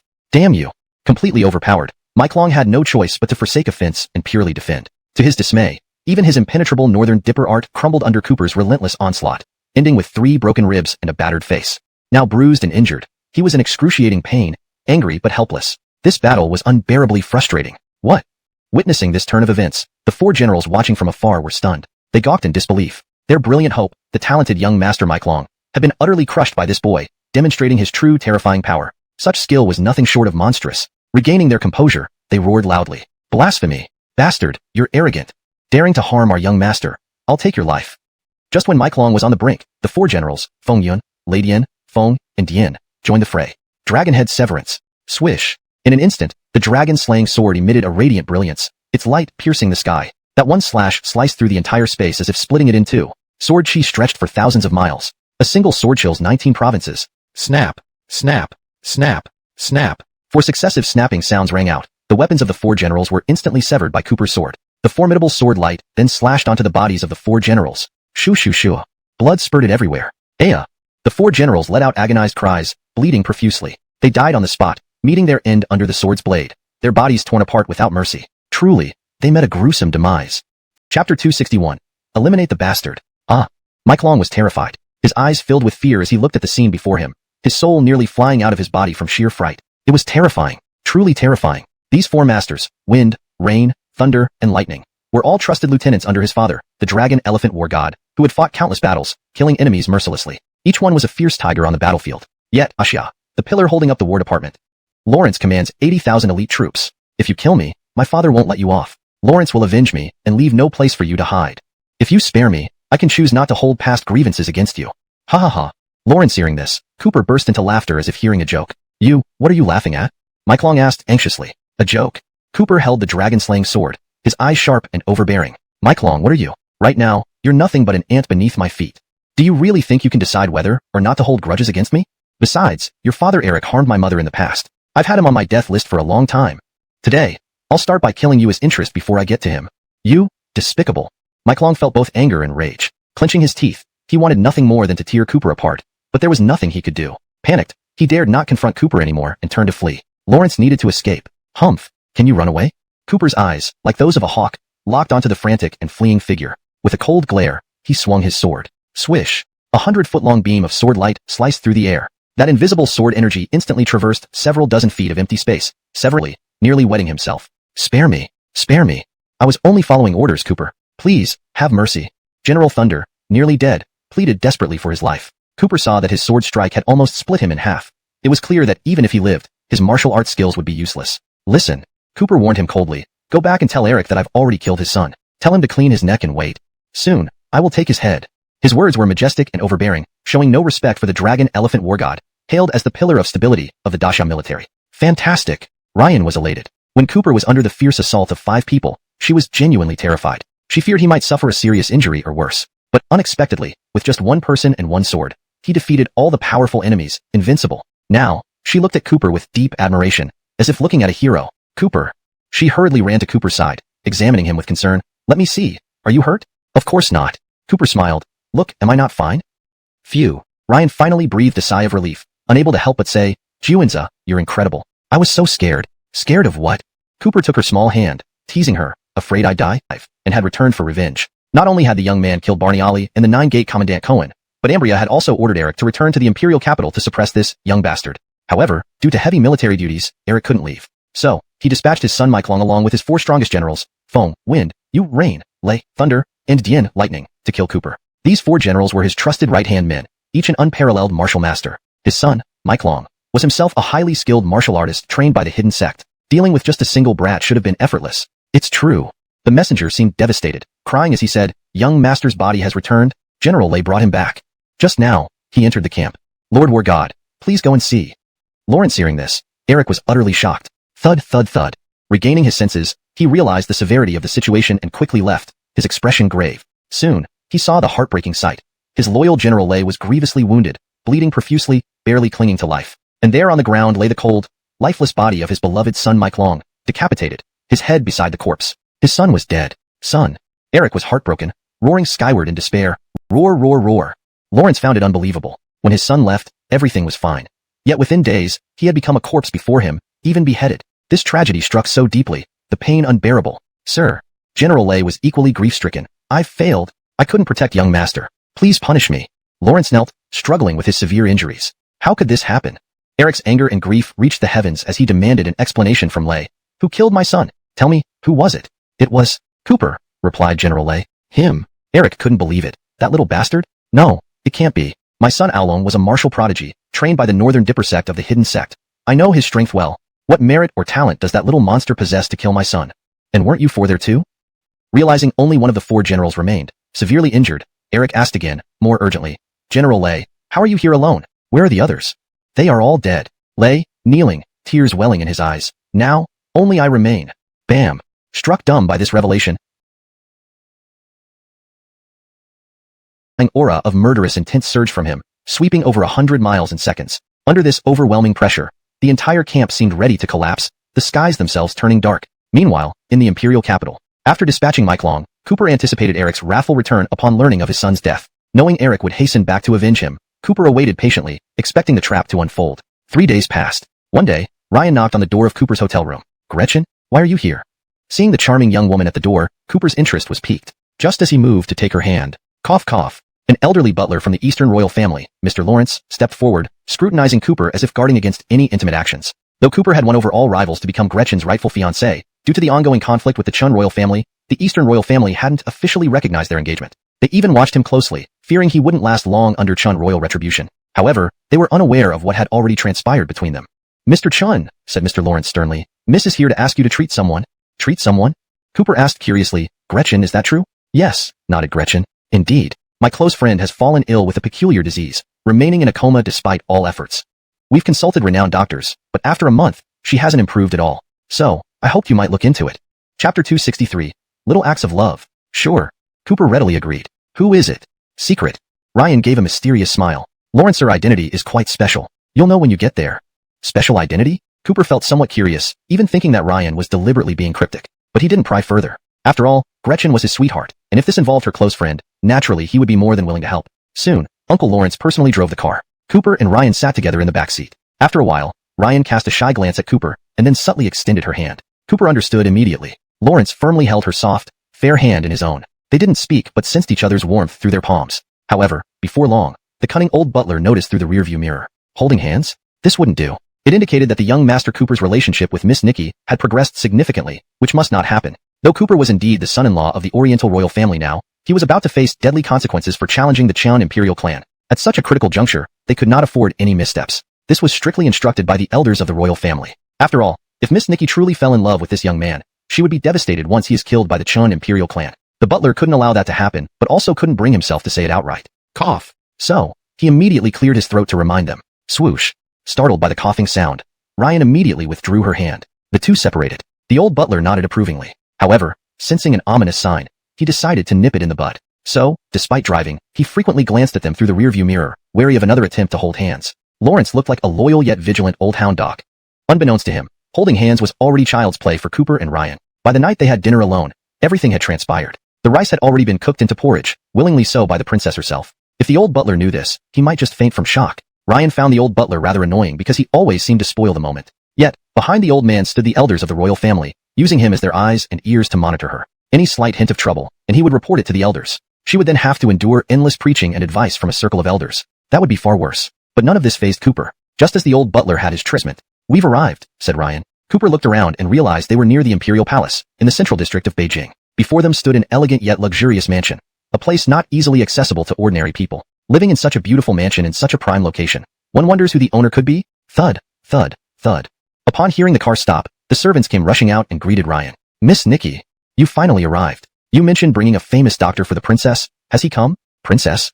Cooper was surprised. "Gretchen, the friend you spoke of, is the princess?" "Yes," Ryan smiled. "She is the 9th daughter and most favored child of the national leader, the Shirley." Cooper was astonished. But then again, Ryan was a royal princess herself.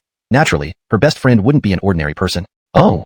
The servant sighed heavily, looking troubled. "Our princess is lively and beloved by the national leader, but 3 months ago, she suddenly fell ill and has been in a coma ever since. Lying in bed, unconscious. Even until today." Cooper was puzzled. In a coma for 3 months? With so many court physicians, can't they cure her? Ah. The servant sighed. The scene looked as if a fight might break out at any moment. It was quite a spectacle. "This?" Cooper asked the servant, puzzled. "What's going on here?" "Forget about it." The servant sighed helplessly. "These court physicians and those British scholars can't stand each other and argue every day like this. They constantly bicker, criticizing each other's methods. Even we servants are driven mad by all this noise." Ha ha ha. Seeing this scene, Cooper couldn't help but laugh. Good thing Deanna is asleep. Otherwise, hearing these useless fellows chatter all day would probably drive her crazy too. Lawrence hearing this, Ryan also found it amusing. Though Cooper's voice wasn't loud, it sounded extremely grating to the ears of the physicians and British scholars. Whoosh. Instantly, the attention of over 100 people shifted towards Cooper. Their looks were far from friendly, filled with irritation. "Who are you? How dare you? You brat, who did you call useless just now? Yeah, tell me clearly, boy." "Humph." Cooper retorted disdainfully. "Deanna has been sick for 3 months. Yet after all your efforts, not only have you failed to cure her, but there hasn't been any improvement at all. If that isn't useless, what is? What insolence." The moment he spoke, pandemonium broke loose. Both the physicians and the British scholars erupted, storming up to him, glaring furiously. "You arrogant little punk. A mere layman. What do you know?" "Layman?" Cooper shook his head. "No, I'm not a layman. I'm here today to treat Deanna as well." "What?" Lawrence hearing this, everyone squinted at him in disbelief. Then, someone started questioning him. "What's your name? Who taught you? Which school did you come from, and what achievements have you made?" "My name is Cooper," he proudly announced. "While I may not have great accomplishments yet, speaking of medical skills, I bet none of you together could match me." Splutter. Upon hearing this, the entire crowd erupted again. Both the physicians and scholars felt utterly insulted and began berating Cooper angrily. "Insolent. Boy, who do you think you are? Some unknown whelp, daring to boast like that? Listen up, Deanna is the most beloved daughter of our ruler. We absolutely cannot let someone of questionable origin and credentials meddle with her treatment. You have no qualifications, get out." "No."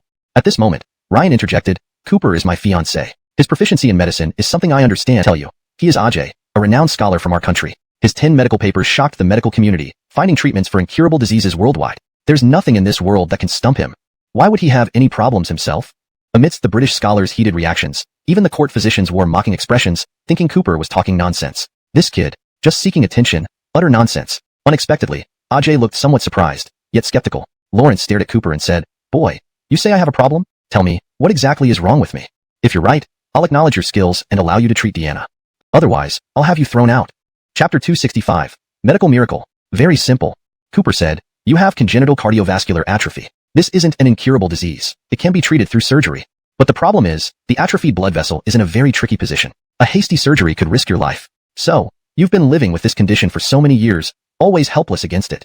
More importantly, the blood vessel's atrophy won't stop. You don't have many good years left." Damn it. Lawrence hearing this, the scholars from Eagle Land were all furious, believing Cooper was cursing Ajay. They began to verbally abuse Cooper. "You liar, don't With age, the atrophy worsens. These past few years, my condition has declined rapidly. I knew I couldn't delay treatment anymore, but, as this young man said, if I undergo surgery rashly, I have a 50% chance of survival and a 50% chance of dying. To be honest, I'm scared, which is why I hesitated." At this point, he looked at his students and disciples with sorrowful eyes and said, "Everyone says I'm the peak of the Eagle Land medical field, calling me a medical miracle, because I've always dedicated my life to research. But actually, my goal wasn't about benefiting Eagle Land or humanity. It was merely to save myself, to stay alive."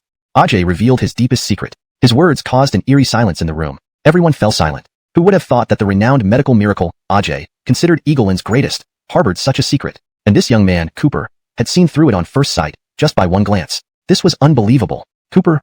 "No, Mr. Chun." At this moment, Ajay approached Cooper, his eyes pleading. "Since you recognized my problem, do you have a way to save me? You must have a way, right?" "Of course." Cooper gave a mysterious smile. "However, my services come at a high price." Trying to stop Cooper. Oh dear. Even the court physicians watching from the side were stunned. They couldn't believe Cooper would act this way. Crazy. This boy was crazy. But just then, Cooper stopped. Lawrence had given Ajay 8 punches. Calmly, he said, "Ajay, I have cured you." "What?" Lawrence hearing this, Ajay was flabbergasted. Lawrence clutched his burning chest, completely disbelieving. "Cured? This kid pummeled him, and now he's cured? Damn it, this boy must be lying, Ajay. Don't trust him," his students shouted frantically. "Wait." Although incredulous, Ajay said, "I'll soon know the result." Lawrence strode over to the advanced equipment nearby and operated the machine himself, taking an image of his heart. Finally, he put on his glasses and carefully examined the scan. Suddenly, he gasped. "Lawrence even. The atrophied vessels, they're back to normal. This is a miracle. Absolutely a miracle." Chapter 266. Old man, can you do it? "What?" As soon as these words were spoken, the entire room erupted in shock. Everyone present wore an expression of disbelief. Their eyes wide open. They could hardly believe it. Cured? How was that possible? They had all seen clearly what had just transpired. Cooper, though verbally stating that he was treating Ajay, actually pummeled him with fists. Lawrence treated the critically ill Fergus with such brute and disrespectful means. That was inhumane. It was practically murder. Yet, unexpectedly, after hitting Ajay, he managed to cure him? Was this some kind of joke? How on earth did that work? Was this even how one treats a patient? "Doctor." A group of Western scholars asked Ajay, "Really? Are you truly cured and not joking?" "Of course." Fergus, extremely excited, pointed at the chart and said to everyone, "Look. The heart vessels in my body that were previously atrophied are now completely normal. The instruments do not lie. This is indeed a miracle. A remarkable miracle." After finishing his excited explanation, he came back to Cooper, marveling in disbelief. "Mr. Chun, how did you do this? What's the principle behind it? Please tell me. I am dying to know." "Sorry. This is my secret skill, not for sharing." Cooper smiled enigmatically and then said without being courteous, "Since I have cured you, according to our agreement, the 10 million eagle pounds?" "Ah, no problem." Ajay, already speaking incoherently, hurriedly took out a check, wrote it out, and handed it over to Cooper. In his excitement, his hands trembled. After all, this was too unbelievable. His condition had been very serious. Even using the most advanced medical techniques, his chances of survival were only about 50%. It was literally a gamble with life. But unexpectedly, Cooper cured him with a few punches. If this hadn't happened to him personally, he would never have believed it. Unfortunately, since Cooper wouldn't explain, he didn't dare press further. But one thing was certain. Lawrence would carry this immense doubt for the rest of his life. At that moment, the whole room fell silent. Everyone looked at Cooper in disbelief, their expressions full of shock and disbelief, deeply affected inside. Oriental Gretchen gazed at Cooper with admiration. Lawrence's eyes were filled with astonishment. Indeed, the man she, Oriental Gretchen, had chosen was not only martial arts master, but also possessed such magical medical skills. Amazing. In fact, the minor issue with Fergus was very simple for Cooper. Through observing Fergus's complexion, he diagnosed the problem. The punches he delivered to Fergus's chest were quite intricate. Each punch contained precisely the right amount of internal strength, delivered through blows that traveled from his body to the heart, continuously stimulating the atrophied heart vessels. This stimulation rejuvenated the constricted blood vessels. Thus, Fergus's illness was cured. Imagination. Bold. The old imperial physician was not convinced. "Young man, you are too arrogant. Since you've made such claims, I cannot ignore them. I want to challenge you. To treat the Shirley, you must pass my test. Fine. Cooper raised an eyebrow, indifferent. What do we compete in? Let you decide. Acupuncture. The old imperial physician said smugly. Acupuncture is one of the essences of great Xia's medicine. Only those who master acupuncture can be considered good doctors. As for your unorthodox methods, save them. How about this? We perform acupuncture on each other and see whose technique is more advanced. Sure. Cooper agreed readily. You go first. Lawrence, hearing this, a hint of triumph appeared in the old imperial physician's eyes. Lawrence rubbed his hands, eager to demonstrate his prowess and make an example of this arrogant young man. Under everyone's watchful eyes, Cooper stood calmly with folded arms, waiting for the old imperial physician to begin, unperturbed and unafraid. Soon, the old imperial physician approached Cooper, smiling coldly and malevolently. Humph, let me show you this. Extremely embarrassed, his face turning bright red. Soon, he became furious with shame. Enough. You insolent brat, if you have any skill, try experiencing this needle from me again. With that, the old imperial physician, determined to take revenge, drew out another silver needle and inserted it into Cooper's body. Lawrence then explained triumphantly, Boy, how does that feel? This time, I targeted your laughter pressure point. It'll ensure you laugh until your intestines ache. Unless I personally stop it, you will continue laughing uncontrollably. Still nothing.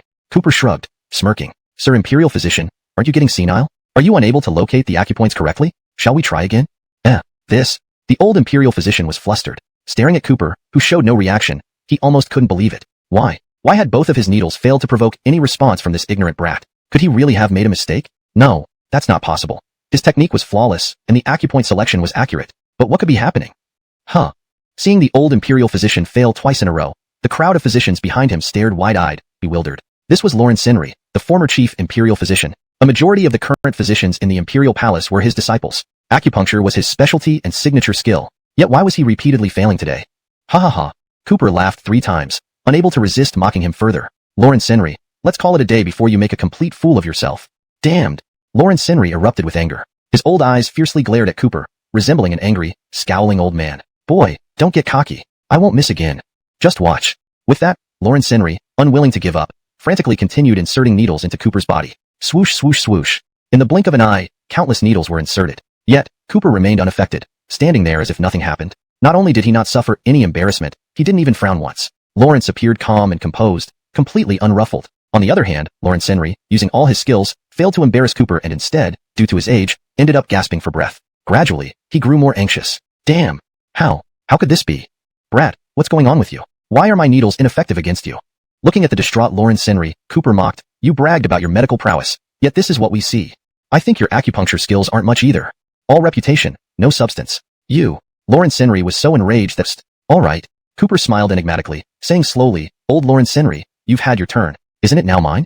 Though angered, Lawrence Henry still remembered their previous agreement. Now, it was Cooper's turn. Himph. Insolent brat, don't celebrate too soon. With your shady methods, just wait and see what happens. Lawrence Henry snorted and uttered some displeased words before standing upright, waiting for Cooper to apply his needles. By the way, Old Lawrence Henry, Cooper sneered. You wanted me to feel that unbearable itching earlier, right? Watch what I can do. As he spoke, his gaze suddenly sharpened. With a swift movement, a silver needle appeared in his hand. Then, with a flick of his finger, swoosh, the silver needle flew through the air with remarkable precision and speed. Within seconds, it pierced Lawrence Henry's body. Fast and precise. Just this move of launching a needle through the air with a single flick was far superior to Lawrence Henry's earlier efforts by 100-fold. Such a comparison revealed a clear difference in skill. As soon as the needle struck, Lawrence Henry let out a sudden cry.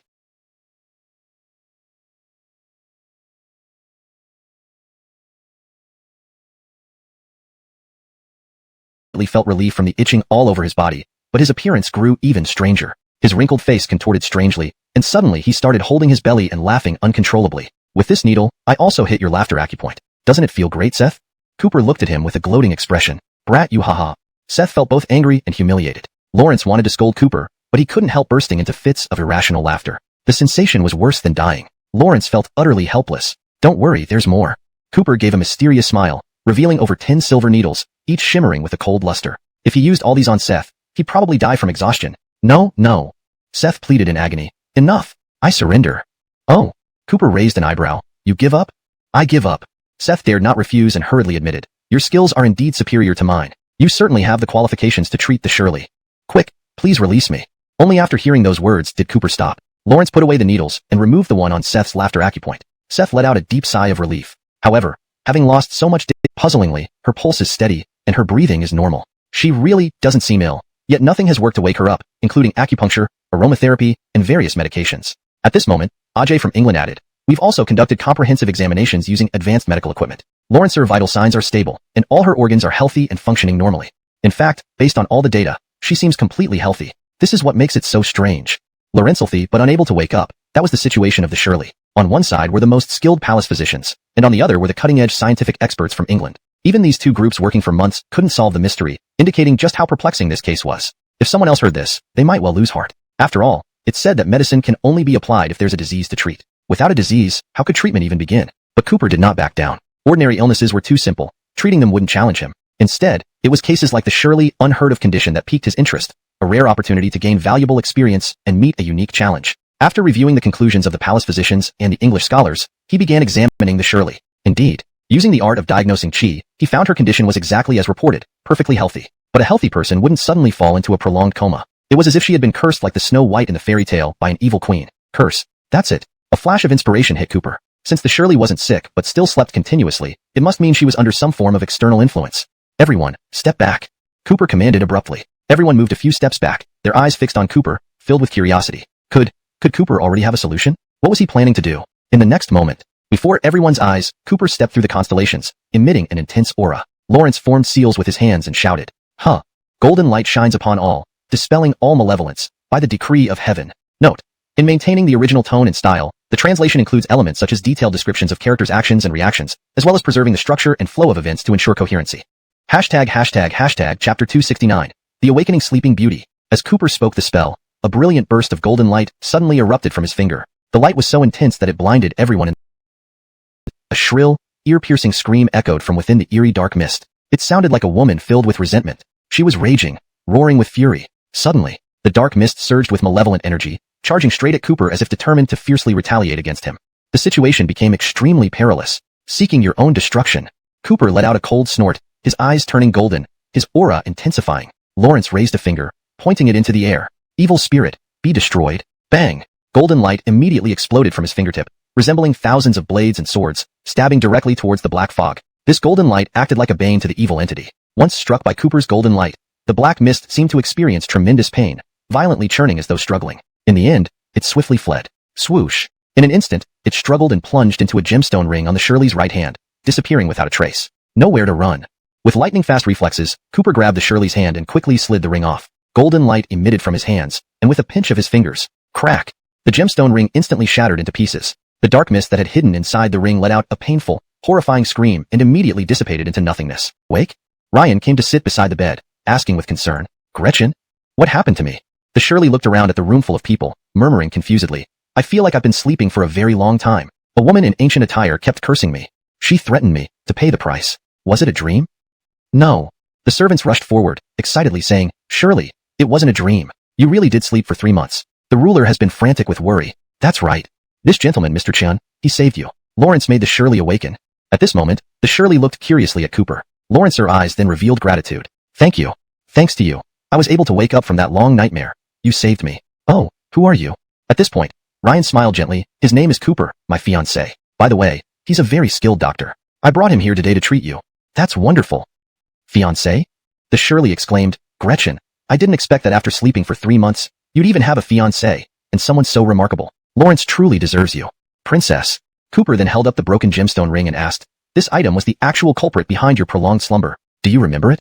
"This?" The Shirley thought for a moment, recalling, "I remember that day when I was exploring the royal treasure vault. I saw the truth came to light. Immediately, whether it was the present imperial physicians or those Eagle Kingdom scholars, they all felt profound admiration for Cooper's abilities and methods. They felt ashamed of their own inadequacies and held Cooper in even higher regard. Miraculous. It was simply miraculous." At this point, the Shirley got off the fragrant bed and walked over to Cooper. Lawrence's beautiful eyes looked at him with gratitude. "Cooper, thank you for saving me. You are my savior. What kind of reward do you want?" "Anything, and I, the princess, will fulfill your wishes." Lawrence hearing this, everyone around revealed envious looks. After all, this Shirley was the most beloved daughter of the ruler, a noble lady of incomparable status. How esteemed was she? Even if she wanted the moon in the sky, the royal family would fetch it for her. And Cooper cured her. What a great deed. This was indeed significant. As long as he asked, any request, the Shirley would definitely fulfill. An unprecedented rise to prominence. Such an opportunity was something ordinary people couldn't even dream about. Yet, amidst everyone's envious gazes, Cooper shook his head. Then he gave an unexpected answer. "No, you're Gretchen's best friend. She asked me to come and help. As for rewards, they are unnecessary." "What?" in her eyes. Not greedy for money, not seeking wealth. Nowadays, few people viewed wealth and fame as trivial as he did. Cooper was the first she had ever met. In a certain sense, Lawrence was indeed extraordinary. Lawrence, her best friend Vanessa, had high standards. In the past, she paid no attention to countless suitors, as if no man in the world was worthy of her heart. Now, Snow Ching had indeed found a fine man. All right. The Shirley smiled. Cooper, you are indeed no ordinary person, but you ultimately saved my life. Please give me a chance to thank you properly. Since you view money and fame as worthless, such things don't match your worth. Servants, bring up my treasures. Soon, several maids from the princess's residence respectfully carried up a box. The Shirley opened it personally. Swoosh. Instantly, dazzling golden light burst out from the box. Swoosh, swoosh, swoosh. Everyone was taken aback and stared intently. Inside the box lay a finely crafted golden silk, soft Lawrence Hedgehog armor. Golden and luxurious beyond measure. At this moment, the Shirley explained. This is the golden silk soft Lawrence Hedgehog armor bestowed by Father Emperor on me. With this armor, you can become impervious to blades and bullets, invincible against even a master warrior's strike. It can neutralize. Beside him, Vanessa felt happy for Cooper. After all, as a martial artist, fights were inevitable. Having this golden silk soft Lawrence Hedgehog armor bestowed by the Shirley would be like having a protective charm, greatly benefiting him in the future. She was delighted that Cooper received such a treasure. Gretchen. The Shirley then curiously asked Vanessa, how did you and this fiancé of yours, young Master Chun, meet? It happened while you were asleep. Vanessa smiled gently. My family organized a husband selection ceremony for me, which was quite lively at the time. Back then, she violated the clan rules and faced punishment. However, to keep her in line and strengthen the Eastern family through a marriage alliance, her family arranged a husband selection ceremony. Just when she was in despair, Cooper descended like a hero from the heavens. Lawrence appeared like a true hero. Subsequently, he defeated all the competitors and even thrashed the arrogant Lance. Each event, every detail, seemed like a dream. She would never forget. Translation provided maintains the original structure, style, and context while ensuring it reads fluently in English. Hashtag chapter 271. Challenge. Really? Tia was intrigued and immediately asked, Clara, this sounds like such an interesting matter. You have to tell me all about it. With that, she grabbed Ryan's hand. Come on, let's go to the garden. You can tell me everything there. As she left, Ryan turned to Cooper and said, Juenza, I'll be back soon. All right. Cooper nodded. Clearly, Clara and Tia were close. You brat, how dare you? Mike Long was the most beloved son of our great warrior. How dare you cut off his head? Just so you know, our great warrior is enraged and has vowed to crush you. Boy, you're doomed. Cooper raised an eyebrow and sneered at the man. If it's going to be a battle, why didn't Eric, the old coward, come himself instead of sending an unknown nobody like you? What's his game? Himph. The man harumphed and threw a letter at Cooper. Read this. This is the formal challenge from our great warrior. In 3 days, he will challenge you to a duel at the Capital Martial platform to avenge young master. Boy, don't you dare run away. Otherwise, no matter where you flee, you won't escape our great warrior's hand. Lawrence will crush you.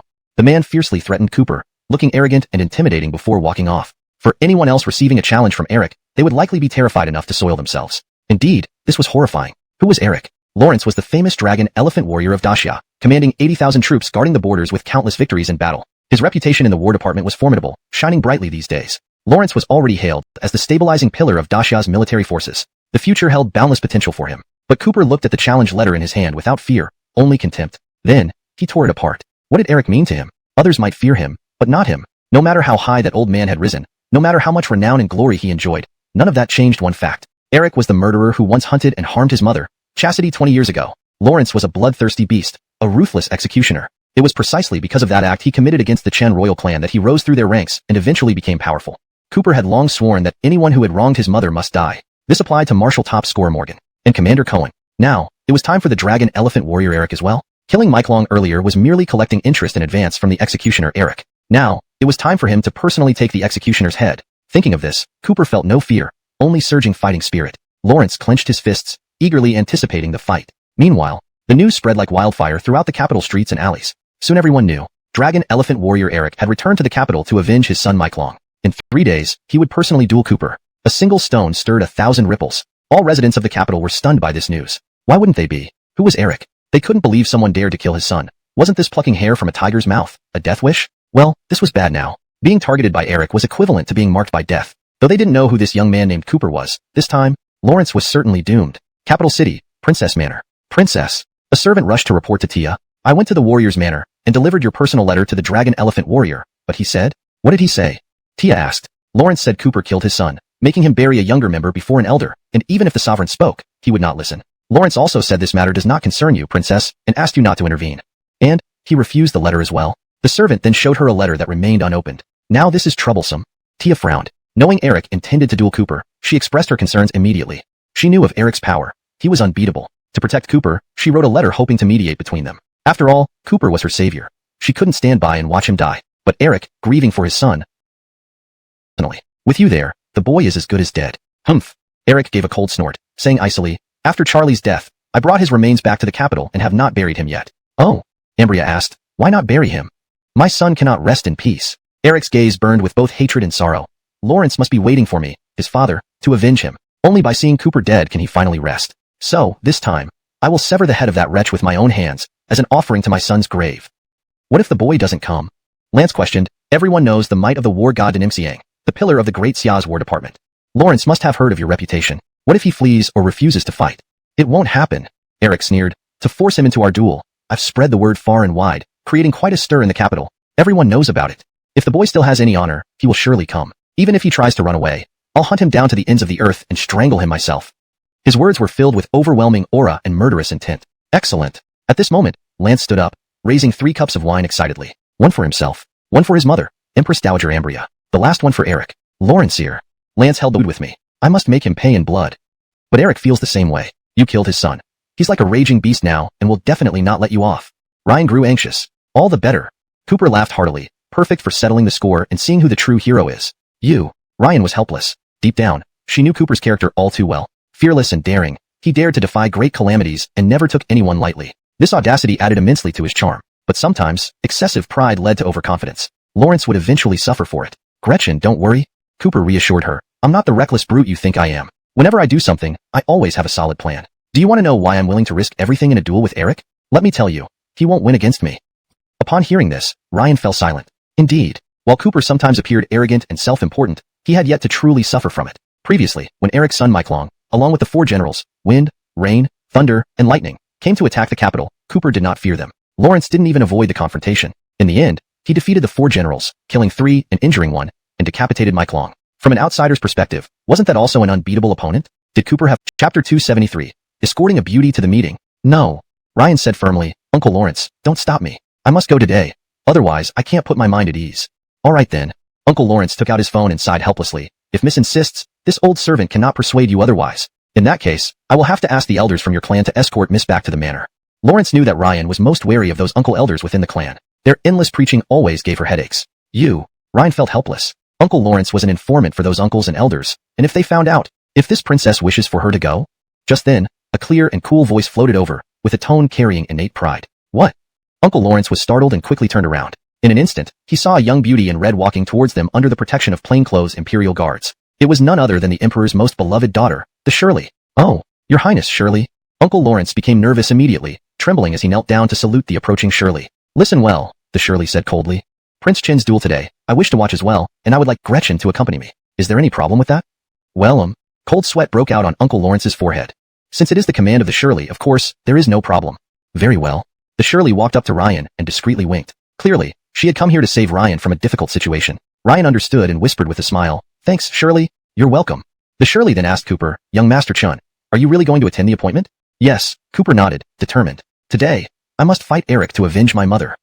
Ah, very well. The Shirley also sighed helplessly. I thought Gretchen might be able to convince you, but who would have thought you still insist on dueling Eric? There seems to be no one in this world who can change your mind. In that case, let's go together with Gretchen, the Shirley offered. Agreed. To cheer you on, the Shirley added. Thank you, your highness. Cooper smiled gratefully. Soon, Cooper set off for the Imperial Capital Martial Platform accompanied by Ryan and the Shirley. Lawrence was ready to engage in a mortal combat with Eric, the executioner. Elsewhere, Imperial Capital Martial Platform. This ancient martial platform was established thousands of years ago, steeped in history and weathered through countless storms. Ancient, weather-beaten, and worn, countless heroes and martial experts had fought here over the centuries, resolving their grievances. Blood had been spilled on this platform numerous times. Today, it would once again become a battlefield. At present, Eric was already there. Clad in black tiger armor, he stood proudly in the center of the martial platform with his arms crossed. Lance scowled, visibly annoyed. What's this? That Cooper kid wouldn't dare to show his cowardly face, would he? To this day, he couldn't forget the humiliation at the Nicky mansion. In front of everyone, he, the heir of the mansion, had been beaten mercilessly by Cooper. His dignity shattered, his authority lost, his pride in tatters. Worse, Cooper had stripped him of his cultivation, rendering all his efforts over 2 decades futile. Lawrence couldn't swallow this humiliation even in death. Lawrence couldn't wait any longer to see Cooper torn apart, his body decapitated. Yet, the kid was still nowhere to be seen. This was utterly unreasonable. Don't worry. Ambria laughed coldly. If that little brat runs, doesn't that just prove he fears Eric and knows he can't win, thus choosing to flee? Then, if we catch him later, won't his death be inevitable? Anyway, he is no match for Eric. That makes sense. Lance nodded. If he runs, that proves his guilt and makes him less intimidating. On the stage, Eric glanced at the midday sun. His brows furrowed, his face contorted with anger as he unleashed a furious roar. When they appeared, it felt like the whole world dimmed in comparison. Truly, they were exquisite beauties. Just as everyone was mesmerized by these two young, top-tier beauties, someone in the crowd suddenly cried out in shock. Lawrence even. It's actually Tia and Miss Ryan. What? This statement caused an uproar. Everyone who looked at those two exquisite beauties again wore expressions of amazement. Tia. She was the most beloved daughter of the current ruler, her status incomparably noble and supreme. Lawrence's royal identity made her unreachable by all men. And Ryan was the eldest daughter of the Eastern royal family. Lawrence's background and status were second only to the imperial family, a true noble lady. More importantly, Ryan was the first beauty of Great Xia. It was said that any man who saw her would be completely captivated. Moreover, she usually covered her face with a light veil, refusing to reveal her true appearance. Today, indeed, she was as breathtaking as described, her icy purity and pristine charm making her resemble a fairy from the Moon Palace, untouched by the world's dust, ethereal and pure. Once seen, never forgotten. The title of First Beauty. Lawrence scowled, glaring fiercely with his terrifying, bloodshot eyes, his vicious gaze piercing Cooper's body, almost ready to burst into flames. His shouting sounded like a roar of a lion or thunder. Foul brat! You killed my precious son, committing an unforgivable sin. I will never let you go. Beg on your knees and beg for forgiveness. Tisk! Cooper sneered, old dog Sue, you're mistaken. I came here today, not to apologize to you, but to take your head. These words sent the crowd into an uproar. After all, standing on the platform was the war god, brawny and powerful, born with immense strength, commanding 800,000 troops, demonstrating unmatched prowess on the battlefield, and having killed countless enemies. Having survived battles unscathed throughout his life, undefeated, Lawrence was truly the supreme master of martial arts. Yet this young man Cooper not only boldly killed his son but now dared to make grandiose statements and openly threaten the war god's life? Insane. This was sheer madness. Surely, driven by the pain of losing his son, Eric would show no mercy. This boy was certainly doomed. Lawrence would soon pay the ultimate. Investigated. You seem to be a junior general of the Dragon Soul Squad, right? But do you know the rules of this martial stage? Choosing to step onto this martial stage means both parties agree to a death pact. No matter your status or position, once it starts, no one can interfere. Death or nothing. I know. Cooper nodded and laughed scornfully, but I think it's somewhat unfair to you, as it allows me to cleanly sever your head. If you're scared, you can kneel now. I'll give you a complete corpse. Damned foul brat, I'll obliterate you. Eric finally erupted. Boom. A terrifying pressure of a grandmaster exploded like an 8-level hurricane from his towering body, transforming into a wave of energy, sweeping through the entire venue for miles. Die boy. Shocking tiger fist. Chapter 275. I'll stand Lawrence here and let you hit me. Eric's punch was no ordinary one. The moment he unleashed it, a terrifying force akin to crashing waves erupted, ruthlessly sweeping across the area. The sound of it breaking through the air was deafening, making everyone's eardrums go numb. This punch could easily weigh over 1,000 catties, let alone an ordinary mortal with frail flesh. Even the mighty king of beasts would be struck dead by this punch. Seeing Eric's ferocious attack, the crowd let out a collective gasp. They marveled at Eric's strength. Indeed, he was the revered great war god, the pillar of stability in the Great Xia's military department, the fearsome supreme martial artist. This punch was certainly not something any ordinary person could match. Good. Jeanette and Sunlance also had admiration gleaming in their eyes. It was clear that they were highly satisfied with Eric's prowess. This punch was indeed powerful. Now, this martial arts platform would become the grave of Cooper, this little scoundrel. At this moment, the mother and son couldn't wait any longer. They couldn't wait to see Cooper meet his end without a complete body. Everyone in the arena unanimously favored Eric. After all, his reputation was well known throughout Great Xia. Who didn't know of him? But who could have expected? Facing Eric's almost tiger-killing, brutal punch, Cooper actually stood on the platform, head held high and calm as ever. Lawrence did not move an inch. Humph. Cooper sneered disdainfully and said, your technique isn't impressive. I'll stand here and let you hit me. Watch if I so much as frown. What? His words sent ripples of shock through the entire arena. Everyone was astonished by Cooper's seemingly reckless behavior. Who was Eric? Lawrence was the renowned, undefeated war god of Great Xia, a man with countless kills and innate superhuman strength. In today's world, within the entire Great Xia, there was probably no one brave enough to stand still and receive Eric's punch without moving. Is this boy, standing like a punching bag, mad? Looking for death? Eric flew into a rage, his eyes wide and murderous. Brat, since you're asking for it, I'll send you off to your death. With those words, the terrifying punch crashed heavily against Cooper's chest. Boom. Instantly, an explosive roar echoed from the platform. Because Cooper hadn't moved or dodged from start to finish, this punch landed squarely on his chest, perfectly centered. Given the immense force of this punch, it seemed likely that his internal organs would be shattered. Yet astonishingly, despite enduring such a terrifying blow from Eric, Cooper remained unfazed. Lawrence stood tall and proud, his dragon-like aura undiminished, firmly planted where he was, unmoved. What? Eric was greatly shocked. Lawrence stared at Cooper, disbelief evident in his eyes. His tiger-stunning punch had power far exceeding 1,000 catties. On the battlefield, he could use this technique to punch through enemy tanks. Yet, unimaginably, This boy, with mere flesh and bone, took the punch and didn't budge at all. What's going on? Just as Eric was stunned, Cooper by the Shirley for curing her illness. An imperial gift, there were very few such pieces in the world. Impervious to blades and bullets, invincible. With this golden thread soft armor, not only could he withstand the full strike of a grandmaster, but it could also completely reflect the opponent's force. Truly a rare and invaluable treasure. Huh. Below the stage, Ryan exclaimed in surprise, Shirley, isn't this the one you rewarded to Juanza earlier? Yes. The Shirley nodded. This golden thread soft armor is impenetrable. It can protect one against grandmasters. With this, Cooper won't suffer too badly even if he doesn't win. That's good. Lawrence hearing this, Ryan breathed a sigh of relief. To her, victory or defeat wasn't important. What she feared most was Cooper getting hurt. Now she was reassured. Sure enough, Eric, enraged, immediately accused Cooper. Brat, you cheated. How dare you wear this golden thread soft armor while fighting me? That's despicable. You coward, you sissy. Tissy. Cooper retorted disdainfully. You accuse me? Aren't you wearing armor too? Besides, did we ever agree not to wear protective gear? Well, Eric had no answer. Indeed, they never specified not to wear such items. Moreover, he was also clad in tiger head armor used in battle, which paled in comparison to Cooper's golden thread soft armor. Enough. Cooper grinned. Anyway, I don't need the golden thread soft armor to deal with someone like you. So what if I take it off? With that, he actually removed the golden thread soft armor in front of everyone. This meant he was entirely unprotected. If he were hit again, it would be direct impact, potentially lethal. Oh dear. Upon seeing this, the Shirley became anxious. What is Master Chin doing? Why is he taking off the golden thread soft armor? Isn't that foolish? If he gets hit again, he might lose his life. Chapter 276, Peak Battle, Juanza. Ryan could not understand Cooper's actions. Lawrence, her heart, which had just settled, was once again filled with anxiety. She became tense. Is this okay now? Cooper removed his protective golden threaded soft hedgehog armor and sneered at Eric. I've taken it off, so no one can say I'm bullying you. Haha. Eric flew into a rage. You damn brat. You're utterly mad. I'll destroy you. 9 Lawrence Stevens, elephant-shaped force. Boom. As soon as he spoke, a terrifying aura surged out of Eric's body, sweeping across 100 miles like a fierce storm. This time, he unleashed his ultimate skill, the 9 Lawrence Stevens elephant-shaped force. Upon deploying this martial technique, Eric's body rapidly transformed. Boom, boom, boom, boom.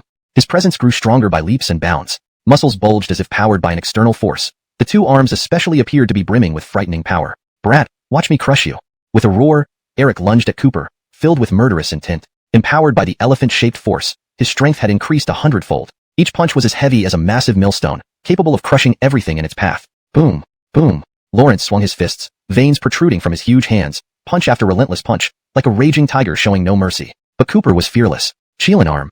To counter Eric's 9 Lawrence Stevens elephant-shaped force, Cooper revealed the Qilin arm. Thanks to Ryan, who, despite risking clan rules, had stolen the royal family's heirloom, the Qilin blood, to save the dying Cooper. The power of the Qilin blood completely transformed his body and granted him the Qilin arm, a weapon that could shatter metal and stone, making him invincible.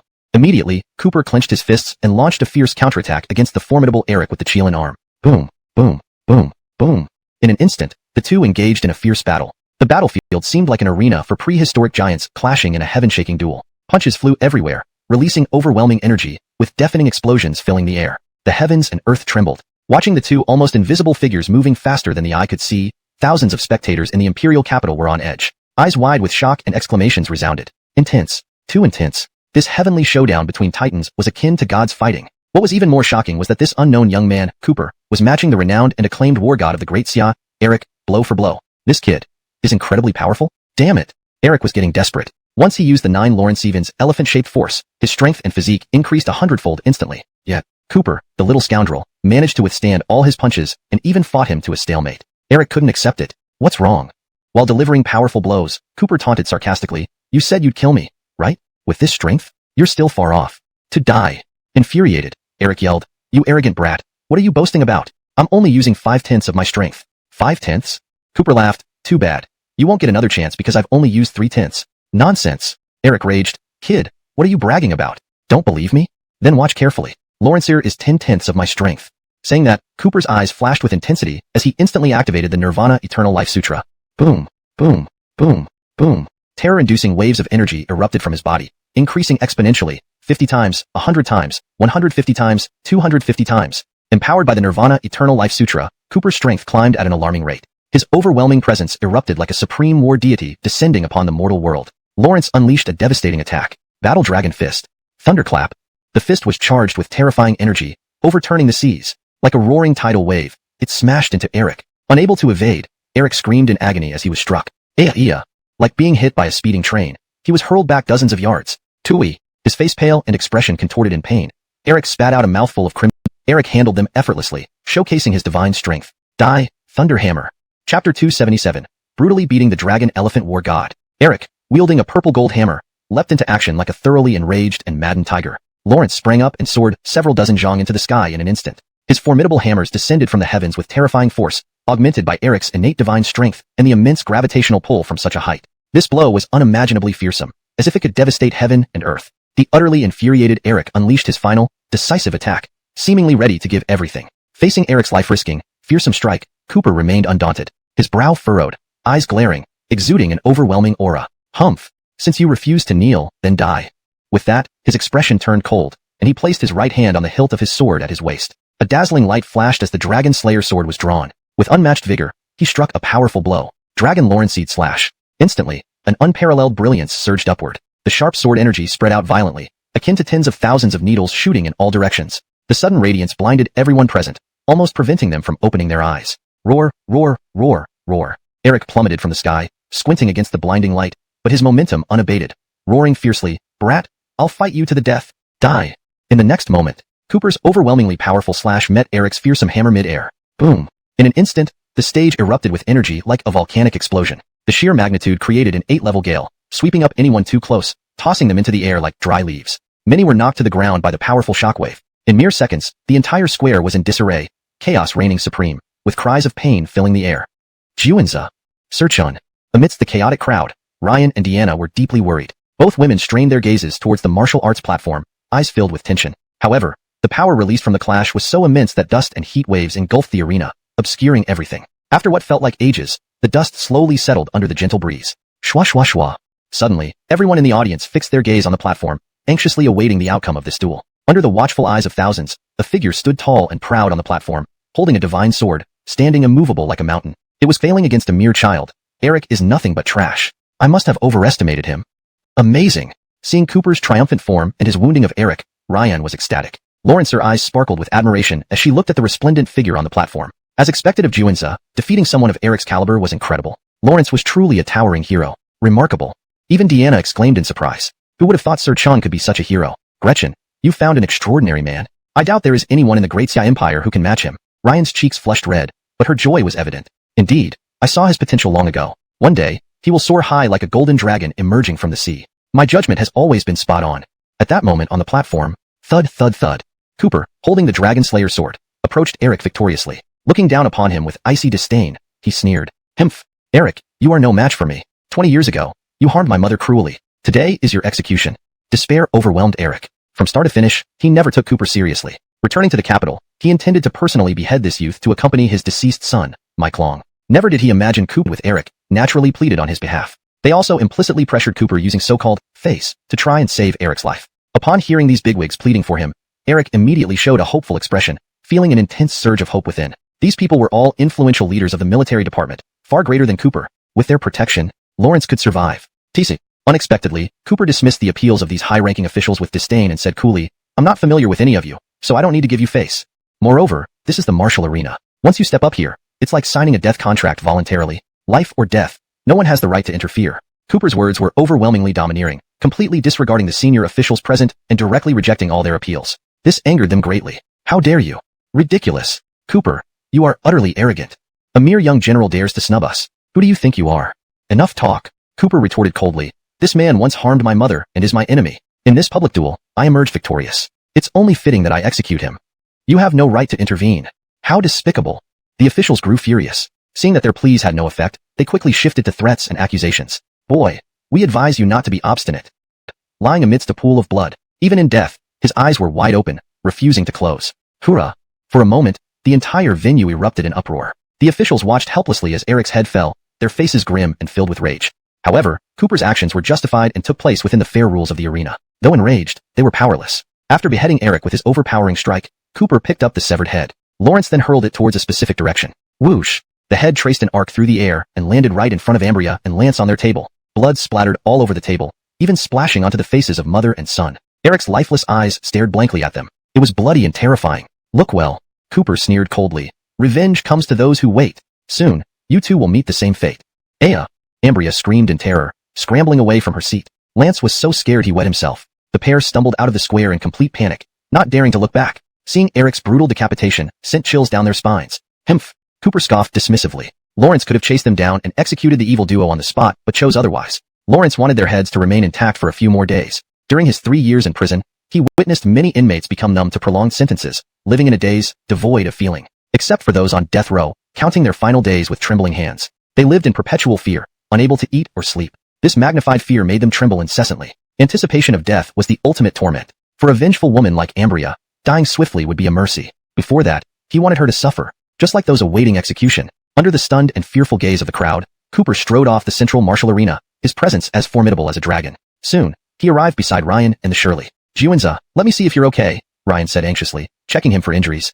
I'm fine, Cooper replied calmly. A mere Eric couldn't hurt me. That's good. Ryan breathed a sigh of relief. The Shirley observed Cooper's fearless demeanor. Even she, as a princess, couldn't help but marvel at his audacity. To have killed someone as powerful and commanding as Eric. Oh my. Cooper had indeed done something astonishing, yet he remained remarkably composed. What a remarkable person. Lawrence's friend Ryan had indeed found an extraordinary fiancé. Chapter 279.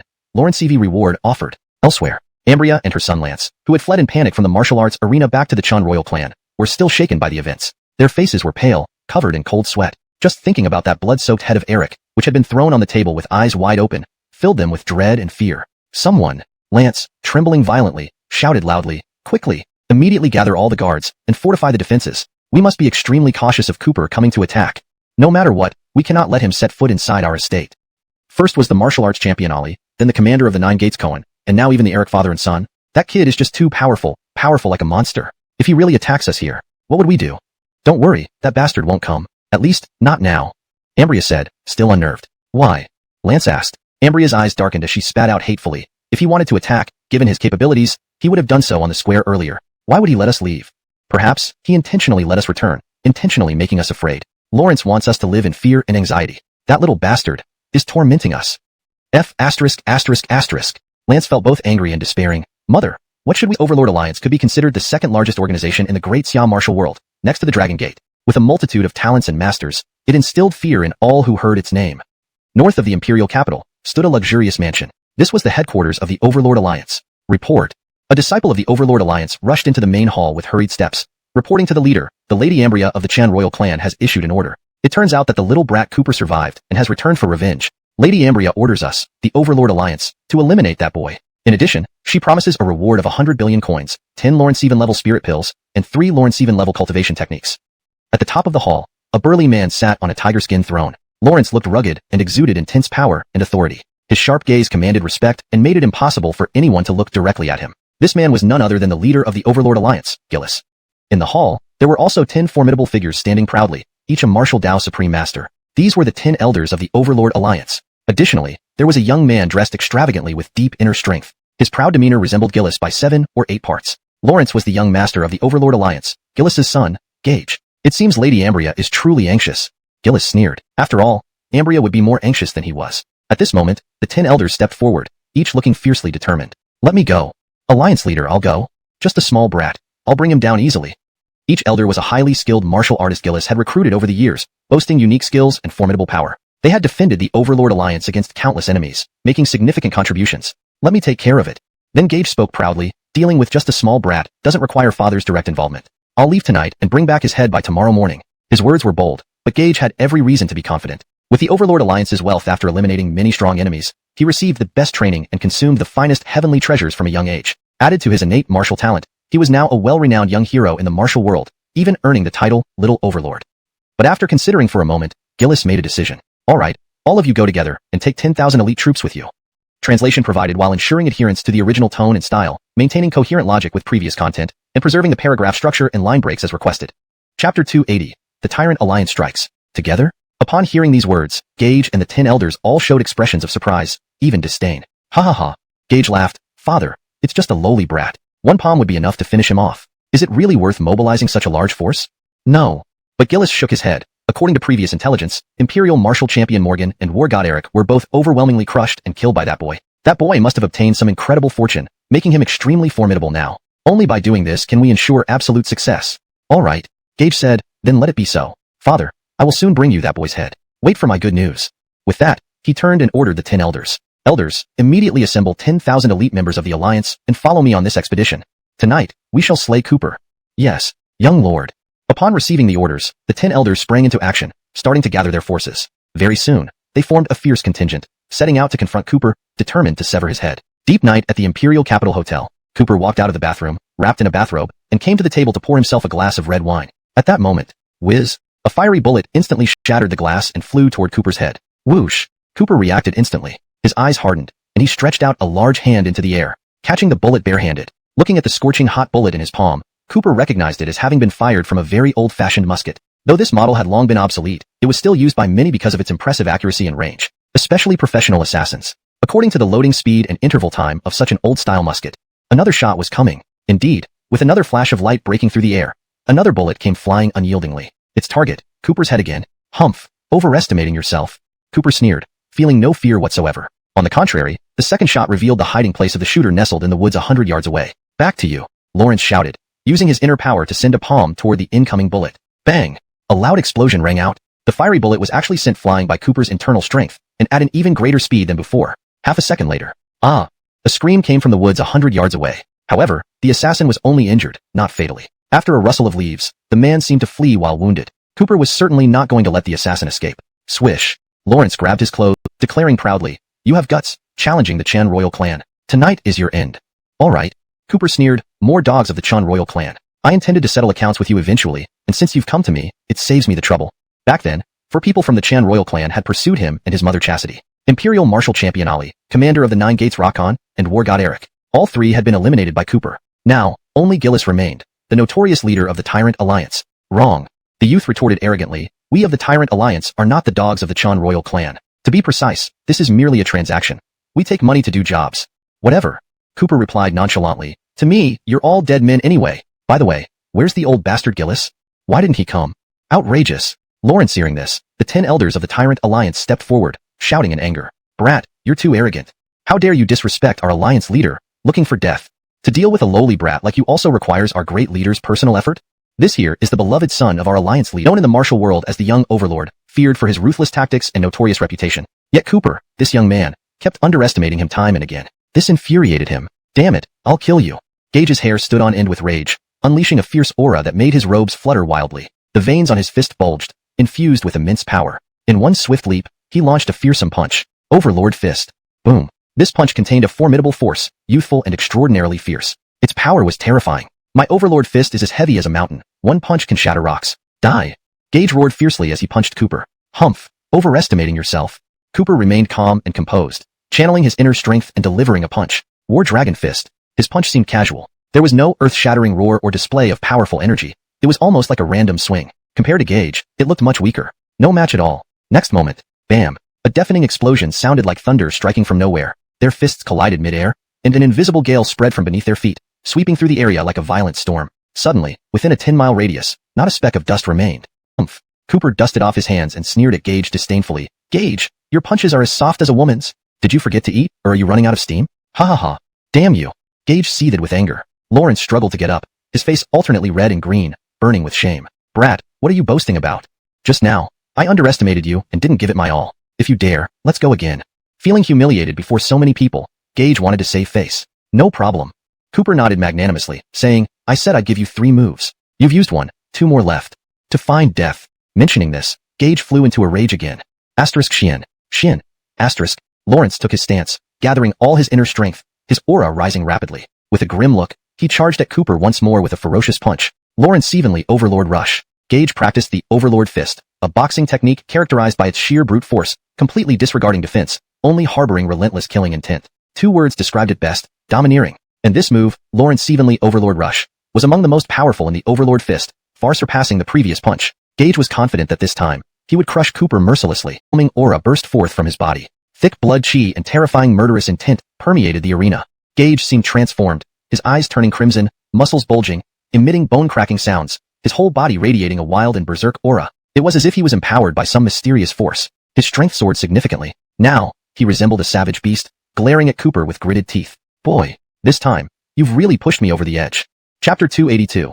The good-for-nothing who can't stir interest. Good. Seeing the astonishing changes in Gage's body, the 10 senior elders of the Overlord Alliance were simultaneously invigorated. They were all emotionally moved and nodded in agreement. Truly worthy of being the young master.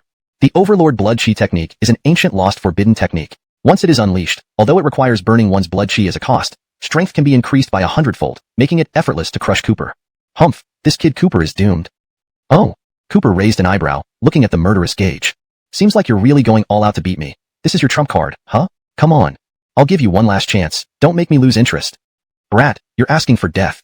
How dare you belittle me, the little tyrant of Jianghu? I couldn't injure Cooper in the slightest? Annoying. This is outrageous. Waste of space. While deflecting, Cooper sneered coldly. I said I'd let you have 3 moves, yet you've already used over 100 without affecting me. You can't even stir my interest, and certainly are not worthy to be my opponent. Darn it. Gage was consumed by humiliation and anger. In extreme fury, his eyes turned red, losing all reason. Clank. Lawrence drew his long sword directly from the waist, glaring ferociously at Cooper, yelling fiercely, Brat, I won't believe that I can't kill you. Go to hell. Sharp cold light instantly burst forth from the scabbard, stabbing straight at Cooper's chest. This slash was both swift and ruthless. Life and death were decided in an instant. Insect. Cooper's gaze sharpened, and he also drew the dragon-slaying sword from his waist. Holding the sword with both hands, he unleashed his inner power, slashing powerfully onto Gage's sword. Snap. A brittle sound resounded. Gage's sword broke apart upon impact. Oh no. Gage was greatly alarmed, and Cooper didn't let him off, turning his sword and striking Gage's shoulder. Swish. Instantly, blood splattered everywhere. Amidst a rain of crimson blood, Gage's arm was severed. Ah! Gage howled in pain. Lawrence clutched his empty shoulder, his face deathly pale, sweating profusely. The agonizing screams echoed into the sky. Humph, Cooper proudly said, a waste of space like you wouldn't be my match even after 100 years of practice, die now. As he spoke, his gaze hardened, poised to cut off Gage's head with another slash. Just then, several angry shouts came from nearby. Stop it, brat, looking for death. Daring to kill our young master, Overlord Alliance will make you die 1,000 deaths. At this critical moment, the 10 senior elders of the Overlord Alliance intervened. They all rushed forward angrily, glaring murderously at Cooper. Kill him. Gage, having lost an arm, suffered immensely, his sorrow turning into raging fury. His eyes bloodshot, he ordered everyone, this brat cut off my arm, tear him into pieces. I want him dead and mutilated. How infuriating. Yeah. Yes. The elders nodded, each acting like wolves and tigers. Don't worry, young master. We'll handle this brat. Certainly, we will break his neck to avenge you, young master. Everyone, charge together, and do whatever it takes to slay this boy. Upon receiving the order, the tens of thousands. How is this possible? The 10 elders, witnessing Cooper's savagery, were wide-eyed in shock, hearts filled with turmoil. They hadn't expected that this youth could be so invincible, able to engage in battle with the many Overlord Alliance elites they led. 1 against 10,000. Such terrifying prowess was unheard of and unseen. It was simply shocking. Damn it. This boy is a monster. Attack together. Do whatever it takes to kill him. Regaining their senses, the 10 elders suppressed their fear, each shouting loudly to muster courage. They charged forward with all their might, like wolves and tigers. Chapter 283. 10 Grandmasters, slain by one sword. These 10 elders, each a grandmaster in martial prowess and the pinnacle of martial arts. They had fought for the Tyrant Alliance in countless battles, eliminating all obstacles and killing many, establishing its dominance. They were, without a doubt, pillars that stabilized the alliance. With their strength, any one of them could wreak havoc in the martial world, unmatched. Together, they formed an overwhelming force, enough to strike fear into the hearts of any organization or individual. Anyone else would have been terrified to face such a formidable circle of grandmasters. How could anyone dare to stand against them? Arms raged. Come on then. Cooper's fighting spirit soared to the heavens. Lawrence glared fiercely and roared, Nirvana Denimevity Art. Boom, boom, boom. After deploying this supreme technique, his strength and aura skyrocketed as if empowered by a god. In an instant, he reached his peak. His murderous aura shook the heavens and earth, almost solidifying into substance. With this enhancement, Cooper's strength increased 100-fold. Immediately, he unleashed a full force, ferocious strike. Dragon Lawrenceid slash. Swish. Instantly, a 10,000-foot beam of sword light shot up, its formidable power nearly slicing through space. Its might pierced the heavens. The next moment, rumble.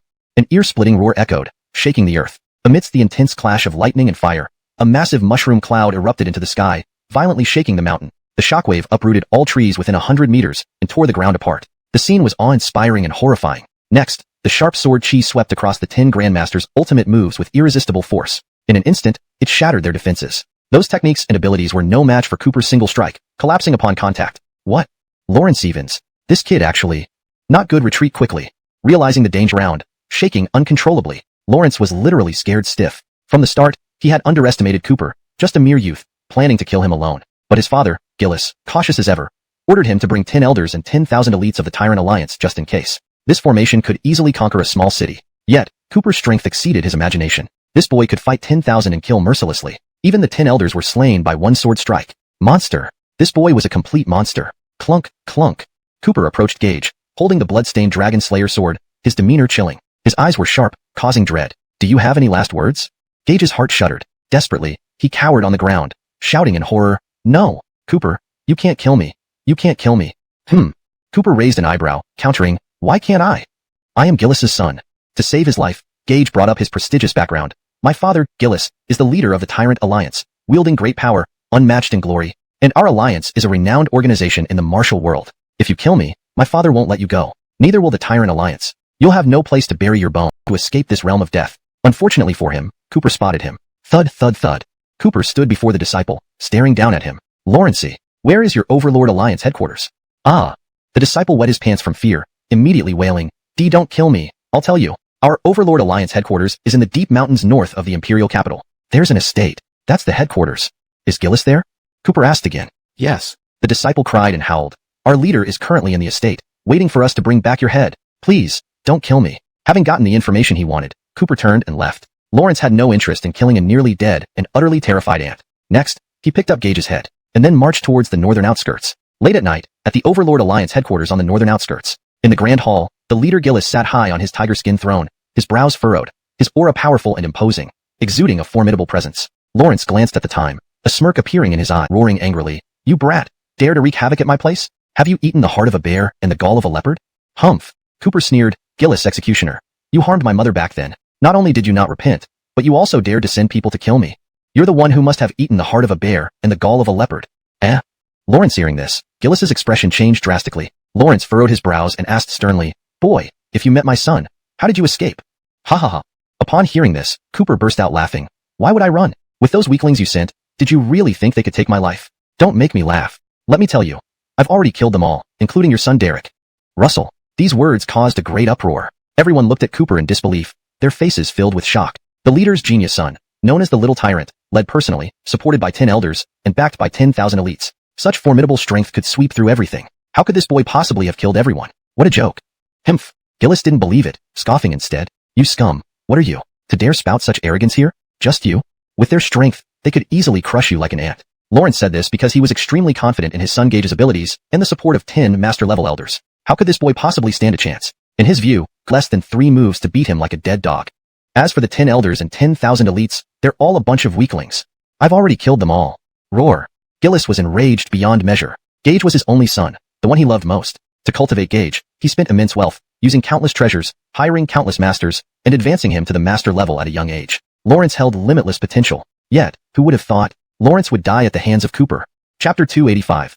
Overwhelming Gillis. At this moment, rage surged within Gillis. The most agonizing thing in this world is to bury one's child before oneself. Losing his precious son in middle age, Gillis had lost all sense of reason, filled only with the fury that threatened to explode from his chest. Damn!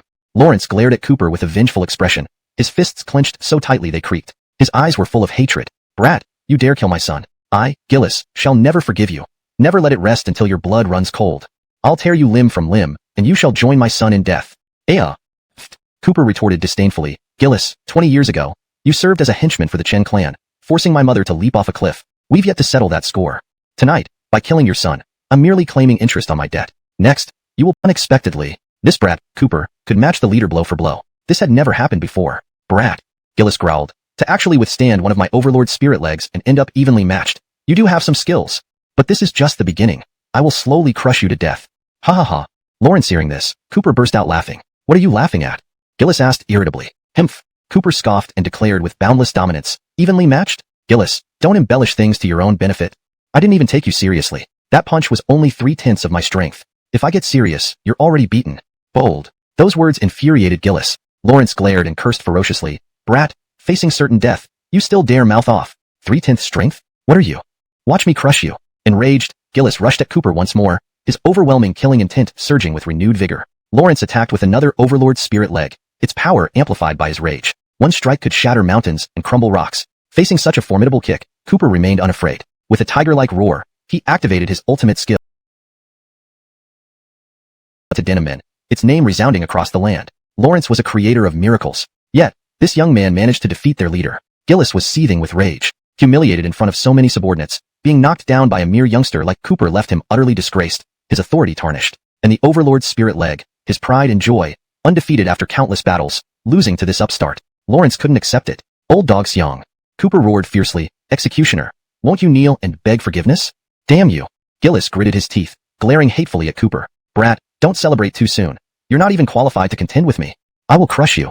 Immediately, Gillis unleashed both palms. Boom, boom. Two loud explosions shattered the stone lions at the mansion's entrance. Inside them lay two golden-backed broadswords. They glinted menacingly, exuding boundless killing intent.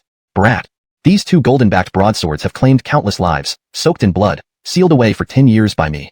Today, these swords will claim your head. Wielding the two golden-backed broadswords, who in the martial world could stand against him? If anyone else had faced such a shockingly powerful and deadly move, they would likely have been paralyzed with fear. After all, it was an impregnable, heaven-defying attack. Unbreakable. But Cooper remained calm. Confronted with Gillis's fierce and lethal move, he calmly dodged its sharpest edge, retreating step by step. Despite retreating, he remained composed, showing no trace of panic. Meanwhile, his keen eyes captured every motion of Gillis's hands. In that instant, Cooper found an opening. His gaze hardened, and he suddenly drew the Dragon Slayer's sword from his waist. In an instant, the blade was unsheathed. Dragonhead slash.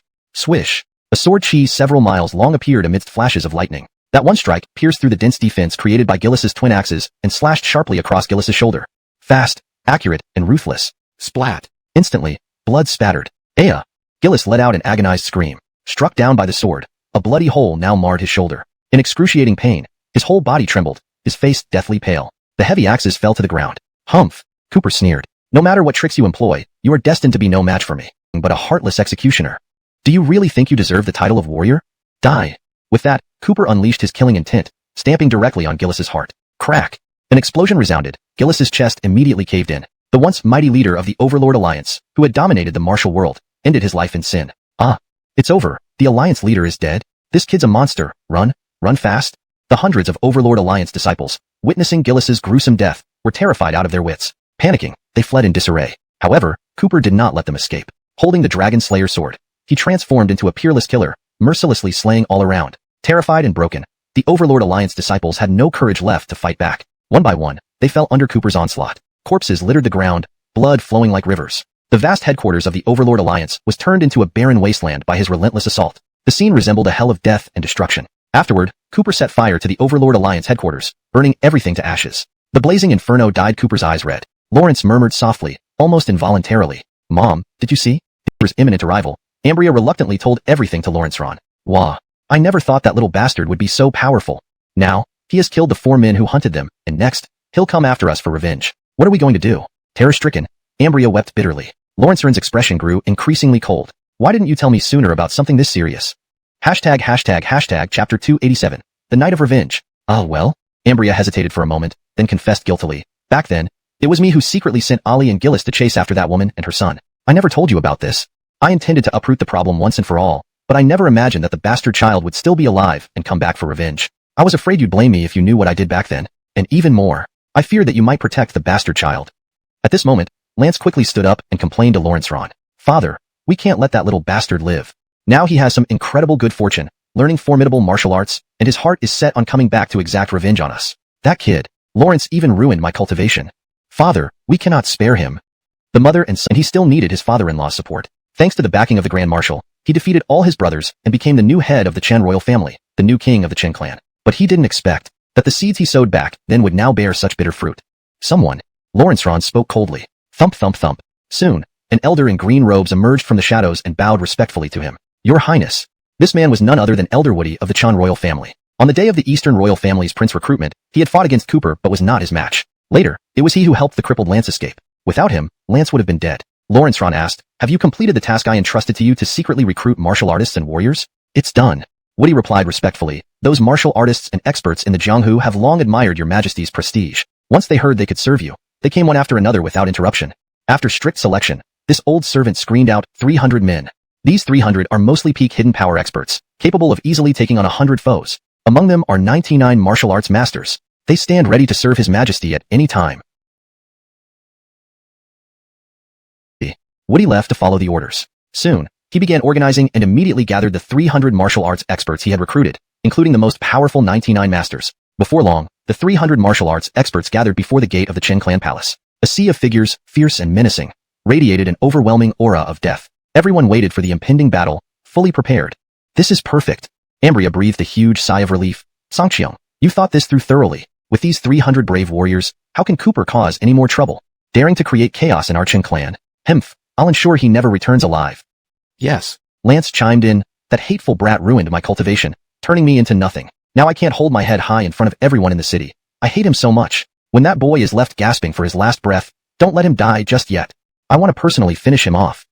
Lawrence remembered the humiliation he faced at the Eastern royal family and dreamed of retaliating fiercely. Now, the opportunity was here. The mother and son both believed that if Cooper dared to come, he would meet certain death. At this moment, they were already planning how to torment him. But Lawrence Ron remained silent, his face gloomy, leaving a giant, beheaded and maimed. No matter how tall it stood, was nothing to fear anymore. Tonight, Cooper would make the Chun Imperial clan pay for their crimes with blood. Lawrence would make Lawrence Ron, the heartless man who abandoned his wife and child, pay. However, when Cooper arrived at the Chun Imperial clan, he saw a large group of people gathered before him. These men were like wolves, eyes filled with malice, each exuding an ominous presence. Among them were nearly 100 martial grandmasters, a formidable force. It seemed that the old scoundrel Lawrence Ron had known he would come for revenge and had prepared accordingly. Yet, Cooper was unafraid. His resolve to avenge was set in stone, and no one could stop him now. Be careful. That boy is here. Seeing Cooper, covered in blood, the 300 warriors at the entrance of the mansion immediately sensed his arrival. Everyone became highly alert, fingers already resting on the hilts of their swords, ready to strike at any moment. But Cooper ignored these obstacles and shouted directly toward the Chun Imperial residence. His voice thunderous, full of vigor. Lawrence Ron, you wolf-hearted beast, come out here to die. Ridiculous. Upon hearing this, the 300 martial experts before the mansion erupted in fury. They glared fiercely and martial experts all flew into a rage. They had been carefully selected from across the land to serve the Chun Imperial clan, a rare and esteemed honor none of them took lightly. Now, to be so belittled by a mere youth, intolerable. Seeking death. Filthy boy, you clearly don't know when you're done for.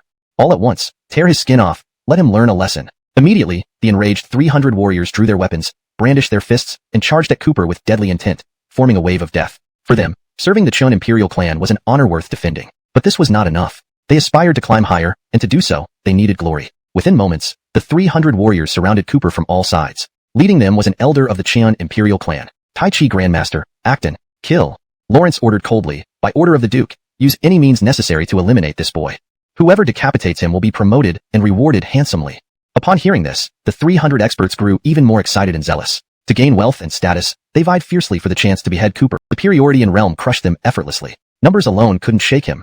Chapter 289. Shattering the princely manor. Watching Cooper descend like a god of death, each strike ending lives in quick succession, he turned day into night with his brutal onslaught. His ferocity was unmatched, unstoppable. Acton grew enraged. Lawrence immediately bellowed, all grandmasters attack together. Use combined forces to restrict his movements. Yes. Upon receiving orders, the 99 grandmasters lunged at Cooper, attempting to encircle him once again and trap him within. This way, he would inevitably expose a weakness by not being able to cover all fronts. Once a weakness is exposed, surrounded and overwhelmed by weapons, he would surely die. Humph. Overreaching yourselves. Just you lot of rabble aren't qualified to be my opponents. With that, Cooper unleashed his most formidable move. Dragon Lawrenceid Slash. Swish. Instantly, a 10,000-foot-long sword light erupted, shooting toward the approaching 99 grandmasters. The intense radiance almost tore apart the space in front of the manor. The air brimmed with danger and death, like the scythe of the Grim Reaper. Oh no. This move is too powerful. Retreat quickly. In this moment, the grandmasters felt a chilling coldness rise from their spines. They sensed the approach of death. Startled, everyone panicked. But it was too late. Cooper's sword slammed, collapsing to the ground, clutching his severed arm and screaming in agony. The old face drained of color from the excruciating pain. Hmph. Cooper coldly stared at him and said, Old man, it's you? I remember you. Last time at the Eastern Royal Clan, you got away. Your luck ran out this time. Where do you plan to run? Damn it. Acton, writhing in pain and rage, shouted, Cooper, you shouldn't even exist in this world. If you had lived humbly, changing your name and staying hidden, it might have been different. Daring to come back for revenge means only one path, death. Path to death? Cooper sneered, that should be your situation now. You seem to love mentioning death so much. Why don't you go first? Without hesitation, he mercilessly sliced through Elder Acton's neck with a sword. Swish. Instantly, Acton's eyes bulged, his body shuddered. Lawrence fell forward, dying on the spot. Ah. Lawrence is dead. Even the Elder is dead. Seeing Elder Acton dead, the remaining martial grandmasters were utterly terrified. Roaming the martial world, none of them had ever seen such a monstrous individual. So young, yet possessing such fierce skills. Sharp and lethal, killing without hesitation. This kid was a monster. Anyone else? Cooper's sharp gaze swept the crowd, roaring, anyone who isn't afraid of death, step up. I'll send you on your way free of charge. Everywhere he looked, terror filled the eyes of the crowd, shivering and pale-faced. In the next moment, thud, thud, thud. These supposedly famous grandmasters, having been scared witless, scattered in panic, fleeing for their lives. In an instant, they fled like animals caught off guard. After all, One sword could slay dozens of grandmasters. He was truly monstrous. This young man's power was too frightening. Though they wanted fame and glory, they were merely hired mercenaries recruited from the martial world by the Chen royal clan. Loyalty wasn't something deeply rooted in them. Facing life and death, who would willingly risk their life? Of course, Cooper had no interest in chasing these spineless opponents. Lawrence retracted his gaze, looking at the tall gate of the Chen royal mansion, his eyes cold and grim. His mother, Chastity, once lived here. Sadly, she placed her trust and affection in the wrong person. A heartless scoundrel. Lawrence couldn't imagine how his mother, who gave her whole heart, felt when Gary kicked her out of this gate, carrying him as an infant. Lawrence couldn't bear to think about it. At the thought of this, Cooper burned with easy killing intent. Die. Cooper, blinded by fury, exuded an aura so malevolent it seemed to materialize. Lance felt as if he had been plunged into an ice cellar, losing all will to resist. Panicking, he grabbed nearby servants and hurled them at Cooper, but Cooper, walking with a regal stride, pursued him without pause. Lance reached out once more, hoping for even a moment's delay from the servants to escape, but no one remained around him. How could they approach a Cooper who had descended like a god of death? A single glance from him was enough to send hundreds retreating in terror. Those fleeing servants scattered long ago. This road now belonged only to Lance and the woman beside him. Bang! An explosion tore through the air, creating a large crater. Lance, unable to dodge in time, stumbled and fell, struck by debris. Pain radiated from the hit areas. Cooper drew nearer. Lawrence must flee. He wasn't Cooper's match. Lawrence would die, but try as he might, he couldn't get up. Turning back, he saw the towering 100-foot demonic god behind Cooper, radiating overwhelming power that pierced the heavens. Bang bang bang. Each step seemed to synchronize with Lance's racing heartbeat. As Cooper quickened his pace, Lance's heart pounded faster. Death loomed like an unshakable shadow.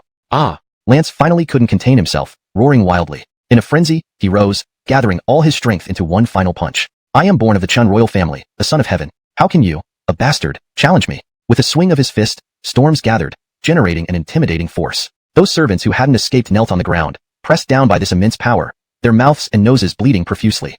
Their bones cracked under the pressure. With such might, Cooper must die. Lawrence has to die. The gusts of energy enveloped Cooper, the ground collapsing beneath the force of Lance's punch, cracks spreading everywhere. Blood-red flames seemed to burn within Lance as he unleashed another set of punches. Die, die, die. You're just a bastard. Did I fear you?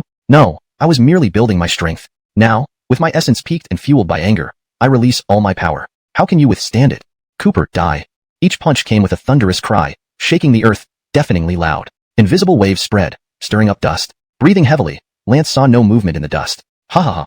His manic laughter echoed, arms held high above his head. Mother, see? I've killed Cooper, that bastard. Opened his mouth, his expression a mix of panic, terror, disbelief. How is this possible? I killed you. I was invincible. Before he could finish, Cooper appeared right before him. Lance fell back, too terrified to move. The earlier burst of strength, combined with sheer terror, left him powerless. Cooper slowly raised his foot. Snap. Ayaha. Lance screamed in agony, watching his leg shatter into bloody pieces. Annoying.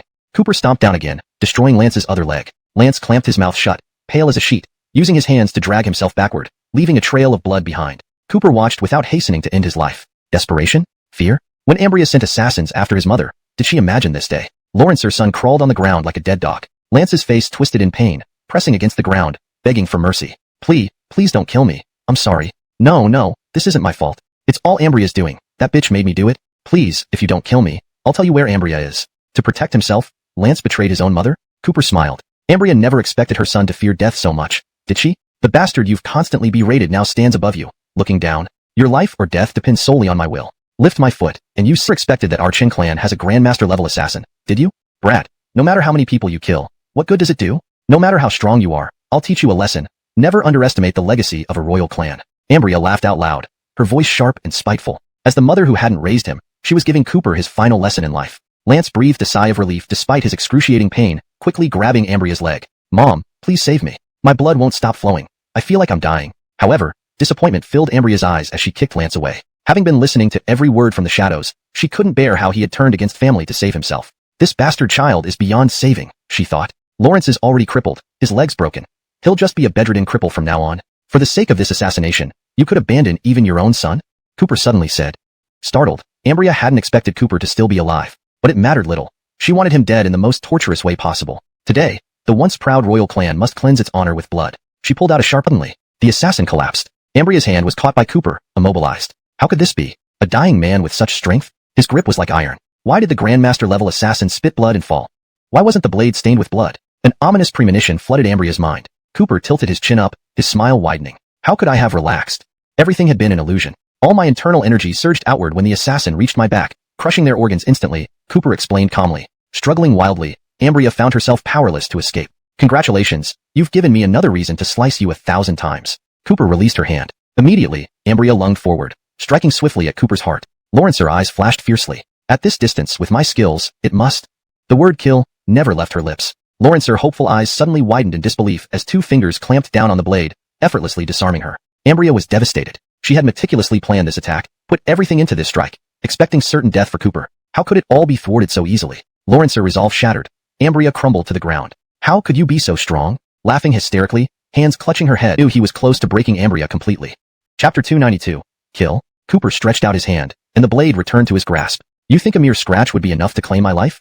As he spoke, he slashed his finger with the blade. The potent poison invaded immediately, turning the blood in the wound black. A small cut swelled rapidly, showing signs of corruption. When Ambria saw this, her eyes blazed with hope. She swallowed all the antidotes greedily, even grabbing a handful of dirt and stuffing it into her mouth. Covered in mud, with bits still lingering in her mouth, Ambria suddenly stood up and laughed maniacally. Idiot, you wicked child, just like your mother.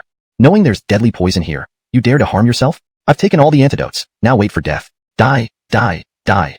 Ambria watched Cooper with the most venomous gaze, mumbling curses under her breath. Cooper smiled slightly, flicking his wounded finger to expel a stream of black blood. The subsequent blood that flowed was already fresh and red. Ambria's smile froze. How can this be?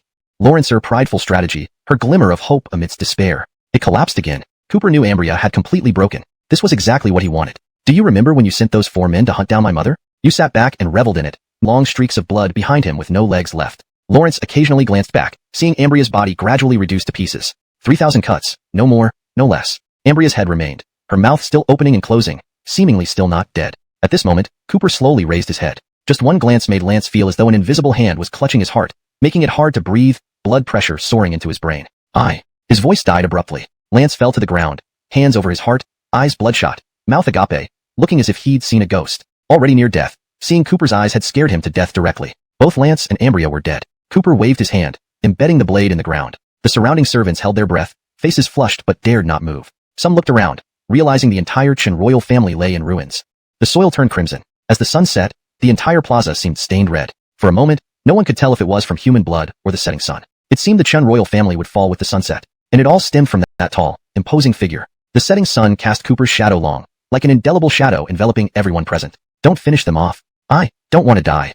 Someone broke the silence, followed by countless servants weeping and begging for mercy, even bowing to Cooper. Clan leader isn't here. Clan leader went out to find him. No one can save us. We shouldn't have served the Chen royal family. Chaos erupted. Desperation sparked survival instincts, leading some to flee while others knelt and begged for forgiveness. Cooper was about to leave, but paused upon hearing this. So that person wasn't hiding out of fear, but personally seeking him out? Lawrence should return soon then. Without seeing that person, he wouldn't feel complete revenge. Cooper sat cross-legged, watching the sunset, adjusting his energy. After all, the clan leader was powerful. The sun gradually set. What should have been a well-lit Chen estate was shrouded in darkness. All was quiet. Yet, it felt like a prelude to a storm. Meanwhile, Lawrence Ron, the Chen clan leader, and 3 elders were returning to the Chen estate. An elder with white hair scoffed. That boy is too cunning, killing and escaping before we could track him. David sneered. If I see that boy, I will strike him down myself. The clan leader won't need to lift a finger. Lawrence Ron.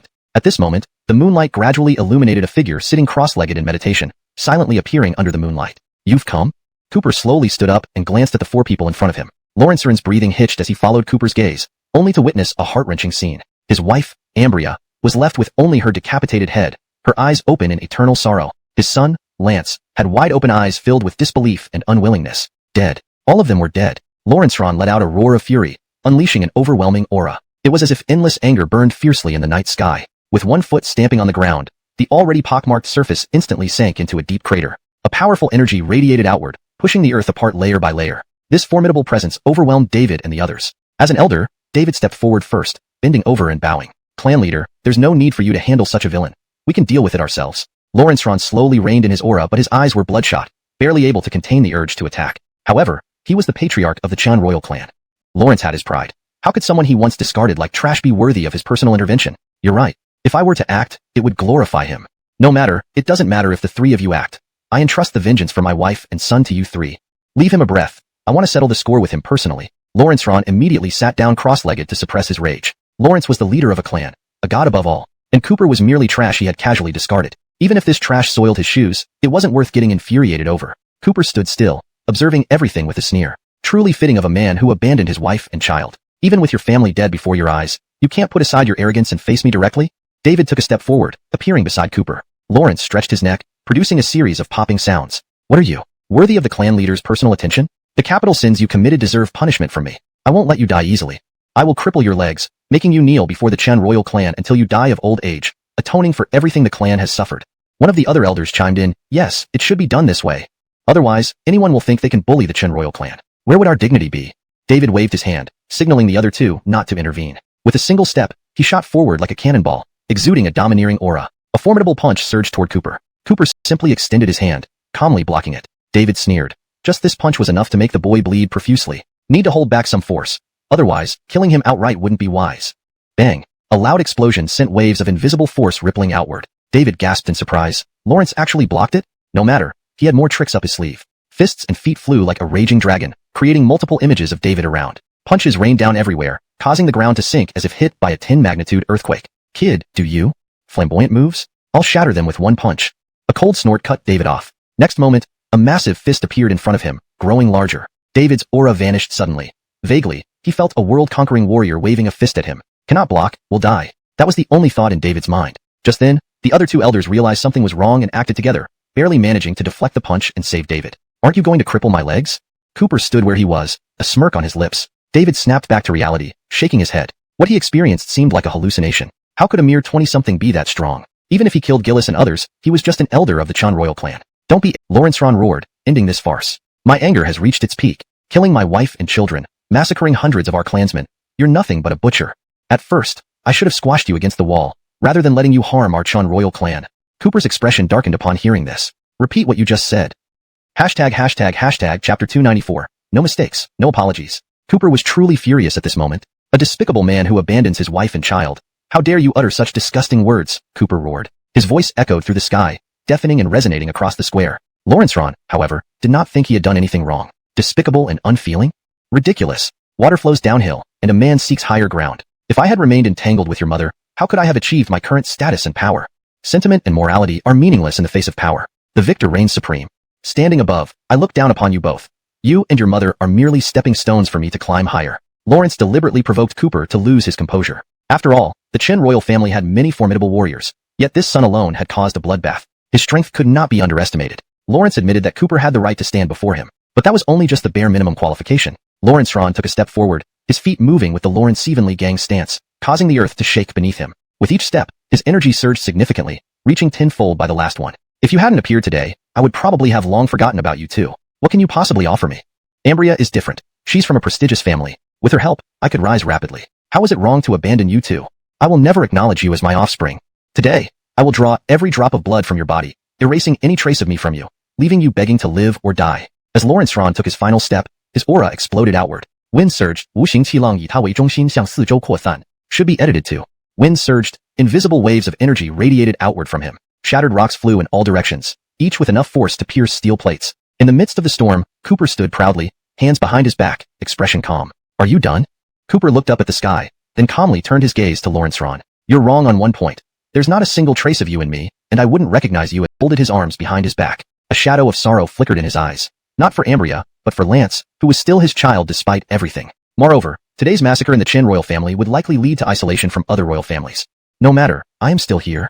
The Chen royal family will exist eternally. Suddenly, a cold laugh rang out. The dust settled, and Cooper stood silently at the bottom of the pit. Lawrence looked up at Lawrence Ron. What I see is different. The Chen royal family will end today. Surprise flashed in Lawrence Ron's eyes, followed by realization. Not bad. Inheriting my bloodline does indeed make you strong enough to withstand my full attack for a short time, using up all your strength. Since that's the case, I'll give you a chance.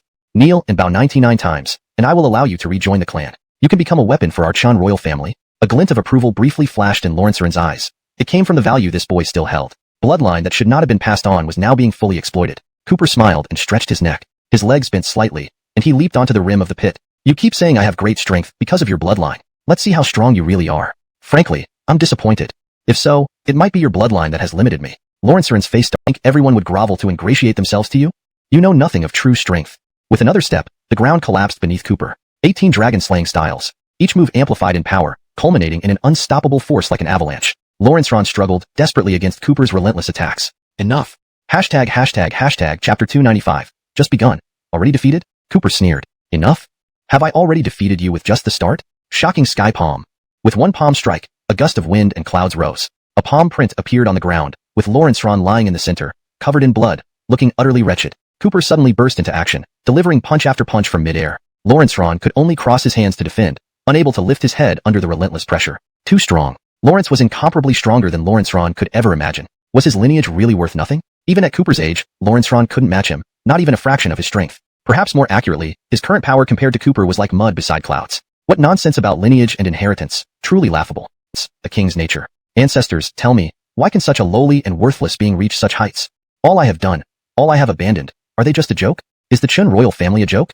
Lawrence Ron's forehead bled onto the ground, yet he seemed oblivious to the pain, only bowing repeatedly. Cooper approached, looking at the broken statues and listening to Lawrence Ron's words, feeling no waves of emotion. By valuing this too much, he would ultimately be defeated by lineage and background. And that was Lawrence Ron. Thump thump thump. Each loud bow echoed around. Suddenly, Lawrence Ron lay on the ground, laughing hysterically. Seeing this, Cooper said, I'll give you one chance. But Lawrence Ron merely sneered, I don't need it. You, a lowborn, aren't worthy of pitying me. Cooper frowned. Pity? It was just because there were things he urgently needed to know. Apologize to my mother, kneel at her grave for 3 years, burn incense daily, and bow 99 times. While it won't repay all the sins you've committed, it is at least a form of atonement. If you refuse, I will break your legs and make you go. Lawrence Ron laughed. Do you really think you can force me? You can't kill me. His tone was manic, yet tinged with confidence. Cooper's brow furrowed, flashing forward and stomping Lawrence Ron's knee and, barely over 5 feet tall, managed to lift Lawrence Ron and place him aside. With a flick of his finger, the shattered knee stopped bleeding. After finishing everything, the Inigo finally turned to look at Cooper. I've been in seclusion and didn't know the Qin royal family had faced such issues. Xiao Juanza, how about I settle things fairly for you? The Inigo spoke warmly to Cooper. Lawrence opened his cloudy eyes, sizing up an excellent junior. Settle things fairly? Cooper chuckled.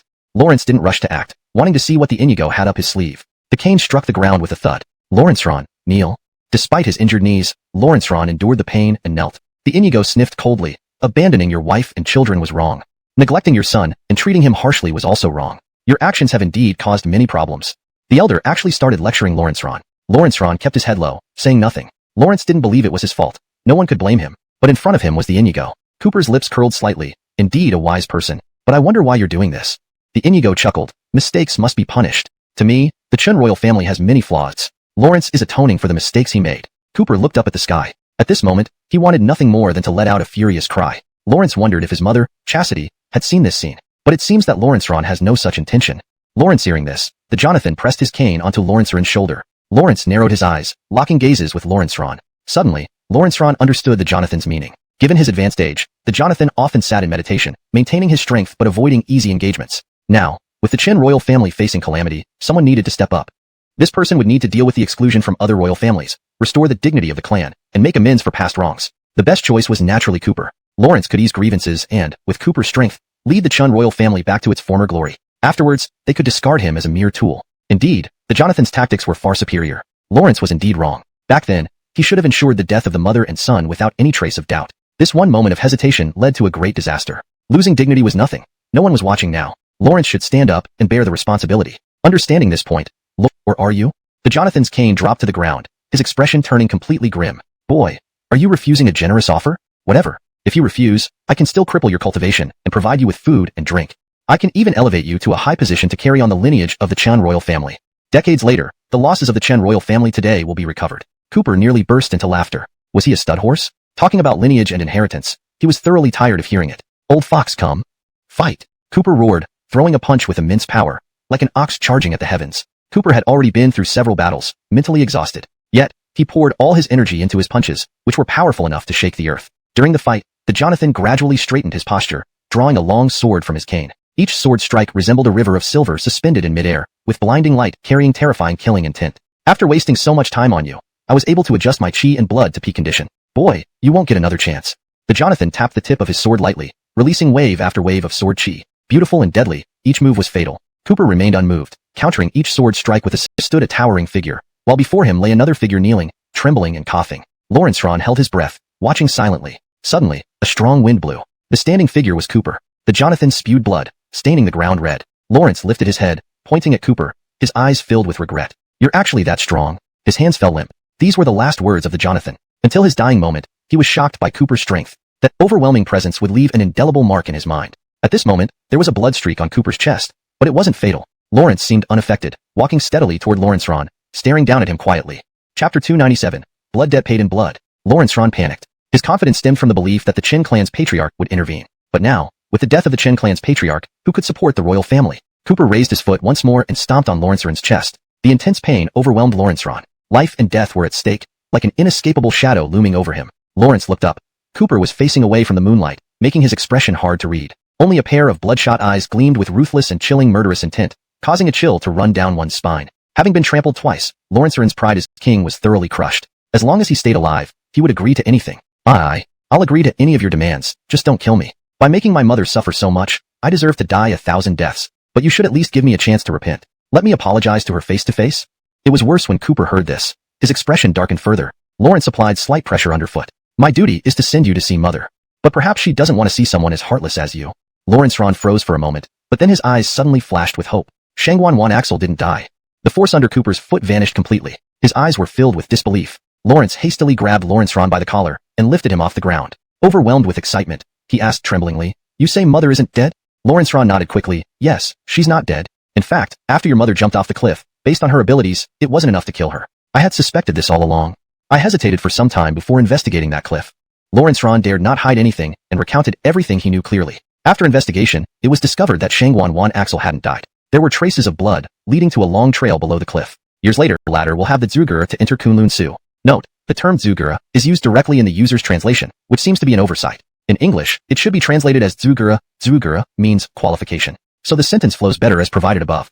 For improved fluency, a more natural phrasing would be. Lawrence Ron thought for a moment and said, "You don't need to search. In 3 months, there will be a Lawrence Evenly ladder evaluation. Only those who reach the top of the ladder will have the qualification to enter Kunlun Su. This is the only information available about Kunlun Su." Understanding this gave Cooper some reassurance. At least, there was a direction. 3 months, the Lawrence Evenly ladder evaluation? At this point, Lawrence Ron hurriedly begged for mercy. "I've told you this news. Remember that I'm your biological father." Cooper kicked Lawrence Ron away. "Don't bring that up, you don't deserve it." Lawrence Ron scrambled up and lowered his head. Yes, I don't deserve it. Please spare me, I beg you." Cooper considered it and nodded. "Do you remember that cliff?" Lawrence Ron replied eagerly. I remember. Let's go." Cooper thought, could he gamble on that slim chance? Dare he not take the chance? Was this what Shangwan Axel thought when she was forced here? Cornered, mocked by killers, she chose to leap into the abyss as a last resort. Lawrence Ron didn't have that resolve. "Please, I beg you." Lawrence Ron knelt down, repeatedly banging his head against the ground, bleeding and broken but undeterred. There was no mercy in Cooper's eyes. An eye for an eye, a tooth for a tooth. Do you empathize yet? A powerful punch sent Lawrence Ron flying, catching onto the cliff edge with trembling hands. The soil and rocks began to crack under his weight. Cooper stood still, watching silently. "Perhaps if you'd shown some pity back then, my mother wouldn't have had to jump off with me." Translation notes. Names like Lawrence Ron, Cooper, Shangwan Axel are pinyin transcriptions. Kept the structure and line breaks consistent with the original text. Ensured the tone and style matched the original content while ensuring the translation was fluent and grammatically correct.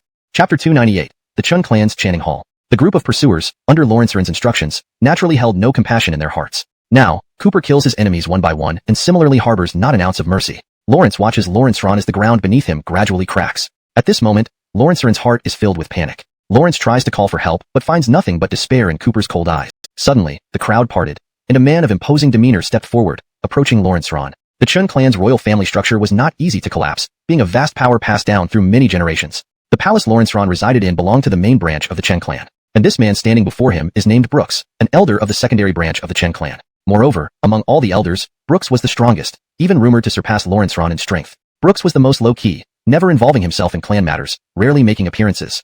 Who could it be?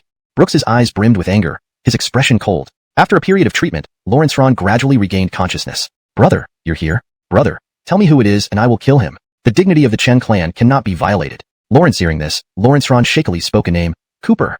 Brooks took a deep breath, nodding slightly. Lawrence suppressed his anger and calmed down. A man who could force Lawrence Ron into this situation and slaughter the entire main branch of the Chen clan was definitely not ordinary. Where is the ancestor? The ancestor, due to old age and weakened vitality, was no match. After saying this, Lawrence Ron fainted again. Brooks frowned deeply. As expected, raised by the Chen clan, trained in ancient martial arts from childhood, and brainwashed to become loyal assassins. Even the Chen clan's ancestor had fallen to him. What should he fear? They were just rats living in the shadows. If Brooks doesn't trouble me, then fine. If he does. Cooper crushed the glass in his hand, shut off the computer, and lay down on the sofa, his eyes gleaming. The trials in 3 months weren't much concern, but the special nature of Kunlun required preparation. Materials for alchemy needed to be gathered once more. Regarding his mother, he could not afford any mistakes. Looking at the moonlight outside the window, his mood lightened considerably. Revenge has been taken, and if his mother is still alive, he must bring her to his side. Kunlun?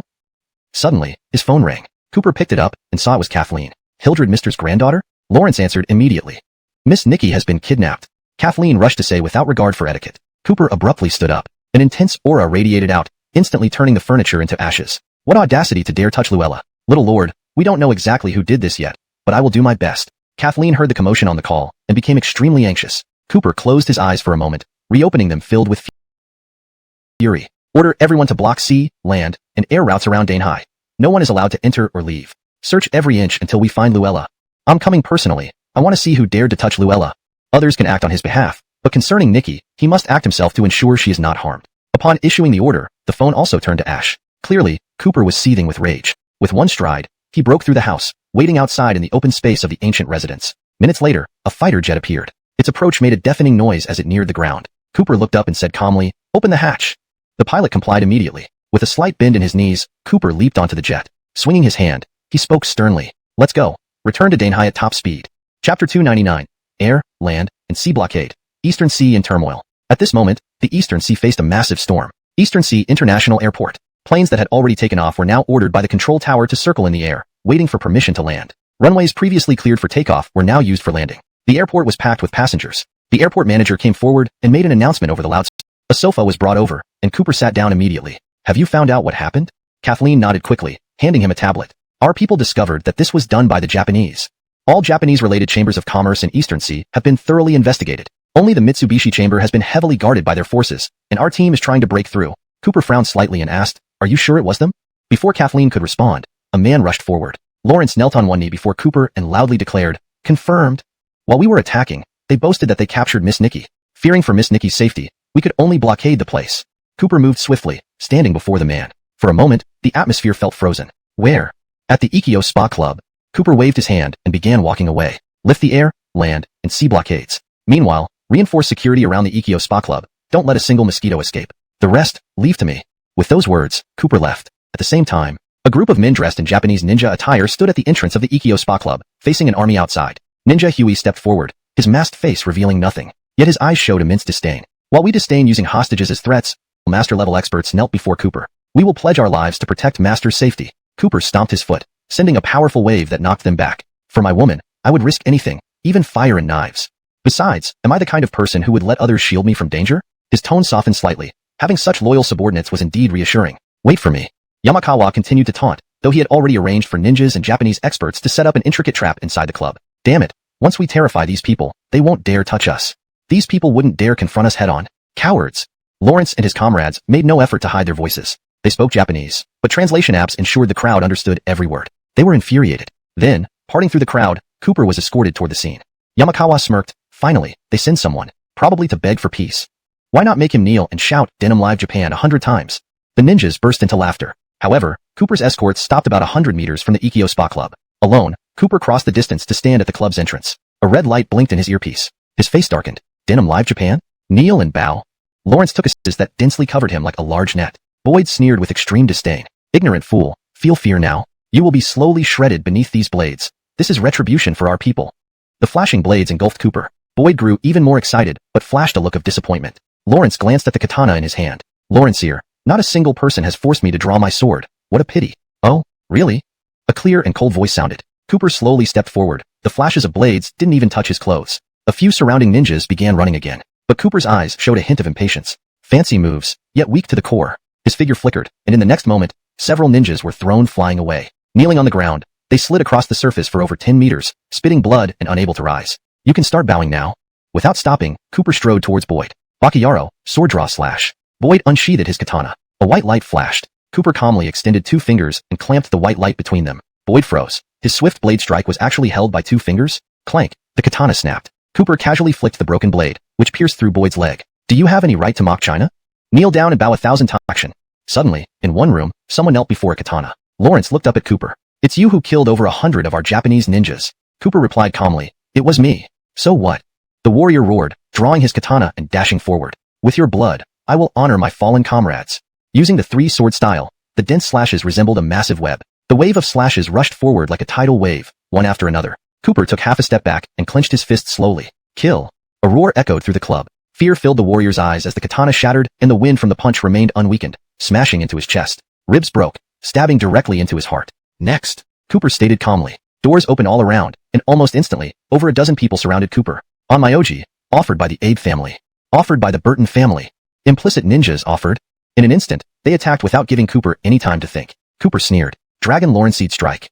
Meanwhile, deep within the club, a young man was screaming loudly, the sound piercing the sky. Save me. Matthew chuckled, grabbing Nikki's hand. I have dozens of experts from various families, and over 100 ninjas lying in wait here. You have an old saying, Dragon's Lair, Tiger's Den. This place is exactly that. A flash of worry crossed Nikki's eyes as her eyes reddened. She didn't want Cooper to risk himself for her. Don't cry.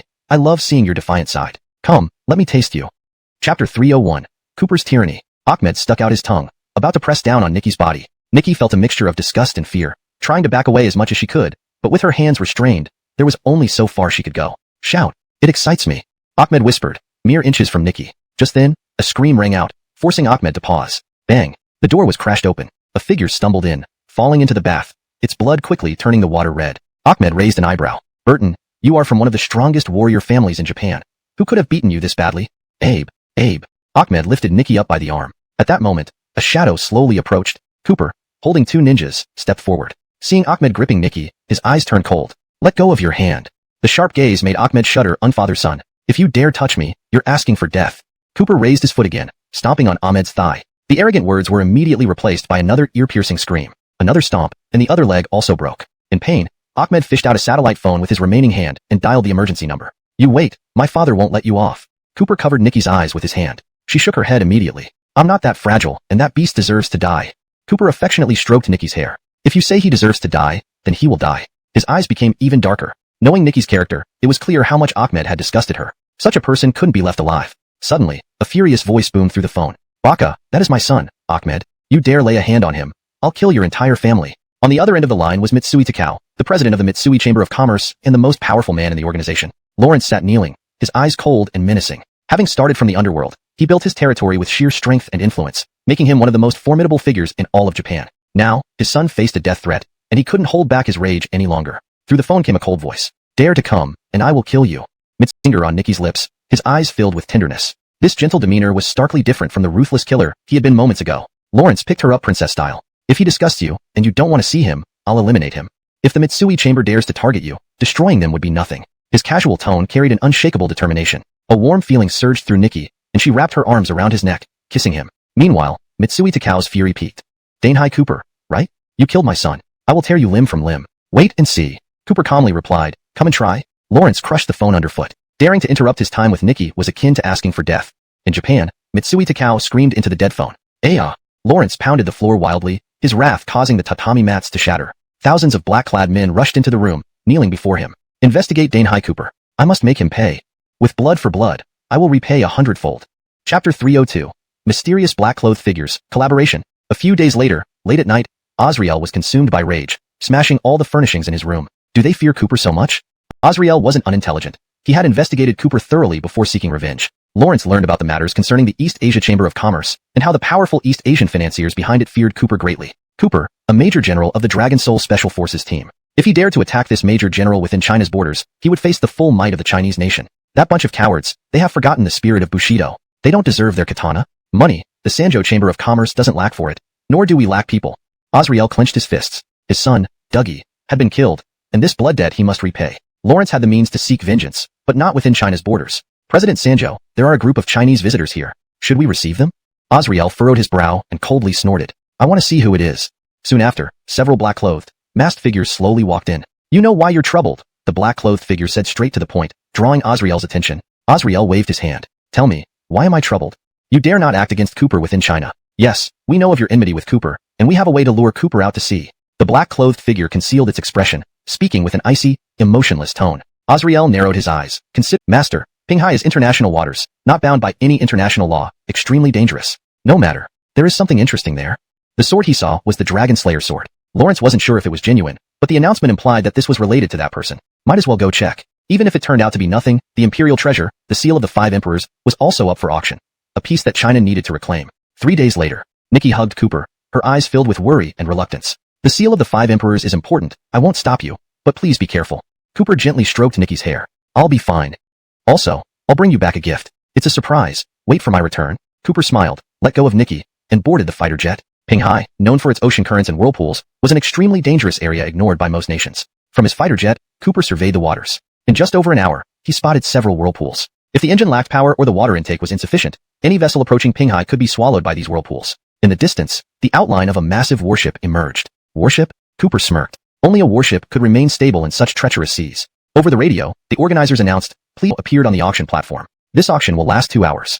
All items will be displayed for 10 minutes for close inspection. Bidding starts simultaneously on all 10 items. Prices will be shown on the screen, and bids will close after 2 hours. 10 elevators rose, revealing 10 glass display cases. As a private auction, only a few dozen wealthy attendees were present, outnumbered by dozens of servers. Cooper narrowed his eyes, focusing on the displayed sword.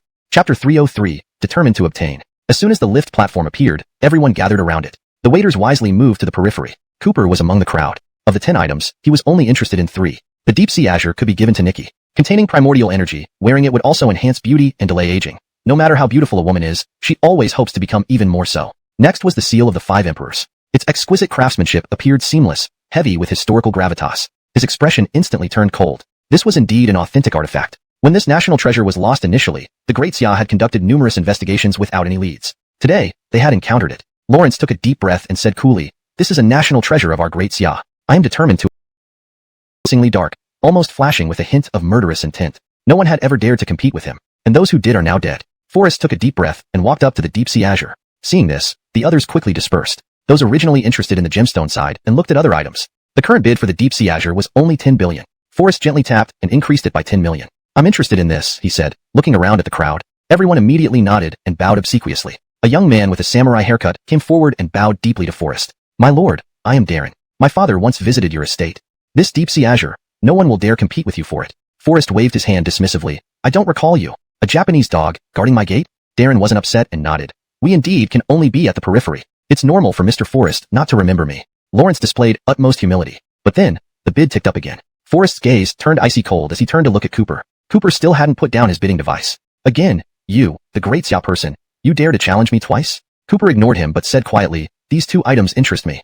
Forrest was enraged beyond measure, but someone acted faster than he did. Darren drew his samurai sword and pointed it at Cooper. "Baka! Mr. Forrest, allow me to defend your honor. This person from Great Xia won't dare to compete with you again." Darren lunged at Cooper. "I am the most skilled young man. The seal of the 5 emperors belongs to our Great Xia. What right do you have to contest our national treasure?" With a single step, he flashed in front of Forrest. Forrest reacted immediately, stepping back and thrusting his sword forward. Cooper didn't dodge, he punched straight ahead. "Fool, using a fist against my western sword." As soon as he finished speaking, the sword bent and broke. Cooper's punch continued its momentum, striking Forrest's face. Blood splattered, and 2 teeth fell to the ground. This scene shocked everyone present. That's a member of the Forrest family. His father is considered a demonic god-level figure. Lawrence is done for. This person will surely die. Not even Great Xia can protect him. The discussions among the crowd highlighted Forrest's formidable status. Demonic god? Cooper paid no heed. Lawrence was merely doling out punishment. Just then, a drop of blood fell. A strange odor spread. Turning back, Cooper saw that Forrest's mouth was dripping black blood, his life force rapidly fading. Within seconds, Forrest was dead. Kill, kill, kill. Lawrence killed a member of the Forrest family. An all-out vendetta. The demonic god is coming. We'll all die on this ship. Panic erupted among the crowd. Cooper's face darkened. Sure enough, seeing the fake Dragon Slayer sword earlier had alerted him to the abnormality. This auction was just a ruse. Forrest had clearly been poisoned. Answering Cooper's question, the crowd around them began to chatter. The Peter is nearby? Damn, that's a terrifying cyborg who can crush mountains with a single punch. Not just that, thousands once surrounded Raphael, but he slaughtered them all. His path left mountains of corpses and seas of blood, earning him the title Demon God. That was decades ago when he became famous. Now, he's probably even stronger. These tycoons had seen many grand scenes, yet hearing the Peter was nearby made them visibly terrified. Landon stepped forward, bowing slightly. "My Great Xia friend, it seems you cannot escape this calamity." Cooper remained calm. "I won't leave until the auction is over." His target was those 2 items. As for the Dragon Slayer sword, it was just a fake, so whether he got it or not didn't matter. "You might die," Landon said, his cloudy eyes flashing. Just as Cooper was about to respond, a roar echoed through the air. Instantly, the sky darkened, and lightning flashed within the clouds. Lawrence CV rain poured down, and the sea churned violently. Bang! A thunderous boom resounded, and the entire warship began to tilt. Landon murmured. Lawrence came quickly. Outside the cabin, a furious voice yelled, "The one who killed my son Forrest, come out!" Rumble. Thunder roared loudly. The cabin door exploded inward, sending hurricane force back. "My son?" Cooper nodded. Before he could elaborate, the Peter attacked again, his body swelling with power, drawing more lightning. The immense, lightning-infused strength hurled Cooper backward. The Peter had already sensed Cooper's formidable strength during their initial encounter. Lawrence knew his son's capabilities. With Cooper's strength, killing Forrest would be trivial. Striking the deck, Cooper rose slowly, cracking his neck. "You wouldn't listen." Now, let's see how calm you can stay. The Peter retorted, boy, I admit you're strong. But I am the Peter, the king among kings of beasts. With heavy steps, he charged, delivering a punch that halted the pouring rain. The elements shifted, turning into a lightning-charged hurricane enveloping Cooper. Instantly, Cooper was submerged within it. God hurricane. Boy, you will be torn apart thoroughly. With your blood, I shall honor my son. Suddenly, Cooper emerged unscathed from the hurricane, grabbing the Peter's head. Unwilling to attack you, you pushed your luck. Crash. The Peter was slammed into the deck, sliding several meters. Cooper mounted him, repeatedly smashing his head against the metal surface. Are you calm yet? Hundreds of times. The Peter bled profusely, rage burning within him. Demon God awakening. Boom. Lightning struck, illuminating the night sky hundreds of meters long. Without turning, humans too. However, the one who could control lightning was quite a unique case. You can control elements? Tell me how. Cooper's interest was piqued. Jedediah sneered, we'll tell you after you die. True to his name, Jedediah stood nearly 3 meters tall, like a small giant. By the time he spoke, the 3 demon gods had already surrounded Cooper. Cooper glanced around and said calmly, are you sure you want to come to his aid? Python demon god strode out with light steps. Coming to his aid is an exaggeration. We are merely upholding the honor of the demon gods. You couldn't even defeat our weakest member, lion demon god. Why not just commit suicide and save us the trouble? Jedediah pounded his chest fiercely. Great Xia martial arts are nothing special. Countless ancient martial artists have died at my hands. Killing you will be simple.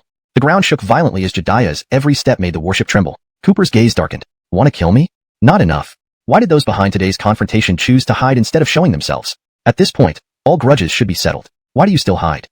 As he finished speaking, figures appeared around them one by one. Jedediah wanted to attack, but was stopped by someone. This matter is mine. Let me handle it. You act only when I signal. Brant stepped forward, looking around. Attack. Hattori remained silent, silently blending into the darkness. Cooper looked around and laughed lightly. Quite lively. The auction is ending. Let's all go together. Upon hearing this, the atmosphere became frozen. Arrogant.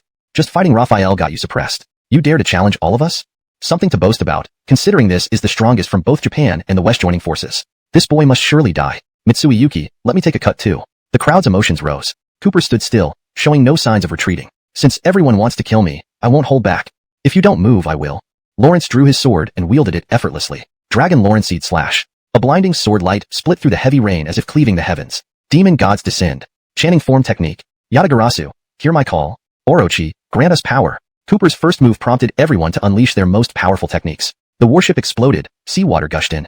Mitsui Yuki dodged the sword light and lunged forward. His eyes glowed red, each strike deadly. Cooper met the blade with a punch, creating a sonic boom. Facing off against the sword light using fists. Even Raphael joined in. The presence of massive demon shadows, Mongs Mingxiu, Hattori, and the Onmyoji were dead. Mitsui Yuki lay with both arms severed, barely breathing. Among the 4 demon gods, only Brant remained alive. Their eyes filled with disbelief. How can a great Xia person be so strong? Brant muttered, echoing everyone's thoughts. Cooper said calmly, you're just too weak. Mitsui Yuki, was this a meticulously planned ambush? But surely there's someone else behind you. Reveal their whereabouts, and I might spare your life.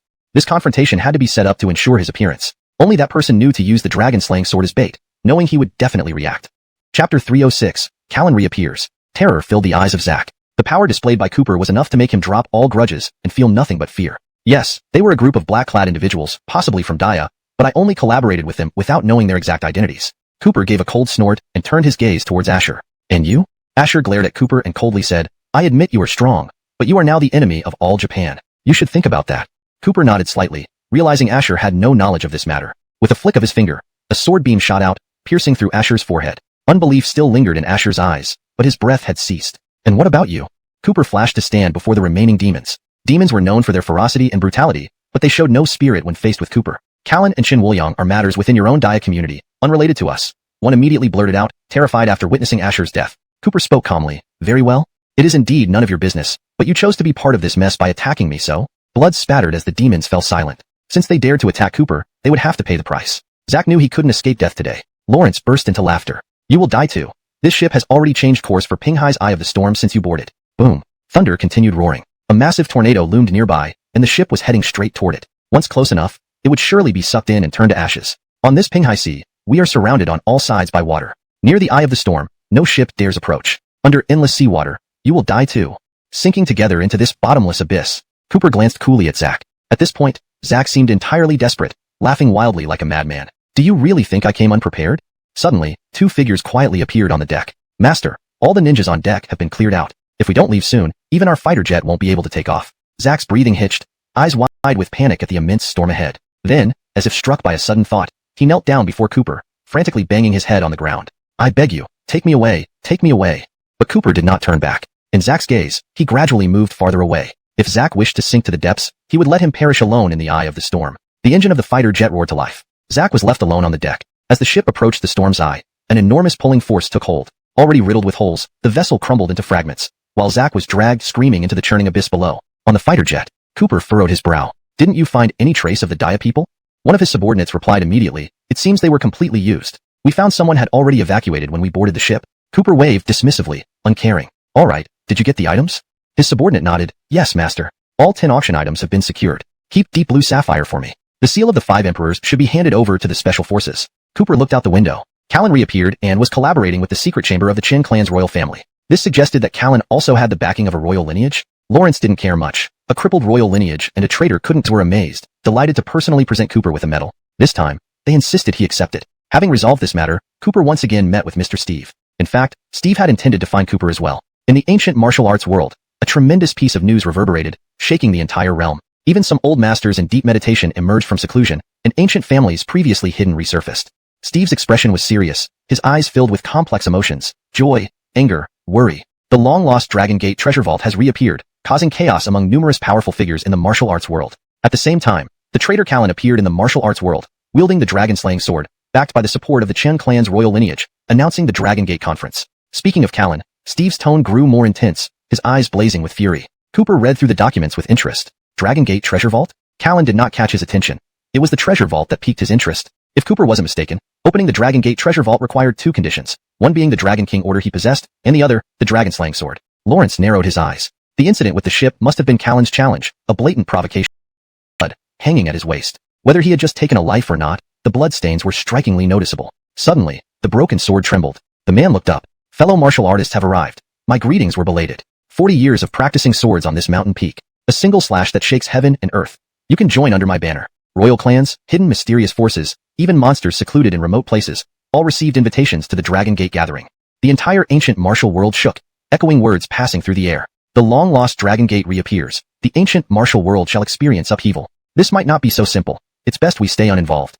The families passing these messages knew some secrets and retreated after relaying their words. Risk and opportunity coexist. Today, at Qinghua Mountain, Lord Burke invites us to enter Dragon Gate. I'm going.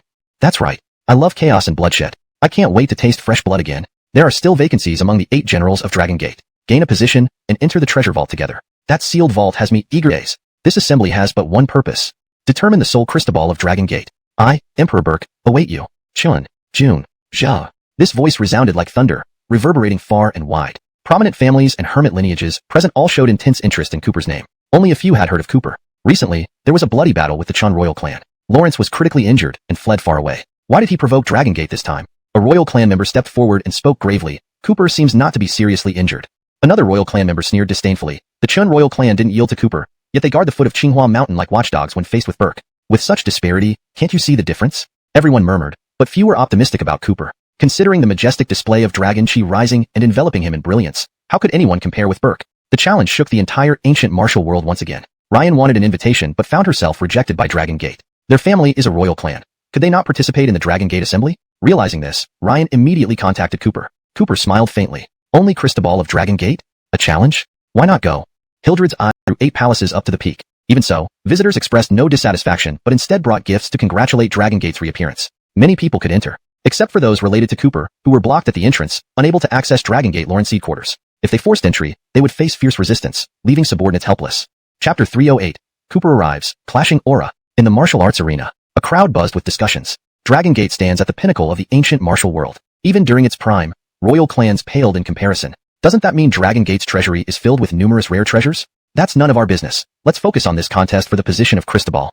I don't think it's interesting. Cooper definitely won't dare to come.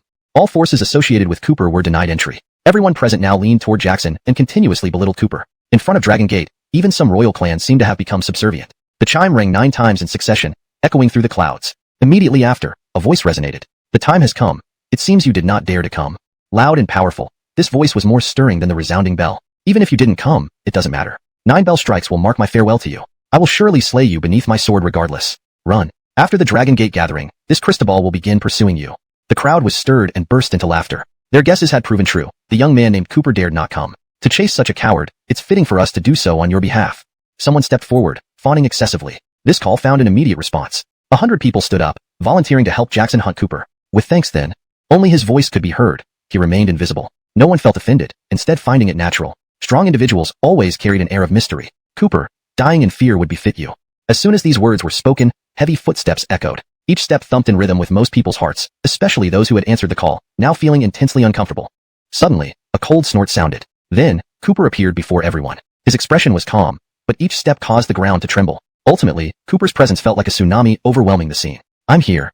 Just 3 words, clear and direct. Those who had volunteered to pursue Cooper all fell to their knees, thudding loudly. Just one glance from Cooper evoked images of mountains of corpses and seas of blood behind him. Before meeting me, you must pass through checkpoints.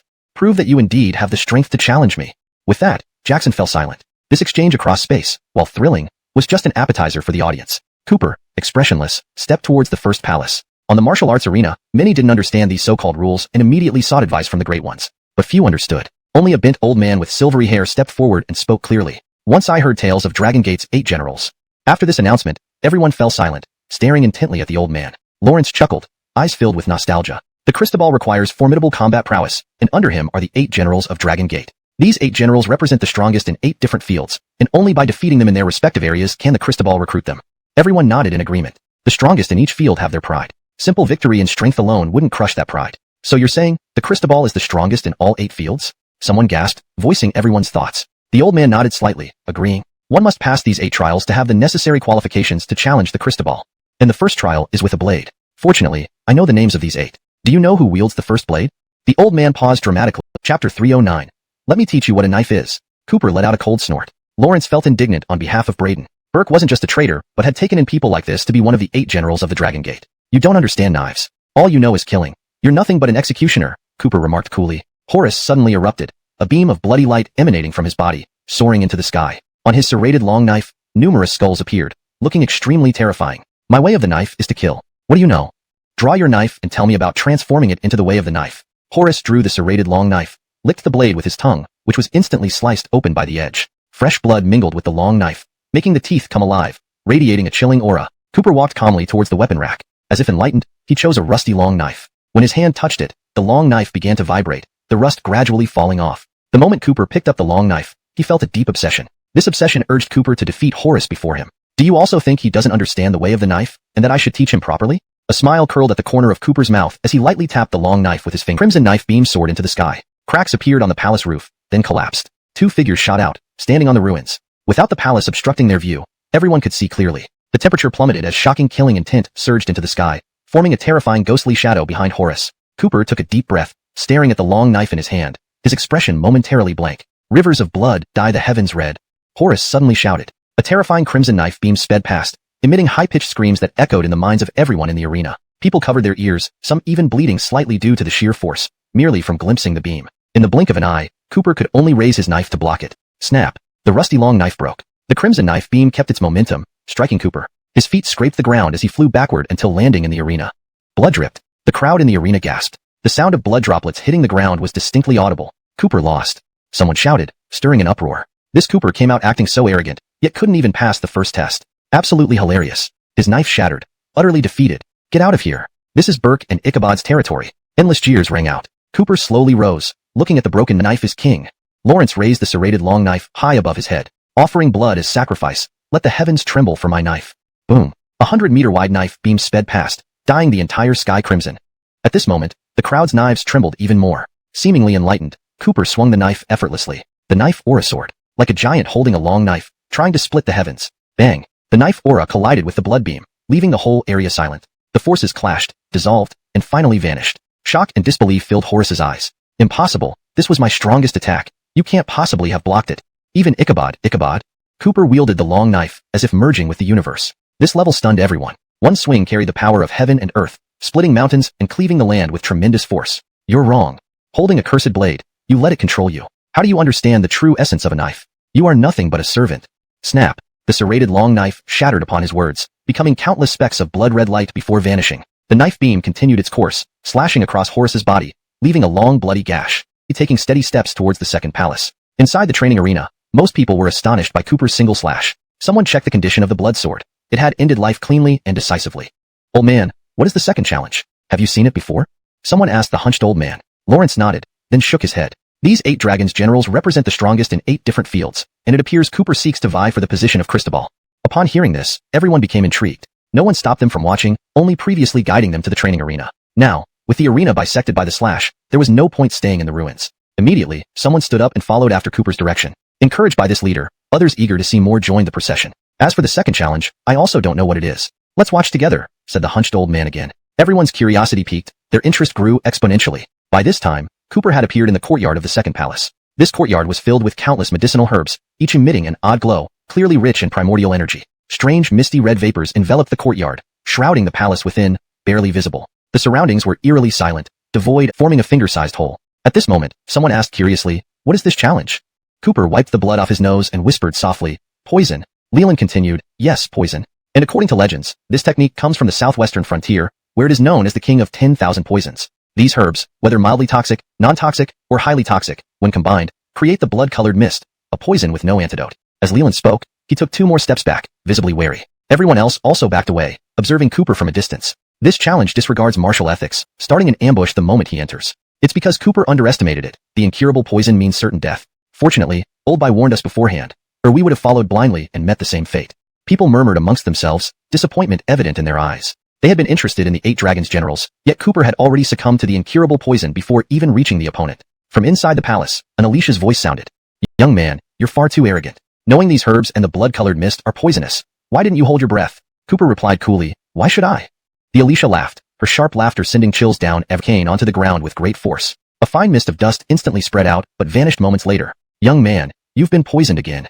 Everyone watched in disbelief as dark purple bruises appeared all over Cooper's body. "Not bad at all," someone remarked. True to the title of King of Poisons, his Wuxing Sa Renda Sofa Tai Kripala. Revised translation. Not bad at all, someone remarked. True to the title of King of Poisons, his method of killing without a trace is truly terrifying. Note: Wuxing Sa Renda Sofa Tai Kripala was partially in Chinese, so I fully translated it to English and adjusted for fluency.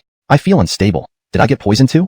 This poison is way stronger than the bloody miasma. While everyone was discussing, Cooper swiftly moved, picked up some highly toxic herbs, and struck them into a cloud of powder with a single punch. Lawrence then took a deep breath, and the powders flew directly into his mouth. The corner of the Alicia's lips curled slightly as she sneered, "Young man, do you know that what you just ingested are all highly toxic substances?" Cooper nodded and replied calmly, "Detoxifying through toxins.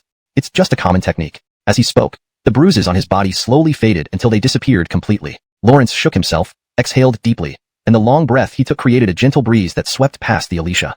Indeed, using poison to counteract poison. That's taking a huge risk with life on the line. You, young man, deserve to know my name. I am Christina. She smiled, but it was a chilling smile. Nick's eyes sparkled with surprise. Lawrence said gravely, "Indeed, she is Christina." It's said that though she possesses no extraordinary strength, her mastery of poisons is unparalleled. Even several Grand Masters have died by her hand. With merely ordinary skills, she has made the entire circle of Grand Masters fear her. An ordinary person poisoning a Grand Master? It seemed like a fairy tale. An ordinary person couldn't even withstand the overwhelming aura of a Grand Master. At that level, even the slightest disturbance would trigger their alertness and eliminate potential threats beforehand. Unless, even with a Grand Master's keen perception, they didn't detect being poisoned. Christina must be truly terrifying. Recalling earlier, even before meeting face to face, Christina managed to poison Cooper, and after striking her cane, she poisoned him again without anyone noticing, despite the presence of several masters. At this moment, Christina's sling poisons. I've never feared anyone. Cooper chuckled. Let's begin. Starting with the poison you matched against Callan. From the outset, Cooper aimed to surpass Callan. Arrogant and audacious.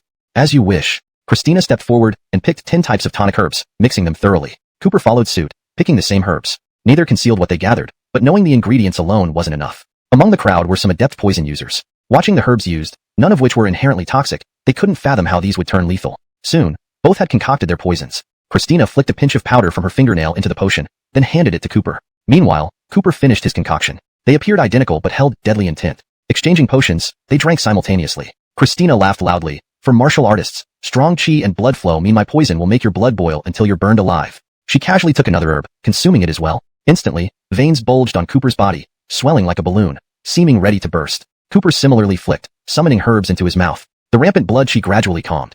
A few breaths later, Cooper exhaled deeply, smiling faintly at Christina. Christina paused but shook her head. My detoxification is faster. Cooper looked at her with interest. You always say I'm arrogant, but to me, you seem overly confident. Instantly, Christina began bleeding from her 7 orifices, convulsing violently on the ground. How? The poison you prepared should have the same nature as mine. I knew how to counter it. No. Chapter 312. This is the true realm of poison mastery. At this moment, Lexi was rolling on the ground in agony, her body twisted in pain. Cooper did not intervene. A poison competition was a life and death duel.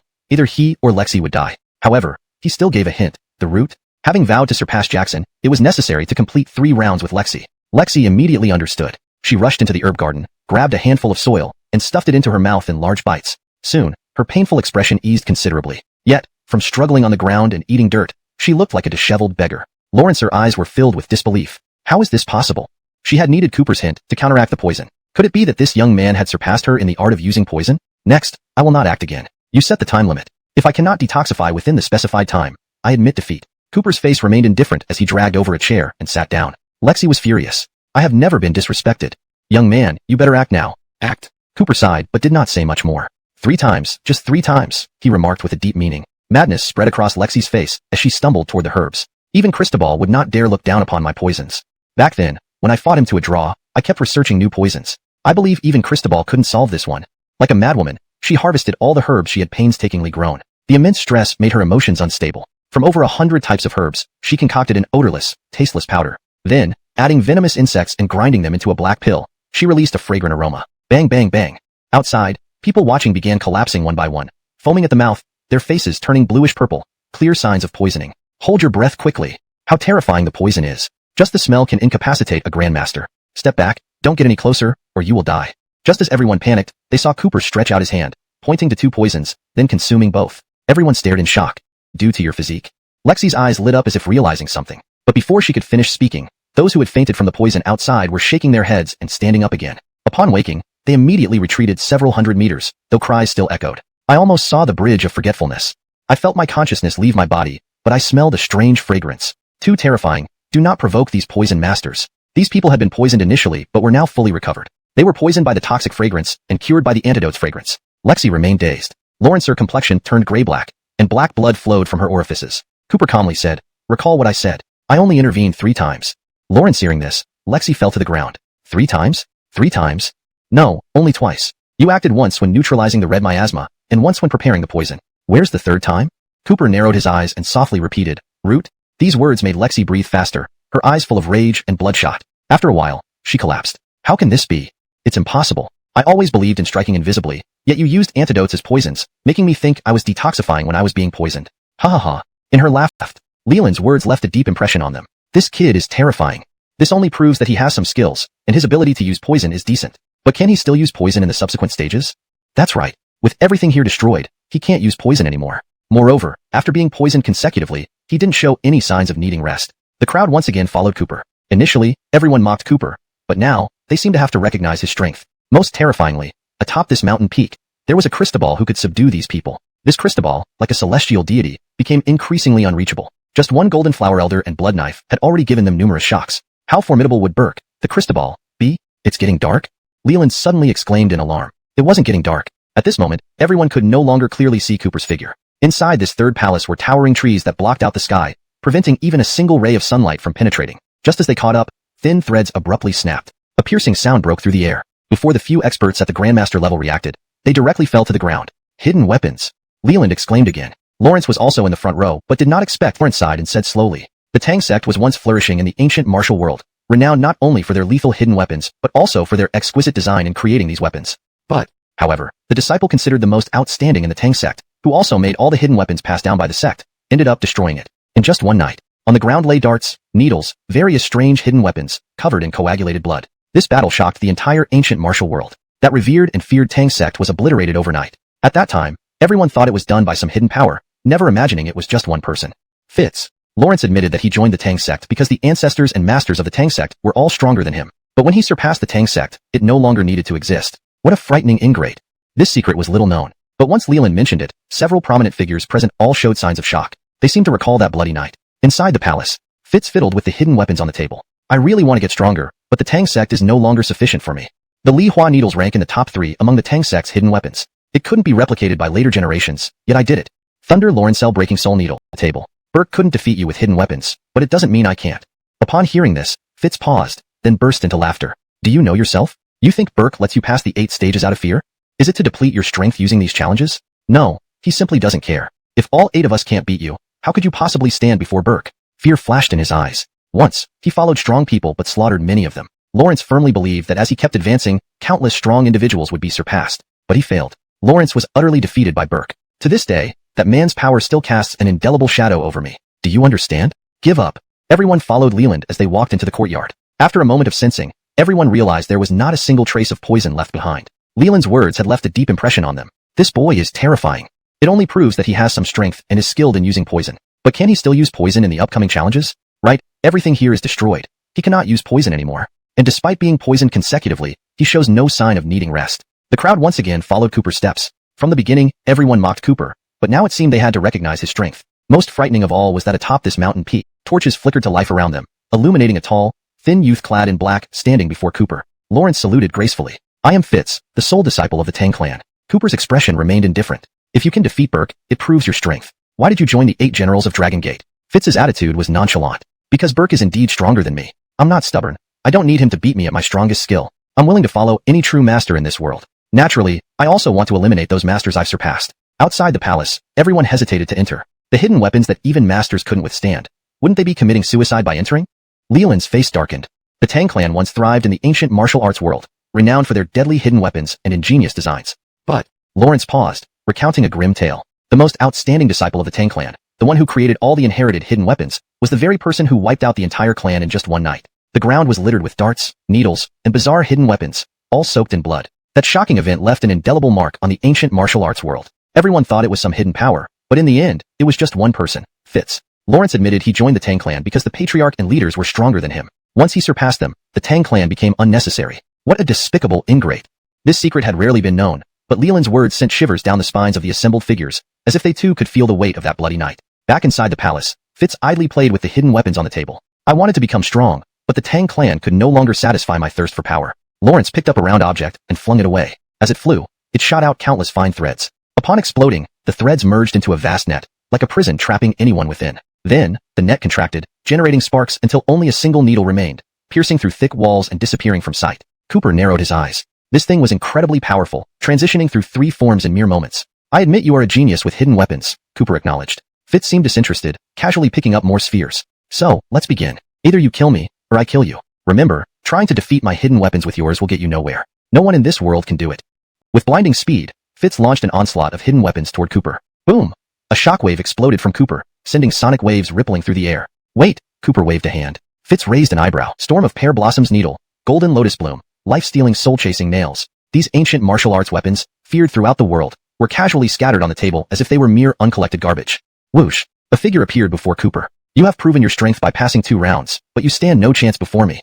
Do you know that I am the only person who defeated Burke when it comes to hidden weapons?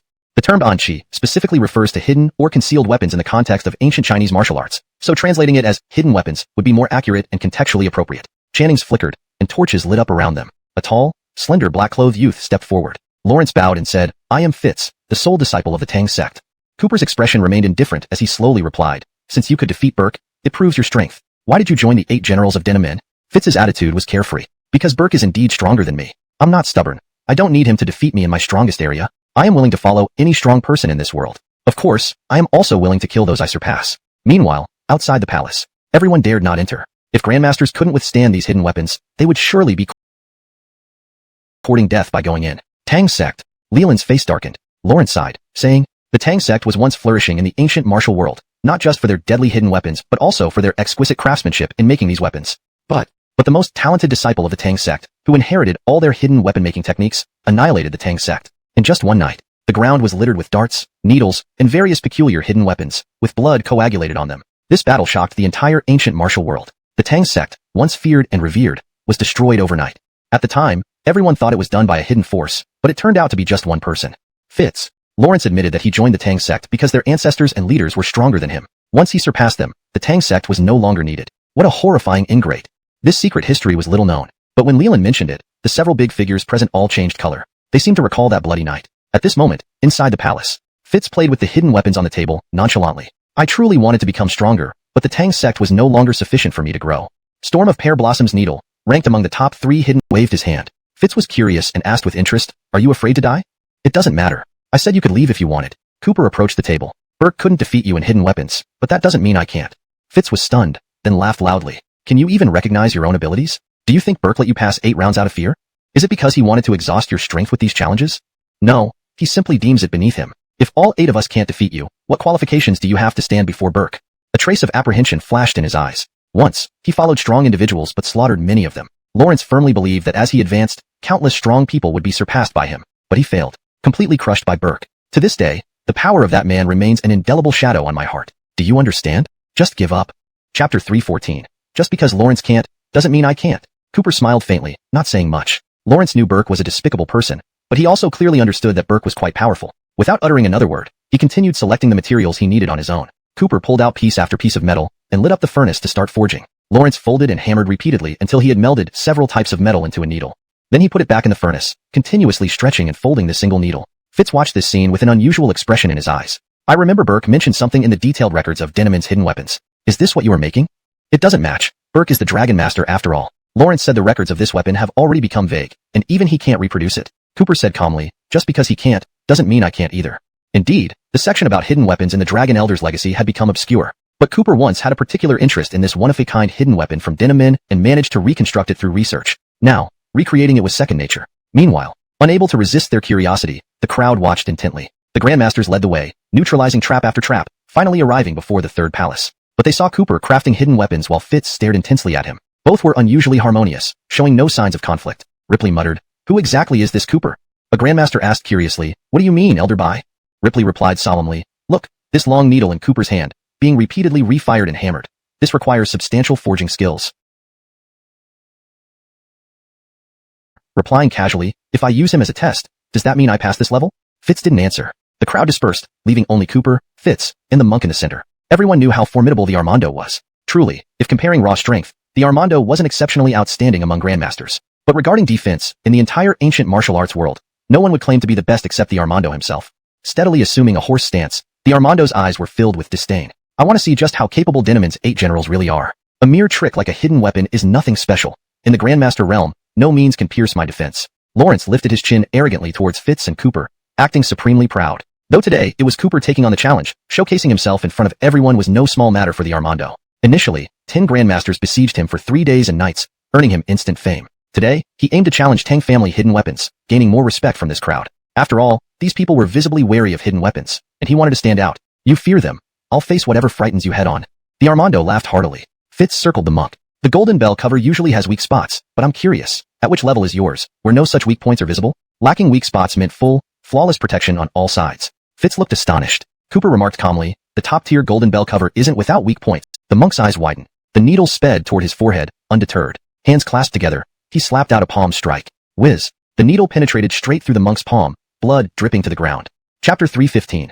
The highest level of the Golden Bell Shield. Usher was panting heavily. Lawrence had never imagined that after withstanding the siege by the 10 Grandmasters for 3 days and nights, he would be unable to block this slender needle. Everyone felt a chill run down their spines. If this fine needle appeared before them, how could they possibly defend against it? No, they didn't even need to think about it because they couldn't stop it. Usher is known for his toughness, yet this soul-extinguishing needle managed to pierce through his palm. It's truly terrifying. Hidden weapons are deadliest when silent and unseen. The Tang family's initial prominence wasn't without reason, and Fitz managed to destroy the Tang family back then, proving his strength. This soul-extinguishing needle at the Grandmaster level is unstoppable. Even Usher nearly died. It's no surprise that the Tang family fell to Fitz. The crowd was stunned by Fitz's power. Fitz panted, having expended considerable energy in firing the soul-extinguishing needle. Unlike other methods, hidden weapons required an explosive burst of force that shook the heavens. To launch a hidden weapon, one must condense all power into a single point. Any technique that created significant disruption was inadequate, as it would alert the enemy mid-flight. This is my strongest soul-extinguishing needle, yet it only pierced his palm. This Usher indeed has his pride. Fitz's lips curled slightly. But, I've become interested. What satisfaction would it bring to kill you with a hidden weapon? Upon hearing this, Usher became visibly displeased. With a casual flick, he pulled out the soul-extinguishing needle. The wound healed visibly. A golden bell once again materialized, towering 10 meters high, radiating brilliant light. This time, the bell was almost solidified. Fitz's gaze intensified, speaking gravely. "You still have more left?" Usher replied calmly, "This is the peak of my golden bell shield. Can your soul-extinguishing needle break it?" Fitz waved his hand, revealing several fine needles. But after a moment, he did not attack. Lowering his head, he said, "I lack absolute certainty." This naturally delighted Usher even more. Lawrence felt immensely satisfied, outshining all the Grandmasters present. Today, his legend would be rewritten, and his name would echo throughout the ancient martial world. I said before, at the Grandmaster level, no method can penetrate my defenses. The Tang family's hidden weapons are just that. I deeply regret not challenging the Tang family during its zenith. I probably would have significantly dampened their reputation. Ultimately, hidden weapons cannot take center stage. How disappointing of you to be so cautious and wary, truly tarnishing the Grandmaster's honor. Usher unleashed criticism, not just towards the Tang family, but also to the numerous Grandmasters present. Remember, they reached here step by careful step, testing every inch. Despite this caution, many Grandmasters were still injured by hidden weapons. From the beginning, Leland emphasized the Tang family's prowess, leading to widespread apprehension. When he stepped forward, he instantly surpassed countless Grandmasters present. Hidden weapons aren't that simple. Suddenly, an unexpected voice rang out. Usher only now remembered Cooper standing nearby, unengaged. Kid, aren't you supposed to challenge me? So, let me give you a chance. Not just hidden weapons. If you can break my current golden bell shield, it will prove your strength surpasses Fitz. Fitz snorted, whether you pass depends on my decision. Cooper remained indifferent, saying coolly, breaking your golden bell shield isn't difficult. Silence filled the room upon hearing this. After a moment, Usher stepped forward. The golden bell shield seemed solidified, illuminating the into sound and tremors. Vibration. Sound. Fitz couldn't believe such a subtle and precise hidden weapon existed. Usher, drenched in sweat, showed a flicker of panic in his eyes. Bang. The golden bell shield shattered suddenly. Lawrence extended his hands to block, turning black like ink. Ding. Another sharp sound resounded. The long needle exploded into countless threads, embedding into Usher's body. Half his body turned red with blood, pooling on the ground. Blood poured incessantly. Lawrence urgently slapped himself, ejecting metal filaments, along with large chunks of flesh. After clearing the metal threads, Usher's half-body looked mutilated. His face turned pale. The crowd was shocked. None had imagined the day when the renowned most defensive figure in the ancient martial world, Usher, would suffer such severe injuries. Cooper hadn't been joking. Indeed, if the full-length half-meter needle had struck, Usher would have bled profusely and likely died. Cooper had held back. Most shocked was Fitz. Lawrence hadn't imagined there were such intricate and exquisite hidden weapons in the world. Cooper patted Fitz on the shoulder. Did I pass? Fitz came to his senses, looking away slowly. Although I admire you. But, he abruptly chained him even more. Fortunately, a master intervened and saved him. After an indeterminate amount of time, Cooper fought openly while Fitz remained hidden. They had engaged in countless rounds. The entire palace was filled with various concealed weapons. Plum blossom needles were scattered on the ground, all hundreds of poison needles being deflected by Cooper. Fitz slowly emerged. Different positions. Cooper said coolly, I understand. Fitz paused for a moment before laughing loudly. Fine. Then my last strike will be my strongest, soul-severing needle. Lawrence suddenly threw out a handful of fine needles. The needles spun rapidly, creating sandstorms and rocks flying around as they passed. The highly concentrated energy even warped the air in front of the soul-severing needle. Cooper knew that Fitz wanted to see the power of his own concealed weapon. Without hesitation, he threw the remaining half of the long needle in his hand. At the same time, he opened his hands in the Tai Chi cloud hand technique, stepping forward fiercely, forming a vortex with his inner energy to neutralize the rotating soul-severing needle. You actually know how to counter the soul-severing needle. Fitz's eyes were filled with shock, but at this point, he couldn't consider much else. That single long needle continued to create countless afterimages. The methaning. Cooper reached out, and the metal threads flew out and fell to the ground. This Fitz was truly impressive. Cooper did not wish to kill him. Why? Fitz asked, confused. Killing me is the only way to pass this trial. Cooper had already taken a step forward, leaving behind only one sentence. Or maybe I want you to become one of my 8 generals of the Dragon Gate. Upon hearing this, everyone immediately confirmed Cooper's intentions. He was vying for the position of Cristobal. Only the Cristobal could have the 8 generals of the Dragon Gate. Fitz stood there dumbfounded, never expecting Cooper to leave such words. Yet, he seriously pondered this question. Lawrence followed Callan Tion because the Emperor was powerful. Yang Tion didn't excel in concealed weapons, only overpowering him with sheer strength. Fitz could see that throughout the match, Cooper hadn't used overwhelming strength. Cooper truly defeated him within the realm of concealed weapons. Lawrence suddenly laughed and replied, all right, if you become the Cristobal, I am willing to serve under you as one of the 8 generals of the Dragon Gate. This was his area of expertise, and Cooper was even stronger. He was willing to follow a superior. Cooper had already left the 3rd palace and entered the 4th. Lawrence here, there were over 1,000 metallic puppets arranged intricately, interconnected, making any disturbance affect the whole system. Translation is needed. Chapter 317. 10,000 Blade Blood Array. As he finished speaking, Channing slapped the metal puppet. Immediately, blades shot out from it, and soon hundreds of metal puppets began to spin. These weren't mere puppets, they were like meat grinders. The blades visibly glinted with a greenish hue, indicating that they had been poisoned. Channing coldly stated, to the death. Let's test our agility within this meat grinder. Dare you? Cooper squinted his eyes, confirming what he had suspected. Channing seemed brainwashed in his loyalty to Callan Tion. The thousands of metal puppets with their poison-coated blades were nearly impenetrable. A careless move would surely result in severe injury. And with poison on top, battling inside was madness. Even at the cost of mutual destruction, you intend to stop me here? Cooper asked with interest. Channing lowered his head, acknowledging those thoughts. Among the 8 generals of Dragon Gate, he had served Callan Tion for the longest time, displaying extreme loyalty. Having failed the 3 challenges already felt like a tremendous disgrace. Fitz and the others were utterly useless, especially Fitz, who chose to become your subordinate. A disgrace, an enormous humiliation. No matter what, this is where you end. His final words seemed to be shouted with all his strength. In his heart, Callan Tion was the only true Cristobal. In this ancient martial world, no one can compare to the Cristobal, not in the past, nor will there ever be anyone in the future. Cooper, your ambition to challenge the Cristobal is disrespectful. The 8 challenges are merely tests, but to me, even these aren't necessary. You lack the qualifications to stand before the crystal. Each word louder than the last. Channing's eyes brimmed with anger. The first 3. Aspen was insane. Christina was subdued, and Fitz compromised. Channing, however, was a complete devotee whose loyalty to young Tion was incomprehensible. Cooper cast a glance at Channing. You're so loyal you've lost yourself. Channing retorted coldly, you wouldn't understand. To watch him reach the pinnacle, standing behind the crystal, brings me immense happiness. With that, he vanished into the spinning metal puppets. The spinning was continuous, creating minute gaps that allowed one to slip through. Squinting, Cooper followed suit, entering the whirlwind of blades.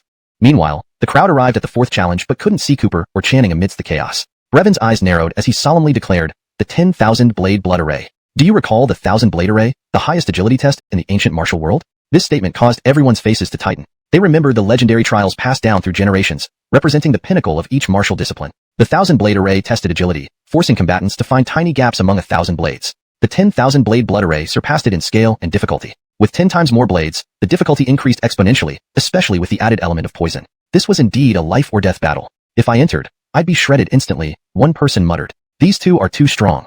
We can only see blurs moving between the blades. No, not moving, they're closing in. Are they going to fight? Suddenly, gusts of wind swept by. Indeed, the two blurred figures clashed fiercely. Each collision was intense, increasing the rotation speed of the metal puppets, intensifying the grinder effect. Gaps for evasion became fewer, pushing both fighters to their limits to find any path to survival. Yet, they continued to fight relentlessly, narrowing the slimmest chance of survival further. No communication could occur. Even a moment's distraction meant certain doom. At that moment, Calention's voice sounded. This poison won't kill but will paralyze the body. Simultaneously, a cloud of blood mist spread outward. Brevon's expression grew grave. As the most knowledgeable figure in the ancient martial world, even he was stunned by the scene. A slight scratch can paralyze agility, causing a chain reaction. This truly is a mutually destructive. A grandmaster commented, passing 3 challenges was impressive, but Cooper stops here. Lawrence lacks the qualification to even face Calention.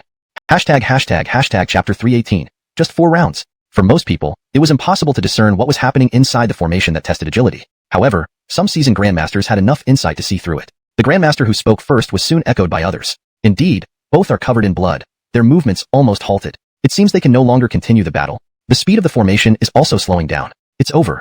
They ultimately met the same fate.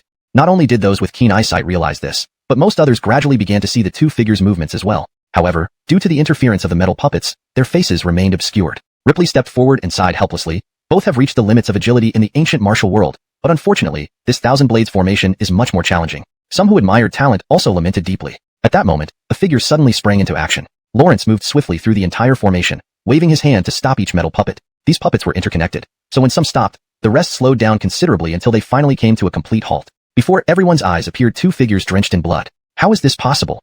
Suddenly, Ripley exclaimed in shock. Only then did the crowd take a closer look. To be precise, it wasn't 2 figures, but a skeleton and a living person. The skeleton was still covered with fragments of flesh, clearly having been mutilated by countless blades, which slowly tore its flesh apart. Such a situation was comparable to enduring an excruciating punishment of slow slicing, if not worse. Ripley sighed. Cooper was indeed excellent. Given time, Lawrence paused, and the crowd understood his unspoken words. Given time, Cooper would surely have made a name for himself in the ancient martial world. But today, he became a pile of bones within this blood 10,000 blades formation. For a moment, several people in the crowd sighed heavily. Pity. If we could have recruited Cooper into our clan, we might have flourished. A fine tool, truly a pity. Just then, another group of people sneered in disdain. Yes, Cooper had some skill, but he died nonetheless. And don't you forget who the 8 generals of Denim belonged to? Denim Master. Even Cooper couldn't pass these 8 rounds, let alone face Denim Master directly. If you want to fawn, you should do it on Denim Master. Channing was indeed formidable, with agility rivaling the best in the ancient martial world. To have such a loyal subordinate speaks volumes about Denim Master's power. Amidst the murmurs, those who expressed regret had no words left to say. Indeed, only true strength deserved admiration. Cooper had stopped here. But at that moment, the surviving person walked toward the palace edge. Lawrence picked up a bucket of water and poured it over his head. Simultaneously, he tore off his clothes. As the water washed away, everyone saw a nearly perfect physique. Muscles defined without a hint of excess fat. Most importantly, there was not a single wound on him. The crowd was stunned, all eyes on him. In the next moment, everyone gaped in disbelief as if seeing a ghost. This person turned out to be the very Cooper they thought was dead. Cooper rinsed off and shook the water from his hair. Lawrence then remarked regrettably, "This formation is indeed strong, extremely effective for agility training. But it's a pity I couldn't avoid these bits of flesh and blood, making me dirty." Lawrence muttered to himself, yet everyone heard him clearly. His dissatisfaction with himself triggered considerable displeasure among the crowd. Is this human talk? I once tried the 1,000 blades formation and emerged battered. Lawrence faced the blood 10,000 blades formation and fought within it, but didn't suffer any harm. On purpose, he must be doing it on purpose. Everyone immediately began criticizing loudly. Cooper glanced at them indifferently. You needn't worry too much. I suffered some minor injuries. Minor injuries? The crowd was momentarily speechless. Wasn't Channing already strong enough? There was no doubt that the blood 10,000 blades formation was where Channing often trained. Yet, he ended up being sliced to death by tens of thousands of blades. Cooper only suffered minor injuries? And he even wanted to avoid splashes of flesh and blood? Ripley immediately responded. To dodge those rapidly spinning blades requires not just powerful agility but also sharp eyesight. Cooper possesses both. A grandmaster who previously spoke up for Cooper joined in. Lawrence managed to stop the metal puppets mid-action. Any hesitation could have been fatal, but he did it. Some started to change their opinions about Cooper. However, many still dismissed him. Just 4 rounds, with 4 more ahead. You should know, this is merely a qualification test. Lawrence has to pass all to stand before Denim Master. With Denim Master's strength, he is undoubtedly at the peak of the ancient martial world. What exactly are you admiring about Cooper? That small group who changed their views remained silent when arguing resumed. After all, one point stood being severely injured. If anyone knew the Dragon Gate 8 generals best, it was Fitz, who himself was once one of them. Lawrence glanced at the mountaintop, his eyes flickering with unease. Nick, confused, asked, a hidden old recluse? Could it be those famous figures from early years who withdrew into seclusion due to their unparalleled loneliness? Fitz snapped back to reality and nodded. Lawrence Heretic Medicine Sage Monk. As soon as these words were spoken, Nick's face changed abruptly. It's actually him, the bastard. I need to kill him for the Buddhist world. Suddenly, Armando angrily roared and hurriedly caught up with Cooper. It had to be said, Armando's practice in external martial arts was formidable. Just after Cooper cleared a gate, most of his injuries had already healed by 70 to 80%. His attitude left everyone bewildered, prompting them to look at Nick for answers. Reluctantly, Nick stood forward and slowly narrated an old tale. Once, the Lawrence Heretic Medicine Sage Monk was a living Hua. As Nick continued recounting, everyone was filled with astonishment. The former Lawrence Heretic Medicine Sage Monk did not carry the title of Lawrence Heretic Medicine back then. Lawrence wandered far and wide, curing the sick and saving lives, never charging even a penny. But during one treatment, an accident occurred, resulting in the patient's death. A group of people immediately stepped forward to blame him, a miraculous disease transfer technique. They dared not approach any closer. With so many unsolved medical cases in the world, illnesses capable of threatening a grandmaster's life were not uncommon. What if they accidentally contracted some illness? Would they not die without knowing why? Cooper, however, boldly strode toward the Lawrence Heretic Medicine Sage Monk. Suddenly, a loud shout rang out. Armando suddenly appeared in front of Cooper, blocking his path. Cooper, step back. This is an internal matter of our Buddhist order. The Lawrence Heretic Medicine Sage Monk opened his eyes and chuckled. So it's you, Daming. That little monk has grown up. Armando roared and charged directly at the Lawrence Heretic Medicine Sage Monk. But before reaching him, Daming coughed blood and fell to the ground. The golden bell-shaped aura protecting his body gradually dissipated into thin air. The Lawrence Heretic Medicine Sage Monk slowly stood up inside. Daming, years of practicing external martial arts have damaged your foundation. Now, with accumulated hidden injuries flaring up, there's no way to save you. Pitiful, Amitabha Buddha. After your death, I will take one of your vertebrae and turn it into part of my prayer beads. Armando's body visibly withered at an alarming rate, seemingly confirming what the Lawrence Heretic Medicine Sage Monk had said. His potential was exhausted, and vitality was ebbing away. This physical form was no longer as powerful as before. A grandmaster spoke up. Is it possible that Armando's previous injuries are causing his current condition? Just then, Cooper flashed forward. I've heard you're the Lawrence Heretic Medicine Sage Monk. Your reputation as a heretic doctor is indeed deserved. Armando indeed had hidden injuries, though not fatal. However, your techniques truly surprised me. Cooper stretched out his hand, gathering primordial energy into fine needles, which he inserted into Armando's body. Nick's eyes widened in surprise, stepping forward. It's the long-lost Taibei Divine Needles, and you've achieved some mastery over primordial energy condensed needles. The Lawrence Heretic Medicine Sage Monk laughed heartily. Indeed, they are the Taibei Divine Needles. People think these divine needles can revive the dead, but that's just a legend. If the Lord of Death wants you dead by midnight, how can you stay alive until dawn? Diseases can be treated, but when lifespan is nearly exhausted and vitality cut off, how can it be cured? Lawrence seemed to recall something, a hint of sadness flashing in his eyes before quickly returning to normal. Cooper used primordial energy needles to treat Armando's entire body. Primordial energy nourished the flesh, and gradually, Armando's body regained its vigor. Lawrence spoke immediately. Even when vitality is severed, it can be remedied. The human body circulates yin and yang, and the cycle of life and death can be reversed. It just requires great skill. Lawrence realized this stage was a test of medical prowess. Medicine could save lives or, like the Lawrence Heretic Medicine Sage Monk, use extraordinary skills to amplify human ailments to lethal levels. One decision could lead to either salvation or damnation. After completing everything, Cooper stood up and looked at the Lawrence Heretic Medicine Sage Monk. The Lawrence Heretic Medicine Sage Monk replied calmly, Today, I'm cultivating virtue and not inflicting harm. Please return. Cooper chuckled. What must I do to pass? The Lawrence Heretic Medicine Sage Monk shook his head. You can't. Although you saved Daming, it's just a temporary fix. His cultivation and decades of effort in external martial arts are destroyed. Cooper responded coolly. In other words, preserving his cultivation would qualify me to proceed? The Lawrence Heretic Medicine Sage Monk nodded, agreeing with Cooper. Cooper looked at Armando. At this moment, Daming's face was twisted with anger. Lawrence wanted to rise, his eyes filled with murderous intent, but he couldn't move. Indeed, as the Lawrence Heretic Medicine Sage Monk said, Daming's hidden injuries had been like lightning, appearing before the Rusty almost instantly. Caught off guard, the Rusty was slammed away by a punch. His eyes were filled with disbelief. It's impossible for the Tai Divine Needle to reach this level. Cooper, with his hands behind his back, replied calmly, your ignorance doesn't mean it's impossible for others. At that moment, the Daryl launched another attack. Anyone who disgraces Buddhism must die. The next instant, his punch was intercepted by the Rusty. Both were using the same golden bell cover and the same physical training techniques. However, while the Rusty appeared nonchalant, the Daryl's veins bulged as he exerted his full strength. Bang! A thunderous sound echoed. The golden bell cover around the Daryl shattered. The Rusty grabbed several prayer beads and threw them toward the Daryl. Immediately, the Daryl spat blood and flew backward, pierced through by the beads. The scene was too gruesome to behold. Having effortlessly defeated the Daryl, reputed to have the strongest defensive skills among masters, the Rusty turned to Cooper. You've already interfered. You've ruined my mood today. It seems you forced me to eliminate you. But I'm quite curious. How did you heal the Daryl? Cooper replied coolly. You planted 18 ailments within him. Treating the hidden injuries while ignoring those ailments wouldn't work. The Rusty nodded slightly. A needle. Let's see what skills you possess. The golden bell cover condensed into a solid black barrier. With a swift motion, the Rusty charged at Cooper. Cooper blocked the charge with both hands, but felt intense pain in his organs. Simultaneously, red rashes appeared on his skin. A burning sensation made it difficult for him to gather his strength fully. Next, he was slammed backward. Ordinarily, everyone knew the golden bell cover offered formidable defense. Few realized that this body-strengthening technique fortified the flesh itself. With such a powerful physique, how could the force be weak? Cooper spat blood and was hurled away. When he rose again, his movements were unsteady, and a gray-black aura covered his face. From a medical perspective, Cooper was now critically ill. Lawrence narrowed his eyes, understanding the Rusty's strength. Planting illnesses covertly, these were not ordinary ailments, but one specific to martial artists. Cultivation mishaps leading to energy chaos and self-inflicted damage were also diseases. Accumulated toxins from elixirs, meridian damage during practice, all were disease foci. Facing such simultaneous afflictions, even a master would struggle. Cooper immediately sat cross-legged, pointing his fingers, guiding primordial energy needles into his body. Gradually, his breathing steadied, and his complexion returned to normal. Rising again, he looked at the Rusty.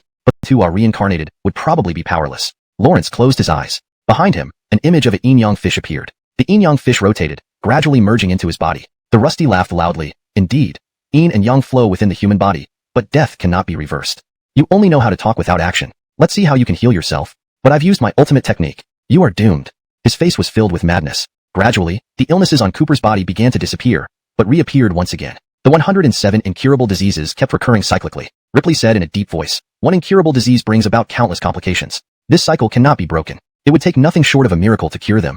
Everyone shook their heads. A miracle is something impossible. Cooper was surely dead. But just then, Cooper's voice sounded out. The human body contains infinite mysteries. When one breaks through a realm, they must place themselves in dire straits and emerge reborn. Axon and Yang can reverse. Likewise, life and death can too.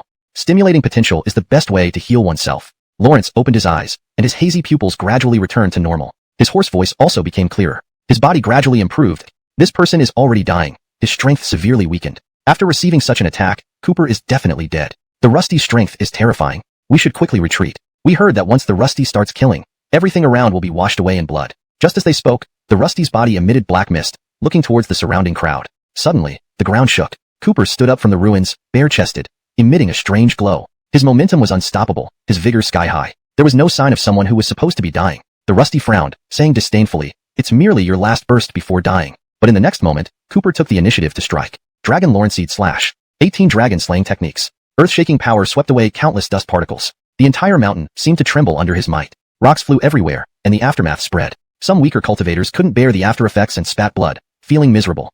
Meanwhile, the Rusty roared, impossible. How can you still have such combat strength? If there were 108 types of illnesses, it would be enough to instantly turn you into dry bones. Die, die, die. As he spoke, the Rusty was sent flying backward, spitting blood as he crashed in front of the onlookers. Cooper appeared beside him, stepping on his chest. 108? The missing one must be the regret of your life. Your lifespan nearly depleted? With lifespan nearing its end, death energy was rampant like the Grim Reaper summoning souls. How could anyone escape? The Rusty collapsed like a deflated balloon, lying on the ground. Lawrence stared blankly at Cooper. You always say that life and death can be reversed. I don't believe it. Tai Divine Needle is indeed the strongest medical technique, but it can't reverse life and death either. Cooper wanted to surpass the Rusty medically, which meant he needed to exceed him. A lifespan nearing its end is indeed very difficult to treat. The Rusty immediately laughed. So you're just another delusional man? Cooper shifted the topic and calmly replied, yet it's not entirely hopeless. As I said, the human body has infinite potential. When one breaks through a realm, the level of life improves significantly, extending lifespan greatly. This is the stimulation of potential.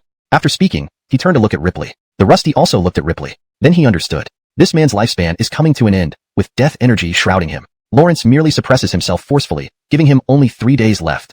These words made everyone look at Ripley. Had it not been for the Rusty saying so, none would have realized Ripley was on his deathbed. Suddenly, the Rusty pointed a finger, sending a streak of black mist into Rip. The old man has managed to survive for so many years without reaching the master level, which is already incredibly difficult. Now, before he could finish, Leland began coughing violently. It seemed his final moments had arrived. Everyone could see that Leland was indeed right. His lifespan was drawing to an end. The Rusty laughed heartily. If only those people from back then could face life and death with such composure. Cooper said coolly, Lawrence is unwilling but must accept it. I have a needle that can alter yin and yang, reverse life and death. Would you be willing to accept it? Upon hearing this, everyone in the room was astonished. Alter yin and yang, reverse life and death? What an extraordinary power. Even Leland was moved. After traveling in the ancient martial world for so many years, he had heard some rumors about it. Could this be the power of the Grand Axelnyang needle at its peak? Could you possibly? After saying this, Leland realized his voice was trembling, perhaps out of excitement. Cooper neither nodded nor shook his head. Lawrence simply continued, it depends on you. If you're willing to defy the heavens and possess the will to live, this needle might work. Without hesitation, Leland nodded emphatically and fell to his knees. I am willing. At the brink of death, what he most desired was to prolong his life just a little more. I have never witnessed the scenery beyond the master realm. Ending up covered in ash. The Rusty stared wide-eyed, his hands digging into the ground unconsciously. Time seemed to pass slowly. Leland's breathing gradually ceased, and his face turned ashen gray. Is he dead?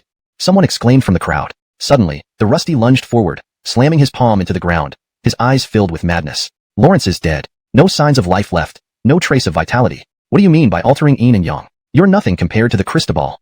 Cooper remained calm but showed a hint of surprise. Had it truly failed? Did Leland truly understand the nature of life and death, thus not having a strong will to live? But then, Cooper's expression changed, and a slow smile crept onto his face. I told you, where Callan failed, I can succeed. Talking about the crystal irritates me. In a flash, Cooper appeared before the Rusty and stomped down. Crack. The Rusty spat out a mouthful of blood but still laughed. His demonic nature was vividly displayed. Haha, a joke? You couldn't save Leland either. Killing me won't change anything. You're just another boastful pretender. Even while spitting blood, the Rusty didn't forget to mock Cooper. Cooper smiled slightly. Open your eyes wider and take a good look. Rumble. A bolt of lightning suddenly descended. Unprepared, everyone could only watch from material desires. The voice faded away, and so did Cooper. The Rusty got up from the ground, bleeding profusely from the corner of his mouth, eyes burning with anger. I don't need your pity. Come back here. Just then, Kelvin approached. Lawrence wasn't pitying you. Perhaps you'll never understand. Kelvin tapped his finger, sending streams of golden light into the Rusty's body. The Rusty kneeled, losing all his cultivation. Kelvin grabbed him and bowed to the crowd. Ladies and gentlemen, I will now take this heretic back to the Buddhist order. The crowd returned his bow, watching as Kelvin walked down the mountain. Fitz gazed into the distance, catching a glimpse of Cooper's figure. These challenges have showcased your heaven-defying abilities. But the upcoming gun, sword, and trap challenges will be formidable, almost monstrous in strength. I only want to see if you can truly overcome them all. The others also looked toward the direction Cooper had left, their gazes filled with anticipation. Chapter 323. The Sure family's innate divine strength, the Tyrant Spear. Fitz understood the 8 generals of Denim Men. If he said it like this, then the following 3 challenges would undoubtedly be even more spectacular. Everyone immediately gathered around Fitz, asking questions. Fitz did not enjoy such a scene. He just said lightly. The next individuals each possessed the strength to completely dominate everyone from the previous stages. Take note, they all come at once. After speaking, Fitz disappeared among the crowd. Sigh. Everyone sucked in a breath of cold air. Apart from Golden Flower Elder, weren't all those people in the earlier stages formidable in their own right? Their abilities were heaven-defying, and their strength could be considered peak within the Master Realm, and the next 3 could actually overpower them all? Such strength was still only under Cristobal's command? Indeed, the man who could easily shake the entire ancient martial arts world was extraordinary. It seemed they had underestimated this Cristobal Jackson.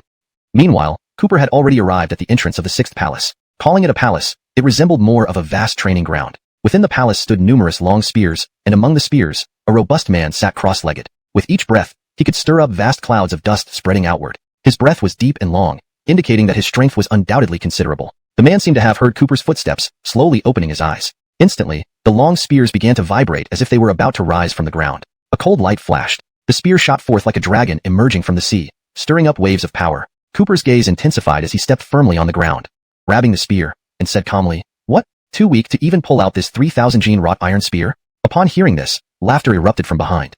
The crowd from before followed up again. It's only 3,000 gene. Could someone in the Master Realm not have such strength? That person is Graham? From the Sure family, which used to be a powerful royal lineage in the ancient martial arts world. They're said to be born with divine strength, a family of Tyrant Spears. Tyrant Spear? A breathtakingly powerful spear technique, grand and devastating? People exclaimed, their gazes towards Graham turning increasingly solemn. Spears were inherently flexible and versatile, commonly used in cavalry battles. But the Tyrant Spear deviated from convention, renowned for its brute force and immense impact. This was mainly due to the Sure family's innate divine strength, making even heavy spears feel weightless and incredibly nimble in their hands. Boom. Suddenly, Graham planted his spear into the ground. The earth trembled, cracks radiating outward. Do you plan on fighting or not? If you don't dare, it's a waste of my time. Everyone was stunned by the commotion. Indeed, Graham's single-handed drag of the spear gave no sense of its heaviness. Cooper regained his senses, pulling out the spear and gripping it. Lawrence weighed it in his hand and remarked casually, "Too light." Graham scratched his head, a look of impatience flashing across his face. "Choose whatever you like, it's annoying." Lawrence resumed sitting cross-legged and closed his eyes, as if he didn't take Cooper seriously at all. Seeing this, the crowd started whispering. Does this Cooper really think he can compete with the Sure family? Lawrence is too naive. The Sure family has innate divine strength. Their techniques are unique. This guy abandons the flexibility of spears for heavy ones, truly inviting humiliation. Didn't you notice? Lawrence seems to want to challenge Graham in spear techniques. Once the Sure family's tyrant spear appears, who can contend with it? Perhaps because of Cooper's previous display. Leland stepped forward to caution, "Mr. Chen, there's an old saying in the ancient martial arts world. Monthly staffs, yearly sabers, long-term spear practice. Don't act rashly. You should consider carefully if you want to pass this stage." His words were tactful enough. Cooper understood his meaning. Denim-term practice implied that one could only achieve mastery in spear techniques after extensive training. It was suggesting he give up using spear techniques to compete against a royal lineage that specialized in them. Lawrence walked to a heavy spear and pulled it out with a wave of his hand. Swinging it, it produced a roaring wind. Just from the sound of the breeze stirred up, it was evident how heavy the spear was. Graham squinted, a mocking glint in his eyes. "Kid, this is one of my favorite heavy spears. Your choice is good." Though praising, his tone carried a sarcastic undertone. This spear was several times heavier than the one he currently held. Even swinging it carelessly would likely cause significant physical exertion. Wishing to win by weight? Graham slowly stood up, his mockery intensifying. Cooper replied coolly, "I've long wanted to experience the tyrant spear. Come on." The moment the words fell, Graham didn't hesitate anymore. Lawrence drew a heavy spear, twisted his waist, and flung it like a javelin. Cooper took a half step back, raising the heavy spear to block. But in the next instant, Graham appeared behind the spear, grabbing it and sweeping it outwards. Caught off guard, a loud crash echoed. Cooper was sent flying backward, sliding along the ground and smashing through countless spears. Please continue to follow the guidelines provided to ensure consistency and accuracy in translating the novel. Chapter 324. What tyrant spear? It's just a forgery. With just one move, it was enough to reveal the true power of Graham. One must understand that none of these spears were ordinary weapons. To be snapped like twigs speaks volumes about the immense force Cooper had endured. Cooper slowly rose to his feet, spitting out blood from the corner of his mouth after that single blow. Yet, a flash of fierce determination shone in his eyes. "Excellent, let's do it again." Graham continued to hold the heavy spear with one hand, dragging its tip on the ground, leaving a long crack behind. Bang! Descending from above, he landed a crushing blow. The ground beneath Cooper's feet crumbled, sinking half his body into the earth. However, Graham simply let go and stepped back a few paces. "You're not even close to my level. I haven't exerted my full strength." The crowd also nodded in agreement. Graham retreated after each attack and used only one hand throughout, clearly showing his disdain for Cooper's strength. Cooper slapped the ground with one hand and jumped up, shaking off the dust from his heavy spear. "I've finally gotten used to its weight. Let's go again." This time, Cooper took the initiative. Lawrence thrust forward with the heavy spear, incorporating the 18 dragon subduing moves, sweeping across the battlefield with an overwhelming aura. Yet, Graham still warded off each attack effortlessly with one hand, even managing to yawn casually. "That's all?" Seeing this, the crowd couldn't help but sneer. It seemed Cooper could only advance so far. It's as if Graham is merely toying with Cooper. This disparity is like comparing adults to children. Who can take this seriously? Just this? Lawrence didn't even listen to old Bai's advice. Cooper maintained his unrelenting storm of attacks despite the taunts. Suddenly, an impatient expression crossed Graham's face. Tyrant spear. Spear strikes shattering stone. His heavy spear retracted suddenly before thrusting forward powerfully. Sonic booms echoed continuously as invisible shockwaves spread out from the spear's tip. Cooper grabbed the heavy spear in reverse, responding with a spear thrust of his own. Bang! A deafening boom followed. Everything around seemed to go silent for a moment. But then the ground-based spears were flung out explosively, forcing everyone to scramble away. It wasn't silence but temporary deafness caused by the intense sound waves. Graham's expression faltered. Did Cooper actually block it? However, while the earth under Cooper's feet shattered, Graham stood firm as a mountain, showing a clear difference in strength. Tyrant spear, twin dragons emerging from the sea.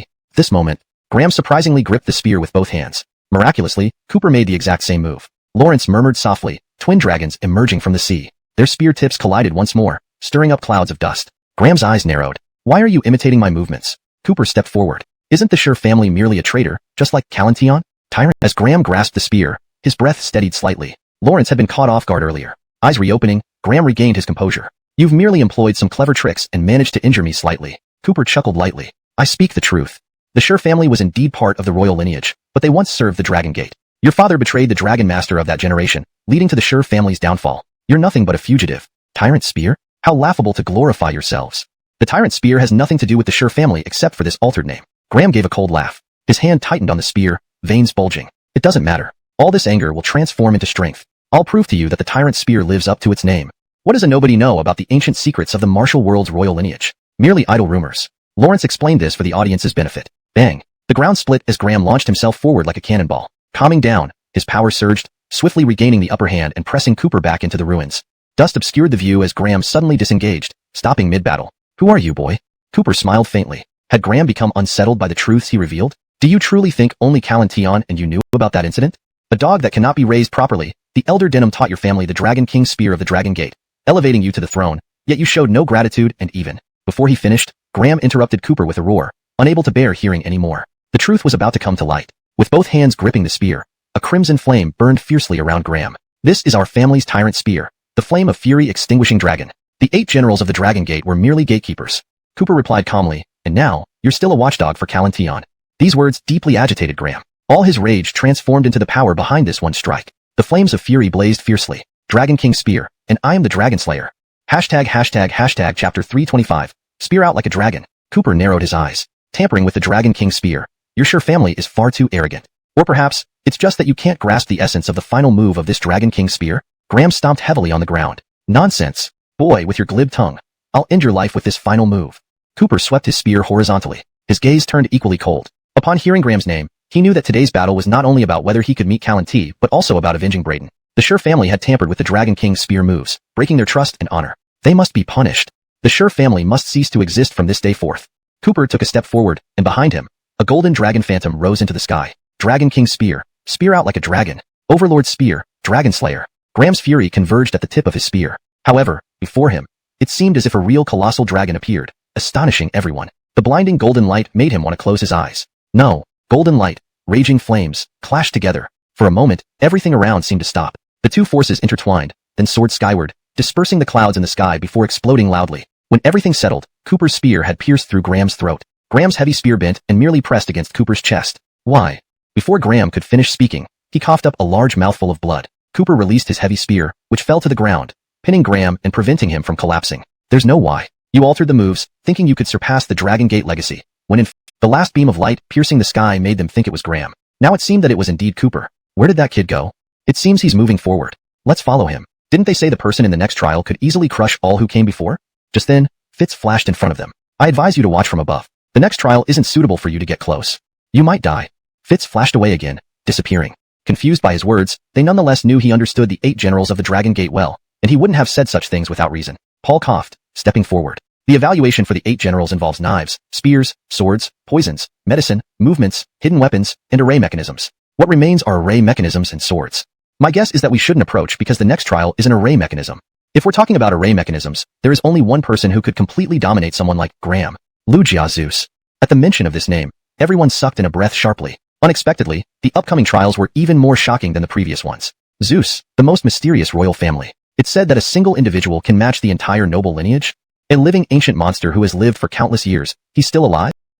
The puppets and mechanisms crafted by each generation accumulated into an incredibly terrifying number. Lawrence lowered his head to look at the ground. Indeed, there were joint marks on the ground. A grand undertaking, transporting the entire Liu family onto this mountain? Cooper laughed lightly and stepped into the palace. In the next moment, whistling winds sounded all around, and the heavens seemed to flip upside down. Cooper tried to use his speed to rush out, but upon taking a step, he was instead pushed outside the palace. The puppet immediately let out a shrill laugh. "Not bad for someone who passed 6 trials, but you must stop here. You can't even enter the door, so what do you talk about passing the trial?" Cooper took another step, but the palace door retreated several hundred meters, as if it had grown legs. Chapter 326, Formation Duel, Aggressive Move. Cooper's gaze sharpened. He naturally knew the door wouldn't move. It was merely an optical illusion caused by the formation, making it seem like the door was shifting. The door still stood ahead. Without hesitation, Cooper closed his eyes and took a step forward. However, he felt no sensation of crossing the threshold. When he opened his eyes, the door had inexplicably moved behind him. Though it seemed only a step away, it felt insurmountable, like a chasm impossible to cross. Suddenly, more than 10 puppets appeared around him, their mouths opening and closing as they emitted a shrill laughter that disturbed the mind. Enough, Cooper returned to where he started. This inevitably triggered another round of mocking laughter from the crowd. To them, Cooper was clearly going mad inside the formation. So he kept attacking everything around him, but ended up realizing he couldn't leave the formation and had no choice but to return to his starting point. I said it before, if he actually understood formations, I'd kneel and kowtow to him. That Zeus hasn't changed, with this annoying laughter. It makes my skin crawl. Even from this distance, I can barely hold back the urge to smash those puppet mouths. The crowd watched the formation with increasing annoyance, not to mention Cooper standing inside it. But at this moment, Cooper took another step forward. Pretending to be divine and mysterious, it doesn't impress me. "Lawrence, here I come." As he spoke, waves of peculiar energy spread outwards. The white mist surrounding the palace instantly dissipated, revealing the gate once more in front of Cooper. Lawrence stepped inside, without any mishap this time. Glancing back briefly, he said calmly, I'll remember the one who said to kowtow to me. The crowd was left utterly astonished. Could it be that Cooper truly understood formations? Inside the palace, Cooper found himself in a simple courtyard, complete with a garden, pavilion, flowing water, a pebble path, and rock formations, feeling almost genuinely human. The scene gradually blurred, and indeed, a small inn appeared nearby, with a peasant woman bustling about. Unconsciously, Cooper had been walking, following the woodcutter into this inn. Wife, bring 2 ounces of beef and a jug of huajio. The woodcutter called out to the woman, who responded and went to prepare. Cooper's expression darkened. Lawrence stayed focused, knowing he was within the formation. Everything around him felt too real. A moment's lapse, and he would surely be ensnared. But then, the beef and huajio arrived on the table, along with a few side dishes emitting inviting aromas. Guest, please enjoy.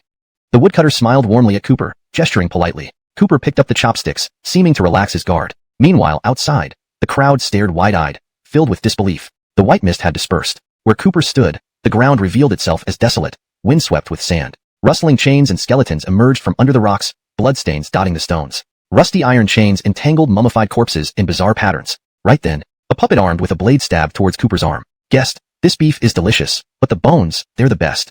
The puppet spouted words like a human, cackling, I don't know what it feels like to eat myself. Why don't you tell me?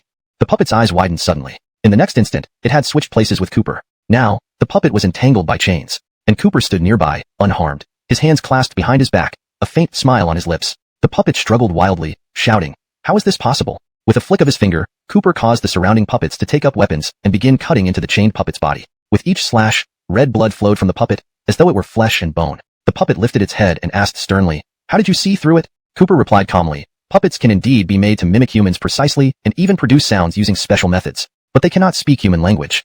Zeus of the Liu family, we meet again. As he spoke, he pointed again. The chains around the puppet tightened and tore it apart violently.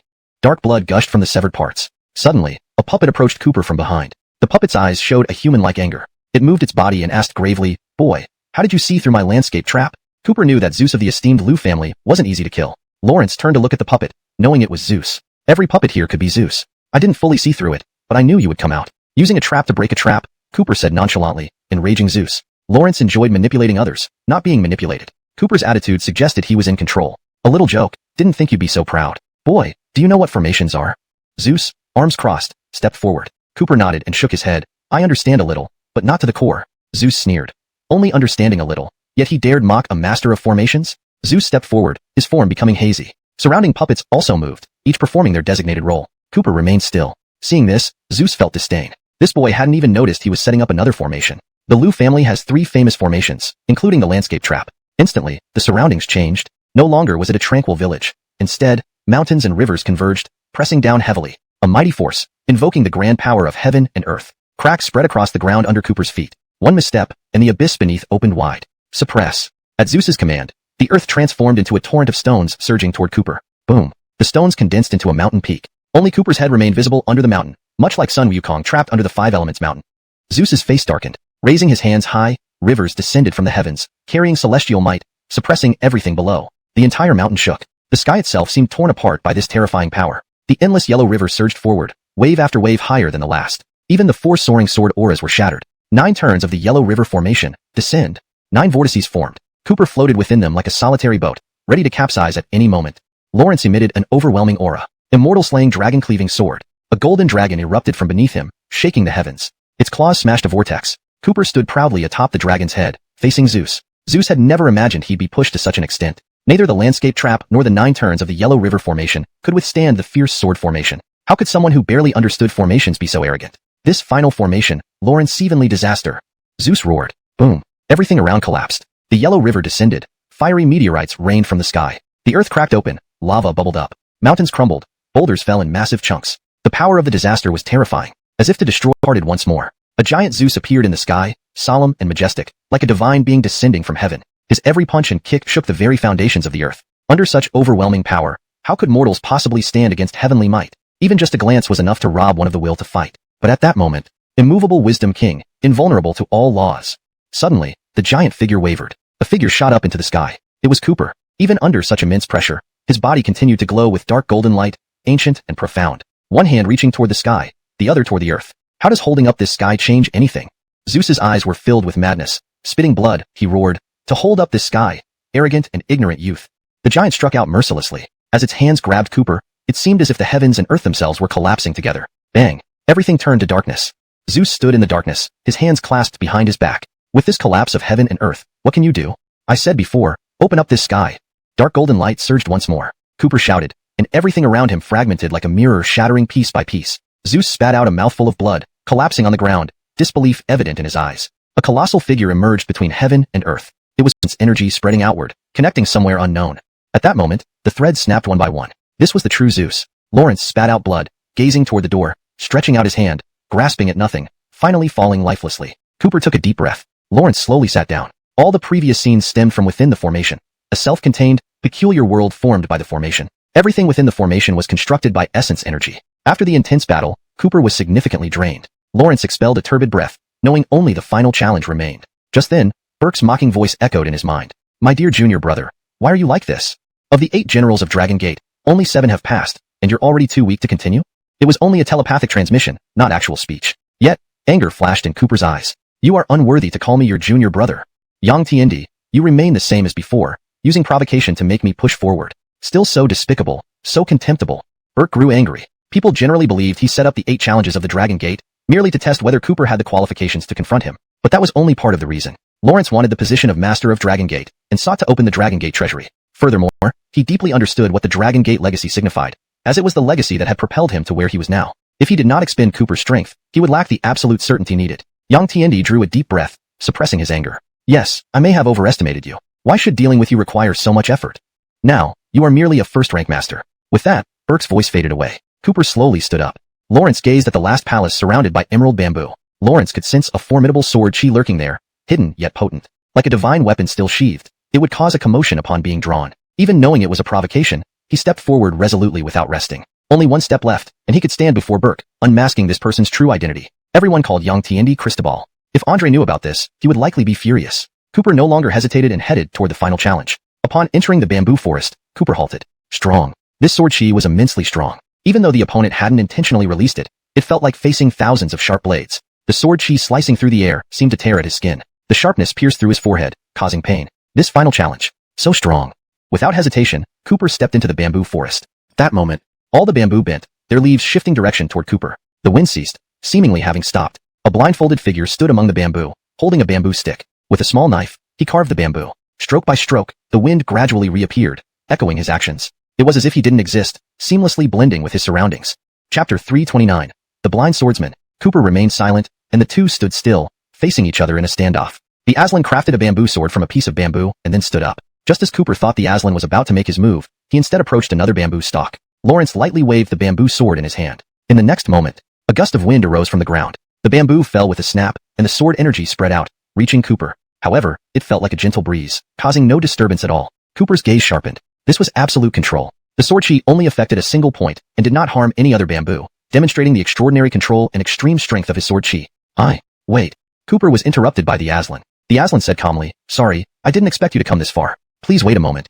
Cooper opened his eyes, held the bamboo sword, and charged forward with an explosion of sword energy. Sword chi surged everywhere. Even as the sword chi spread, the Aslan slightly frowned. I really like this bamboo forest. Lawrence took a step forward. His bamboo sword moved as if carried by the wind, exerting no force. Yet, this single strike shattered Cooper's sword chi. A breeze blew through, scattering bamboo leaves on the ground without harming a single stalk. Cooper flashed forward again, closing the distance and engaging the Aslan in close combat. Every time the sword chi dissipated, the Aslan would flash away, easily dispersing the sword chi without harming the bamboo. This happened several times. Clearly, he hadn't used his full strength throughout. Meanwhile, everyone else had gathered near the bamboo grove. The battle appeared calm, but the terrifying power had been neutralized, preventing it from spreading. Nick narrowed his eyes. Strange, I've never seen this person before. Someone agreed immediately. Indeed, when has the martial world ever had a swordsman of such skill?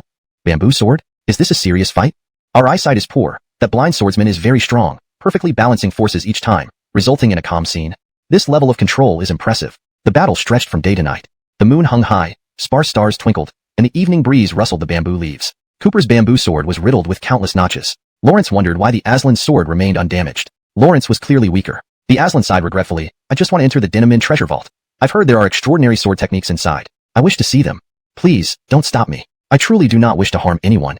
Cooper admired the man's purity while disdaining Burke. What exactly was in the Dinamin treasure vault? None of them knew. Extraordinary sword techniques? Just a facade. There was no need to voice these thoughts. Through this fight, he felt his own skills might improve. If only the Aslan put in his full effort. Between harming people and obtaining the extraordinary sword technique, which would you choose? Cooper stepped forward and asked. The Aslan pondered for a moment. The extraordinary sword technique. People are too restless. I dislike this world, but I am obsessed with swordsmanship. It's my obsession. Cooper inwardly affirmed his guess. It took him half a day to realize this. Such a trivial battle should now end. Cooper casually drew a line of sword chi, his feet sinking slightly. Then you must make a choice.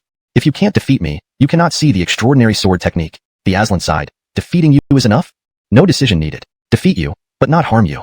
Suddenly, his aura changed from ordinary to sharp. Cooper licked his lips, eyes blazing with passion. Finally, he's getting serious? Bang. The Aslan vanished from sight, reappearing in front of Cooper. I don't understand sword techniques, but I know how to chop. A simple downward chop. Cooper froze. It was the simplest move, the foundation of sword practice. Yet, in his hands, it seemed simplified and perfected. Despite its slow speed, Cooper felt he couldn't dodge. Since he couldn't dodge, he charged forward. Dragon Lorn Seed Slash. Bang. A loud crash sounded as Cooper slid across the ground, thrown over 100 meters away. The Aslan reappeared, delivering another chop. Cooper raised his bamboo sword. Next moment, the bamboo sword snapped. The chop turned into a horizontal strike, flinging Cooper away once more. The crowd grew excited, looking at Cooper with disdain. This man's swordsmanship has reached a divine level, effortless yet powerful. Even a slightly serious attack overwhelmed Cooper.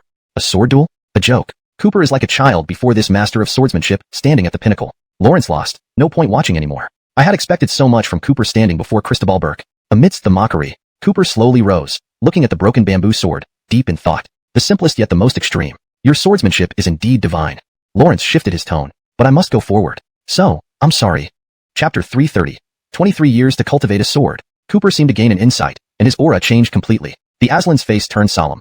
He seemed to sense the transformation in Cooper. Then, let's continue. Two formidable auras surged towards the sky, colliding mid-air. Hum. An invisible wave rippled outwards. The Aslan shifted his steps, but quickly stopped. Lawrence found it incredible. This Cooper had genuinely changed. If he continued to be distracted, he might be in danger. If I die, I can't practice the sword anymore. The Aslan retreated several meters as a streak of sword chi suddenly descended, striking where he had just stood. In the distance, Cooper's figure gradually faded away. It turned out to be just a lingering afterimage left behind because of his extreme speed, making it appear as if he were still standing in place visually. The sound of breaking wind approached. The Aslan swung his sword back. Clang. Though it was a bamboo sword, it made a metallic clashing sound. A terrifying wave of energy expanded outward, causing patches of bamboo forest to collapse, with countless sword marks covering the ground. In the time of one slash, they had already exchanged countless strikes. The Aslan grew increasingly astonished. Cooper's speed had skyrocketed, not just in movement but also in swordplay. Boom, boom, boom. Their figures became indiscernible to the naked eye, only the booming sounds of clashing sword chi resonating around them. Cooper stepped forward, holding his sword with both hands and thrusting it forward. It was a simple thrust, yet it felt like countless Coopers were thrusting simultaneously from all directions. The Aslan heard continuous whistling sounds as attacks seemed to come from everywhere. He couldn't determine the true direction. Perhaps all the surrounding sword chi was part of the attack. The Aslan pushed off the ground, spinning to deflect the incoming sword chi. My sword is the simplest, the Aslan said gravely. This is a thrust. Lawrence lightly tapped the ground and stabbed forward.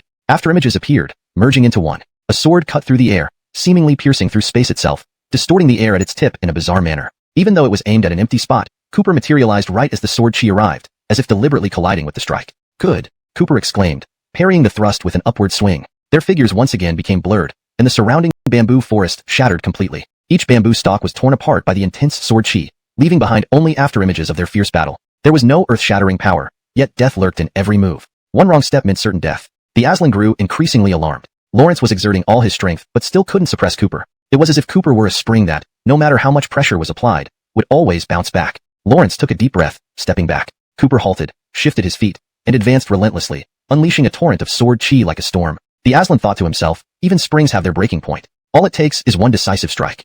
Lawrence mentally focused, and the broken sword at his waist flew up into his grasp. In this moment, the Aslan exuded an almost divine aura, overwhelming in intensity. As soon as the sword chi neared him, it dissipated. You're very strong, so you deserve my full effort. The broken sword cut through the air, a white light flashed, and everything seemed to pause. Cooper's bamboo sword broke. Blood dripped down, staining the bamboo leaves red. Injured, a conspicuous blood trail ran from Cooper's shoulder to his side, almost severing him in two. The Aslan sheathed his broken sword, sighing inwardly. In truth, he had lost. Despite, the Aslan responded with the sound of a drawn sword. Cooper smiled. I saw a broken sword below. Since we both use broken swords, shall we start over? As he finished speaking, the Aslan abruptly stepped back, positioning his broken sword in front of him. A loud bang. The Aslan was sent flying backward, adjusting his stance mid-air. Let's see what difference you've made since then. Clank, clank, clank. The clashing of long swords echoed like thunder, spreading out along with sword chi, slicing the fallen bamboos into powder. What was once a lush bamboo forest lay flattened, with countless sword marks etched into the ground. Boom. Sword chi surged into the sky, dispersing the cloud layers above. Thunder roared as dark clouds gathered, dimming the surroundings. The Aslan and Cooper separated, facing each other back to back. A drop of blood slid down the blade and fell to the ground. Cooper flicked his broken sword, sending blood flying like scattered plum blossoms across the ground. Behind him, the Aslan bore a bloody streak on his face and shoulder, extending to his neck. Lawrence nearly died. The black blindfold slipped to the ground, and the Aslan slowly opened his eyes, deep and menacing. How vile this world has become. You've shattered my inner peace. Lawrence turned his head, staring intently at Cooper's annihilation sword. A dragon-shaped sword chi burst forth, merging into the blade, and he instantly charged forward. The air rumbled. Bang! The two collided, terrifying sword chi creating endless whirlwinds that swept the surroundings. The ground shattered, and the entire mountain trembled. Boom! Dark clouds parted as if cut by something unseen. Sunlight shone down once more. Everyone snapped back to their senses, all stunned by the previous sword strike. Leland's hands were trembling. Under this sword, I felt as though I died 1,000 times over. A sky-splitting sword strike, so terrifying that it cut through the dark clouds. I couldn't withstand it. The 23 years of accumulated killing intent and sword chi fused together, achieving invincibility at the Grandmaster level. People discussed endlessly. If they were in the Aslan's place, they would have died long ago. This battle, this person astonished the world, leaving an indelible mark on every swordsman's heart, splitting the heavens and earth. They didn't even mock Cooper. In their hearts, no one could withstand that strike. Perhaps only Callan could, but since this strike had been nurtured for 23 years, even Callan hadn't faced it. Whether or not he could do so remained uncertain. Thus, Cooper's death was certain, and there was no point in mocking a dead man. Crack! A crisp sound echoed. Suddenly, the broken sword in the Aslan's hand exploded into fragments, releasing a thick, bloody smell into the air. The Aslan staggered a few steps and collapsed to the ground. Everyone exclaimed in shock. How is this possible? Behind him, Cooper dropped the broken sword and said calmly, "Your realm isn't bad, but it's just not good enough." The Aslan's breathing grew rapid, urgently turning his head and asking, "What is realm?" Cooper crossed his arms behind his back, sword chi soaring towards the sky. Sword practice, techniques, integrating them, simplifying complexities, and from simplicity, finding complexity again. With that, he stepped forward slowly. "If you can endure this, perhaps I'll guide you further someday. But now, I've wasted too much time. I need to find him." Cooper left after dropping those words. The Aslan coughed up large amounts of blood, his deep eyes gradually losing their luster. Lawrence couldn't withstand that strike, sword chi entering his body. His resolute sword heart was utterly shattered. How could he continue living? Too strong. Was this the man who contended with Callan for the position of Cristobal? Rumors said that the strength of the Cristobal was unrivaled in the world. On the mountain peak, winds surged, and the sky darkened. Thunderclaps drew everyone's attention. Leland stepped out, smiling. "Let's watch this clash of titans. Whether dragon or worm will be clear at a glance. Old as I am, I wouldn't miss this spectacle." Everyone responded in agreement. Only the living were worth watching. The dead only deserved a sigh. Everyone passed by the once brilliant blind swordsman, never knowing his true identity. They paid little heed. At the mountain peak, the magnificent gate seemed to connect with the sky. A colossal palace stood atop the highest part of the mountain, 9 golden dragons at its peak roaring upward, clawing at the heavens. Outside the palace, stone pillars lined the pathway leading straight to the palace. It resembled a sacred procession. At the center of the pillars was a massive circle, seemingly a battlefield. Tables flanked the sides of the battlefield. Callan seemed to have anticipated everyone following. Lawrence made everyone wait at the foot of the mountain, wanting them to follow Cooper step by step, but they witnessed Cooper ascend to the peak. Callan sat on a high platform behind the battlefield, surrounded by beautiful women attending to him. Lying lazily on a couch, he didn't seem concerned about any upcoming battle. Callan! At that moment, a shout rang out. Outside the gate, a small figure appeared. Compared to the surrounding majestic structures, it was insignificant, easily overlooked unless carefully observed. Callan lazily remarked, "I knew those fools couldn't stop you. Indeed, you've grown quite a bit. My excellent junior brother." Cooper strode forward boldly. The pillars around him were as thick as water barrels and soared hundreds of meters high. Lawrence walked between them like a grain of dust. Yet, his presence was overwhelming, his eyes burning with rage. Chapter 332. Finally meeting Jackson. As Cooper approached the front of the platform, he noticed that the surrounding tables were already filled with people. They all wanted to witness this battle. When leaving the last palace, they had been led along a side path to arrive early. Jackson sat high above. Even facing Cooper, who had overcome 8 challenges, his eyes revealed an indifferent gaze. Seeing Jackson's attitude, everyone around became even more admiring. Upon reflection, it makes sense. Such a spectacle is merely an attempt by Cooper to challenge an exalted powerhouse. The strong set up various trials to select those worthy enough to meet them. Why does it feel like an ant trying to challenge an elephant? How laughable.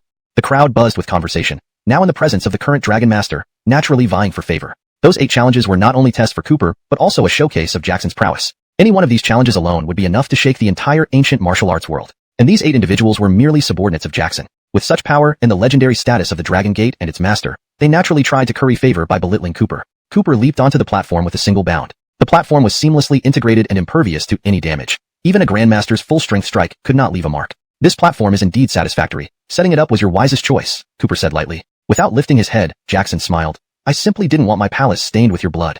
Cooper raised his head, unfazed by fear. "Come down here and try. I'll make this platform, made from extraterrestrial meteorites, become your tombstone. You traitor who betrays your teacher." Upon uttering this, the entire hall fell silent. The whispers ceased abruptly. They suddenly recalled that Jackson had previously called Cooper junior brother. Jackson seemed touched on a sore spot, straightening up for the first time and looking down at Cooper. Betraying your teacher? Calling you junior brother is giving you face. Don't speak nonsense. Cooper snorted coldly and stamped his foot on the platform. Buzz. A strange vibration spread, causing the entire platform to tremble. Even this extraterrestrial meteorite, unmarred by a Grandmaster strike, bore a footprint under his pressure. Which part did I get wrong? Years ago, you conspired with 3 of the 8 generals. Your position, he must step down. A loser's words can be scrutinized, and thus Braden, much like you, failed utterly, miserably. Jackson let out a cold snort. The mere sound stirred a gale, blinding everyone. Immediately, many voices rose in agreement. Such a powerful person, how could they betray anyone? Indeed, with insufficient strength, what right do they have to hold the position of Dragon Master? It should go to someone capable like Jackson. I think Braden isn't much either. Losing means losing, and then complaining about others is just too ridiculous. Cooper clenched his fists tighter. Now the momentum was clearly on Jackson's side. No matter what he said, it wouldn't change anything. There was only one solution left, defeating Jackson to clear Braden's name. Braden's strength was formidable, even I fall short of him. If you hadn't betrayed and broken his heart, how could you have succeeded? Even then, you failed to kill him. Jackson took a sudden step forward. Indeed, despite all his scheming, he failed to kill that old man and even suffered grave injuries himself. But that was past. Now standing as the Dragon Master, who could judge his actions? If he said black was white, then it was white. I merely allowed that loser to live on borrowed time. Never thought today would bring me such trouble, truly vexing. But if I must handle it personally, it's only slight knew that Callan was referring to the Dragon King's order. And only with both the Dragon King's order and the Dragon Slayer sword could the Dragon Gate treasure vault be opened. Lawrence scoffed inwardly, realizing that this challenge was indeed about the Dragon King's order, just as he had suspected. I've had enough of your tactics of distorting right and wrong. If you want to fight, then let's have one.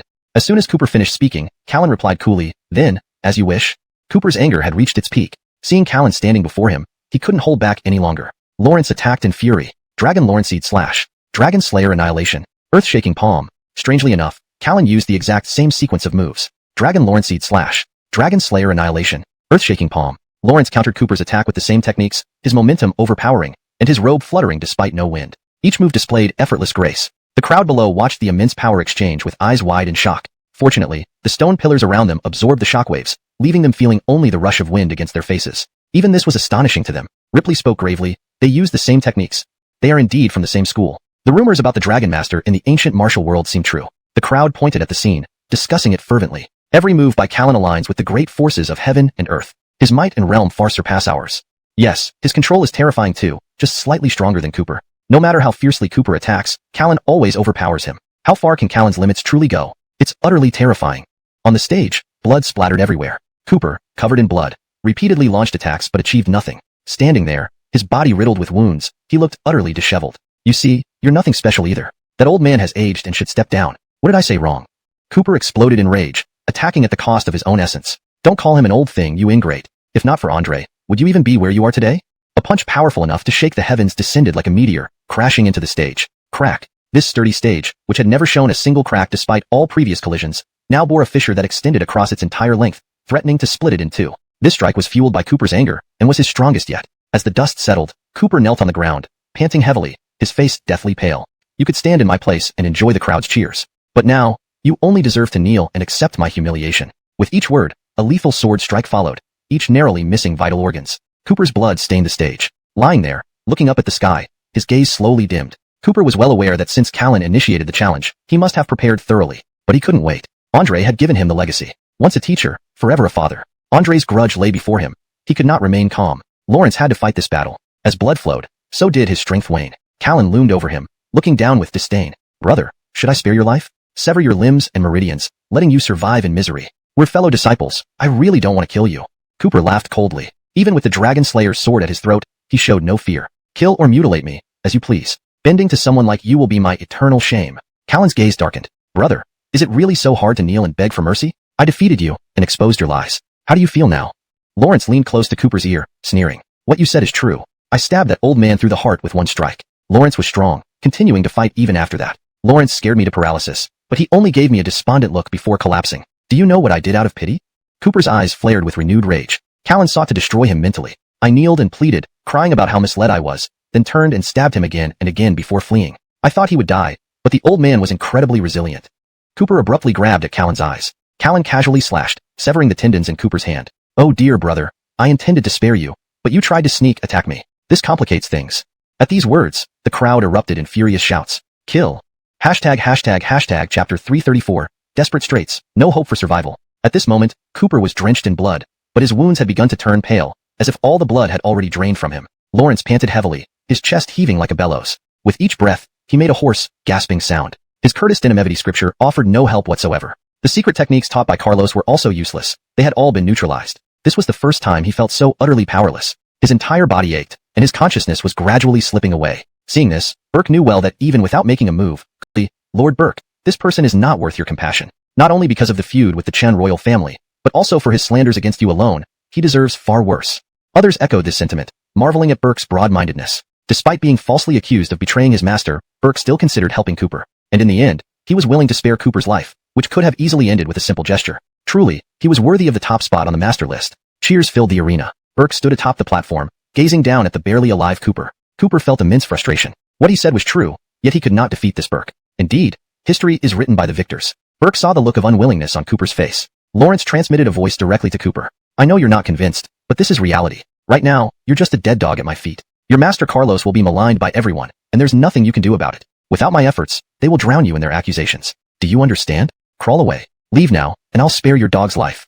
Cooper clenched his fists tightly. Using the miraculous power of the Curtis Dinamevity scripture, he could survive by crawling away today. But henceforth, he would live in constant humiliation, always beneath Burke, giving him renewed strength. No, he came this far to avenge Carlos. Also, to expose the traitor, to tear off that mask of hypocrisy. Lawrence had to stand up. In the crowd below, Fitz slowly poured a cup of wine, then spilled it in front of himself in mourning. Lawrence thought he had found a strong leader in Cooper, only for it to be a fleeting illusion. Burke seemed more fitting for him to follow. In the end, he's dead. Perhaps he shouldn't have come up here. After enduring so much, what for? At the peak, only to disgrace himself. Though soft, his words seemed to travel through the air to Cooper's ears. Suddenly, Fitz froze mid-pour. Cooper slowly rose. Even though his meridians were shattered, he managed to stand. Burke furrowed his brows. You're just like that old fool. Why can't you just die when you're at this point? Why do you insist on standing up, forcing me to kill you? Bang. Burke kicked Cooper flying. Sighing dramatically, he added, Junior brother, go. While Cooper was still airborne, Burke appeared next to him, delivering another crushing kick mid-air. It was as if he wanted to stamp Cooper into the ground, crushing him for good. Chapter 335, Torturing Cooper. At this moment, it seemed that Jackson had an idea. To save face, he wouldn't deliver a killing blow, but he could still torment him. Junior brother, since you're having trouble descending the mountain, he couldn't truly torment this young man. Directly killing him was a good alternative. Bringing his corpse back to the Chen royal family to hang high, exposed to the elements, devoured by insects. What a splendid fate. If this guy has a soul, seeing his body in such a state, he would surely not rest peacefully in hell. You killed tens of thousands of my clan members. You deserve death. Brooks suddenly lunged forward, his long sword aiming straight for Cooper. Jackson immediately extended his hand. No. Though he said this, his feet did not move. With his demonstrated strength, stopping Brooks would be child's play. Thud. The sword pierced the body but missed vital organs. Brooks coldly snorted. Just last-ditch struggles. But at this moment, dark clouds gathered once more overhead, with thunder crackling as if nearby. Oddly, those clouds stretched and formed the shape of a divine dragon, the lightning weaving through, adding a touch of mysticism. Jackson frowned. What is happening? Look, those 9 dragons have come alive, ascending into the sky. Someone shouted loudly. Indeed, upon glancing towards the palace dome, the 9 golden dragons carved there were now gone. Boom. Thunder roared again. Dark clouds split open, and a beam of golden light descended, landing on Cooper's body. A sudden sense of form converged toward Cooper's body. Blood flame burned over all wounds, turning them into ghastly scars, yet his injuries began to heal. Cooper stood up. Grabbing the sword aimed at him, he delivered a punch at Brooks. Eyes wide open, Brooks released the hilt and tried to flee. But it was too late. Bang. Brooks exploded into pieces, blood spraying everywhere. Cooper stood amidst the rain of blood, giving Jackson a cold glance. On the brink of death, he saw many faces, those he cherished, calling out his name. Hildred, Alyssa, Ryan, Xandra, and finally, Braden. Lawrence wasn't ready to die. Desire to live unlocked some internal shackles. His pores opened, absorbing the surging primordial energy.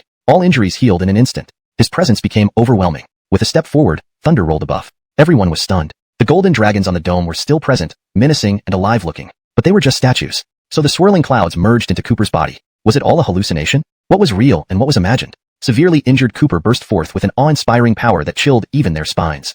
Cooper flexed his muscles, speaking calmly. Thank you for pushing me. It made me realize, verbal quarrels mean nothing. Only strength matters. Lawrence slowly clenched his fists as thunder echoed. Jackson came to a remained calm, dodging Callan's attacks gracefully as if taking a leisurely stroll. You're right. Acting now is very straining on my body.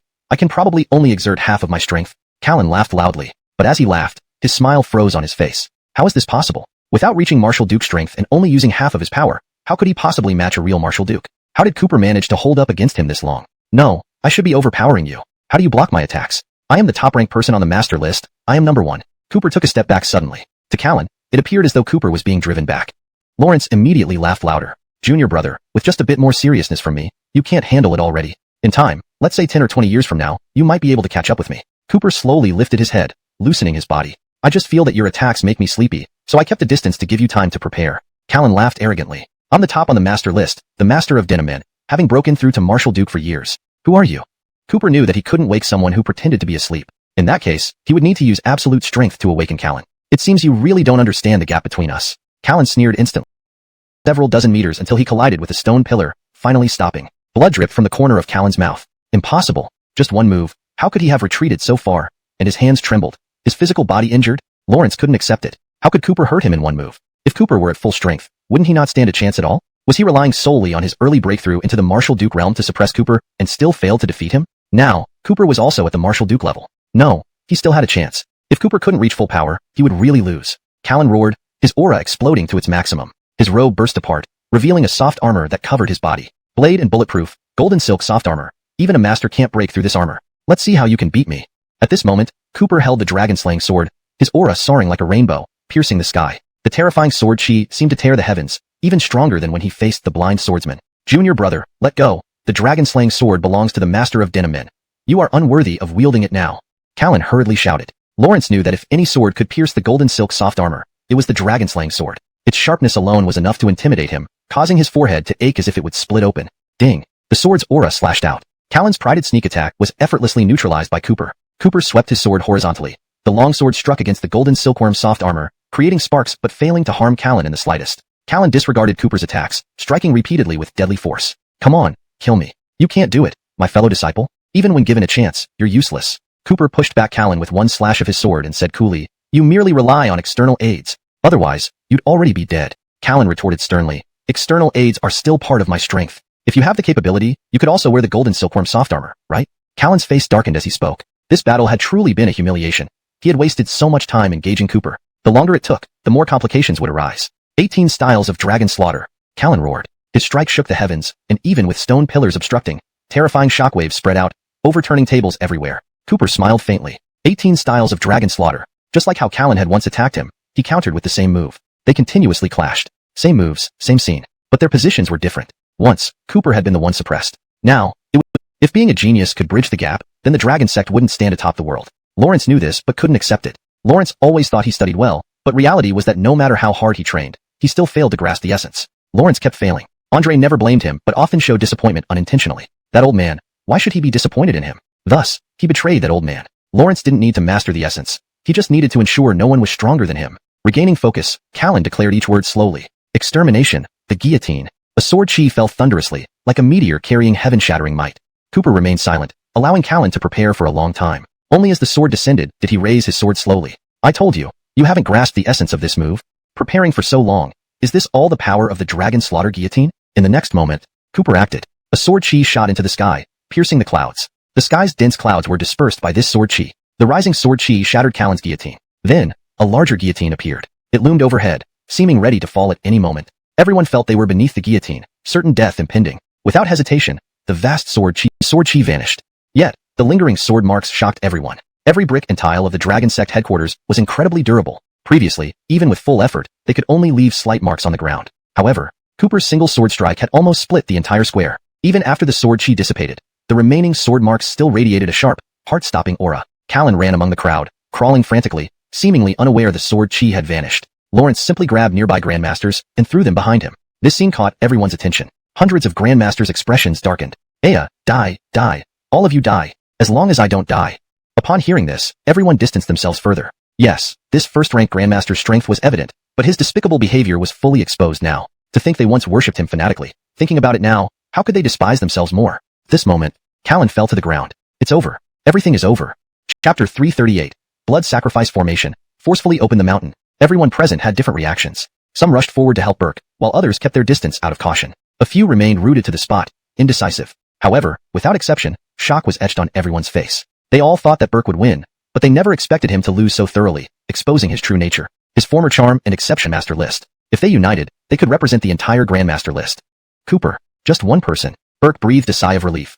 The feeling of being surrounded by supporters was indeed extremely comforting. At this moment, Cooper spoke calmly. A tenth of your strength? I'll wait until you reach full strength to see how you fare. Lawrence had no interest in arguing with Burke. It was meaningless. Reasoning with a despicable person? It was absurd. Where did Burke have the capacity for full strength? Lawrence had already used all his might. Could he really use that method? No. There was absolutely no need. With so many elites and powerful individuals from the Grandmaster list backing him, why should he fear Cooper? Little brother, I want nothing more than to kill you myself, but your tricks and schemes enrage me beyond measure. The 4 Lawrence Evenly Kings, take him down. Even if I'm only at a tenth of my strength, dealing with me has already cost him much. You can easily subdue him with all your might. As these words fell, the 4 figures flashed forward, encircling Cooper. Cooper laughed inwardly. The 8 generals of the Dragon Gate and the 4 Lawrence Evenly Kings were among the strongest under the Dragon Master's command. Did Burke really think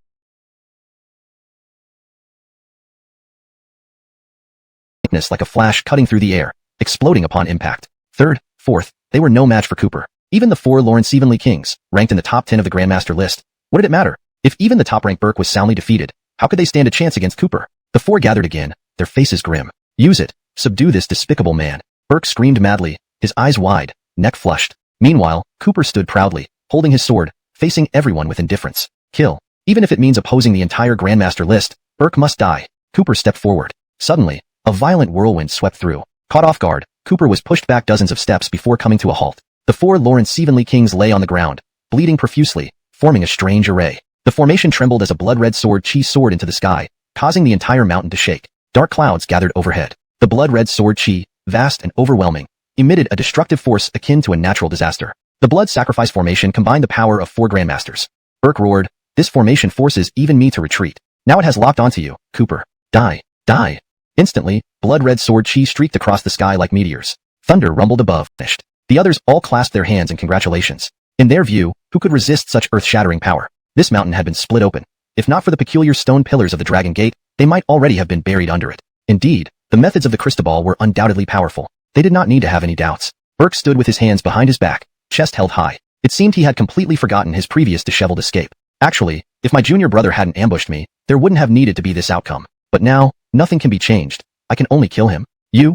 The demeanor of a petty man reveling in success. Suddenly, an untimely voice rang out. Silence fell over the entire scene. They all stared towards the center of the smoke and dust. There, countless sword marks crisscrossed, leaving a desolate landscape. Yet from this wasteland, a figure slowly stepped forward. Truly revolting. Ambush. Soul-snatching technique. So, is that what orthodox technique is? Or does blood sacrifice suffice to suppress me even slightly, allowing you to proudly raise your head? The newcomer was none other than Cooper. His body was covered in wounds, like countless centipedes crawling all over him. One could see just how terrifying the blood sacrifice formation had been. But he had endured it and did not die. The Emperor's Dynamevity technique continued to operate without ceasing, emitting a vigorous bloody aura. As he took a step forward, dark clouds scattered in the sky. The entire scene was dead silent. Burke froze, as if recalling the most terrifying thing he had ever experienced. Why was Cooper so tenacious? No matter what, he couldn't be killed? Time and again he would fall, only to rise once more. Despite using every trick in the book, he was running out of options. Why don't you die? Why aren't you dead yet? I beg you, please die, just die. Burke seemed to go mad, scratching his head and tearing off large chunks of hair, even pulling out pieces of flesh and scalp. In an instant, blood flowed profusely from Burke's head, droplets sliding down his face along his remaining hair. Thump. Burke knelt on the ground. I beg you, die, just die. The Dragon Gate disciples were stunned. Was this still their revered Cristobal? In our hearts, Lord Cristobal was invincible. How could he end up like this? The opponent was too strong, causing immense psychological shock. That's impossible. The Cristobal against them indefinitely. However, he had a broader perspective and viewed such mockery lightly. But this didn't mean he would accept their goodwill. If they parted ways henceforth, everyone would be happier. If they remained entangled, he wouldn't show mercy in future confrontations. Move aside, Cooper said calmly. The Dragon Gate disciples tried to block him, but in an instant, they were flung away one by one. Cooper moved as if he were in a realm without resistance, advancing step by step toward Burke. Burke snapped back to reality, looking up with panic on his face. No, it's because you used heretical techniques. That's why you can temporarily suppress me. This is all an illusion. As long as I maintain my resolve, all delusions will shatter. With these words, Burke slowly rose to his feet. Lawrence brushed the messy hair behind his ears and wiped his face, which was smeared red with blood. Burke stood with his sword, his eyes cold. Now, you are at the end of your strength. Trying to threaten me is futile. 18 dragon-slaying techniques, 2 instruments, 3 talents, 4 images sword. Burke struck boldly. Cooper sneered and advanced unflinchingly, showing no sign of dodging. 18 dragon-slaying techniques? A single punch was enough to dispel them, causing no ripples. 2 instruments, 3 talents, 4 image again. A white expanse of sword chi instantly covered the entire area. The stone pillars that stood unyieldingly emitted brilliant light, attempting to resist this sword chi. Remember, these pillars had forcibly merged into a mountain range previously. Now, they trembled under Cooper's sword strike, their combined light screen seemingly on the verge of shattering. Callan spat out a mouthful of blood, a bronze mirror at his chest cracking. The surrounding stone pillars immediately dimmed. The sword chi raged forward, sweeping through everything in its path. Callan was hurled dozens of meters like a rolling gourd, leaving a trail of blood behind him. Cooper stepped forward once more. At this moment, Callan was drenched in blood, utterly wretched. Everything he once prided himself on was being shattered bit by Cooper. His entire body ached with pain, bones fractured, and even standing up seemed like an unattainable luxury. Yet, Cooper continued advancing. Only dozens of meters separated them now. 50 meters, 40 meters, 10 meters. Callan trembled violently, the shadow of death hanging over him, unable to dispel it. Lawrence turned back to meet Cooper's indifferent gaze, and suddenly felt as if he had plunged into an icy cave. That look, it was unmistakable. It was as if Cooper now held his life and death completely in his hands. In his eyes, Cooper loomed larger and larger, until he felt like a mere ant before him. Panic set in. Callan began rolling on the ground, desperately trying to escape Cooper's pursuit. Cooper simply stepped forward with his sword, showing no sign of urgency. Earlier, Callan had humiliated him in much the same way. Now, only the positions had changed, and Cooper, even in the direst of situations, had never been so pitiful or miserable. With unyielding resolve, he faced death without fear and survived, emerging stronger from adversity. Truly an ugly sight. Cooper threw his sword aside. Immediately, Dragon Gate's elite warriors surrounded him, their eyes bloodshot, seemingly losing all reason. That one sword strike hadn't even hit Callan but frightened everyone enough to mobilize the entire Dragon Gate. All under soul control. It seems after you betrayed Braden, you feared your subordinates would betray you too, so you controlled everyone with soul control, right? Cooper said coldly. Callan howled in protest. I didn't. That old fool lacked the power. Lawrence had to step down for the better good. I am the true master of the Dragon Gate. Cooper sneered. Yes, a Dragon Gate master who kneels to beg for mercy. Talking about outstanding strength. What a joke. These words clearly stung Callan. For a moment, he was speechless, wanting to prove his strength, but ultimately only revealing how weak he truly was. How laughable. At this moment, Leland had brought many masters from the Grandmaster list and influential figures from the royal clans to Cooper. Leland bowed slightly and said, I knew it, Mr. Chen. Your strength is truly awe-inspiring. I always wanted to assist you, but... Cooper responded coolly, there's no need for such pretense. I saved you because of the checkpoint. I've never had any hopes for you all. Coming alone, I will leave alone. What use does your flattery serve me now? Upon hearing this, the crowd lowered their heads, some visibly displeased. But quickly, remembering Cooper's strength, they laughed again, their faces full of flattering smiles. Leland immediately replied, Mr. Chun, please don't say that. We all acknowledge your strength. Just then, an elder from the royal clan added, Indeed. We know of your enmity with the Chun royal clan. On my authority, I'll have the Chun royal clan stripped of its name. Other royals also chimed in agreement. A powerful figure from the Grandmaster list approached, face full of flattery. Brother Chen, your strength is unmatched, rightfully the first on the Grandmaster list. From now on, we can discuss philosophy, promoting each other's growth. Others joined in, opening up the conversation. But just then, a mighty aura surged forth, pushing everyone back. Cooper watched the fawning people with cold eyes, the air around him sending a clear message of, stay away. Do you think I need your acknowledgement of my strength? The removal of the Chen royal clan's name, something I could do alone. What kind of favor is this? Discussions of philosophy? My path doesn't require flattery or fence-sitting. I remain true to myself. Can you do the same? Different paths, different choices.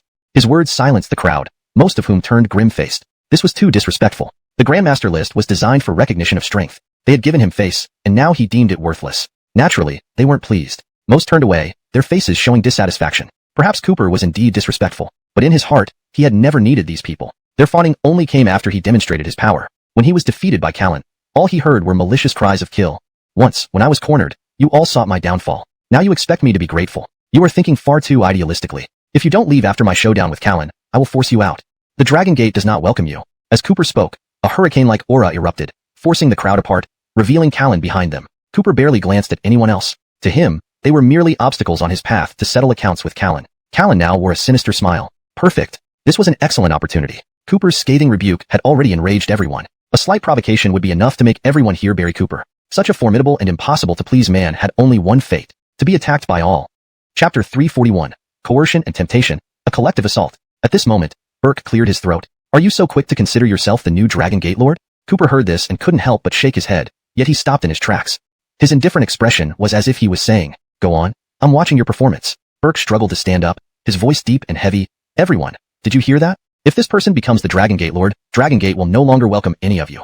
Do you remember what I said when I invited everyone? The long-hidden Dragon Gate treasury, which has been sealed for countless years, is about to open. It's an incomparable opportunity. Even the previous Dragon Gate Lord doesn't know what lies within the treasury, but there's no doubt that a treasure trove passed down for centuries holds immeasurable value. Upon hearing this, the expressions of those present changed dramatically. Treasures passed down for generations would have even the simplest of items transformed into divine weapons over time. An herb planted inside, left unharvested, would accumulate immense medicinal potency. Such value was indeed self-evident. Burke saw the growing anticipation in everyone's eyes, heard their labored breathing, and knew he had achieved his goal. As for Cooper, he does not welcome any of you. This Dragon Gate treasury belongs solely to him, but it's different with me. I invite you all here to witness the opening of the treasury together. Now, let me tell you directly, the Dragon Gate treasury requires both the Dragon King order and the Slain Dragon sword. These two treasures are now in Cooper's possession. It won't be long before he opens the treasury. The promise of immense rewards had already been dangled before them, and now came the coercion. Lawrence changed tone sharply, speaking sternly. Don't forget, even if Cooper isn't unrivaled in the world today, he has become utterly arrogant. Lawrence remembers every one of you who took advantage of his situation today. When he gains immense power from the Dragon Gate treasury, how could any of you match him? You will only kneel and beg for mercy before him. His voice rose higher, inflaming everyone's emotions until their eyes turned red. Cooper understood what Burke was doing. Now, the moment these words left his mouth, murderous intent condensed in his eyes. In the next instant, Dragon Gate's elite charged toward him, attacking fiercely without fear of death. They were controlled by mind control spells, acting like puppets determined to kill Cooper at all costs. Cooper quickly became the target of everyone. Fists were hard-pressed against many, inevitably taking some hits. Burke seized the moment, waving his arm and shouting, "See, Cooper isn't invincible. Don't let yourselves be deceived. A truly invincible man can afford to be arrogant, but he isn't. Lawrence still treats us with disdain. What right does he have? Exactly what right? We acknowledge his strength as a courtesy. The fortune of the Dragon Gate treasury belongs to me. No matter how strong he is, he's isolated. Everyone, give it your all. Let's explore the Dragon Gate treasury together." A series of cries erupted. Numerous masters surged forward. While they were all at the Grandmaster level, each was renowned on the Grandmaster list, far surpassing ordinary masters in strength. Boom boom boom. Thunder rumbled. The ground trembled. The mountains previously sliced open started collapsing again. Hundreds of Grandmasters surrounded Cooper. Boom. Debris rolled, shattering the mountain peak. People moved amidst countless fragments, looking for chances. Blood mists mixed with the rising dust, dispersing into the distance with the wind. Chapter 342. Master List Experts. Unknown how long it took, the dust finally settled. Cooper stood in place, covered in blood, with pools of crimson beneath his feet already reaching his ankles. There was his blood, and also that of his enemies. Albie, ranked 7th on the master list, sneered coldly. "After all, you are no more than this. Let's now discuss how to divide the Dragon Gate treasure vault among us, shall we?" At this moment, Jackson wore a smile of success from a cunning plan. Lawrence kept his head low, not participating in the squabbling crowd. How could he share the Dragon Gate treasure vault? Once he recovered, he would deal with these people who coveted the treasures. If he had the Dragon King order and the dragon-slaying sword in hand, everything in the vault would belong solely to him. It couldn't be denied. This scheme worked every time. The Dragon Gate treasure vault. It was an incredibly tempting offer. Some of the 8 generals followed for the sake of the treasure vault, and now the masses attacked for the same reason. In this world bustling with activity, everyone was motivated by profit. With leverage in hand, he could control everyone. Craftiness is also a part of my strength. Cooper, do you understand now? The gap between you and me is as vast as the sky and earth. Jackson immediately transmitted, telepathically. At this moment, everyone aligned themselves based on self-interest. Primarily, those ranked in the top 10 of the master list were forming alliances, bickering endlessly, creating a chaotic scene around them. Just then, Cooper slowly raised his head, exhaling deeply. "Jackson, you were right about one thing, indeed. I can never match you when it comes to being a villain." Jackson sneered but did not respond. Lawrence chose to transmit telepathically to avoid exposing himself. "Everyone, Cooper isn't dead yet. To avoid complications, let's finish him off first." Albie immediately laughed. "With me here, ranked 7th on the master list, killing him will only take a moment." Upon hearing this, some in the surrounding crowd immediately voiced their agreement. But they knew dealing with Cooper was the priority. Albie had stepped forward. Relying on past reputation alone wasn't enough now. However, killing Cooper would be different. To kill such a formidable opponent, regardless of the process, would be something worth boasting about for a long time. "Kill." Albie instantly burst forward. In a blink, he was before Cooper, grinning viciously. "Dying by my hand. Don't hate me beyond the yellow spring. Blame only yourself. Not knowing your place." Joe Lawrence even soared. Albie roared, and his sword struck, shocking heaven and earth. Cooper took a step forward, his aura surging. "If rejecting the majority means not knowing one's place, then I'd rather not be such a person my entire life." Sword chi soared to the heavens. Cooper's eyes were deep, his sword like a streak across the sky. The next moment, they passed each other. Cooper slowly lowered his sword, shaking violently, blood rushing like a caged beast unleashed, intimidating the scene. Behind him, Albie slowly fell to his knees. Instantly, blood gushed forth. A head rolled to a stop in front of the crowd, eyes wide open in disbelief. 7th on the master list, Albie, dead. The Zhou clan raged. Those who had followed Albie moved forward, fury burning in their eyes. "Daring to kill the chief of our Zhou clan, death to you. Revenge for our chief, kill." Cooper twisted suddenly, his sword sweeping out. Dragon Lawrence'd slash. Stepping on the ground like a cannonball launched into the air, then slamming down heavily. Shocking sky punch. Debris flew everywhere, terrifying shockwaves spread out. A few master-level existences erupted in a cloud of blood. Some people had retreated to the back, fear in their eyes. This man is like a within reach. Fame, fortune. Everyone went mad, knowing that by killing Cooper, they could achieve it all. A master list expert swung a sword toward Cooper, who had just thrown several opponents aside, breathing heavily. It was the perfect moment when his new strength hadn't fully risen and the old force hadn't dissipated. "I'm going to kill Cooper." Splat. The sword pierced through flesh. But before the man finished speaking, he realized his supposedly fatal strike had been dodged. This wound wasn't lethal. Coming back to his senses, he met Cooper's bloodshot eyes. Red-eyed with rage, covered in bloodshot eyes and murderous intent, Cooper reached out and punched straight through this expert's chest. Blood spattered onto his face. Next moment, blades flew in, piercing the master list expert's body. Great opportunity. Kill him. Madness. Everyone was mad. They attacked Cooper relentlessly, even using their bodies to protect their weapons. Cooper shook with vigor, his aura like a hurricane, sweeping wildly out. Lawrence caught a long knife in his bare hands, pulling it out swiftly, then flinging it away. The knife shot out, causing several sonic booms as it pierced through 3 people. The 3 faces filled with disbelief, their lives snuffed out, collapsing to the ground. Notches. Lawrence didn't know whose corpse this sword belonged to. He only knew it felt comfortable in hand after killing someone, so he used it ever since. Previously, hundreds of people surrounded him, but now, none of them remained standing uninjured. All were wounded and lying on the ground. Alone, Cooper faced off against over 100 grandmasters, causing rivers of blood to flow. Lawrence surveyed his surroundings calmly and said, "Now, is there anyone who still wants to continue?" As he spoke, he took a step forward. Those lying on the ground jumped up as if they had seen a ghost, retreating dozens of meters in panic, watching Cooper fearfully from afar. After such a brutal fight, they thought Cooper was spent, yet within his erect figure, infinite power seemed to linger. Blood surged through his veins. Despite the immense loss, there was no sign of exhaustion. Lawrence stood proudly amidst the battlefield, and no one dared to meet his gaze. Seeing this, Cooper slowly walked towards Jackson. With one stroke of his sword, Jackson fled hastily. Though he had been hiding for so long and had recovered, facing Cooper now, he did not dare to counterattack. Sword chi sword. Jackson's restored strength was all spent on escaping, but fate was cruel, and he stumbled, falling to the ground. The incoming sword chi severed the meridians in his legs. Unable to stand, Jackson dragged, evaporating all moisture around him. Thunder roared again. The sword chi shot towards the sky. With one stroke, Cooper slashed, splitting the dark clouds, and the torrential rain abruptly ceased. Jackson, as a fellow disciple, I specially chose this fine weather for your grave, under Dinnamin Mountain. How does that sound? The mountain previously had turned into ruins. Looking back now, Jackson realized he had already crawled out of the ruins. The debris had torn his body, but in his terror, he hadn't noticed at all. Lawrence laughed hysterically, his face wild with madness. To death, you still refuse to let me die at Dinnamin, do you?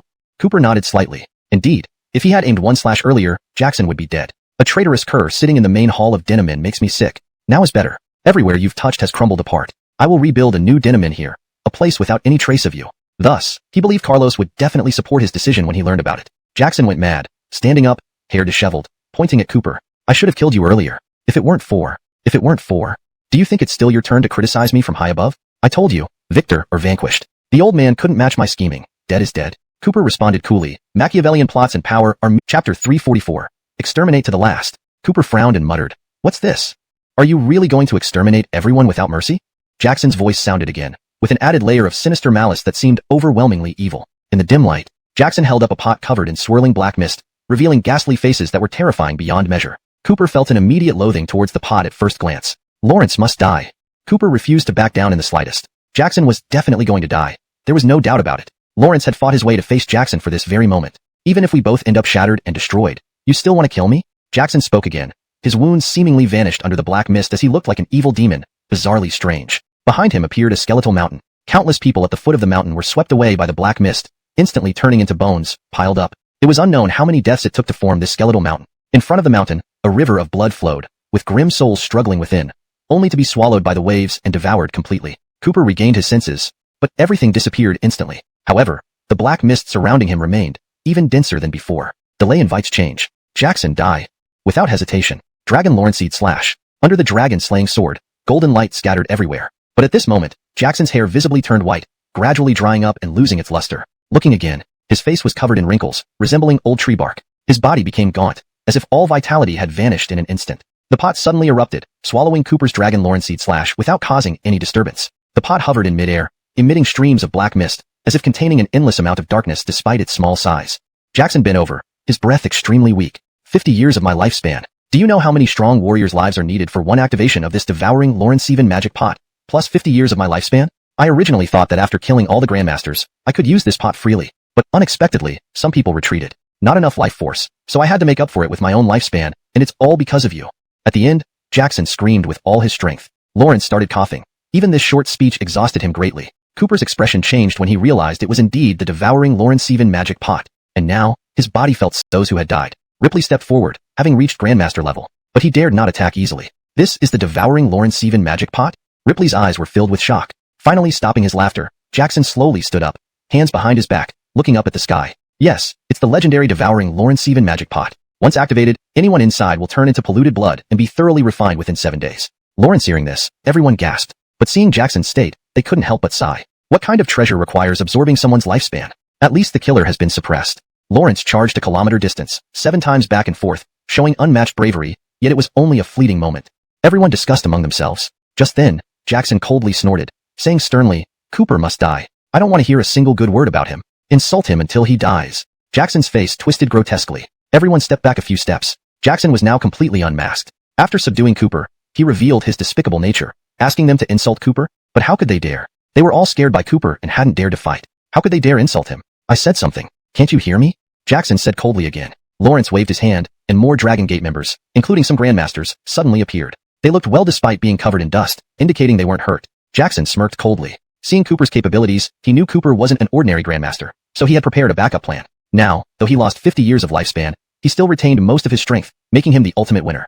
"Cooper, I told you not to exterminate everyone. Now you've cost me 50 years of life. I will make sure you suffer more than death."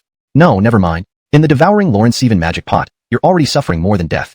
Chapter 345, 7 Days of Torment. At this moment, Cooper was surrounded by a cluster of grimacing ghost faces. Lawrence could not move at all as the ghost faces flew toward him and began gnawing on his body bit by bit. The sensation was not intensely painful.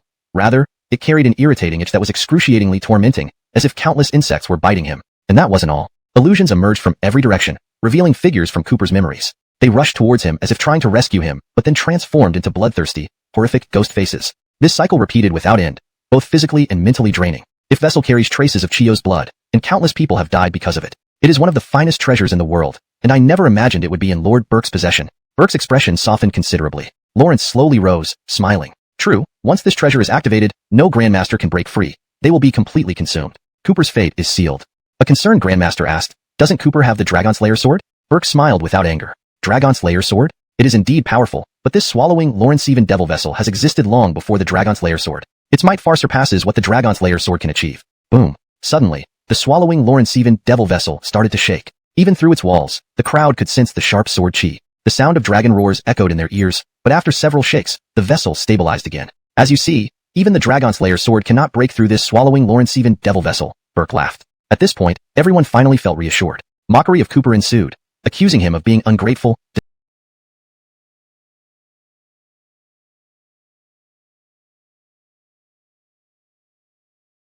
despicable, and hypocritical. They didn't care whether these accusations were true.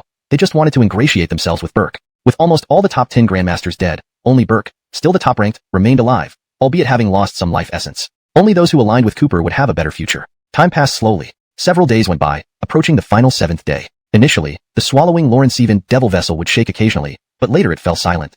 For 3 days now, there has been no movement. I think Cooper couldn't hold on for 7 days, and must have turned to foul blood long ago. Just to be safe, tomorrow is the final day. We still have time. Lord Burke is mighty. In just a few days, he has already regained his strength. While belittling and mocking Cooper, they continued praising Burke. Though Burke was still weak, appearing much older, he had tidied himself up and looked somewhat more spirited. Everyone present felt similarly. Forgetting Cooper's earlier dominance, Burke took a cup of wine and approached the swallowing Lawrence Seven devil vessel. "Junior brother, are you dead yet?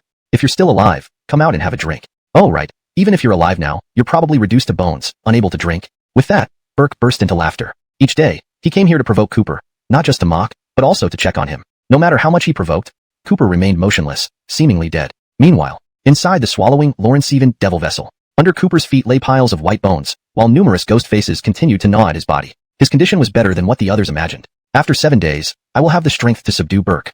Lawrence cannot activate the swallowing Lawrence Seven devil vessel again without sacrificing over 100 Grandmasters' blood, even if he offers his own life essence. Truly formidable, living up to its legendary reputation, Cooper murmured softly, ignoring all illusions around him. They only strengthened his resolve. That old man probably never expected me to possess this either. Luck is truly on my side. To get my hands on the swallowing Lawrence Seven devil vessel, which has been dormant for 1,000 years.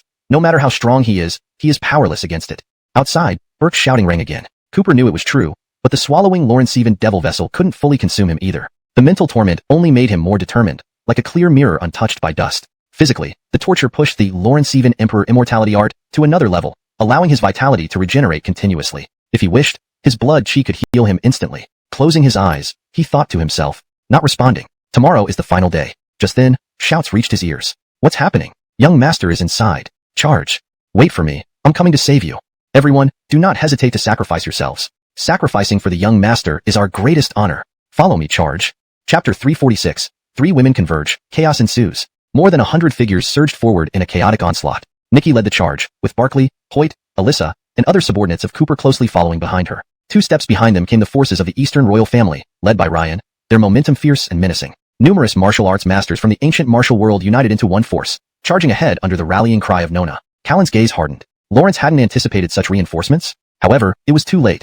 This was already the 7th day. The 100-foot swallowing sky demon jar stood before them all, an insurmountable barrier. Jackson waved his hand expansively. If you're willing to help me fend off these people, I will not forget your kindness. His words carried a hidden meaning. If they chose to help, he might remember the favor, but if not, there would be retribution. The crowd had already thoroughly offended Cooper by constantly berating him and even attacking him together. They were now tied to Jackson's fate. With Jackson's shout, everyone responded en masse, powerful figures shooting forth with the might of grandmasters, radiating immense power. Standing high above, Jackson stood with his hands clasped behind his back. Lawrence murmured softly, "Cooper, I didn't expect so many people to come to your aid, but it only adds to your despair. You're suppressed by me. What storm can they possibly stir?" The shouts for battle were deafening. Grandmasters became the main force in this chaotic melee, fighting without regard for losses. Nikki was extremely anxious. They were all blocked far away, unable to get close to the headquarters of Denamin. However, the continuous fluctuations of battle confirmed that Cooper was still alive. Unexpectedly, everything had calmed down just a few days ago. Though the Denamin headquarters lay in ruins, it was adorned with lights and fireworks. Unable to contact Cooper, everyone felt extremely anxious. Ryan and Nona found Nikki. After conferring, the 3 women decided to lead their forces in a full-scale assault. After several intense battles, they finally reached the Denamin headquarters. But what greeted them was only an evil-looking 100-foot vase standing alone, with no sign of Cooper. Hoyt suddenly appeared, his expression darkening as he saw the swallowing sky demon jar. "Ignore them. Focus all our efforts on destroying the swallowing sky demon jar. Master is definitely inside."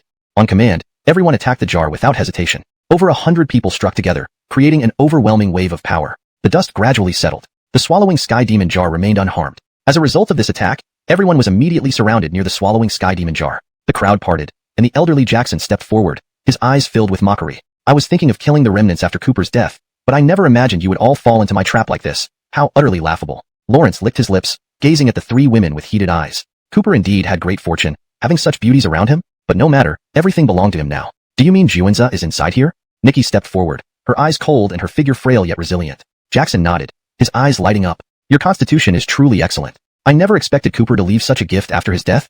With you, perhaps I have a chance to recover everything I've lost." Jackson laughed madly to the heavens, utterly unrestrained. The expressions of the 3 women instantly turned cold. "Cooper? Dead? Impossible." Ryan reacted first, her sword slicing through the air towards Jackson. However, midway, someone struck out, sending her flying back. Nona's gaze was sharp. She grabbed Ryan and said calmly, "Don't worry, he isn't that easy to kill. Don't fall for the trick." Nikki also regained composure, analyzing, "Lawrence says this because Juanza must be inside. We should destroy this object and rescue him." The 3 women exchanged looks, and those around them understood their intentions. But at this moment, Jackson slowly stepped forward. "I know what you're planning, breaking the vase, but I won't let you succeed. To tell you the truth, he is indeed inside the swallowing sky demon jar." Hoyt trembled, disbelief clear in his eyes. It was indeed the swallowing sky demon jar. The legend says that once it appears, even the most brilliant geniuses are suppressed within for 7 days. Nikki patted her chest, breathing a sigh of relief. "Just 7 days of suppression. I believe Juanza can endure. Let's guard this place together." "How naive." Jackson sneered. Jackson strode forward, standing before everyone with his hands behind his back, looking arrogant. "If it were only 7 days of suppression, why would I sacrifice 50 years of my lifespan?" Hoyt shuddered. "Yes, ancient texts say that the swallowing sky demon jar causes rivers of blood among grandmasters. I thought it was just a rumor, but if it requires a lifespan as the price?" Leland took 2 steps forward, interrupting Hoyt with a bow and a smile. "An ordinary grandmaster struggles to last a day without being assimilated. This Cooper has been motionless for 4 whole days. Today is the final day. You can prepare his funeral." This revelation cast a shadow over everyone's faces. A grandmaster could barely last a day, yet Cooper had been suppressed for 7 days? Assimilation? Could Cooper have turned into filth? They refused to accept this outcome and fiercely attacked the swallowing sky demon jar, fists and feet pounding against it. Nikki even smashed her hands until they bled without noticing. Ryan's blade shattered, leaving the swallowing sky demon jar untouched. Jackson watched in silence, then couldn't hold back a loud, derisive laugh. His laughter echoed loudly, grating. Blood seeped into the swallowing sky demon jar, gradually vanishing. The jar grew darker, like a black hole absorbing light around it. Jackson waved his hand and stopped laughing. This farce should end. Cooper is dead. Why struggle fruitlessly? Kneel and submit to me, and I will spare your lives. The moment the words fell, Nona launched a fierce attack, leading numerous ancient martial world experts into battle. "Even if we die, we will avenge him." The sky. In the midst of the dark clouds, countless distorted human faces appeared, emitting shrill screams, terrifyingly chilling. Burke stood aloof, arms always crossed, showing no sign of wanting to intervene. Cooper's people aren't anything impressive. A few of my troops are enough to thoroughly block them. However, his side suffered the most casualties. Ryan and company attacked with fury, without mercy, each move deadly. Bjorn came flying and landed before Burke. Lawrence suddenly knelt down, bowing repeatedly. Lord Dragon, please take action. I can't hold on anymore. Burke snorted coldly. Lawrence naturally understood the direction of the battle. It was already completely in their disadvantage. What did it matter how many others died? Lawrence was only partially recovered, and even if he acted, he couldn't unleash his full strength. But now both sides were nearly exhausted. Time to act. Enough. A sudden roar. Suddenly, a hurricane erupted from nowhere. Under the swirl of hurricanes, Burke strode forward with his head held high. With a wave of his hand, a terrifying energy surged outward. Both friend and foe around him flew backward, spitting out large amounts of blood while still in the air. Not acting, there was nothing unusual. But since he decided to act, he would crush this battle completely. I thought a few of the words from Bao Long and Nona reignited Burke's suppressed rage. Snap. Snap. Those 4 or 5 grandmasters' necks twisted, falling dead to the ground. Burke said with a stern face, "What did you just say?" A grandmaster laughed and repeated, "Your position as number 1 on the grandmaster list must have been achieved by surrounding and besieging others, right?" Burke seemed to teleport in front of the grandmaster, waving his hand and piercing through the chest of the grandmaster. Who dares say another word? But how could Cooper's people include cowards? Roars rang out. Everyone attacked together, mocking him as they fought. Burke flew into a rage, unable to endure it. Why? These people preferred death rather than submitting to him, even wanting to die for Cooper? Don't you see? With my formidable strength, I can control everything single-handedly. One wave of my hand kills grandmasters, easily maneuvering among you. Yet you can do nothing against me. A grandmaster spat blood, mixing saliva with old blood toward Burke before dying. Strength means nothing. You're not even a fraction of the young master's power. The young master fights honorably. Lawrence died. But another took up the words. One punch, facing all injustice and evil. What can killing us accomplish? Villain. The young master will surely avenge us. Burke killed ruthlessly. Sacrificed themselves for him. Even when someone blocked a knife for him, it was only due to the soul-capturing technique. No matter. Lawrence would still be the one who laughed last. Do you truly fear no death? Jackson gave a sinister laugh, his true colors now fully revealed. Lawrence raised his hand, immediately grabbing the 3 women in his grasp. Slowly, he clenched his fist. The 3 women appeared to be controlled by some invisible force. Their hands opened as they flew into the air. Even then, they continued to struggle fiercely, their eyes full of hatred. Jackson walked up to the swallowing Lawrence Even magic jar. Cooper, I have no idea what charm you possess, having so many people willing to die for you. Even when I display such formidable power, they mock me for your sake. But they will pay the price, and you are unwilling, right? You can only feel death approaching inside the swallowing Lawrence Even magic jar, while witnessing all sacrifices made for you. Bang! Suddenly, the swallowing Lawrence Even magic jar began to tremble violently. Jackson's expression tightened. However, the others showed signs of joy. At this moment, any movement from the swallowing Lawrence Even magic jar could at least prove that Cooper was still alive. Zoya used all her strength and shouted loudly, "Lawrence is not dead, not dead." Shakable resolution crumbled. Jackson, dog scum. I'll tear you apart piece by piece. Cooper unleashed all his restraint, striking the swallowing Lawrence Even magic jar continuously, causing it to shake violently. Previously, over 100 people striking simultaneously couldn't even make the jar budge. But now each of Cooper's strikes caused violent tremors. Clearly, he was engulfed by endless rage. Seeing his beloved ones and brothers struggling outside, how could he remain calm? Outside, everyone watched as the swallowing Lawrence Even magic jar continued to vibrate. For a long time, all noise ceased, even the sound of breathing was absent. They were extremely tense. Ordinary masters couldn't last a day, but after 7 days, Cooper was still unleashing terrifying power. Logically, even if he survived, he should be incredibly weak by now. Even separated by the swallowing Lawrence Even magic jar, everyone's hearts tightened. Everyone was worried. Zoya and her companions worried about Cooper's safety, while the rest worried about what would happen once he came out and sought revenge. After a while, Jackson burst into laughter. Lawrence admitted that initially he was startled by Cooper's attack. However, at this moment, he felt increasingly confident. Desperation and anger, such sensations elevate me. But it doesn't matter, Cooper. I'll make you feel more despair, more anger, more. Jackson wasn't in a hurry. Lawrence wanted to provoke Cooper. This man's resilience was too strong, enduring for 7 days without being refined. However, the stronger the anger and anxiety, the closer to losing reason and thus, death. Watching his enemy die, and then spending a night of pleasure with 3 top-tier beauties, wouldn't that be delightful? Cooper, you mustn't die too soon. My great compassion allows you to enjoy a moment before dying. With these words, he tore off more of the women's clothing, causing their furious cries. At this point, the swallowing Lawrence Even magic jar vibrated more intensely. Jackson's eyes lit up with joy. Yes, exactly, lose all reason, be thoroughly refined by the swallowing Lawrence Even magic jar. And he couldn't wait to indulge himself. With a wave of his hand, the 3 women fell to the ground beside the swallowing Lawrence Even magic jar. Lawrence wanted Cooper to go utterly mad. Chapter 349. Who can still stop me? The disturbances within the Lawrence Even devouring demon vase grew more intense. The 100-jong-sized vase trembled violently, as if it were on the verge of shattering at any moment. At this point, Callan had become completely reckless. With a wave of his hand, the 3 women were instantly subdued on the ground, unable to move an inch. Nikki stared straight at Callan. If looks could kill, Callan would have been torn to pieces already. She turned her head back toward the Lawrence Even devouring demon vase, her eyes filled with reluctance and deep affection, completely different from how she looked at Callan. Juanza, just seek revenge for me. Even in death, I refuse to be used by others. Nikki was about to end her own life. But at that moment, Callan reacted, waving his hand to force Nikki's mouth open with an invisible force. The other two women also began struggling, blood trickling from their lips. Enough! Enough! Callan roared angrily, pressing down with both hands, subduing the three women entirely so that they couldn't even move their mouths. Lawrence had had enough. These three women were so defiant that they preferred death over becoming a burden to Cooper. Purity, chastity, and defiance? Fine, I like this side of you. I will utterly crush everything you stand for. All of you, gather around and witness my grand performance. Lawrence wanted everyone, especially Cooper, to see the miserable fate of these three women, breaking the resolute look in their eyes.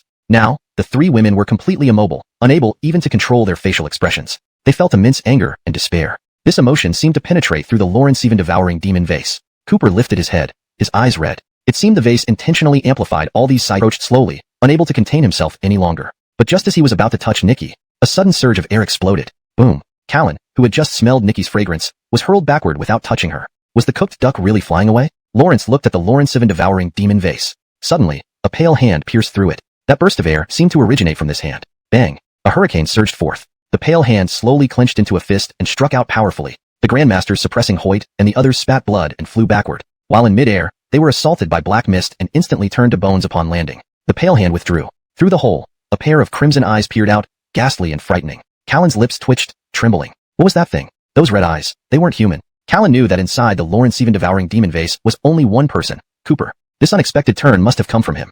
Why won't you just die? Callan quickly formed seals. The surrounding blood flowed like a river, rising up and coalescing before surging toward the vase. The opening was sealed. So, you managed to create an opening but I sealed it? Cooper, are you despairing? But just as he spoke, the Lawrence even devouring demon vase cracked explosively, and a pair of hands emerged from the fissure. The gap was too small. These hands were bleeding profusely. Hoyt hurriedly moved Nikki and the other two women to safety, observing cautiously. Creak! The Lawrence even devouring demon vase was torn apart, splitting into two halves and collapsing to the ground, turning into boundless black mist. Just then, in the black mist, it seemed like someone took a deep breath. The black mist immediately turned into a vortex, swirling toward that direction. Chapter 350, Crimson Red Eyes. The black mist dissipated, yet the light did not intensify. Dark clouds gathered in the sky, as if night had fallen completely. Suddenly, thunder and lightning flashed, illuminating the area. A figure clad entirely in black slowly emerged, each step causing a terrifying hurricane to sweep across the ground. The hurricanes roared towards the crowd, who hastily raised their hands to shield themselves, preventing them from being blown away. Everyone was shocked beyond measure. Who was this person? Thunder roared once more, revealing a striking face. It was Cooper. However, his lips were curled into an evil smile, and his eyes, crimson red, gleamed with madness. Nikki immediately stood up and moved toward Cooper. I knew you didn't die. But she had only taken 2 steps when she was held back by Steve and others. Steve's expression was stern as he spoke deliberately. Young master is in no good condition. The thunder and lightning intensified, spreading over several kilometers, its power intimidating all who witnessed it. Burke's expression darkened. He lowered his head, disbelief etched on his face. Cooper was still alive? Destroying the Lawrence even swallowing demon vase with his bare body. What kind of monster is this? Rivaling divine weapons, shouldn't Cooper have been refined inside the Lawrence even swallowing demon vase? Why has he grown stronger instead? The situation is wrong. This form resembles. Burke completed the sentence. Demonic possession. When he obtained the Lawrence even swallowing demon vase, he saw a mural depicting a fully blackened figure, most strikingly marked by its crimson eyes. Perhaps to make the mural more realistic, 2 red rubies were used for the eyes, eerily shaped like eyeballs. Burke could not forget those crimson eyes even after taking the vase. Now, the scene depicted in the mural had come to life. Burke's breathing halted, and he said gravely, Cooper has now completely lost his reason. This is our best chance to strike. Gentlemen, we are righteous practitioners. Such a demonic fiend must be eliminated. Adelinking couldn't bear it anymore. Righteous practitioners? These words coming from your mouth disgust me immensely. Don't defile the word righteousness. Nona also sneered, humans? You despicable. Steve and his group were already weakened, and several masters bypassed Cooper to attack Steve and company. Blood flew everywhere. These people with Cooper must be demons too. Eliminate the remnants. Yes, kill Cooper's allies first. Many realized this and attacked Steve's group first. Steve, protecting Nikki and the other 2 women, watched as his comrades dwindled. Looking at the motionless Cooper, he called out desperately, young master. Burke's face lit up with joy. Cooper's current state was perfect for him. Lawrence thrust his sword towards Cooper's throat. At that moment, Cooper's crimson eyes flashed with fury. Those who try to kill me will die. His voice was hoarse and cold, like a devil from the depths of hell. In an instant, Burke's attack missed as Cooper vanished from sight. Burke's delight hadn't faded yet, but cries of terror rang out ahead. Suddenly, Cooper appeared among the crowd, unleashing chaos. Anyone who tried to stop him met an awful end, their necks broken and bodies thrown around. With his bare hands, Cooper tore apart a master-level expert. Blood splattered everywhere. Everyone's faces turned pale with panic. Earlier, they showed no mercy in their killings. Now, faced with such brutality, they looked equally horrified. Bathed in blood, Cooper reappeared among the screaming crowd, limbs flying. His crimson eyes reflected Jackson's panic-stricken face. Lawrence extended a hand and instantly grabbed Jackson by the shoulder. Then, With a sudden surge of strength, Cooper tore off chunks of flesh from Jackson's body. An arm with its shoulder fell to the ground. Jackson finally managed to break free and run out. After just a few steps, he collapsed onto the ground, blood gushing forth, staining the earth red. His appearance aged further, his complexion deathly pale, barely clinging to life. Too strong. Could this be Cooper's true power? Even an attack that surpassed the martial Marquis realm failed to cause any harm to Cooper? Impossible. Absolutely impossible. Jackson rapidly cast seals with his intact hand, and demonic shadows shot out toward Cooper. The shattered swallowing Lawrencevan demon jar began to vibrate before shattering completely. Black mist condensed into ghost faces, opening their enormous mouths as if to tear Cooper apart. Cooper raised his head, a sinister smile creeping across his lips. His crimson eyes gleamed with deadly intent. Boom. Under the flash of lightning and roll of thunder, Cooper exuded an even more terrifying aura. As the demonic shadows flew toward him, Cooper punched forcefully, sending gusts of wind that scattered them. The ghost faces opened their mouths and bit down on Cooper, causing blood a deep footprint. If not for the powerful vitality of the martial Marquis realm, he would have died countless times already. Survival instinct surged within him, filling his body with strength once more. Another stomp came down, and this time, he rolled away with all his might, finally evading it. Jackson howled aloud, "Cooper, don't kill me. I'm wrong truly, I know I am. I shouldn't have betrayed Braden, nor should I have attacked you." Regret filled his eyes. Had he known Cooper was so formidable, he would never have coveted the Dragon Gate's treasury, let alone the position of Dragon Master. Now, he regretted dying because of his greed. "I beg you, Cooper, don't kill me. I'm just a despicable man. No, I betrayed Braden who treated me with boundless kindness. I am less than human. I incited others to attack you, less than worthless. Please, killing me would only dirty your hands and feet. Don't let my blood sully you." To save his life, Jackson even knelt on the ground, banging his head against it, kowtowing to Cooper. The cries for mercy echoed through the heavens. Everyone around was stunned. They could never have imagined that the once unchallenged number one on the master list, full of righteousness, would now be begging for his life like a dead dog. Jackson deliberately fled toward the Dragon Gate disciples and the group of masters, kneeling and pleading for mercy. Everyone watched Cooper's chest, pale fingers clutching a still beating heart. Then, the fingers squeezed. The heart burst instantly. The treacherous dog king thus met his end. Though Cooper had only revived Leland for the sake of passing a checkpoint, it was still a matter of saving his life. Leland not only did not stand by Cooper but instead bowed down to Jackson. His current fate seemed fitting. Cooper slowly withdrew his hand, blood dripping from his pale fingers to the ground. In that moment, all those who wanted to flee froze in place. Escape was futile. People huddled together, their expressions panicked, some disoriented, breaking into mad laughter. Madness, panic, despair. It spread like a plague. Chapter 352. Not entering the Lawrencevan Gate, one cannot become an immortal. Raina and the other two women looked at Cooper with utmost heartache. Raina sighed, "What does it take for Juanza to recover from this state?" Hildred's eyes were filled with worry, but soon his expression turned resolute. The young master's anger has led him to enter a demonic state, but with his firm mind, he will surely recover. Let him vent his rage. That imposing figure stood before them. Cooper took a step forward, and Burke and others huddled together, scrambling back. Such strength, such dominance deeply imprinted in the hearts of the three women. They suddenly realized that perhaps Cooper was enraged, his strength seemingly lost as well. Lawrence wanted to struggle, but his limbs stiffened, unable to move. Blood dripped from his mutilated limbs, each drop carrying away his consciousness, slowly separating from his body. "Junior brother, please, killing me only dirties your hands. I am already crippled, posing no threat to you. I will relinquish the Dinamin treasure vault, not touching a single piece." Cooper finally spoke, his voice hoarse. "Killing you will appease Carlos.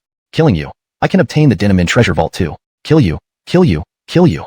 His tone grew increasingly manic. Burke tried to speak more, but Cooper tightened his grip, silencing him. His tongue stuck out, eyes bloodshot, as if about to pop out. Boom. Thunder roared. Burke felt the grip on his neck gradually loosen. Lawrence slumped like a heap of mud at Cooper's feet, gasping for breath, savoring the precious air. Looking up, he met the thick, dark clouds above. The clouds resembled a giant funnel, spiraling downward. Lightning flashed, emitting a world-destroying aura. Boom. Thunder struck close, almost within reach. Indeed it was. Lightning rained down nearby, the air thick with a burning stench mixed with blood, causing nausea. Lightning crackled over Cooper's body. Burke crawled away, retreating dozens of meters before collapse. World. Cooper is doomed. But Cooper merely sneered, his voice reaching everyone. "Even if the heavens envy me and try to stop me from killing you, I defy the heavens.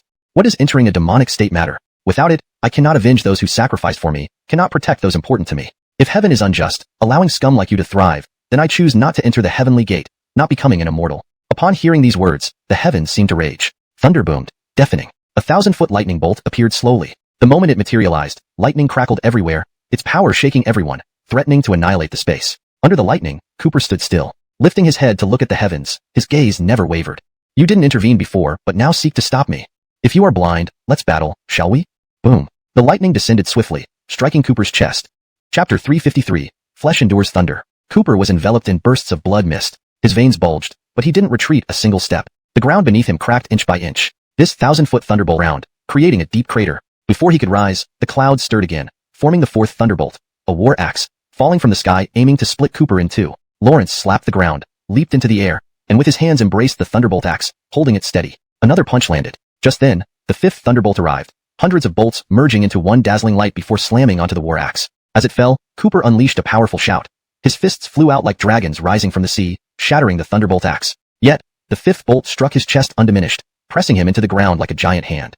Rocks crumbled, the earth sinking further. Amidst the thunder's roar and explosion, terrifying shockwaves swept out like a hurricane. From the dust emerged a towering figure, slowly standing up. Lawrence punched out, creating a sky full of fist shadows. Cooper soared toward the clouds once more, braving the hundreds of merged thunderbolts. Want me dead? It won't be that easy. Everyone was utterly stunned, eyes wide and mouths agape. Blinding light from the thunder caused tears to stream down their faces, eyes filled with redness. Yet, no one closed their eyes. Even though they were pressed to the ground, they looked up at that extraordinary silhouette in the sky, facing thunder with his body oozing destruction. The storm intensified. People around spewed blood and flew back hundreds of meters without even being hit by the thunder. Each successive thunderbolt grew tenfold stronger than the last. The eighth thunderbolt descended slowly, still its terrifying pressure weighed heavily on the ground. The earth cracked and sank further. A massive pit spread for thousands of meters, bottomless except for Cooper standing alone, head held high, showing no sign of panic. Lawrence clenched his fist and punched with all his might. Fist shadows filled the sky but could not touch the eighth thunderbolt. Taking a deep breath, he roared louder, shattering Lawrence's even punch. 18 dragon-slaying styles. Guillotine. Each move contained terrifying power, shooting towards the heavens. But upon contact with the thunderbolt, they dispersed. This thunderbolt moved with unstoppable momentum. Seemingly nothing could hinder it. In the end, the thunder engulfed Cooper. Roaring echoed into the clouds. Despite being submerged, Cooper did not give up. If he couldn't shatter it, he would tear it apart. His formidable physical strength shook heaven and earth. A golden dragon's shadow shot skyward, scattering and unleashing terrifying power as the thunder exploded. After an unknown time, the scorched earth below stirred. A hand emerged from the ruins. Cooper trembling slightly, his breathing short and unstable. Lawrence severely injured. Even young master's robust physical body cannot withstand such powerful lightning. Lawrence is indeed gravely wounded. Hildred covered his face with a sigh, tears dripping down from the corners of his eyes. Upon hearing this, Reyna and the other two women instantly became tense. Indeed, Cooper's condition was far from good. Even an ordinary person like Reyna could see that. But the dark clouds hadn't dissipated yet. Rumble. It was truly fear what you dread most. As the sky abruptly darkened, a pitch-black thunderbolt appeared, and in just one glance, everyone froze on the spot. Such immense power likely surpassed the combined might of the previous lightning strikes. Could the severely injured Cooper still withstand this? Cooper did not retreat. He continued to look up at the sky. His legs slightly bent, but his body felt as heavy as lead, so he decided to abandon the attempt to brace himself further. Lawrence placed his hands in front of his chest. This was the only action he could manage. Step back. Cooper's words were concise, but they held weight. Behind him were people he cherished, and he didn't want them to be harmed. Lawrence hearing his command. The crowd clenched their fists tightly and stared at Cooper with wide eyes. They understood. During the previous 8 lightning strikes, Cooper from the sky. However, the air distorted wherever it passed, unable to bear its immense power. Boom. Even before the thunder touched the ground, the earth crumpled inward. Debris flew within a kilometer radius, gradually turning to ash and vanishing. A fierce wind swept across, gripping everyone's hands tightly to the ground as they tried to resist its overwhelming force. People were flung backward in disarray. Cooper roared angrily, "So be it. Even if I shatter into pieces, what does it matter?" Just then, 3 figures rose slowly from the whirlwind, then advanced toward Cooper. Their speed increased steadily. These 3 were Reyna, Ryan, and Nona. Their eyes brimmed with worry, and their faces wore determined expressions. Each harbored a single thought. Cooper was in danger, and they must act. Their guilt over not being able to help Cooper earlier transformed into boundless strength, allowing them to overcome the mental oppression and stand. Lawrence hearing the footsteps, Cooper turned sharply to see Reyna and the others rushing towards him. Reyna was an ordinary person, but her resolve showed in her steady gaze and firm steps. Desperate to reach him faster, she watched helplessly as Ryan and Nona sprinted ahead. Cooper managed only to shout, "No, step back." This 9th strike surpassed the combined power of the previous 8. Even he lacked full, beautiful yet tragic. Nona was hurled backward, charred and lifeless, hitting the ground heavily. Cooper clenched his fists tightly, howling toward the sky. Chapter 355. Like a withered leaf, falling to the ground, Cooper lifted his head and saw another figure standing under the thunderstorm. Ryan had spread her arms wide. She did not possess the Lawrence Evenly Dow treasure body like Nona, so the lightning strike bore down on her without hesitation, piercing through her body. Lawrence's entire body dried up and turned black at an alarming rate. Like a weightless leaf, she silently fell to the ground. Cooper froze, his mind exploding with shock. At that moment, his thoughts were a blank slate. The only images he could see were 3 graceful silhouettes. They had not caught up in time, but dared to face the devastating lightning as mere mortals. In front of him were the 2 who blocked part of the thunder, even knowing it would mean certain death, still rushing towards their doom like moths to a flame. Cooper was enraged. Lawrence raised his head, eyes bloodshot, a tear of blood rolling down his cheek. The ground crumbled inch by inch beneath him, yet the dark thunder continued its relentless descent, striking him. But due to the weakening efforts of Ryan and Nona, the thunder's power was now only a fraction of its original might. Furiously, Cooper retaliated. A single punch shattered the thunderbolt into fragments. He fiercely swung his arms apart, tearing it apart. With bent legs, he shot upwards into the distance. Facing Callan, he had felt despair before but managed to squeeze out every last bit of strength to kill him. But now, his hands felt unbearably heavy. Xandra, a mere mortal, had bravely faced the lightning for him. Ryan, whose life force had faded away, felt like the weight of the world on his hands. Lawrence heart-breaking, and there was still Nona. Lawrence turned his head anxiously, looking around. Not long after, a staggering figure approached. Nona, blessed with the Lawrence evenly endowed treasure body, despite being gravely injured, had survived. Yet, she too was covered in burns, bleeding profusely. Crippled, she hobbled to Cooper, asking, "Master, are you all right?" Despite having braved the lightning herself, her first concern was for Cooper's safety. Cooper's breathing grew heavy, shaking his head. But Gretchen is dead? Realizing the trembling, hoarse sound of his own voice, he felt an immense pain. Dead. The people of the Eastern royal family sobbed loudly, mourning Ryan. The word weighed heavily on everyone's heart. Anger surged within Cooper, blood tears streaming down his face once more. At this moment, only Xandra in his arms kept him somewhat sane. Just then, a sinister laugh broke the silence. Callan lay on the ground, mouth filled with blood, yet laughing. Dead, Cooper. Regretting? So thrilling, watching your women die for you, isn't it? Retribution. Buzz. A rusty, jagged sword flew toward Cooper. Holding the sword, he tilted his head, calmly saying, "Using the dragon-slaying sword on you would defile it. This old sword is enough." As the sword descended, chunks of flesh tore from Callan's body. The jagged edges acted like barbs, gripping his skin. Painful beyond comprehension, Callan's screams, like those of a butchered pig, resounded. After an indeterminate time, his pleading ceased. Blobs of torn flesh littered the ground, all from Callan's body. Cooper's rusty sword fell to the ground. What remained of Callan was just a skeleton. Still unsatisfied, he waved his hand, dispersing the bones to ashes. Kneeling on one knee, he gazed sorrowfully at the scene. This despicable man was dead, and he had retrieved the Denim Inn treasure vault, restoring Dragon Master's position for Brayden, fulfilling Brayden's wishes. But Ryan had sacrificed herself for him. How could this bring any peace? Chapter 356, The Divine Doctor, Denny. Cooper exhaled a long breath and turned around to walk towards the three women. Nona was in slightly better condition, attending to Ryan. Nikki sat on the ground in despair, her tears flowing uncontrollably. Cooper approached them and asked in a grave voice, "Gretchen, is she really dead?" Lawrence felt an overwhelming sense of regret. If only he had been stronger, would he have managed to break open the swallowing Lawrencean demon jar earlier, preventing this outcome? If only he had been stronger, could he have blocked the lightning bolt instead of letting Ryan die for him? Ultimately, he had failed to protect Ryan, leading to this disaster. Blood tears streamed down his eyes as he lost all strength in that moment. His heart ached deeply. Clenching his fists, he struck his chest violently, blood seeping from the corner of his mouth. Yet this pain paled in comparison to the loss of Ryan. Guilt and remorse filled Cooper's heart. His hair began to turn white, clearly showing signs of severe distress. Nona had almost given up when suddenly, she saw a broken mirror. Lawrence, her eyes lit up immediately as she knelt down and listened closely over Ryan's chest. "Master, Miss Gretchen isn't dead?" Cooper's body shook as he abruptly squatted down, asking irrationally, "What did you say?" Nona took out the broken mirror, which flashed momentarily before its light merged into Ryan's body and then faded away. Cooper also sensed the sudden faint pulse from Ryan. She wasn't dead, truly not dead. Lawrence embraced Nikki and Nona. Overwhelmed, once he stood up, he immediately rushed into the room. "Save her, hurry." In the room, sophisticated medical equipment was wheeled in and connected to Ryan. An electrocardiogram showed weak but steady heartbeats. The doctors present marveled at what seemed like a miracle since under such conditions, an ordinary person would have died long ago. Someone tried to tend to Cooper's injuries, but he pushed them away. "Where is Denny?" One of his subordinates replied, 20 minutes more, the aircraft will land, young master. Your injuries are serious, please rest." Ryan has a faint vital sign. She's still alive. Cooper glared fiercely and coldly replied, "Faint vital signs, she's still alive? Do you think I can rest knowing this?" Lawrence took a deep breath, waving his hand weakly. Lawrence knew he was like a powder keg, liable to explode at any moment, but for Ryan, his concern made him lose control of his emotions. Everyone understood. Cooper, covered in injuries, remained by Ryan's side without moving an inch. With such emotions, it was natural. "Yes, I'll ensure the aircraft accelerates further." Meanwhile, Nona, Hildred, Nikki, and the others arrived. Nona, seeing Cooper, breathed a sigh of relief. She stepped forward and said solemnly, "Master, I've learned about the situation.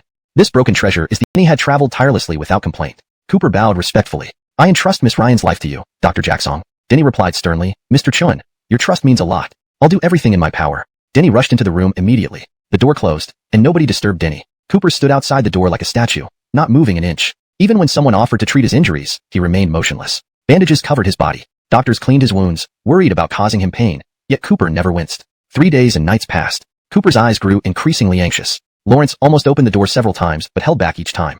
Hashtag chapter 357.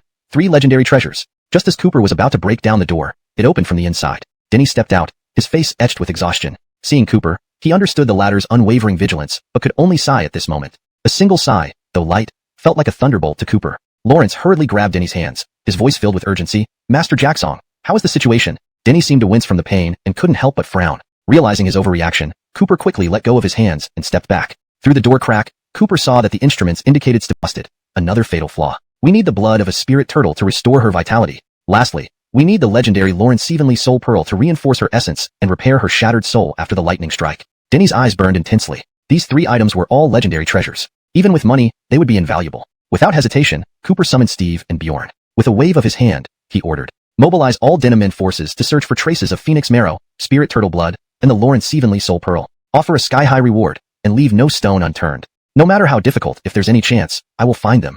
Denny looked at Cooper, his eyes aflame. "If you can find them, I will do everything in my power to treat this young lady."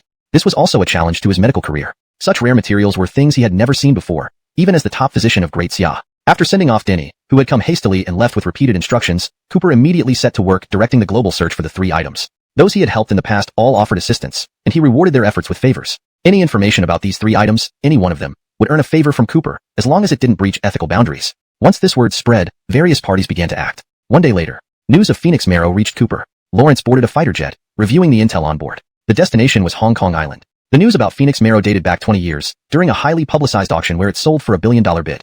20 years ago, $1 billion carried significant weight. The buyer was Jasper, Hong Kong's richest man, whose influence extended over half the city. However, Jasper was elusive and not easily met. Cooper's goal was to obtain the Phoenix Marrow, not to cause trouble, so he needed a way to approach Jasper. Someone who could spend $1 billion back then clearly viewed money as trivial. Obtaining the rare Phoenix Marrow required careful planning. Rather than forcing or stealing, Cooper needed to meet Jasper opportunistically. Narrowing his eyes, Cooper ordered, "Arrange everything quickly. I need to meet Jasper as soon as possible." As the fighter jet landed, new intelligence appeared in Cooper's hands. It was a charity auction happening that evening. Their resources made obtaining an invitation to the charity auction relatively easy. Cooper planned to meet a woman named Alia, the 3rd miss of the Lee family. The Lee family wielded imperial-like control over Hong Kong, making contact with them difficult. Missing this opportunity could mean waiting indefinitely. In the hotel room, Cooper changed into a sharp suit, feeling uncomfortable in attire that hindered combat. But for Dame Fong-Gretchen, this inconvenience was nothing. As dusk approached, Royal Holiday Hotel, the premier hotel in Hong Kong, reportedly owned by Jasper, was preparing for the gala. Jasper had declined numerous invitations to ensure this event's exclusivity. The gala drew countless celebrities and elite figures. At the hotel entrance, a red carpet stretched from the entrance to the parking lot, flanked by elegant women in cheapao, poised with polite smiles. A long car slowly pulled up. From within emerged a tall woman in an exquisite evening gown, supported by a butler who closed the car door and walked behind her. The butler's steady gait and sharp gaze indicated martial training. The moment she stepped onto the red carpet, she was greeted with applause and flowers. Chapter 358, Charity Gala. The woman wore a simple white off-shoulder evening gown. Under the flash of cameras, she exuded an icy elegance, appearing like an ethereal fairy, untouched by earthly matters. She nodded gracefully with a smile, greeting the crowd around her. Instantly, praises and discussions echoed through the venue. Not surprising for the 3rd miss of the Lee family. Such grace is truly rare. Alia, just as her name suggests, she's as cold and beautiful as frost, surpassing all in elegance. She's not only beautiful but also has organized this charity gala single-handedly, truly devoted to charity and a role model for is not only invaluable, but also a rare treasure in the world. Given its importance to Ryan's safety, he had to be cautious. At the gala, people chatted quietly among themselves as auction items were presented one by one. However, this was a silent auction. Interested parties wrote down their bids. Once time was up and no further bids were made, the item belonged to the highest bidder. Everyone present, whether genuinely benevolent or merely for appearances, bid on at least 1 or 2 items. Cooper looked around. The auctioned items weren't particularly precious, mostly modern art pieces without much historical value. However, they symbolized contributions to charity, and so people bid generously. As the representative of the Lee family, Alia greeted everyone individually, hardly refusing anyone who came to chat with her. Even when she saw someone bidding, she would thank them kindly. Then, a bodyguard in a suit approached Alia and whispered something. She paused and glanced toward a man in the crowd. Upon noticing her gaze, the man chuckled and walked over to her, dressed in a white tuxedo that made him look extremely gentlemanly. Several people surrounded him, indicating his prominence. "Alia, I am Farron from the Imperial City's Denim family. It's an honor to meet you. Shuanghua lives up to her name. Meeting you today has made my heart race with excitement," he said with a flirtatious tone, which started your mention of tossing around small sums of money to attract attention. "I think it's unnecessary and unwarranted." Lawrence's rejection was clear. Yet, Farron seemed oblivious, pulling her closer as if trying to embrace her. Lawrence grinned slyly. "Miss Lee is so kind. Shouldn't you invite me to a romantic dinner out of gratitude? I have time tonight. Let's drink and revel together, exploring the world of romance." Slap. Alia couldn't hold back any longer. She slapped him hard and forcefully pulled her hand away. "Please act with propriety, Mr. Denham. All the amounts for your bids will be refunded. If you don't like the charity gala, please leave." Such blatant harassment infuriated her. Had it been someone else, she might have tolerated it better. But Farron, notorious in the circles of young aristocrats, knew very well what romantic exploration implied. Escort him out.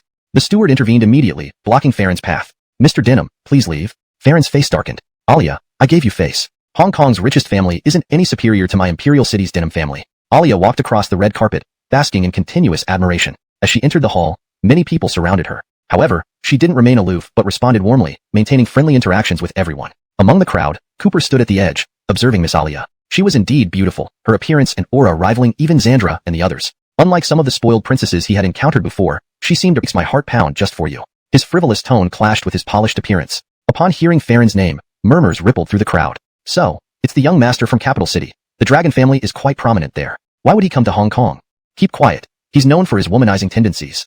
Everyone spoke in whispers, wary of offending the young master. Alia frowned slightly. Mr. Denham, we've met once before. Thank you for bidding on 10 items. Unsatisfied, Farron moved closer and grabbed her hand, his other hand covering hers, stroking it. Displeased, Alia tried to retract her hand but was held firmly. Frowning deeper, she noticed approving glances from the crowd. With an exaggerated gesture, Farron asked, "Did you notice me early on? I actually dislike these auctions, but I'm happy if my small contributions can catch your attention." His words irked Alia further. She knew this event stemmed from genuine kindness, not vanity or fame. Lawrence, her expression turned cold. "Thank you, Mr. Denham. Lawrence, helping people within my means brings me joy. As for your small contributions, attracting attention isn't necessary. I appreciate the thought." Lawrence's rejection was clear. Yet, Farron pulled her towards him, attempting to draw her into an embrace. With a mocking smile, he said, "You're so kind. To express gratitude, shouldn't you join me for a romantic dinner? Why not spend this night enjoying drinks and romance together?" Slap. Alia slapped him and forcefully withdrew her hand. "Please conduct yourself properly.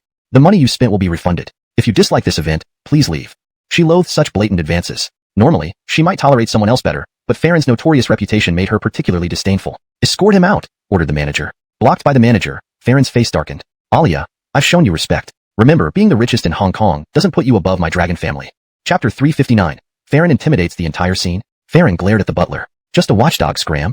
I've shown interest in your young miss. That's already given you face. I traveled far to come here just because I heard Alia was beautiful. If you truly don't give me face, my Denham family can sever all business dealings with your Hong Kongly family in the capital." As he spoke, 4 or 5 bodyguards dressed in suits rushed out from behind Farron. In an instant, the butler and those few bodyguards were locked in combat. The bodyguards struck fiercely, obviously not ordinary individuals. For a moment, the butler was entangled by these bodyguards and couldn't break free, a thing like a broken kite, crashing onto the ground without any sound. "Farron, what you're doing disgraces the Denham family. Let me go."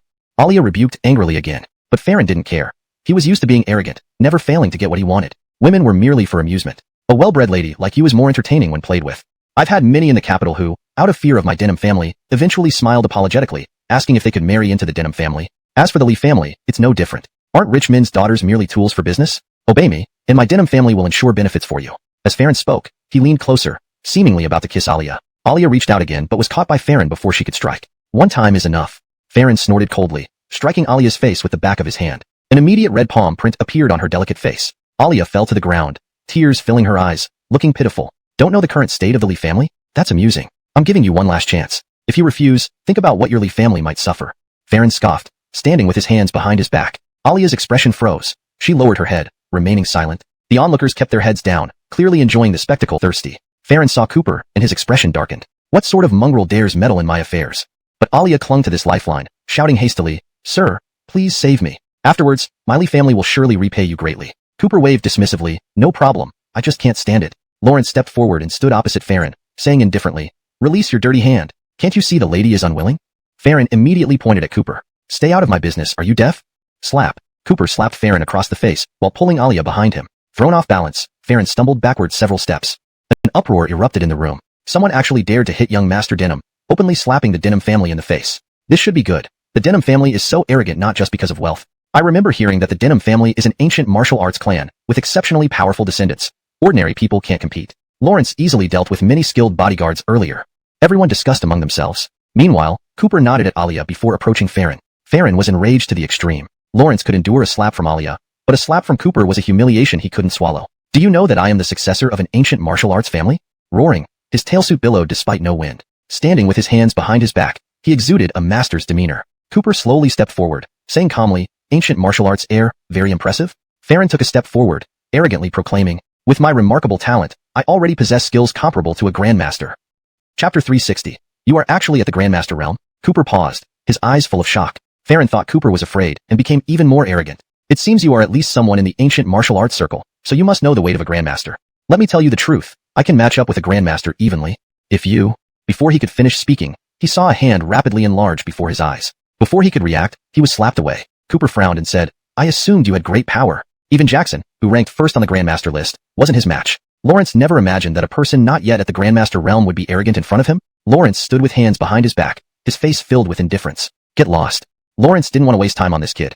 He acted for Alia, as well as because he truly detested such people who bullied others. Lawrence turned his head and smiled at Alia. But at this moment, the lights suddenly went out. Cooper's gaze sharpened. Suddenly, wind noises came from all directions. Previously bright, now suddenly dark, Cooper was momentarily disoriented. But quickly, the smell of blood alerted him. In the darkness, shadows approached Alia. You're actually... A scream rang out and then abruptly stopped. Cooper hurriedly rushed forward. He had finally made contact with Alia, but someone dared to intervene? Regardless of their intentions, no one could stop him from obtaining the phoenix bone marrow. Just then, shadows surrounded them from all sides. Boy, stay out of our business.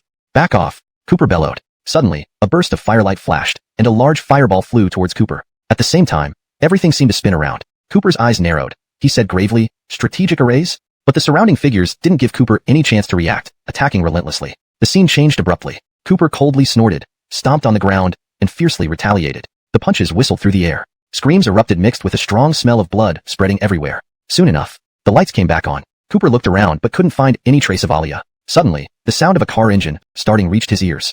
Lawrence darted out like a fierce tiger escaping from a cage. Breaking through the hotel window, he leaped down from the 6th floor. People watching gasped in horror and rushed to the windows. But where was anyone downstairs? Looking far into the distance, a sports car sped away, followed by a shadow-like figure. At this point, on the highway, Cooper was chasing. His eyes locked onto the sports car ahead. With few cars around but high speeds, the driver showed remarkable skills and superior performance, weaving through traffic gracefully. Cooper kept close, his eyes fixed on the vehicle ahead. Even at the Grandmaster realm, chasing a sports car on this road was extremely challenging. But at this moment, black cars roared toward him without hesitation, directly aiming to crash into him. Cooper threw a punch and drew his Jackson Long sword with a swing. Dragon Lornseed slash. The sword cleaved through the air, slicing a car in two. Afterward, the sports car vanished completely, even its taillights gone. Cooper thought for a moment. Unfamiliar with the route, he roughly estimated the direction and moved aside, leaving the chaotic area. On the way, Cooper took out his phone and dialed his subordinate. Locate my position. I need to find a silver-white sports car, license plate. Cooper raced along the highway, swiftly disappearing into the surrounding bushes. Not human. Lawrence was moving at 100 yards per second and slashed my car with one strike. They were talking about Cooper, who had been chasing them from behind. Haroun didn't seem concerned and replied with a mocking tone. My sports car's performance is top-notch. How could that kid catch up? Alright, let's head to the predetermined location. We're almost there. Be careful and don't let that kid follow us. Another voice came through the walkie-talkie. Don't worry, boss. That kid veered off the highway. How could he continue the chase? Haroun whistled nonchalantly, appearing quite relaxed. Glancing into the rearview mirror, he saw Alia's panicked eyes. Lawrence gave a faint smile. Miss Lee, no one can save you from our Skydark organization. The sports car sped past, reaching a hidden abandoned factory shortly after. The surrounding area was desolate wasteland. Alia was terrified to an extreme degree. This place was so remote that if she were killed here, no one would ever find her. She didn't doubt for a moment that they intended to kill her. The Skydark organization specialized in such ruthless acts. Just as she was panicking, the car stopped. Haroun opened the door and ordered Alia out. She immediately flung open the door and ran out but was soon lost, having no idea where she was or how to escape. Several figures appeared around her, leaving her nowhere to run. Miss Lee, we told you no one can come to your... Suddenly, she remembered something and urgently shook her head at Cooper. Run. This is the Skydark organization. They're all killers, ready to kill without hesitation. And their entire organization is here. It's very dangerous for you to stay. Cooper was taken aback by Alia's kindness. Lawrence nodded slightly and smiled. Because of this, I will save you. Haroun casually tossed Alia aside. Kid, it seems you don't understand the situation. In the entire underground world of Hong Kong, no one dares to provoke the Skydark organization, and you're the first one. Cooper surveyed the area, seemingly unfazed by Haroun's words. Since you are killers with blood on your hands, then this desolate place is indeed perfect for burying bones. Lawrence hearing this, Haroun's lips curled into a grin. Right, just the perfect place to bury yours. Lawrence waved his hand, and the people around him vanished into the shadows. The sky darkened as clouds obscured the moonlight, plunging the area into pitch-black darkness. Whispers of wind sliced through the air. Haroun and Churchill exchanged glances, wearing malicious smiles. 100 elite members of the Skydark organization. Even a master would die here. But then, screams of agony pierced the night. As the clouds passed and moonlight returned, a ghost-like figure darted between the shadows. Lawrence accurately found each hidden assassin, dispatching them effortlessly. When the moon fully illuminated the scene, Cooper emerged, the only source of comfort and security for her. Cooper gently patted her back with one hand, while clenching the other into a fist. Lawrence hearing a slight sound, he tensed.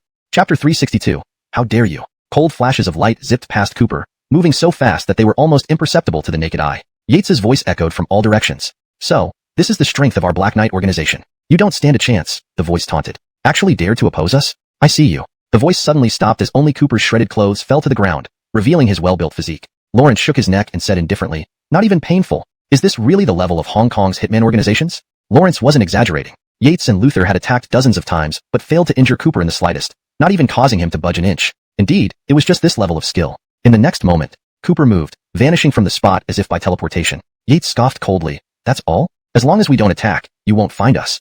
Before the words could finish, a figure appeared right before them, Cooper himself. What did you just say? Yates tried to run but was hit by a massive force as soon as he turned around. It felt like being struck by a truck. Blood splattered as Yates flew. Sorry, you saved me twice tonight, and I still don't know your name. Cooper. Cooper spoke calmly and explained his needs directly. Upon hearing that Cooper needed Feng Suer to save someone, Alia became curious. This person must be very important to you. A treasure like Feng Suer is priceless, yet you came all this way for a mere piece of information. In principle, I should repay you fully for saving my life. But, Cooper was momentarily taken aback. Clearly, there was something troubling Alia. This place is too desolate. Let's get in the car. I'll inform your family of your safety, then we can talk. Without further ado, Cooper accompanied Alia into the silver sports car and departed. In the car, Alia wore a troubled expression. Feng Suer is extremely important to my family, especially now since my grandfather suddenly fell ill. We are preparing to use it to cure him. She felt guilty. Cooper had saved her twice tonight, but she couldn't repay him. For anything else, she would agree. Even if her grandfather hadn't been sick, she might have asked him for the Feng Suer to repay Cooper's kindness. But now, it was needed to treat her grandfather, and she couldn't give it up. Cooper understood immediately. No wonder, despite being the richest family in Hong Kong, no one at the party dared to stand up for Alia. It wasn't just because of the Denham family. After all, the Denhams were from Beijing, distant from Hong Kong. The reason was clearly her grandfather. Many people in Hong Kong couldn't even afford a place to live. Yet, the Li family owned a whole mountain. Even Cooper couldn't help but marvel at this reality. Truly, the richest in Hong Kong. Nestled amidst the mountains and water, this was more than a villa. It was a luxurious estate. Guards were stationed at the foot of the mountain, maintaining meticulously manicured greenery, costing a fortune annually just for maintenance. And this was just the path leading to the Li family's ancestral home. The car wound its way up the hill, and a carved gateway appeared before Cooper, with a sign that read, Li family. Chapter 363. I think Lawrence is a fraud. The car came to a stop. Cooper stepped out and couldn't help but marvel at the Li family's extravagance once more. This gateway was entirely constructed from red sandalwood. One can gauge a residence by first observing its gatehouse. This one is built with premium red sandalwood, intricately carved. It must be the work of a master, he remarked. The Li family truly deserving of being Hong Kong's wealthiest. Alia faintly smiled upon hearing this. To reply would hint at deliberate boasting, so she remained silent. Instead, she changed the subject. This is our ancestral home. My grandfather resides here year-round, while our sister. You seem to have terrible taste in men now. Don't you realize you're being deceived? These words cast a shadow of embarrassment over Alia's face. Under normal circumstances, anyone claiming to cure Jasper would likely be dismissed as boasting or trying to gain access to the Li family. But this was Cooper. Not only had he saved her life, but he also openly admitted that his true purpose was the Phoenix Marrow. His honesty made Alia trust Cooper. Unexpectedly, her cousin immediately labeled Cooper a fraud. At that moment, Mateo seemed oblivious to Alia's embarrassment, even escalating the situation. Young friend, my third sister might be a little naive, but it's no excuse for you to deceive her. I give you a chance, admit your mistake and leave. Cooper frowned but, for the sake of the Phoenix Marrow, wasn't going to fuss over trivialities. I'm not a fraud. I genuinely can treat Mr. Li. Mateo laughed loudly, shaking his head, his eyes filled with derision. Alright, tell us, where did you graduate from? What high positions do you hold? What remarkable medical research or contributions have you made? Upon hearing this, Cooper understood the implication. I'm not a Western doctor but a traditional Chinese medicine practitioner. This revelation drew clear disdain from both Mateo and Rico. Traditional Chinese medicine? A young TCM practitioner equated unreliable stage a rescue to win your affection. Lawrence hearing this, Alia froze. It was indeed possible, but she soon dismissed the idea. Those men weren't actors. They exuded a chilling killing aura, and Cooper had mercilessly dispatched all of them. Furthermore, Farron fled in fear, referring to Cooper as an expert martial artist. Just then, a butler approached. Hong Kong's underground forces are in chaos. It's rumored that the Nightfall organization lost contact overnight. Earlier, it was discovered that over 100 Nightfall assassins, including Bloodfiend and Horus, were found dead in the suburbs, all killed with one strike. Mateo's smile froze. Their butler wouldn't lie for Cooper. All those assassins were dead? Alia, sensing certainty, stepped in front of Cooper, staring resolutely at her uncle and cousin. Don't mistreat my savior. Grandfather is inside. We've come this far. Let him examine him. If he can save grandfather, and you treated him disrespectfully, missing this opportunity, how will you explain it to the Li family? Rico's expression grew serious. Lawrence patted Mateo's shoulder, stepping forward to finally address the calm Cooper. The Nightfall incident makes this matter more serious. I thank you for rescuing Shuanghua, but concerning my father, I must be cautious. If you provide no evidence, I won't let you see him. Chapter 364. An indecent intrusion. Cooper frowned. The Phoenix Marrow was to save Jasper. If he couldn't treat him, the opportunity to obtain it would be lost. Should he really resort to stealing? Lawrence could not stand kidney chi. Nothing works. Not even those little blue pills. Both Rico and Mateo's faces darkened. Rico opened his mouth several times as if to speak, but couldn't find the words. This truly was his deepest male secret. Lawrence had seen countless renowned doctors, but to no avail. It was his most guarded secret. No one in the family knew except his wife. But now Cooper had laid it bare, even mentioning that the little blue pills did nothing. Rico felt speechless, unsure how to respond. At this moment, Alia was the most shocked. She never imagined her uncle and cousin were like this. Even the servants in the background couldn't help laughing until Rico glared at them, silencing them instantly. You three, don't come to work tomorrow. Still fuming, Rico slapped Mateo and scolded him angrily. You are an eternal disgrace to our Lee family. What woman couldn't you get, and yet you touch such filthy things? You deserve it. Lawrence gasped for breath, too angry to continue. Mateo was inwardly furious. Don't you also have your own male secrets? But saying this was clearly not an option. Right, father, after much effort, I finally got Dr. Thompson from abroad to come. Dr. Thompson is renowned worldwide for his medical skills, having treated numerous diseases and contributed greatly to Western medicine. Mateo hastily changed the subject. Approaching Cooper, he whispered, all right, they don't need you here anymore. Once Dr. Thompson arrives, he will surely cure my grandfather. His attitude wasn't as arrogant as before, but it wasn't friendly either. Rico waved his hand. We welcome our guests, please come in. Though he hadn't rushed to kick anyone out, he acknowledged that Cooper had some skills. But compared to Dr. Thompson, Cooper didn't seem like much. Cooper frowned. The two people who demanded evidence now tried to weasel out. If necessary, he'd go find Jasper alone. At that moment, cars started arriving. Mateo's face lit up with excitement. It's Dr. Thompson. We scheduled his visit for today. I didn't expect him to arrive so timely. Faced with this situation, Cooper only frowned, deciding not to argue further. Alia, sensing Cooper's worry, stepped forward to comfort him. Dr. Thompson is world-renowned. Don't be too hard on yourself. You've already done incredibly well. I'll personally tell Grandpa about the Phoenix Marrow when he wakes up. Seeing Alia's sincere expression, Cooper sighed, finding it hard to stay upset. But Dr. Thompson indeed had a stellar reputation, representing absolute authority even in Daxia. However, that was only in Western medicine, which had a later start in Daxia. In traditional Chinese medicine, Daxia had thousands of years of heritage unmatched by foreign countries. Cooper believed his silver needles wouldn't. Pride was evident in his words. Cooper couldn't help but frown again. Our traditional Chinese medicine isn't inferior either.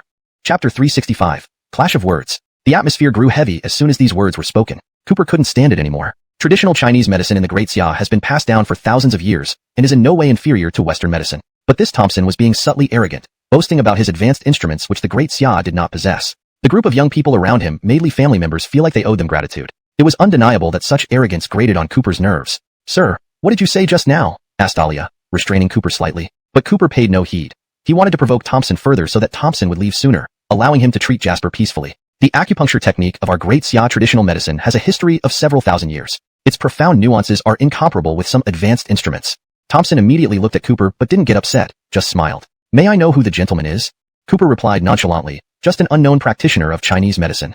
Lawrence hearing this, the pride in Thompson's eyes became even more evident. Lawrence didn't understand the modesty inherent in Great Xia culture, only believing that an unknown person compared to himself, renowned worldwide, highlighted their significant disparity.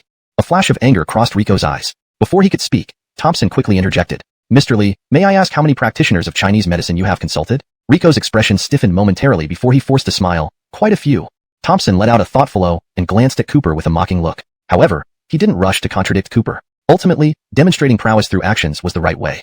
If he cured the disease while all those other Chinese doctors failed, wouldn't that be the best proof? The culture of the Great Xia is indeed brilliant, but there's also a saying, what should be discarded, must be discarded. Though he didn't say it outright, his meaning was unmistakable. Traditional Chinese medicine belongs to the outdated practices that need to be abandoned. Cooper gave a faint smile and didn't respond further. Seeing this, Thompson waved his hand and said, let's go together, sir. I'll show you the wonders of Western medicine. With that, he led his team toward the ancestral home of the Lee family. Rico hurriedly followed, giving Cooper a glare as if warning him to stay away. Under Thompson's urging, he remained silent and rushed forward with a forced smile. One by one, the young men carrying sophisticated instruments passed by Cooper, their disdainful gazes intense. But Cooper stood there calmly, not bothering to react. In truth, he had already observed something peculiar. At this moment, Alia came up hastily to console him. I'm sorry. My uncle did consult many practitioners of Chinese medicine, but, Cooper waved his hand dismissively, this illness is indeed beyond the scope of ordinary Chinese medicine, but I'm confident. Let's go see the advanced instruments. Alia intended to say something but met Cooper's sharp gaze and instinctively felt a sense of trust. It seemed as if everything was under Cooper's control. She shook her head and then led Cooper into the Lee family's ancestral home. Since Thompson had invited Cooper along, the Lee family didn't stop him. Upon entering the ancestral home, its opulence surpassed Cooper's imagination. Every item in the living room was a treasure, each worth hundreds of millions, and there were over 100 pieces. Thus, the total value of these treasures exceeded tens of billions, perhaps even hundreds of billions when considering some items worth over $1 billion each. In the back courtyard lay a small path. Under the sunlight, it shimmered with a flow of light, lined with pieces of white marble. Although not entirely paved with white marble, it was undoubtedly lavish. Not adorned with ostentatious pearls, jewels, or gold and silver. Each object here far exceeded the value of such mundane items. Your grandfather truly has excellent taste, Cooper remarked suddenly. Alia was taken aback, but quickly realized something. Frost coated the elder's eyebrows, and despite thick blankets covering him, he appeared like an ice sculpture. Thompson stood in front of the machines, looking amazed. Even he felt the cold, pulling on a down jacket yet still shivering. This is truly a rare and perplexing condition, though I've seen similar cases. These words excited Rico. Dr. Thompson, please do your best to save my father. Thompson turned, surprised to see Cooper smiling at the doorway. Lawrence was puzzled why this man felt no cold. But since this Chinese doctor was here, it was time to showcase his skills. This patient has frost condensed all over his body, indicating a rare disease. Due to its rarity, not much is known about it. However, the organs are already failing due to the extreme cold, so I plan to start by treating the organ failure. Hashtag chapter 366. I advise you to stop. Cooper furrowed his brows and couldn't help but say, the old man's current health condition cannot withstand any form of stimulation. Before Thompson could respond, the group of young people surrounding him began to berate Cooper. Anyone who doesn't understand should just get lost. As long as organ failure can be halted, most conditions will see improvement. The treatment plan our professor formulated. Thompson reveled in this adoration, appearing somewhat intoxicated by it. As the precision instruments began to operate, various medications flowed through the tubes into Jasper's veins. Next to the bed was a life sign monitor. His heartbeat and blood pressure were gradually returning to normal levels. Previously, Jasper's heartbeat had been abnormally slow, sometimes below 40 beats per minute. But now, it was gradually improving, indicating his condition was stabilizing. Excitedly, Mateo pointed to the instruments, explaining to Rico. Relief washed over Rico as tears streamed down his face. Father is finally getting better.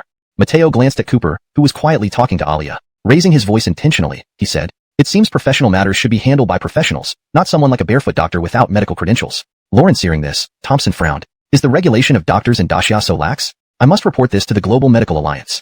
Mateo joined in, fawning. Dr. Thompson is a top expert in the medical field. There's no need to argue with quacks. Furthermore, he fabricated diagnoses for me and my father, which is truly despicable. In reality, Cooper was right, and Rico and Mateo did have those issues. Seizing this opportunity, Mateo took advantage to discredit Cooper while, it must be a devil. Move aside. We believe in materialism. This is the manifestation of disease being expelled from the body. Ultimately, Thompson had some skill.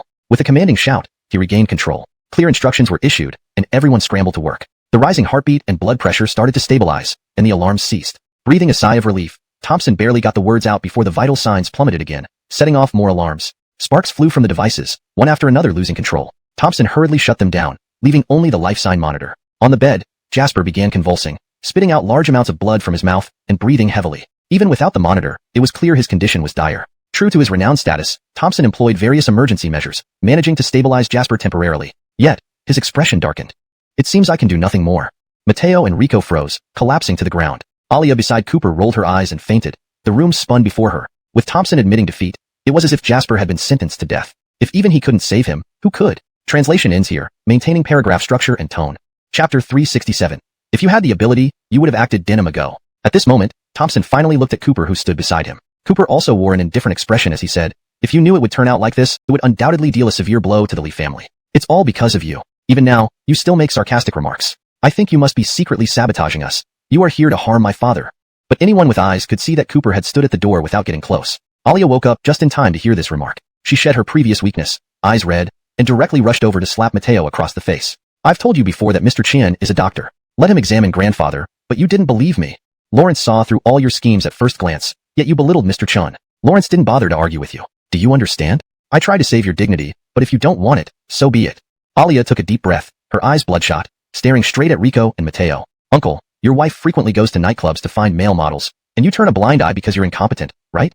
And you, Mateo, uneducated, and only know how to revel in debauchery. Every woman you meet, you go after. The Lee family's private doctor told me about your illness. It's beyond repair, and you still deny it? Lawrence, her voice nearly hoarse from shouting. She collapsed onto Jasper's body, sobbing bitterly. As for Rico and Mateo, they were completely stunned. Mateo wouldn't have acted so arrogantly. Rico glared back, and Mateo understood, standing up to slap himself across the face. The room filled with sounds of slaps. However, Cooper remained standing still. Seeing Jasper start convulsing violently on the bed, Mateo panicked. A slap sent teeth flying, and his face swelled up. Rico wasted no time, striking himself with a fist. I failed to discipline this scoundrel. Mr. Chun, please don't hold it against us.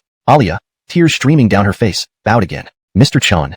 Cooper sighed, taking a slow step forward. Before he could speak, Thompson interjected, smiling wryly. Though you pointed out my misdiagnosis repeatedly, it might have been coincidental. You don't need to do this. If he could truly save the patient, he would have acted already. The patient's condition is beyond my ability to help. All I can say is condolences.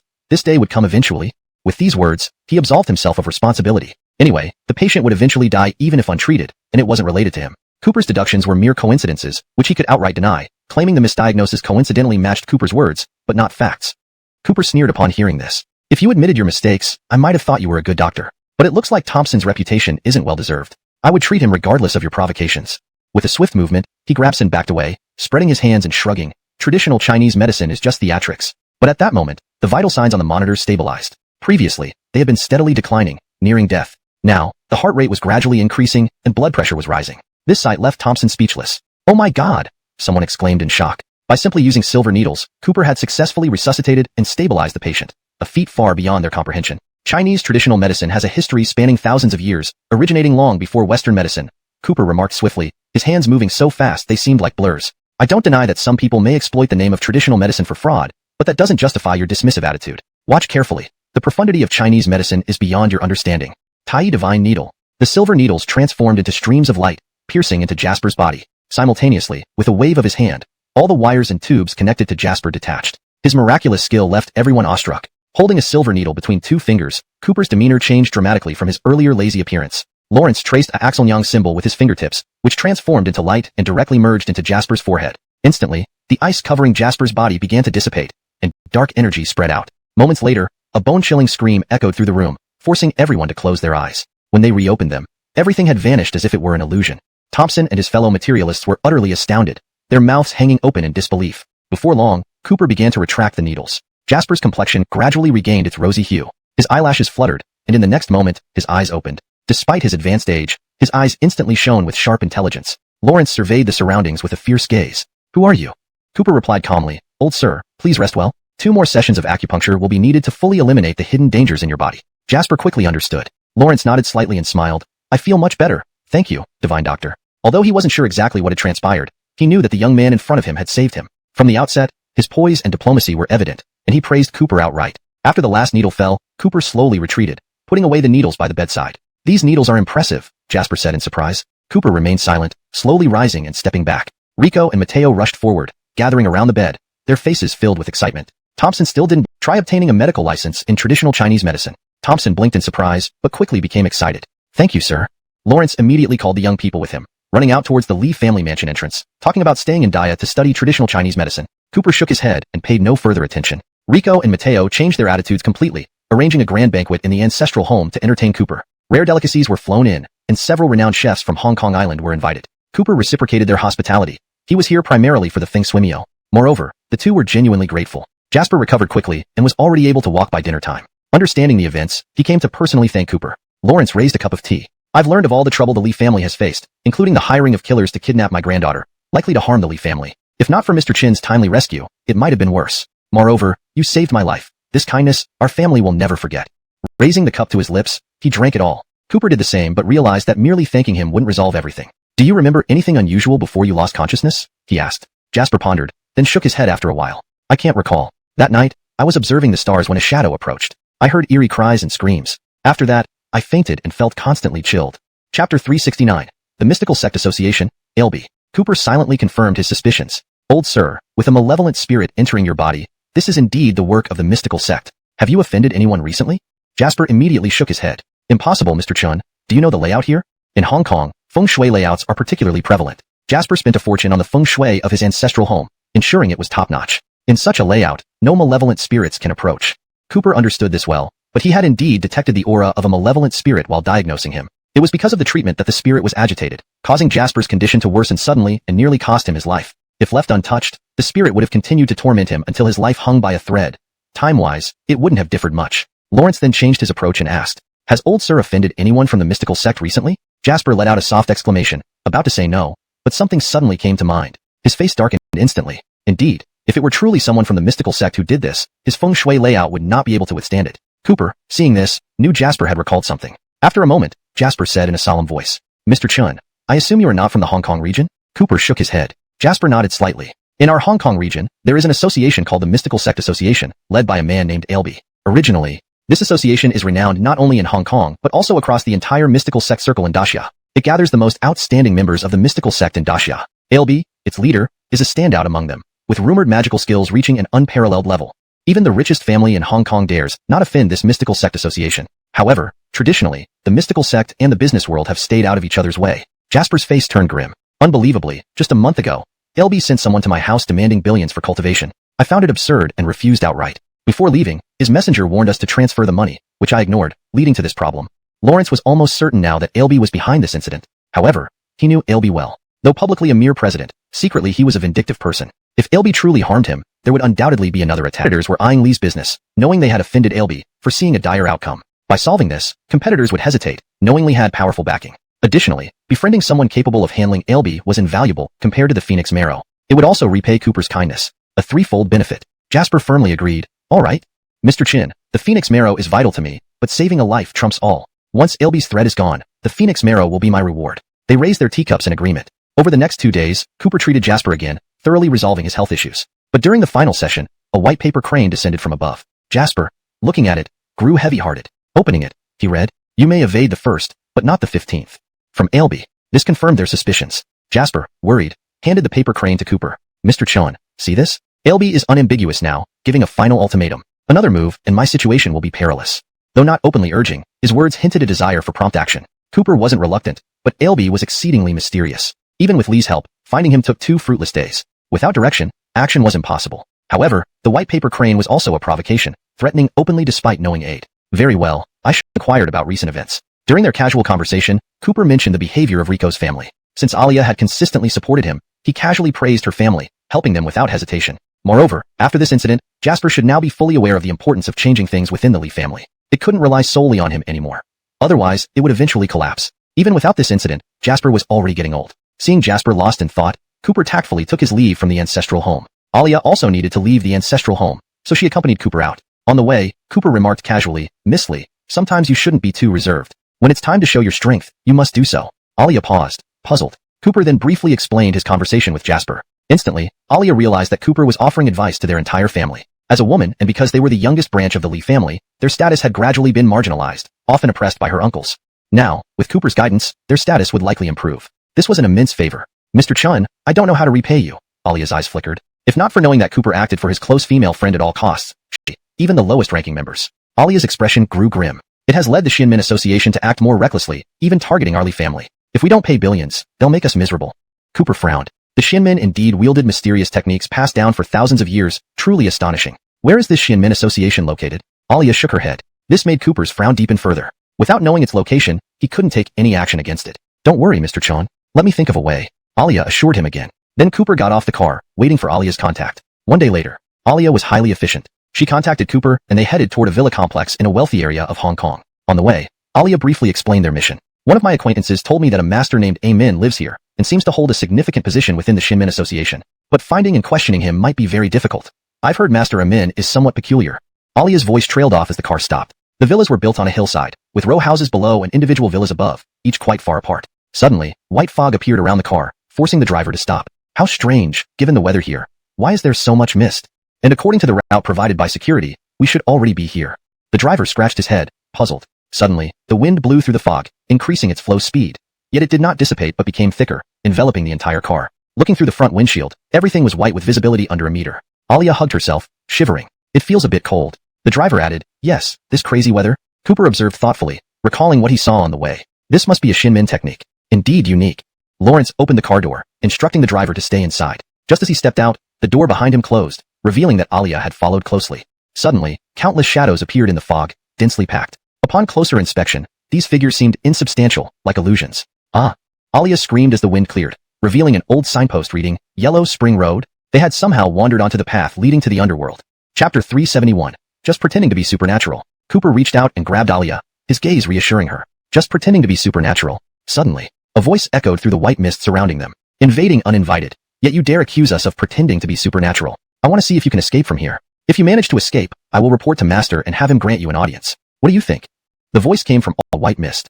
Arrows shot from all directions. Cooper swiftly caught one that aimed straight for Alia's forehead. His eyes narrowed. Because of a few words, these people were ready to kill? Truly, they are far too pampered. Ready to take lives at the slightest provocation? Lawrence stomped his foot forcefully. Suddenly, a fierce wind rose, dispersing the mist rapidly. What had been a vast expanse moments ago now revealed a narrow path surrounded by peculiarly placed stones. A middle-aged man in a white training outfit stood before them, holding a crossbow. The arrogance in his eyes hadn't faded, but upon seeing the mist dissipate, he froze. Cooper let out a cold snort. With a wave of his hand, the arrows flew backward, heading straight for the man's throat. Such lawless individuals must surely have blood on their hands. He wouldn't show any mercy. Just as the man realized what was happening, a goat-bearded elder appeared out of nowhere, kicking him away. The newcomer stood with arms crossed, eyes filled with defiance. Alia cautiously opened her eyes. Upon seeing the goat-bearded elder, she quickly said, "This is Amin." The middle-aged man had fully regained his senses and looked furious. "Just you, daring to call my teacher by his name? It's disrespectful. Do you know what position my teacher holds in the Xianmin Association? One of the 3 straightforward admission. Very well. Then don't blame me. Today, you came uninvited, disturbed me, tried to harm my disciple, and insulted me. The president is enraged by your interference. As a guardian, it's my duty to ease his worries. As he spoke, Emin began moving his feet. Mist began to envelop them again. Seeing this, Cooper shook his head. So, you'll attack? Ridiculous. It was the middle-aged man who initiated hostilities. Yes, they came uninvited, but they stated their purpose and were polite. Since they were refusing the peace offering, he couldn't be blamed. Stones began moving, forming a circle around Cooper and Alia. The narrow path vanished, replaced by a blank white space. Eamon's voice floated over. Disciple, watch carefully. Let me teach you once more about the trap array. The essence of trap is not just blurring others' vision. Emin lectured his disciple as he attacked Cooper, clearly not taking him seriously. Cooper stood calmly, patting Alia's head. Emin continued. The essence of trap is infinitely profound. I say, draw a prison on the ground, and they cannot move. Hurricanes roared past Cooper and Alia. Alia, startled, loosened her grip on Cooper's hand, which hung limply by her side. Lawrence, her face was filled with. Cooper gave Alia a slight nod and walked a few steps forward, standing with his hands clasped behind his back. Although Alia wanted to say something, she knew that stepping forward would only become a burden to Cooper. Worried, she called out, Mr. Chun, be careful. At this moment, the stones began moving again. However, compared to before, these stones had grown much larger, each about 10 meters tall. Cooper stood among these stones, seemingly intrigued. Boy, Emin seemed somewhat infuriated. Since that's the case, let me show you what the Taoist arts can do. You cannot escape my five-fingered mountain. Suddenly, 5 blocks of stone suddenly grew larger and came crashing down. Cooper appeared to be crushed by 5 immense mountains. The ground beneath his feet shattered, and his legs bent slightly. Looking up, those 5 stones actually transformed into a massive 5-finger mountain, thundering downward. Beside him, Alia fell to the ground upon seeing this. The situation was such that even a single glance made her feel powerless to resist. Yet, Cooper murmured softly, interesting. Lawrence stood upright.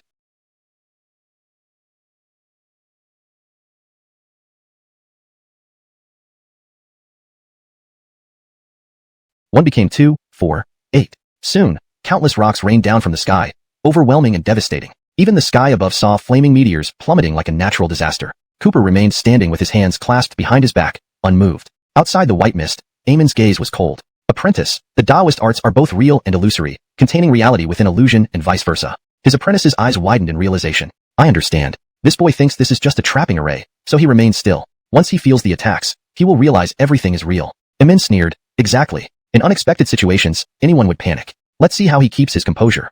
Lawrence flicked his finger, and the stones flew up, engulfed in roaring flames, shooting toward the white mist. Eamon moved swiftly, disappearing into the mist. Inside, Cooper remained calm, his eyes unchanged. As flaming meteors rained down, he remained unmoved. Suddenly, his ears twitched. Lawrence suddenly raised his hand and unleashed a punch. The burning stones disintegrated into ashes upon impact. Hidden in the shadows, Eamon's eyes narrowed. He hadn't expected to be detected. Lawrence flicked his finger again, changing his spell. Suddenly, the surroundings turned into a sea of fire. From the blazing inferno, charred figures emerged from the ground. The intense heat caused Cooper's clothes to catch fire. Suddenly, the charred figures attacked, flashing toward Cooper's neck with a cold gleam. We've got him. The charred figure suddenly transformed into Eamon. Moving swiftly, Eamon swung his blade right in front of Cooper's throat.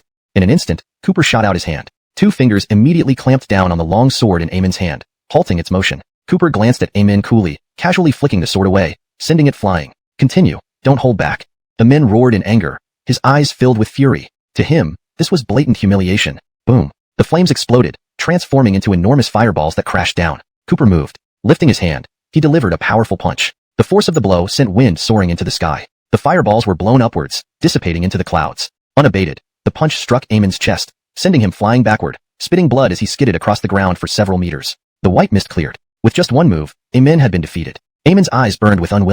Despite the lack of elaborate moves, Eamon was once again defeated by Cooper. Fury filled Eamon's eyes. Lawrence had lost face, thoroughly embarrassed. Lawrence had wanted to guide his disciple, yet he was no match for Cooper. At this moment, an idea suddenly struck him. Reaching out, he grabbed Alia, who had been watching the confrontation. Eamon spat out a mouthful of blood and clutched Alia by the neck. Boy, aren't you arrogant? What do you have to be proud of? Do you really think you're someone important? Kneel down, Neil. Otherwise, I'll kill her. Cooper lowered his head, his expression turning grave.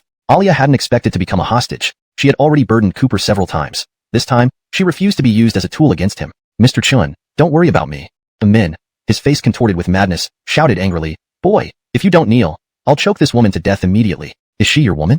Before he could finish speaking, Cooper appeared in front of him, as if teleporting. Eamon immediately exerted his strength, trying to strangle Alia. In the next instant, a flash of sword energy sliced through the air. Eamon collapsed, his arm severed cleanly from his shoulder, flying high into the air. Cooper caught Alia, pulling her into his embrace. Simultaneously, he pressed her head in the image of reclusive masters, hence our elusive nature. And the president is a true Shinmin expert, transcendent, rarely seen by people. Cooper's eyes revealed impatience. Eamon hastened his speech. But, I know a way to find the president.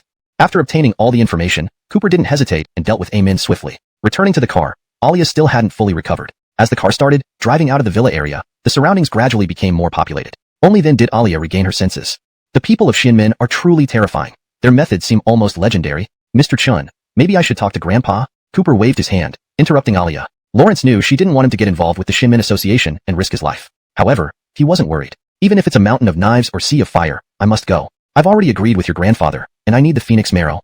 His tone was resolute, leaving no room for argument. Worry still lingered in Alia's eyes. She had overheard Amin's words. That place is on a small island near Hong Kong. It has been said that...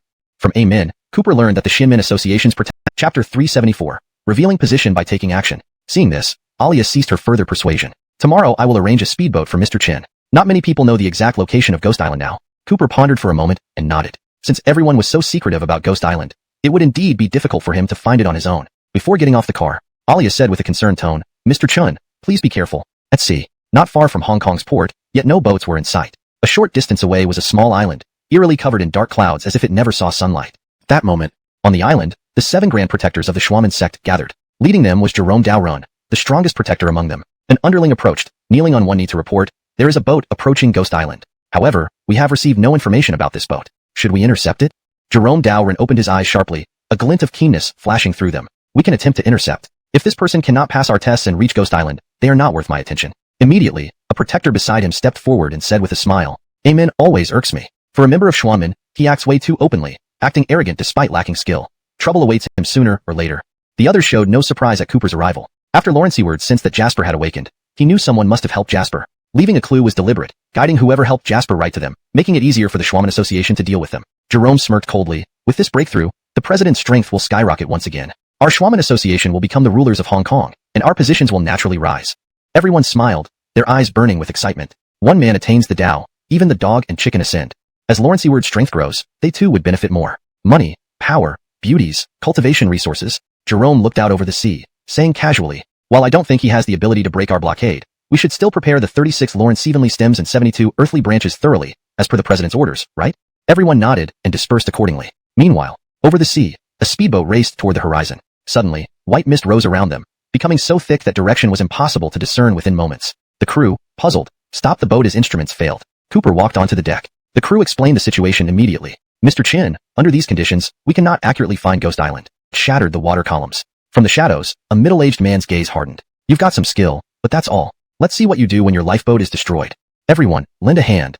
Instantly, the sea churned violently as if boiling. Huge bubbles burst, spreading dense white mist. The mist became sharper, forming arrows flying towards Cooper. Simultaneously, waves surged beneath the lifeboat. The tiny vessel rocked precariously, ready to capsize. Cooper's expression never changed. Lawrence stomped down hard. The lifeboat exploded into fragments scattered on the water. Cooper jumped up, punching fiercely, creating massive waves. I didn't come to Ghost Island for trivial games. His voice fell. Wooden fragments soared into the air, scattering in all directions. Blood quickly dyed the sea red. Cooper's piercing gaze focused as he punched heavily into the water. Several figures burst out of the sea but were sent flying back by the force of his attack, spitting blood. Having finished this, Cooper landed gracefully on a piece of wood, causing no ripple. A gust of wind blew, dispersing the mist instantly. Ahead, an island covered in dark clouds appeared. Thunder cracked overhead, striking the island, adding to its ominous atmosphere. Around him lay bodies floating in the water, evidence of those who attacked him. Cooper pushed off slightly, landing smoothly on the island. Surveying the surroundings, he felt an intense aura. Thunder illuminated the island. Ahead, a stone tablet stood upright on the ground, dried blood staining its surface, bones piled underneath, creepy to the extreme.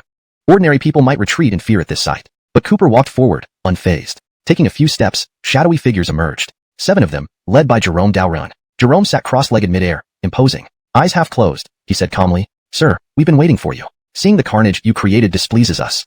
Hashtag Chapter 375. Blood river surging to the Lawrence Evans. Cooper inwardly sneered continuously. They attacked me without mercy. Why should I be lenient and spare their lives? As these words left his mouth, the protectors present immediately opened their eyes and stared straight at Cooper. Your arrogance is unfounded. However, it doesn't matter. If we kill you, you won't have any complaints, right? Jerome pointed a finger. In an instant, dark clouds gathered, thunder roared. Simultaneously, skeletal hands emerged from the ground. A blood-red mist spread, blurring vision. Ghostly howls could be faintly heard around, creating an eerie atmosphere. Cooper's lips curled slightly as he said calmly, there's no need for pretense. You weren't surprised by my arrival and didn't even ask about Amin's death. Judging from the trap set for me, it's clear that you were perturbed. Taking a step forward, he raised his hand, unleashing a barrage of punches. The earthen torrent crashed against his punch shadows, turning to ashes. The protector's expression hardened. His hands suddenly clasped together. The ground split wide open, destabilizing Cooper's footing, causing him to sink into the ground. The protector formed more seals, and the ground sealed shut, trapping Cooper within. Not so great after all. I thought someone who boasted so much might have some strength, but couldn't withstand this guardian's attack. The protector's lips curled upward. Pressing down with his hand, the ground collapsed dramatically, as if hit by a tremendous force. The protectors watched, relaxed expressions on their faces. The president actually had us go through so much trouble, setting up this grand trap. Who knew it would end so quickly? These young people are always boastful but lack any real strength. This ghost island has good feng shui. Letting him rest here is a boon. Several protectors chatted amiably, their eyes full of disdain. Just then, the ground suddenly shattered. Cooper tore open a long crack with his bare hands and surged upwards. Lawrence brushed the dust off his clothes, lifting his gaze to face the multitude of protectors. The protectors' expressions turned cold. Looks like you do have some skills. Let's go together. The protector shouted. An earthen torrent reappeared. Simultaneously, scorching magma erupted from the cracks, engulfing the entire area in a sea of fire. Terrifying heat waves spread in all directions. The blazing inferno burned fiercely, as if it could destroy heaven and earth. The earthen torrent surged down, and the gaping fissures resembled enormous mouths, ready to devour Cooper. Unstable footing amidst the inferno made his situation extremely perilous. The protectors laughed loudly, mocking him. Bang! Lawrence's heat waves rose into the sky. Cooper scanned his surroundings, remaining remarkably calm. Neither the earthen torrent nor the inferno could approach him. Indeed impressive, far stronger than Amen. Now this feels more like the Shinmen. The protector's laughter abruptly stopped. This kid is looking down on us? It seems the pressure you applied isn't enough. How dare he belittle us Shinmen protectors? Attack together. Show him what true Tiangang Disha can do. 7 of them simultaneously formed seals. In an instant, the situation changed dramatically. A heavy, oppressive force swept over them. Lawrence's evenly lightning and Earth's fire intertwined. Amidst the raging sea of flames, everything was reduced to ashes. Jerome sneered disdainfully and said casually, with Tiangang Disha activated, this kid will be obliterated. The other protectors burst into laughter. Let him boast. Now he's dead? Our president had us 7 set up such a trap, yet it ended anticlimactically before I used my full strength. That's it. Report to the president that he can now move against Jasper. Jerome raised his hand and brought it down. Countless bolts of lightning converged, aiming directly at Cooper. Cooper slowly lifted his head, saying calmly, compared to the heavenly tribulation, this heavenly lightning and Earth's fire are nothing. Clearly having heard this, Jerome frowned, but his actions did not pause. Kid, prove yourself once you escape the Tiangang Disha formation. Braggart, our president hasn't even seen the heavenly tribulation, and you're already boasting? Next moment, Sword Chi shot skyward. Cooper, surrounded by the inferno, bore the celestial lightning with his flesh and stepped out one step at a time. This scene shocked everyone. Was he still human? The robustness of his body could rival divine weapons, enduring both heavenly lightning and Earth's fire. Such power. None of them dared hold back anymore. Jerome bellowed furiously, Tiangang Disha, assist me to annihilate him. Boom. The heavenly lightning seemed endless, completely submerging Cooper. Dragonhead slash. Sword Chi pierced the heavens, shattering the dark clouds. Taking a step forward, Cooper wielded. Guards seized the opportunity, unleashing their spells that blanketed the sky and engulfed Cooper in an instant. This wave of attacks rivaled the Lawrence Evenly Trigram and Earthly Fiery Formation's power. It was clear they were putting everything they had into it. In the next moment, Cooper shattered spell after spell with bare hands and took a step forward. 18 dragon-slaying techniques. His punches and palms shook the heavens. Leaping off with one foot, he burst forth like a cannonball. One guard hurriedly formed seals, condensing moisture into countless sharp blades that submerged Cooper. But Cooper showed no fear. In a blink, he emerged from the water blade barrage in front of the guard, his Jackson denim sword releasing a blade of air that vanished in a flash. The corner of Jerome's mouth twitched. He never expected Cooper to be so formidable. Lawrence spat out a mouthful of essence blood, hands forming intricate seals. Die. To all of you, offer our essence blood to form the slaughter formation. The remaining guards' expressions tightened as they came to the same realization. Instantly, a river of blood descended from the sky, immense and terrifying, with countless ghostly hands trying to drag Cooper into it. The bloody river surged, swallowing Cooper whole, his flesh falling off in large chunks, covered in blood. A mad gleam appeared in Jerome's eyes. The river of slaughter will turn you into part of its blood, your flesh and bones eroding completely within moments. Boom. The river of blood trembled as Cooper's body convulsed. Pushing the Tian Di Chong Shengju to its limit, his damaged flesh rapidly regenerated, radiating an eerie glow. The Jackson denim sword soared into the sky, cleaving through the river of blood. Cooper took a step forward, standing tall amidst the heavens. The river of blood shattered. The guards spat out blood, flew backward, and slammed heavily onto the ground. Landing, Cooper sheathed the Jackson denim sword and stood with hands behind his back. Now, can I see Lawrence Eward? Jerome's lips dripped with blood, his high and mighty image now gone. His disheveled long hair and blood-stained body made him look extremely haggard. Rising abruptly, he pointed at Cooper and roared. Boy, I told you, your strength isn't enough to see our chairman.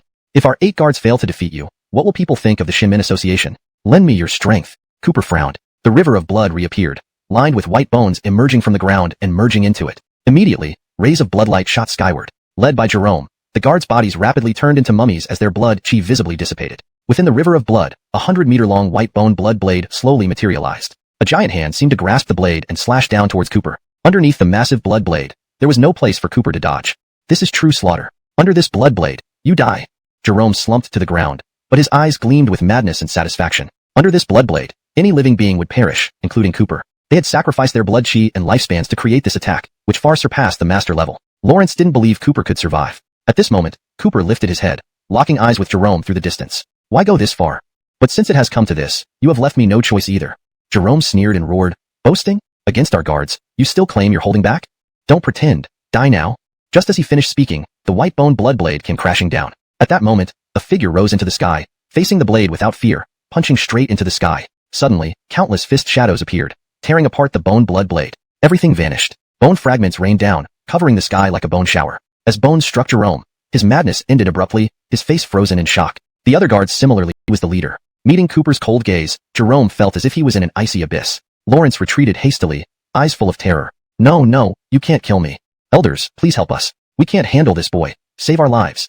Chapter 377. You can never touch me. Just as Cooper was about to make his move, he furrowed his brows. All around, the wind seemed to have ceased, and the sound of waves vanished instantly. The entire ghost island was eerily silent. Suddenly, a figure appeared abruptly in front of him, stepping forward. Though it looked like normal walking, every step took him dozens of meters away. In an instant, he was behind Aiden. Lawrence pointed with a bent finger. Shift. The ground began to distort. The distance between Cooper and Aiden suddenly widened, seeming extremely far apart. When everything settled down, Aiden and the others had already appeared hundreds of meters away, leaving only Cooper and an old man with white hair on the scene. Though the elderly man looked frail, his eyes sparkled with keen intelligence. Wearing simple white practice clothes, he seemed ordinary, yet his previous move revealed profound mystic skills. The old man glanced at Cooper and said calmly, "One of the 3 great elders of Xuan sect, Vincent. Young man, I advise you not to meddle in matters concerning Xuan sect and the Li family. I can overlook your insolence against our sect if you kneel and prostrate yourself before me, and I will let you leave."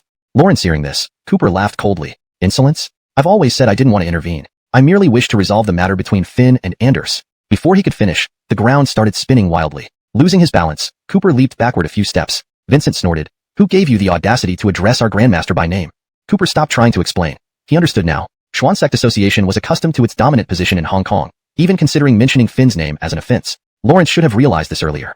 "At least I underestimated your Xuan Sect Association." Vincent stood with folded arms, his back straight. "Now that you understand this, you may kneel."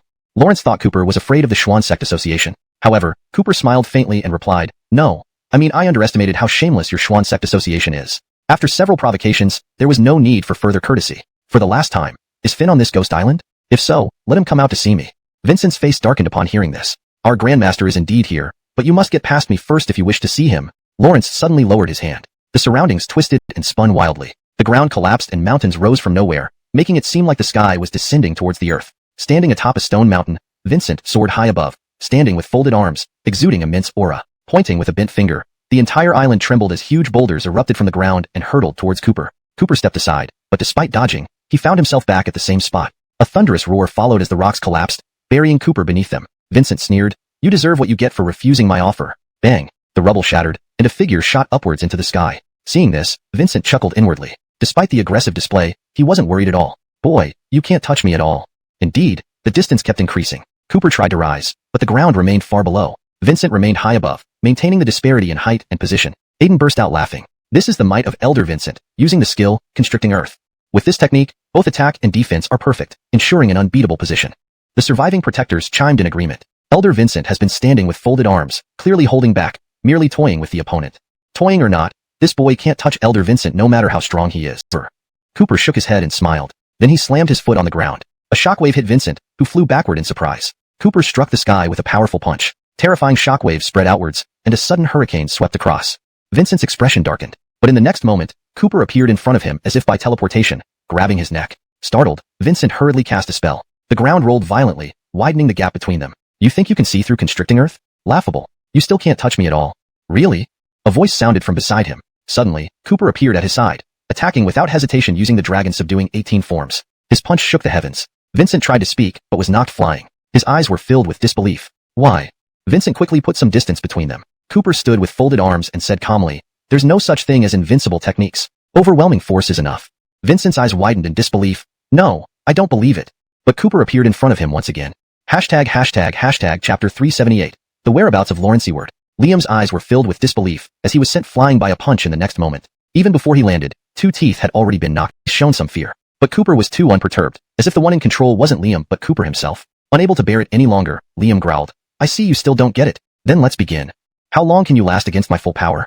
In an instant, the Earth Dragon charged forth, roaring through the air. Before the dragon even arrived, sharp Earth spikes shot toward Cooper, surrounding him completely. Cooper struck with a punch, shattering the Earth spikes instantly. The Earth Dragon then barreled toward him, colliding head-on. Cooper was sent flying backward, dragging a deep furrow along the ground. Liam smirked mockingly, "See? With my full power, you can't even hold on for a second." Bang! Suddenly, the Earth Dragon halted. Cooper raised a hand, blocking the Earth Dragon. Liam's eyes narrowed, his fingers moving frantically. "Move! Move!"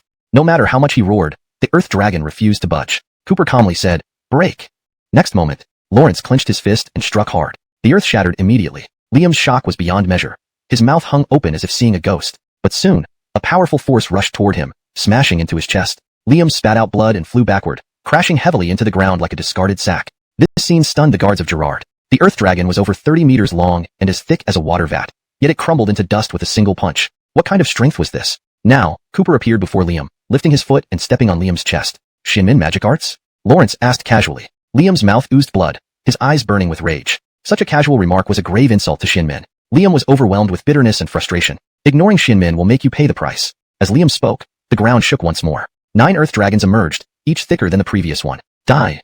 The 9 Earth Dragons charged directly at Cooper. Liam joined in the attack, his expression deranged. Cooper lifted his head.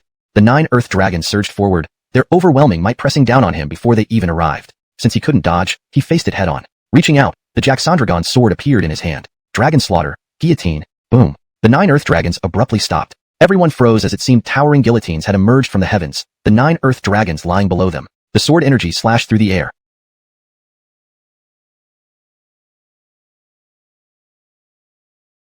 The members of Gerard were thoroughly terrified, kneeling and pleading for mercy. Cooper approached and stepped on Gerard. Gerard cried out, "We really don't know where the president is. Lawrence is like a mysterious dragon, appearing and disappearing without a trace. His strength is incredible, and we have no right to question his whereabouts." Lawrence knew Cooper wanted information, but truly couldn't provide it. This demonstrated the true power of Lawrence Seward. With sheer strength, he suppressed the entire Shinmin Association, winning their loyalty. His power had awed these masters of Shinmin magic arts. Cooper released his foot and asked calmly, "Who knows where Lawrence Seward is?" Gerard hastily replied, "Only the 2 elders know. They reside deep within Ghost Island and rarely leave. It's said that the president came to Ghost Island early this time and has been in seclusion for many days." Chapter 379. Deep in the Ghost Island, strong warriors gather. Upon hearing this, Cooper furrowed his brow. Lawrence Seward had been on Ghost Island all along? This group of people truly couldn't get to the point at all. If he had known Lawrence Seward was on Ghost Island, why would he have gone around asking one by one? Lawrence could simply go straight in and find Lawrence Seward. The people led by Lawrence Seward were all high and mighty, with an arrogant attitude that was insufferable. Clearly, Lawrence Seward was also such a person. What kind of president there is will lead to what kind of association. Naturally, he didn't need to be overly courteous. Jerome hurriedly knelt down and said in a solemn voice, "I also heard it from elder able to move, left helpless. You will die, surely." Just as he finished speaking, Jerome fell to the ground, his eyes wide open, unable to rest peacefully. Lawrence was unwilling. He wanted to see Cooper die. At this moment, deep within Ghost Island, Cooper found himself amidst overwhelming evil chi. Apparently, the rumors about Ghost Island weren't false. Bones littered the ground beneath his feet, clearly not exaggerated. This Ghost Island was truly a mass grave. Suddenly, a courtyard appeared ahead. Inside the courtyard, laughter and clinking cups could be heard. Such merriment in such a strange place was indeed eerie. However, Cooper paid no heed. With a swift step, he appeared at the entrance of the courtyard. Inside, there were about 5 or 6 people sitting together, chatting happily over drinks. None of them even noticed Cooper's arrival. At this moment, 2 old men with scholarly appearances lifted their heads from the front of the courtyard. The man on the left slowly stood up. "Today, the Shin Sect Association entertains distinguished guests. Unrelated people, please leave immediately." Lawrence was one of the 3 elders of the Shin Sect Association, Magnus. The people inside the courtyard immediately put down their cups, glancing at Cooper before bursting into laughter and gossiping among themselves. The outside was lively just now, but Elder Xander went out and hasn't returned. Lawrence might have run into trouble. "Magnus, this kid is here to challenge the Shin Sect Association. Shall I help you handle him?" Young people these days rush in without thinking. "My interest is ruined now. If I'm in a bad mood, I might just kill someone." Everyone was laughing, none of them taking Cooper seriously. Magnus immediately said, "Please excuse me, gentlemen. All of you are respected elders in Hong Kong. How dare I disturb your enjoyment? Let me handle this matter.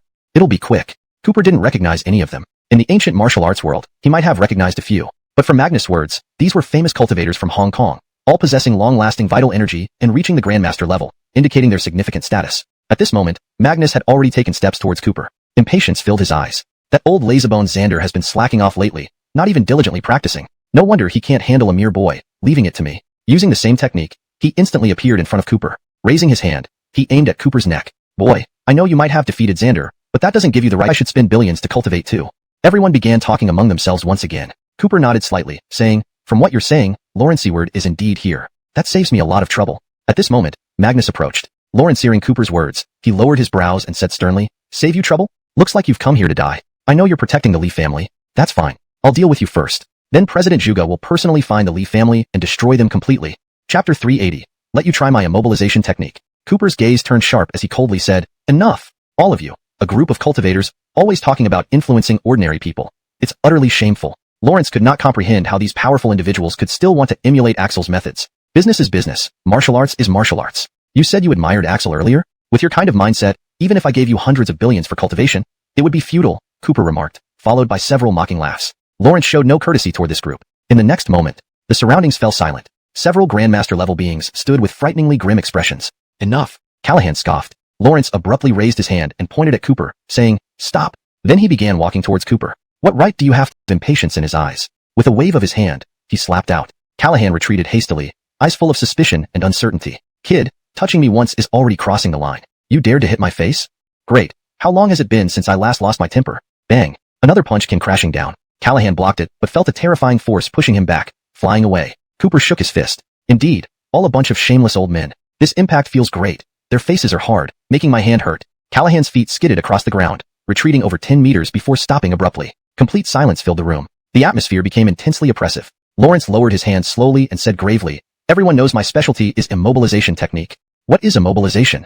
It's using one's vital energy to completely suppress an opponent, making them unable to move, breathe, or even think. Lawrence lifted his finger gradually. Boom. Everyone around seemed trapped in quicksand, the air heavy and distorted. At the center of everything stood Cooper. Stop. Callahan casually spoke one word. In an instant, everything around froze. Even the surrounding grandmasters stopped breathing, staring dumbfounded at the scene. After a while, Callahan twisted his neck and stretched. Although it was just a small movement, it clearly showed Cooper was unaffected by the immobilization technique. Everyone stared wide-eyed in disbelief. An elderly grandmaster chuckled. Callahan, you must be joking. Callahan wanted to say something, but he had used his full strength, leaving no room for error. I'll explain. Cooper spoke calmly. The prerequisite for immobilization technique is to refine one's vital energy to its utmost, far exceeding the opponent's. Otherwise, it won't work. Callahan sneered. Indeed, I know what you're thinking. But having practiced the immobilization technique for decades, my vital energy is already at its peak. Are you saying yours surpasses mine? Cooper did not say much, but simply spoke one word, stop. For a moment, complete silence filled the room. A grandmaster immediately laughed. Is this kid here to entertain us? I get it. He wants to prove himself through power, but this is Callahan's most skilled technique. The kid's attempt is merely a poor imitation.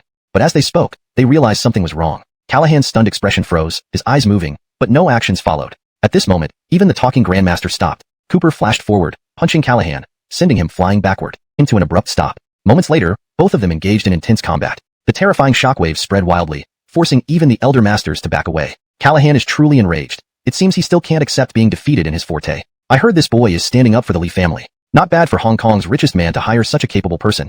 Yes, but this boy is unknown, likely just emerged recently. Encountering Callahan, he can only hope for the best. You know how formidable that old guy is. The crowd chatted casually, completely unconcerned. To them, Callahan's victory was inevitable. At this point, both fighters sped up rapidly. Callahan did indeed have some skill. His binding spells deflected several of Cooper's attacks. Bang! They clashed, recoiling simultaneously. Callahan's face was dark as he felt immense shame at not defeating Cooper after so long. Everyone watched. If he failed here, it would be a public disgrace. Boy, I admit you have skills. You deserve my full effort. With a roar, Callahan's aura surged. Suddenly, a powerful energy shot into the sky. Instantly, darkness fell over the land. Winds roared and clouds swirled. Callahan's robes billowed in the windless air. All masters backed off hastily. Bad news, Callahan is going all out. Retreat further, at least 10 miles away, or we'll get caught in the crowd. Splattered everywhere. An arm fell from the sky, crashing heavily onto the ground. Immediately following was Callahan's furious scream. Boy you. His speech was incoherent. He never thought Cooper could injure him this badly. This was humiliating. He was almost driven mad. At this moment, Cooper suddenly appeared before Callahan, striking another blow. Earlier, Callahan had shown no mercy with the turning Lawrence Steven seal, clearly intending to kill Cooper. Cooper wouldn't hesitate either. Spitting out blood, Callahan retreated awkwardly, barely evading the fatal strike. Boy, don't go too far, you think? Before finishing, a figure appeared in front of him again. Panicked, he rolled to evade and sped away. One chasing, one fleeing. At this moment, everyone was frozen. They watched, momentarily forgetting to aid Callahan. Previously, they had been chatting casually, confident of Callahan's victory. This outcome was unthinkable. Not done yet. When they saw Callahan use the turning Lawrence Steven seal, they feared being affected and backed off far away. At that moment, they all believed Cooper would die. Now, Cooper chased after Callahan with the dragon-slaying sword. The drastic contrast left no one believing what they saw. thinking it might be an illusion. The ground was devastated, yet the small courtyard remained unscathed. Callahan rushed, but the wound had already started to rot. Callahan, clearly in immense pain, bowed his head and said, "Thank you, Lawrence Mlock. If it weren't for your intervention, that brat would have killed me." The Lawrence Mlock gave a slight nod and gestured towards the courtyard. This action brought the stunned masters back to their senses, but they now looked as if they had seen a ghost, eyes filled with panic. They rushed into the small courtyard as if escaping from something terrifying. Entering the courtyard, they sighed in relief, collapsing to the ground, utterly exhausted. How terrifying, to have the Lawrence Mlock make an appearance. I nearly forgot that it was the practice of the Lawrence Mlock's technique that created today's Ghost Island. Lawrence hasn't acted in many years, yet the sheer terror of his power still sends shivers down my spine. For a moment, everyone's eyes were full of lingering fear. Naturally, Cooper overheard their words. Lawrence frowned, then remarked coolly, as expected, someone who harbors such malevolent energy has countless lives on their hands. The Lawrence Mlock showed no concern, standing with his hands behind his back, slightly tilting his head as he appraised Cooper. After a pause, he said slowly, "A general success is built upon countless bones. Dying for my cultivation is an honor for them." Cooper sneered, "Your path is twisted. If the curse of Ghost Island originated from the techniques cultivated by the Lawrence Mlock, then the tens of thousands who once lived on the island died because of him. It was outright slaughter." Comparing his methods to forming a 10-meter-tall demon with a menacing face, wielding a jagged long sword, exuding terrifying pressure. With a single step, the ground cracked open, and ghostly hands emerged as if the gates of hell had opened, striving to break free. Bang! The jagged sword struck the ground heavily. The wind picked up, carrying a chilling aura. A river of blood appeared, the air thick with the scent of death. Unbelievably, all this happened with just a snap of the Lawrence Mlock's fingers. After this display, he retracted his hand, turning away and saying calmly, "It's over." The Lawrence Mlock walked confidently into the courtyard, as if he had absolute control. This strike alone was enough to defeat Cooper. Boom! The ground shook violently, huge fissures appearing, ghostly hands clawing at everything. Amidst this chaos, countless ghostly hands reached for Cooper, seemingly aiming to tear him apart. Lawrence knew it was just the manifestation of malevolent energy, but it wasn't purely an illusion. While it created a mental attack, it possessed the physical power to shred him. Seeing the departing Lawrence Mlock, Cooper smirked, overconfident. "Can you really finish me with that?" The Lawrence Mlock paused briefly but kept walking without looking back at Cooper. Observing this, Cooper inwardly sneered. Indeed, the Lawrence Mlock was formidable. Lawrence it on. Translation completed while maintaining the original tone and structure, ensuring fluency and coherence with the previous content.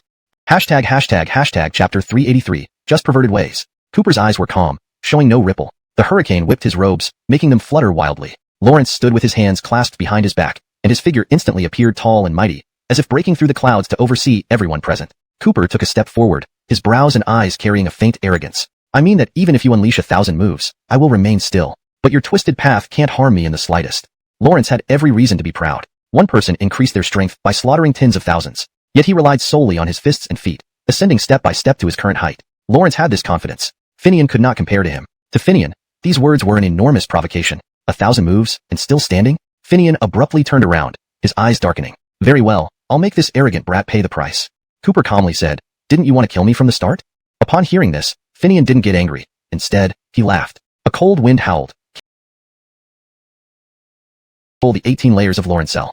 Saying this, he remained unmoved. The chains rattled, and the tormented skeletons in the sea of fire crawled toward Cooper. Columns of fire emerged, turning into chains that entangled Cooper. Despite this, he did not move an inch. With a sudden shake, the chains shattered into black mist. All these phenomena were just the result of extremely concentrated malevolent energy transformed by spells. Cooper understood all this, and his heart remained unshaken. However, inside the courtyard, people peeked out, discussing with unease. "Terrifying. This is the spell Finian has been practicing, transforming into the 18 layers of Lawrencell. Don't you all remember? Finian once had the title of Yama in Hong Kong, and his wrath would leave bodies strewn everywhere. What a terrifying scene. If one isn't mentally strong, they would have been scared witless." Voices of discussion arose, sounding like low whispers of ghosts amidst the malevolent aura. Finian's face was solemn, commanding respect without anger. Lawrence pointed his finger and said indifferently, "Go." Immediately, countless skeletons climbed onto Cooper's body, completely enveloping him. They clawed fiercely, seemingly trying to tear Cooper apart. Indeed, that was what happened. The malevolent aura solidified, and in an I can't hear the answer. But at this moment, the flames suddenly dispersed. "Do you want to hear an answer? I made no mistake." A teasing voice sounded. The malevolent aura vanished, and Cooper stood bare-chested, completely still. The countless blood marks on his body rapidly healed. Lawrence ran the Curtis Dinamevity technique. Lawrence said calmly, "What else can you do?" Finian's eyes filled with disbelief, his previous calmness gone. "What are you? How could you remain unscathed after my move?" Cooper remained composed, lifting his chin slightly. "I said it before, relying on slaughter for power is nothing but perverted ways. Do you really think your spells are that strong?" Finian raged. His suppressed emotions erupted. "What are you to criticize my path?" His hands continuously formed seals. Malevolent aura entered his body, transforming him into a vicious ghost-like figure, veins bulging all over. Boom. His robe tore open, and his body swelled. Visible veins burst forth, looking ferocious. His hands even turned into claws. Even so, he still absorbed endless malevolent aura into his body. After a while, everything returned to clarity, and the entire island's malevolent aura vanished. Looking at Finian now, he had fully transformed into a monstrous, hideous ghost. Translation of air surged behind him, spreading far without subsiding. Lawrence glanced at the frenzied Finian and sneered lightly. I said it. Merely taking shortcuts has made you akin to a monster? In fact, Finian had not completely lost his mind. But hearing these words from Cooper fueled the anger burning within him uncontrollably. You die. Finian vanished again. Bang bang bang. Only the deafening sound spread forth. The ground sank inch by inch. Fearsome pressure akin to artillery shells obliterated everything around. Malevolent chi rose towards the sky, changing the very color of heaven and earth. Those masters witnessed this scene and fled the battlefield like they were escaping, afraid of being caught in the chaos. Finian did not disappear. Rather, his speed was so fast it exceeded human vision. Swift and ferocious attacks came down on Cooper like raindrops. Cooper remained in place, waving his hands to counter, gradually forming afterimages. Time passed. One by one, masters hid from afar, their eyes full of astonishment. This island, under the relentless bombardment of malevolent chi, showed signs of collapse. All they heard were the roaring waves. Glancing down, they saw not only cracks appearing near them, but also turbulent seawater surging up below. This power actually split the entire island. Stop. Surely that kid has been reduced to ashes. Nothing left. But, haven't you noticed something odd? Finian hasn't destroyed randomly. He is still attacking that same spot. Upon hearing this, everyone's eyes widened in shock. They looked again towards the distance. Indeed, Finian had attacked the same spot all along. The ground kept sinking until it could no longer support, and terrifying cracks spread out, engulfing the whole island. At this moment, Finian stopped. The protruding veins on his body gradually faded, and so did the redness in his eyes. Lawrence panted heavily, then burst into thunderous laughter. Kid, for making me do as you wish, I'll make you turn to ashes. My path isn't for you to point fingers at. What are you, huh? Laughing and shouting, he appeared mad. But just then, an untimely cold laugh echoed once more. Boom. A whirlwind stirred up dust across the sky. Cooper shook his hand and said calmly, I was merely stating a fact. The power you gain from slaughters is mere illusion. As the malevolent chi dissipates, so does your strength, plummeting drastically. You shattered this island, but that's just temporary might. Unable to bear it any longer, Finian flashed forward once more. The earth cracked open, shards cutting Finian's face. Strands of malevolent chi entered Finian's body through the small wound. Cooper commented calmly, killing more is just illusion. If you're not strong enough and take shortcuts, you'll end up falling into the abyss. One mistake leads to endless mistakes. Lawrence stepped away, showing no intention of harming Finian. Finian laughed maniacally. Kill me, I'm not wrong. Even if I die, I won't be wrong. Without turning back, Cooper left a parting remark. Killing you would merely release you. Living will bring you more pain than death. Look around, see who comes to find you. Finian froze. Yet looking around, he found countless figures appearing around him. No, they were no longer human. Each one bleeding profusely, lips blue-black, eyes streaming with bloody tears, grotesque and terrifying. Voices echoed, calling for his demise. Finian's heart jolted, jumping up abruptly. No, you're all dead. Don't come closer. No, I'm wrong. I shouldn't have killed you. No. Suddenly, Finian tore a piece of flesh from his body savagely. Yet he remained mad, yelling for whoever not to approach. From observers' perspectives, there was nobody around Finian. He alone harmed himself, clawing and tearing at his skin. In moments, he was drenched in blood. Then Cooper surveyed the surroundings and stated calmly, to cause such a ruckus and sneered inwardly. Lawrence had no words for such pretentious behavior. Setting everything up just to wait for him to appear, and now asking for an explanation? Ridiculous. Axel's eyes darkened slightly as he stared at Cooper, his pupils turning once. Then he feigned a sudden realization. I get it. You're here to stand up for the Lee family, right? A hint of impatience flashed in Cooper's eyes. Weren't you already aware of this? Axel showed remarkable composure, his face betraying no emotion. The Lee family is indeed a bit excessive. Before he could finish, Cooper interrupted him with a wave of his hand. Lawrence thought he had misheard but, after a moment's reflection, realized he had heard correctly. You demand billions of cultivation funds from the Lee family for no reason, and you say the Lee family is excessive?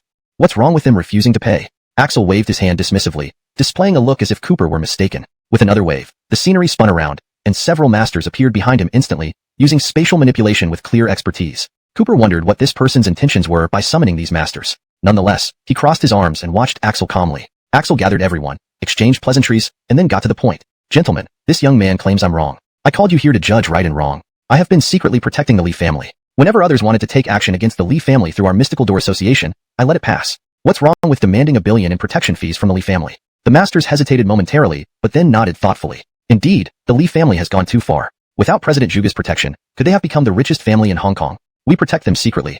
Asking for some cultivation funds, what's wrong with that? To put it bluntly, the Lee family's current status is all thanks to President Zhuge. Everyone seemed to agree wholeheartedly, appearing genuinely convinced. Cooper felt a sense of absurdity. Not that the crowd was absurd, but his own behavior felt ridiculous for actually listening to these people's nonsensical statements. The Lee family reached this level through sheer effort. There were even biographies about Jasper's lifelong struggle, and although they might contain some bias, they proved Jasper's capability to bring the Lee family this far. Lawrence had interacted with Jasper himself, and this man was indeed formidable. But these people claimed all the credit for themselves in just a few words. Doing nothing meant protecting the Lee family? Cooper couldn't help but laugh out loud. This unexpected laughter interrupted everyone's thoughts. Cooper countered, according to your logic, the Lee family should be grateful, and $1 billion isn't enough. Why don't they just give you all their assets? Axel understood the sarcasm and his expression darkened. Differently, a fraction of the Lee family's total assets, which were invaluable to him. Beyond enhancing his power, he could recruit more subordinates, expand the mystical door association's influence throughout Daya. As for the subordinates, losing one batch didn't matter. Replacements were always available, requiring no worry. Unwilling?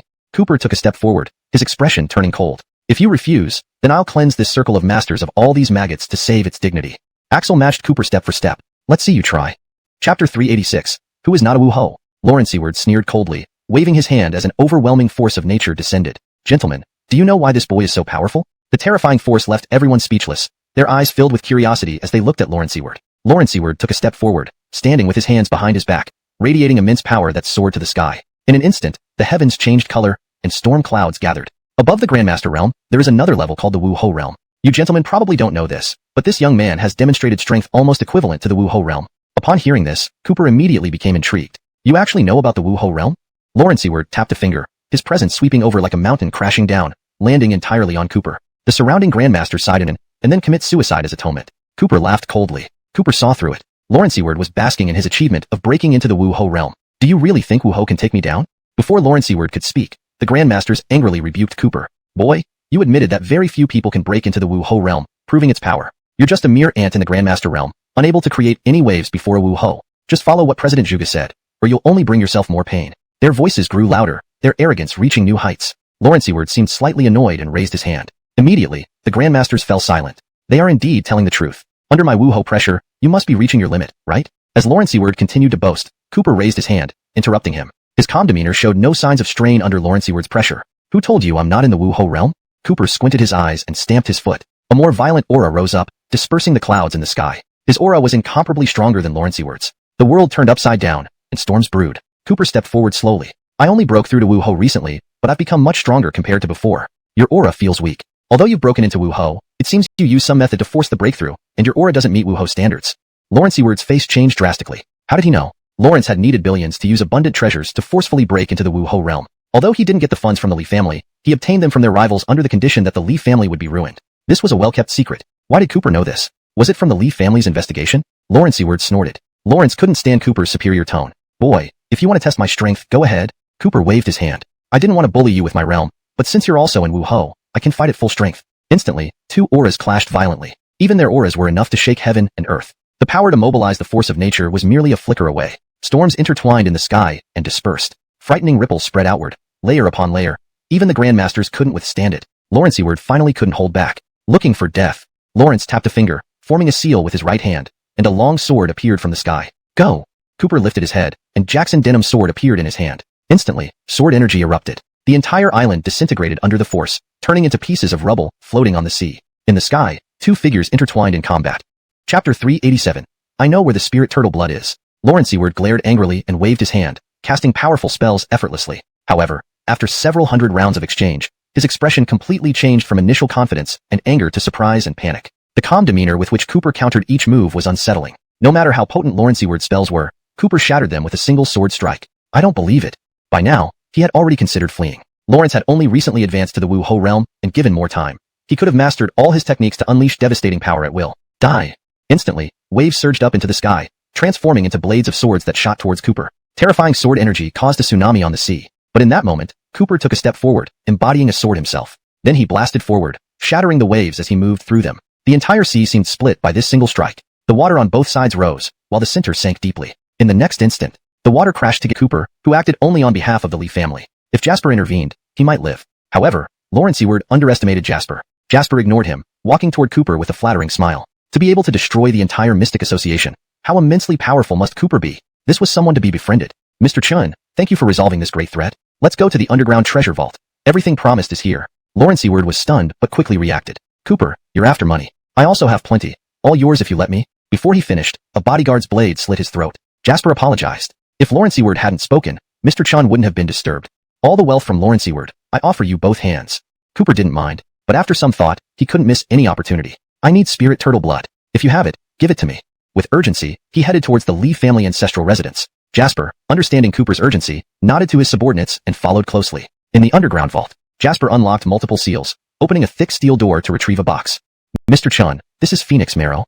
Holding the box made of sunken wood, Cooper's heart eased. Though he didn't open it, he sensed the strong life force even through the wood. Using this to heal Ryan would surely work. Lawrence bowed to receive Cooper. The private jet soon landed. Cooper strode confidently off the plane. At first glance, Boone felt an oppressive aura around Cooper. Being a grandmaster himself, Boone recognized this person's immense power. Hashtag chapter 388. Master Ruler, Boone. Cooper stepped off the plane and immediately saw Boone. According to Jasper's account, Boone was also an extremely powerful martial artist. To demonstrate his strength and hint that Cooper could show a bit of his abilities, Cooper decided not to conceal his aura. At this moment, Boone approached quickly, his eyes filled with delight. Lawrence extended his hand to Cooper first. Mr. Chun, we have been waiting for your arrival. Cooper responded graciously. After all, respect is mutual, and he was here seeking assistance. You are too kind, Carl Young. I believe Elder Lee has already explained my purpose. Let's skip the pleasantries. Boone directly led Cooper back to the ancestral residence of the Chun family, which was even more luxurious than the Lee families. Lawrence said frankly, since Old Lee recommended you, let's be straightforward. I spent 12 billion on the spirit turtle blood. I can give Mr. Chun the same amount. How about that? Moreover, I have numerous rare treasures. I know you're looking for these items. Tell me what you need, and I'll see what I can find. With such a generous offer spelled, his lifelong wish was to return and clear his name. Collecting these treasures helped enhance his strength. To enter Kunlun Ruins, one had to reach peak first Lawrence even of the Master Realm. Boone had achieved this. However, being at this level only opened the door. Inside Kunlun Ruins, some individuals were so powerful they could suppress Martial Duke Realm experts. It was the most mysterious and formidable place in the world. If Cooper could reach this level, there might be hope. If I try, I may never reach Martial Duke Realm in my lifetime. Mr. Chin, I have spirit turtle blood, and I know where the soul stabilizing pearl is within Kunlun Ruins. This isn't about using you, but sincerely cooperating. Cooper reassured Boone and then couldn't help but say, but she can't last that long, and there's over a month before Kunlun Ruins opens. Boone seized Cooper immediately and said sternly, so, it depends on Mr. Chan. Are you willing to venture into Kunlun Ruins with me? Cooper's gaze sharpened. Yes. Boone waved his hand. Mr. Chun, my treasure vault is open to you. Use whatever treasures you need. In 7 days, we will enter Kunlun Ruins together. Cooper's eyes gleamed with excitement. Together, into Kunlun Ruins. Time passed slowly. 7 days later, the vault door opened, and Cooper walked out slowly. As he opened his eyes, a sharp light shot out the entrance to Kunlun Ruins. It's sealed except during the ancient martial trials when Kunlun Ruins opens its gates. Only the best martial artists are qualified to enter. That's why he previously mentioned needing peak first Lawrence even of the Master Realm to enter. All 5 of them met this requirement, and Cooper far exceeded it. Cooper walked forward slowly. Lawrence had thought he'd have to wait 3 months, but found unexpected joy with Boone. Kunlun Ruins lay right before him. Chapter 389.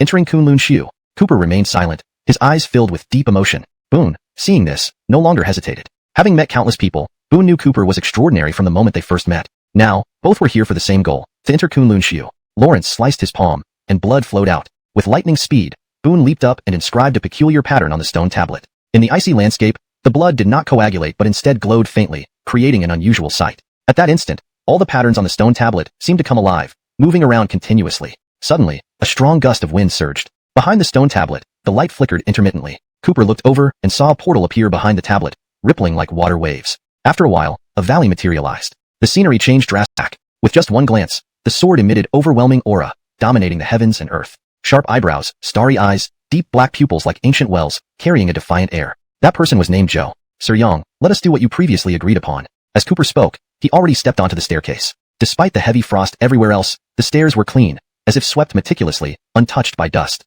The mist-covered staircase extended upwards, disappearing into the distance. Behind him, the scenery faded like water ripples. With no way forward and no path to retreat, Cooper walked resolutely, crossing the steps filled with weight and antiquity, entering Kunlun Shu. His reflection appeared on the ice walls on either side. Through the mist, the staircase ended, as if transitioning from the mortal world to a celestial realm. Cooper's heart remained calm. The more agitated he felt, the more he forced himself to stay composed. Along this path, he had readjusted his emotions. Initially, he and Boone had agreed. Boone wanted to return to Kunlun Shu to clear his name, but the people there were arrogant and would not easily listen. Boone opened the door to Kunlun Shu ahead of time, bringing Cooper inside and offering him resources unconditionally. Cooper owed him a favor and needed to help him return to Kunlun Shu. How could he hold back? I don't believe it.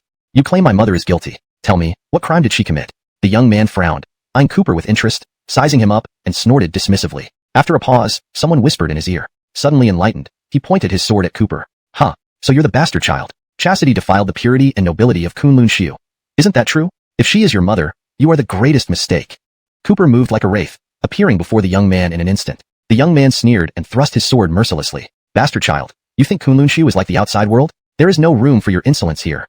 Clank. Cooper caught the long sword in his hand with ease. With a twist, the blade snapped, impaling the ground, leaving only a small pit. Tell me, Where is the Shangwan family? Until he confirmed otherwise, he wouldn't believe his mother was dead. Lawrence forced himself to remain calm, yet the fierce killing intent could not be suppressed. Chapter 390. The Elder arrives. Cooper took a step forward, and the young man fell to the ground. However, he quickly recovered, anger burning in his eyes. Lawrence had been frightened into sitting on the ground by someone who was overwhelmed by the smell of blood. Lord Yang, do you know where the Shangwan family is located? Asked Cooper. Justice was startled, but quickly regained his composure. Despite being expelled from Kunlun-Shu, he had stayed there for a long time. Yes, Mr. Chun, I know where the Shangwan family is located, deep within Kunlun-Shu. Generally, it's only the outer families who handle external affairs. The Shangwan family, high above the clouds, would not bother with such trivial matters, replied Justice. Cooper nodded slightly. So, if I want to reach the Shangwan family, I need to fight all the way there?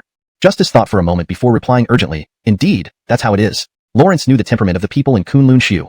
Born in this paradise-like place, they practiced the Tao of immortals, remaining detached from worldly matters and untainted by filth. To them, ordinary humans are just dirt and insects. Mr. Chun, we will follow you and cause a great disturbance, said Justice. Kunlun-Shu treats outsiders like insects. They ignore us when in a good mood and stomp on us when they're not. Cooper advanced slowly, Jackson Long's sword emitting a powerful aura. Lawrence quietly cultivated the Curtis Dinamevity art, calming his turbulent thoughts. Let's go. No matter what, he could not accept the young man's attitude. Lawrence had to see for himself. If Chastity were dead, figures arrived on flying swords, voices echoing through the sky. Who is this boy daring to harm others in Kunlun-Shu? His entire clan deserves extinction. Kill him, skin him alive, and hang him at the gate to show other mundanes what happens to those who invade Kunlun-Shu. I already smell the blood. No need for empty words, attack together.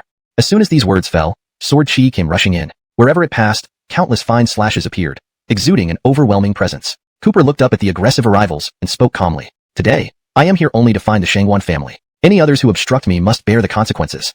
With a sweep of Jackson Long's sword, immense sword chi spread out, vast and overwhelming. Cooper took a step forward, and the dense wave of sword chi crumbled like a defeated tide. Justice and the others followed closely behind, having no chance to join in the fight. 20-odd people surrounded Cooper, their swords pointed toward him. Then, a loud whistle came. Stop. Those surrounding Cooper immediately showed signs of relief. The Elder has arrived. The Elder is a Martial Duke realm powerhouse. This boy is doomed. The Elder should take it easy. Those who trespass on Kunlun-Shu should die miserably. For some reason, the crowd looked at Cooper with disdain, anger, and even resentment. It seemed that any ordinary human stepping on Kunlun-Su's soil was seen as a disgrace. Even though they saw Cooper's impressive skills, none felt fear. They believed Cooper could not act arrogantly in Kunlun-Shu. A sword vibrated, and an old man with a sage-like appearance appeared. Lawrence reached out, and the sword gleamed, circling around him before he grabbed it. Pointing his fingers like a sword, he said coolly, "Where do you come from, young fool? Do you know what Kunlun-Shu means to ordinary people? Such a paradise, yet you dared to attack without reverence, seeking death." Cooper lifted his eyes and said calmly, "I told you, anyone who blocks my path will suffer the consequences." Chapter 391. The 8 Elders of Kunlun-Su. The Elder stroked his white beard and said coldly, "Looks like you prefer punishment to respect? Kunlun-Su Unkor, the one who will slay you." Sword energy surged as Unkor's longsword suddenly shot out. Cooper swung the dragon-slaying sword to block it. Sparks flew everywhere. Unkor then instantly appeared beside the sword, seizing it. Lawrence was still as a statue but moved like a hare released from a trap. The sword attacks came in relentless waves. Unkor had one hand behind his back, eyes filled with playful amusement. 9 linked rings. Each successive strike was stronger than the last. The area was riddled with deep sword marks from the overwhelming sword chi. The people of Kunlun-Su watched leisurely, ready for the spectacle. 9 linked rings culminates in the final move, 9 reunited, where one strike releases 81 swords, truly an intricate technique. That's an elder-level existence, the strongest of the Zhou family. What enemy can resist when he acts? There comes the 7th sword. On the field, Unkor's single strike combined 7 swords into one, filling the sky with sword chi. Even Unkor himself appeared as a blur. The speed of the sword exceeded the ability of human eyes to follow. 7th sword, 8th sword. Unkor suddenly halted, then casually thrust forward. In the next moment, the ground shattered violently, and numerous sword marks emerged out of nowhere. In an instant, Unkor appeared before Cooper. An endless sea of sword shadows swept towards him. Cooper held the dragon-slaying sword and stood firm, exuding a regal and dominant presence. Lawrence would break through the 9 linked rings with a single sword. Sword chi soared like a dragon emerging from the sea, its momentum reaching the heavens. Unkor's face turned pale, losing the calmness he had shown earlier. "You actually..." His words trailed off. Unkor flew backward, blood trickling from the corner of his mouth. Lawrence fell to the ground, darkened, sword chi roared, and figures wielding flying swords descended from the sky. These 8 figures, including Unkor, were all Martial Duke realm experts, none inferior to Unkor. Several long swords shot towards Cooper, blocking his path. Unkor joined them and recounted the situation. Understanding dawned on the others, and their gazes turned icy cold. "So, you are the disgrace of the Shangwan family, causing them to seclude for decades. Solving you might allow the Shangwan family to return to prominence. But Eldon, haven't you been slacking in your practice, unable even to handle such a trivial matter?" They discussed amongst themselves, barely glancing at Cooper after Unkor's initial explanation. Cooper sneered inwardly. It seemed Boone had been right. To these Kunlun Su members, Cooper and his group were merely insignificant. To label Cooper as a disgrace to the Shangwan family was laughable. Lawrence declared, "Move aside. I'm going to the Shangwan residence." Upon hearing this, Angkor and the others laughed coldly. Look at this fool, daring to demand an explanation from the Shangwan family? Forget it. The Shangwan family is the top clan of Kunlun Su. Their shame is our shame. Eldon, we've determined this boy is in the Martial Duke realm. Let's take him down together. Instantly, the long swords on the ground trembled. Moments later, they soared into the air, transforming into streams of light aimed at Cooper. Sword mastery. All of them possessed it. Their ancient martial arts training differed greatly from those in the martial arts world. Even within the Martial Duke realm, their prowess clearly surpassed those Cooper had encountered before. The Tian Di Chongqing art reached its peak. Cooper's figure grew taller, his hair extending visibly, dancing wildly without wind. Clashes resounded. Sparks scattered as violent shockwaves rippled out, causing the ground to crumble. 8 people attacked from all directions, surrounding Cooper. Throughout it all, their eyes gleamed with a mocking amusement, as if they could easily subdue him. The dragon-slaying sword danced rapidly. Cooper's movements grew faster, his flowing hair and noble demeanor unmatched. 8 swords struck simultaneously, sending blood flying. Cooper landed, swords floating midair around him. The 8 men stood with hands behind their backs. Angkor stepped forward, sneering lightly. Is that all you've got? With such strength, you dare invade Kunlun Su? Surrender now, or suffer the consequences. Cooper lifted his head, determination burning in his eyes. Lawrence tore his clothes, revealing scars that spoke of his resolve. Even through mountains of knives and seas of fire, I will not waver. The Shangwan family, I must go there. Hashtag chapter 392. Gentlemen, give it your all. Angkor shook his head, and the other 7 individuals did the same, their expressions filled with disdain. In the next moment, sword chi surged like the wind, sweeping in grand waves. The long sword floating in midair suddenly flew backward and stabbed into the ground, trembling continuously. Everyone was stunned. They saw Cooper standing before them, his momentum even more formidable than before. Angkor's gaze sharpened, and he said solemnly, "How is this kid still growing stronger?" The others also noticed, agreeing one by one. There seems to be a force within him that hasn't been fully unleashed yet. Lawrence must have stored all those celestial treasures inside his body. Indeed, he planned to use our strength to help him absorb these treasures. Unfortunately for him, his plan has failed.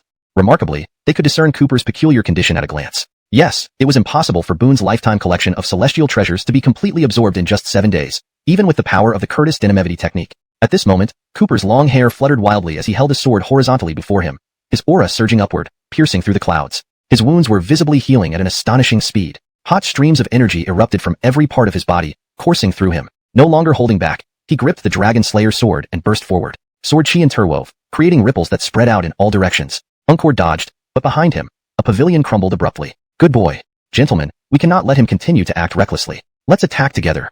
Form the Kunlun Mystic Array. The crowd dispersed, sword chi spreading around them. Instantly, sword chi covered hundreds of meters, thoroughly trapping Cooper inside. Cooper moved like a wraith, weaving through countless strands of sword chi. Clang, clang, clang. Denim swords clashed, sparks flying everywhere. The speed of the sword chi increased rapidly, like surging tides or towering mountains, pressing down on him. In an instant, Cooper was pressed to the ground. The ground was covered with sword marks, and the sky was filled with visible sword chi. Blood splattered, accompanied by Angkor and the others' laughter and the deafening sound of sword chants. Boone and 3 others rushed over. Save Master Chun. Instantly, the flowing sword chi blasted them away midair, and as they fell, blood blossomed like plum blossoms in snow. Mountains crumbled, earth split. Everything within this area was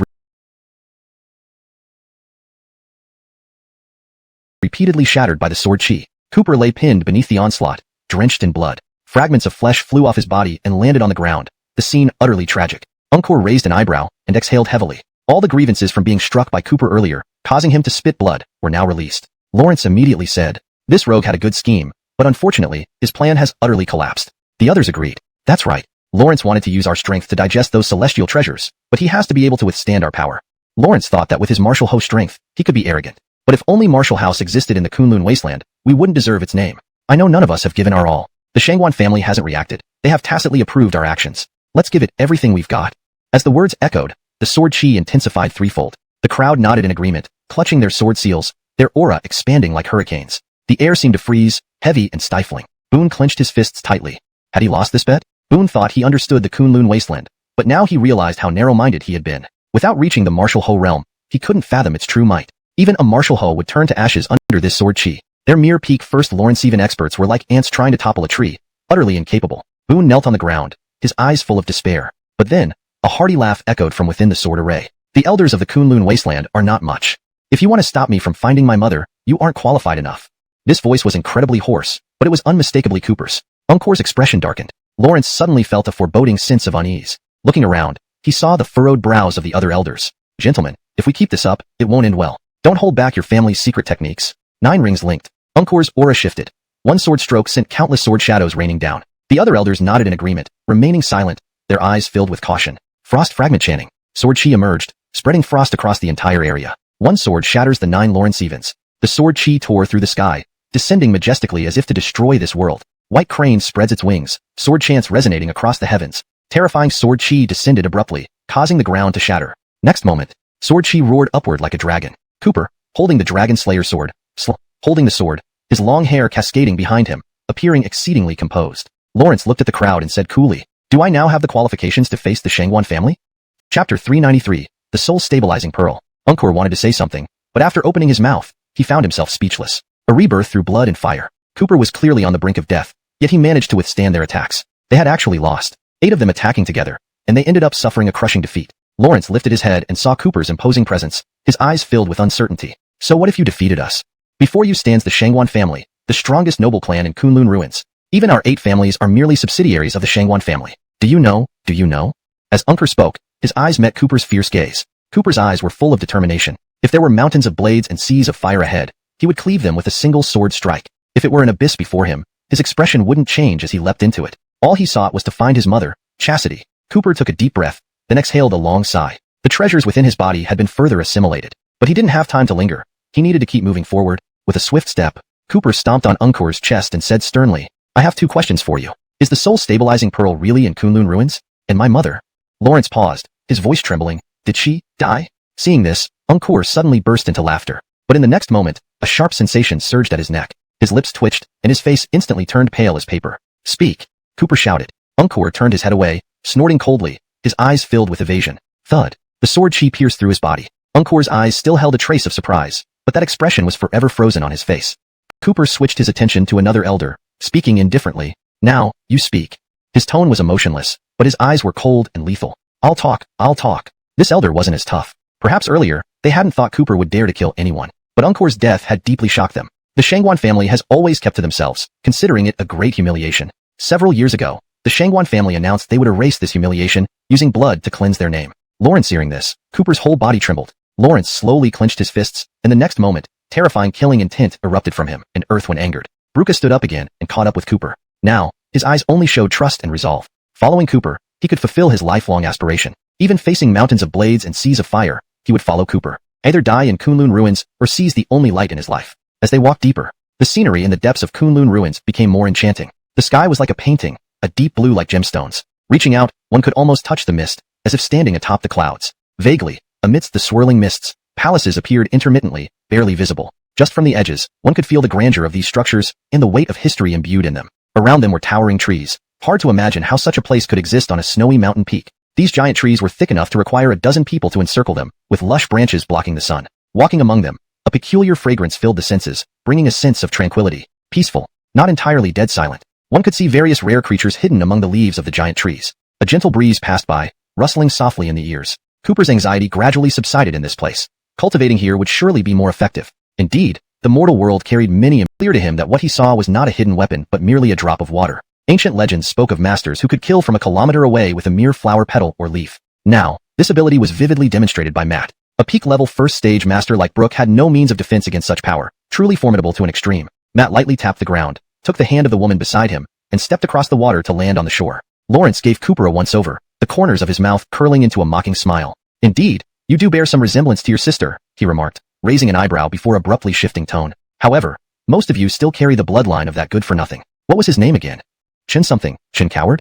In the past, I sought out that waste of space. I only unleashed my aura, and their so-called royal ancestor groveled and begged for mercy. Throughout, I never deemed it necessary to reveal my identity." Cooper's expression darkened. Still, he did not respond much, as deep down, he only respected his mother, Chastity. As for Lawrence Ron, indeed, he was unworthy. "What Lawrence Ron is, I do not wish to," he countered. "Where does your confidence come from to believe you can defeat me? It seems you still don't understand the gap between us. Martial rank, very impressive, right?" As soon as he finished speaking, the droplets shot out at incredible speed. Cooper swept his sword, releasing sword chi that collided with the water drops. The air filled with scattering mist. When everything settled, blood streamed from Cooper's body. Each droplet was as potent as a full force strike from the elders earlier.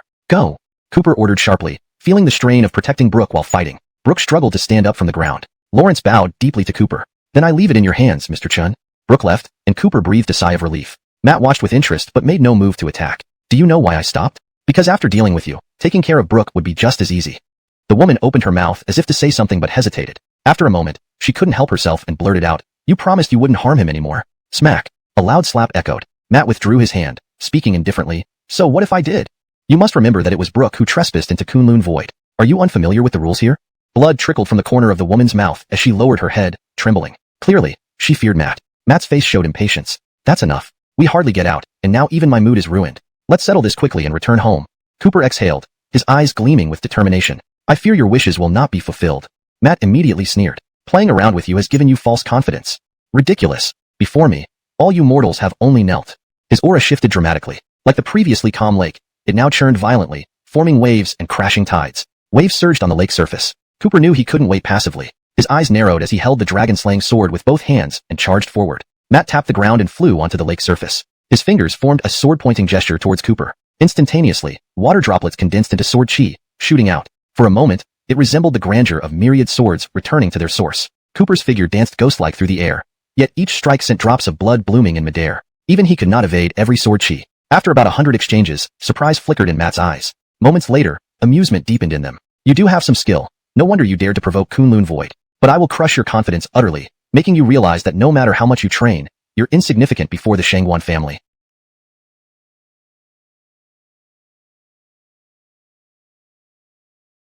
Well, subtly stabbing with the ancient sword, sending countless sword energies slicing through the air. Sword energies intertwined, colliding continuously. Cooper roared repeatedly. 18 moves to slay the dragon. Guillotine. Sword energy like a dragon. Matt's surprise grew. Each strike seemed to place him under Cooper's rhythm, putting him at a disadvantage. How could this be? Lawrence couldn't accept it. This boy grew stronger with every fight, as if his strength were endless. It seemed he understood something, and his expression darkened. Unstable waves, sword energy crisscrossing. With one strike, he forced Cooper back, his momentum shifting dramatically. The sharp sword energy pierced the clouds. The lake beneath his feet trembled violently. Sword energy stirred the water, forming a huge dragon that rushed forward. Dragon emerges from the sea. Cooper held the sword with both hands, charging straight ahead. The 18 moves to slay the dragon target true dragons. You only have a mere water dragon. Breakthrough. Boom. Waves soared skyward. Cooper stood there, man and sword, commanding and domineering. A splash of blood bloomed. This time, it was Matt's turn to be shocked. Looking at the blood on his hand, fury burned in his eyes. Lawrence was injured? Songhai sword technique, wave sweeping sky. Impossible. The Shangguan family's bloodline is the strongest in the world. I am of pure Shangguan blood, while you are just a mongrel, tainted with filthy blood, utterly disgusting. You are the disgrace of our Shangguan family. Die, die. By the end, he was shouting hoarsely, his voice strained. Cooper's movements did not cease for a moment. So what if it's bloodline? I'll prove to you with my strength that bloodline means nothing. You've always treated me as a disgrace. Today, I will show you that my mother is not a disgrace, nor am I. You Shangguan family boast about having the strongest bloodline, looking down on us. It doesn't matter. I will bring you down, showing how weak your cherished bloodline really is. Cooper vented his inner rage. Ever since entering Kunlun Su, everyone spoke ill of his mother. The Shangguan family never saw Chastity's suffering as a tragedy, never thinking to console her. Instead, they salted her wounds, using these 20 years to humiliate her. Lawrence couldn't bear it. Lawrence would step into the Shangguan family and tell Joe how wrong he was. The Dragon Slayer's sword flew towards him, landing in his hands. Matt similarly grabbed the ancient sword, his body engulfed in fierce flames. Shangguan family secret technique, flying rain immortal spectrum. Scattered droplets abruptly rose, instantly enveloping the surroundings in an ethereal mist, beautiful and enchanting. Everything became silent. His stubbornness, the Shangguan family was disgraced, secluded for 20 years. Chastity, she was father's daughter. She should have married the finest bloodline in Kunlun Su, continuing the Shangguan family's lineage. What happened? What happened? Matt went mad, the ancient sword hovering, sword energy spreading densely around him. Just then, a hoarse voice rang out. How did it end? What fault does mother have? Your Shangguan family only saw her as a tool to continue your bloodline. You're the ones who are ridiculous. In the heavy rain, Cooper slowly stood up, his torn flesh rolling back as his injuries healed visibly. But I should also thank you. If not for you, I wouldn't have absorbed all the rare treasures thoroughly. Now, I seem to be more than just a martial Ho realm. The Dragon Slayer's sword gleamed, the sound of sword ringing echoing through the heavens. Matt couldn't accept it, collapsing to the ground, the ancient sword dropping beside him, buried in the mud. Previously, he had been elegant, cloaked in flowing robes, exuding confidence. Now, he sat amidst the mud, utterly disheveled. Lawrence pointed at Cooper, his eyes full of disbelief. You? How? How can this be? Chapter 396. What else can you boast about besides bloodline? Cooper appeared and placed a foot on Matt's chest. Is anything impossible? To brag about having the strongest bloodline, could it be because you have nothing else worth boasting of? 3 of them played together, but Matt never saw them as friends. Instead, he treated them like servants or attendants. Matt favored Rowena only because she was the most exceptional member of the Bai family, whom he was choosing as his future wife. Boone harbored deep affection for Rowena. Despite Matt not loving her, Rowena was considered one of the most remarkable in her generation, thus barely matching up to him. Through deceit, Matt arranged for Boone to face familial blame and exile from Kunlunxu, eventually achieving his wish by marrying Rowena. Lawrence hearing this, Cooper inwardly sneered. Surveying his surroundings, Kunlunxu was truly picturesque, even amid the rain, with misty tendrils rising gracefully, showcasing its natural beauty. However, such a place of idyllic beauty still harbored sinister hearts and despicable deeds. You claim to be superior, looking down upon common folk, even considering them filthy, yet what you do is no different from petty people among the masses. To preserve your bloodline, you are willing to go to any lengths. Looking down at Matt, whose face was covered in mud and unrecognizable, Cooper noted how both the nobles and commoners could be equally tainted. Shaking his head, he lifted his foot. Matt was powerless to retaliate, so he left it to Boone to deal with him. Lawrence, seat of the Young family, I'll leave Matt to you. Whatever you want to do, go ahead. Boone bowed deeply to Cooper. Thank you. It would devastate the entire Kunlunxu. Cooper knew he could ask Matt, but he chose not to. Lawrence didn't want to know the answer too soon. The true mastermind in the Shangwan family was Joe, and he needed to confront Joe. As Cooper walked away, Matt's eyes brimmed with madness, yet he could do nothing now. Boone stepped forward, helping Matt to his feet. I will restore my ancestry. Due to your slander, my lineage suffered. You must come to the Young family to clear our name. Matt sneered. What makes your Young family qualified to make me lower my head? Don't forget, I am part of the Shangwan family. You are only fit to kneel. Slap. Boone slapped him hard. You are nothing now. I believe in Mr. Chun. Soon enough, the Shangwan family will be nothing either. For half his life, Boone strove to clear his name. Yet, Matt still clung to his status arrogantly, just as before. Back then, when Matt spouted lies, others did have doubts. But Matt only needed to say one thing. I am from the Shangwan family. With our status, why would we lie? In reality, Matt lied, but his status turned his lies into truth. Boone felt extremely aggrieved. Lawrence and Rowena had majestic. These characters captured one's gaze and held them. In a daze, it was as if he saw immortal figures feasting on peaches and sipping jade nectar among the clouds, an ethereal and wondrous scene. Cooper opened his eyes once more, his heart shaking. Lawrence had fallen into an illusion merely by looking at the steel. Before him loomed towering stairs that seemed to touch the heavens. On either side, everything was obscured by mist, making the steps appear vague and indistinct. Each step brought forth more mist underfoot, turning the ground dark and uncertain, as if a single misstep would lead to an abyss. Cooper sat cross-legged, steadying his mind. Indeed, the Shangwan family stood atop the world. Born into this family, one naturally possessed a perspective that others could never match. Perhaps, those from the Shangwan family never deigned to look down upon the common folk. But today, a commoner dared to tread upon their sacred grounds, perhaps even to upend this family perched on high. Mother, I have come to the Shangwan family. Perhaps you can sense my presence here? Muttering to himself, Cooper took another step, ascending the stairs. At the same moment, in a secluded courtyard, Chastity slowly raised her head, her eyes filled with astonishment. Time had left fine lines around her eyes, but they did little to obscure her extraordinary beauty. She radiated grace, like a celestial maiden untouched by earthly affairs. Chastity stood up, clutching her chest, feeling as though her heart had momentarily stopped. In this courtyard, she usually remained serene, her state of mind undisturbed. Today, however, was different. She picked up a handkerchief from the table, embroidered with a swaddled infant, still unfinished. Next to it were several other handkerchiefs, each depicting playful children. She picked up a needle and thread, preparing to continue her work, but accidentally pricked her finger. Suddenly feeling uneasy, she rose quickly and made her way to the courtyard gate. The door was tightly shut. Chastity shook the heavy chain, which clanged loudly. She knocked on the door and slid down against the wall. So many years have passed. Is my punishment not enough? No matter what, I just want to see him, to see my child. Suddenly, a faint sound came from beside her. A small hole appeared in the wall, through which a chipped plate was pushed in, containing porridge and 2 steamed buns. Chastity silently picked up the buns. They were as cold and hard as usual, but she had grown accustomed to it, nibbling gently. Endure, father will eventually reconsider. I only want to see you, just for a glance. She whispered softly. Suddenly, a loud noise echoed. She looked up sharply to see sword energy piercing the sky, spreading a terrifying killing intent. Who dared unleash such power within the Shangwan family? This was practically courting death. Yet inexplicably, her heart raced even more. Holding the hard bun, she stared dumbfounded in the direction of the sword energy. Meanwhile, Cooper had already ascended 999 steps. Lawrence stood before a vast plaza, surrounded by towering pillars reaching into the clouds. Carved dragons and phoenixes adorned the pillars, while the center of the plaza featured a grand mural of 100 beasts. There were only about 20 people on this expansive plaza, making them seem insignificant, and Cooper, standing alone, felt like an ant. Lawrence arrived. Sword shadows flickered. Flying swords soared into the sky, forming a line. Then someone stepped onto these flying swords, descending gracefully like a falling leaf, landing effortlessly. The newcomer wore a golden crown, clouded shoes, and a white jade belt around his waist. Lawrence carried an ancient sword, exuding an aura of superiority. Just by appearance, this person seemed like a sword immortal from a painting, transcendent and free from worldly dust. Yet, his eyes betrayed an age-old weariness that did not match his youthful appearance. This person was Joe. The Shangwan family has been isolated for over 2 decades, yet someone has finally crossed its threshold. You must be Cooper, right? Joe's eyes were indifferent, showing no emotion. Lawrence was neither angry nor disdainful towards Cooper's intrusion, yet his indifference suggested that all things in this world were trivial. Without hesitation, Cooper lifted his head and declared firmly, I've come to take my mother home. Joe's expression did not change, remaining indifferent. She is dead. Despite being her father, he uttered this fact so casually. At that moment, Cooper's heart trembled. Ever since entering Kunlun-Shiu, he had heard rumors of his mother's execution but refused to believe them. At least, his mother wasn't dispensable to the Shangwan family. She was the personal daughter of the patriarch. Lawrence had thought the Shangwan family might have some sentiment. Lawrence had thought. Boom. A chilling wave of murderous intent surged into the sky, almost tangible. Cooper gripped his dragon-slaying sword. Alive or dead, I demand to see her. His voice was cold like the winds of hell, instantly lowering the surrounding temperature. Joe stood with his hands behind his back, watching Cooper coolly. Chastity belongs to our family. You have no relation to us and are not entitled to see even our deceased. Form the array.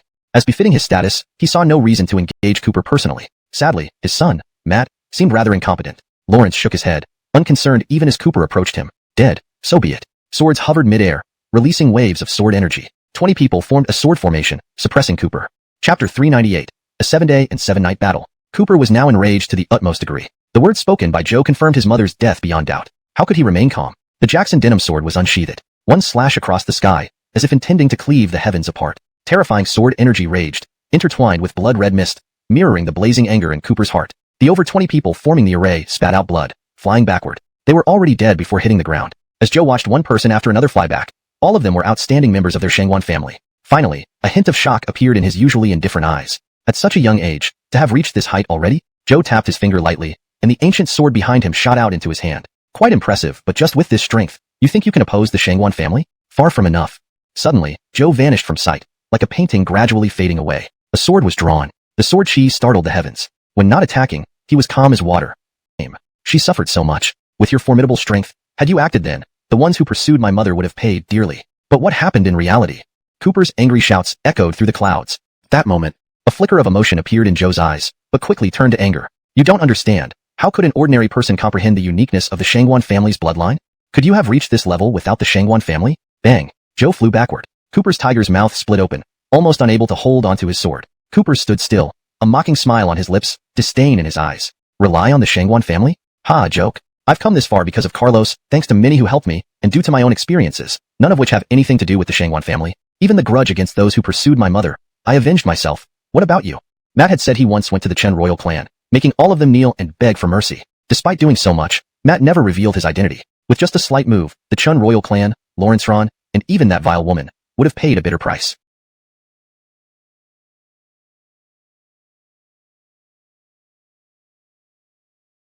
Yet, the Shangwan family stood high and mighty, aloof in the clouds. How could they act for chastity? So, the Chen royal clan flaunted their power for years, and that mother and son were personally killed by Cooper. But even so, Joe tried to attribute Cooper's accomplishments to the Shangwan family? I don't acknowledge it and never will. Except for my mother being chastity, I have no connection to the Shangwan family. Cooper roared, the Jackson denim sword emitting a series of resonances, echoing his inner rage. Joe laughed coldly. No, it's because of the Shangwan family's bloodline, and thus, you can never surpass the Shangwan family. The Shangwan family? Then I will overturn it right in front of you. Cooper roared. Because of the Shangwan family's bloodline, unable to surpass the Shangwan family? More accurately, unable to surpass him, Joe. Cooper scoffed inwardly. It seemed Joe took pride not only in his bloodline, but also in standing at the pinnacle for too long, becoming arrogant. Lawrence felt the power surging within him, his gaze icy. If so, let the lofty ones taste his actions, pulling them down. As if moved by a shared intuition, both disappeared simultaneously. On the square, sword shadows danced. Sword chi surged in all directions, causing the entire plaza to collapse, in utter ruins. The battle lasted. Lawrence still stood high and mighty in the clouds. Chapter 399. Lawrence is your grandson. Cooper wanted to argue back, but his condition wouldn't allow him to utter another word. If he had any strength left, he would still be fighting. But now, all the precious materials and resources were exhausted. His body was utterly drained, and his grievous injuries almost made him feel like dying. Worse yet, his heart grew cold. Lawrence did enter Kunlun-Shiu ahead of time to find the soul-stabilizing pearl, but his initial intention was to save his mother. Yet, his mother was dead. In his rage, he lashed out, and with his mind in chaos, how could his sword remain steady? The sound of Jackson Long's sword wailed and gradually faded until it became inaudible. Its surface was now covered with rust, as if even Jackson Long's sword had died. Cooper tried to grasp the hilt, but lacked the strength. Old friend, are you going to give up too? He whispered softly as the scene before his eyes began to blur. Slowly, he closed his eyes. Father. Suddenly, a beautiful voice rang out, pulling Cooper back into partial consciousness. Lawrence slowly opened his eyes and saw a graceful figure stumbling towards him. The newcomer was Chastity. Lawrence, her hands were covered in blood, and her body dotted with drops of blood, looked like winter plum blossoms in bloom. After shouting, she suddenly noticed Cooper lying on the ground. Blood relations were indeed mysterious. Just one glance told Cooper that this person before him was Chastity, his mother. Mother.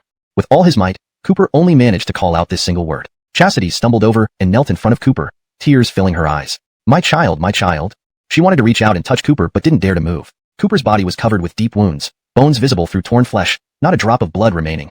Perhaps all the blood had already flowed away? Joe said coolly, I am not your father. You dared to break out of confinement. It seems 50 years of seclusion weren't enough for you.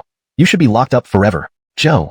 Chastity grabbed the Jackson Long sword and slowly stood up. She glared at Joe, her whole body trembling with anger. Lawrence is your grandson, and you struck him so fiercely? Even if I have wronged, I accepted my punishment. But in your heart, the entire Shangwan family's destruction isn't as important as its reputation, right? A flash of surprise crossed Joe's eyes as he surveyed the surroundings. The Shangwan family indeed no longer existed. Only the stone tablet passed down from an unknown time remained, standing tall despite countless storms at the entrance to the Shangwan household. Chastity's hand trembled as she held the sword. Denim term confinement had left her physical condition far worse than before, especially considering the severe injuries she once sustained. Now, even holding the sword was difficult. Still, she stood firmly before Cooper, doing her best to straighten her back. Father, let me call you father one last time.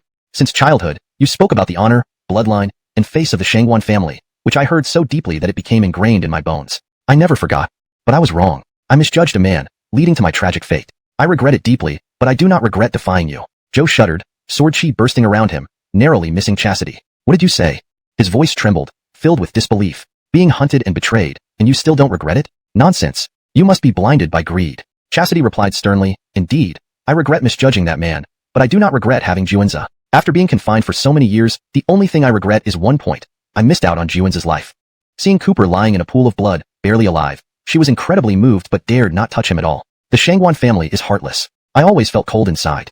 But thinking of Juanza, I felt warmth again. My body warmed. My heart heated up. Thinking of Juanza reminds me that I am a mother, not just a tool for passing on the Shangwan lineage. Chastity moved, holding the rust-covered Jackson Long sword, joy. Tears fell drop by drop. In the direst situation, Cooper saw Chastity. Not only her but also Ryan lying on a hospital bed, barely alive. Nikki, Nona. Previously, his mind had been in turmoil, but now he remembered all these ties. The Curtis Dinamevity technique flowed again in the desperate moment, unceasing and eternal. Cooper turned his head, stretched out his hand, and Jackson Long's sword flew back into his grasp. Mom, please wait for a moment. I have something to do. In a bit, I'll take you home. Joe stood up, looking at Cooper with fury in his eyes. Due to Chastity's words, his mind was thrown into chaos. The Shangwan family lay in ruins, and few surviving members were all dead. Lawrence himself almost forced his last relative to commit suicide. Lawrence couldn't comprehend it. Do emotions matter? The honor, bloodline, and thousand-year legacy of the Shangwan family. That is the most important thing. Cooper stepped forward and said calmly, no, those aren't important. I will prove to you that you are wrong. Chapter 400. I will destroy the shackles. Cooper raised his head, his eyes as calm as water. The former glory and the powerful bloodline were all shackles of the Shangwan family. These things made you complacent, standing atop the clouds. You thought yourselves towering trees reaching to the heavens, but you didn't realize you were already riddled with holes. Since you regard everything so highly, even more than the lives of your own kin, let me tell you, you are very wrong. Lawrence had promised to upend everything, to tell Joe he was wrong. This moment, it was time to fulfill that promise. Boom. Sword chi soared into the sky. The blood-stained Jackson Long sword was now free of rust, radiating golden light, blindingly bright. Joe snorted coldly and roared. You will never surpass the Shangwan family. You weren't my match before, and you aren't now. Immortal sword, Lawrence Artless. Joe's sword strike seemed to tear the sky apart. Cooper sneered, flashing forward. Transforming himself into a sword, he shot straight into the clouds. The overwhelming sword chi collided in an explosion. Joe's eyes widened, filled with bloodshot fury. This is the way of our Shangwan family. So, you were wrong. Crack, crack. The ancient sword shattered. The sword chi recoiled, crashing into Joe. The overwhelming force barely missed his ear. His hair was severed. Yet Joe merely collapsed to the ground, eyes full of shock. Cooper stood there calmly. See? Even the Lawrence Artless sword isn't as strong as you think. Being human, how can one amidst the ruins, unmoving like a statue? Cooper said solemnly, Lawrence should come to his senses eventually. Stopping before a stone monument, he ultimately chose not to intervene, turning and leaving. In the vast ruins of the Shangwan estate, only this stone tablet remained. Joe's eyes flickered with regret, tears silently streaming down. All his life, he pursued honor and the supremacy of bloodline. But Cooper had overturned everything, making him question if it was all just a dream. The Shangwan family, ironically, ended because of its children. Tragically, his grandson never acknowledged his Shangwan identity. For Cooper, the lineage and status coveted by many seemed unimportant. Was I really wrong? In the empty ruins, only echoes answered, emotionless, seeming to affirm his question. Danghai City. Cooper rushed to the hospital ward, bringing back Chastity. Chastity understood everything, smiling gently. Go ahead, save her. Cooper nodded, moved by her understanding. Denny awaited beside the bed, eyes filled with anticipation. As the phoenix bone appeared, its intense life force spread out. Instantly, Ryan on the bed showed signs of recovery. Lawrence's gaunt face regained color. Denny, looking at Cooper, spoke earnestly. Mr. Chun, such miraculous items require no additional measures placed on her. She'll recover naturally. Cooper nodded, biting his lip. Lawrence brought out the spirit tortoise blood, which resembled jade, exquisite and beautiful like art. Finally, the soul-setting pearl. Placing these three treasures on Ryan, instantaneously, the phoenix bone dissolved, fusing into every inch of her body. Broken bones were formed, shriveled skin became supple again. Chanting-like figures converged under the influence of the soul-setting pearl, merging into Ryan's body. This sight was incredibly bizarre. Denny marveled. In my years of medicine, I've never seen anything as wondrous. Reviving the dead and mending bones seemed only legends, but now it happened right before his eyes. With a nod, Denny smiled. Watching further would be impolite. Mr. Chun, I'll take my leave. As Denny left without waiting for a response. On the bed, Ryan's withered hair regained luster, cascading down her back. Her flawless beauty restored, even surpassing her former self. Cooper stood transfixed. Suddenly, the bed sheets were torn by a powerful force, along with her clothes. Pieces of fabric fluttered down before him. Lawrence finally understood why Denny felt further watching would be inappropriate. Phoenix bone and spirit tortoise blood rapidly healed her damaged body. Burnt marks vanished in moments. Her skin, flawless and smooth like fine jade, invited touch. Just as he thought this, Cooper noticed his hand already resting on her arm. Lawrence coughed, catching himself losing composure. Regardless, he must not violate her now. What are you doing? Chapter 401. The Grand Finale. Suddenly, a pleasant voice echoed in the air. Cooper lifted his head and met Ryan's beautiful gaze. Embarrassed, he tried to retract his hand, but it involuntarily moved to another place instead. You. Ryan's face turned red. She suddenly thought of something and abruptly jumped up, blocking Cooper from the scene. Thunder calamity. But at this moment, she realized that her surroundings were unfamiliar, and she was completely unclothed, standing with her arms spread wide in front of Cooper. It was truly all exposed. Yet, for Cooper, his heart was deeply touched. Even after fully waking up, Ryan still wanted to shield him from the thunder calamity at the first moment. Without hesitation, he enveloped Ryan in his arms. Ryan looked at Cooper, recalling her state of undress. Panic washed over her as she didn't know how to react. If she escaped his embrace, wouldn't she be naked? Thinking this, Ryan instinctively moved closer to Cooper. Are you safe? She asked softly. Cooper held Ryan tightly and said gently, I'm safe, thanks to all of you. Fine for a long time, making her body quite weak. Cooper provided numerous herbs and asked Denny to write a prescription to strengthen her health. Both women were rapidly recovering. At this moment, Xandra carefully approached Chastity with a bowl of soup. Aunt, I've cooked ginseng soup. Earlier, I heard your constitution was weak, and you couldn't tolerate heavy tonics, but now it seems much better, so you can try my cooking. In the future, I'll also make many dishes for you. Nona knelt on one knee. Mistress, I will do my best to ensure your safety in the future. Chastity looked at the three women with a smile. She first helped Nona up, then took the ginseng soup from Xandra and sipped it bit by bit. After finishing the bowl, the atmosphere became somewhat somber. Shuer Yao's cooking is really good. You must keep making delicious food for me in the future, are you willing? Xandra promptly replied, Of course, I am willing. Chastity nodded with understanding, smiling before turning her gaze to Nona. Please don't call me mistress in the future. I prefer the term aunt. Or, if you wish to continue calling me that, you could call me mother instead. Nona understood Chastity's meaning and blushed, unsure of what to say. Chastity naturally did not neglect Ryan. She pulled the three women's hands toward her, placing her palm over theirs, and earnestly said, Why don't we get married? The announcement has been made throughout the city and across the entire ancient martial arts world. The Denim headquarters have been rebuilt in the most beautiful location in the ancient martial arts world. Every generation of Cristobals has had a traditional wedding ceremony, and I've been preparing it for a long time. Lawrence hearing this, Cooper shook his head helplessly. This day had finally arrived. Lawrence immediately pulled Xandra, Ryan, and Nona over, kneeling down on one knee. Taking 3 rings from his pocket and placing them in his hand, he asked, Do you agree to marry me?